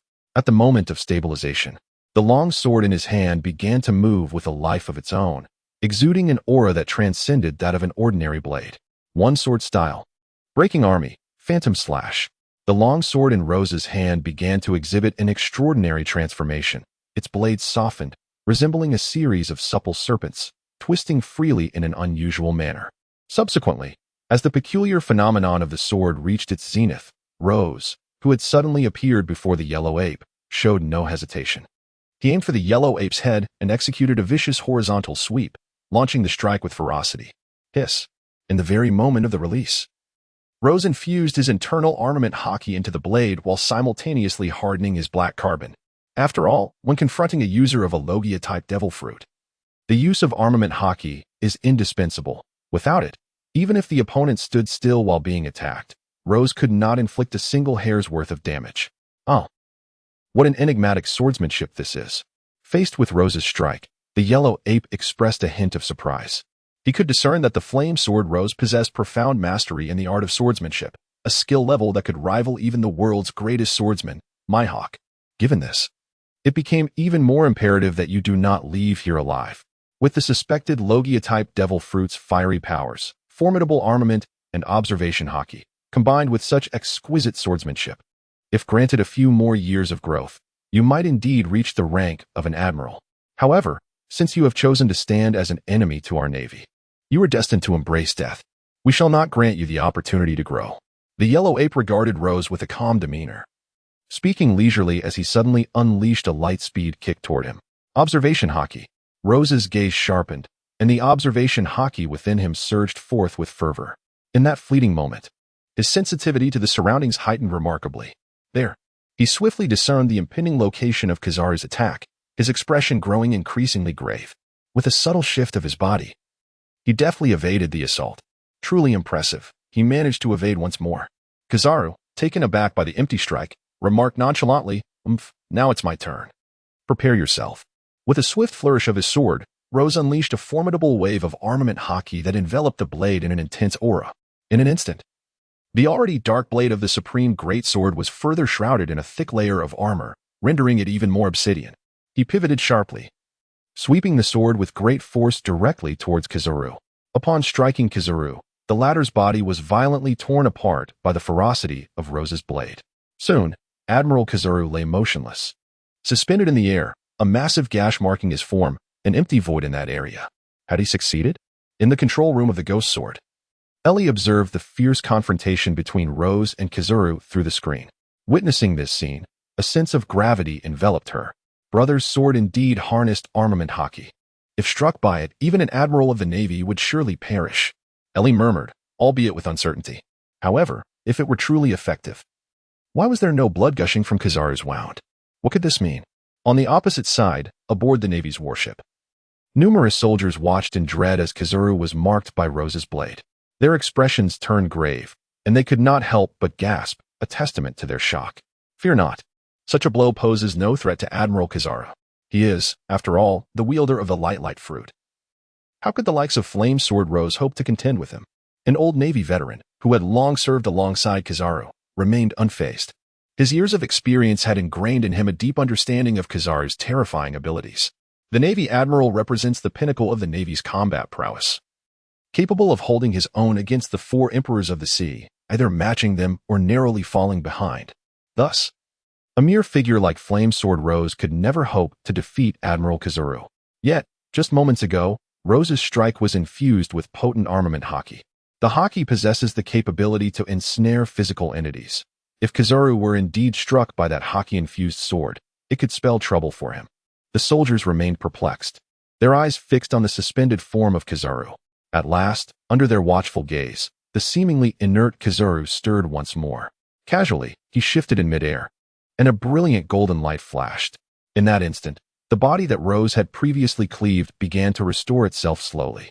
As the light dissipated, Kizaru stood unscathed, a smirk dancing upon his lips as he regarded Rose. Chapter 133, Admiral Kizaru, Part 4. In the void, Kizaru restored his form, floating effortlessly in the air. With a playful grin, he cheekily remarked to Rose, "What impressive swordsmanship. You nearly had me there." Rose naturally could not believe the fabrications of the Yellow Monkey. Although he spoke with great bravado, the current state of the Yellow Monkey made it abundantly clear to Rose that his previous attacks had been utterly ineffective. Otherwise, he would not regard Rose with such nonchalance. It appeared that he had preemptively elementalized himself before my black carbon could strike his body. After pondering for a moment, Rose acknowledged the prowess of the Navy's 3 admirals. With my strength, I might be able to contend with him for a brief period. But the prospect of victory seemed utterly unattainable. Even within the original narrative, such scenarios were frequent. We all believed that the power of Busashoku Haki could indeed capture and restrain the abilities of those who wielded the natural type devil fruits.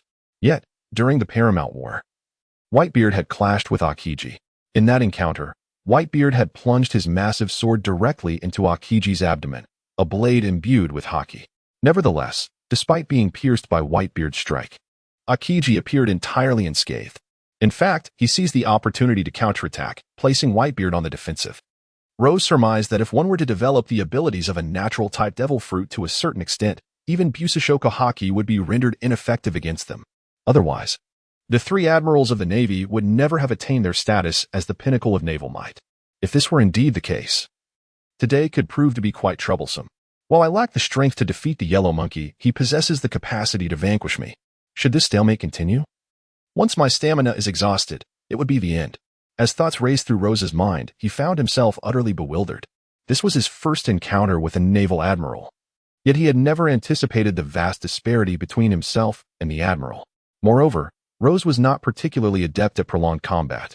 Although his recent enhancements in strength and haki had significantly improved his endurance, it was still insufficient for him to hold his ground against Kizaru.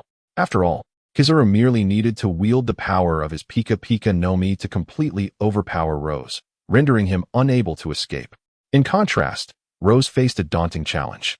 To withstand Kizaru's onslaught, he had to constantly activate his relatively unrefined observation haki while simultaneously employing his armament haki to bolster his attacks, desperately seeking an opening to counter Kizaru and secure his survival. By this reckoning, Rose was at a considerable disadvantage. While both he and Kizaru were engaged in battle, Kizaru fought with remarkable ease, steadily suppressing Rose and preventing his escape. Conversely, despite Rose's valiant efforts in defense and counterattack, he achieved little success, remaining ensnared by Kizaru's relentless assault, which drained his stamina. Furthermore, as an admiral of the Navy, Kizaru inherently possessed greater endurance than Rose. If this continued, the outcome of the battle would become increasingly apparent. Essentially, the battle was already a victory for Admiral Kizaru. Although the flame sword Rose managed to endure under the Admiral's relentless pressure, it was merely a desperate struggle against inevitable defeat. As time passed and his energy waned, the conclusion of this confrontation drew near. With Admiral Kizaru in action, the difference is palpable. Today, we can finally eradicate this malignant threat, the flame sword Rose, who poses a danger to our navy. The naval soldiers, their spirits lifted, watched the fierce clash unfold between the two figures in the void, each brimming with excitement and engaging in animated discussions. Their words, once laden with gravity, now reflected a sense of lightness. After all, in their eyes, the outcome of this battle was already abundantly clear. Although the flame sword Rose is certainly a formidable adversary, his prowess pales in comparison to that of the Navy's highest-ranking officers, the admirals. They firmly believe that in the near future, Rose will inevitably succumb to the might of Kizaru. Indeed, as the naval soldiers brimmed with confidence regarding the impending battle, the unfolding events transpired precisely as they had anticipated. In the midst of the aerial clash, Rose was not only tasked with harnessing his observation haki, armament haki, and fiery core abilities, but also with meticulously predicting Kizaru's subsequent actions, attack trajectories, and his own evasive maneuvers. Despite being engaged in combat, Kizaru appeared to toy with the situation effortlessly, while Rose found himself utterly drained. His complexion had turned ghastly, the once handsome features now devoid of vitality, and his skin had taken on a pallid hue. Beads of translucent sweat emerged, soaking his garments and matting his hair. He felt as though his body had reached its absolute limit, every fiber of his being lamenting in a symphony of aching agony. His limbs felt leaden, the veins beneath his skin twitching uncontrollably, almost driving him to the brink of madness. Damn it, have I truly reached my limit? Roser came to a profound realization about his current predicament, and a flicker of despair began to seep into his heart. After such an extended conflict, he had exhausted every possible strategy. Yet he still failed to uncover any weaknesses in Kizaru. On the contrary, his own stamina had been utterly depleted by the relentless engagement. Now, devoid of energy, he found that continuing the battle left him with virtually no chance of turning the tide. Rose fixed his gaze intently on the yellow ape ahead. The yellow ape would undoubtedly not allow my escape. However, Ellie's words about utilizing the wind cannon could indeed facilitate a swift departure. Moreover, I pondered, although Ellie is my sister, as members of the Navy, cloaked in righteousness, they should not resort to hunting her down in the future, should they? Enough of these thoughts. I shall strive to secure a moment of respite for Ellie, for this is the least I can do in the end. With this resolution, Rose abruptly drew his supreme blade, the black carbon, and charged madly toward the yellow ape. As he raced forward, Rose shouted loudly, his voice turning hoarse from exhaustion. Ellie, don't mind me, hurry and go. Use the wind cannon. Chapter 134.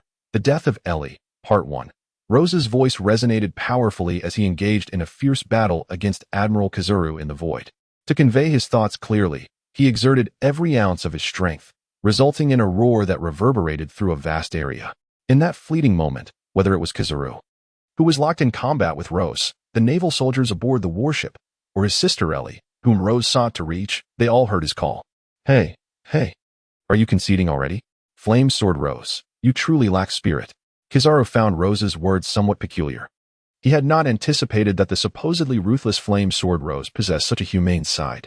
Nevertheless, he showed no mercy in his retort, as their positions were utterly antagonistic. Even if Rose exhibited traits that momentarily surprised him, the weight of naval justice bore down on him, leaving no room for personal sentiment. Moreover, as an admiral, Kizaru inherently placed little value on the lives of others. The death of a mere girl, especially a pirate, was of no consequence to him. Ellie? I recall that Flame Sword Rose has always had a little girl by his side. Kizaru mused, realizing that Rose's earlier shout was likely directed at her. At this moment, many naval officers aboard the warship began to connect the dots, recalling the information about the girl that had been documented in Rose's files, prompting a wave of discussion among them. Admiral Kizaru, should we target the ghost sword with artillery? A naval major, adept in artillery, inquired, glancing at Kizaru as he battled Rose in the void. He held no concern for Ellie's fate. To him, pirates deserve judgment. Thus, he directly asked the admiral if they should commence bombardment. Initiate artillery fire, Kizaru commanded without hesitation. His thoughts aligned perfectly with those of the naval major. If Flame Sword Rose was evil, then his subordinates and family were equally so. Hence, the Navy saw no reason to extend any sense of morality towards them. Understood. The naval major nodded, aiming the artillery at the ghost sword. where Ellie was aboard. "Prepare. Commence bombardment," he shouted. However, this decision sparked doubt among many naval soldiers. After all, Ellie was merely a little girl. At such a tender age, how could she comprehend evil? She was simply following Rose's orders. Thus, they did not support the naval major's stance. "Major, are we truly going to fire upon just a little girl?" A hesitant naval soldier stepped forward to question him. "Fire. Even if she is but a small girl, she is still a member of the Flame Sword Rozier. In honor of our fallen comrades, it is imperative that we execute her," the naval rear admiral asserted with unwavering conviction. "However, there is no however. 4014, you must recognize your identity. You are a sailor, and your target is a pirate. It is the nature of the Navy to confront pirates, it embodies justice, and it is indisputable. Even if this pirate happens to be a young girl, the principle remains unchanged. Furthermore, I trust you understand that I am your superior. A soldier's foremost duty is to obey orders. You have already defied me once, and I do not wish to confront your insubordination a second time." The naval rear admiral stated calmly. "Understood." Ultimately, the naval soldier was swayed by the rear admiral's words and aimed the cannon at the ghost sword, where Ellie stood. He felt that the rear admiral's reasoning was sound. Their positions were fundamentally different. The Navy's hunt for pirates was entirely justified. Humph. Is this what the Navy stands for? How hypocritical. Upon hearing the news, Rose's expression turned grim. However, he was not overly concerned, for he knew that as soon as Ellie unleashed the wind cannon, the ghost sword would vanish from their sight, leaving no trace behind. The actions of the Navy were merely a waste of time. Yet, the next scene left Rose utterly astonished. Suddenly, Ellie dashed onto the deck of the ghost sword, her face awash with tears, snot streaming down her nose. She cried out to Rose, "Brother, I won't leave. We mustn't be apart. Hurry and go." At that moment, Rose lost his composure. He realized that despite having paved the way for Ellie, her stubborn nature would never allow her to depart according to his plans. For Ellie, abandoning him and leaving might be more excruciating than death itself. "Go now. Do you wish to perish?" Yet, Rose did not want Ellie to meet her demise alongside him. She was still so young, with countless experiences yet to savor. She could not simply die here. As for himself, having lived 2 lives, death was but a fleeting matter. But for Ellie, that was absolutely out of the question. "No, I won't go." Ellie stubbornly shook her head, refusing to budge. "Get away." Rose, in his fury, uttered his first harsh words towards her. "Get as far away as you can. I do not wish to see you." Tears streamed down his face as he cried, "I have no sister like you. Leave me at once. Do not hinder me here." Ah, what a touching scene. Yin Jian Rose. Who would have thought you would find yourself in such a plight? Huang Yuan observed with indifference, floating in the void, mocking Rose. Alas, such a poignant moment was destined to shatter. From the moment you opposed the Navy, your fate was sealed. He smirked and declared, "What are you waiting for? Open fire immediately." Yes. The Navy's rear admirals hesitated for a moment upon hearing this, but quickly regained their composure and began to unleash cannon fire towards Ellie. "You are courting death."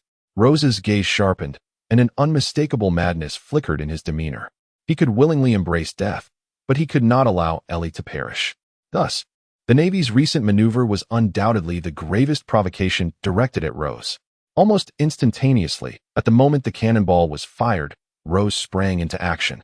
He summoned forth his most formidable powers in an instant. Armament Haki, Observation Haki, the Core of Flames, Swordsmanship, and Slicing Force.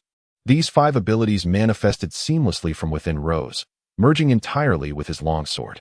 Subsequently, Rose's supreme great blade, Black Charcoal, began to undergo a bizarre transformation, becoming exceedingly peculiar in nature.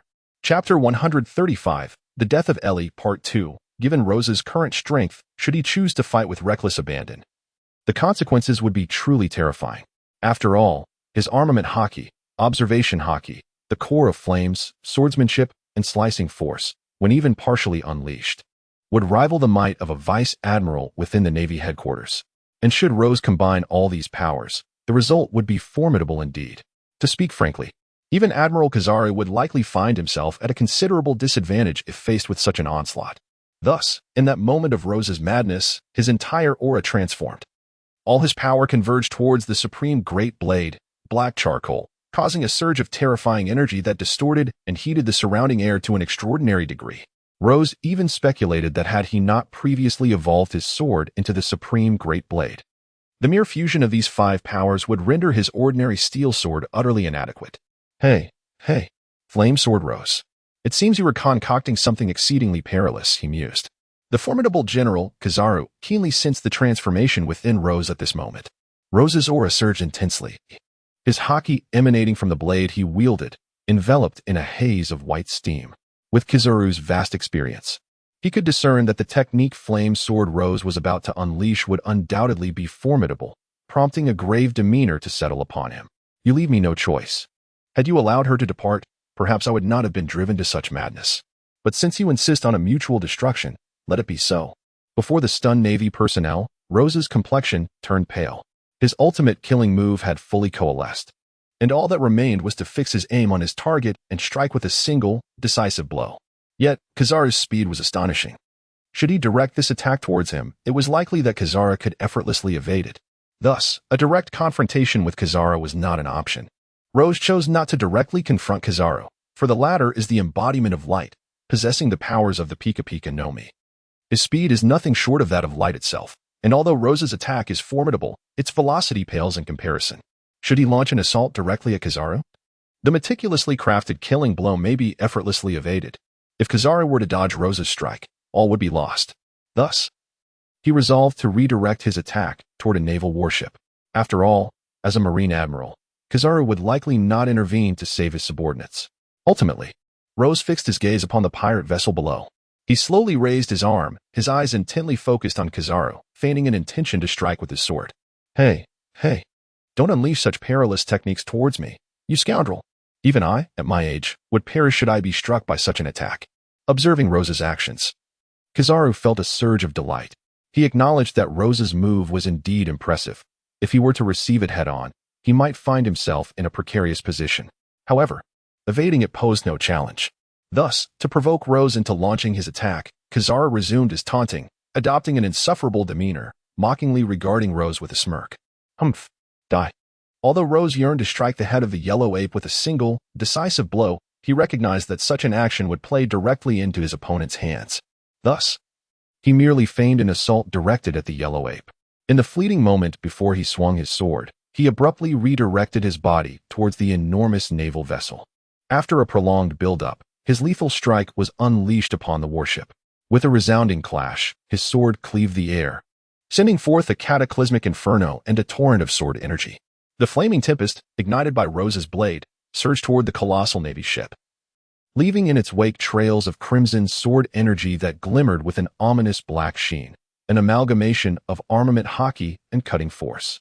At this juncture, Rose was devoid of any inclination to contemplate the intricate fusion of cutting force and armament haki. He was wholly committed to channeling his entire strength into this singular attack against the Navy. As the ferocity of his strike bore down on them, the Navy soldiers were paralyzed with terror. They had never anticipated that the frenzied assault of the Flame Sword Rose would be directed at their very core. Their faces drained of color, revealing their profound weakness in the face of such overwhelming might. Though they had previously mocked Rose with scorn when he was subdued by the yellow ape, the stark reality of confronting him now filled their hearts with an unrelenting dread. It was over. They were doomed. The ranks of Navy soldiers turned ashen, recognizing the futility of resisting such a technique. Not even their rear admiral could withstand this onslaught. Curse be it. Even the yellow ape found his composure slipping away. He had naively assumed that Rose would foolishly attack him, allowing for an effortless evasion.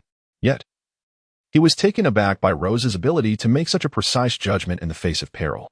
Indeed, had Rose chosen to strike at him directly, success would have been impossible.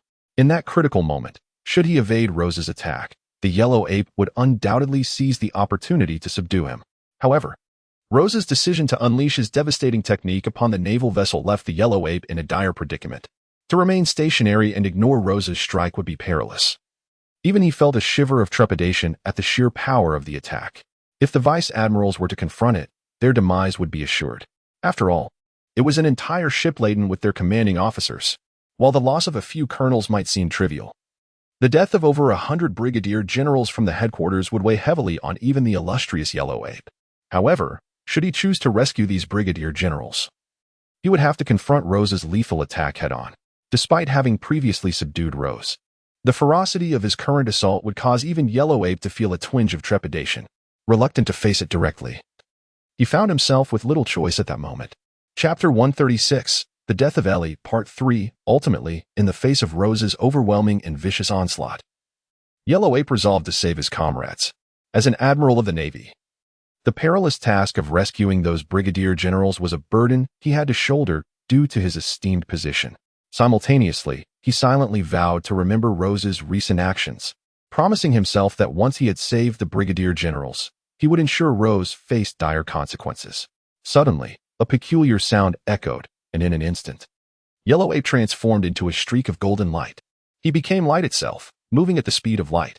Although Rose's strike was nearly upon the brigadier generals, a slight distance remained, one that was just enough for Yellow Ape to effectuate a rescue. As a golden flash appeared, he positioned himself before the torrent of fiery slashes. Confronted by this inferno, Yellow Ape's expression turned serious. He perceived that Rose's technique bore a resemblance to Akainu's magma rain, though he could not ascertain its true might. Thus, to save the brigadier generals behind him, Yellow Ape unleashed his own devastating area attack. He planted his foot firmly on the wooden deck of the Navy ship, his towering figure leaping into the air, floating high above. His body transformed into a radiant beacon, morphing into a colossal square of light. "Yada no Kagami," he shouted, and the massive light point responded instantly. Subsequently, a multitude of brilliant orbs, each the size of a bullet and resembling falling rain, surged forth towards Rose's fiery strikes with unbridled intensity. The sounds of gunfire erupted as the golden projectiles of Yada no Kagami collided with Rose's flames, creating a cacophony that reverberated through the air as the two energies clashed ferociously. A thick cloud of white smoke materialized at the point of contact. Where the two forces continuously battled, their might palpable. Had he succeeded? The brigadier generals behind Yellow Ape gazed intently at the vast smoke screen before them, still reeling from the surreal spectacle that had just unfolded. Surely he had triumphed. The prowess of Admiral Yellow Ape could not possibly be rivaled by the likes of Rose. The flame sword. His move appeared to be extraordinarily formidable, yet in reality, it would falter under actual combat. Some naval rear admirals, witnessing Rose's attack lingering in the air, were emboldened, casting glances at the wisps of white smoke in the sky with derisive smirks. However, their mirth was short-lived. Soon, the sea breeze would disperse the smoke that shielded their confrontation, revealing the true forms of the clash. At that moment, these rear admirals were astounded to discover that Rose's offensive had not been stymied by Admiral Kizaru's intervention. While the power of Kizaru's Yasakani no Magatama provided a momentary reprieve, it paled in comparison to the might of Rose's technique. Though the golden bullets from the Yasakani no Magatama were numerous, each lacked the destructive force of Rose's strikes. Consequently, upon their collision, the golden bullets dissipated like mere bubbles, which was the very reason for the earlier smoke. What? Admiral Kizaru's Yasakani no Magatama cannot withstand Rose's attack. How is this possible? Cursed be it. Why is this fellow so formidable? This is Admiral Kizaru we are speaking of. To think he cannot defend himself. The naval rear admirals, witnessing Kizaru's grand move being utterly crushed by Rose, exhibited their shock. Their eyes widened in horror as they gazed at the colossal flame in the sky, their hearts brimming with profound despair. "Why are you all frozen? Run!" Kizaru exclaimed, furrowing his brow in irritation as he bellowed at the rear admirals behind him. He was risking everything for this group of fools, while they merely stood back to spectate, even failing to flee. After all, he was a user of the Pika Pika no Mi, his forte being speed. In terms of swiftness, no one among the three admirals could rival him. However, when it came to strength or defense, he was significantly outmatched by Akainu and Akiji. Yet, fate had dealt a cruel hand. Now, in the realm where his speed thrived, Rose had confined him, forcing a reliance on strength to determine the outcome, which left him feeling desolate. "Damn it, I can't hold out any longer." After several more seconds, Kizaru, who had been countering Rose's slashes, finally found himself unable to endure. He willingly released his form, just as a fiery slash hurtled toward his face. "Curse it, Tank Ken." In a moment of desperation, Kizaru resorted once more to his alternate technique, the Amatsumi Kaboshi, in an effort to defend himself. Utilizing this technique, Kizaru fared significantly better than before. Although the power of Amatsumi Kaboshi paled in comparison to the devastating strikes unleashed by Rose, it proved more than sufficient for mere defense. Amidst the chaos of the void, while Kizaru was preoccupied, he managed to preserve his own safety. However, the same could not be said for the rear echelon marine rear admirals, who were far less fortunate. The instant Kizaru stowed away the Yada no Kagami, Rose's terrifying flame slashes hurtled mercilessly toward them. These rear admirals, possessing mediocre strength, sluggish speed, and inadequate defense, stood no chance against Rose's onslaught. "Kizaru! Help! Save me, Kizaru!" The cries of the Marine rear admirals echoed from the warship as they faced Rose's relentless assault. The entire vessel was ablaze, and once the flames ignited, they spiraled beyond control, transforming the ship into a blazing inferno in an instant. The fate of the rear admirals stationed above was even more tragic. Each one struck by Rose's fiery slashes was reduced to a mere shadow of their former selves. Their skin charred and lifeless. They had all nearly turned to cinders, rendering their identities unrecognizable. Flame Sword rose.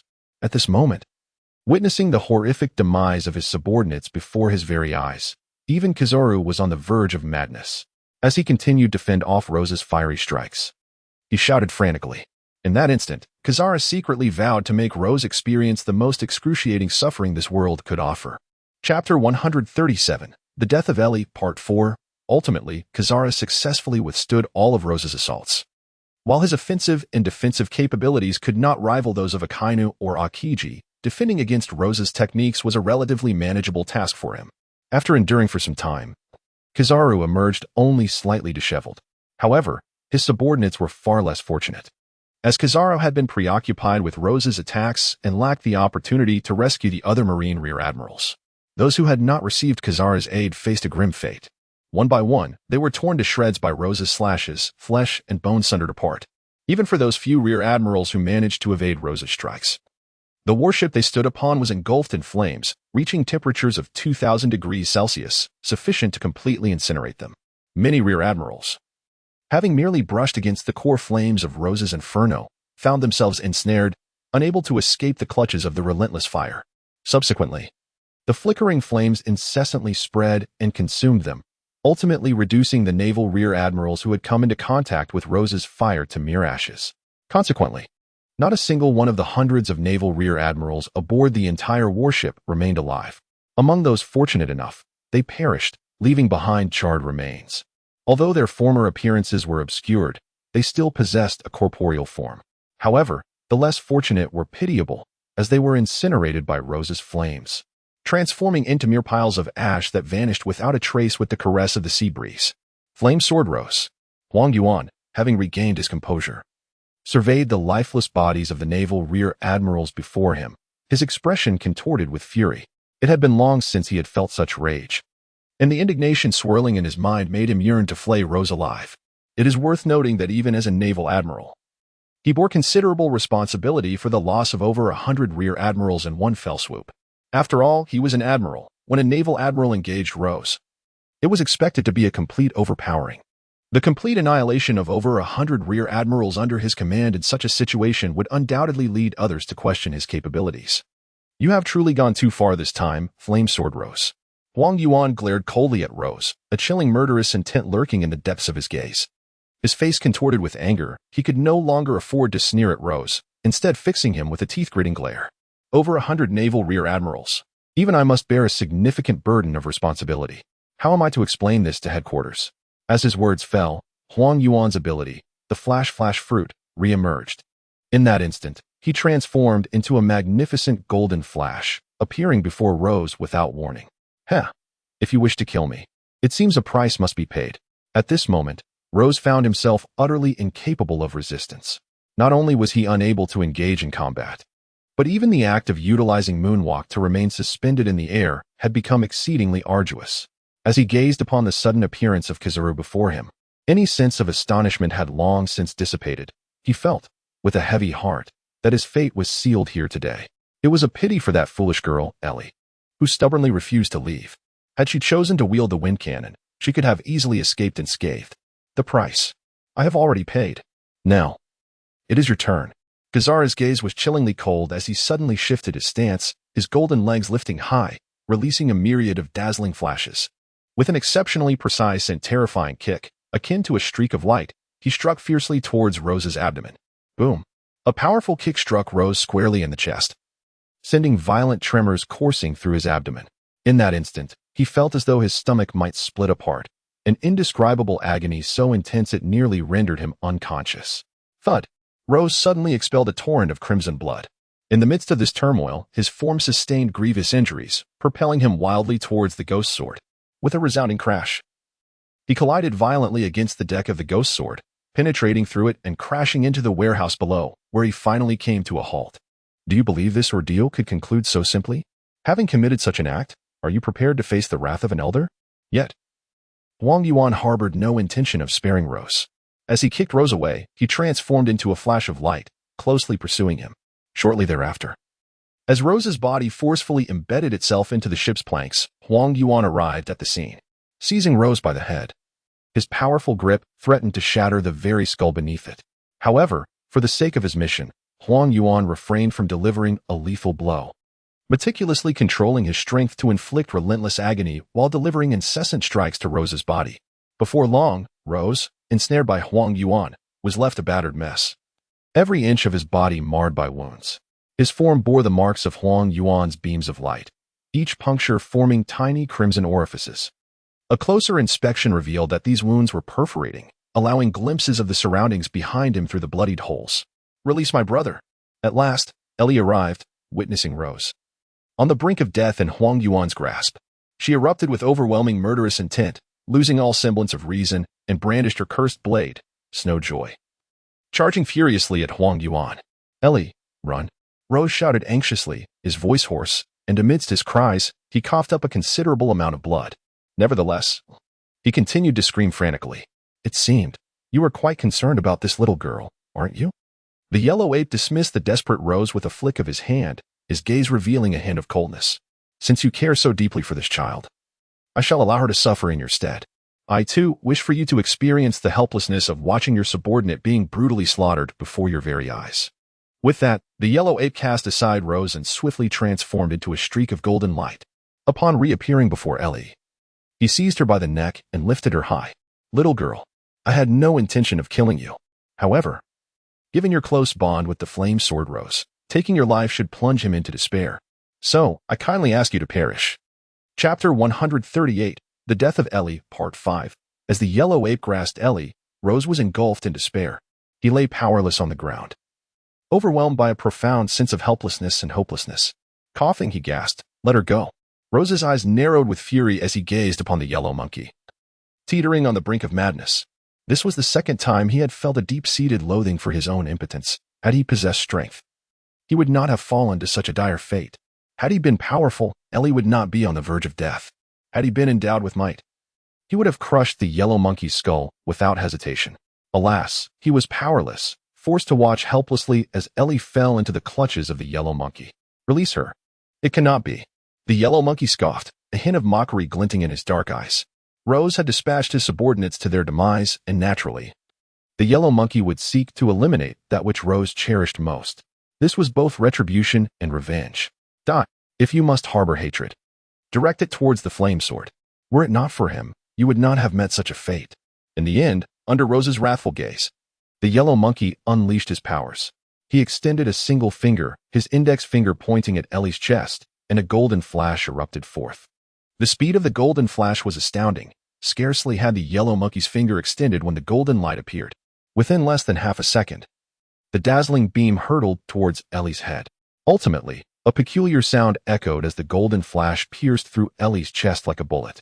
With a soft puff, a small gap appeared in Ellie's chest. Struck by the yellow monkey's assault, her torso was completely penetrated, her eyes glazed over in a growing confusion. Finally, before Rose's anguished eyes, Ellie coughed up a mouthful of blood, and her eyelids fluttered shut. It was over. Although the yellow monkey harbored animosity towards Rose, having killed Ellie, he had no desire to desecrate her lifeless form further. With a flick of his arm, he discarded Ellie's body. Soon, the lifeless Ellie, with her chest torn apart, was hurled into the sea. Splash! The sound of her body hitting the water echoed, and shortly thereafter, she vanished beneath the vast ocean, as if a stone sinking into the depths, leaving no trace behind. Yellow monkey. Rose, prostrate on the ground, gazed frantically at the yellow monkey, his face contorted in a tempest of rage, teetering on the edge of insanity as he screamed the yellow monkey's name, wishing for nothing more than mutual destruction. For Ellie was not akin to himself. She was merely a 7-year-old child, her physical constitution incomparable to his own. Had he been struck by the yellow monkey's earlier attack, he would most likely have sustained severe injuries, but would not have met his demise. But Ellie was different. Her physique was far weaker than Rose's. and with her chest pierced by the yellow monkey's strike, she was all but dead. Moreover, she was a user of a devil fruit, and a devil fruit user cast into the sea was virtually doomed. After all, unless one was a fishman like Jack, who could breathe even after consuming a devil fruit, there was little hope. In the realm of the ordinary, a human consuming a devil fruit is destined for certain demise upon entering the ocean. Thus, at this moment, Rose could scarcely help but conclude that his sister, Ellie, had perished at the hands of the yellow ape. An overwhelming sense of resentment surged within him, a profound hatred for the Navy that eclipsed even the near-fatal encounter he had previously endured. Be silent. Rose's madness was met with the yellow ape's disdain. Suddenly materializing before Rose, the yellow ape placed his foot upon Rose's face. A true man must take responsibility for his actions. Because of you, countless subordinates under my command have met a tragic end. I have spared your life, for I only took your sister's. This mercy is a testament to your fortune. The animosity was mutual. The yellow ape harbored deep-seated resentment for Rose as well. Had it not been for the intention to capture Rose alive for a public execution, the yellow ape would have relished the opportunity to eliminate him on the spot. They deserve to die. Rose, nearly driven to madness, lay beneath the yellow ape's foot, laughing maniacally as he addressed his tormentor. Dare to defy me? With a single, powerful kick, the yellow ape sent Rose flying. Ultimately, Rose found himself sprawled upon the dilapidated deck of the Ghost Blade, gasping for breath, on the brink of unconsciousness. Curse the Navy. I cannot die. I must avenge. As he lay there, teetering on the edge of oblivion, memories of Ellie's demise flooded his mind, transforming into an infinite well of hatred that anchored him to consciousness. He resolved to connect with the system. System, cough cough. Recharge, 1 billion berries. Previously, when Rose had engaged in transactions with Sabo and the others, Sabo had entrusted him with the remaining billion berries. At that time, Rose had deemed the sum insufficient for recharging. Now, however, he sought to infuse this billion berries into his strength, hoping to regain even a modicum of vitality and a glimmer of hope. Recharge of 1 billion berries initiated. Order being processed. Payment complete. Commencing deduction of 1 billion berries. Payment progress. 1%, 2%, 3%, 100%. Berries payment complete. Congratulations, host. You have received Swordsman upgrade points 1,000. Would you like to allocate them immediately? The system's voice resonated efficiently, fulfilling Rose's request. Cough, cough, cough. Allocate all to strength. In his heart, Rose communicated with the system. Soon, the system's voice resonated once more. A crisp chime echoed, and Rose's attribute panel began to materialize before him. Host, Rose Sword, Supreme Great Blade. Black Charcoal Sword Enchantment. Flame Core 2000 Cutting. 500 Swordsmanship, 8,000 Strength, 7,000 Agility, 4,500 Observation Hockey, 2,000 Armament Hockey, 3,000 Conqueror's Hockey. Yet to awaken as Rose's power surged, he acutely sensed a faint, ethereal force emerging within his battered body. While this fragile strength could not aid him in vanquishing Kizaru, it instilled a glimmer of hope for his escape. Thus, in such a predicament, Rose hesitated not for a moment. He resolutely harnessed this slender thread of power, pushing the flame core's energy to its zenith. Subsequently, with ferocity unparalleled, he unleashed a devastating punch upon the Ghost Blade. Chapter 139. The demise of Rose. With a tremendous force, Rose unleashed a punch that reverberated through the air, sending shockwaves radiating from his position. This scenario was reminiscent of the original work, where Sabo unleashed his dragon claw in the bullfighting arena, obliterating the entire ghost sword into fragments with a single strike. However, Rose's power extended far beyond that, for in addition to the strength imbued by his haki, this punch also harnessed the formidable core of flames. The temperature surged to 2,000 degrees Celsius, enveloping his fist, and as he struck the ship, not only did he shatter the ghost sword into smithereens, but the raging flames in his hand ignited a conflagration that engulfed the entire vessel. What was happening? Kizaru had not anticipated such a sudden display of power from Rose, especially after witnessing him in a seemingly weakened state. He had let his guard down, assuming Rose would no longer possess any fighting spirit. Yet, to his astonishment, Rose summoned the strength to execute such a desperate maneuver. Damn it, even in self-destruction, he refused to fall into the hands of the Navy. Kizaru's expression darkened as he realized his miscalculation. He had not foreseen that the flame sword Rose still had the will to fight to the death. Boom. The flames aboard the ghost sword roared higher and higher, gradually transforming the entire ship into a charred husk. These blackened remnants were incredibly fragile, and as the waves gently lapped against the debris, the slightest touch caused the remnants of the ghost sword to scatter. Countless black fragments dispersed into the sea, quickly sinking to the bottom. Damn it, he has vanished. As a user of a devil fruit, Kizara could not plunge into the sea. When the ghost sword was consumed by the waves, he had already activated his Pika Pika no Mi powers, floating into the void. His gaze darted around, desperately seeking Rose's silhouette. Yet, to his dismay, with the destruction of the ghost sword, Rose had also disappeared without a trace. In this vast ocean, Rose had sunk to an unknown depth. This truly presents a dilemma. Failing to retrieve Flame Sword Rose would be a difficult report to make. However, under these circumstances, Flame Sword Rose must surely be doomed. He had sustained grievous injuries, and after executing that last move, he would have little strength left. It is regrettable that he cannot be brought back for a public execution at Navy headquarters. After searching the surrounding waters for about an hour or two, Kizaru ultimately chose to abandon the pursuit. He wished to recover Rose's body, but there was simply no feasible way to do so. In this boundless sea, retrieving a corpse proved to be an exceedingly arduous task. Who knows if he will be devoured in one gulp by that fish, becoming mere bait. Ultimately, Kizaru could only provide himself with the utmost solace. After all, regardless of the outcome, Roser was destined to perish, sinking into the depths of the ocean, rendering any further search unnecessary. Even if his corpse were to be retrieved, it would serve no purpose. Thus, Kizaru extracted his Din Din Mushi from his pocket, hesitating for a moment before dialing the Marine headquarters. Admiral Sengoku? This is Kizaru. Half a day later, Kizaru, who had been flying continuously over the sea, arrived at a nearby island to await rescue. Although his Pika Pika no Mi allowed for brief moments of suspension in the air, flying was nonetheless a strenuous endeavor, consuming his stamina. Perhaps he could soar over the ocean for a day or half a day, but he could not sustain the journey indefinitely. Even an admiral requires rest. It was evident that returning to Marine headquarters from this vast expanse of ocean was beyond even his capabilities. 3 days later, reinforcements from the Navy arrived. A naval vessel successfully docked at a deserted island. Admiral Kizaru, please. Upon docking, many sailors spotted Kizaru standing on the shore. The leading naval officer addressed him accordingly. Let us depart. Kizaru calmly boarded the ship, nodding to the officers of the warship, signaling that they could return to Marine headquarters. Admiral Kizaru, what about the more than 100 rear admirals who accompanied you this time? Are we not waiting for them?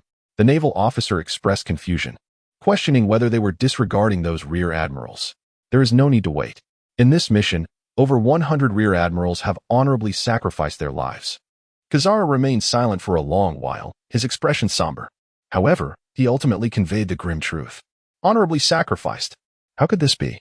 Many sailors behind the officer were bewildered, their faces reflecting shock and complexity as they gazed at Kizaru. Upon returning to Marine headquarters, a meeting convened with Admiral Sengoku, Akainu, Akiji, and several other vice-admirals. After Kizaru entered, he thoroughly reported the battle situation to Admiral Sengoku, causing the countenance of all present to darken. Akainu, one of the 3 admirals, openly expressed his dissatisfaction. Kizaru, you truly are in a dire predicament. To think this was merely an encounter with a newcomer from the Grand Line. You not only rendered a naval vessel inoperative, but also allowed over 100 rear admirals to perish under your command. I doubt the strength of that flame sword Roser is truly so formidable. Kizaru had no retort. The responsibility for this failure was undeniably his. This time, I bear the fault. I have no words to defend myself, Kizaru stated calmly. Words fail to encapsulate the sentiment. Do you truly wish to sever ties over such a trivial statement? 100 rear admirals may one day serve as the backbone of our Navy. Kizaru, it is high time you altered your propensity for mocking the enemy. Akainu, visibly displeased and somewhat enraged, interjected. The atmosphere grew tense, with the other high-ranking naval officers remaining silent, merely observing the two with composed expressions. As it seemed an eruption was imminent, Fleet Admiral Sengoku abruptly rose to his feet. Let us move past this, he stated earnestly. After all, Kizaru has successfully eliminated the formidable Rose. It is indeed commendable to eradicate such a malignant presence at the earliest opportunity. As for the matter concerning the over 100 rear admirals, we must come to terms with it. Once lost, life cannot be restored. Their sacrifices were noble. However, Kizaru, it is imperative that you engage in deep self-reflection. Chapter 140, Reactions from All Sides, Part 1. The following day, under Fleet Admiral Sengoku's direct orders, news reporters were instructed to cover Kizaru's recent elimination of Rose. Rose has always been at odds with the Navy, and his reputation as the Flame Sword Rose is known throughout the world. Previously, the Fleet Admiral Sengoku sought to capture Rose alive in order to publicly execute him, thereby declaring to the world that the dignity of the Navy is not to be infringed upon. Those who oppose them would meet the same fate as the Flame Sword Rose. However, now that Rose has perished in the depths of the sea, the method of public execution is no longer applicable.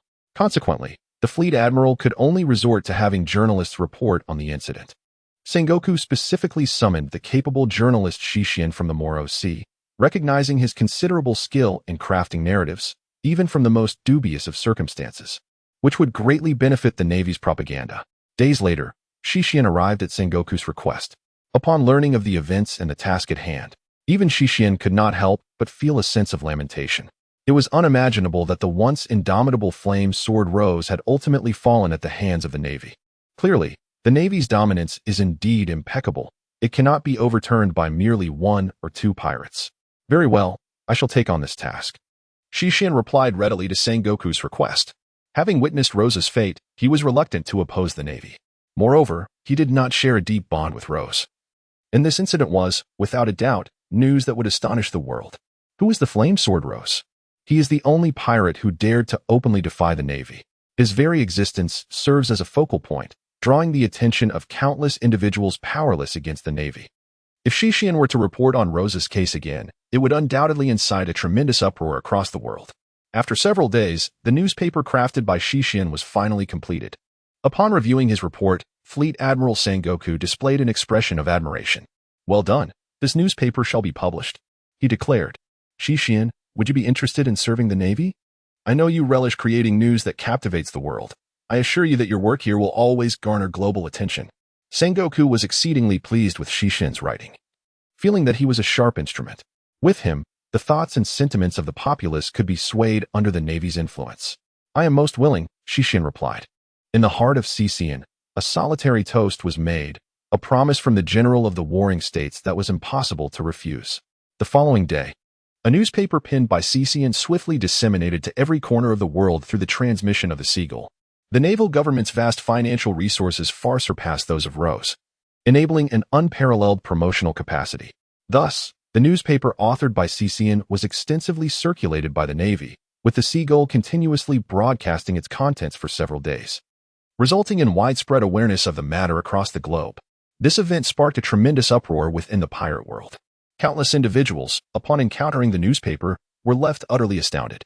Those who had harbored animosity towards Rose reveled in his downfall, mocking him with scorn, as they had previously been powerless to act against him while he lived. Now, with his demise, they felt it was their turn to take advantage of his misfortune. Conversely, some expressed sorrow over Rose's death. His emergence had instilled in them a fleeting hope that the Navy's reign was nearing its end, only to have that hope shattered so swiftly. The Flame Sword Rose, after all, had ultimately succumbed to the hands of the Navy. In a clandestine chamber within the Beta Kingdom, Sabo received a newspaper that seemed to descend from the heavens. Upon meticulously reviewing its contents, he was struck with profound astonishment. He hastened back to the main base to present the newspaper to Dragon. It was indeed a tragic loss. The Flame Sword Rose, a figure with the potential to deliver a significant blow to the Navy, had perished so abruptly.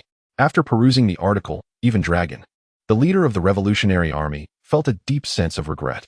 He had held Rose in high regard. Had it not been for their differing principles, Dragon would have long since welcomed him into their ranks, given his remarkable strength and talent. Nonetheless, he had always believed that Rose, the Flame Sword, might one day attain the prowess of a vice admiral in the Navy. At that point, fueled by his profound enmity towards the Navy, he could have become a formidable weapon in their struggle against the forces of oppression. Indeed, it was a tremendous pity. Yet, it was a reality that even the Flame Sword Rose could not withstand the might of Admiral Kizaru. Sabo sighed softly. Through several collaborations, he had developed a certain fondness for Rose, and thus felt a profound sense of loss at his passing. It seemed our endeavors would once again become arduous, Dragon mused. Reflecting on the significant impact Rose had made against the naval government, he had not only unearthed many of their dark secrets, causing a loss of public trust, but his very existence was a miracle. Time and again, he had defied the Navy and yet managed to survive. Because of him, those who harbored discontent towards the Navy government began to muster the courage to stand against it. His presence illuminated the realization that the Navy government was not as invincible as it seemed. Thus, our recent endeavors have proceeded with remarkable ease. However, the situation has now shifted. The faith of many has faltered. Yinjian Luozhe has fallen. The populace is once again confronted with the terror of the Navy government, and persuading them may prove to be a formidable challenge. Even those who previously joined our revolutionary army under the influence of Yinjian Luozhe may now harbor doubts. Therefore, our foremost priority is not to continue our expansion, but rather to stabilize our ranks and maintain the confidence of our members amidst the turmoil. After much contemplation, Dorag spoke slowly. The loss of Yinjian Luozhe is indeed a great pity.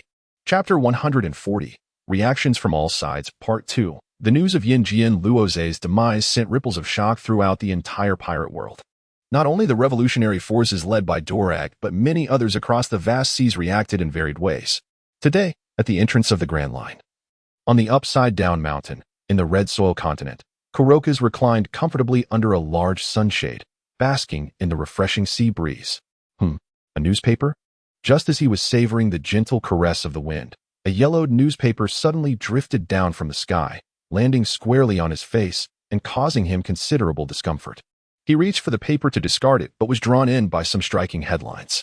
The only pirate to oppose the Navy, Yinjian Luozhe, has met his end. The formidable Admiral Kazuru has directly annihilated Yinjian Luozhe. As these words registered in Kurokas's mind, his gaze sharpened with sudden intensity. In that instant, he felt an unsettling jolt within his heart, as if an immense stone had been placed upon him, making it difficult to breathe. He began to scrutinize the contents of the newspaper, and as he finished reading, his complexion turned a ghostly pale. The wrinkles on his face deepened. And though he was already advanced in age, he seemed to age several years in that fleeting moment. Luozhe has actually died? Does this mean Ailey as well? This news struck him like a bolt from the blue. Upon finishing the article, Kurokas sat there, stunned, as if struck by lightning. To him, Luozhe was a cherished friend, almost like a comrade, while Ailey held an even closer bond. He had always treated Ellie as if she were his own granddaughter. Otherwise, he would not have showered her with such affection that year, even imparting all his medical knowledge to her. Damn the Navy, Cloakas uttered through gritted teeth, harboring an intense hatred for them. They had simultaneously taken from him the two individuals most dear to his heart, igniting within Cloakas a desire to reduce the entire Navy to ashes. Were it not for his lack of strength, he would have stormed Marineford, wreaking havoc upon the naval headquarters. Meanwhile, above the East Sea, Luffy and Zoro had just arrived at Lobetown. Upon their arrival, they received a newspaper delivered by a seagull, which left them utterly astonished. That rascal Rose has actually perished. Luffy, whose thoughts were simple and pure, had regarded Rose as a friend since their last encounter. Thus, upon discovering this news, he was engulfed in fury. How dare the Navy? Zoro also felt a profound sense of loss. Glancing at the sword in his hand, he lamented, impossible. How could that guy just die like this? He was the very goal I vowed to surpass. The Navy truly is despicable to treat my savior in such a manner. For the first time, Zoro felt animosity towards the Navy, a seed of hatred taking root within him, perhaps to blossom in due time. In a tranquil section of the Grand Line, Mihawk, the Hawkeye, sat upon his unique, small vessel, drifting across the azure expanse of the sea. Suddenly, a newspaper fell from the sky. With nothing pressing to occupy his time, he retrieved the paper to read. Soon, he finished, his expression unchanging, yet his grip tightened considerably. The newspaper was crumpled to shreds in his hand, reduced to mere refuse. He then gazed out at the ocean, murmuring to himself with a tinge of regret, "What a pity. I finally found someone worthy to spar with." And he dies just like that. These Navy brats are truly bothersome. For Hawkeye, the significance of Rose is profoundly distinct. Ever since Shanks lost his arm, he has not encountered a rival capable of engaging him in a duel. The last time he fortuitously met such a formidable swordsman as Rose in the East Blue, it filled him with delight. However, he could never have imagined that this worthy contender would soon fall to the hands of a Marine admiral. Meanwhile, in another corner of the Grand Line, in a workshop amidst the rain in Alabasta, the orchestrator of this event, Crocodile, had already received word of Rose's demise at sea. Upon hearing this news, Crocodile was nearly driven to madness. The flame sword Rose, the man who had severed his arm and humiliated him, had finally met his end through Crocodile's machinations. In that moment, he felt an overwhelming sense of exhilaration, for this was the fate that awaited his adversaries. The flame sword Rose is dead. Good riddance. In the workshop, Crocodile continued to laugh maniacally, reveling in Rose's death. However, now that this wretched individual had perished, it was time for him to return to his own pursuits. After all, that insufferable foe had cost him an arm, and his current strength paled in comparison to what it once was. Yet, if he could swiftly seize Alabasta and uncover the clues to the ancient weapon Pluton, then losing an arm would be of little consequence. After all, such a device could obliterate an island with the mere push of a button at that point. No matter the marine admirals or the 4 emperors of the sea, they would all be as insignificant as ants in the presence of Crocodile. Rose has met his demise. And while Crocodile revels in this triumph, he gradually redirects his focus back to the conquest of Alabasta. After all, that wretched individual is no more, and it is now time for him to pursue his own aspirations. However, before that, it is imperative that the traitor Nico Robin be captured. Humph. This woman dares to believe I could not best the flame sword Rose. Now that the news has spread, she is likely cowering in a corner, filled with regret. Nevertheless, she is still of value. After all, she is one of the few capable of deciphering ancient scripts, and without her, the legendary Pluto would remain unattainable. Chapter 142. Has Ellie lost her memory? As the news of the death of Flame Sword Rose reverberated throughout the pirate world, an unforeseen event unfolded in a secluded area of the Grand Line. This was a relatively obscure island, vast in size, surpassing many other islands scattered across the sea. The island boasted abundant resources, including minerals, food, and an array of peculiar creatures. However, surrounding this island was a terrifying and bizarre current. This current formed colossal, menacing whirlpools around the island, rendering it inaccessible. Any ship or creature daring enough to provoke these whirlpools would find themselves wholly consumed, spiraling down to the depths of the ocean, unable to escape. Once ensnared in these whirlpools, vessels crafted by humankind would be utterly obliterated, reduced to mere splinters. Even the formidable sea kings and smaller fish would perish under the relentless assault of the swirling waters. Thus, over the years, this island remained largely untouched by outsiders, as most who ventured too close met their demise in the treacherous whirlpools. Only a scant few managed to survive the ordeal, yet upon entering the island, they found themselves forever trapped. The Base pirate crew was once a relatively renowned band of pirates within the Grand Line. Captain Base, with a bounty of 300 million berries, possessed considerable strength, but harbored a remarkably simple mind. Much like Luffy, his motivation for venturing into the sea was not for pillage and destruction, but rather for the thrill of adventure. Consequently, each member he gathered was not of ill repute, but rather a collection of spirited young adventurers with commendable abilities. However, 3 years prior, the Base pirate crew, consisting of 10 members, inadvertently arrived in this perilous sea. Lacking sufficient information, they were oblivious to the fact that they had encroached upon an inviolable taboo area of the Grand Line. Without understanding the danger, they plunged directly into the whirlpool. Fortunately, they were lucky that day, as they entered the whirlpool alongside numerous large sea kings, and amidst the chaos, they fought desperately to escape. Ultimately, it remains uncertain whether it was divine intervention or mere chance. For although their pirate ship was irrevocably lost and their weapons and supplies swallowed by the tempestuous whirlpool, the 10 of them were remarkably fortunate to have preserved their lives. Throughout the past 3 years, the members of the Base pirate crew resided on the island, contemplating numerous attempts to escape its confines.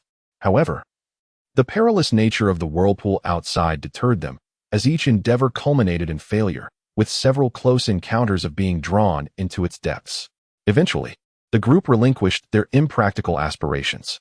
After all, the surrounding marine environment was quite pleasant, and their comrades were unscathed, so they chose to settle on the island. With an equal number of 5 men and 5 women among them, it was only natural that they formed families. On this day, in the island's fertile fields, Base toiled with a hoe in hand. Nearby, a stunning woman with a pronounced belly attended to her tasks. She possessed flowing azure hair that danced gracefully in the breeze. As the wind caressed her, the delicate strands floated whimsically. At that moment, a hint of elegance graced her countenance. This enchanting woman was named Erna. Once a swordswoman of the Base pirate crew, she had set aside her blade upon establishing a life on the island and marrying Base. After completing his agricultural duties, Base hurried to the riverbank to wash his hands before rushing to Erna's side. "Haha, my dear wife," he said with an impish grin as he beheld her beauty. When he had initially invited Erna aboard his ship, she had vehemently resisted, declaring her ambition to become the world's greatest swordsman. Little did she know that she would not only board his pirate vessel but also share his bed and become his wife. "What are you laughing at, you rogue?" Erna responded, exasperated by his mischievous expression. Each time she witnessed that look, she knew Base was concocting mischief. "Nonsense. Your husband is dashing and charming. How could my smile be anything but handsome?" Base teased, winking at her as he settled down beside her. Gently, he caressed her round belly, his gaze softening. "It's already been 7 months. In 2 more months, our child will arrive. I wonder if it will be a boy or a girl." "Do you prefer a boy or a girl?" Erna asked sweetly, nestling in his embrace, inhaling his scent with delight. "Either will suffice, as long as it is yours." "I shall cherish it," Base replied with a beaming smile. "Stop it," Erna retorted, playfully pinching his thigh. "This man, 3 days without discipline. And he reveals his true self in mere seconds. I must have been blind to choose such an unrefined fellow." She feigned regret, covering her face in mock despair. "Is that so?" Bass cast a malevolent glance at Erna. "My dear, I have been restraining myself for 7 months. How about get lost?" Erna delivered a swift kick that sent Bass flying. On that fateful noon, Bass prepared to return to the village alongside Erna. Over the past 3 years, their group of companions had established a village on the small island. Thanks to the island's abundant resources, the construction of the village did not require excessive effort. And within just a few months, they had successfully erected a well-structured settlement. They assigned various tasks. Some were responsible for gathering firewood, others for cooking, fishing, and construction, while some tended to agriculture. Every morning, unless hindered by severe weather, each member would venture out at a designated time to fulfill their duties. For only by completing their assigned tasks could they sustain themselves on the island. After their daily work was concluded, or when mealtime arrived, they would invariably return to the village. Meals were shared collectively, a tradition that persisted even after they had formed their own families. Naturally, their residences were separate. Each household was constructed at a considerable distance from the others, allowing for greater privacy in their marital lives. Chapter 143, Ellie's Amnesia, Part 2, That noon. All members of the Bass pirate crew had returned to the village for a meal, except for the couple, Tur and his wife, who were tasked with fishing by the sea. After waiting for an extended period, Bass and his crew began to eat. Even after they finished their meal, Tur and his wife had yet to return. What could be the matter? Why are they taking so long? Could something have happened? As Bass sat restlessly after lunch, concern began to creep in. Tur had always been punctual, rarely ever late. The prolonged absence of the couple stirred unease within Bass. "Let us go check on them." Liz, also a member of the Bass pirate crew and the closest friend of Tur, immediately stood up upon hearing Bass's words, eager to propose a plan. "All right, let us go take a look." Bass nodded, acknowledging the other brothers still at the table. "I'll go too." Erna hastily finished her meal and stood up. "Perhaps you should stay behind. Enjoy your meal and take some time to rest," Bass replied, tousling her hair with a smile. "I will return quickly. Wait for me in bed." "Go to hell," Elna exclaimed, delivering a swift kick to his backside. Instantly, a chorus of laughter erupted from her companions behind her. "Ha ha ha, Elna, remember when we were at sea, and you claimed that Bas was the worst man? Who would have thought you would end up marrying him, and even have children?" Lily, their quirky chef known for her playful teasing, chimed in. "Humph, and what of it?" "Lily, you two have married a baldy," Elna retorted with a hint of pride. However, it was too long before Bas and Riz returned, bringing with them the telephones. Yet, as they entered, their expressions were grave. Tel carried a small girl on his back, drenched in blood. The child, pale and weak, still clung to life. And it was none other than Ellie, the girl who had been severely injured by the yellow ape and cast into the sea. Against all odds, she had survived the treacherous whirlpools between the islands and washed ashore. This was the reason for the telephone's late return. They had been fishing amidst the waters, where the whirlpools had attracted many fish when they stumbled upon the young girl. Without hesitation, the couple plunged into the sea, expending considerable effort to rescue her. Yet, at that moment, Ellie was on the brink of death. In their desperation to save her, they raced back to the village and fortuitously encountered Bas and Riz, bringing them along. "Belle, come quickly to help." Upon entering the room, Tel gently placed Ellie on the table, calling out to Belle, who was dining inside. He wrung out Ellie's clothes with urgency. "What is the matter? Who needs saving?" Belle, the doctor of Bass's pirate crew, was kind-hearted but sharp-tongued. Despite his complaints upon hearing Tel's urgent plea, he complied and stepped out. "Oh, where did this little girl come from?" Accompanying Belle were other members of Ba's crew, who had forged a deep bond with one another, though they had been eating moments before. The mention of a life in peril extinguished their appetite, and they hurried towards Belle. Upon seeing Ellie on the table, the crew members were taken aback. They had believed that only the 10 of them inhabited the island, so the sudden appearance of a little girl bewildered them. From the sea. Belle, hurry and save her. Tell urged, eager to get to the point. From the sea? With all those whirlpools, how could she have made it here? Many members were astonished that Ellie could enter the island, believing that during their 3 years in this vast sea, they had encountered numerous shipwrecks along the shore. Yet none had managed to enter as safely as they did. Let us move in. We must save her first, Belle said with a slight nod, no longer ambiguous. Directing his words toward her. Soon, Ellie was brought to the sickbed in Belle's room. Remove her clothes, including her pants, Belle instructed as he prepared his medical instruments. Addressing Turtur suddenly felt a pang of embarrassment. Belle, you don't harbor any improper thoughts about this little girl, do you? She is merely a child. You cannot be so beastly. Get out, Belle retorted angrily, dismissing the men in the room. How could I entertain such filthy thoughts, you fool? I am a respectable man. In the end, Belle had his wife personally assist. Once Ellie's clothes were removed, both Belle and his wife quickly beheld the scars adorning Ellie's body. Such severe injuries? Upon seeing the wounds on Ellie, Belle was taken aback. There was not a single part of her body unscathed. Her skin was severely damaged, with several areas revealing glimpses of bone, and one spot on her chest was even punctured through. What on earth has this little girl endured to sustain such injuries? Belle's wife was equally shocked. Moved by maternal instinct, she felt a pang of sorrow upon witnessing such harm inflicted on a girl so lovely. And she instinctively touched her body, pleading with Belle to save her.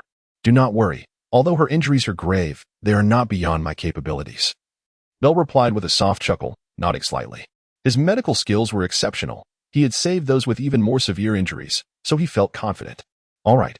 Several hours passed. Finally, Belle concluded Ellie's treatment. Afterward, he did not linger in the infirmary for long. Once he organized the surroundings, he quickly exited the room. How is she? Did you manage to save the girl? Just as he stepped out, Base and his companions rushed over, anxiously inquiring about Ellie. It felt as if the girl in the room was not a stranger to them, but rather a beloved daughter. Rest assured, she is no longer in mortal danger. Belle replied calmly. However, despite the absence of immediate peril, her previous injuries were too severe. Even with my assistance, it will take at least half a month for her to fully regain consciousness. Chapter 144. Ellie's Amnesia, Part 3. In the preceding chapter, it was revealed that Belle possessed remarkable medical skills.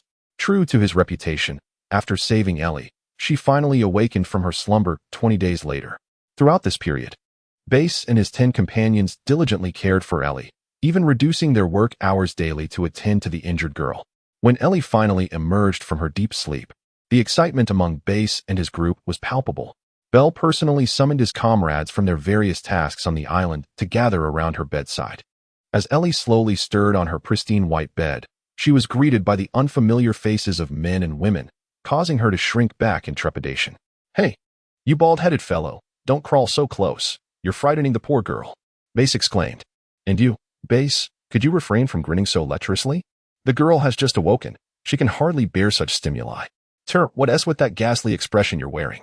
Observing Ellie's cautious demeanor, Belle felt a pang of sympathy and discontentedly pulled his companions away.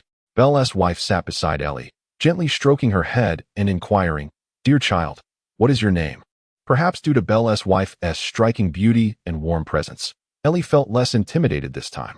After sitting in silence for a considerable while, she struggled to recall her name but found her mind a blank canvas, yielding only a dull ache. I can't remember my name, Ellie said, her voice tinged with frustration. Though she yearned to know her identity, no matter how hard she pondered, nothing came to her mind. She felt as if her brain had become an empty vessel, devoid of memories. What is wrong with her? Belle? Is your medical expertise up to par? Base remarked, his earlier displeasure resurfacing. The other companions in the room directed their gazes toward Belle, with Erna boldly asking, Belle, what is happening? In response, Belle could only shake his head in resignation. It seems the poor girl has suffered a severe blow to her head. I suspect she was injured in the vortex. Unfortunately, there is little I can do for such trauma. I will provide her with medication for her mind, but whether she regains her memories depends solely on her. However, even if she doesn't remember, it's of little consequence. Once she is here with us, there is no way for her to leave. Thus, even if she forgets her past, it may not be entirely regrettable, as it might sever her longing to return to the outside world. Upon hearing this, everyone nodded in agreement. Indeed, in such circumstances, the young girl's amnesia could be perceived as a fortunate turn of events. They had previously experienced a similar despair, yearning to escape the confines of this island, yet finding themselves perpetually ensnared. Had it not been for the fact that all 10 of them remained unharmed, supporting one another and building their lives together, they believed they would have succumbed to madness long ago. Thus, they felt a certain indifference towards the girl's amnesia. But what name should they bestow upon her? Surely they could not continue to refer to her simply as the little girl. Understanding the reasons behind Ellie's memory loss, they chose not to delve further into the matter, instead contemplating a suitable name for her. How about Bess? Belle suddenly suggested. However, Ter did not take kindly to this. Kicking Belle aside and sulking, why should it be Bess? I was the one who rescued her. She should bear my name, Tess. Belle retaliated with a forceful kick, declaring, without me saving her, what use would it be for you to bring her back? She is to be called Bess. Tess. Bess. Tess. Bess. The two men continued to bicker over the name of the young girl, leaving their companions in stunned silence. These two were not young boys anymore. They were married. Yet they still behaved so childishly. Nevertheless, this playful banter appeared endearing to Ellie, although her memories had vanished. She could distinctly sense that these individuals bore her no ill will and were, in fact, quite affectionate. You two fools, if you want to fight, take it outside, Ernest said, exasperated, as she pressed down on the heads of both men, her tone icy. Then, she turned her gaze toward Ellie, her cold demeanor swiftly melting away, replaced by a warm, nurturing expression. Why not call her Little C? After all, she was brought from the sea. It seems fitting, don't you think? Erna directed her gaze at the others, her dark eyes glimmering with a hint of menace. Many of her companions shuddered involuntarily under her gaze, reminiscent of their days spent at sea. Back then, although Erna was not the captain of the Bay's pirate crew, her strength commanded respect aboard the ship. She was akin to a queen, making decisions that brooked no dissent. Anyone who dared to refuse her would receive a warning glare, and if they persisted, they would inevitably face her wrath. All the men present had experienced her formidable strength, and upon meeting her gaze, they instinctively trembled and readily acquiesced. As for the other women, they shared a close bond with Erna, who had always been regarded as their leader. Thus, Erna's requests were naturally met with compliance. The men swiftly expressed their stances, fearing that Erna might unleash her wrath upon them. Very well, let it be so, they agreed. The women concurred with Erna's sentiment, recognizing the merit in the name. What about you two? Erna inquired, glancing at the two individuals she held. No objections here. Belle was the first to respond, clearly intimidated by her. You are quite perceptive, Erna remarked, her face lighting up with a radiant smile as she released Belle. He inhaled deeply, feeling as if he had narrowly escaped the clutches of death. I have objections, Ter, a rather slow-witted fellow, grumbled upon hearing that the girl did not share his surname. Objections are futile, Erna retorted, delivering a punch to Ter's head that left a noticeable bump. She then approached Ellie, stating, Little one, from today forth, you shall be called Little C. As for us, you may refer to us as older brother and sister. Chapter 145. Rose is not dead. Ellie's circumstances were unforeseen by the entire Navy. Even the Yellow Ape, who had personally dealt the fatal blow, could never have anticipated that the girl he had believed to be dead would miraculously survive. This revelation would become one of the most shocking moments for the Navy in the future. However, that was not the end of it. Later, when Rose clawed his way out of the abyss, driven by madness to exact revenge upon the Navy, even they would feel profound regret. At that time, the Navy would contemplate negotiations or concessions to resolve their conflict with Rose, yet each attempt would end in dismay, ultimately leading to the demise of the Navy's highest combatants, the three admirals, at the hands of that man. Of course, that was a matter for the future, and it had yet to unfold. Presently, our protagonist, Flame Sword Rose, remained in a state of near demise. In his haze, Rose felt the excruciating pain coursing through his body. The Yellow Ape's assault had been merciless. Had he not been so intent on bringing Rose back to the Navy headquarters for a public execution, Rose likely would have perished by his hand. Consequently, Rose's injuries were grave, with scarcely a part of him unscathed. His skin bore numerous lacerations, and his chest and limbs were riddled with wounds where the Yellow Ape had pierced him directly. Several bones in his chest had shattered completely. Had it not been for his relentless desire for vengeance sustaining him, this man, so severely tormented by the Yellow Ape, would have long since succumbed to death. On that fateful day, using every ounce of strength, Rose escaped the yellow ape's grasp and held his breath, swimming in the sea for several hours. Uncertain whether the yellow ape still prowled the waters, he dared not surface recklessly. Even while swimming, he would only occasionally lift his head above the waves.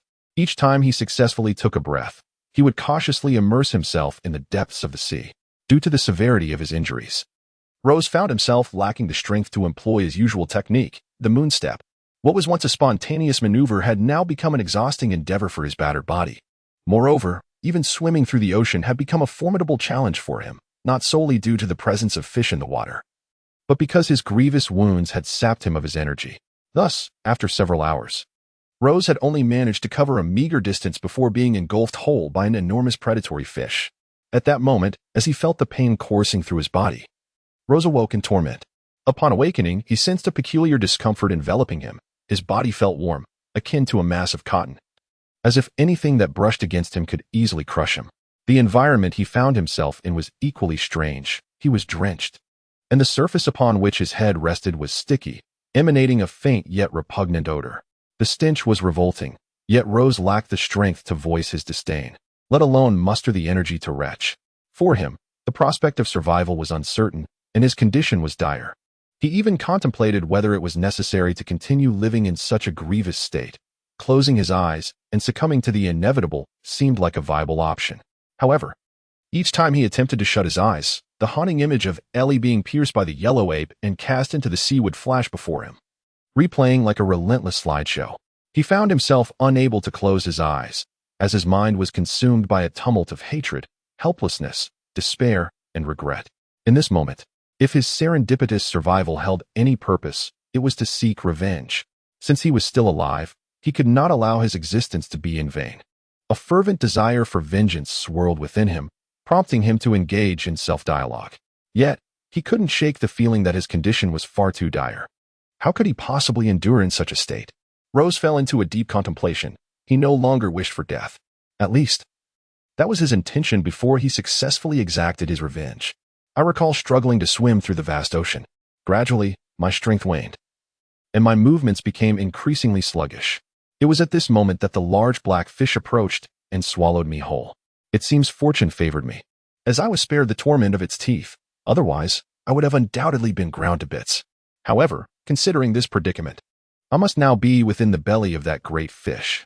I can only hope that I am not trapped in its stomach, for if that were the case, I would surely be dissolved by its gastric acids. Rozé's mind raced as he swiftly pieced together the sequence of events. He earnestly contemplated a way out, yet ultimately found himself devoid of any viable solutions. His injuries were too severe for him to save himself. Moreover, he was ensconced within the belly of a fish, perpetually at risk of becoming its next meal. Rose contemplated numerous possibilities. Yet the only conceivable means of survival seemed to lie in this fish, which had not digested itself, opting instead to expel itself as waste. However, such a scenario appeared rather improbable. Suddenly, Rose recalled the system. Although he had never engaged in any substantial transactions with it aside from the Swordmaster system, he now found himself in a dire predicament. He had no choice but to rely on the system.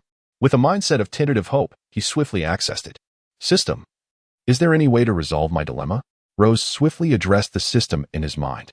However, the system paid no heed to Rose's inquiries, remaining silent and stationary for an extended period. Rose felt an immense sense of disappointment. After all, it was merely a system, one that could only operate within its own prescribed order. Clearly, the resolution of his difficulties was not part of its processes. It was better to devise a solution on his own. Ultimately, Rose relinquished his hope in the system, rather than await this enigmatic entity.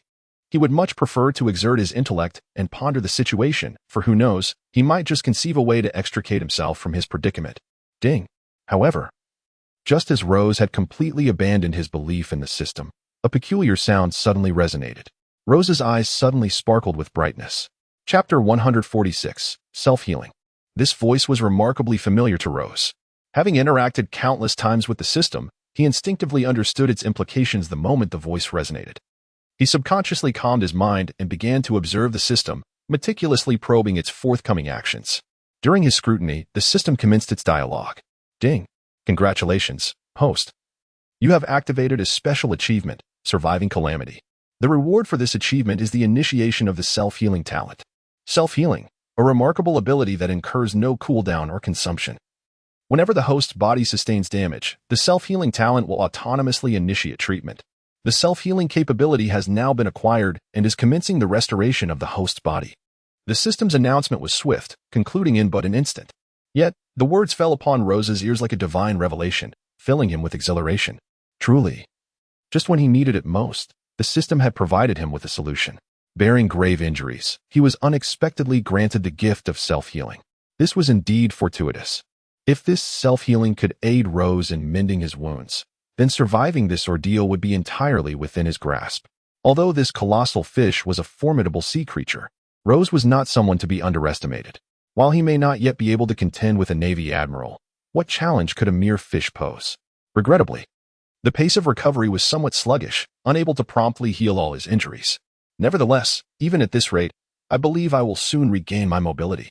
At that point, escaping would be a mere formality. Following that, I shall conserve my strength and seek vengeance against the Navy, Rose muttered to himself. His teeth clenched at the mere thought of the Navy. The enmity between them had deepened to an irreconcilable extent. Indeed, as he had asserted, since he had not met his demise, he could not live in vain. Rose believed that his survival bore a special significance, one that compelled him to obliterate the detestable Navy. Time swiftly slipped away, and half a day passed in a blink. Despite the surrounding darkness, Rose remained motionless, preoccupied with healing his wounds. Moreover, thoughts of Ellie plagued his mind, preventing him from finding solace in sleep. Throughout those hours, he incessantly contemplated his forthcoming plans, pondering how to augment his strength to swiftly eliminate Kizaru and avenge Ellie. By the end of the half-day, Rose's injuries had shown slight improvement. He could now commence limited movement, although the pain remained excruciating with even the slightest shift of his body. Nevertheless, he was indeed capable of action. His injuries had healed somewhat, allowing for mobility, yet in his current condition, direct action seemed ill-advised. If only he could grant himself a few more days to recuperate. Restoring even a fraction of his strength, he could then breach the vast carcass of this sea creature and utilize the moonwalk to seek an island, where he could undergo further breakthroughs. He did not intend to initiate any action just yet. Although he was capable of movement, he was still gravely injured.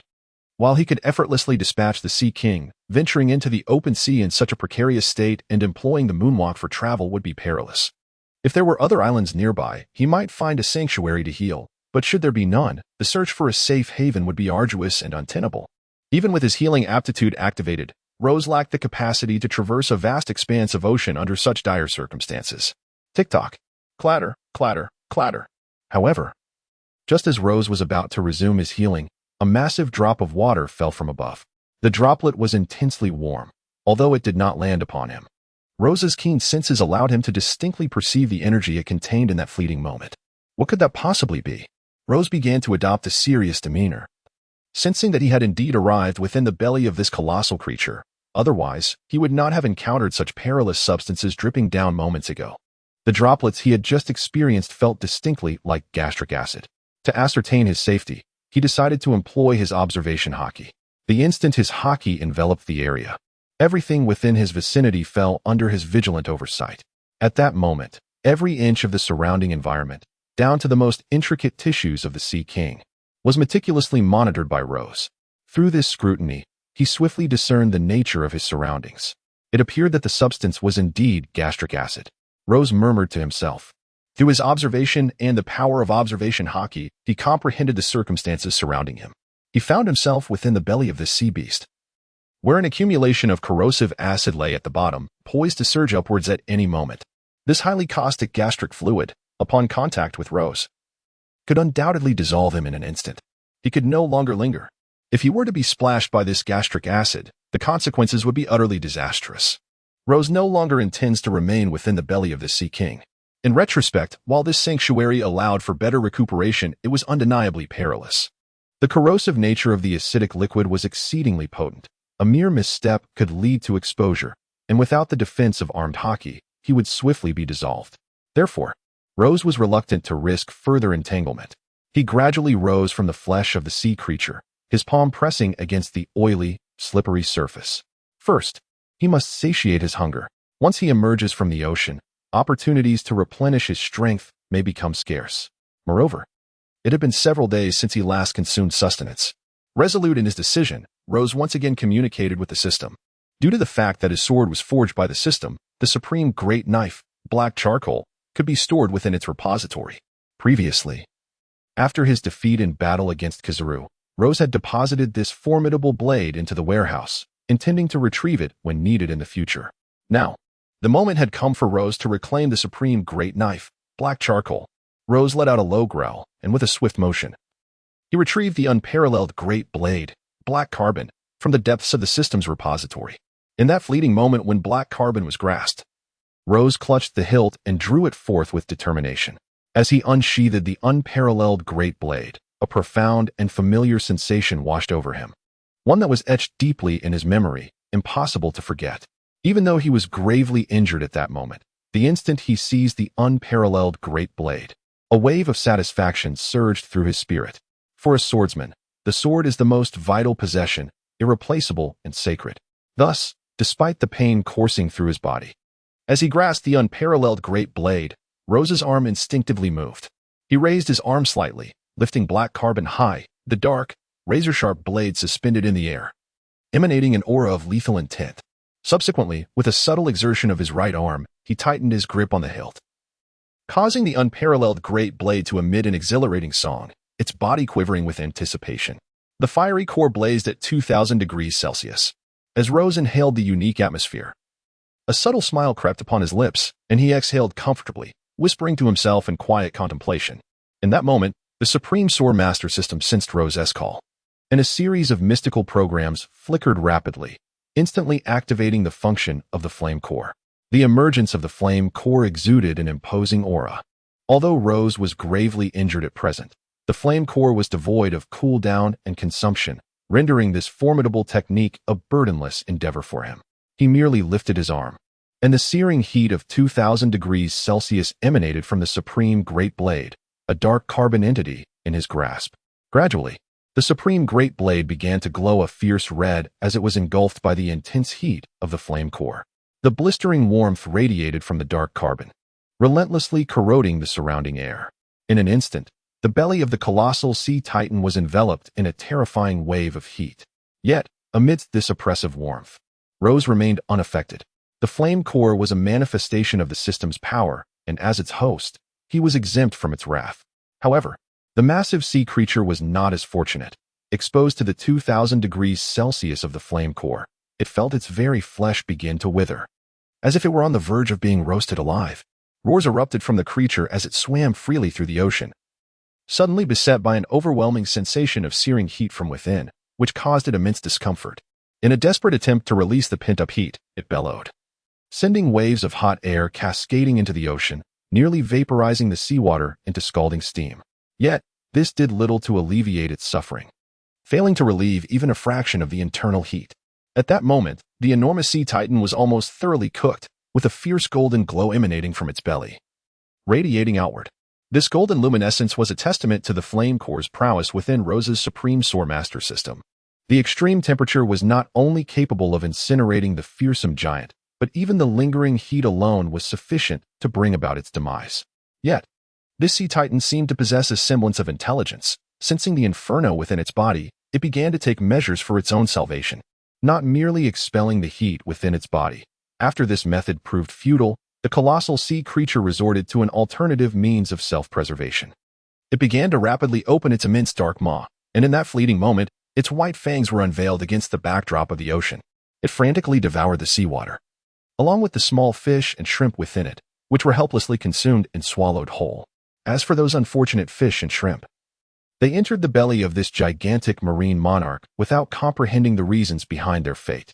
Once inside this colossal ruler of the ocean, they were subjected to the searing heat of the fiery core, a staggering 2,000 degrees Celsius, and were entirely cooked to perfection. The azure seawater continuously surged into the cavernous mouth of this immense sea creature, swiftly filling its belly.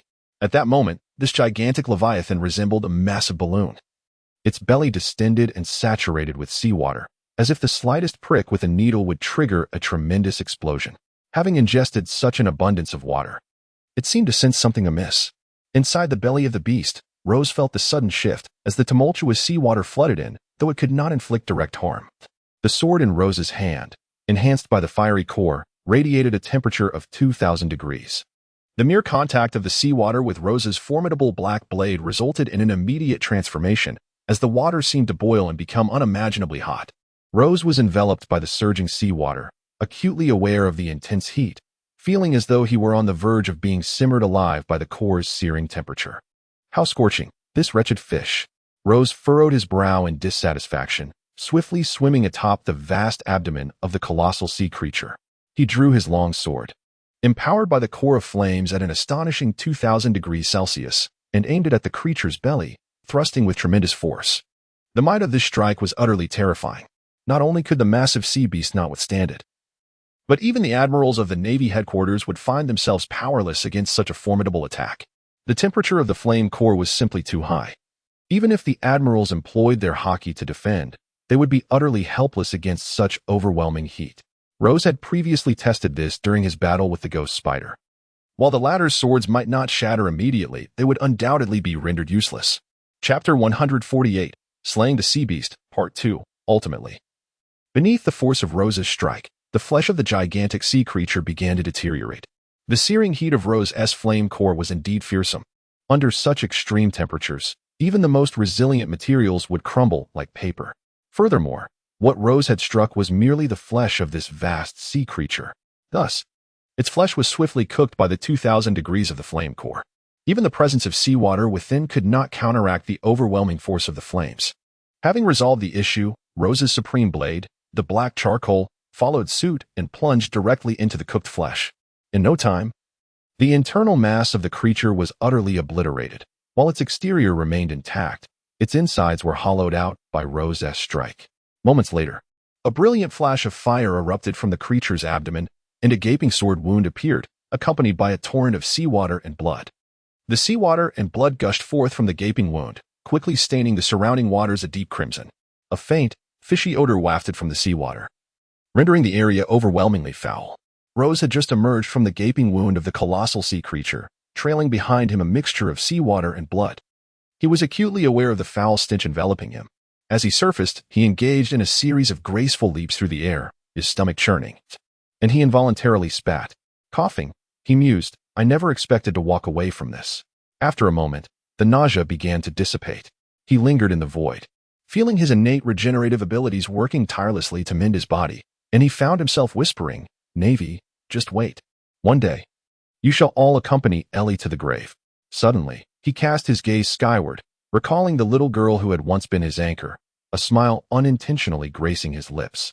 However, this fleeting smile bore an eerie quality, for it was clear that having survived such calamity, he was far from intimidated by the might of the Navy. In fact, for the first time, the thought of confronting the Navy with unwavering resolve filled his mind. Previously, although he had narrowly escaped the clutches of the ghost spider and the flying squirrel, he had managed to survive. At that time, Ellie had still been by his side, and his considerations extended beyond mere vengeance. He would never have chosen mutual destruction while she remained. But now, everything had changed. For Rose, hatred eclipsed all else. This second chance at life was solely dedicated to the annihilation of the Navy. Now, even if it meant perishing alongside them, he would not hesitate. Until he possessed the requisite strength, he would bide his time, diligently enhancing his abilities. If he found himself inferior to the three admirals, he would strive to surpass them, even eclipsing the four emperors. Should his forces fail to match the Navy's might, he would meticulously gather strength by any means necessary, determined to amass the power required to confront the world government. For now, however, he needed to find a place to heal. Personal strength was the foundation of true combat capability, and as it stood, he was no match for the Navy's admirals. His immediate goal was to rapidly augment his power, strong enough to confront and potentially vanquish the three admirals. Once he had attained formidable strength, gathering forces would become a far simpler endeavor. Rozé swiftly resolved to prioritize his own strength, recognizing that it was the most vital asset. With power at his disposal, he could command formidable subordinates. Conversely, without such prowess, no matter how much authority he wielded, those around him would inevitably harbor dissent. He soon turned away, establishing a direction with casual determination, and began to employ his lunar steps, traversing the void.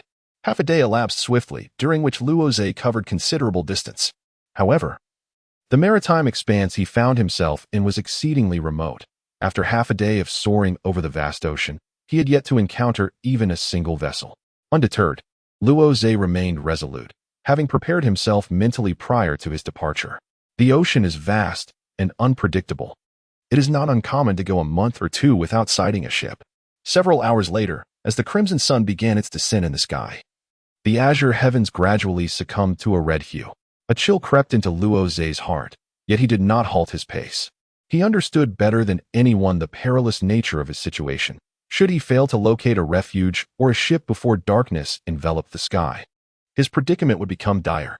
Setting aside the treacherous waters of the night, the encroaching darkness would render navigation exceedingly difficult, even for someone of his caliber. Furthermore, burdened by grievous wounds, he had been utilizing his lunar steps to traverse the ocean for an entire day and truly required rest. An hour passed, and nightfall descended completely, plunging the world into inky darkness where visibility was non-existent. Rozé's countenance grew increasingly grim. It seemed he was indeed in a troublesome predicament. Even with his body's innate healing abilities, he could not sustain himself for long under such circumstances. He muttered to himself, his expression becoming grave. Just as he was consumed by concern for his plight, a brilliant beam of light suddenly flashed before him. This radiant light, yellow in hue, stood out starkly against the backdrop of night, and although Rozé was at a considerable distance, he sensed its presence acutely. A light? It appears a ship is near. Rose felt an exhilarating thrill. It appeared that his fortune had not yet been exhausted, for otherwise, he would not have encountered such a vessel at this critical juncture. Let us proceed. It is wise to take a look, for delay could lead to unforeseen changes. Without the slightest hesitation, Rozé discerned the direction from which the radiant light emanated. He swiftly turned towards it, employing the moon step technique to propel himself at his utmost speed towards the source of the brilliance. Chapter 149. Seizing the vessel, Part 1. Rose moved swiftly, racing along a brilliant beam of light that pierced the pitch-black expanse of the ocean. After a brief moment, he arrived at the source of that immense illumination. Suspended in the void, Rose employed his moonwalk technique to linger in midair. The night had fully enveloped the surroundings, allowing his form to blend seamlessly into the darkness. He could discern the objects before him with clarity, while those below remained oblivious to Rose's concealed presence. Upon careful observation, he finally identified the origin of the light, a powerful glow emanating from a colossal ship, in stark contrast to the surrounding inky waters. This vessel illuminated a vast area of the sea. It was a naval warship. Upon closer inspection, Rose noted a massive black flag fluttering prominently from the ship's central region, emblazoned with the very seagull he despised most in his life. With the identity of the warship established, a cold malice settled over Rose. His heart brimmed with hatred for the Navy. He harbored no mercy for any sailor, vowing to spare none. Thus, in the shadows, Rose stealthily drew his formidable black blade, the black colt, and quietly activated his moonwalk to board the naval vessel. He treaded lightly, uncertain of the caliber of personnel aboard. His strength, though considerable, was still not a match for an admiral of the Navy. Should an admiral be present, Rose planned to execute a swift strike and make a hasty escape. However, if the ship housed only a few rear admirals, he could unleash his fury without restraint. Despite his current injuries, he believed he could easily vanquish a couple of rear admirals. If that were the case, he could effortlessly eliminate the entire crew aboard and seize the warship for his own transient voyages across the sea. After all, acquiring a vessel capable of navigating these waters was of utmost importance to him. With such a ship, Rose could recuperate and contemplate his next course of action. As he observed the naval soldiers from a shadowy corner, a group of 3 or 4 sailors approached his vicinity. Their passage was fortuitous. Rose was unperturbed by the possibility of being discovered. He had unwavering confidence in his ability to remain hidden. If it were an admiral, that might be a different matter. But these mere sailors, or even a typical rear admiral, would have no chance of unearthing him. It was time to strike against the Navy. As several naval officers approached, a flicker of hostility surfaced in Rose's gaze. Although he was aware that Ellie's demise had no direct connection to these mere soldiers, the extreme nature of his character ignited a sense of vexation upon sighting their naval attire. Uncontrollably, he drew the formidable black blade, supreme joy, from its sheath. And within his obsidian eyes, an unmistakable aura of murderous intent surged forth. This palpable killing intent was terrifying. Once it emerged, it could not be contained. It was evident how deeply Rose harbored animosity towards the Navy. What was happening? Why did my back feel so cold? Indeed, I too sense this odd chill. It's quite peculiar. Perhaps the sea breeze is simply too frigid today. Otherwise, such strange occurrences would not arise. The approaching naval personnel seemed to sense the anomaly as well. Enveloped by Rose's bone-chilling murderous aura, they instinctively felt a shiver run down their spines, and beads of cold sweat began to form. However, the soldiers did not dwell on these feelings. After all, having sailed the seas for many years, they had never encountered a situation where a naval vessel was assaulted. Thus, they did not contemplate this direction. Kill, kill, kill. Let them all perish. Rose paid no heed to the naval soldiers. As they stepped within his lethal range, he suddenly placed his foot upon the wooden planks of the naval vessel, muttering coldly to himself. At that moment, as his foot made contact with the deck, a small section of wood beneath him emitted a faint tremor.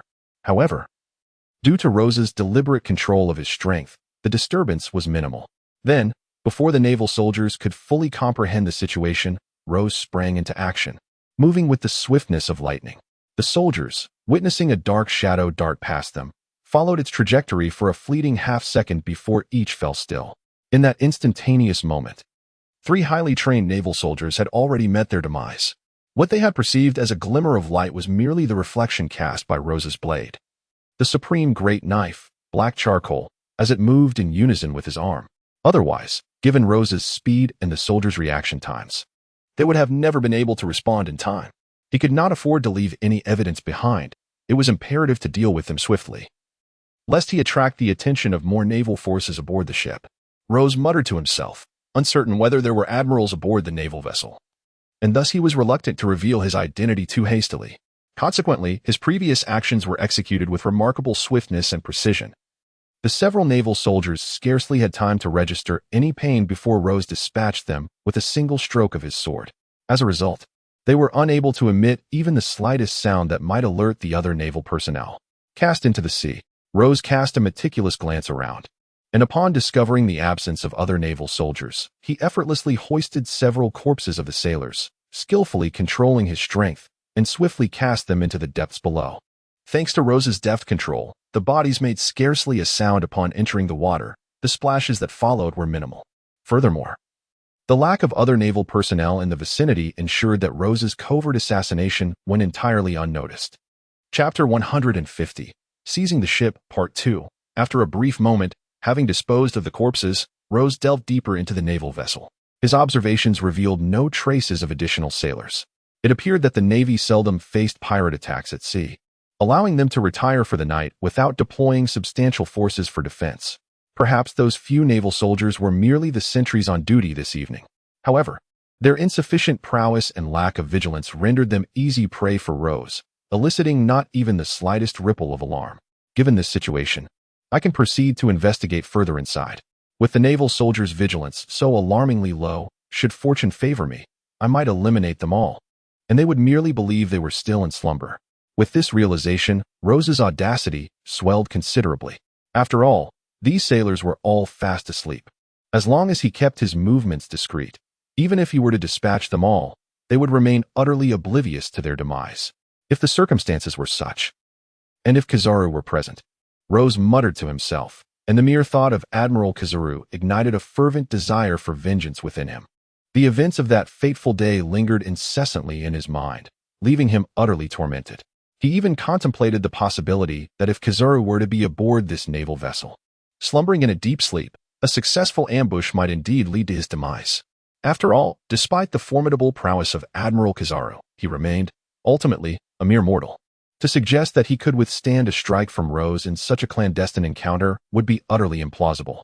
The pressing concern now was whether Kizaru would detect his presence during his stealthy approach. Furthermore, if he were to be discovered, it would spell disaster. Even at his peak, Rose was no match for Kizaru. In such a scenario, he would undoubtedly lack even the capacity to flee. Rose hesitated in place for quite some time, unable to make a decision. After all, the warship before him might house Admiral Kizaru, and should that be the case, Rose could potentially slay him to avenge Ellie. Yet, opportunity and peril are two sides of the same coin. If Kizaru were indeed aboard, Rose might find a chance to strike during a moment of vulnerability. Conversely, he could very well be detected before he even approached. Who knows what other tactics a Marine Admiral might possess to counter a surprise attack? It is conceivable that this individual might even maintain his observation haki while asleep. Thus, Rose was engulfed in inner turmoil. On one hand, he yearned for the presence of Admiral Kizaru, desiring to seize this opportunity to deliver vengeance for Ellie. On the other hand, he feared that Kizaru was indeed inside. To speak candidly, even if Kizaru were asleep, Rose harbored little confidence in his ability to kill him. Of course, he was not afraid of losing his life due to a failed assassination. Rose had long since cast aside the fear of death, having already grasped this life by a thread. As long as he could fulfill his quest for vengeance, he would accept the loss of his life. What he truly dreaded was not only the prospect of failing to assassinate Kizaru, but also inadvertently presenting him a gift. That was an outcome Rose could utterly not bear. He scoffed. Remaining indecisive would only prolong his internal struggle. Assassination is fraught with risks. Given his current capabilities, if he wished to eliminate Kizaru, he could only hope that the Admiral was indeed within. Otherwise, not only was he not yet a match for Kizaru, but even if he were to prevail against him, who in the vast pirate world could thwart Kizaru's escape, given the speed of his glint fruit? To kill him, this was his singular chance. Fortune favors the bold. Yet failure could lead to his demise. If misfortune were to befall him, he would at least join Ellie sooner. The little girl would likely not hold it against him. In Rose's mind, thoughts surged incessantly, akin to a frenzied whirlwind. Ultimately, after a profound contemplation, he clenched his teeth resolutely, swiftly drawing forth his unparalleled blade, the black charcoal. Concealing his presence with utmost care, he swiftly approached the rear of the naval vessel. The subterfuge employed by Rose is remarkably astute. His movements are minimal. And although he traverses the confines of the naval vessel, he produces not a whisper. Even now, the slumbering naval soldiers can still discern the incessant buzzing of a few mosquitoes within the chamber. Rose soon discovered a multitude of slumbering Navy personnel. After contemplating for a brief moment, he swiftly approached the slumbering sailors without uttering a word. I hold no animosity towards you, yet our positions diverge. Furthermore, your Admiral Kizaru and Fleet Admiral Sengoku are my lifelong adversaries, destined for a relentless conflict. If I do not eliminate you, our differing stances will inevitably lead to confrontation. Such a circumstance would undoubtedly bring me considerable trouble. Hence, I must express my apologies. Rose continuously murmured to himself, and finally, a glimmer flashed in his eyes as he slightly raised the supreme blade, the black charcoal, that he held in his hand. Without making a sound, Rose gently swung his sword. This strike was utterly silent. Even the surrounding air remained undisturbed by his motion. There was not even a whisper of a breeze generated by the blade's passage. Consequently, unbeknownst to the naval soldiers, each one fell victim to Rose's lethal prowess. Tick-tock. Vivid crimson blood began to flow from the lifeless bodies of the sailors, soaking the entire room. However, Rose's technique was remarkably gentle. These naval soldiers, upon meeting their demise, experienced no pain whatsoever. Observing their tranquil faces, one could see that they bore the serene expressions of slumber, radiating an unearthly calm. They did not feel even a trace of agony, a truth undeniable. Had they truly sensed pain, their visages would have betrayed some transformation. Apologies. Rose slightly shook his head at the heap of corpses. From the moment he arrived in this pirate-infested world, he had no desire to stand against the naval government. Alas, circumstances unfolded contrary to his intentions. Initially, he made a deliberate effort to avoid conflict with the Navy, yet this ancient regime proved too entrenched. Perhaps due to its excessive complacency and overreaching authority, the Navy's ranks had become infested with numerous parasites, which ultimately propelled Rose into opposition against them. Chapter 151. The Ship Seizure, Part 3. To be candid, Rose harbored no personal grievances against many of the naval personnel. The near-fatal encounter at Reverse Mountain involved the actions of Admiral Mongoose and Vice Admiral Ghost Spider from the naval headquarters, which did not implicate the lower-ranked sailors. The previous incident that led to Ali's death was solely the result of the actions of Admiral Kizaru, thus resulting in their tragic fate. Consequently, Rose held little animosity towards these sailors. His decision to eliminate them stemmed from their complete lack of allegiance to his cause. Although Rose had not engaged directly with these soldiers, in the long run, should a true conflict arise, they would represent a significant asset to the Navy. Therefore, Rose consistently opted to eliminate these naval soldiers directly, an act motivated by his own safety. It was time to move on. This naval vessel undoubtedly housed more than just these common soldiers. As for the bodies of the sailors, they would remain here for now. Once I have resolved all matters concerning this naval ship, I shall return to address them. Rose muttered to himself before turning away. He deliberately ignored the countless corpses strewn across the floor and took a few steps, quickly departing from the room permeated with the acrid stench of blood. This must be the place. I have searched every other area. If there are any remaining Navy personnel on the ship, they can only be here. Subsequently, Rose patiently scoured the naval vessel for a brief period. After thoroughly searching all the other rooms, he arrived at a relatively spacious wooden chamber. Earlier, as he passed through the previous rooms, he had encountered numerous naval soldiers. However, Rose had consistently encountered only those ineffectual soldiers, while the figure he both anticipated and feared, Kizaru, had yet to make an appearance. "Let us go," he murmured to himself as he approached the wooden door. Holding his sword with one hand and maintaining a vigilant gaze, his other hand gently rested on the door handle. Simultaneously, Rose began to employ his observation haki, sweeping it into the room. At this juncture, tension hung in the air, and he could not afford to hesitate, having already dealt with the other naval soldiers. It would be unreasonable to falter simply because a naval admiral might be present in this room. That said, Rose remained exceedingly cautious. Under the influence of his formidable observation haki, although he had yet to physically open the wooden door and observe with his eyes, he had already gleaned substantial information through his haki. The chamber was quite spacious. Unlike the quarters of the previous naval soldiers, this room was meticulously arranged and furnished with many elegant pieces of furniture. Rose surmised that the occupant of this room must hold a position of considerable stature within the Navy. After all, it was unlikely that one would enjoy such privileges without a certain noble standing, even though incorporating high-end furnishings aboard a naval vessel was not particularly challenging for the Navy. It was clear that the resident of this chamber possessed a degree of nobility within the naval ranks. "Let me investigate carefully," Rose murmured to himself, quickly expanding his observation with the power of his observation haki, attentively surveying every aspect of the room. At last, he took in the entirety of the scene before him. It was then that he realized this enormous chamber contained merely a relatively large wooden bed. Beyond that, there were no other furnishings for rest, leading Rose to surmise that only one person resided in this room. Only one occupant? It appeared that this individual held a remarkably high rank within the Navy. If he were not one of the three admirals, then he must surely be a vice admiral. Rose did not choose to retreat. Instead, he continued to employ his observation haki to scrutinize the room before him. The observation haki swiftly enveloped the interior of the wooden bed, and soon, the entire scene within came into view. There lay a middle-aged man with an exceedingly unappealing visage. Although he was currently ensconced in slumber, the deep creases on his face were starkly evident, rendering him reminiscent of a ghastly specter, grotesque in appearance. Rose was intimately familiar with this man, and upon first sensing his presence, he had already made the connection. It was the ghost spider. Rose whispered softly for a moment. Upon realizing that the figure lying on the wooden bed was the ghost spider, he felt a tinge of regret but also breathed a sigh of relief. Indeed, he had a strong desire to eliminate Huang Yuan swiftly. However, his strength had always fallen short, leaving him anxious in the face of Huang Yuan. As for the ghost spider, there was no longer any need for concealment. With the other naval soldiers having perished, even if he revealed himself here, the news would not reach anyone else's ears. Moreover, if it were the ghost spider, attempting to slay him would be akin to dispatching a mere dog. Rose, weary of concealing his whereabouts, swiftly retracted the ability that had long suppressed his observation haki. He abruptly rose to his feet. Who goes there? At the same time, due to Rose's decision to cease his disguise, Admiral Ghost Spider had already sensed the unusual atmosphere surrounding him. In an instant, he leapt from his bed, swiftly drawing two long swords from the ship's provisions, his demeanor alert as he scanned his surroundings.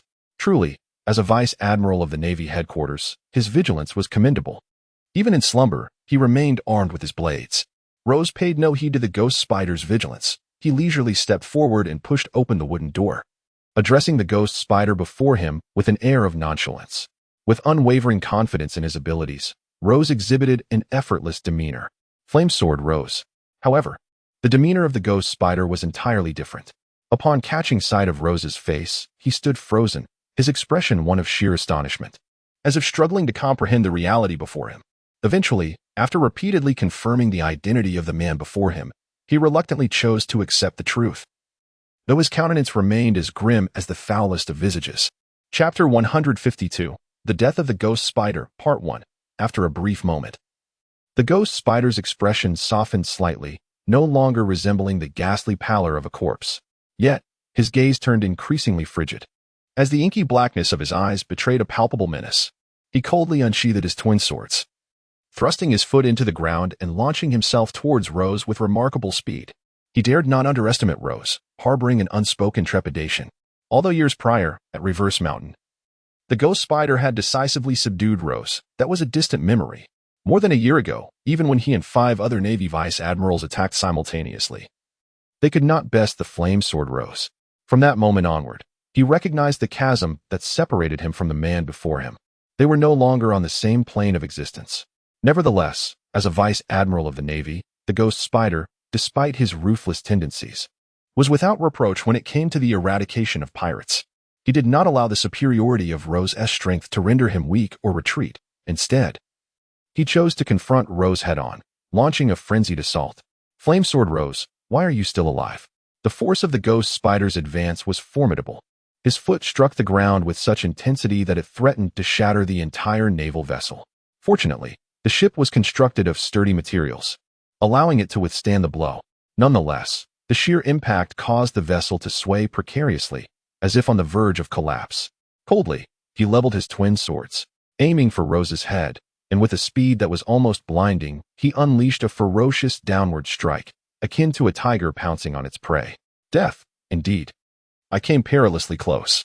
However, I still have scores to settle, which is why I have returned to life. In the face of the ghost spider's twin blades, Rose remained remarkably composed, slowly drawing forth his supreme weapon, the black charcoal, from its sheath, the resounding song of the sword echoing as it emerged.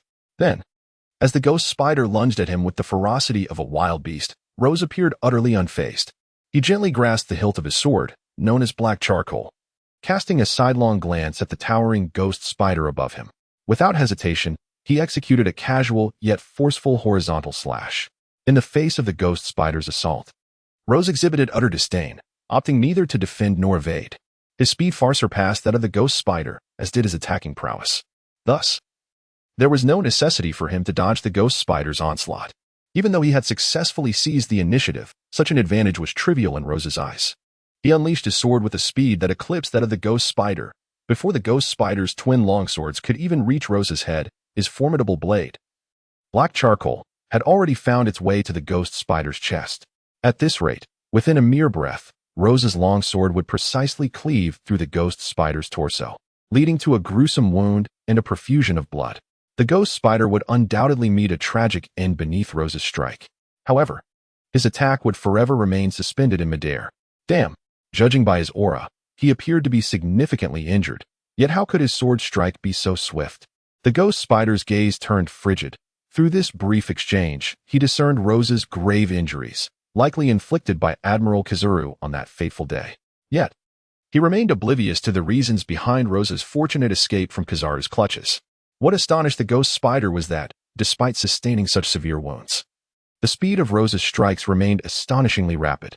Although his aura was exceedingly unstable, the strength Rose now exhibited clearly surpassed his own. Retreat. The ghost spider decisively planted a foot on the ground and fled frantically backward. Although he feared not death, should he perish at Rose's hands, he at least wished to inflict some damage in return. As a vice admiral of the Navy headquarters, he could not afford to die uselessly at Rose's hands. At the very least, he must relay the information back to the Navy headquarters. They must not be led to believe that the menace known as Rose the Flame Sword had been successfully eliminated. They needed to understand that this malignant force, despite being grievously wounded, still thrived in the world. This creature was irreconcilably opposed to our Navy, yet possessed immense strength and rapid growth. If I fail to disseminate this information, the Navy headquarters will undoubtedly suffer greatly in the future. He hastened his retreat, and as he did, the hair on the back of his head began to transform, merging and reconfiguring from slender black strands into 6 spider-like arms. I must urgently notify them using the Den Mushi. The ghost spider thought to himself, quickly turning around, employing moonwalk to traverse the air. Simultaneously, with his back to Rose, he discreetly extracted his Den Mushi from his attire. He commenced dialing the Navy headquarters while continuing his escape. Think you can flee? Upon witnessing the ghost spider's hasty retreat, Luo Zhe's gaze turned icy. Having already made his move, he had no intention of allowing the ghost spider to survive. Furthermore, he was reluctant to reveal that he was still alive, as his current strength was insufficient to withstand the might of the Navy headquarters.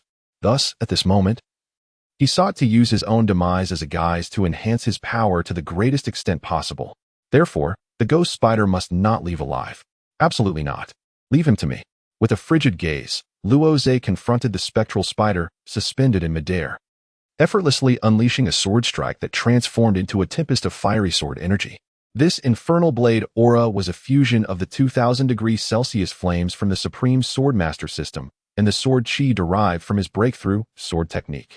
Consequently, the might of this maneuver was formidable, its coverage extensive. Even the ghostly spider found it exceedingly challenging to evade or withstand. Cursed be this predicament. Dialing through the communication insect required an inordinate amount of time. For the first time, the ghostly spider realized the cumbersome nature of manipulating the communication insect. Not only did it necessitate memorizing the naval headquarters number, but it also involved the tedious task of turning the dial on the insect to establish a connection. This elaborate process proved to be excessively time-consuming. Moreover, in its current state, the spider was compelled to escape while simultaneously dodging Rozé's relentless onslaught, all the while secretly attempting to contact the naval headquarters with the communication insect. The complexity of these tasks was overwhelmingly daunting. First, it must parry this attack, otherwise, before the call could even be connected, it would find itself vanquished by Rozé's hand, leaving no chance to relay even the slightest piece of information. The flame slash of Rose is formidable, not only exhibiting immense power and a vast area of effect, but also remarkable speed. The ghost spider, attempting to escape through moonstep in midair, finds his speed utterly inferior to Rose's slashes. In mere moments of retreat, he is completely overtaken by Rose's onslaught. Faced with this inevitable pursuit, the ghost spider, left with no choice, steels himself and turns to confront Rose. Armed with haki, he fortifies his long sword with this fierce power. In a moment of unexpected resonance, his dual swords become enveloped in a profound darkness, transformed by the haki's strength. Yet, his preparations do not cease here. Having clashed with Rose before, he possesses a keen awareness of the terror that stands before him. Thus, as his two long swords achieve haki enhancement, the 6 arms he conjured through the technique of life return, save for one that holds the telephone insect, draw forth additional long swords. Once more, he invokes his haki, imbuing this formidable force onto the 5 newly summoned blades, with another peculiar sound. These swords too are shrouded in the same unyielding blackness of haki. The clash resounds. The 7 haki-imbued longswords of the ghost spider collide with Rose's fiery sword energy, producing a thunderous noise. The outcome of this battle becomes increasingly evident. Despite the ghost spider's pride in his life return technique and his 8 arms, each wielding a sword, he is still at a disadvantage. In the face of Rose's effortless strikes, the ghost spider appears frantic. He desperately defends against Rose's relentless slashes, although bolstered by his powerful haki. The searing heat of Rose's strikes leaves him in a state of disarray. With each encounter, as his swords meet the flames, they are subjected to the intense 2000 degrees Celsius heat, rendering them unbearably hot in his grip. Yet, he cannot relinquish his swords, for he understands all too well that it is only through the life return technique that he continuously withstand Rose's onslaught. Furthermore, this is only possible because Rose has not yet unleashed his ultimate attack. Should Rose truly unleash his fury, even granting the ghost spider numerous arms would not suffice for defense.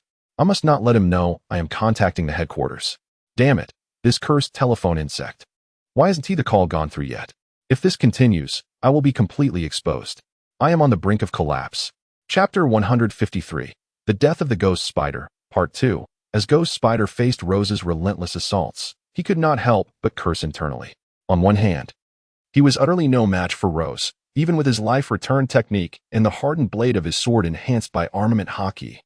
He found himself unable to withstand Rose's might. For him, even to defend himself with all his strength was an arduous task.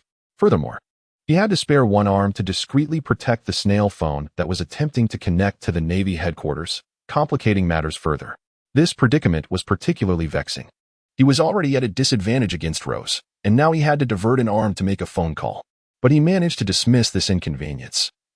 For he possessed 8 arms, and losing one was not a significant loss, merely a bit more laborious. However, the snail phone in his grasp nearly drove him to madness. He repeatedly employed his skills to fend off Rose's strikes, coming perilously close to being slain by Rose's lethal cuts. Yet, the snail seemed as inept as a fool, failing to connect despite his persistent efforts. This was the first time Ghost Spider felt such animosity towards the snail. He could not discern whether it was defective or if the personnel at Navy headquarters were simply slacking off. If it was the latter, he would have relished the thought of reducing them to ashes. Of course, such thoughts were mere fantasies for Ghost Spider at present, as he found himself in a desperate struggle against Rose's formidable onslaught. Under the barrage of searing, razor-sharp strikes, Ghost Spider was increasingly unable to hold his ground. The 7 swords in his grasp, reinforced with armament haki, had become completely warped. This was not due to a deficiency in his haki, but rather a testament to Rose's overwhelming power. Within Rose's fierce swordsmanship, he had seamlessly integrated techniques that could rival the world's greatest swordsman, Rozé and Mihawk. Alongside an intensity of heat reaching 2,000 degrees Celsius, an extreme that could surpass even the magma fruit. Faced with such an assault, Ghost Spider, despite being a vice admiral of the Navy, was neither a devil fruit user nor a master of armament haki like Garp, leaving him defenseless. Thus, under continuous attack, the once sturdy black swords in his hands had been completely twisted, presenting a most unsightly appearance. Strangely, why did he only have 7 arms? As Rose continued to observe Vice Admiral Ghost Spider, every movement of the latter was etched in his mind, leading him to a profound sense of bewilderment. In his recollection, Ghost Spider had always possessed 8 arms, albeit the other 6 were conjured from his hair through the life return technique. However, those several arms were fully capable of exhibiting the functionality of normal arms, and in fact, they surpassed ordinary limbs in prowess. Thus, Rose treated them as such. Yet, at this moment, Rose was astonished to discover that the ghostly spider possessed merely 7 arms. He thought to himself, let me give him a try. He is not my adversary. Even with 8 arms, defending himself would prove quite challenging. There must be some hidden reason for his use of only 7 limbs. Rose murmured to himself, fully aware of the true nature of the ghost spider. Beyond the insights gleaned from the original text, he had engaged in several intense confrontations with the ghost spider. Among the numerous vice admirals within the naval headquarters, he possessed a relatively profound understanding of this formidable foe. Moonwalk. He swiftly employed the moonwalk technique from the 6 powers of the Navy, stepping into the void. A violent backlash surged through him, causing his legs to tremble momentarily. Harnessing this tremor, he ascended step by step into the air, creating a multitude of ethereal bubbles in his wake. In that fleeting instant, he darted towards the ghost spider like a specter. Breaking army, flame slash. As he drew near to the ghost spider, Rose tightened his grip on the supreme great knife. Black charcoal, and unleashed a powerful slash, akin to a world-destroying strike, hurtling towards his adversary. This blow was imbued with formidable strength. Flames surged and roared along the blade, radiating an intense, searing light. As Rose executed this move, the surrounding air became profoundly unsettling, growing exceedingly arid beneath the heat of the flames. Death. With a sudden flourish, Rose unleashed his sword, his gaze as cold as ice, striking down with ferocity. How infuriating! Had he been discovered? The expression on Ghost Spider's face turned icy. He believed that Rose's abrupt approach indicated an awareness of his nefarious deeds, plunging him into a state of despair. Damn it, that wretched phone bug. In the next lifetime, I shall surely restrain and devour him.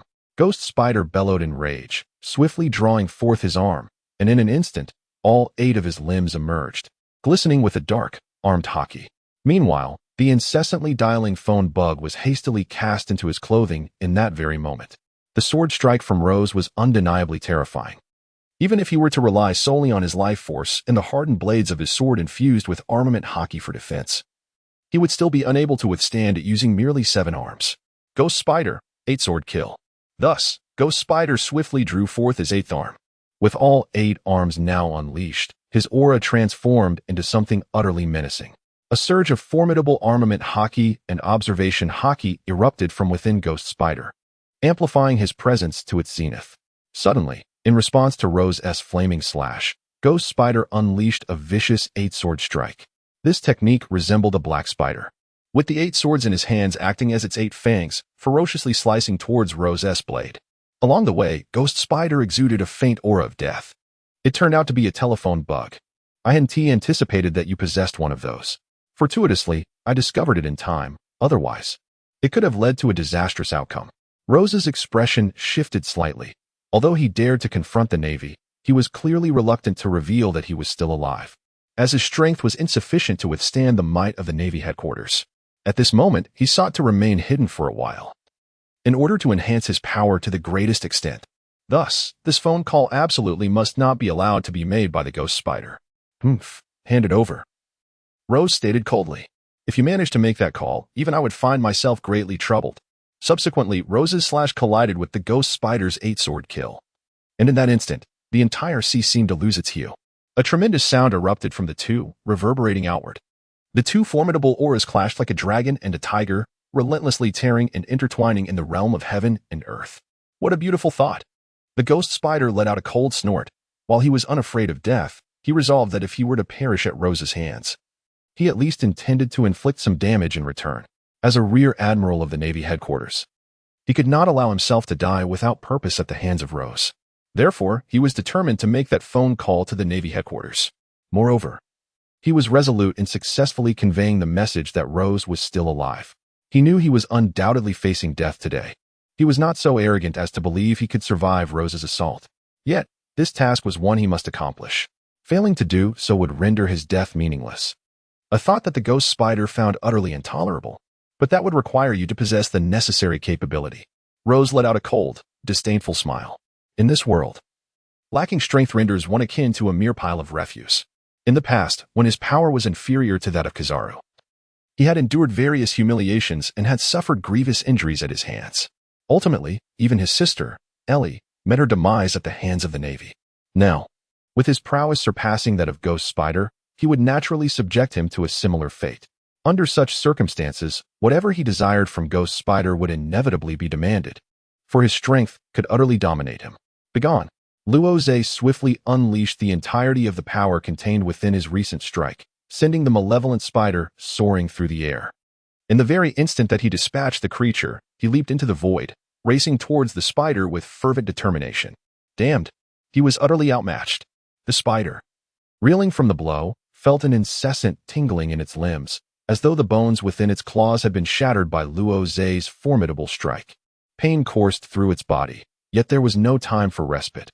Barely having been sent flying, it found itself relentlessly pursued, much like a tail following its master.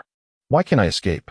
The spider cried out in desperation within its mind, drawing forth its 8 grotesquely twisted black blades and launching a frenzied assault towards Rozé. Utterly deluded, Loz, with a dismissive remark, soon found his ghostly form steadying itself as he advanced. In that moment of stabilization, the long sword in his grasp began to dance, exuding an aura as if it were a living entity rather than an ordinary blade. One sword style, breaking army, illusory slash. The long sword in Rose's hand began to exhibit an extraordinary transformation. Its blade softened, resembling a series of supple serpents, twisting freely in an odd manner. Subsequently, as the peculiar phenomenon reached its zenith, Rose, appearing before the ghostly spider, hesitated not for a moment. He aimed for the spider's head and unleashed a ferocious horizontal sweep, propelling the strike with great force. Chapter 154. The Demise of the Ghostly Spider, Part 3. With a swift motion, a terrifying surge of sword energy was released, causing the very air around to shift in hue, despite the supreme black blade appearing as pliable as a mere strip of leather.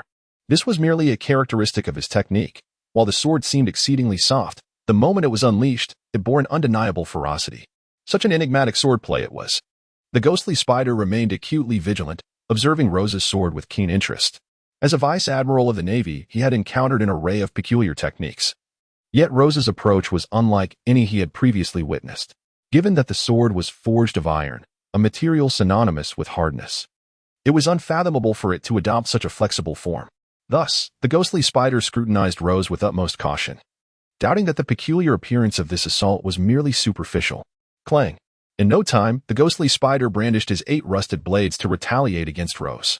Upon contact, his 8 long swords clashed with Rose's sword like the limbs of an octopus, producing a cacophony of sound.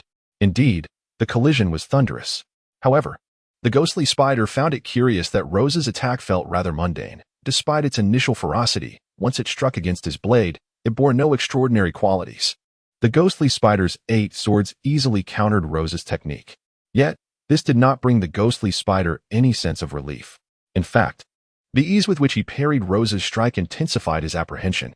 He found himself perplexed, pondering Rose's true intentions, after all. His understanding of Rose suggested he was not one to jest. Moreover, his Den Mushi was still dialing the Navy headquarters, indicating that he would not let his guard down. At this critical moment, he should be more anxious than himself. It was certainly not this simple. Caution was imperative.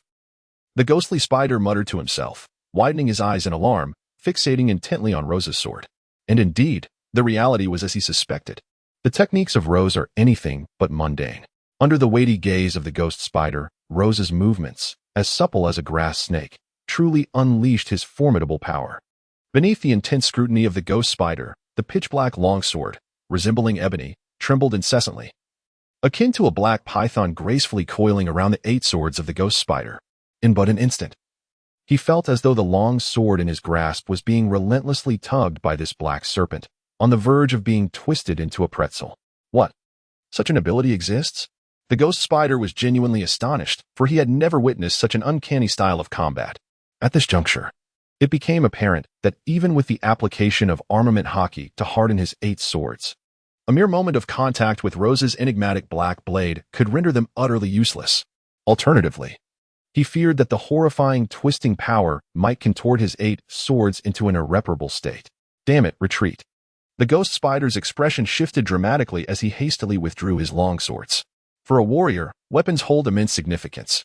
Except for monsters like Carp and Kaido, who have forged their bodies into weapons, swordsmen like themselves are vulnerable. Losing their weapons would undoubtedly diminish their prowess. Thus, in that fleeting moment, the ghost spider urgently retracted his 8 long swords to safeguard them. Creak. Soon, the ghost spider successfully pulled back his 8 long swords, but in doing so, they had already sustained considerable damage. Apart from the handles, the rest of each sword was marred beyond recognition. They could hardly be regarded as long swords anymore. Twisted and marred with gaps, resembling nothing coherent. Even if the ghost spider managed to preserve them, their utility would be severely limited. Humph, bring it on. Yet Rose harbored no intention of relenting. The moment Rose rendered the ghost spider's 8 swords ineffective, a vulnerability emerged as the ghost spider withdrew them. Sensing this opening, Rose would not let it slip away. He chose instead to seize it with ferocity. Thus, in that instant, Rose's other fist surged into action. With a tremendous force, Rose unleashed a punch that reverberated throughout the surroundings, akin to the dragon claw technique employed by Sabo in the original narrative during the bullfighting arena. Just as Sabo nearly struck down Vice Admiral Ghost Spider with a single blow, Rose's power evidently surpassed this. Beyond the strength of his hockey, Rose infused his punch with an intense core of fiery energy, reaching temperatures of 2,000 degrees Celsius. As he struck Ghost Spider, not only did he create a gaping hole in his opponent, but the seething flames also ignited, engulfing Ghost Spider in a raging inferno. Ah, it's so hot! Ghost Spider exclaimed as he was propelled backward, his anguished cry echoing as he rapidly ascended to the deck of a naval warship. With a thunderous crash, his body collided with the floor, sending shockwaves through the vessel, which trembled as if it might shatter. He crashed through the warship's deck, leaving a significant breach. Yet fortuitously, the ship remained intact despite the substantial damage. Gasping, Ghost Spider coughed up blood, lying on the ground, feeling utterly drained, with his life force dwindling. Each labored breath he took was accompanied by excruciating pain, leaving him in a state of despair. Simultaneously, the snail communicator that Ghost Spider had concealed in his clothing tumbled from its resting place due to the tremors. Upon landing on the naval ship, the snail finally opened its eyes. Don't hang up. Don't hang up. It squealed, buru buru buru buru. Hello, this is the Navy Central.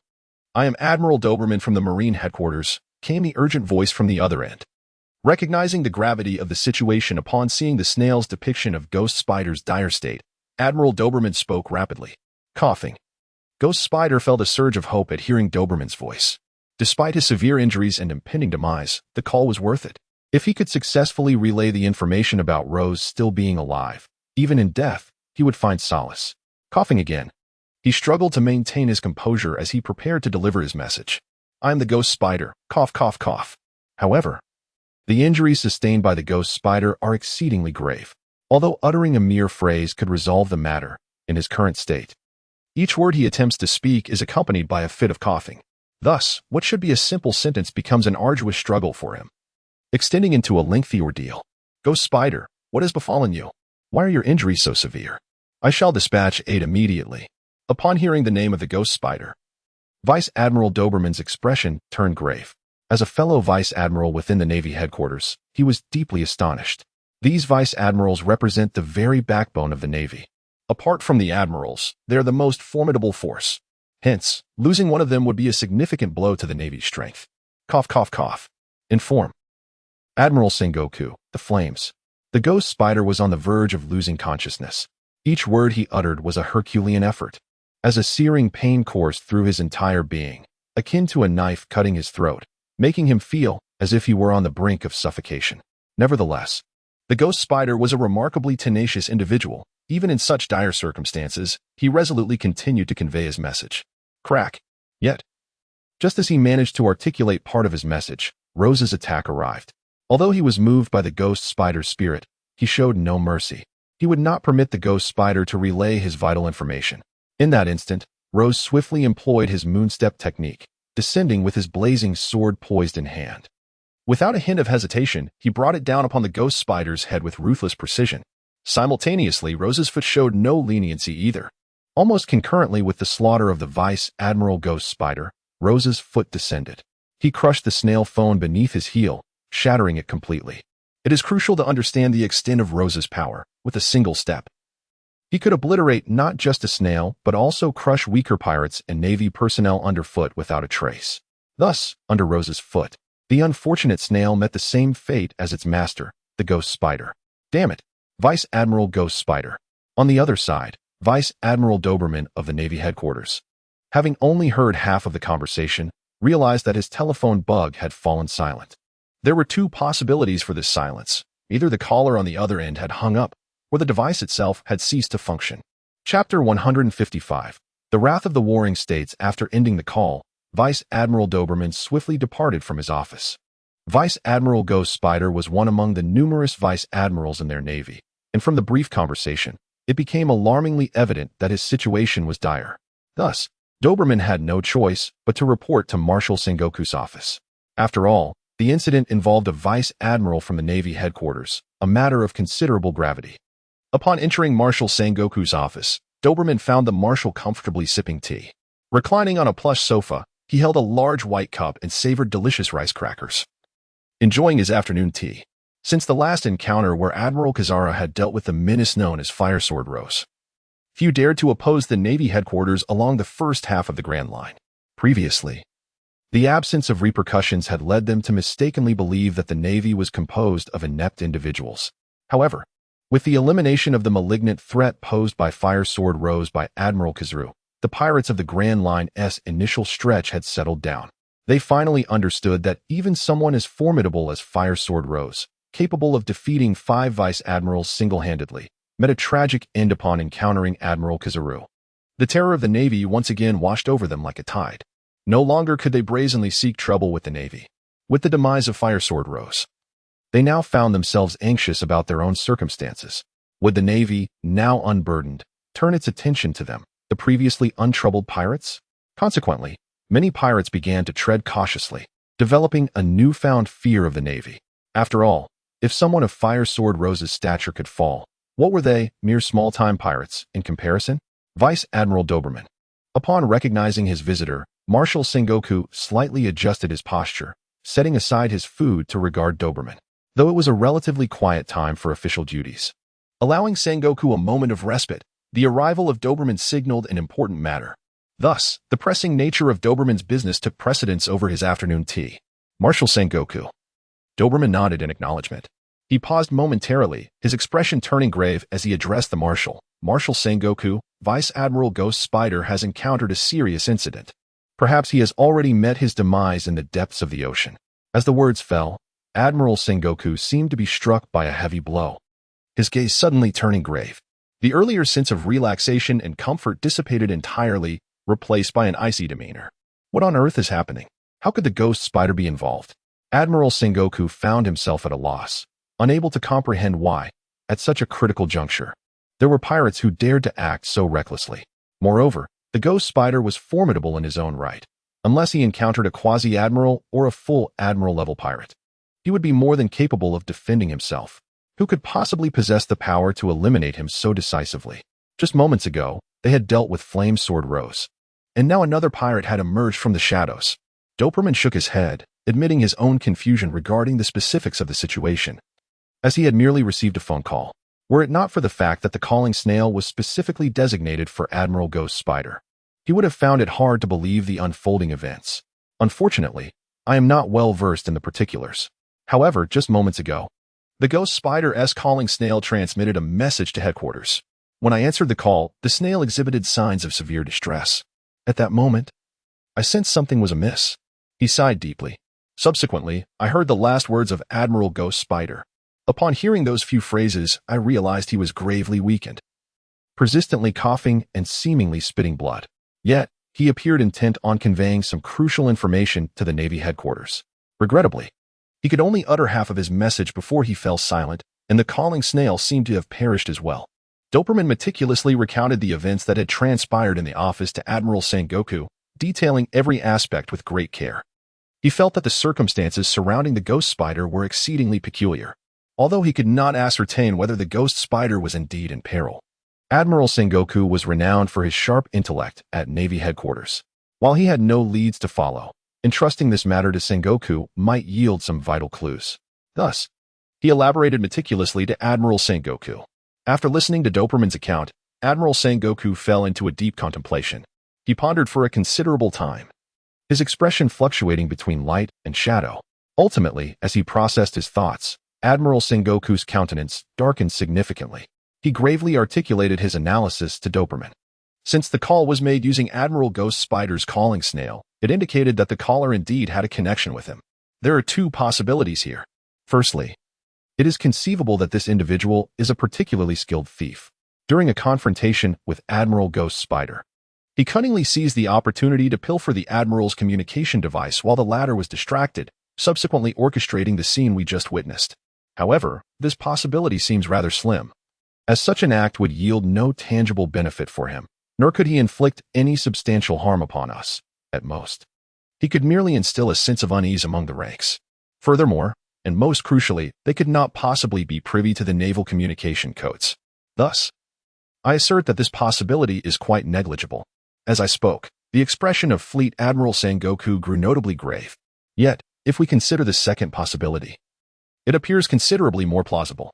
It is conceivable that Admiral Ghost Spider and his entourage encountered a formidable group of pirates during their mission. This band of pirates may possess a notorious reputation across the seas, potentially affiliated with the Yonko, or perhaps even the Shichibukai. After the demise of Flame Sword Rose, it is only such formidable beings who could have the capacity to bring down Admiral Ghost Spider. The reason the Admiral fought desperately to make that phone call must have been his discovery of some unspeakable secret regarding these individuals, which he sought to convey through the call. Regrettably, he ultimately fell victim to their sinister designs. Fleet Admiral Sengoku's deductions are well-founded and strikingly close to the truth. However, due to prior reports from Kizaru regarding the demise of Flame Sword Rose, Sengoku has resolutely excluded Rose as the true perpetrator of this incident. He trusts the reliability of Kizaru, believing that a Marine admiral of such stature would not deceive him regarding such matters. Moreover, given Rose's prowess, he would likely have no chance of evading Kizaru, the fastest of the three admirals, in a confrontation. Thus, Rose is categorically dismissed from suspicion. Were it not for this, his first instinct would undoubtedly have been to consider Rose. So what shall we do now? Admiral Doberman concurred wholeheartedly, sensing that Fleet Admiral Sengoku's conjectures are nearing the heart of the matter.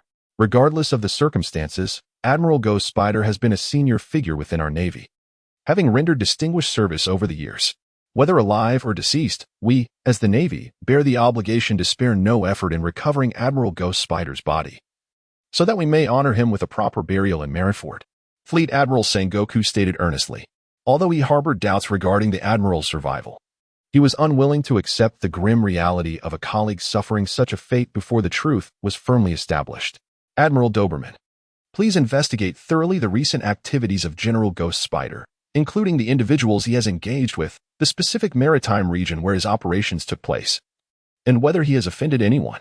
Once you ascertain this information, inform me without delay, for it pertains to the very life of General Ghost Spider.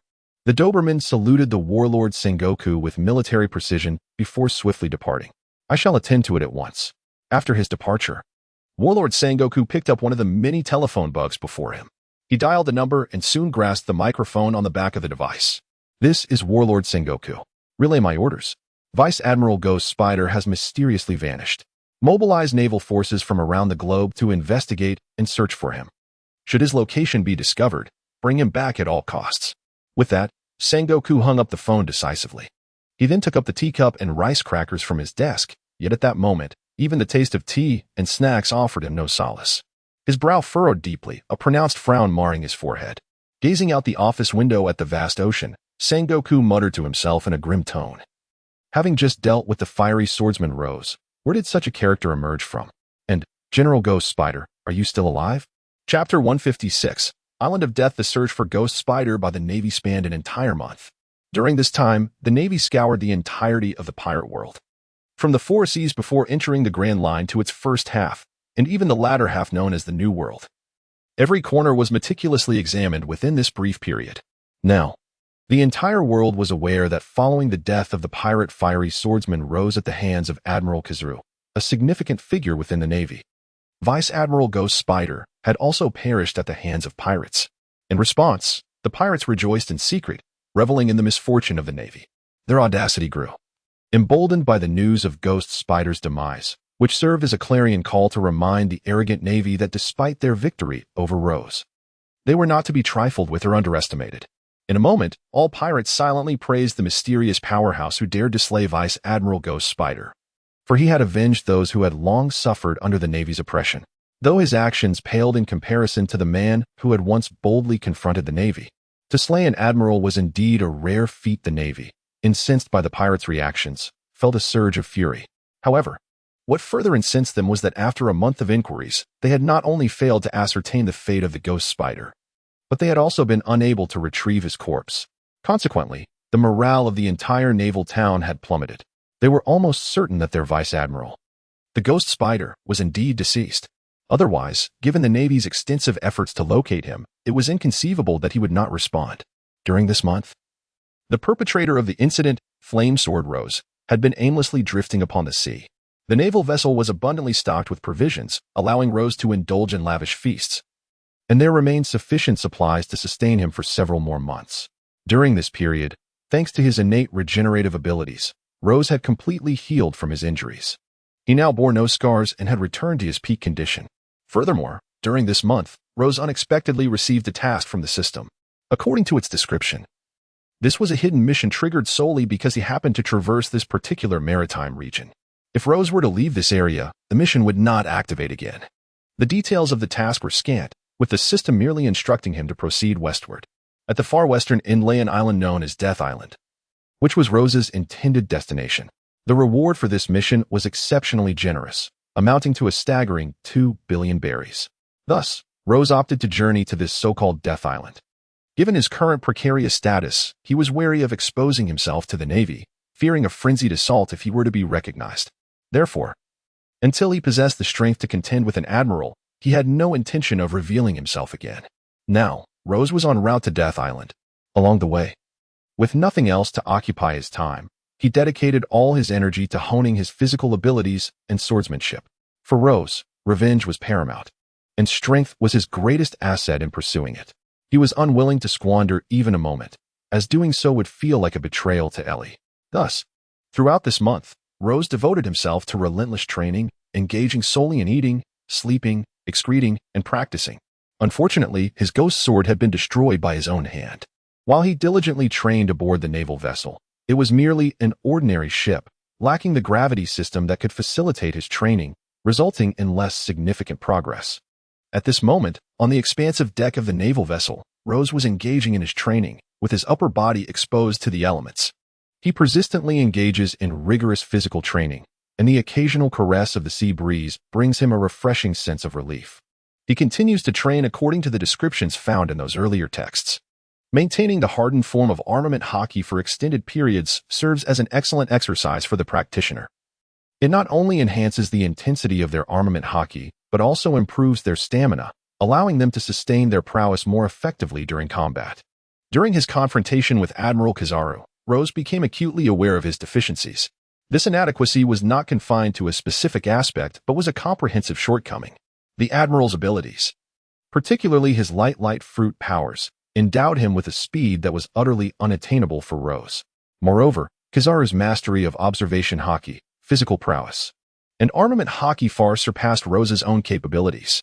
Otherwise, during their previous battle, Rose would not have felt like a mere child, rendered utterly helpless. Throughout the past month, Rose diligently maintained a state of hardened armament haki as he engaged in rigorous physical training. This approach not only enhanced his haki proficiency, but also enabled him to push his physical limits, striving for a transformative breakthrough. 12,321, 12,322, 12,333. On the floor, Rose bent down, relentlessly performing powerful physical exercises. Weights of several hundred pounds were strapped to his limbs, and a massive barbell was hoisted upon his back. Under the immense burden, Rose persevered in his training. These weights were remnants left aboard the naval vessel, likely utilized by previous sailors for physical conditioning. At this moment, Rose had no superior alternatives, so he resolved to make use of the naval equipment to train himself. After several hours, Rose, who had been engaged in push-ups, could no longer endure. Upon completing the 30,167th push-up, he collapsed onto the ground, his armament haki dissipating. His body was devoid of strength, and as he lay there, he could feel the blood vessels in his limbs pulsating and twitching, as if lamenting his plight. However, he did not succumb to despair. Power was of utmost importance to him. Without strength, he was akin to worthless refuse. At least refuse would escape the scrutiny of a boot, while his lack of power would render him vulnerable to the merciless trampling of the Navy. Thus, having grasped this truth, Rose swiftly rose from the ground. Despite the overwhelming soreness that engulfed his body, he refused to relent. His innate ability for self-recovery was constantly at work. As long as he did not incur any significant injuries, no matter how he tortured his body, his self-recovery would continually mend the damage, rendering him ever stronger. Therefore, Rose's sole task was to fortify his willpower. Regardless of the pain he endured, he must persist in his training. Thus, after countless sessions that left him utterly exhausted, Rose would swiftly rise again, ready to embrace the challenge. Thereafter, he would once again push himself to the brink of exhaustion, only to rise and continue his training anew. This cycle persisted, as Rozé incessantly engaged in these rigorous practices. Life, for him, had become exceedingly monotonous, revolving solely around 4 activities: training, sleeping, eating, and enduring the discomfort of his digestive system. The weights he bore on his limbs steadily increased, starting from 100 pounds, progressing to 120, then 140, and ultimately reaching 200 pounds. It was through these arduous trainings that Rozé's physique began to transform. Strong muscles started to manifest throughout his body. Although not as colossal as Zoro's, each muscle was remarkably firm, brimming with explosive power. One day, 3 months later, Rozé came to his senses and decided to assess his strength. He slowly activated his Supreme Sword Master system, and the familiar voice of the system echoed in his ears once more. Rose gazed intently at the data displayed on the system panel. A hint of gravity etched upon his countenance. Subsequently, under the guidance of the system's voice, he came to a clear understanding of his progress over the past month. Host: Rose Sword, Supreme Great Blade. Black Charcoal Sword Enchantment. Flame Core 2000 Cutting Power. 500 Swordsmanship. 9,000 Strength. 7,000 Agility. 6,000 Observation Haki. 3,000 Armament Haki. 4,000 Conqueror's Haki. Yet to awaken upon reviewing these statistics, Rose felt a sense of dissatisfaction. Over the expanse of this vast ocean, he had devoted over 4 months to relentless training. However, without the assistance of a gravity system, his frenzied efforts yielded minimal results. To speak of his swordsmanship, after 4 months, he had only elevated his skill by a mere 1,000 points, progressing from 8,000 to 9,000. His strength and agility mirrored this stagnation, each only increasing by 1,000. As for his observation haki and armament haki, despite witnessing more substantial growth, rising by 1,500 or even 2,000 points, these abilities remained at a modest 3,000 and 4,000, respectively, rendering them still quite feeble. The 2 enchantments, Flame Core and Cutting Power, were unable to be enhanced due to Rosé's current lack of resources, remaining stagnant at their original levels, 2,000 for Flame Core and 500 for Cutting Power. Chapter 157. The Doldrums to Speak Candidly. Rose was profoundly dissatisfied with the enhancement of his strength over these 4 months. If it were another individual, they might marvel at Rose's accomplishments. Yet for Rose, Such an increment was far from sufficient. With only 12 months in a year, amounting to merely 3 4-month periods, he had spent 1/3 of his year to achieve but a scant improvement in strength. How could he find contentment in that, if this trend continued? Even if the 3 admirals of the Navy remained stagnant, with Rosé's current rate of progress, how long would it take for him to possess the capability to confront an admiral head-on? 5 years? 10 years? Rozé cannot afford to wait for such an extended period. Moreover, the 3 admirals of the Navy are all combat geniuses, and as Rozé enhances his own strength, theirs continues to grow as well. If one were to consider this carefully, even granting Rozé 20 years may not suffice for him to surpass the 3 admirals. Yet, this is not the entirety of the concern. Even if Rozé dedicates 5 to 10 years to reach a level where he can confront an admiral, he remains in a relentless conflict with the Navy. What happens after he defeats one admiral? What are the other 2? What will become of the fleet admiral, Sengoku? Or the legendary hero Carp, the vice admiral Peach Rabbit, CP0, and the 5 elders? If we were to calculate this matter thoroughly, it would seem that no amount of training throughout his lifetime would enable Rozé to overcome the naval stronghold. Unless, of course, he were to find an army of his own, which would alleviate some of the pressure. However, a weak army would be of little use. He needs a formidable one. The strength of his forces must at least match that of the captains serving under the 4 emperors. Yet, it appears that Rosé's own power is only marginally comparable to theirs, even with 5 to 10 years of effort, amidst their continuous advancements. What right does he have to reclaim them? Thus, Rozé finds himself in a state of profound distress. It seems that relying on the supreme sword master system may indeed be the only path to achieving this endeavor. Rozé muttered to himself. Given his own rate of cultivation, he could merely rival a marine admiral. Under the existing disparity between them, such a pace of advancement was woefully inadequate, for it implied that their strengths would never diverge significantly. Consequently, Rosé's power would remain forever tethered to the formidable marine admirals. Thus, to surpass them, he could only rely on the swordsman system. Provided he had sufficient berries for investment, Rosé's abilities could escalate rapidly. At that point, even if the admirals were exceedingly strong, Rozé would possess the confidence to defeat them. Of course, all of this necessitated substantial wealth. For Rozé at present, even 1 or 200 million berries held little significance. Even 10 billion to 20 billion berries would only yield a slight enhancement. What he truly required was an immense fortune. If he could acquire 1,000 billion berries, Rozé would undoubtedly have the assurance to single-handedly overpower the marine stronghold. However, it was evident that, at this moment, Rozé could not procure even a few hundred million berries. Therefore, he must commence with the task at hand, swiftly securing the 20 billion berries from this assignment to bolster his flame core or cutting attribute. Both attributes would significantly augment Rosé's strength and could only be enhanced using the swordsman upgrade points. Previously, Rozé had long desired to enhance his flame abilities, but regrettably, his sword's level had been insufficient, leaving this plan in abeyance until now. At long last, his sword had evolved into an unparalleled blade, prompting Rozé to once again focus on the flame core and cutting attributes. To begin with the flame core, the nature of fire dictates that the higher the temperature, the more terrifying it becomes.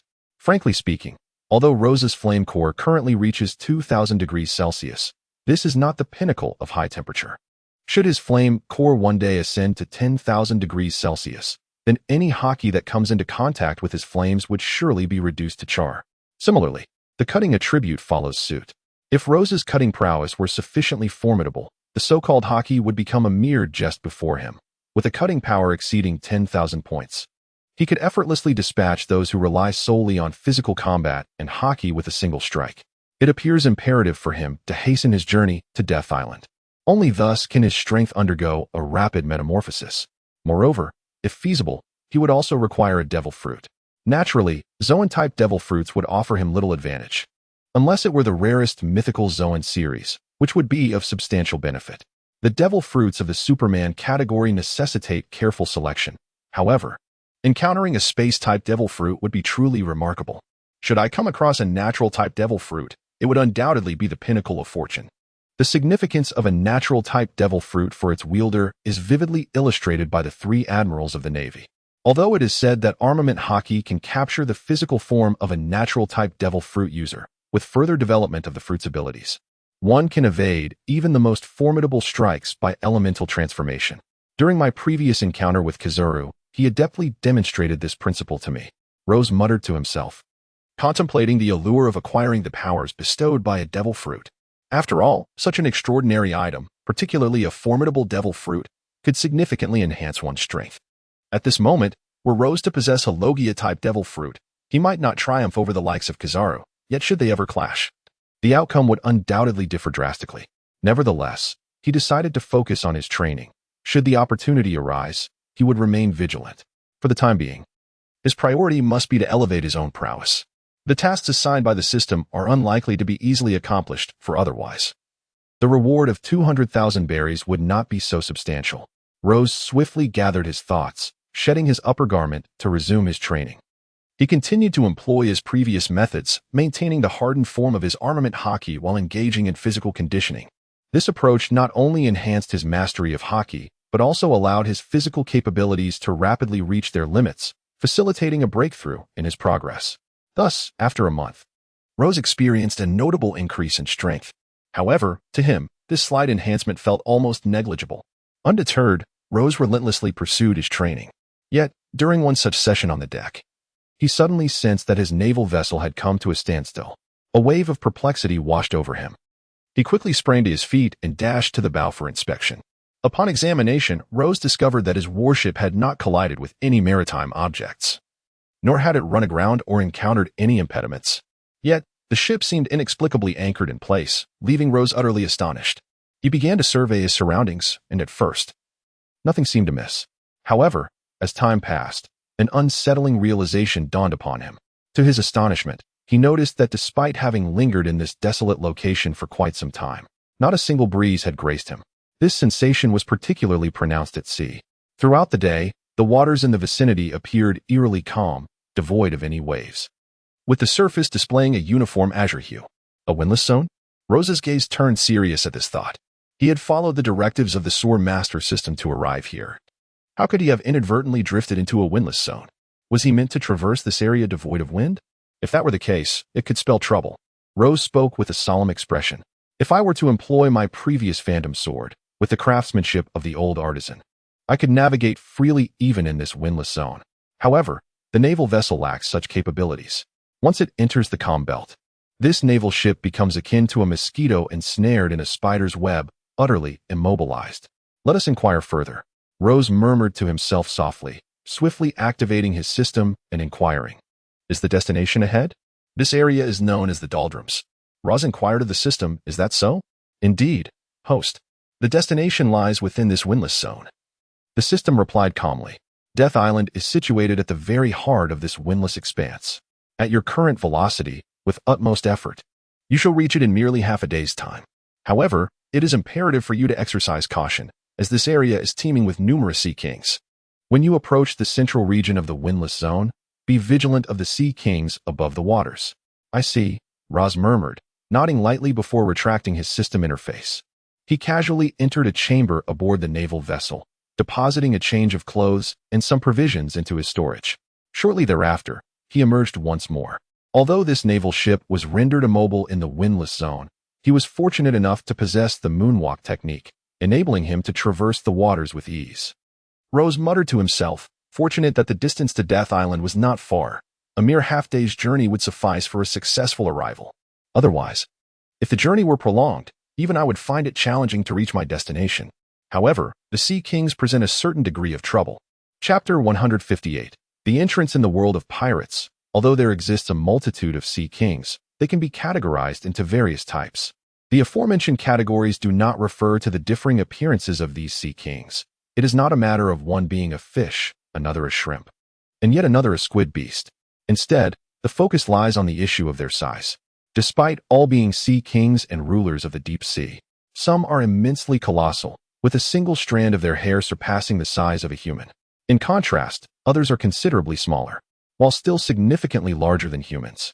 They seem diminutive when compared to their gargantuan counterparts. Rose was entirely unaware of the immense size of the Sea Kings dwelling in the waters ahead. However, in the face of these sovereigns of the deep, he could not afford to harbor even the slightest sense of underestimation.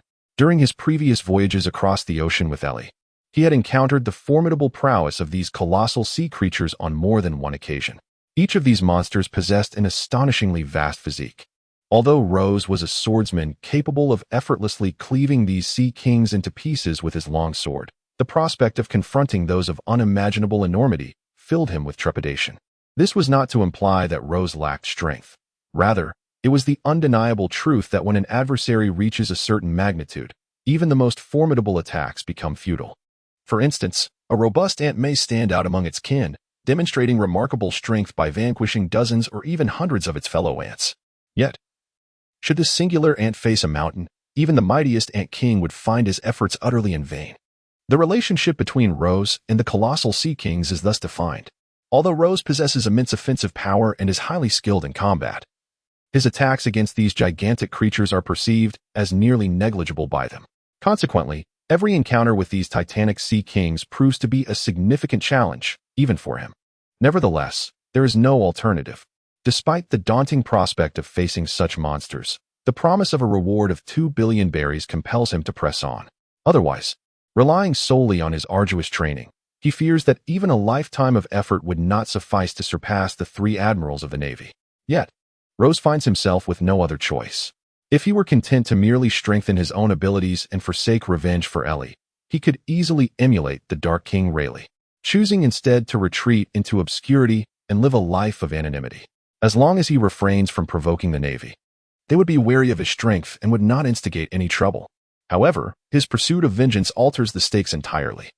His relentless quest for retribution places him in a state of perpetual conflict with the Navy. In this scenario, power becomes paramount for Rose. He may lack subordinates and allies, possessing nothing but his sheer strength. Yet, this strength is indispensable. Without it, he is rendered incapable of achieving anything. As for other factors, such as followers and alliances, they are merely supplementary. Once Rose's power is sufficiently formidable, these elements will naturally gravitate towards him. Let us embark towards the west. Rose did not dwell on his thoughts. He muttered to himself that while it was still dawn, he would venture forth, stepping into the air, his figure soaring swiftly. Due to his unrestrained strength, he exhibited remarkable speed, each footfall upon the air producing intense vibrations. In that fleeting moment, his body resembled a compressed spring, rapidly contracting before erupting forth, compressing and then exploding anew. Under this relentless surge, Rose's velocity was astonishing. Within this expanse of air, his form became nearly imperceptible. For each time he landed upon the air, his body would incite a violent tremor. Subsequently, in an instant where nothing could react, he seemed to transform into a shadowy breeze, hastening toward the west. Thus, the skies above this maritime realm occasionally echoed with peculiar sounds, and with each strange resonance, the surrounding waters would tremble violently. In the wake of these vibrations, the previously tranquil sea would stir, stirring up white-capped waves. Each time this occurred, certain slumbering sea creatures lurking in the depths sensed an anomaly. Consequently, these colossal beings would emerge from the depths, revealing their immense forms as they surveyed the surface of the water. Yet, Rose's speed was unfathomable, even if these sea creatures took a second or two to surface. The velocity at which Rose had just launched himself into the air was beyond their comprehension. Therefore, although these gigantic sea beings broke the surface, they could only behold the stillness of the waters, as if no one had ever passed through. Frustrated, they would eventually submerge back into the abyss, resuming their slumber. Since departing from the naval vessel he had boarded, Rose had been utilizing the moonwalk technique to traverse the ocean at full throttle for half a day. In this time, he had covered a distance that would take an ordinary warship a full day to navigate, and due to Rose's frenzied speed, he had stirred considerable turbulence in the surrounding waters. Yet, when those colossal sea creatures emerged from the depths to gaze upon the surface, they found nothing of significance. Thus, after a half-day's frantic sprint, Rose felt overwhelming fatigue, yet no significant mishap had occurred. As twilight gradually descended, the sun sank lower in the sky, casting its radiant beams upon the ocean's surface, transforming it into a resplendent expanse of golden waters.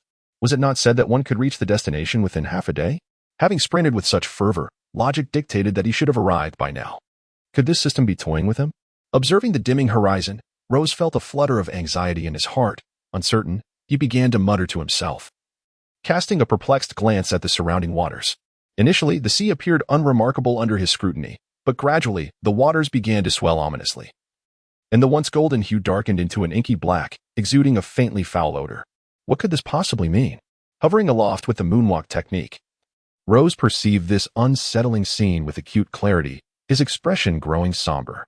He gazed intently at the darkened waters below, a mixture of gravity and confusion etched upon his visage.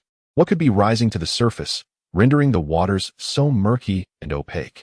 Earlier, they had been remarkably clear. He halted his progress. Utilizing the moonwalk to remain suspended in midair, his gaze fixated below, instinctively grasping his sword. Splash! Splash! Within Rose's sight, immense black debris began to materialize upon the pitch-black sea, accompanied by a multitude of foul bubbles that erupted, releasing an intensely repugnant stench. Such a wretched odor. Rose harbored a profound aversion to this extreme stench. He dared to assert that in all his years, he had never encountered such a repugnant odor. This scent was even more nauseating than gas. Upon inhaling it, Rose felt a disorienting heaviness, as if his head were weighty and his limbs light, rendering him drowsy.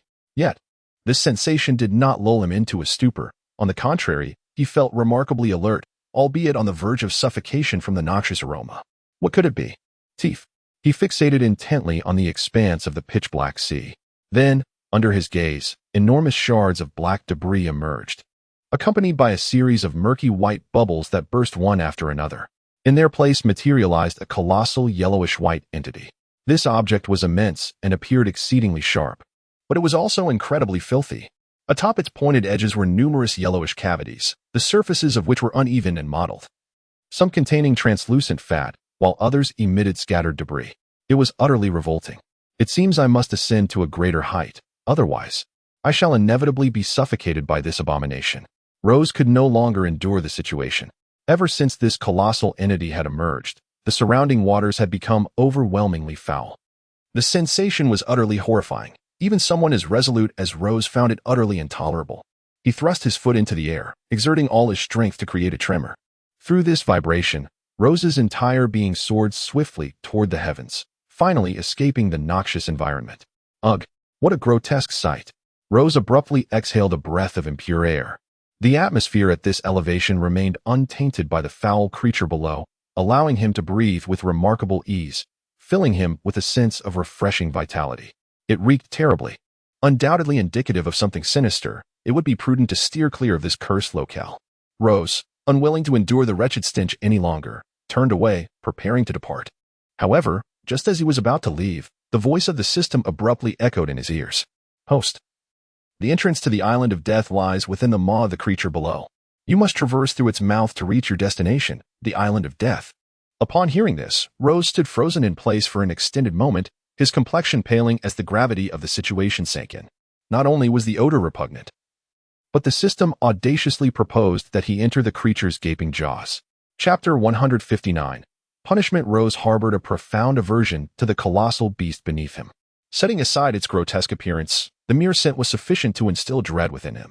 There was simply no way to reconcile with such a foul odor.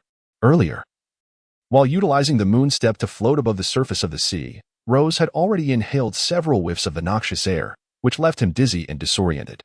He nearly succumbed to unconsciousness from the stench, his limbs feeling cumbersome and uncoordinated, almost causing him to topple into the ocean.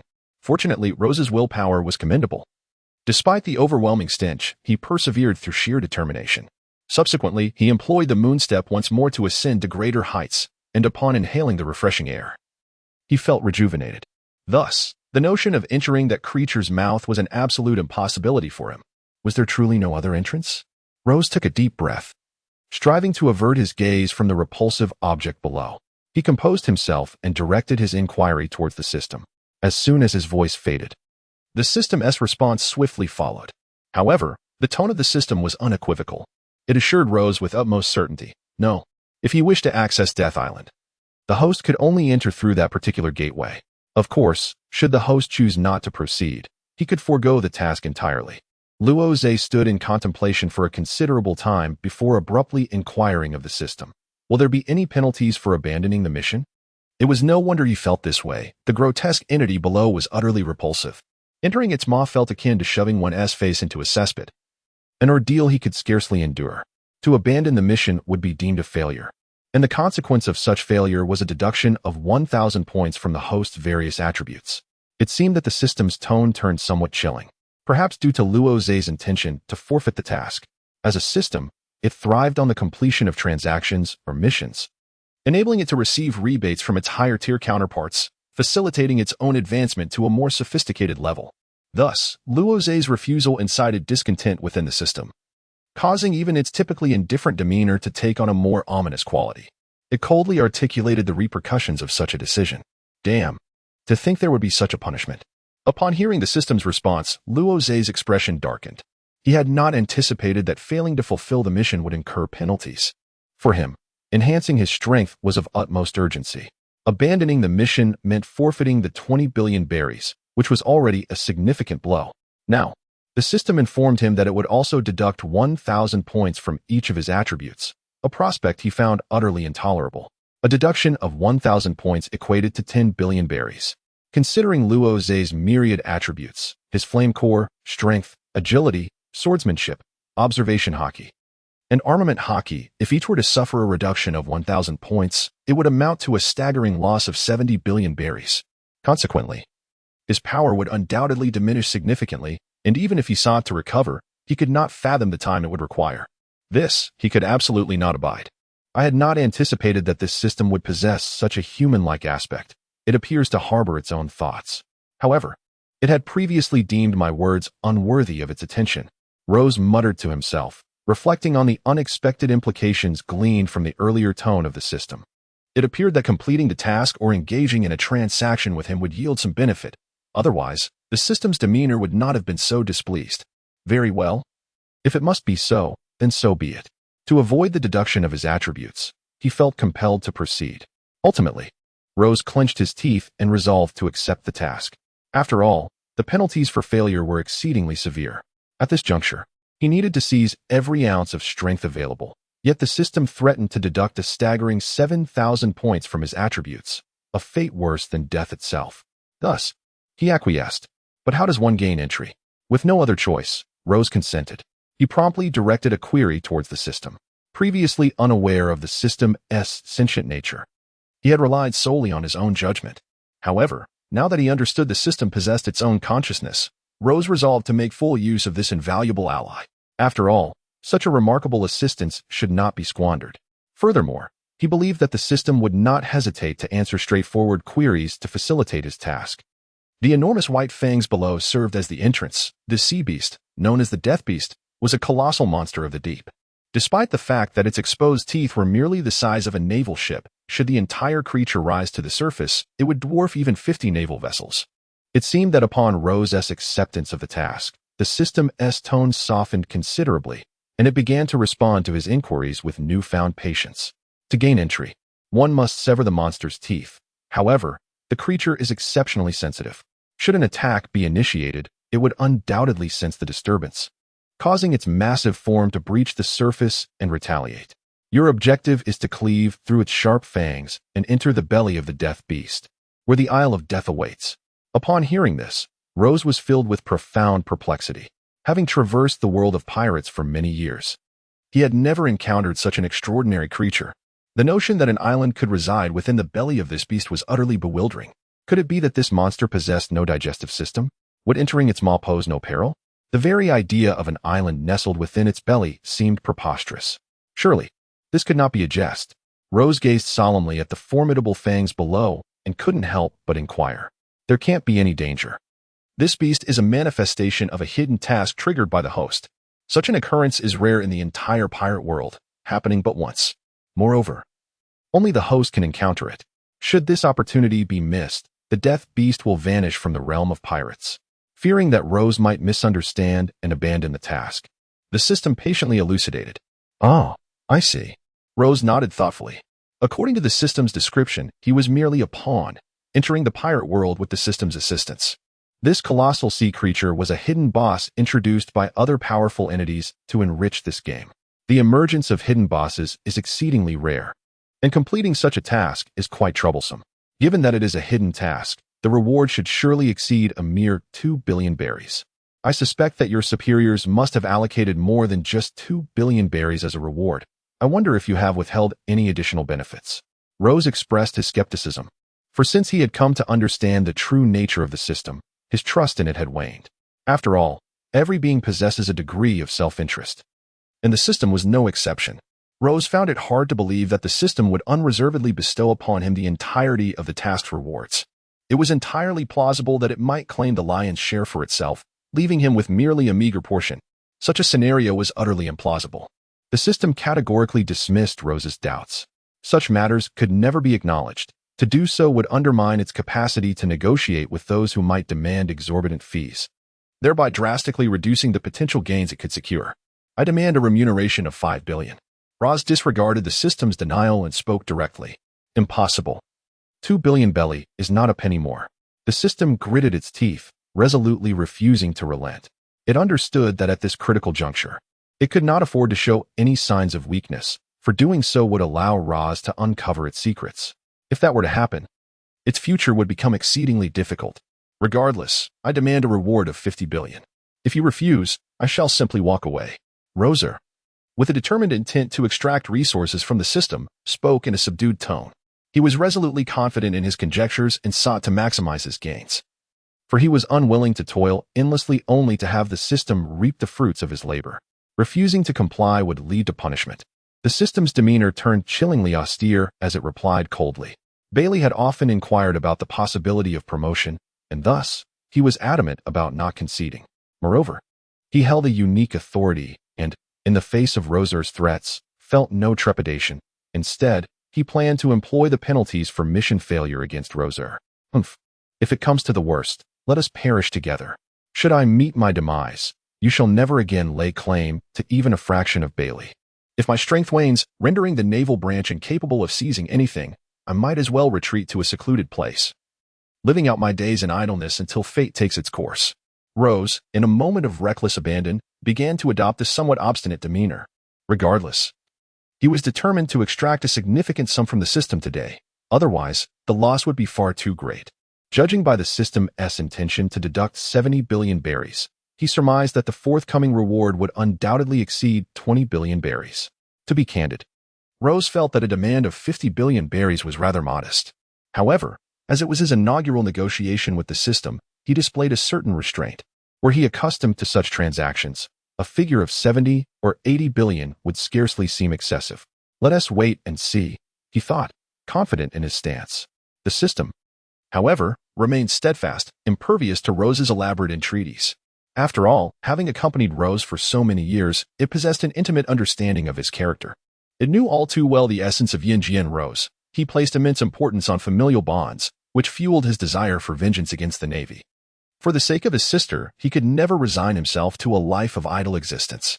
Chapter 160, The 50 Billion Reward, Part 1. Ultimately, in light of the system's resolute resistance, Rose opted to take a bold risk. He recognized that the system, having accompanied him for so long, had thoroughly discerned his temperament. Thus, persistently attempting to wear it down with soft persuasion would yield no fruit. After all, the system was an entity, while Rose was merely human, in terms of patience. He could never outmatch it. Consequently, faced with a system that steadfastly refused to relent, Rose narrowed his gaze and swiftly pivoted. He allowed the enormous sea beast behind him to rise and fall in the depths of the ocean, exuding its foul odor, and without uttering a word. He rapidly employed the moonwalk technique to take flight. When Rose departed, he exhibited an unwavering resolve, as if the matter at hand were of utmost significance. With each step he took, the air around him reverberated with a thunderous sound, creating a fierce vibration that enveloped him. In this tumultuous energy, Rose resembled a cannonball, soaring rapidly through the atmosphere. His speed was astonishing. With each stride, his robust figure swiftly vanished from sight, transforming into an elusive specter, leaving behind only a faint shadow that was utterly impossible to grasp. I refused to continue. Rose let out a cold snort, channeling a tremendous force through his feet. With a single step into the air, a series of soft puffs echoed, and in an instant he vanished from his original position, reappearing several dozen miles away. The colossal sea creature above the ocean was merely an entrance, and since Rose had never provoked it, his departure did not elicit any reaction from the beast. It stood there, seemingly lifeless, unmoving in its place. However, as Rose ventured farther and farther away, unbeknownst to him, the creature was also swiftly submerging into the depths of the water at the same pace, going deeper and deeper still. Ultimately, Rose employed the moon step technique to traverse a considerable distance in the air, distancing himself significantly from the massive sea beast, half of which was now entirely submerged in the ocean. 2 billion berries. Do you not desire it anymore? The system's tone turned somewhat frigid upon witnessing Rose's resolute demeanor. Yet, Rose had not yet reached the edge of his departure, leaving the system uncertain whether he truly wished to abandon his quest. Thus, it continued to probe him relentlessly. It first sought to entice Rose back to that location with the promise of 2 billion berries, attempting to lure him into the mouth of the enormous, mysterious sea creature. Humph. The system's attempt to lure me with temptation reveals its desperate need for me to complete the task. Otherwise, if it were indifferent, I could simply depart without consequence. The system's allure further solidified Rose's resolve. With his conviction affirmed, Rose felt emboldened. He entirely disregarded the system's temptations, continuing to utilize the moon step, swiftly traversing through the air. You will face penalties. Sensing Rose's indifference, the system grew anxious. It could feel him distancing himself further from the previous location. Should he leave the area to a significant extent, the colossal sea creature would be fully submerged, rendering any return to that spot futile. The system yearned for the substantial reward, and Rose's determination was gradually instilling panic within it. It began to doubt whether this obstinate madman was genuinely intent on opposing it. If that were the case, it would indeed spell disaster. The system was well aware of Rose's temperament. This rascal had a disposition as unyielding as a stubborn shoe. Once he made up his mind, persuading him would be akin to chasing a fantasy. The system's anxiety escalated as Rose's pace quickened, and it could barely restrain itself from speaking out. Continue. I refuse to believe this. Rose murmured to himself, perceiving a hint of anxiety and disarray in the system's second statement. This subtle indication suggested that the system was beginning to falter. Once the system showed signs of instability, it meant that Rose's direct resistance was bearing fruit, and he might indeed be able to reclaim his position. He continued to disregard the incessant chatter of the system beside him. Instead, his speed escalated. With a single step into the air, he produced a thunderous sound. This time, the noise was monumental, reverberating through the ocean below, causing the entire sea to tremble in response. Simultaneously, the surface of the water rippled with the turbulence of Rose's movements. Roar! Roar!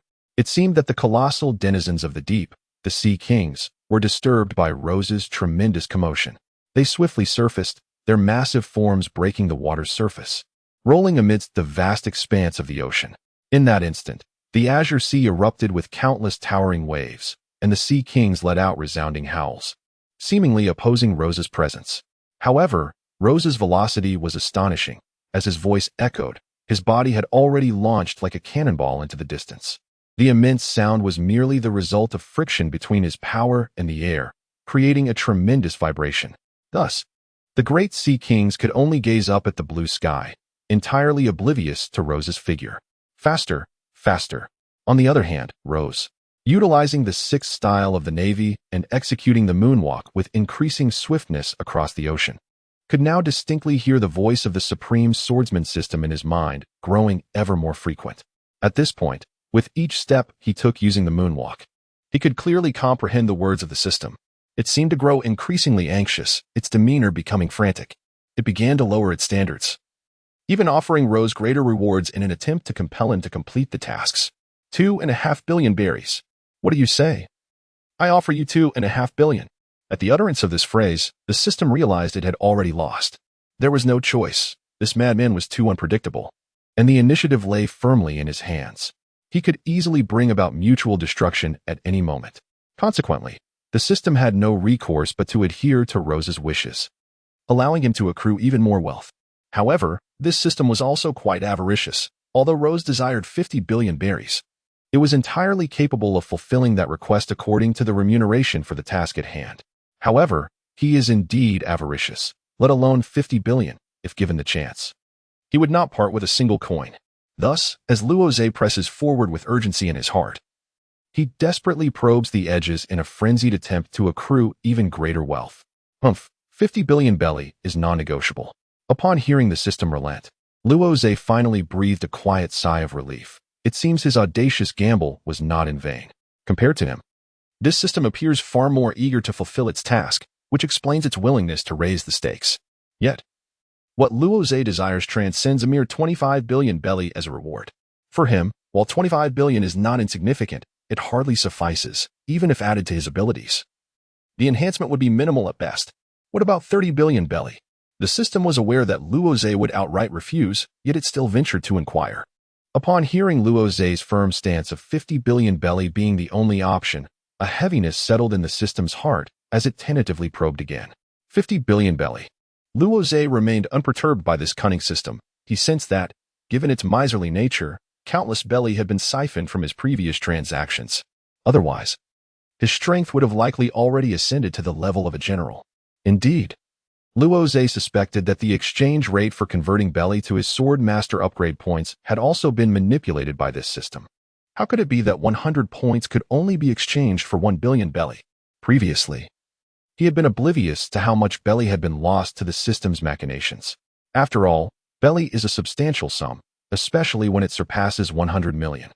To illustrate, some powerful nations enjoy prosperity and stability, yet the total wealth accumulated within their borders may only amount to a little over 10 billion belly. Meanwhile, Rozé has devoted an immeasurable quantity of belly into this insatiable system. With such wealth, he could have established several nations of his own. Of course, Rozé lacks the means to alter the exchange rate, and even if he suspects the system is deliberately inflating it, he feels utterly powerless. He cannot forego the enhancement of his own abilities. If that were the case, what use would the belly hold for him? For him, the primary utility of belly lies in enhancing the system. Moreover, returning to the matter of nations, while tens of billions of belly could indeed construct a few countries, such nations require inhabitants. Often, to placate and assist the populace, a nation would need financial resources far exceeding 10 billion, possibly even 20 or 30 billion at a minimum. Rose exhibited little interest in such matters. His sole desire was to swiftly enhance his own strength, enabling him to seek vengeance for Ellie. Chapter 161, The Bounty of 5 Billion, Part 2. Ultimately, succumbing to Rose's coercive influence, the system reluctantly acquiesced to his request for 50 billion berries. Rose felt a profound sense of satisfaction. His astuteness had successfully elevated the initial transaction from 20 billion berries to a staggering 50 billion. This amount was indeed double the original, rendering the two figures wholly incomparable. However, upon realizing the system's unexpectedly generous compliance, Rose's ambitions grew even more insatiable. He yearned to acquire additional berries, and when the system acquiesced to his demand for 50 billion, he chose not to accept outright. Instead, he opted for a more circuitous approach, probing the possibility of securing additional billions. The system, understandably irritable after being audaciously extorted by Rose, felt a strong inclination to extract a pound of flesh in return. Had it not been for the upcoming task that necessitated Rose's assistance, the system would have relished the opportunity to sever ties entirely. As for Rose's desire for more berries, the system was adamant in its refusal. The 50 billion berries he had already secured had reached its limits, should Rose continue to exhibit such avarice. Even the prospect of forfeiting the task's reward would not deter the system from denying him further concessions. Consequently, Rose wisely chose to cease while ahead. Having obtained the promised 50 billion berries, he prudently halted his advance, aware that persisting would be unwise. After all, one must consume their meal bite by bite, and traverse the path step by step. Having extorted such a significant fortune from the system today, he knew it would undoubtedly be displeased. In the days to come, he would diligently instruct the system, ensuring it comprehended who the true master was in their relationship. "May I take my leave now?" Rose inquired as he accepted the offer. The system, still agitated from the significant losses it had incurred, responded curtly, "You may go." Ignoring the system's dissatisfaction, Rose expressed his profound contentment upon receiving the system's promise. He understood that all he needed to do next was to venture into the maw of that wretched beast. Upon entering the Isle of Death, he would uncover the treasure of 50 billion berries that awaited him. Once he augmented his attributes with this substantial reward, his power would undoubtedly be significantly enhanced. After entering the creature's mouth, would there be any additional tasks? If the rewards were generous, he would not hesitate to accept them. Rozé began to retrace his steps towards the direction from which he had come. This time, however, his pace was not particularly swift, for his previous haste had merely been intended to intimidate the system. Now that Rozé had achieved his objective, there was no longer any need for him to rush. Thus, he ambled along the path, contemplating the matters concerning his forthcoming entry into Death Island. Unable to suppress his curiosity, he inquired about it. After all, the consensus reached between Rozé and the system regarding the mission was solely to enter Death Island. What actions were to be taken thereafter fell outside the scope of this task's execution. Rose did not believe that the system would merely transport him to the island of death without any further action. However, if it were to require him to undertake a task, new assignments would likely be dispatched, presenting Rose with the possibility of acquiring greater rewards. Presently, Rose had thoroughly discerned the temperament and intricacies of the system's disciples, and he would no longer find himself ensnared into losing tens of billions of berries. Let us discuss this after you have completed the task. Moreover, increase your pace. If you linger there for too long, that sea beast will return to the depths of the ocean. At that point, the higher-ups will deem this mission a failure. Do not think about future tasks. Even the 50 billion berries that were promised for this undertaking will be beyond your reach.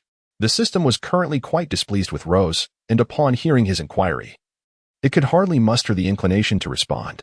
Yet, in order to facilitate the completion of the task assigned by its superiors, it felt compelled to offer a hint to Rose. Very well. Rose nodded slightly, choosing to remain silent.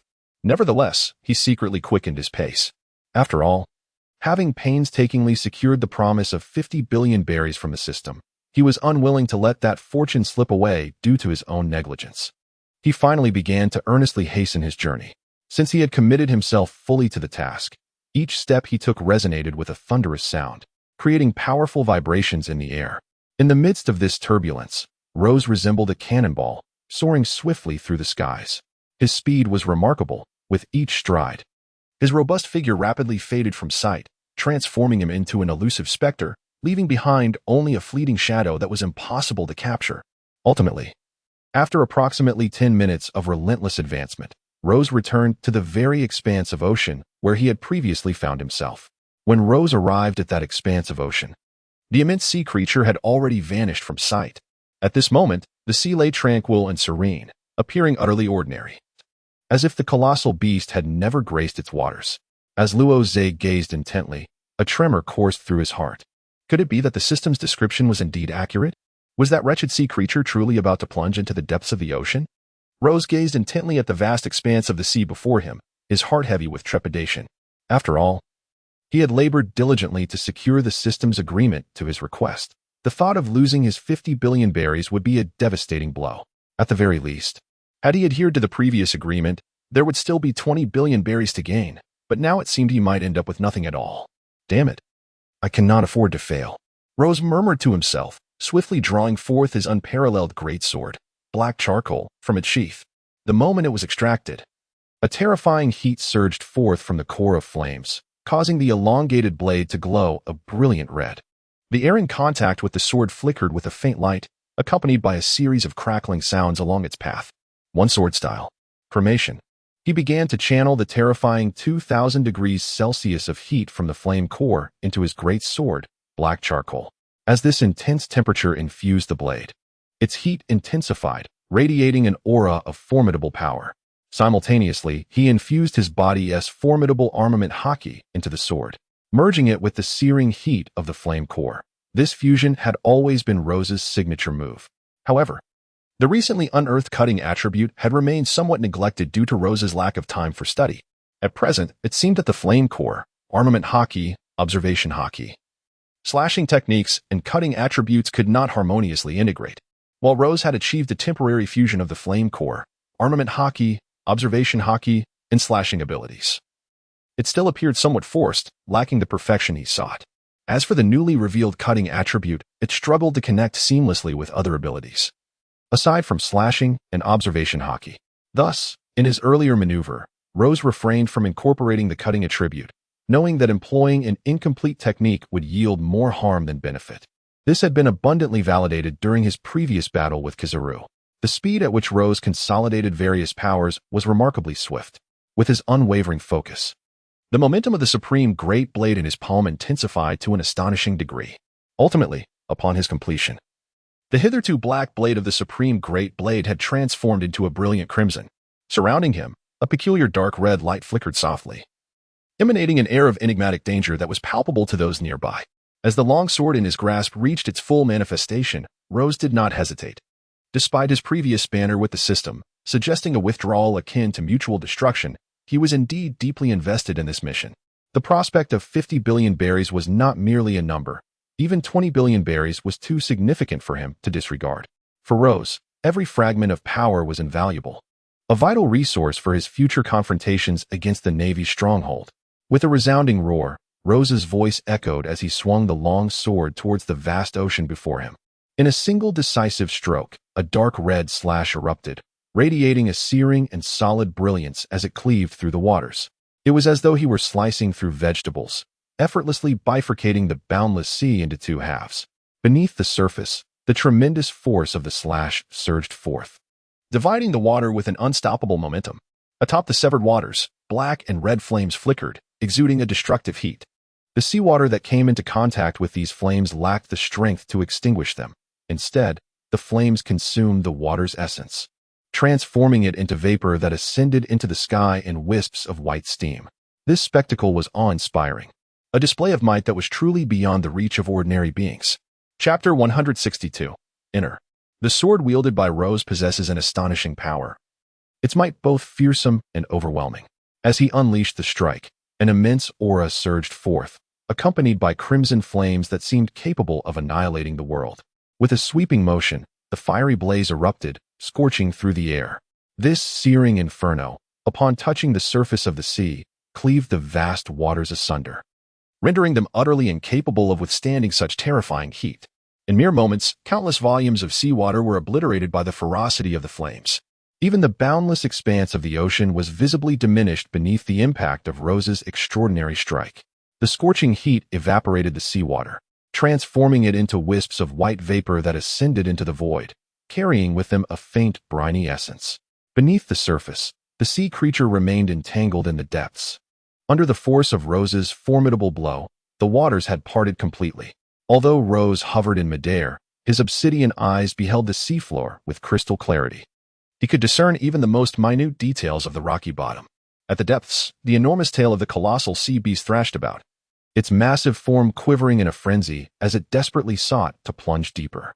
Once the creature's vast body settled against the rocky floor, it continued its relentless advance.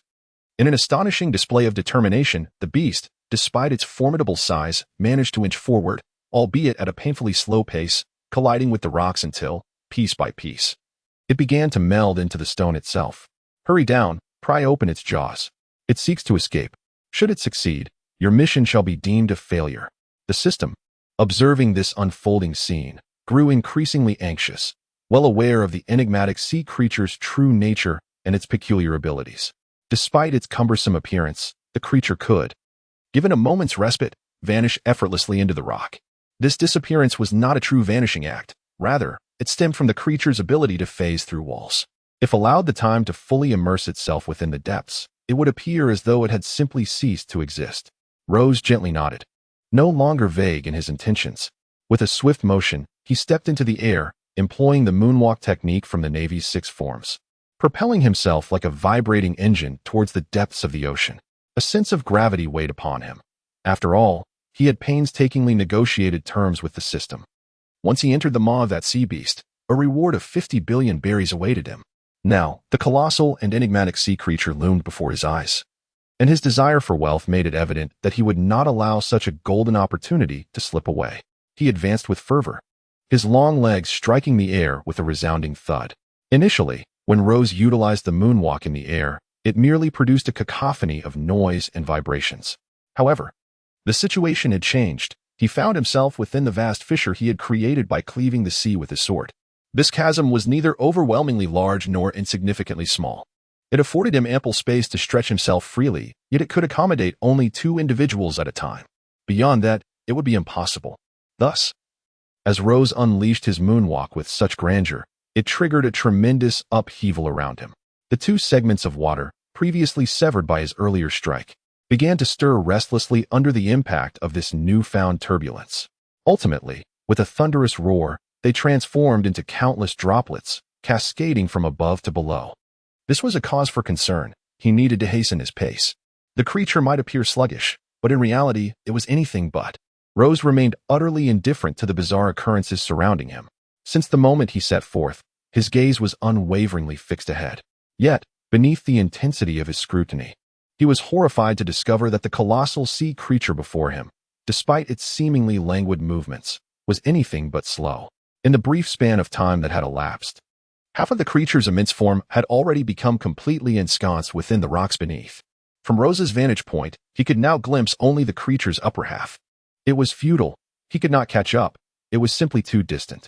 Rose frantically employed the moonwalk technique, yet the colossal sea creature below moved with astonishing swiftness, and the distance between them was considerable. Consequently, he found himself lacking in confidence to catch up to his adversary. Was there any possibility of launching an attack? If this continued, the magnificent sea beast might vanish entirely.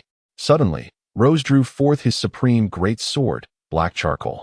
Upon its blade, a terrifying aura of sword energy coalesced, radiating a sharp luminescence. He aimed at the colossal sea beast below, his long sword quivering with anticipation. At the same time, he calmed his thoughts and began to consult the system, for its understanding of this sea creature far surpassed his own. He could not ascertain whether his strike would cleave the gigantic beast in two. Thus, it was prudent to seek the system's counsel. Do not hesitate, simply attack it. The system responded without hesitation, its tone indifferent. However, be advised that should you strike, the creature will not retreat, but will instead turn and retaliate. Let me clarify. This enormous sea beast possesses strength that is entirely on par with the 3 admirals of the Navy. If you engage it, you may very well meet your demise in these waters. With that, the system ceased further commentary.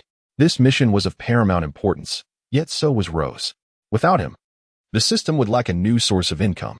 Although the rewards for this task were considerable, the system was reluctant to allow Rose to take such risks. After all, his life was invaluable. Should he fall to the beast, the system's future would be jeopardized. Humph. What is there to fear? It's merely entering its maw. Even if it possesses the strength of an admiral, while I may not be able to defeat it, slipping into its mouth is rather simple, Rose mused. Unfazed by the system's warning, he smirked, and with a sudden surge of strength, his arm's muscles swelled dramatically, revealing prominent veins that resembled serpentine dragons. These vivid blue veins danced along his arm, appearing almost as living creatures, exuding an eerie vitality. As the veins reached their peak, his supreme greatsword, black charcoal, seemed to undergo a transformation. The azure sword energy sharpened to an unparalleled degree, coalescing upon the blade. When the gathering reached completion, the sword's form appeared to expand, emanating a bluish-green radiance. Flash, he commanded, his gaze fixated upon the sea beast below, whose formidable legs continued their relentless advance. In that moment, his arm sprang into action, targeting the massive creature. After a brief moment of preparation, he swept his long arm gracefully, unleashing a torrent of azure sword energy that erupted forth with fervor. In an instant, the azure blue energy surged wildly outward. The sword energy surged forth like a striking serpent, its immense form swaying wildly as it propelled itself forward, causing the surrounding waters to ripple with anticipation. Subsequently, propelled by the swift advance of this azure blade, its colossal body, living up to expectations, collided fiercely with the enormous sea creature. A thunderous roar erupted as the two forces met, producing a resounding explosion.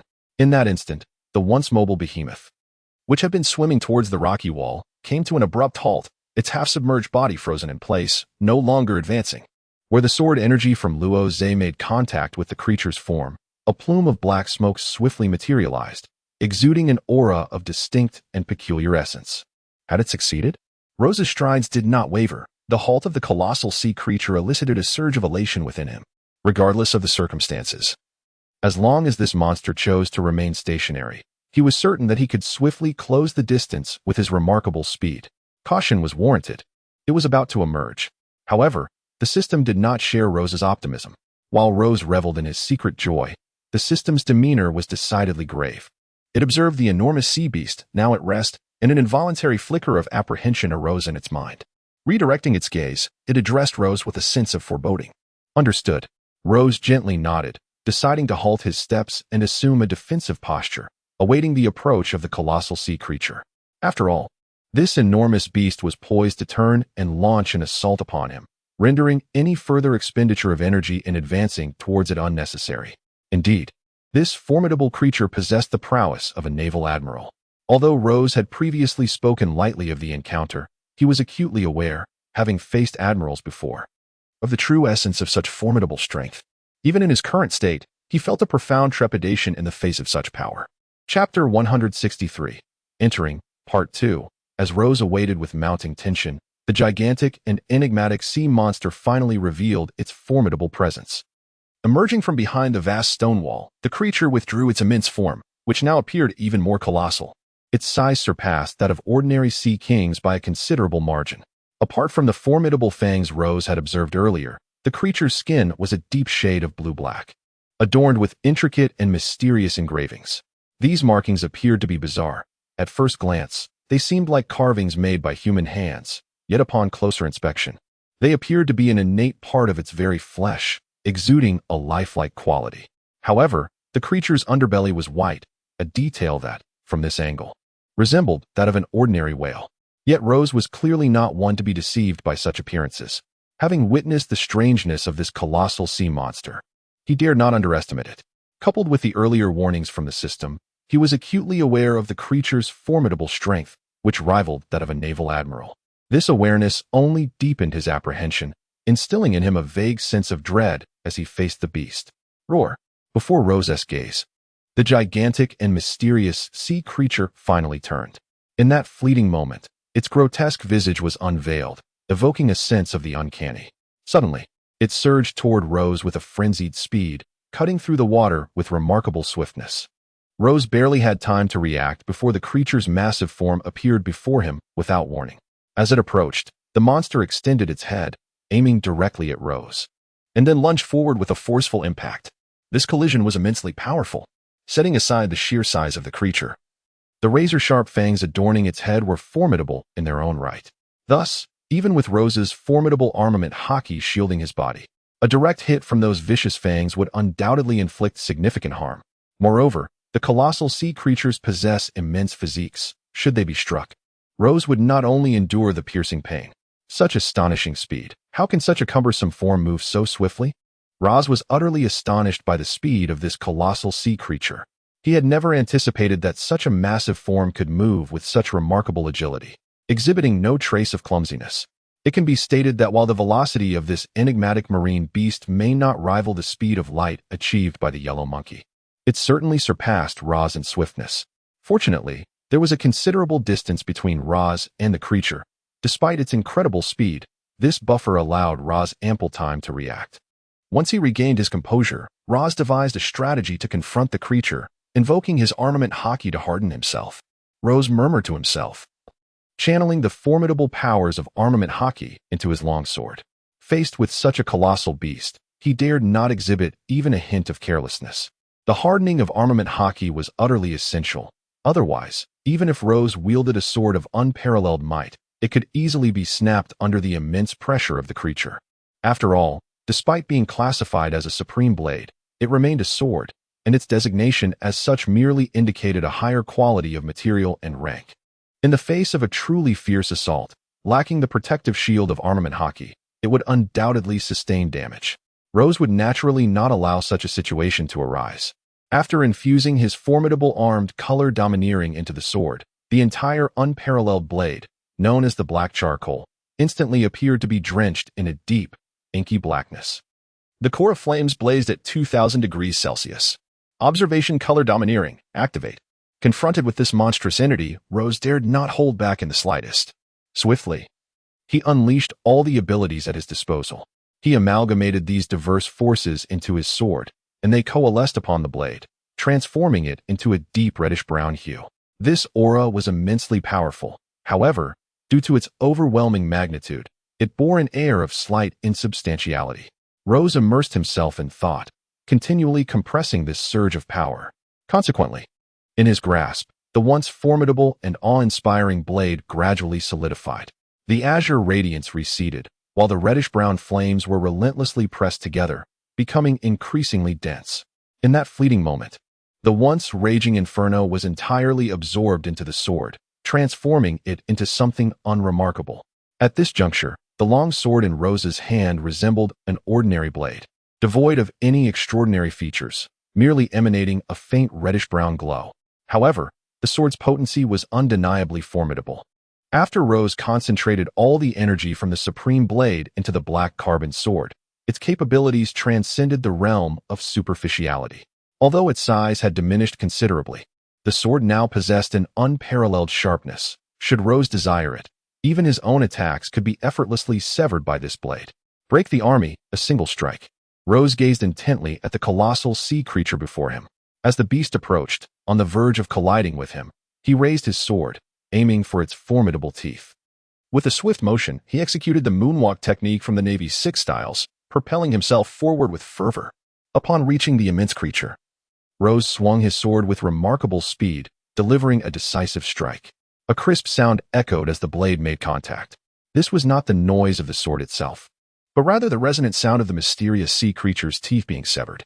Through Rose's relentless training, his sword had attained an extraordinary sharpness. Thus, the moment his blade grazed the creature's teeth, they succumbed to his strength as effortlessly as tofu, cleaved without hesitation. The deed was accomplished. Rose was immensely satisfied. The moment he severed the enormous sea beast's teeth, he swiftly held his breath and plunged into its depths as it charged towards him. In truth, he had long since mastered the art of compressing his abilities in such a manner. This technique, not only effective against this colossal, enigmatic sea creature, would undoubtedly suffice to fell the Marine Admiral Kizaru as well. However, one might wonder why Rose refrained from employing it during his confrontation with Kizaru. The answer lies in the distinction between this formidable sea beast and the Admiral. While it is true that this giant sea creature may possess power comparable to that of a Marine Admiral, its prowess is primarily due to its immense physique, making it resilient to damage. Furthermore, its physical strength is formidable, capable of inflicting tremendous harm upon its adversaries. In contrast, Kizaru, along with his fellow admirals Akiji and Akainu, are all masters of the Logia-type devil fruit abilities. Each of them has honed their powers to their utmost potential. Even if Rose were to strike them with his Busashoku Haki, given their mastery of the Logia abilities, unless his speed and Kinbunchaku Haki surpassed theirs, any assault he launched would yield no results, regardless of the Busashoku Haki he applied to his blade. As for Admiral Kizaru, the situation is further complicated by his ability to move at the speed of light. Unlike this colossal sea creature, Kizaru relies on swiftness to secure victory. The sheer size and clumsiness of the sea beast make it susceptible to Rose's technique, but encountering Kizaru would present an entirely different challenge. Although Rose's attack is formidable, it must be able to strike the enemy to be effective. Kizaru's speed is nothing short of light itself, and when matched against Rose, he can undoubtedly evade any of Rose's attempts to even make contact. Thus, while Rose's assault is indeed powerful, it possesses significant limitations. Until his speed and Kinbunchaku Haki reach greater heights, he can only contend with those who wield abilities not derived from the natural-type devil fruits and those colossal beasts. That said, Rose's recent endeavor proved to be more thrilling than perilous. After severing the formidable teeth of the gigantic sea creature, he cautiously ventured into its gaping maw. As anticipated, the stench emanating from the creature's mouth was quite repugnant. As Rose ventured into the cavernous maw of the colossal sea creature, despite having held his breath, an overwhelming stench assaulted his nostrils, nearly suffocating him. Fortunately, Rose's willpower was formidable, allowing him to endure the horrid scent for the time being. He adeptly employed the technique of moonwalk from the Marine 6 forms, swiftly navigating through the creature's mouth. Each step he took reverberated through the air, creating notable vibrations. Although he was inside the creature's mouth, the sheer size of this behemoth made the space feel larger than a multi-story building. Chapter 164. The most extraordinary of 100 phantoms. Amidst his astonishment, Rose straightened his posture. Utilizing the moonwalk technique, he continued to roam through the expansive interior. Along his journey, he encountered numerous peculiar objects, such as enormous, pristine white teeth and a lengthy, purple serpent-like tongue. Rose recognized these as parts of the creature's anatomy, its teeth and tongue. Furthermore, the beast's insides were filled with an array of bizarre items that even Rose found astonishing. With his considerable strength and ability to hover, he managed to navigate this strange environment with relative ease, despite the frequent dangers that lurked around him. Time passed silently, and approximately half an hour slipped away. After this duration, Rose continued to advance, employing his moonwalk. When he arrived at a certain location, he abruptly halted. The space he occupied remained quite expansive. Despite the myriad of odd objects within the creature's interior, they posed no significant threat to Rose due to his formidable abilities. However, before him appeared a mysterious passage. This passage was strikingly peculiar, standing about 3 or 4 meters high and 1 or 2 meters wide, in stark contrast to the enormous curiosities surrounding him. At the entrance of this enigmatic passage, a vivid purple hue radiated, emanating a mysterious glow accompanied by glimmers of golden light. Additionally, a faint yet delightful fragrance wafted from within, enticing Rose's senses and causing him to involuntarily shiver with intrigue. The aroma was exceptionally pleasant. Moreover, the pungent odor emanating from the enigmatic colossal creature was overwhelmingly foul, and for Rose, this scent felt akin to salvation. He was even tempted by the reckless notion of abandoning all caution and plunging headlong into the mysterious violet passageway. However, considering the peculiar nature and identity of this mysterious beast, Rose refrained from such an impulsive act. In his view, acting recklessly in an unfamiliar and potentially perilous environment was tantamount to seeking one's own demise. Rose held his life in high regard. He could never entertain the idea of courting death. System, what purpose does this passage serve? How does one navigate to the island of death? Rose calmed his mind and pondered for a moment before beginning to inquire with the system. After all, this mission had been entrusted to him by the system, and his understanding of this enigmatic sea beast was limited, while the system possessed absolute knowledge of it. From the system's prior awareness of the beast's capabilities, Rose could draw a clear conclusion. This was not the path to the island of death, for that lay to the left. Instead, this route led to the island of life. Upon hearing Rose's words, the system replied with a hint of indifference. Our world is known as the parallel pirate world. This mysterious sea beast is called the Boundary Breaker, a divine creature capable of traversing various parallel worlds. Within it resides an infinite number of realms, which serve as the ideal training grounds and mission locales for you, the travelers. Upon hearing this, Rose was momentarily taken aback. He discerned some valuable vocabulary from the system's words, and for a moment, he felt a sense of astonishment. A parallel pirate world? Are we traversers? Could it be that there are numerous pirate worlds? And many traversers as well? Before Rozé traversed to this pirate world, he was merely an ordinary individual on Earth. He harbored a profound affection for literature, particularly enthralled by the realm of fan fiction. Yet, within this genre, only a scant few works resonated with his taste, all originating from a single author. Strangely enough, even after spending several years in the pirate world, the mere thought of fan fiction conjured memories of that illustrious name, Bai Huanqing. In Luozé's time, Bai Huanqing was nothing short of a legend. He began writing at the tender age of 7, yet failed to secure a publishing contract, for the world of the internet demanded a certain level of skill and eloquence.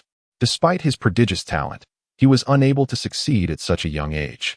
After a 3-year hiatus devoted to self-improvement, he attempted to write again, but was thwarted by the burdens of academic life.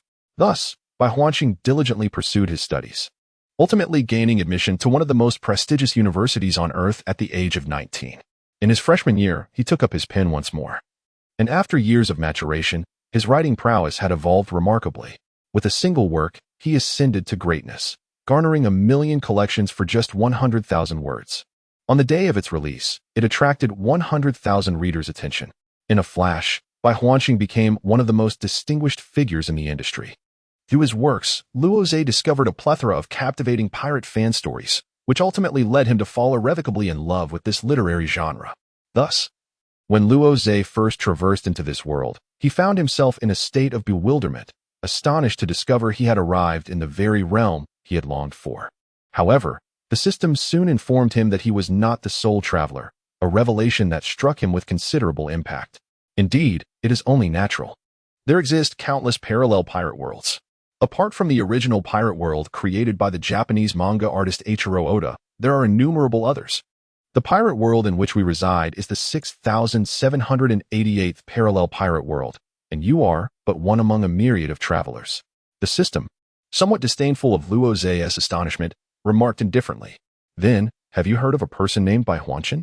Suddenly, a spark of inspiration ignited within Luozé, and the name Bai Huan flashed through his mind. Perhaps the brilliance of his writing stemmed from personal experiences akin to the ones he depicted. Otherwise, how could an ordinary individual produce such exceptional and renowned works? The esteemed Sir Bai Huan. The system momentarily paused, rendered speechless, as if a circuit in its mind had shorted. However, it swiftly regained its composure, and upon doing so, its tone turned rather chilling. Addressing Luozé coldly, it remarked, "How audacious! The name of Sir Bai Huan is not one to be uttered lightly by the likes of an ordinary transmigrator. Do you not realize that, aside from the original pirate world created by the Genesis god Eiichiro Oda, All parallel pirate realms were fashioned by this esteemed individual? What audacity allows you, a mere ordinary transmigrator, to speak of Sir Bai Huan? Rose was taken aback. He had contemplated the possibility that Bai Huanqing might be a time traveler. Yet he never anticipated the magnitude of his reputation. Nonetheless, Rose held a degree of skepticism towards the system's words, murmuring discontentedly, "Isn't it merely a name? Can't I, the young master, bear the name Bai Huanqing?" However, as soon as he uttered this grievance, a tremendous clap of thunder reverberated through the heavens and the earth. This thunder was immensely powerful, its force overwhelming, piercing through all parallel pirate realms, causing every world to resonate with a profound hum. Within the body of the boundary beast, Rose was also significantly shaken by the thunder's roar. Although the thunder was not directed at him in that fleeting moment, Rose felt as though he had been struck at his very core. The sensation was excruciating, nearly propelling him into the heavens. Pain coursed through every part of his being. It felt as if a wooden mallet relentlessly battered his head, leaving him with a splitting headache. Certainly, his other limbs suffered similarly. He sensed that his arms and legs were on the verge of breaking, and his bones seemed destined to shatter completely in tandem with the reverberations of that thunder. This is the aura of Lord Bai Huan. The system, sensing this familiar and potent presence, became awestruck and respectful. Yet, it soon registered something amiss. Only moments ago, it had been conversing with Rose about Lord Bai Huan, and the next instant, the Lord manifested. This was clearly a manifestation of Rose's irreverence towards Lord Bai Huan. Humph! To dare show such disrespect towards Lord Bai Huan, young man, you are courting death. The system was somewhat agitated, though greedy. Its reverence for Lord Bai Huan was genuine and heartfelt. Like a devout follower, Lord Bai Huan represented its highest ideal, not to be desecrated by anyone. Even if Rose was its host, should he truly dare to disrespect Lord Bai Huan, the system would go so far as to jeopardize its own future to eliminate Rose. Is it really that formidable? Roseton was momentarily taken aback, astonished that a mere casual remark from him could evoke such terrifying thunder and lightning. In that instant, he finally comprehended that the so-called three admirals of the Navy headquarters, and the Swordmaster system were utterly trivial in comparison to this individual named Bai Huanqing. If one were to liken their entire pirate world to a vast ocean, then Bai Huanqing would be the entirety of the universe itself. With but a single thought, he could determine their fates. Despair washed over Roseton. If Bai Huanqing wished to extinguish his life, it would require merely a thought, leaving Roseton utterly powerless to resist. Chapter 165. Entering the Island of Death, being targeted by a figure like Bai Huanqing, who single-handedly creates countless parallel worlds. Even someone as fearless as Roseton could not help but feel a wave of hopelessness. After all, they existed on entirely different planes. Despite having achieved considerable success in the pirate world, Roseton knew that even when facing an admiral, his strength was insufficient, forcing him to flee. But who was Bai Huanqing? He was the master behind the creation of innumerable parallel pirate worlds. Not to mention a mere admiral.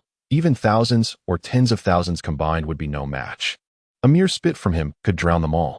Thus, confronted with such a supremely formidable figure, Roseton found no inclination to resist. The system, observing the scene with a detached demeanor, regarded Bai Huanqing as a deity.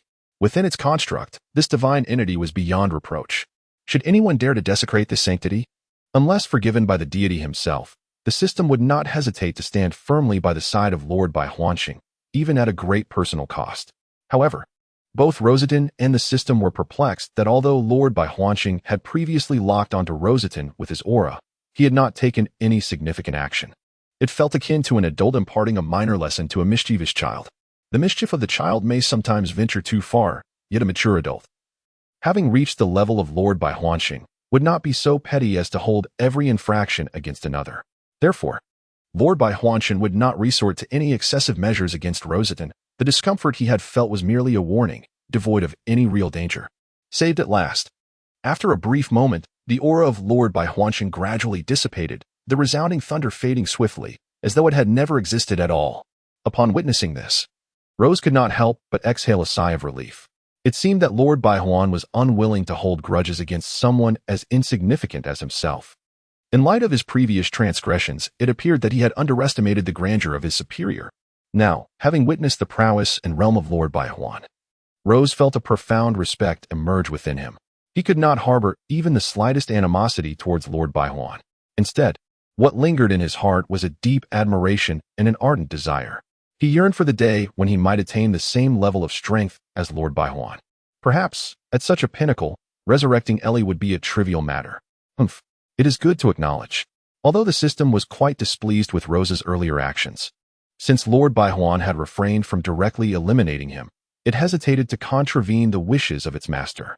Thus, the system responded with a tone laced with sarcasm, clearly displeased.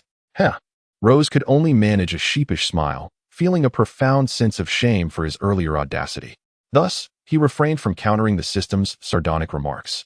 After all, preserving his life was indeed a considerable feat. Moreover, Lord Baihuan had unveiled a portal to a new realm for him, illuminating the fact that although this was a pirate world, its inhabitants were merely a series of beings conjured by Lord Baihuan. In comparison, they were akin to ants standing beside dragons, utterly incomparable.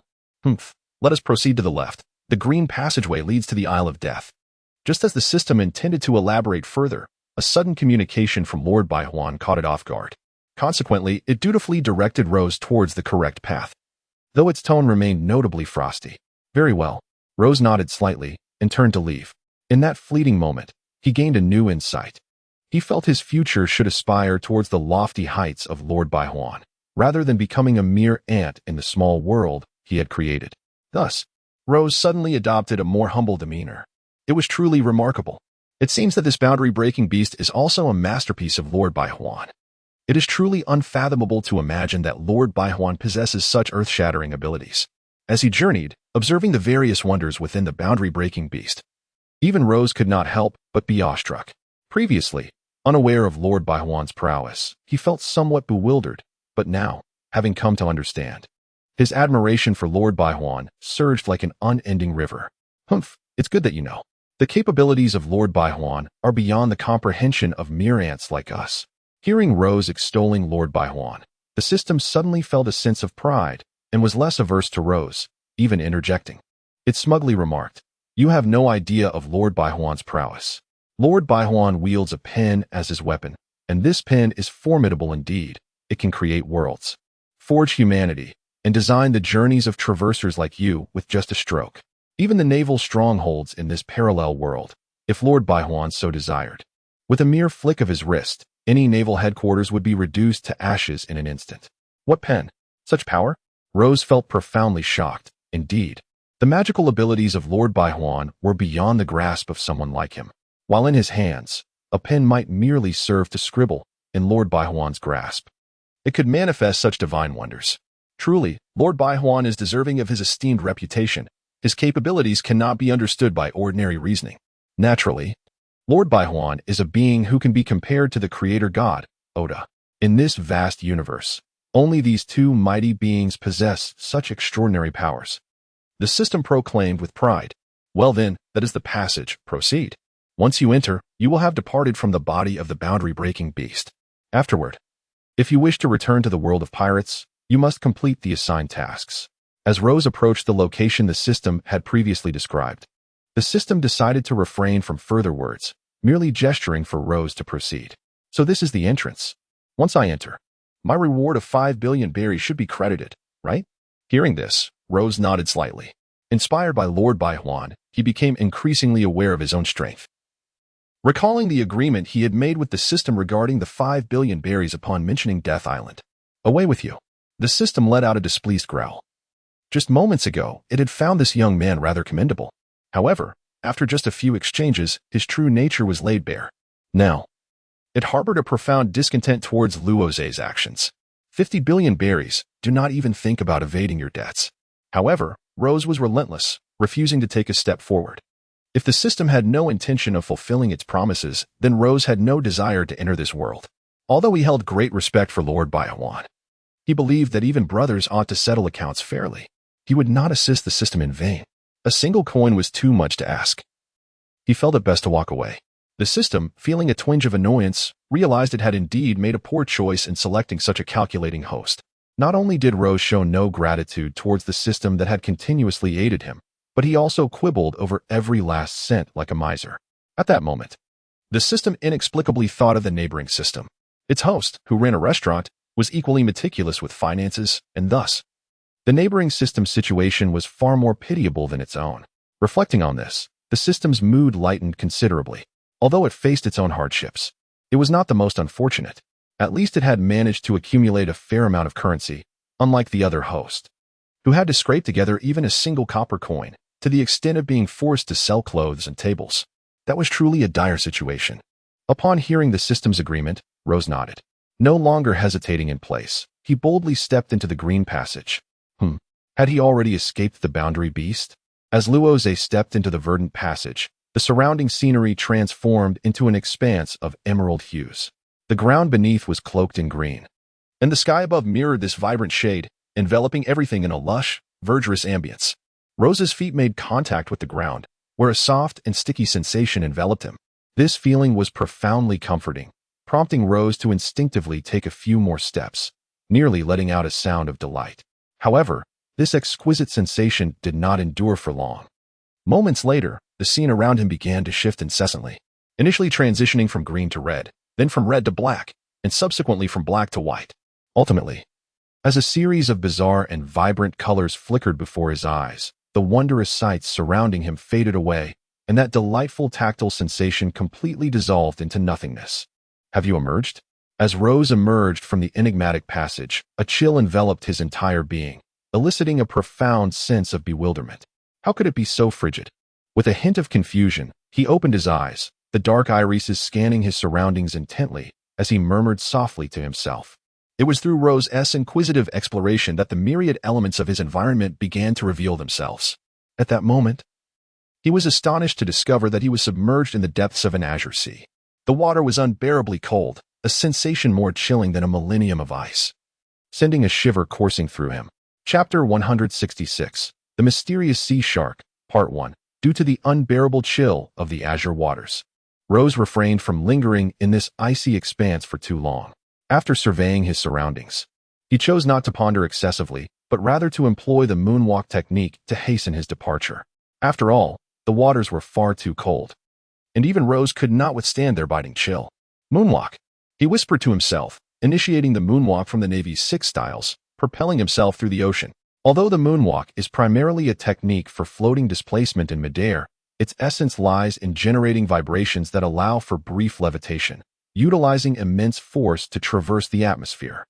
This ability can be effectively executed in water as well. While employing this technique underwater incurs greater resistance than in air, it remains swifter than conventional swimming. Thus, as Rose continued to advance with the moonwalk, his position swiftly shifted. He moved with remarkable speed, each step in the water sending forth a considerable tremor. The area he traversed erupted in a flurry of white bubbles, quivering gently. As he ascended rapidly towards the surface, he could sense a brilliant light piercing down from above.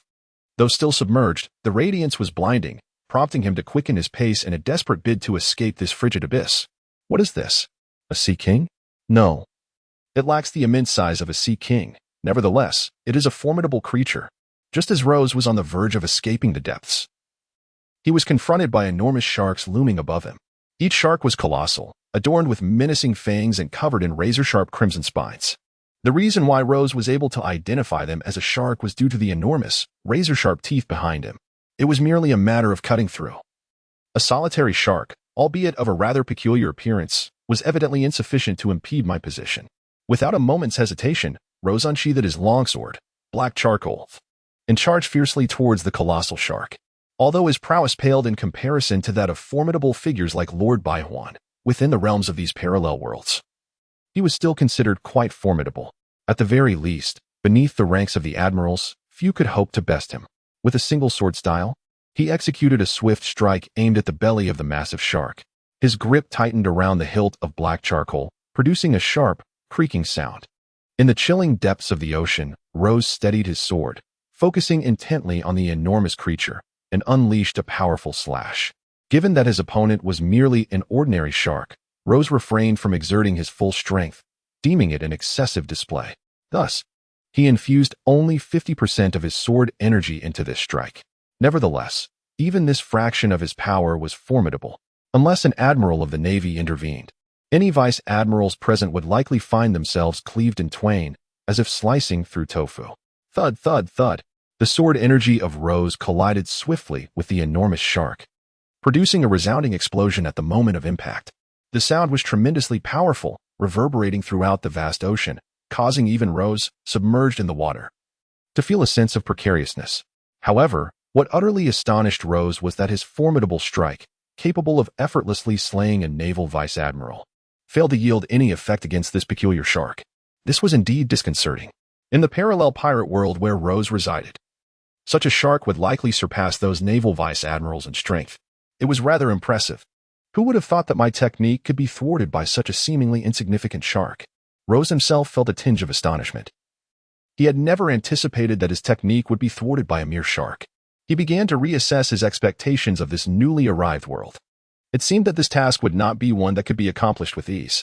With that realization, he resolved to unleash 80% of his power. Although surprised by the initial block, Rose quickly regained his composure, retracting his longsword. Confronting the colossal shark, he delivered a fierce, frenzied strike. He cast a cold glare at the enigmatic sea creature, as a formidable pressure began to accumulate upon his blade. This aura was immensely powerful, radiating a brilliant light from the edge of his obsidian sword. As the luminescence reached its zenith, Rose, sword in hand, aimed at the gargantuan shark and swung his blade with great ferocity, executing a massive slash. This time, Rose unleashed a remarkable 80% of his might. The moment the slash was released, the entire ocean seemed to shudder. In the wake of Rose's strike, the icy seawater parted entirely, forming two distinct walls of water that spread apart with precision. Meanwhile, the devastating slash hurtled towards the enormous shark with relentless speed.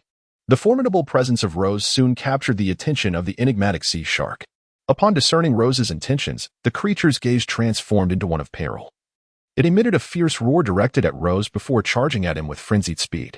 The mysterious sea shark's velocity surpassed that of Rose's slashes, and as it advanced, its form underwent a remarkable transformation. The sharp fangs adorning its body elongated and grew more formidable, as if it had been outfitted for battle, evolving into a colossal armored fish. Chapter 167, The Enigmatic Sea Shark, Part 2, Clang. Ultimately, at the moment of collision between Rose's strike and the massive sea shark, the entire ocean quaked. A thunderous sound erupted, causing the sea to convulse violently beneath its resonance. Towering waves surged above the sea's surface, reaching heights of several hundred meters. Even the giants of the pirate world would likely be engulfed by these colossal tides. Quite impressive indeed. As Rose's strike collided with the enormous sea shark, his gaze lingered upon it. He was astonished that this enigmatic creature could contend with his attack on equal footing. However, his astonishment was fleeting, for beneath his watchful eyes, the mysterious sea shark, which had been resisting his strike, appeared to be gradually succumbing to fatigue, initially capable of matching Rose's blow. The colossal creature's strength began to wane with the passage of time. Its sharp teeth, once formidable, were now marred by Rose's attack, revealing clear fissures. Each crack resounded with a series of sharp, bone-snapping sounds, but as these echoes faded, the shark's teeth were ultimately shattered by Rose's onslaught. A deafening noise erupted once more, this time heralding the creature's demise. Under the weight of this decisive strike, the fully armed shark was cleaved in two by Rose's blade. The sections of its body that had met Rose's strike fell apart as if they were mere tofu. Vivid crimson blood gushed forth from the shark, instantly staining the surrounding waters, permeating the air with a pungent scent of carnage. And thus, it came to an end. Lowe's swiftly averted his gaze. Although this enigmatic sea shark was considerably more formidable than an average vice admiral, to Lowe's, the distinction between a vice admiral and an ant was negligible. While these mysterious sea sharks were indeed stronger than the typical vice admiral, they remained merely oversized ants in his eyes. A colossal ant is still an ant. Despite eliciting a sense of astonishment from Lowe's, it posed no genuine threat to him. After vanquishing it, he felt no inclination to further regard this mysterious sea shark. He continued to employ the moonwalk technique from the Navy 6 styles to ascend further. Upon reaching a certain altitude, Lowe's form finally emerged above the water's surface. At that moment, he found himself suspended in the void above the ocean, gazing down at the azure expanse below, and he couldn't help but exhale in relief. Indeed, it felt considerably more tranquil. Rose muttered to himself. Previously, while at sea, he felt an overwhelming chill. However, upon emerging from the water, he experienced a profound warmth. Although he remained somewhat cold due to his drenched attire, it was significantly more bearable than the earlier frostiness. The flame core. He commenced harnessing the capabilities of the flame core, utilizing the searing heat of several hundred degrees Celsius to dry his soaked garments. Ultimately, After a thorough application of the flame core's heat, Rose's clothes were completely dried. What is that? Just as Rose finished drying his clothing, he noticed 6 or 7 enormous sharks swimming towards the area of the sea he had previously occupied. These sharks bore an uncanny resemblance to the one he had slain earlier, showing little difference in appearance. Rose gazed at the sharks intently, pondering aloud. Are they attracted by the scent of blood? He was well aware of the shark's bloodthirsty nature. However, he had not anticipated the sheer number of these formidable marine predators in this part of the ocean. What manner of world is this that breeds such formidable creatures? Given that Rose could utilize the Marine 6 style's moonwalk to float in midair, he was not threatened by these enigmatic sharks. While these mysterious sharks possessed strength that could rival or even surpass that of a marine rear admiral within the ocean, their significant limitation was their inability to leave the water. In contrast, Rose had the capability to soar through the skies, rendering these formidable sharks harmless to him once he departed from the ocean. Nonetheless, he was exceedingly curious about the structure of this world. What kind of realm could give rise to such terrifying life forms? It is important to note that within the world of pirates, a Marine Rear Admiral is already considered a formidable mid-tier force. Yet, in this world, such a powerful mid-tier strength seems to be alarmingly abundant, which is quite peculiar. System. Where should I go now? Rose halted his contemplation and began to summon the name of the system within the recesses of his mind. As a newcomer, he was entirely unaware of the circumstances surrounding this world. To ensure his survival, he must indeed harness the power of the system. This realm is known as the Island of Death, a solitary landmass amidst an interminable expanse of ocean. The sharks he had previously encountered were a unique breed. The death sharks, found in abundance beyond the shores of the Island of Death. The system did not conceal the truth from Rose, for his forthcoming tasks would rely heavily upon him. Thus, it candidly addressed his inquiries and imparted a wealth of useful information. Yet, where is the Island of Death located? Is it far from this place? Rose understood some of it and nodded slightly. Head southwest and walk straight. After a few hours, you shall arrive at the Isle of Death, the system stated matter-of-factly. Upon your arrival at the Isle of Death, the reward for this task, 5 billion berries, will be granted as a gift, and a new round of tasks will commence. Understood. Upon hearing the words, Rose nodded slightly. The primary reason for his arduous journey to this world was, in fact, the promise of 50 billion berries from the system. Otherwise, he would not have exerted such effort to venture into this desolate place. Thus, after receiving the information transmitted by the system, Rose did not hesitate but swiftly employed the moonwalk technique from the Navy's 6 styles, propelling himself rapidly towards the southwestern direction indicated by the system. Chapter 168, 50 billion berries received as expected. This entire realm of death was exceedingly vast. Following the system's advice and progressing southwest from his previous position, Rose quickly traversed a considerable expanse. At present, Rose moved with remarkable speed. In just a few short hours, he covered a significant distance. If a naval vessel were to undertake the same journey, it would undoubtedly require at least 2 or 3 days to complete. Throughout his journey, the scenery over the vast ocean remained rather monotonous. Rose encountered an unchanging expanse of azure waters, and throughout his travels, he saw no sign of an island. The only frequent companions were the numerous colossal sharks lurking within the sea. At last, an island appeared on the horizon. Could it be the fabled Isle of Death? After another half-hour of relentless advancement, a massive object finally materialized before Rose. At first glance, it appeared entirely black, but as he drew nearer, the scene upon the island gradually revealed itself. The darkness that enveloped the island did not stem from filth or decay, but rather from the towering trees that adorned it.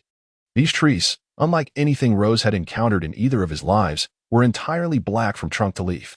Every aspect of these trees, from their old branches to their tender new shoots, bore the same somber hue. Moreover, the island housed several enormous rivers, their waters also shrouded in darkness. The murky, inky waters bubbled ominously, creating an unsettling sight. Shall I venture in for a closer look? Rose did not falter before the peculiar sights of the island. Rather, the series of strange phenomena only strengthened his resolve as he swiftly set his course towards the Isle of Death. In his mind, this eerie island was indeed a reflection of its ominous name.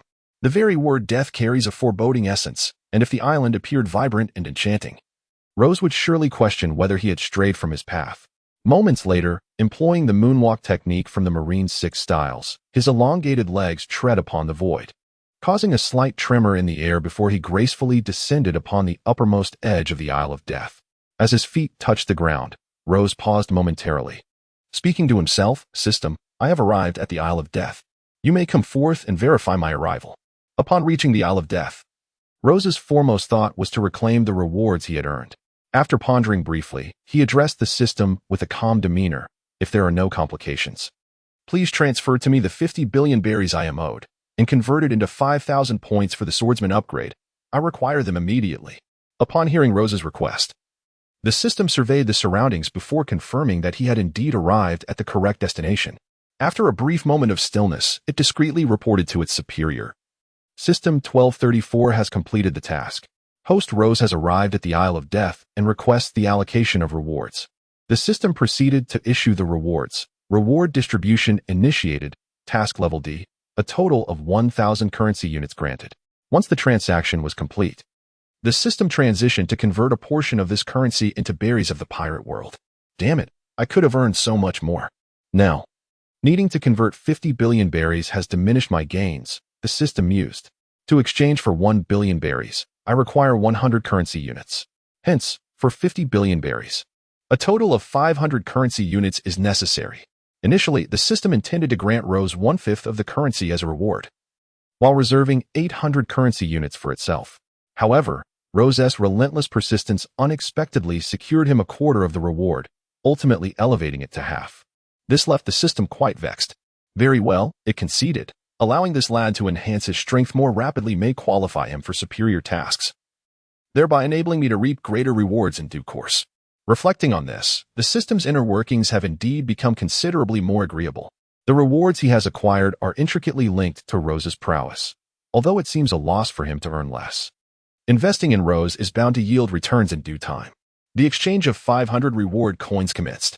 The conversion was successful, and 50 billion berries have been dispatched to the account of System 1234. The deduction of 50 billion berries has been successfully completed, transforming into 5,000 points of Swordsman upgrade points.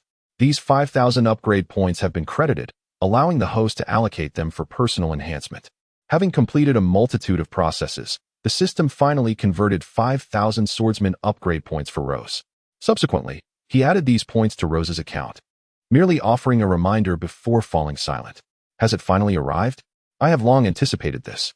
Upon receiving the 5,000 Swordsman upgrade points from the system, Rose was instantly elated. He promptly disregarded the now silent system and swiftly opened his status panel. The status panel activated. In the next moment, at Rose's behest, the panel detailing his abilities materialized entirely before his eyes. It was a vast, deep blue interface that recorded the metrics of Rose's internal capabilities. As he unveiled this expansive panel, the system's robotic voice resonated once more in his ears. "Host, Rose Sword, Supreme Great Blade, Black Charcoal Sword Enchantment, Flame Core 2000, Cutting, 500 Swordsmanship, 9,000 Strength, 7,000 Agility, 6,000 Observation Hockey, 3,000 Armament Hockey, 4,000 Conqueror's Hockey." Not yet awakened, gazing at the indicators of his power within, Rose did not hastily opt for enhancement. Rather, he found himself enveloped in contemplation in that fleeting moment. Chapter 169. The Direction of Upgrades. 5,000 Swordsman upgrade points, neither excessive nor insufficient. Currently, Rose possesses an impressive array of abilities. His sword, the Supreme Great Knife Black Carbon, is enchanted with a flame core at a scorching temperature of 2000 C. His cutting power stands at 500, while his swordsmanship reaches an extraordinary 9,000. Additionally, his strength is measured at 7,000, agility at 6,000, observation hockey at 3,000, and armament hockey at 4,000. Notably, his Conqueror's Hockey remains dormant. Should he choose to allocate his 5,000 points in Swordmaster upgrades solely to swordsmanship, it would elevate this skill to an astonishing new pinnacle. It is essential to recognize that Rose's current swordsmanship, at 9,000 points, is nearly on par with the world's foremost swordsman, Rozé and Mihawk. If Rose decides to invest all his Swordmaster upgrade points into swordsmanship, he would surpass the formidable threshold of 10,000, achieving a staggering 14,000 points. At that juncture, even Mihawk, the preeminent swordsman of the pirate world, would find himself outmatched by Rose in terms of swordsmanship alone. However, Rose's options are not limited to merely augmenting his swordsmanship with the entire 5,000 points. Should he elect to enhance his strength or agility, his overall combat prowess would see substantial improvement. Yet, such enhancements may hold limited significance for Rose at this stage. His primary concern is to acquire the capability to contend with the Marine admirals without facing defeat. The three admirals of the Navy are all wielders of natural-type devil fruit abilities. While augmenting his agility and strength would undoubtedly bolster Rose's overall effectiveness, it would not significantly alter the outcome against these formidable foes. To confront the admirals directly, strengthening his observation haki and armament haki becomes paramount. To counter Admiral Kizaru, Rose must enhance his observation haki, as a formidable mastery of this ability would enable him to better evade Kizaru's lightspeed attacks, allowing him to anticipate and respond before the onslaught arrives.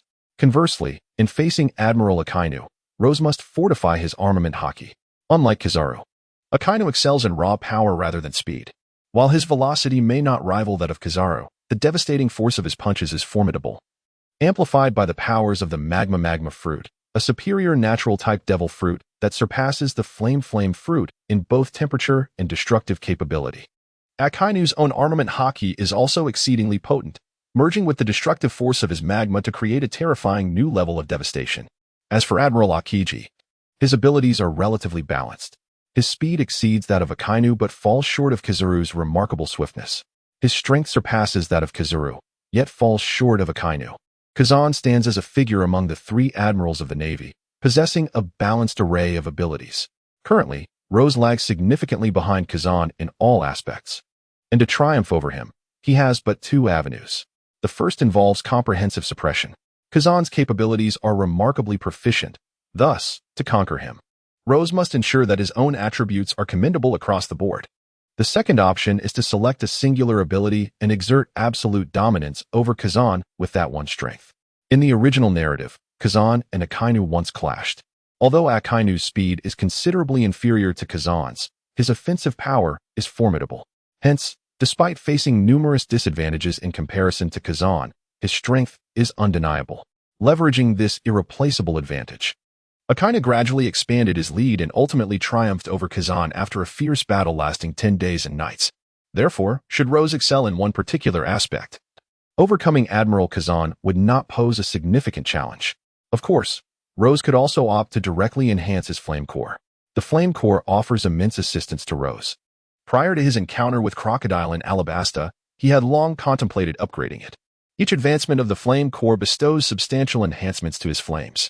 Currently, Rose's Flame Core reaches a temperature of 4,000 degrees Celsius. If he were to utilize those 5,000 points of swordsmanship upgrade, he could elevate the Flame Core to potentially 6,000 degrees Celsius. Consider the implications of 6,000 degrees Celsius, an absolute high temperature. For reference, typical magma hovers around 800 to 1,200 degrees Celsius, even if Akainu maximizes the potential of his magma fruit. Reaching temperatures of 2,000 to 3,000 degrees is already quite formidable.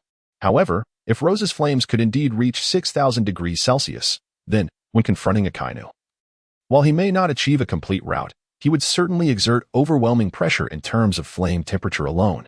Moreover, upon upgrading his Flame Core, should Rose further enhance his armament haki and combine it with the intense heat of the Flame Core, he would be positioned to thoroughly suppress Admiral Akainu.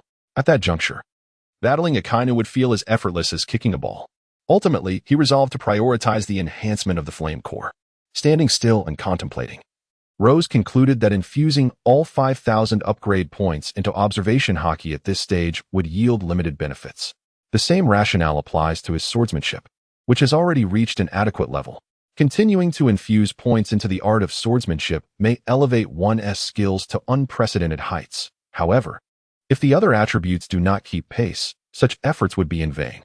While strength and agility yield considerable benefits, they do not exert a markedly significant effect against the formidable trio of admirals. Thus, after deep contemplation, Rose resolutely decided to upgrade his Flame Core. The enhancements brought by an increase in the Flame Core's level are, in essence, straightforward and direct. By merely enhancing the temperature of his flames, his attack power would significantly rise when facing the three admirals. If he failed to land a strike, it would be inconsequential. Yet, should he succeed, even the likes of the admirals would undoubtedly suffer considerable damage. Moreover, with the upgrade of the Flame Core, his forthcoming tasks on this island of death would likely proceed with greater ease. Chapter 170, 6,000 degrees Celsius System. If I were to upgrade the flame core to level 3, how many swordsman upgrade points would be required? After pondering for a moment, Rose made his decision. Once resolved, he composed himself and calmly inquired of the system. 5,000 points. Precisely, the system replied matter-of-factly. Rose's approach to handling these swordsman upgrade points was of little consequence to him, although these points had been converted through his efforts. Once he expended them to enhance his abilities, they would not revert to the system's currency. Thus, the system was indifferent to how Rose intended to utilize these points, merely providing a reminder for formality's sake. 5,000 points? Such a substantial amount? Was it not previously 1,000 points? Roser furrowed his brow slightly. While he had considered that upgrading the flame core from level 2 to level 3 would require a substantial amount of swordsman upgrade points, he never anticipated that it would cost a staggering 5,000 points. It is worth noting that 5,000 swordsman upgrade points equate to an astronomical sum of 50 billion berries. To spend such an exorbitant amount on upgrading a single flame core was indeed shocking. With this newfound information, Roser began to contemplate his situation. Initially, although he acknowledged that upgrading the flame core would consume a significant number of swordsman upgrade points, he had not expected the cost to soar to 5,000 points. Based on his calculations, he had estimated a maximum expenditure of around 3,000 points, with the remaining 2,000 allocated towards enhancing his observation haki. However, it now appeared that this plan had been utterly derailed. If he wished to complete the upgrade of the flame core, he would have to temporarily shelve his intentions to improve his observation haki. Nevertheless, he resolved to proceed with the upgrade. The flame core was something that needed to be elevated sooner or later. With 5,000 swordsman upgrade points at his disposal, it was indeed an opportune moment to enhance it. Otherwise, he might find himself saving for a considerable time before the next upgrade opportunity arose. After a moment of hesitation, Roser ultimately made up his mind. He was determined to upgrade the flame core, though the expenditure would significantly deplete his wealth. Upgrading the flame core to level 3 would undoubtedly lead to a monumental transformation in his prowess. From a numerical standpoint, the increase from level 2 to level 3 represented merely a rise of 2,000 degrees Celsius. However, the difference between 4,000 degrees Celsius and 6,000 degrees Celsius was of an entirely different magnitude. Should the 4,000 degrees Celsius encounter the 6,000 degrees Celsius emanating from the flame core, it would likely be consumed entirely, becoming part of its essence. Thus, when the two temperatures met, the lower one would inevitably face a crushing defeat. So, let us proceed with the upgrade of the flame core. Weighing the pros and cons, Roser hesitated no longer. He decisively communicated with the system, expressing his choice to directly enhance his flame core. Very well, the system replied in a neutral tone. It then began to articulate its process. Transaction commencing. Order being established. Order setup complete. Commencing enhancement of the flame core. Upgrading from level 2 to level 3. Enhancement progress. 10%, 20%, 30%, 100%. Enhancement complete. Deducting 5,000 swordsman upgrade points from the host's account. The flame core has reached level 3. The specifications of the flame core are as follows. At full capacity, its temperature is 6,000 degrees Celsius. The system continuously relays commands while simultaneously enhancing Rose's flame core. Ultimately, upon the completion of the flame core's upgrade, it deducted 5,000 Swordmaster upgrade points from Rose's account. Indeed, the temperature has reached 6,000 degrees Celsius. Upon hearing the system's announcement, Rose nodded in satisfaction, realizing that his assumptions were not erroneous. After upgrading the flame core to level 3, its temperature naturally escalated from 4,000 degrees Celsius to 6,000 degrees Celsius. Now, with the substantial increase in temperature, if he were to confront the previous 4,000 degrees Celsius, he could undoubtedly consume it effortlessly. However, what does the term full signify? Rose's gaze was swiftly drawn to the full designation at the rear of the flame core. Pondering with a hint of confusion, he contemplated aloud. Previously, when Rose completed the upgrade of the flame core, the brackets behind it were marked with indicators such as LV1 and LV2. Yet, he did not anticipate that upon this upgrade, the brackets would instead display the term full. Does this imply that Rose's flame core has reached its ultimate limit, rendering further upgrades impossible? In essence, it denotes that the growth potential of your flame core has been fully realized. Indeed, after Rose inquired, the system responded with a measured explanation. The flame core is one attribute among the enchantments of your sword, ultimately capping its growth at level 3. Your slicing attribute follows the same principle, Once your slicing value reaches a staggering 10,000 points, it too will reach its maximum capacity, halting further progression. Additionally, your swordsmanship, strength, agility, observation haki, and armament haki adhere to this rule as well. Each will present the term full upon reaching 10,000 points, at which point you can no longer advance your powers through the system. The system elucidated to Rose. If I were to enhance all my abilities to their maximum, to what level would my strength ascend within the world of pirates? Rose felt a surge of anxiety as he gravely inquired of the system. He had never contemplated this aspect before. Previously, his transactions with the system had been exceedingly straightforward. He merely needed to provide berries, and in return, the system would bestow upon him an equivalent amount of swordsman upgrade points.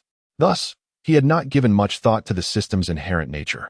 However, the sudden revelation that his various attributes could reach a point beyond which they could no longer be enhanced left him somewhat unsettled.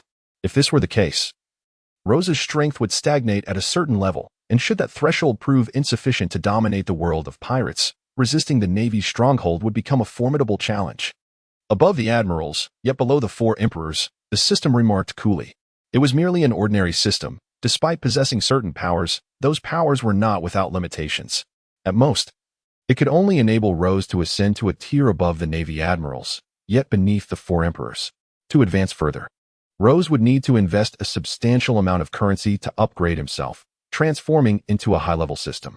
My current capabilities are limited, and consequently, the assistance I can offer is also restricted.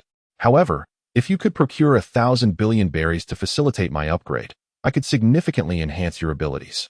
At that juncture, should you manage to maximize your power, none in the pirate world would stand a chance against you. Seemingly attempting to entice Rose into aiding the system's upgrade, it articulated the benefits of such an enhancement alongside its present constraints. 1,000 billion berries? Do you truly consider me a deity? Rose, upon hearing this, expressed his disbelief with a roll of his eyes. He mused that a sum of 100 billion berries seemed unattainable, even if you were to plunder the entirety of the pirate world. Rest assured, your current capabilities are insufficient. Once you ascend to a rank surpassing that of a marine admiral and below that of the four emperors, you shall be eligible to undertake certain extraordinary missions. Upon the successful completion of these tasks, an abundance of rewards will undoubtedly await you. Moreover, even within a parallel pirate world, amassing 100 billion berries is entirely feasible. The celestial dragons, sky islands, and the legendary treasure sites of the Pirate King, all these realms harbor immense wealth. If you are fortunate enough to uncover them, the sum of 100 billion berries will be easily within reach. The system, seemingly concerned that Rose might hesitate to advance, persistently urged him on, administering several motivational boosts. However, let us defer this discussion for now.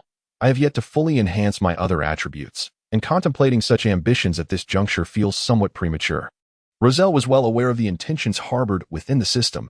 After merely nodding in acknowledgement, he deftly shifted the conversation.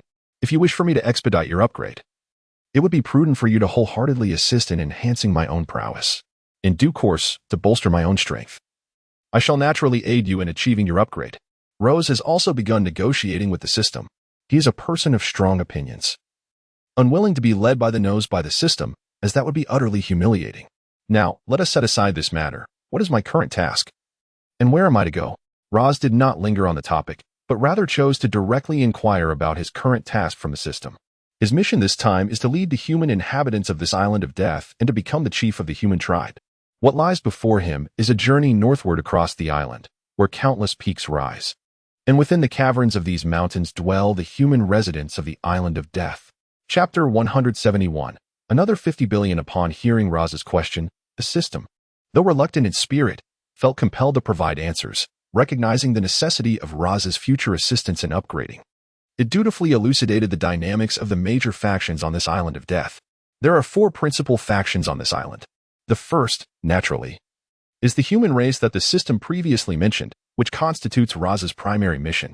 The humans on the island of death are technologically primitive, existing in a state akin to that of early humans. They do not weave cloth nor cultivate crops. Their knowledge extends merely to the use of fire for cooking food. As for modesty, they primarily utilize large leaves from the island's abundant foliage. These leaves, though dark in hue, are sizable, and the islanders skillfully weave them to cover their bodies' more private areas. However, despite their technological shortcomings, each islander possesses a remarkable innate power from birth. This extraordinary ability allows the inhabitants of the Island of Death to survive in this perilous environment. This unique power, referred to by the islanders as brute strength, is known in other parallel pirate realms as armament haki. Almost every islander instinctively employs this armament haki when they speak. It is a common phenomenon on the island. Moreover, some exceptionally gifted individuals may awaken the ability known as observation haki as they mature, distinguishing themselves among their peers. Nonetheless, these islanders, being in a primitive state, possess limited intelligence. They're only adept at utilizing the resources available on the island for survival, lacking the understanding of resource creation. The inhabitants reside in caves, forming various tribes of differing sizes. Smaller tribes may consist of merely 4 or 5 members, often comprising a single family. In terms of procreation, these primitive people do not shy away from kinship ties. Siblings may mate without hesitation. Even the offspring born from mating merely refer to one another as kin and companions, with no stringent distinctions between parents and siblings. Of course, aside from these small tribes, there exist many larger clans within the human populace of this Island of Death. These larger clans typically consist of 20 to 30 individuals. Their numerical superiority allows them to elect the strongest among them as their leader, who possesses the utmost authority within the clan. Resources such as food, women, jewelry, shells, and leaves, deemed exceedingly precious by the island's inhabitants, must first be selected by the leader once they fall into the hands of a large clan. Women are utilized by the leader, food consumed by him first, and the remaining jewelry, shells, and leaves are only available for contention among the other members after the leader has made his selection. However, beyond the human faction, there exist 3 other formidable forces on this Island of Death: the Serpent Clan, the Boar Clan, and the Dog Clan. Each of these clans occupies a vast territory in the other cardinal directions of the island, asserting their dominion and engaging in mutual survival and propagation. On this island, the 4 factions harbor mutual animosity, viewing one another as sustenance. Humans prey upon serpents, boars, and dogs, while the other 3 clans also indulge in human flesh or the flesh of other species. Nevertheless, in terms of sheer strength, the other 3 clans are, in fact, significantly more formidable. The humans, consequently, find themselves relegated to the inhospitable caves, having their territories usurped by the more powerful clans. After absorbing the system's exhaustive explanations, Rose has garnered substantial insight into the conditions of this Island of Death. He has even formulated a preliminary strategy for undertaking his tasks. However, prior to embarking on this endeavor, he still harbors a few unanswered queries. Having grasped the overall situation, he feels prepared to proceed. Rose spoke softly, pondering the necessary conditions to become the leader of the human race on this Island of Death. Could I simply subdue them through force? Furthermore, the humans on this island are not all gathered in one place. There are always a few who slip through the net. How should I account for my failure to encounter them and thus not ascend to their leadership? Rosa inquired of the system. To become the leader of the inhabitants on these islands of death, it would be a simple task for him to exert force. After all, his strength was formidable. While the islanders were inherently capable of wielding armament haki, that was the extent of their abilities. Roser did not believe that each of these islanders possessed the might of an admiral. If that were the case, there would be no need to undertake such a mission. Moreover, with so many inhabitants spread across the vast expanse of the islands, even if he were to resort to force, it would be impossible for him to capture every single resident. Therefore, this question also needed to be clarified. The system unequivocally responded to Roser's inquiry, stating that the people of this island were, in essence, primitive individuals of limited intellect. For such primitives, the one with the greatest strength becomes the leader. When encountering newcomers, even if one does not provoke them, they may still resort to aggression. Only through the application of one's own methods can one successfully subdue these wild folk. Of course, with the large number of residents, it would be impossible to locate them all. However, if one wishes to complete the task, it is essential to ensure that at least 90% of the human population on the island submits to you.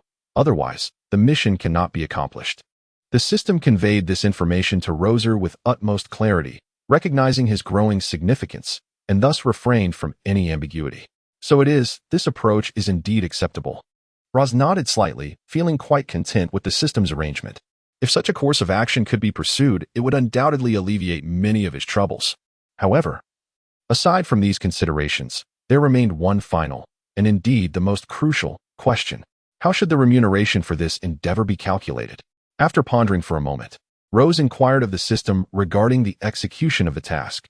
While the method of proceeding was of secondary importance, the paramount concern was the reward for this undertaking. Should the system offer a mere 1 or 200 million berries, Rose would deem the task not worth pursuing. A reward of 1 or 200 million berries held no value for him. 50 billion berries represented the utmost compensation he could accept. The system hesitated for a brief period, yet after careful contemplation, it ultimately presented Rose with the figure of 50 billion berries. This left Rose somewhat perplexed. He had anticipated that the system would propose an initial sum of 1 or 200 million berries, allowing him to negotiate for a higher bounty. To his astonishment, the system had directly offered a staggering 50 billion berries from the outset. This unexpected turn of events greatly surprised him, as he had not anticipated the system to deviate from the norm.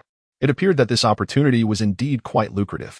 With a cheerful smile, Rose expressed his thoughts, pondering that perhaps the system's reward this time was even more generous than the last, thus justifying such a lofty price for himself. However, in comparison to the system's profits, his 50 billion berries were but a trivial sum, hardly surprising. Enough of such thoughts. My reward this time amounts to a total of 100 billion berries, which we shall split equally, 50-50. Were it not for my desire to see you grow stronger swiftly, enabling you to undertake more lucrative tasks, I would not have offered you such a substantial bounty. The system, slightly irked, remarked that it had intentionally set such a high price for Rose, only to find him lacking in understanding and even desiring more rewards, which felt rather excessive. Is that so? Rose pondered deeply for a moment, contemplating the credibility of the system's recent utterance. If you are so eager for me to rapidly acquire the capability to undertake more advanced tasks, why not bestow upon me the entirety of the remaining Bailey? As my strength escalates, rest assured, I shall undoubtedly elevate you, this very system, in due course. Rose addressed the system, do not overstep your bounds. The system, somewhat irate, retorted, being able to share profits equally is already quite generous. If you continue to be so uncooperative, we can part ways. Clearly displeased, the system continued, very well, as you wish. Observing the situation, Rose acquiesced to the system's terms. This was partly due to the system's earlier demeanor, which held a semblance of sincerity and trustworthiness. Moreover, the price offered was satisfactory to Rose. 50 billion berry equated to an impressive 5,000 points for swordsmanship upgrades.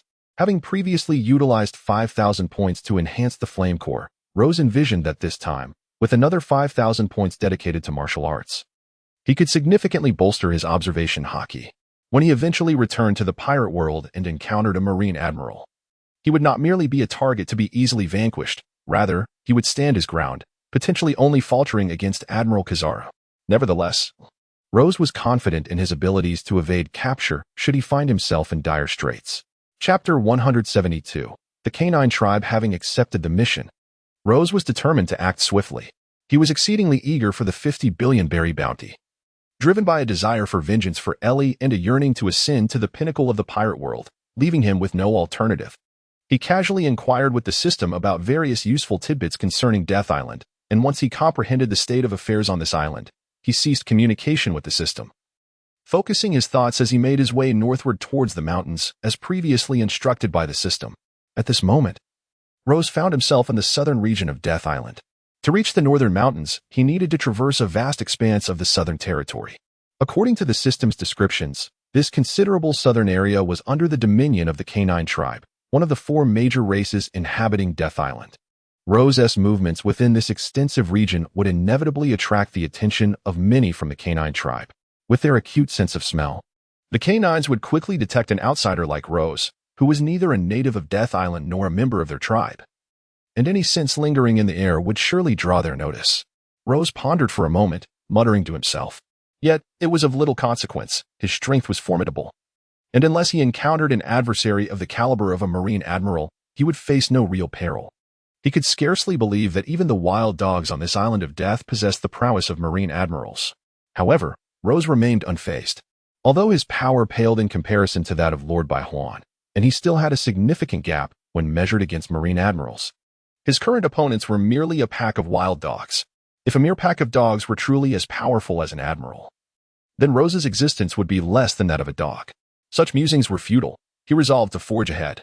Should he indeed encounter a pack of dogs, It would provide an opportunity to gauge their abilities. The strength of the human race was somewhat inferior to that of the canine breed. If he could engage in a contest with these wild dogs, even without having faced the humans of this island of death, he could deduce their strength directly. Contemplating this, Rose continued to speak to himself. In just a few strides, he activated the moonwalk technique from the Navy's 6 powers. There he was, suspended in midair, his flowing black hair dancing in the breeze, and his loose garments fluttering gracefully. As he glided through the void, his attire caught the wind, creating an ethereal spectacle. His speed remained astonishingly swift. Each bound of the moonwalk generated a significant shockwave in the air. Utilizing the force of this tremendous rebound, Rose advanced steadily, his garments producing a whistling sound, leaving behind a series of fleeting black shadows. Roar. Indeed, the southern region was undeniably dominated by the canine race. In the brief span of his journey, a multitude of black wild dogs appeared beneath Rose. These canines were of various breeds, including towering white dogs of impressive stature and some menacing, diminutive black dogs. In short, the assortment of wild dogs was vast. In an instant, a countless number of them gathered below Rose, their howls echoing through the air. With their cacophony resonating, the wild dogs of this expansive area swiftly convened. And within mere moments, Rose floated above, surrounded by what seemed to be an ocean of wild dogs. The sheer number was truly staggering. Rose's eyelids involuntarily twitched as he surmised that the vast sea of dogs below was merely a fraction of the canines within this area. He had only taken a few steps, and even if he had startled them, it would have only disturbed the nearby pups. However, combat prowess cannot merely be measured by numbers. It is said that the strength of the canines far surpasses that of the human inhabitants on this island. So let me test the true extent of the abilities of the dogs in this sea. Gazing at the countless dogs below, Rose remained unfazed. A swordsman is primarily focused on combat, and for such a warrior, the quantity of foes holds little significance.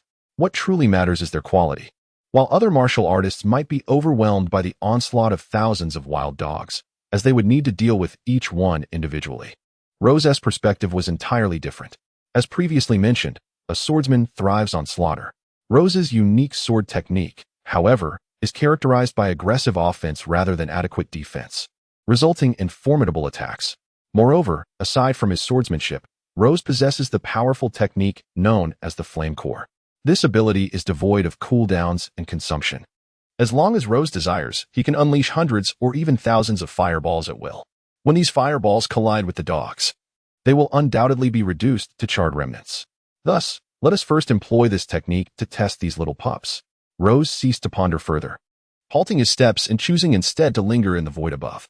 He then drew forth from his waist the supreme great blade, black charcoal. As black charcoal emerged from its sheath, it emitted a resounding and fierce sword cry. This cry was remarkably crisp and resonant.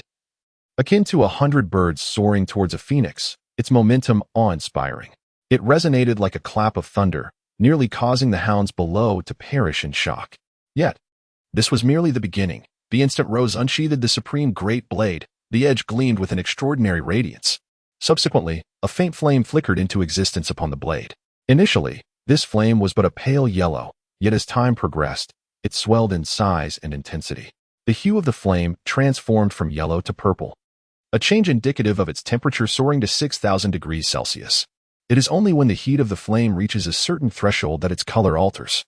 And this violet hue serves as a measure of the 6,000 degrees of scorching heat. One sword style, breaking the army, flame slash, 6,000 degrees.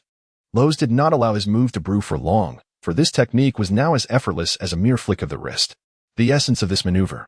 Even as Rose wielded his breaking army sword technique to strike down upon the hounds below, appeared overwhelmingly formidable not only due to the formidable sword energy inherent in his art, but also significantly attributed to the core of his flames. To speak candidly, at this moment, the most potent aspect of Rose was not the breaking army sword technique nor the armed color hockey, but rather this fiery core. Following his previous investment of 5,000 Swordmaster upgrade points, Rose's flame core had successfully escalated from 4,000 degrees Celsius to an astounding 6,000 degrees Celsius. Moreover, the color of his flames underwent a remarkable transformation. Now, his flame core possessed boundless power, capable of incinerating everything in its path. The hounds, with their keen sense of smell, detected not only the searing heat, but also a deathly aura that threatened their very existence. In that fleeting moment, as Rose unleashed his strike, the hounds below were engulfed in panic. They gazed at Lowe's in utter horror, emitting frantic howls. Yet, Lowe's was cold-hearted and merciless. He was never one to show mercy. The strike he unleashed could not be retracted midway. As he swung his sword, the terrifying heat surged forth, frantically igniting the air around it. Ultimately, when this fiery slash met the hounds below, a cacophony of explosive sounds erupted. Clang, clang, clang.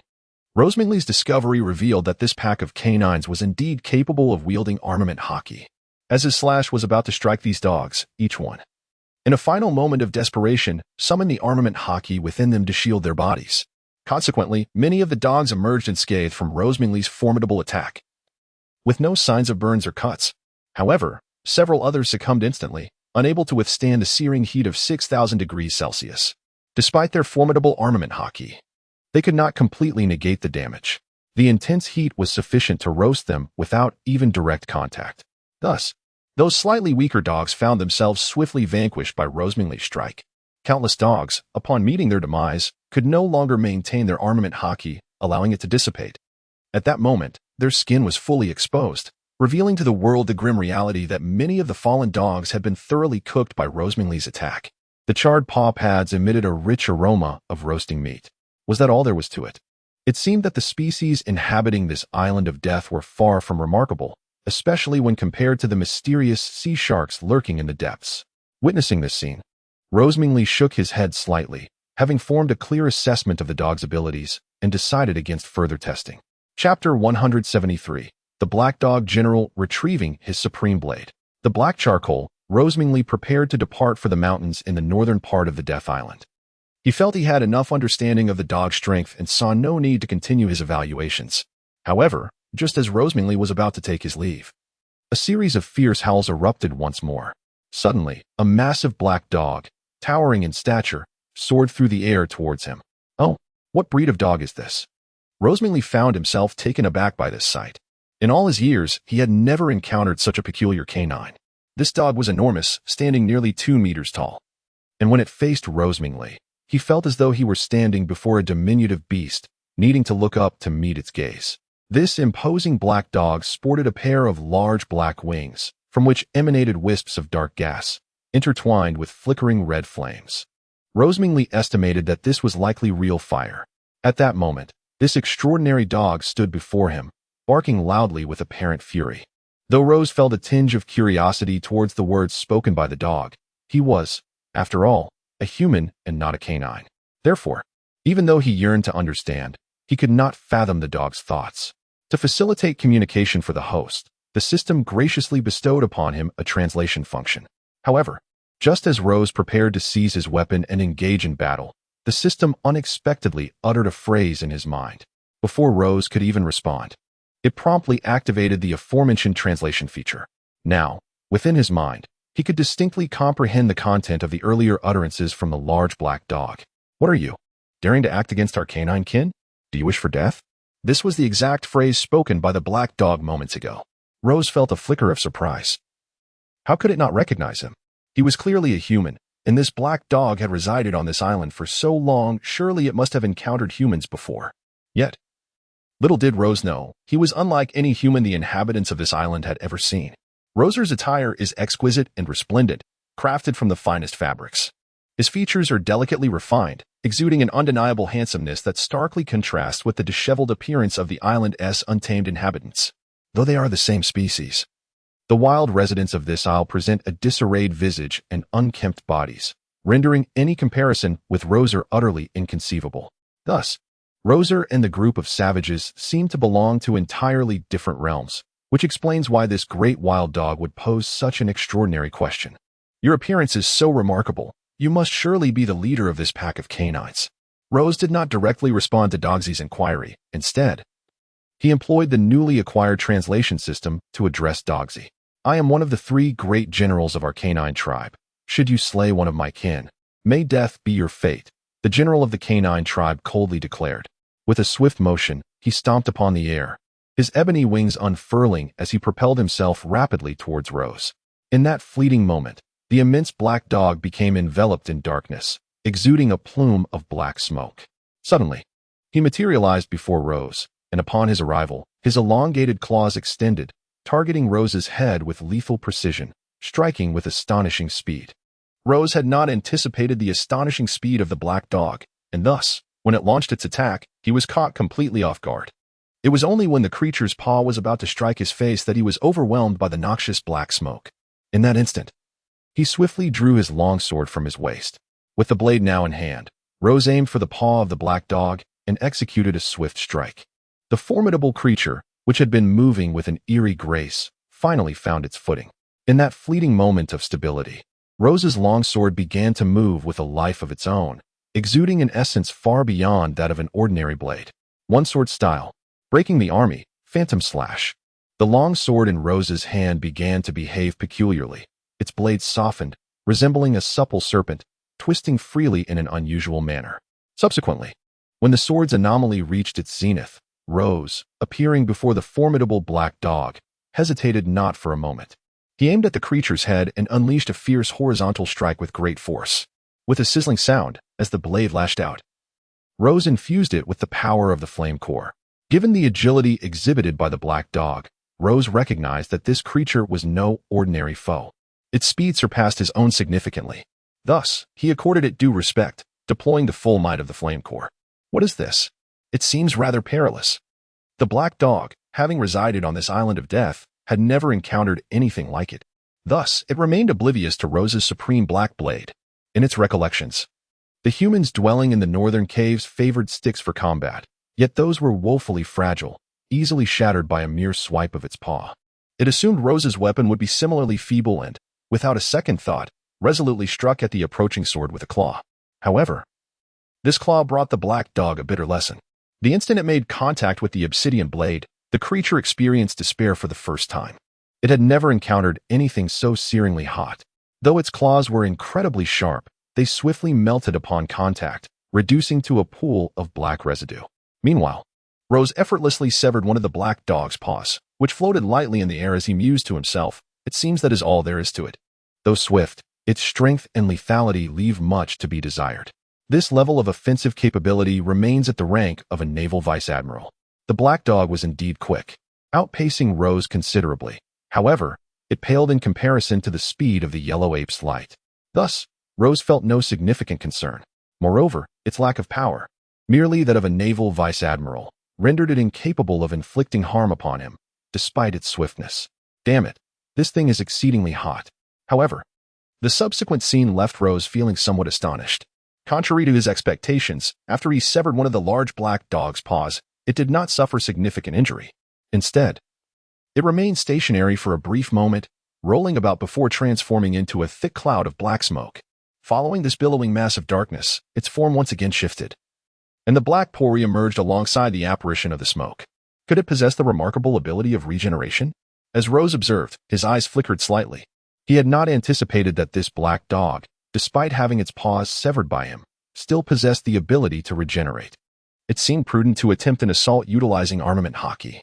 If armament hockey were to prove ineffective, it would indeed present a significant dilemma. Rose unsheathed his ebony longsword, swiftly infusing it with the hockey of armament from within. Once the entirety of his armament hockey enveloped the blade, he took a few swift strides and appeared before the imposing black dog. Before the creature, Rose drew his sword, aimed meticulously at its head, and unleashed a ferocious strike with fervor. One sword style, II slash. Armament hockey, hardened. The sword wielded by Rose, though not swift, possessed an undeniable prowess. With a single stroke, it rendered the enigmatic black dog incapable of evasion. Consequently, the creature was compelled to resort to its own paw for defense. Infuriatingly, it employed the very claw that Rose had previously reduced to ashes. As the clash ensued, Rose's supreme black blade cleaved through, effortlessly severing it into two segments. Unlike the prior instance, where the claw was incinerated by the searing 6,000 degrees of the flame core, this time it was merely bisected. A sharp pain surged as the claw was once again severed by Rose, eliciting a mournful howl from the mysterious black dog. To Rose's astonishment, however, not a single drop of blood emerged from the wound. Remarkably, within mere seconds, the severed claw seemed to regain vitality, reattaching itself seamlessly to the creature's arm. With a peculiar sound echoing, the claw and its limb melded together flawlessly. Such remarkable resilience? Can it truly be reborn? Rose was taken aback. swiftly drawing the sword from his waist and charging ferociously toward the black dog. He intended to strike with that very blade, eager to ascertain whether this formidable creature, having endured multiple assaults, could indeed resurrect once more. Chapter 174. The Wildman Clan, the Dog Clan, the Serpent Clan, the Wild Boar Clan. The sword wielded by Rose exuded a fierce aura. As the long blade was drawn, the dark, armed hockey power, coupled with the unique fiery core of Rose, fully enveloped the supreme blade, the black carbon. These forces swirled and surged upon Rose's sword, instantaneously transforming into a more terrifying ability. This power not only embodied the strength and sharpness of the armed hockey, but also inherited the unparalleled temperature of 6,000 degrees Celsius from the fiery core. Thus, this strike possessed a potency far surpassing that of the previous two. In fact, even the combined might of those two earlier strikes would pale in comparison to this one. After all, the earlier attempts were merely exploratory for Rose. Now, having discerned the resurrection capabilities of the formidable black beast before him, he resolved to forego further experimentation and unleash his most formidable power to utterly annihilate this mysterious creature. Curse it, run. However, Rose himself was taken aback when, upon witnessing his devastating strike, the once belligerent black beast, which had threatened to end his life, displayed no inclination to resist. On the contrary, upon seeing the overwhelming force of Rose's attack, the mysterious black dog abandoned all thoughts of combat, letting out a fearful howl before disregarding its smaller companions and choosing instead to turn and flee, its wings beating rapidly as it vanished into the air. It has fled. Quite a swift escape. Rose found himself powerless to prevent the retreat of the black beast. Although his strength surpassed that of the enigmatic black dog general by a considerable margin, he could not match its speed. Thus, in direct confrontation, the mysterious black dog was no match for Rose. Yet, should the general choose to flee after a defeat, even Rose would have no means to impede its escape. Nonetheless, they were both on this island. It was only a matter of time before they would cross paths again. Rose sheathed his supreme blade, the black knife. Since he lacked the ability to thwart the escape of the enigmatic black dog, he decided to disregard the creature altogether. After all, they both resided on this island. Where encounters were inevitable, Rose would eventually locate this mysterious black dog general. Moreover, there was no animosity between them. The general had avenged countless fallen pups, which was somewhat justifiable. Ironically, it was Rose who bore a grudge in this instance. Without dwelling too long on such matters, he resolved to head towards the northern cave. Retrieving his longsword, Rose felt an inkling that this island of death harbored secrets unknown to him. However, his understanding was limited, despite his instincts. He could not fully decipher the island's mysteries with his current perspective. Thus, he opted to employ the moonwalk from the Marine 6 styles, hastening his journey to the northern cavern, which seemed a far more reliable choice. This must be the juncture. After some time traversing, Rose departed from the previously dog-dominated southern region. Now, he found himself in the heart of this island of death, the intersection where the four races hunted their enemies. Here, he could encounter dogs from the south, snakes from the east, pigs from the west, and humans from the north. Yet, Rose held little concern for this place. He had already gleaned insights into the snake tribe's foundation, given that the snake tribe's strength was comparable to the other two tribes, and slightly superior to that of the humans. Rose had surmised the approximate power dynamics among the tribes. Of course, Rose did not underestimate these races in the slightest. Setting aside those he had yet to explore, even the diminutive dog general posed a considerable challenge. His speed was remarkable, and his near-superhuman regenerative abilities made him a formidable foe. Although Rose harbored no fear of him, eliminating the general would indeed prove troublesome. Moreover, according to the earlier description from the dog tribe, this formidable general had 4 counterparts. Furthermore, above the generals lay a king. If dealing with several generals was already complicated, then the dog king, who had ascended to his position, must possess overwhelming strength to subdue the other generals. This implied that the dog king's power would undoubtedly surpass that of the generals. Rose harbored a suspicion that this dog king might possess the strength akin to a marine admiral. Is that a human? Under the gaze of Rose, a vast area below suddenly revealed the presence of several human figures. Among these individuals, both men and women were discernible. The men, with their long flowing hair, were grotesquely adorned in dark leaves, presenting an unappealing sight. In stark contrast, the women exhibited a different allure, though their attire, comprised merely of a few leaves, left much to be desired in terms of cleanliness. Their femininity transformed their appearance into that of enchanting sirens. Their curves were pronounced and captivating, with certain areas insufficiently concealed by the black foliage, exposing them to the air like precious gems, strikingly radiant. Their figures were indeed commendable. The women possessed delicate skin and statuesque forms. Even Rose found himself inadvertently captivated, stealing glances at their forms. As the scene unfolded, it appeared tensions might arise. However, Rose also noted that, aside from the humans, there were several dark canines, a few green serpents, and some crimson wild boars lurking in the vicinity. It would be prudent to observe further. Rose did not hasten to descend for observation, as he wished to directly witness the combat techniques of the inhabitants of Death Island and assess their prowess, although he had formed certain estimations in his mind. Estimations are ultimately mere conjectures. If Rose could behold their fighting firsthand, he would be able to derive much more insight. They can all wield armament hockey. Truly a fearsome group. In other parallel pirate worlds, regardless of whether they are human, fishmen, or other races, acquiring armament hockey necessitates prolonged and arduous training. Where else could one find individuals like these, so extraordinarily gifted, endowed from birth with such formidable power? Rose discovered that these beings from various races were capable of wielding armament hockey. Reflecting upon the words previously imparted by the system, he felt a surge of sentimentality. He recalled the arduous efforts he had invested when he first endeavored to master armament hockey. Fortunately, with the system's assistance, his training was significantly facilitated. Otherwise, the path to mastering this technique would have proven considerably troublesome. Alas, these individuals were likely mere small fry within their respective clans. Even though they could utilize armament hockey, their potential was limited, primarily restricted to the mere hardening of their forms. Rose had been quietly observing the individuals engaged in battle below. After a brief moment of contemplation, he gently shook his head. Perhaps it was due to the fact that they were not among the truly formidable beings of the human race that Rose found their capabilities utterly unimpressive. Similarly, the few canines present exhibited a comparable lack of prowess. Their strength paled in comparison to that of the enigmatic great black dog Rose had previously encountered. Their combat techniques were exceedingly rudimentary, resembling nothing more than a childish scuffle, devoid of any semblance of skill.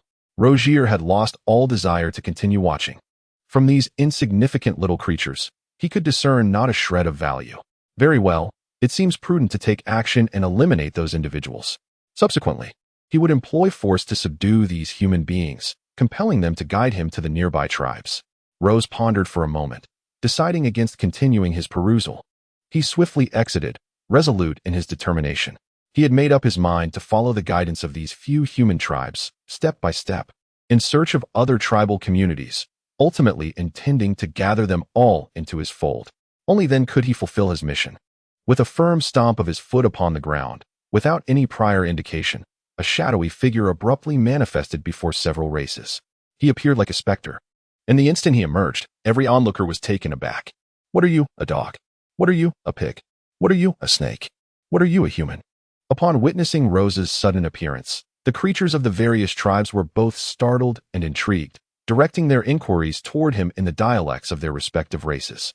Fortunately, Rose was equipped with a translation system bestowed upon him by the prior system, thus comprehending their expressions of curiosity. Me? I am the one who will end your lives. Rose chuckled softly, utilizing the translation system bestowed upon him. He responded with a calm demeanor, although he employed the vernacular of another pirate parallel world. The translation system conveyed his words clearly to the ears of several races, allowing them to grasp his intentions without ambiguity.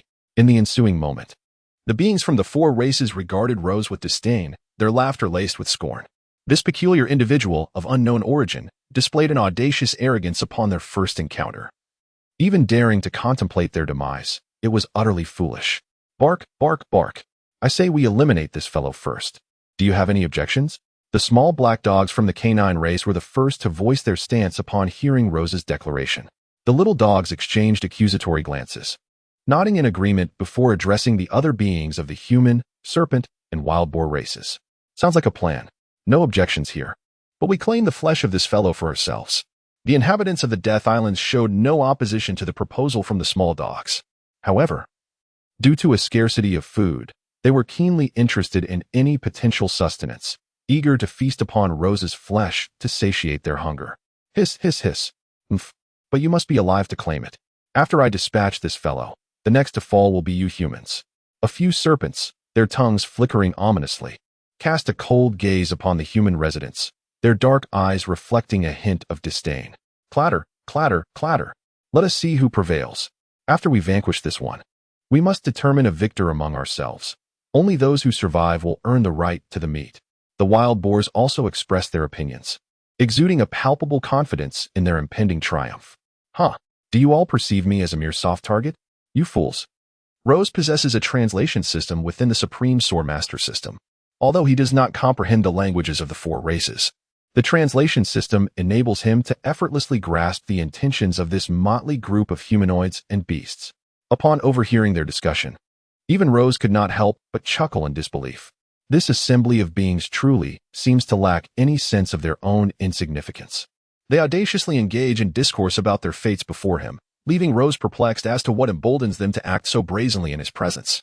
Is it strength? No. It is evidently ignorance. Even your general would not dare to speak to me in such a manner. Yet here you are, a mere handful of insignificant pups. Exhibiting such audacity, it's truly amusing. Rose shook his head slightly, rendered speechless by the antics of the small dogs. He then drew forth his supreme blade, black charcoal, from his waist. At the moment he unsheathed the formidable weapon, the blade glimmered with a peculiar radiance. Suddenly, a faint flame flickered to life upon the edge of the supreme blade. Initially, the flame was a gentle yellow, but as time progressed, it grew larger and more fervent. The hue transformed from yellow to a striking purple, a testament to the flame reaching an astonishing temperature of 6,000 degrees Celsius. Such a change in color signifies that the flame had attained a certain intensity, with the purple hue serving as a benchmark for this extreme heat. The technique he unleashed was one sword style, breaking army, flame slash, at 6,000 degrees Celsius. This very move had previously proven remarkably effective against the myriad of small canines he had encountered in the south. In Rose's estimation, this technique would suffice against these diminutive adversaries, whose strength was not significantly different from that of the earlier pups, thus negating the necessity for more elaborate maneuvers. With a single stroke, he unleashed the blade, and the terrifying heat surged forth, wildly igniting the air around it. As the fiery slash made contact with the oncoming dogs, a cacophony of crackling sounds erupted. Indeed, these creatures had been born with the ability to utilize armament hockey, and in the wake of Rose's strike, they immediately sensed the peril inherent in his attack, their expressions turning grave. In an instant, each dog infused their skin with armament hockey, transforming their appearances to resemble small, ink-drenched black dogs, their hides becoming remarkably resilient. However, the defensive measures of the little black dogs proved insufficient against the relentless 6,000 degrees Celsius of Rose's fiery core. As he swung his sword, an overwhelming sea of flames surged ferociously towards the group of small dogs. As this vast expanse of fire swept over the diminutive bodies, an array of peculiar sounds erupted, and beneath the watchful eyes of the other races, the bodies of these little dogs were gradually roasted to perfection, their vitality relentlessly extinguished. Subsequently, one by one, the black puppies, having succumbed to death, shed their armed color, revealing their true skin beneath. It was then that the other races were shocked to realize that under Rose's formidable strike, these once powerful little dogs could not withstand the onslaught.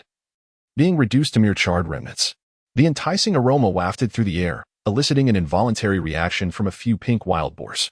Although they were awestruck by Rose's prowess, their limited intellect was no match for the tantalizing scent of roasted dog limbs, prompting them to lose all reason as they charged towards Rose in a frenzy. Their audacity was indeed remarkable.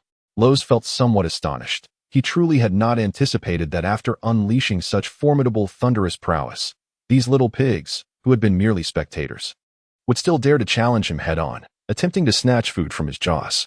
Well, if they choose not to flee for their lives, it certainly spares me a considerable amount of trouble. Rose contemplated little and coldly uttered his words. As his frigid voice fell, the unparalleled great knife in his hand underwent yet another transformation. The fiery core's capability, reaching a scorching temperature of 6,000, began to manifest, with a crimson flame flickering to life, subsequently evolving into a roaring inferno that entirely enveloped Rose's steel sword.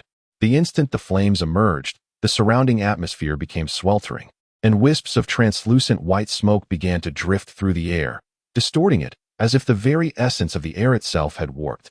The few pink wild boars, lured by the scent of food, had completely lost their senses, charging madly toward Rose.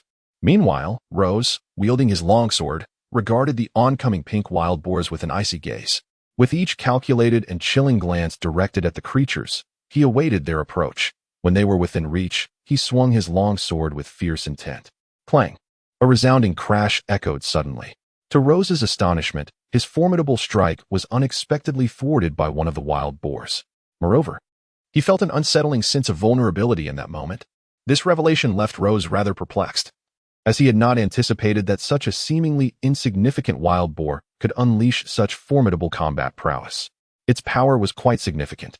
Yet, I remain skeptical that you can sustain such a level of ferocity. Rose has recently scrutinized the combat characteristics of these wild boars. Indeed, this group possesses formidable fighting prowess and remarkable impact. However, their ferocity is not solely attributed to their sharp tusks and the enhancement of their armed color. Their velocity plays a crucial role as well. This herd of wild boars primarily achieves a qualitative transformation of their strength through this frenzied acceleration. Coupled with their formidable armed color and inherently sharp tusks, it is no wonder that when they strike Rose's long sword, such terrifying might is unleashed. Yet, despite the immense power of this attack method, it is fraught with significant limitations. Firstly, to unleash such fearsome force, they must rely on a considerable distance to gain momentum. Without this requisite distance, they are incapable of manifesting this ability. Secondly, when attacking in this manner, the entirety of their strength converges solely at their tusks. Moreover, their trajectory is fixed and singular. Should they misjudge their direction, correction is impossible. Thus, while these wild boars appear to wield a fearsome technique, it is, in reality, riddled with numerous flaws. Perish. Lowe's perceived the flaws of the wild boars with remarkable clarity. With a deft movement, he sidestepped their onslaught effortlessly. In that fleeting moment, as he evaded their charge, the boars soared past him, entirely missing their target. Now, these pink-hued creatures resembled cannonballs launched into the air, impossible to retrieve. Seizing the opportunity presented by their momentum, Lowe's pivoted gracefully, unsheathing his longsword, and employed the moonwalk technique from the Marine 6 styles, resolutely trailing behind the flock of pink wild boars. Chapter 176, The Slaughter of Boars. Rozé's speed is remarkably swift. Although he may not match the velocity of the 3 illustrious admirals, he is nonetheless significantly faster than the average formidable opponent. In this instance, with a mere flick of his sword, Rozé effortlessly evaded the onslaught of several wild boars, allowing them to streak past him with alarming rapidity. His own speed, too, was astonishing. As the bodies of the boars brushed against the blade of his sword, he sprang into action. As Rozé moved, he did so with the swiftness of a thunderclap. On the island, he effortlessly evaded the assaults of several pink mountain boars. Subsequently, he planted his foot upon the ground. And in that instant, a violent tremor reverberated through the air. Before the astonished eyes of onlookers, Rozé's figure suddenly quivered slightly. In the wake of this motion, the earth beneath him yielded to a considerable force, creating a substantial pit, which bore a deep imprint of his foot. The moment that footprint appeared, Rozé's form vanished as if he were a specter, his dark silhouette flashing through the air, leaving behind a streak of black light. The original location remained occupied by a remarkably vivid version of Rozé, but this was merely a fleeting afterimage. In the midst of battle, such an illusion could serve as an effective distraction. Should an unsuspecting adversary fail to recognize this remarkably lifelike apparition as an afterimage, they would inevitably launch an attack. Such an assault would, without fail, expose the attacker's most significant vulnerabilities. At that moment, Rozé had already concealed himself in the shadows. Once the adversary revealed their greatest flaw, he would not hesitate to seize the opportunity and strike decisively. To return to the matter at hand. After Rozé's figure dissipated, he swiftly approached the pink wild boars. Upon reaching their vicinity, he drew his longsword and raised it high, delivering a fierce downward strike. The blow, though not overwhelmingly powerful, was executed with astonishing speed. As he lifted his sword, a ripple coursed through the surrounding air. Yet, before this tremor could fully dissipate, Rozé's sword abruptly vanished. No, it would be more accurate to say that his entire arm, along with the sword, had seemingly evaporated. This strike was executed with exquisite precision. It appeared to be a straightforward attack against his foes. However, Rozé's profound understanding of swordsmanship rendered this seemingly ordinary blow imperceptible even to the onlooking humans and serpent folk, let alone the boars. Nevertheless, he had infused his supreme blade, the black charcoal, with an immense amount of heat from the core of a fiery essence. As he unleashed this strike, it was imbued with an almost incinerating temperature of 6,000 degrees Celsius. Thus, as the supreme blade approached the heads of the mountain boars, an intense wave of searing heat surged forth from all directions. Yet this surge inadvertently revealed the position of Rose's blade. Fortunately, the ferocity of Rose's sword coincided with the proximity of the approaching wild boars, rendering the attack almost imminent for them. Thus, even if the boars were to perceive Rose's assault at this moment, it would be far too late. However, the prowess of these wild boars was indeed commendable. Despite missing the initial opportunity and facing imminent demise, they still managed to find a path for their counterattack.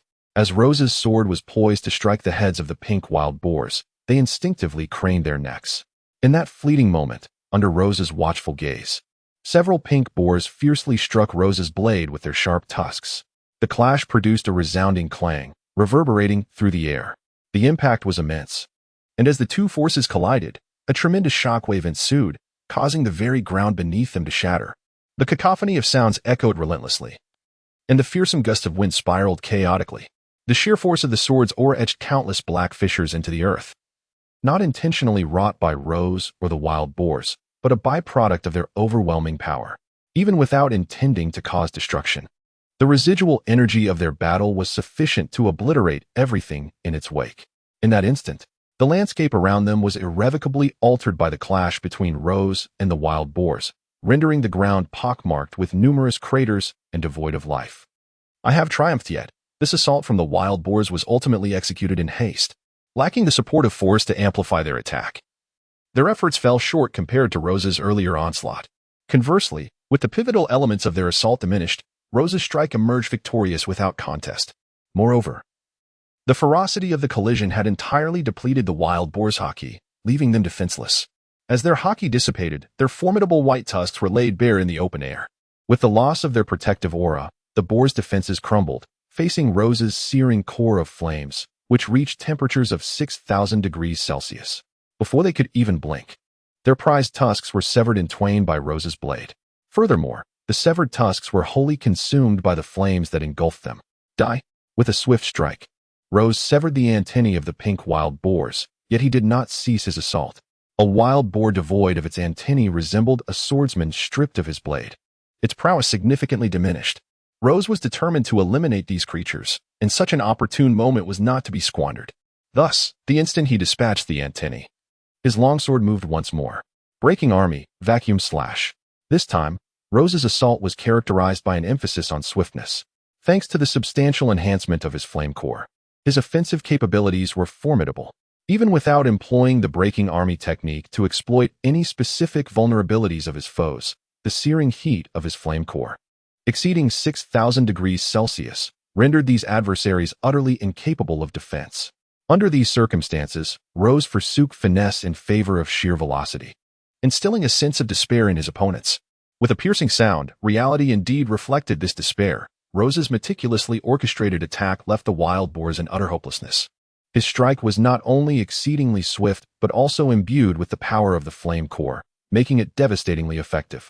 Against such an onslaught, evasion was futile, and defense was impossible.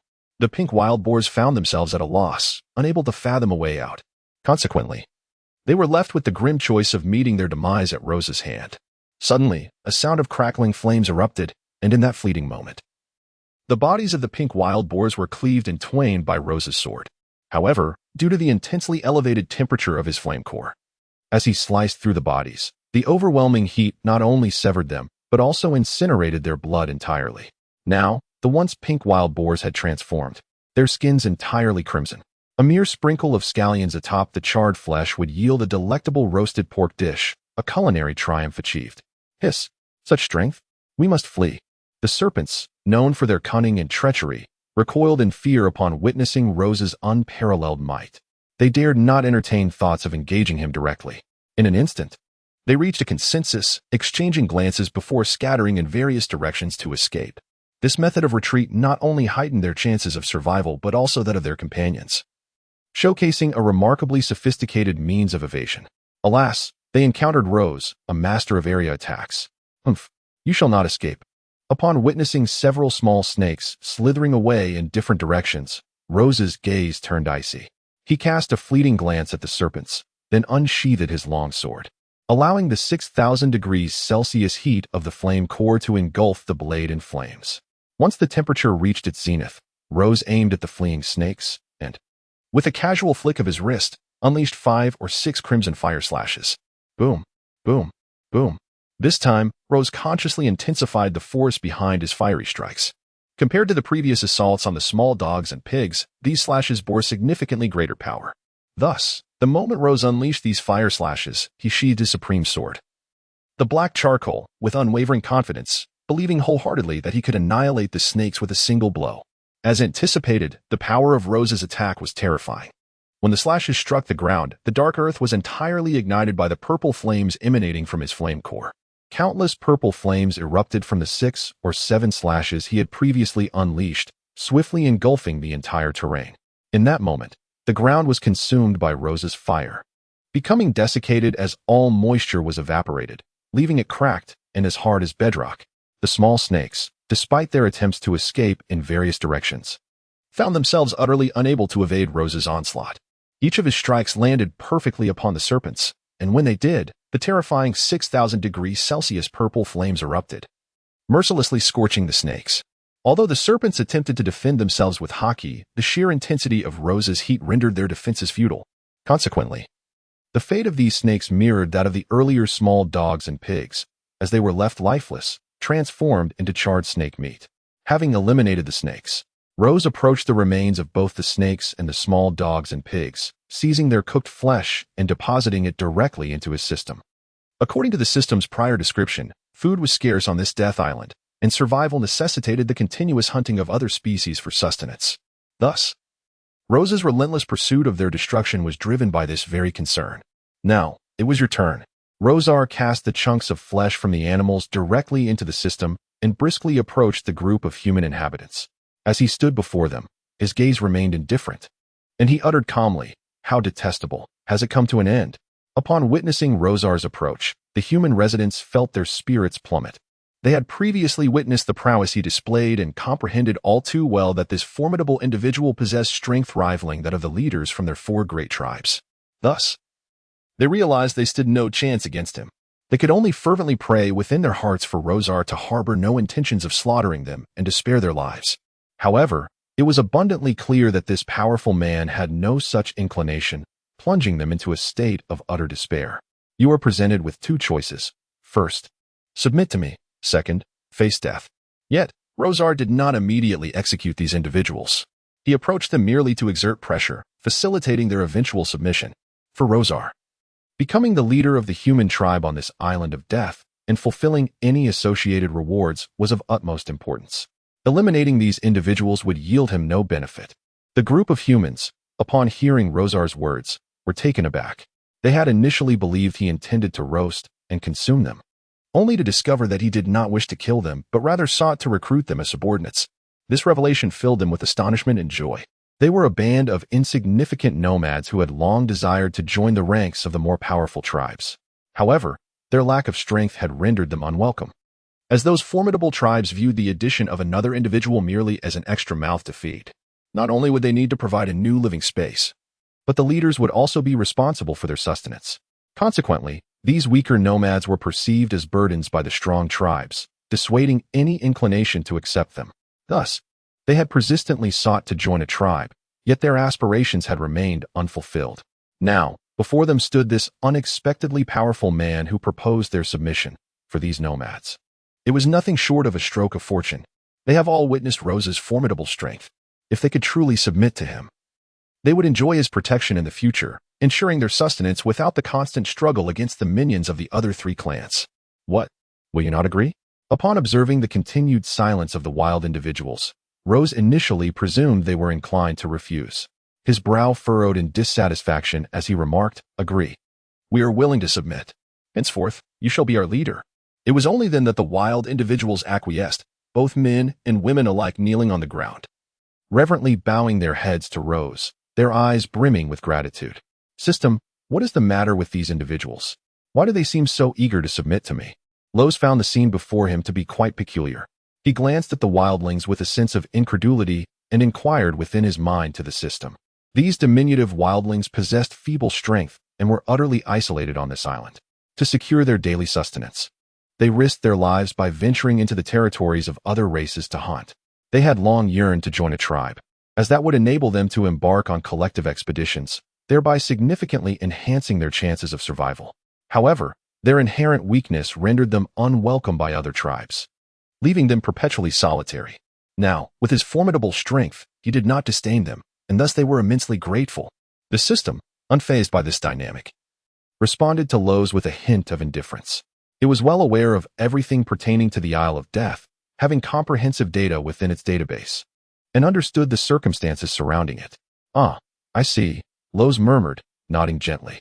The system's explanation seemed quite reasonable. He had begun to grasp the sentiments of these wildlings. "By the way, I have a question for you. Previously, I encountered a winged dog who claimed to be a general of the dog clan. What is the story behind that?" Rose suddenly recalled the enigmatic black dog that possessed the ability to regenerate itself, prompting a sense of curiosity within him as he inquired of the system. "That one." The system pondered for a moment before responding to Rose with remarkable clarity. "Indeed, that creature is the leader of the canine clan. Within the canine clan, or rather, across all species, there exists a profoundly strict hierarchy within their tribes. Unlike the disarray seen among the human race, the canine, boar, and serpent tribes are remarkably united. Furthermore, at the pinnacle of their tribal structure stands the king. Each species is permitted only one king, the canine king for the dog clan, the boar king for the mountain boars, and the serpent king for the serpent clan. While the human race remains fragmented, with no king having emerged. Beneath the king are 4 generals. Each species boasts 4 generals, all possessing formidable strength and unique abilities. Following them are the captains, and then the ordinary members."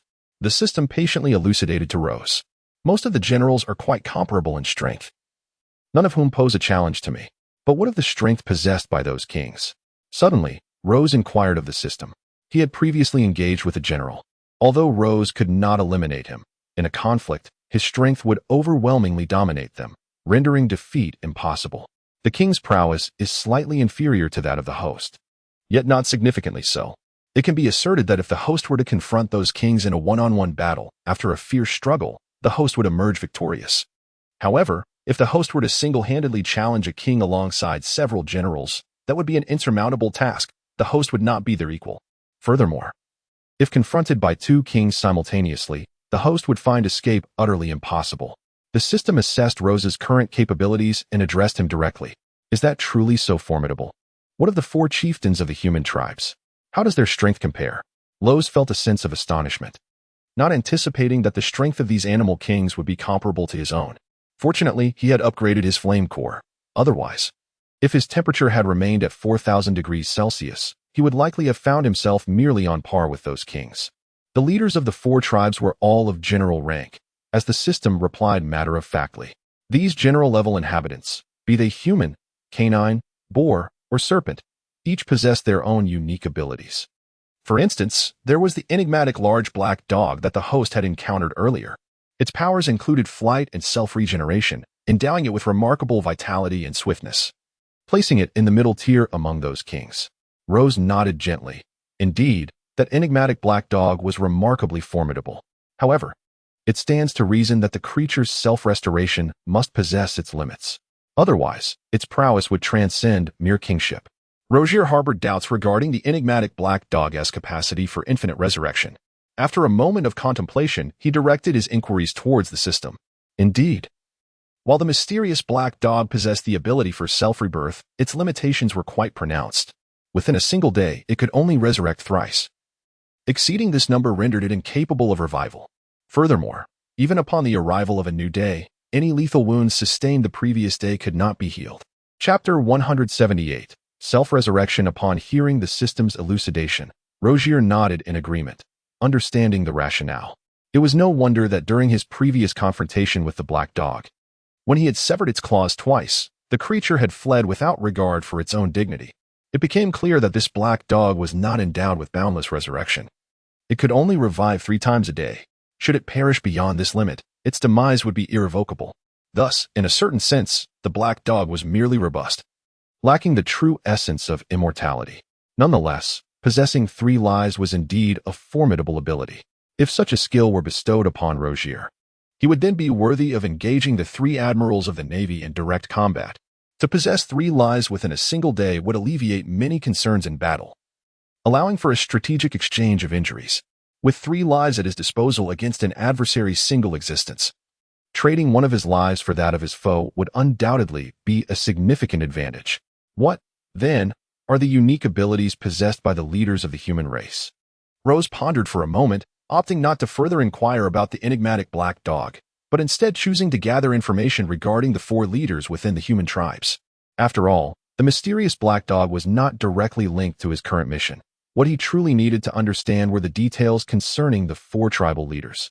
Only by comprehending the nature of these leaders could Rose ensure that when he eventually confronted them, he would possess the knowledge necessary to engage in battle with greater ease.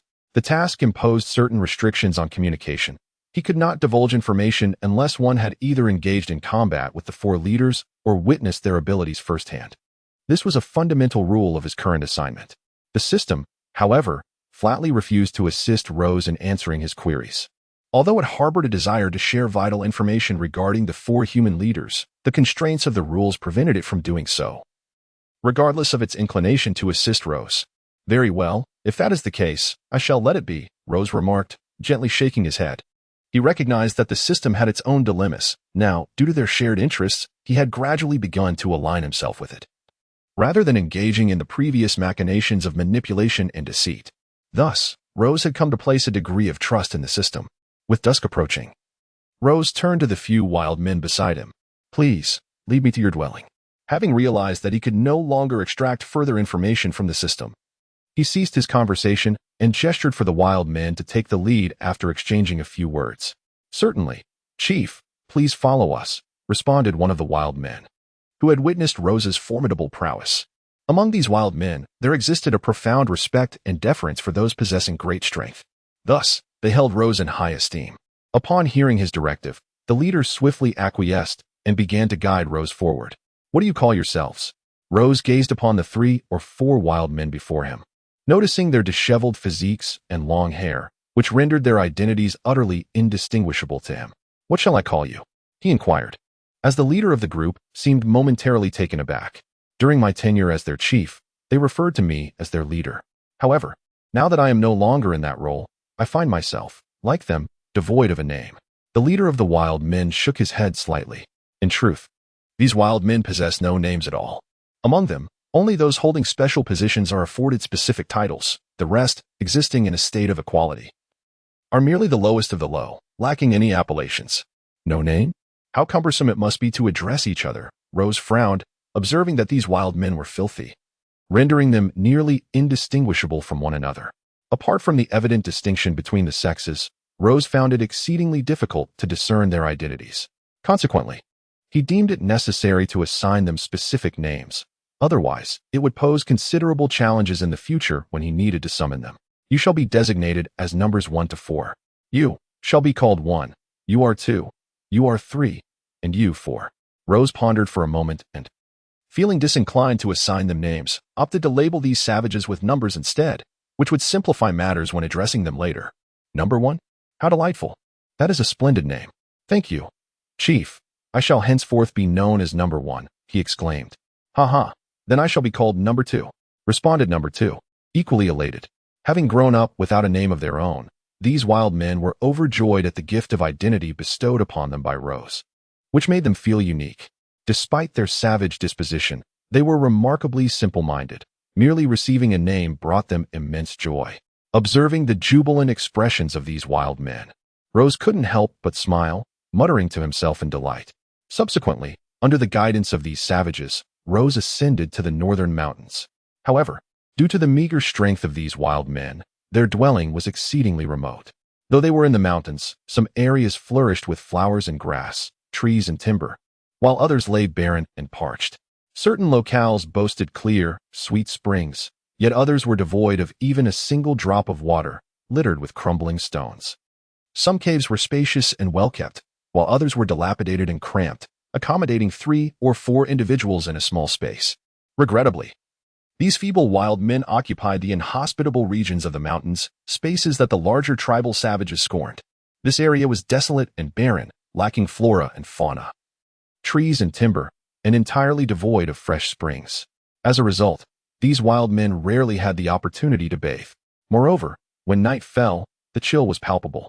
The cold winds sweeping across the sea towards Death Island first struck this region, rendering its nights exceedingly frigid. During the day, the sun would also shine upon this place before any other, making it the most miserable locale within the vast mountain range. Yet, for the sake of survival, these powerless wild men had no choice but to reside in such a harsh environment. When Rose and several wild men arrived here, the sky had completely darkened.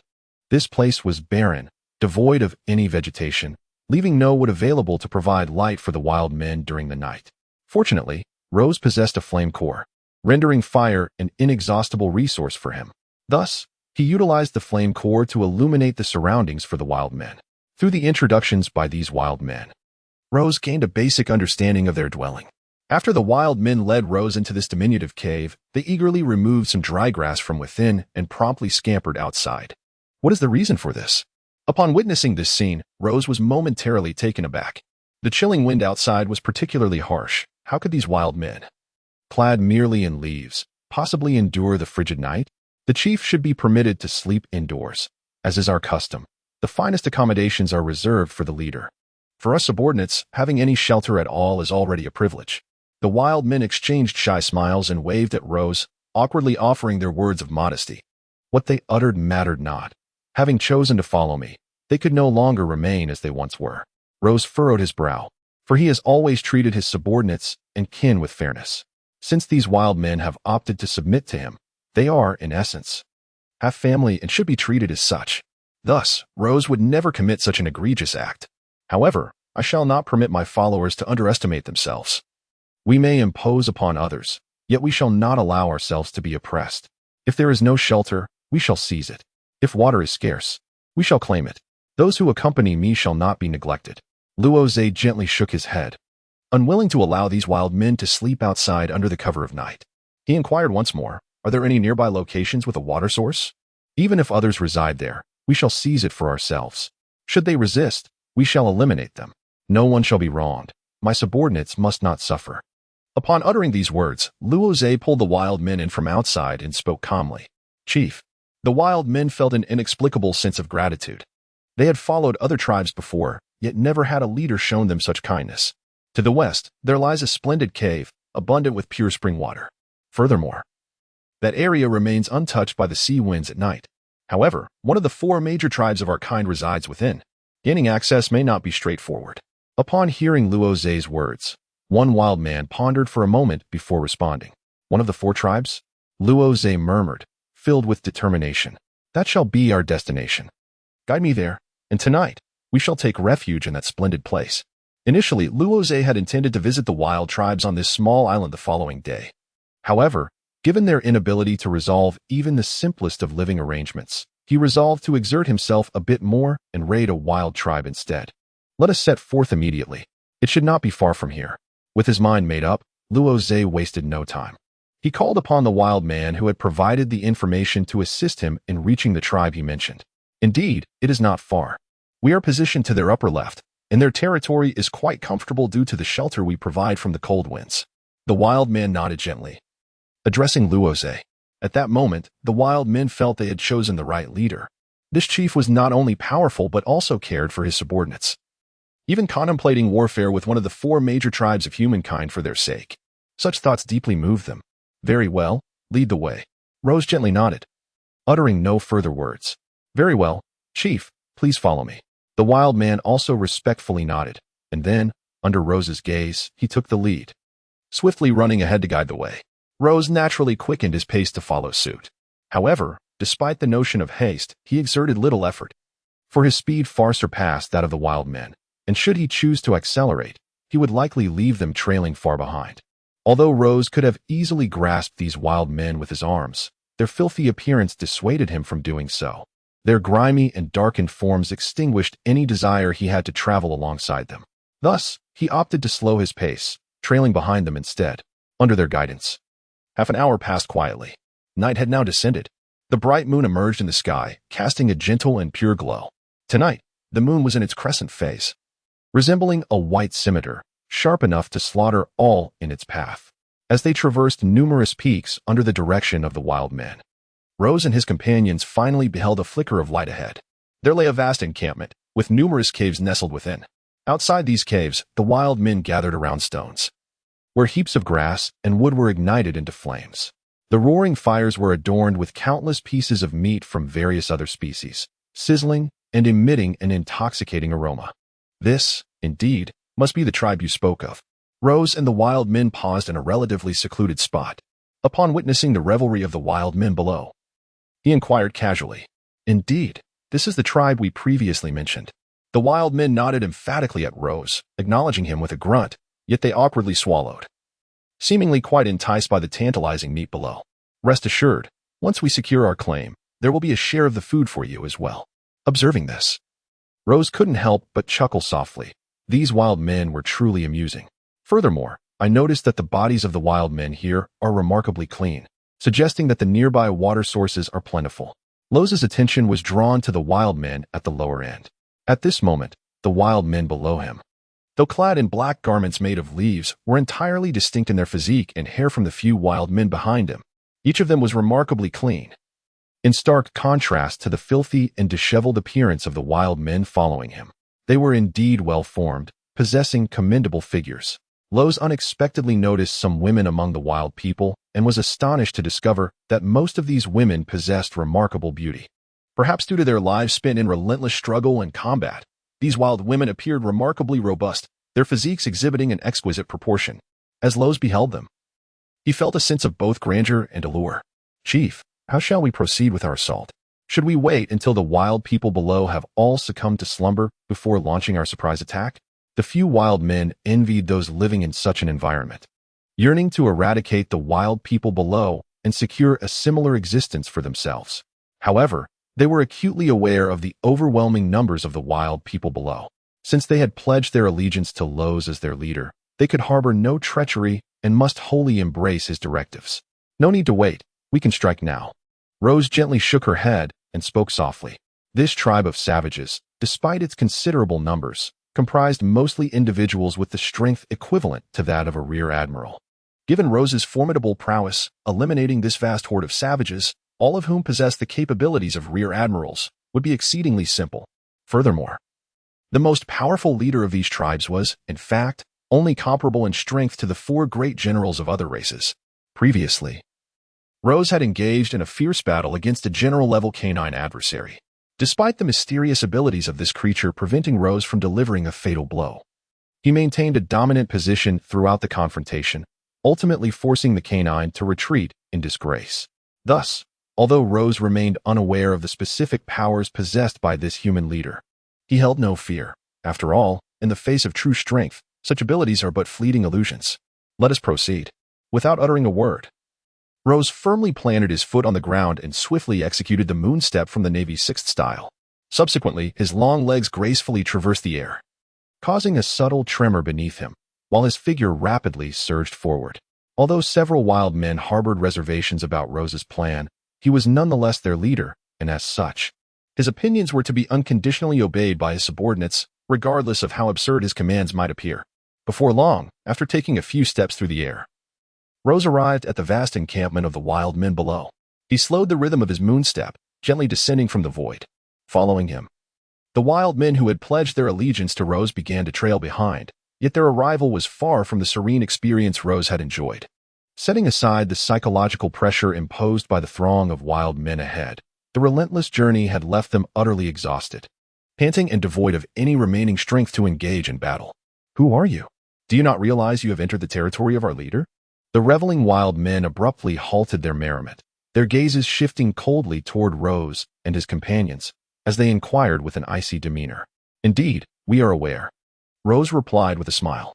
"However, our dwelling is rather rudimentary, and given the tempestuous weather at night, we seek a more suitable abode. Get lost. There is no place here for you worthless beings." The leader of the wild men retorted, his expression dark and unfriendly.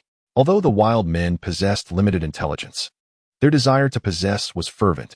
Despite having sworn allegiance to their leader, he occasionally bestowed rewards upon them, treasures they were fiercely reluctant to share.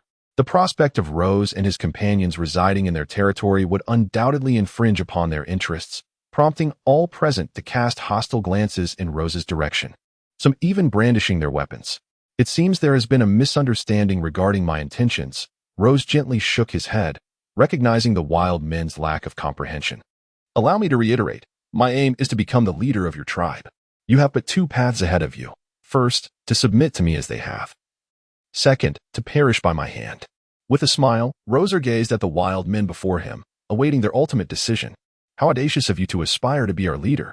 I suggest you resign yourself to death instead. The leaders among the wild men were instantly incensed. Their tempers were notoriously volatile. Upon hearing Roser's words, their anger surged, and without a moment's hesitation, they seized their weapons and rushed towards him. Most of these wild men wielded elongated wooden sticks and forks, inherently lacking sharpness. However, due to their ability to harness the power of armament hockey, they enveloped these implements, rendering them extraordinarily resilient. What a pity. I had hoped for a civil discussion, yet you display such ignorance. Roser shook his head slightly. He genuinely approached these wild men with the intention of peaceful resolution. Yet, it was abundantly clear that such an approach was futile against these intellectually limited beings, who comprehended only the language of violence. To subdue these brute forces, Roser realized that he could only resort to overwhelming strength. Even the wild men who had once appeared as ferocious as starving wolves, eager to devour him whole, had transformed into fiercely loyal subordinates upon their submission. Chapter 180. Wrath. Thus, faced with the wild men ahead, Roser opted for silence, drawing forth his formidable blade, the supreme great knife, Heighten. As Heighten was unsheathed, a piercing sound of the sword echoed, crisp and resonant, akin to the harmonious call of 100 birds, exuding an astonishing aura. It was as if thunder had struck, nearly overwhelming the wild men with terror. Moreover, the moment Roser drew the supreme great knife, its blade shimmered with an unusual radiance. Suddenly, a faint flame flickered to life along the edge of the blade. This was Roser's intention to utilize the power of the flame core to inflict severe damage upon the wild men. His goal was to ascend as the king of the wild men, and all his actions were meticulously aimed at fulfilling this mission. Slaying these savages, in truth, would not aid Rose in accomplishing his mission. Rather, it is the submission of these wild souls to his will that aligns with Rose's true intent. The methods employed throughout this process are merely instruments, not the essence of Rose's aspirations. Thus, he took action. Upon his initiation, an awe-inspiring force was unleashed. Above the magnificent blade, known as the Supreme Great Blade of Black Charcoal, a flicker of crimson flame materialized at the focus of Rose's gaze. Initially, these flames appeared as a faint yellow, but as time progressed, the blaze intensified and swelled in size. The hue of the flames transitioned from yellow to a vibrant red, indicative of the 2000 degrees Celsius at the core of Rose's fiery essence. The choice to manifest his flames in red rather than purple is deliberate. The latter possesses a scorching temperature of 6000 degrees Celsius, capable of incinerating all in its path. While Rose had previously dealt with creatures of other races with relative ease, exterminating them without hesitation, his approach towards these savages required a tempered severity. After all, Rose relies on these wild men to assist him in his endeavors. Each savage represents a vital asset, not to be squandered lightly. With a single stroke of his blade, he unleashed the technique known as breaking the army, invoking flames at a staggering 4000 degrees Celsius. Rose did not allow his technique to brew for long, for this maneuver was as effortless as breathing to him at this moment. The essence of this move, though it appeared overwhelmingly majestic and formidable as Rose wielded his breaking army sword technique to cleave downwards at the wild men below, was not solely attributed to the fierce sword aura emanating from his skill. A significant part of its might stemmed from Rose's fiery core. Naturally, he refrained from unleashing his full power, fearing that such an action would obliterate the lives of this group of wild men entirely. What is this? Fire? Isn't that the ability of their leader? As expected, upon witnessing Rose's display, the wild soldiers in the forefront began to wear expressions of grave concern. They gazed in astonishment at the flames, their faces reflecting sheer disbelief. In their memories, only their leader possessed the power to wield such flames. Why could this sudden intruder also command the terrifying fire of their leader? I refused to believe it. It must be an illusion. The wild men, incredulous as they were, stared at the surging inferno ahead, yet internally, they remained unconvinced. Thus, confronted with the towering flames, they chose to envelop themselves in their armed color, drawing upon its strength as they seized their weapons and charged at Rose. Boom! The wild men's assault swiftly collided with Rose's attack. The moment they connected, it was as if the earth itself had shattered, unleashing a tremendous burst of fiery energy. At this moment, the wild men finally comprehended the terrifying might of Rose. Although he had restrained his flames to a mere 4,000 degrees Celsius, compared to their leaders, Rose's fire was evidently far more potent. In an instant, the wild men were left in stunned silence, gazing at Rose with wide eyes. Their palms burned red hot. Even the wooden clubs and forks in their hands felt nearly impossible to hold. How scorching! How could this be? This flame, perhaps even stronger than their leaders. What manner of man is he? Several wild captains, having witnessed Rose's flames, underwent a drastic change in demeanor, their expressions shifting to one of trepidation as they looked upon him, fear for their lives evident on their faces. Nothing is impossible. In response, Rose maintained his composure. Regarding these wild men with a calm demeanor, he did not hastily retract his abilities. Instead, he intensified his flames, roasting the leading wild captains several times over, inflicting severe injuries upon them as a warning to others. This is extraordinarily powerful. Quickly summoned the leader. The wild soldiers, witnessing this scene, were indeed struck with fear. At this moment, after several of the leading wild chiefs were gravely wounded by Rose, they stood frozen in place, their spirits quelled, too intimidated to utter a word. Humph, precisely as it should be. Summon your leader, that he too may submit to my authority. Rozé retracted the long sword from his hand. He did not intend to slay these chieftains of the wild men. After all, they would eventually become his own people. Those who could rise to the rank of chieftain among the wild men must possess a certain degree of strength and prestige, making them the elite among their kind. Therefore, Rozé was reluctant to squander such talent. Such audacity, to demand that our leader submit to your authority, is rather presumptuous, is it not? However, just as Rozé's words had barely left his lips, a sharp voice suddenly pierced the air. A cold glimmer flickered in Rozé's eyes as he turned to inspect the newcomer, only to discover a towering figure before him. The man stood approximately 3 to 4 meters tall, resembling a colossal hill that obstructed Rozé's view, rendering him incapable of perceiving anything beyond this imposing presence. Rose felt a twinge of surprise, believing that this towering figure was the leader of the group. He promptly inquired, "Are you the leader here?" To his astonishment, the imposing man merely shook his head and, with a slight shift of his massive frame, sneered at Rose, saying, "For someone as insignificant as you, there is no need to summon the leader. My presence alone suffices." The tall man spoke with an air of arrogance. "Moreover, our leader is currently preoccupied with creating new beings and has no time for frivolous conversations with someone of your caliber." He disdainfully curled his lip. This entire exchange left Rose feeling somewhat displeased. He sensed that his approach had been overly lenient. In an effort to spare these wild men from death, he had restrained himself from resorting to violence. However, it now appeared that his deliberate restraint had only manifested as a sign of weakness, instilling fearlessness in each of the wild men before him. It seemed necessary to take a life or two, to serve as a grim example to the rest. Rozé let out a faint sigh, realizing that he had been rather naive in his previous thoughts.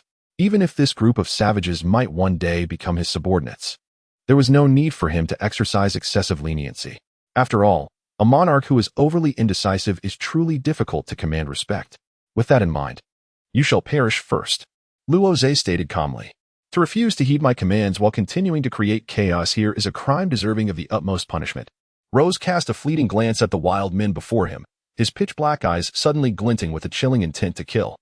It was evident that he intended to eliminate the man standing before him, aiming to instill a profound understanding of his formidable prowess and ruthless nature in these savages. Under the watchful gaze of the wild men, Rose resolutely drew his supreme blade, the black charcoal. The moment his sword was unsheathed, an astonishing aura enveloped him. In that instant, Rose exuded a distinctly different presence. If he had previously appeared as a mere formidable warrior, now he resembled a vengeful deity of death.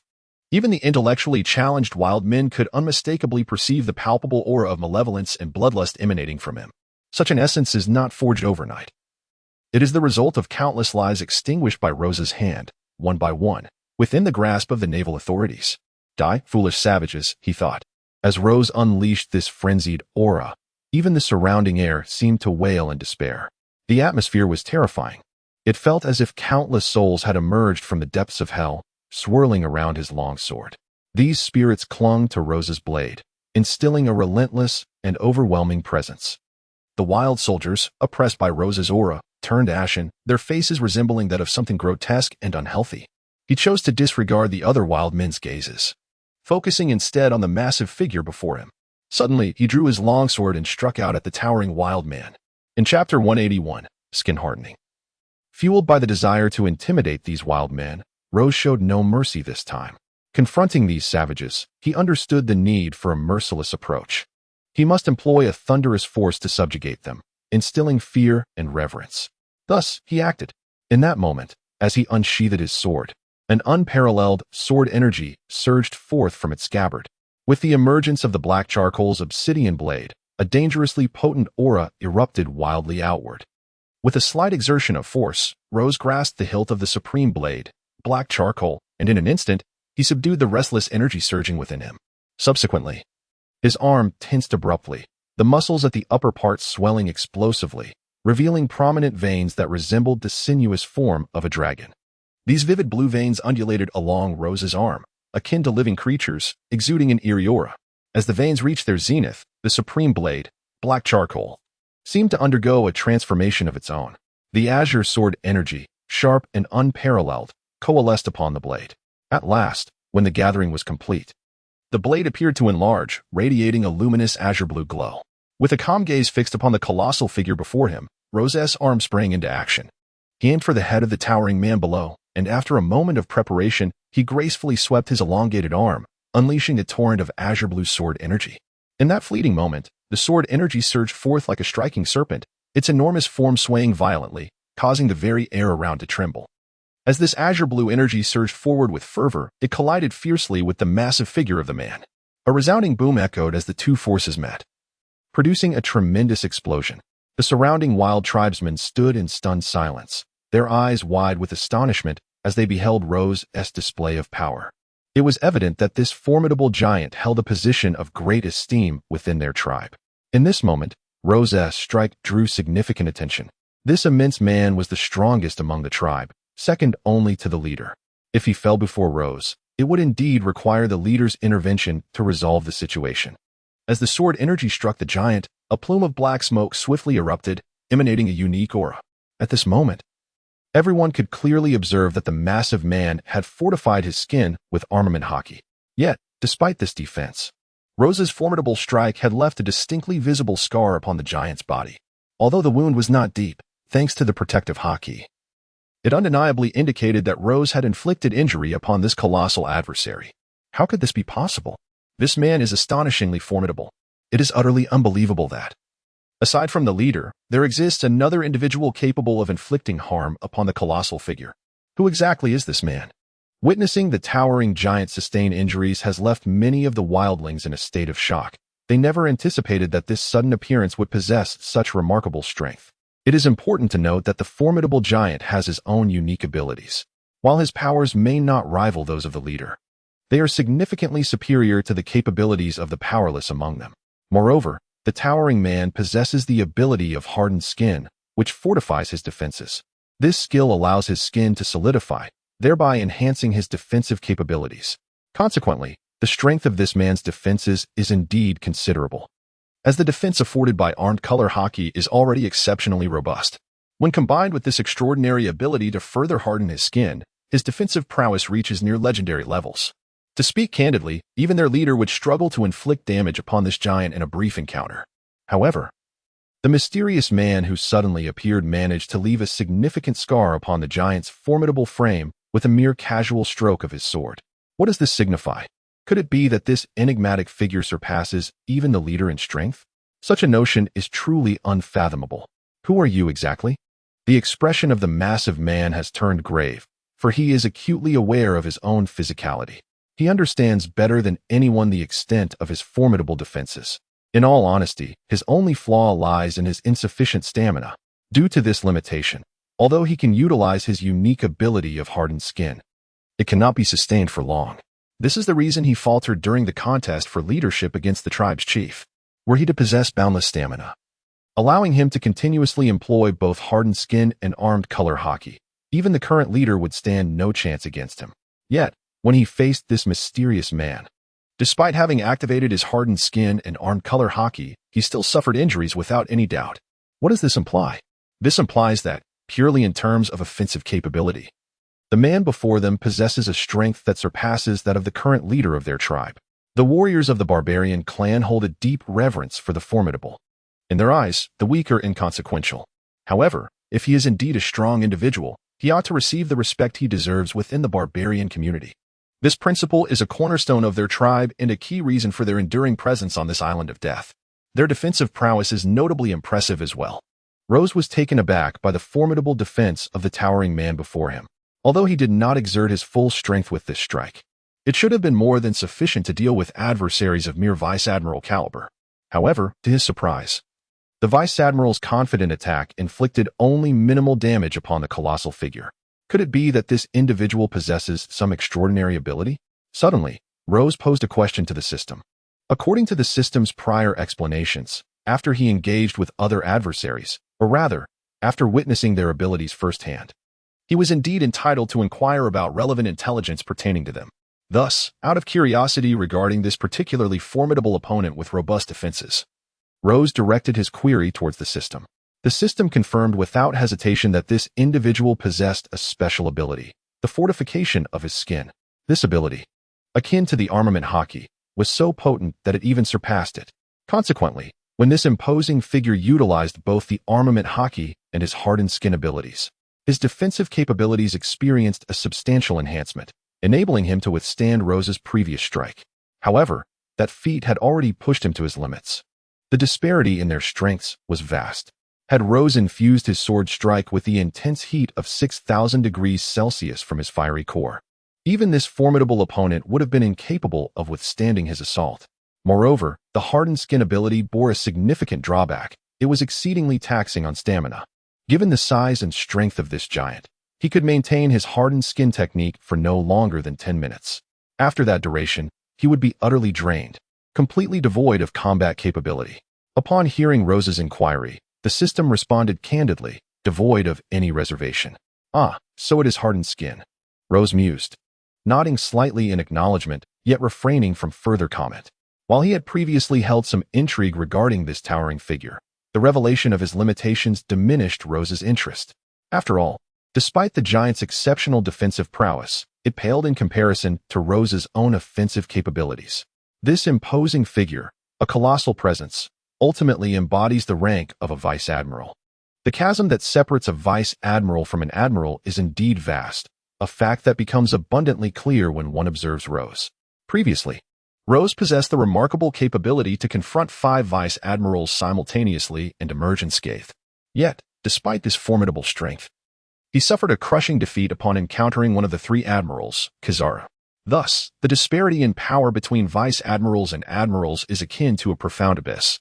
Chapter 182. Submit to me. The gap between these two ranks is overwhelmingly substantial, making it arduous to bridge. Even though Rose's strength has significantly increased, he remains uncertain of his ability to triumph in a solitary confrontation with an admiral. After all, while his power has surged, the 3 admirals are all adept users of Logia-type devil fruits. These individuals are not to be compared with Smoker, who consumed the smoke fruit in Logetown. Although Smoker is also a user of a Logia-type devil fruit, the abilities of Kizaru, Akiji, and Akainu, who wield the powers of light, ice, and magma respectively, far surpass those of Smoker's smoke. Indeed, while the smoke fruit is classified as a Logia-type devil fruit, it lacks the formidable offensive capabilities that the others possess. In terms of speed, Smoker pales in comparison to Admiral Kizaru. He lacks any unique abilities that could rival Admiral Akiji, and his offensive power is woefully inadequate when juxtaposed with Admiral Akainu. In every aspect, Smoker's smoke fruit is not comparable to the Logia-type devil fruits wielded by the current 3 admirals. It can be asserted that, although the smoke fruit belongs to the category of Logia-type devil fruits, it is arguably one of the least effective among them. This fruit offers no remarkable speed, no distinctive abilities, and no significant strength. Its utility, at best, was confined to the barren land of Logetown, where it could exert influence before others had mastered haki. However, Once faced with a formidable opponent who possesses haki, like Virgo in the original narrative, its effectiveness diminishes drastically. Thus, Smoker, being a mere shrimp in the vast ocean of power, finds that the smoke fruit not only fails to confer any advantage in his confrontation with him, but rather serves as a hindrance. Presently, although Law possesses formidable strength, when faced with the three admirals of the Navy, he still finds himself lacking in prospects for victory. Were it merely a contest of offensive power, Law's South capabilities would undoubtedly place him at the level of an admiral. However, the ascent to the rank of admiral within the Navy cannot merely hinge upon exceptional prowess in a singular aspect. To attain such a prestigious position, one's overall strength must meet a certain standard, without which it is utterly impossible to become an admiral. Take, for instance, Admiral Kizaru. His specialty lies in speed. Kizaru's velocity is akin to that of light, allowing him to fully exploit his advantage in battle, leaving adversaries utterly powerless against his swiftness. Nevertheless, this does not imply that Kizaru's other abilities are lacking. His physical combat skills are exceptionally refined. Although Kizaru often relies on his devil fruit powers, even without them, his physical prowess surpasses that of many Navy vice admirals. His might stems not solely from possessing a formidable devil fruit, but also from excelling in strength, agility, and martial arts, all of which are complemented by a potent Logia-type devil fruit that he has effectively enhanced. The same can be said for Akaina. His offensive capability is widely acknowledged as formidable. Yet, aside from his striking power, his speed and agility are equally impressive. Otherwise, how could he ascend to the rank of admiral, overpowering numerous rivals? Thus, while Law's offensive strength may suffice, he remains devoid of confidence in his ability to surpass the three admirals of the Navy, as their fundamental attributes are all superior to his. In terms of strength, agility, and martial arts, the statistics of the three admirals far exceed his own. Moreover, each of the admirals has developed their devil fruits to an exceptionally potent level, and it is this confluence of critical enhancements that renders the three admirals so formidable.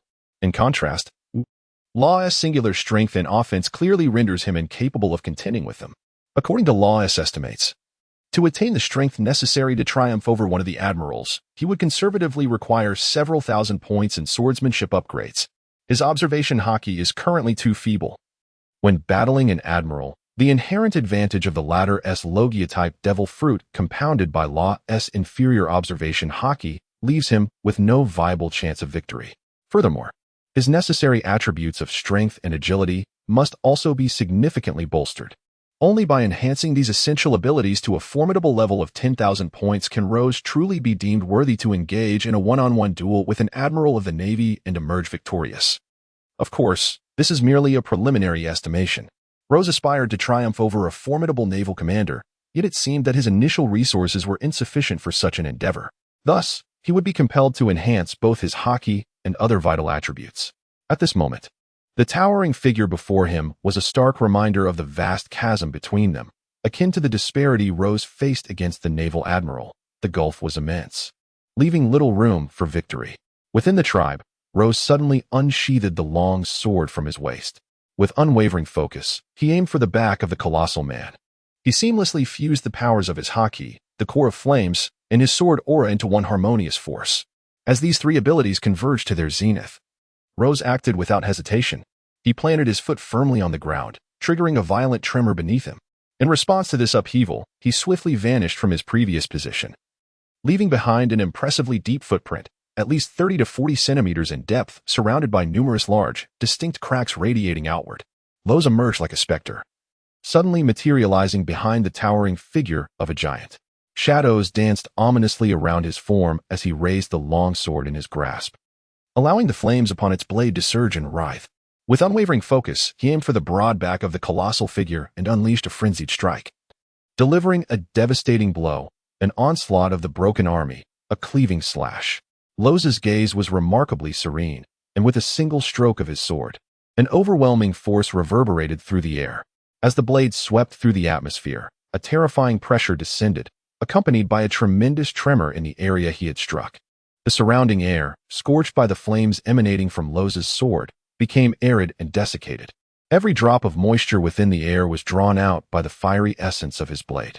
Rose wielded his sword with an almost frenzied intensity, relentlessly aiming it at the massive figure before him.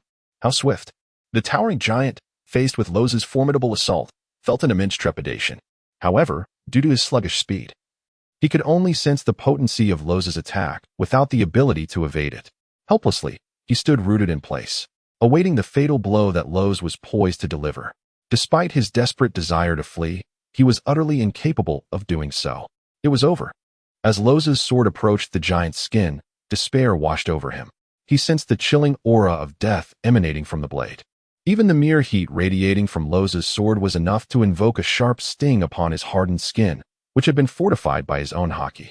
The thought of actual contact was terrifying. If the two were to collide, the consequences would be dire. The mere remnants of warmth from the sword had him on the brink of death, and he feared that a direct hit would cleave him in two. In that moment, the towering man felt as though his heart had turned to ash, ready to close his eyes and resign himself to fate. Yet, just as he believed his demise was inevitable, Rozé halted his sword mid-swing and addressed the giant with an air of calm authority. "Submit to me and become my subordinate. You are well aware of my strength, which far surpasses that of your current leader. Follow me, and together we shall unify the barbarian tribes. In time, I shall become the barbarian king, and you shall serve as my general. I will lead you to conquer the other races on this island, soon. It will all be our domain. You may dwell wherever you wish and feast upon whatever delights you desire. What say you?" Rozé perceived that this towering giant possessed great potential and desired to recruit him for his own purposes. Previously, the system had indicated that his strength was only marginally superior to that of the kings of several other races. As Rozé engaged in battle with several kings, he realized that if any other generals attacked him during the fray, he would be unable to devote his full strength to the enemy, leading to his inevitable defeat. Thus, upon encountering a savage whose strength rivaled that of a general, Rozé could not help but feel a desire to recruit him. With the support of such formidable allies, Rozé's future endeavors would be considerably more secure, even if the system were to assign him the daunting task of unifying the entire island of death. With these subordinates at his side, he would possess the capability to achieve that unity. Chapter 183, Submission upon hearing Rozé's inquiry. The towering brute was momentarily taken aback. He had previously believed his demise was certain, yet at this critical juncture, Rozé chose not to slay him but instead offered him the chance to submit. This unexpected turn of events filled the giant with elation. For these savages, the subjugation of the weak by the strong is a natural order, even regarded as an honor. When one stronger than oneself extends an invitation to become a subordinate, it is a recognition of one's worth, deserving of joy. Thus, after a brief moment of astonishment at Rozé's words, the towering brute humbly knelt on the ground, bowing respectfully and striking his head against the earth in reverence. "Thank you, my lord. I am willing to become your servant. From this day forth, you shall be my leader," he declared with utmost respect, fully acknowledging Rozé's strength. Rozé is unlike the leader of this tribe. When he engaged in battle, he relied on his ability to harden his skin, ultimately securing a fleeting victory despite his lack of physical strength. When Rozé engaged in battle, he did so with utmost integrity. Meanwhile, I employed my most formidable defense technique, a combination of armed haki and hardened skin. Thus, in this circumstance, being vanquished by Rozé, this colossal figure found himself in complete admiration of Rozé, utterly incapable of pinpointing a single flaw. "Indeed, splendid. You have now become my subordinate, and I assure you, I shall not treat you unjustly in the future. I notice that your speed is rather lacking. Therefore, I will impart to you the methods to enhance your speed. Once you successfully master this technique, your strength will undoubtedly see a significant augmentation." Rozé nodded with satisfaction, smiling at the imposing figure before him. This formidable individual possessed considerable talent. Having pledged allegiance to Rozé, it was only natural that Rozé would nurture him, ensuring he would become a significant asset in the future. "This is truly splendid. My speed has indeed been insufficient, but should I attain greater swiftness, I shall undoubtedly grow stronger. Thank you, Chief." Upon hearing this, the towering figure beamed with joy and bowed respectfully to Rozé, his dark eyes brimming with unmistakable gratitude. After all, in this island of death, strength was the most vital currency. With power, one could attain everything. Previously, this giant had aligned himself with many leaders, yet none possessed the magnanimity of Rozé. While those leaders had their own methods of cultivation, they were wary of the giant, fearing that should he grow stronger, he might usurp their positions. Consequently, none had offered him any means to enhance his power. However, Rozé's gesture signified an unwavering trust in the giant, deeply moving him. "Chief, Are you not afraid that after mastering the techniques to increase my speed, I might become powerful enough to displace you? The giant, being of simple disposition, spoke his mind without reservation, recalling the hesitations of previous leaders and voicing his concerns to Rose. To employ without suspicion is to trust. If you choose to ally with me and serve under my command, I shall naturally provide you with numerous benefits. Otherwise, how could I command respect? Rozé gently shook his head. Moreover, my strength inherently surpasses yours. If by imparting to you the methods of cultivation, I were to find myself inferior, it would merely indicate that my power is insufficient and unworthy of leadership. Thus, that outcome would indeed be preferable. Rose spoke earnestly, expressing his gratitude to the chief. The hulking figures in their band of wild men, whose hearts were remarkably simple, were profoundly moved by Rose's heartfelt words, and they began to regard him as one of their own, harboring a newfound respect for him. Chief, I too am willing to pledge my allegiance. I implore you to accept me. Chief, I am eager to serve. Chief, I am ready. Chief. Thus, many of the wild men present, witnessing the mighty figure submit to Rose, could not help but feel a shift in their own hearts. Initially, it was the giant who yielded to Rose. Following this, emboldened by the giant's example, the others, not oblivious to the disparity in strength between Rose and their current leader, began to choose submission. Very well. This is indeed splendid. In the days to come, when you reflect upon the decision you made today, I trust you will feel immense gratitude. Rose felt immensely gratified by this, gently nodding his head and smiling at the wild men. At the same time, he made a promise to them. As long as you follow me diligently and obey my commands wholeheartedly, I shall reward you just as I reward the formidable ones. I possess methods for enhancing your cultivation speed and for augmenting your strength. Indeed, if your contributions are substantial enough, I can even teach you the art of soaring through the skies. Lowe's chuckled. We may lack wings, yet we can still soar through the skies. The hulking figure was taken aback by Lowe's words, his eyes widening in disbelief as he inquired, what is so difficult about that? It is merely flight. With a radiant smile, Rose planted his foot firmly on the ground, exerting considerable force, and in an instant, he leaped high into the air. As his body reached the zenith of its ascent, Rose employed the moonwalk technique from the Marine 6 styles, effortlessly stepping upon the very air itself, soaring gracefully. Excellent. Truly remarkable. The large, rugged figures, along with a host of wild men, were left in awe at Rose's extraordinary prowess. Their spirits ignited as if they had been invigorated by a potent elixir. They were filled with an eagerness to immediately contribute to Rose's achievements, yearning for his commendation. Fear not, Rose proclaimed with great enthusiasm, as long as you dedicate yourselves wholeheartedly to my cause, I shall impart all of these skills to you in due course. Furthermore, I aspire to lead you in the unification of humanity and the conquest of Death Island. Rose spoke with fervent passion, igniting a surge of enthusiasm among the wild men below. However, he abruptly shifted his tone, stating, nevertheless, for the time being, lead me to your previous leader. With all of you now subservient to me, we cannot allow that leader to escape. Leader, I shall guide you. The individual you seek resides within the cavern ahead. If we proceed now, we can capture him without delay, declared the burly figure, eager to convey his loyalty to Rose and secure his favor through demonstrated valor.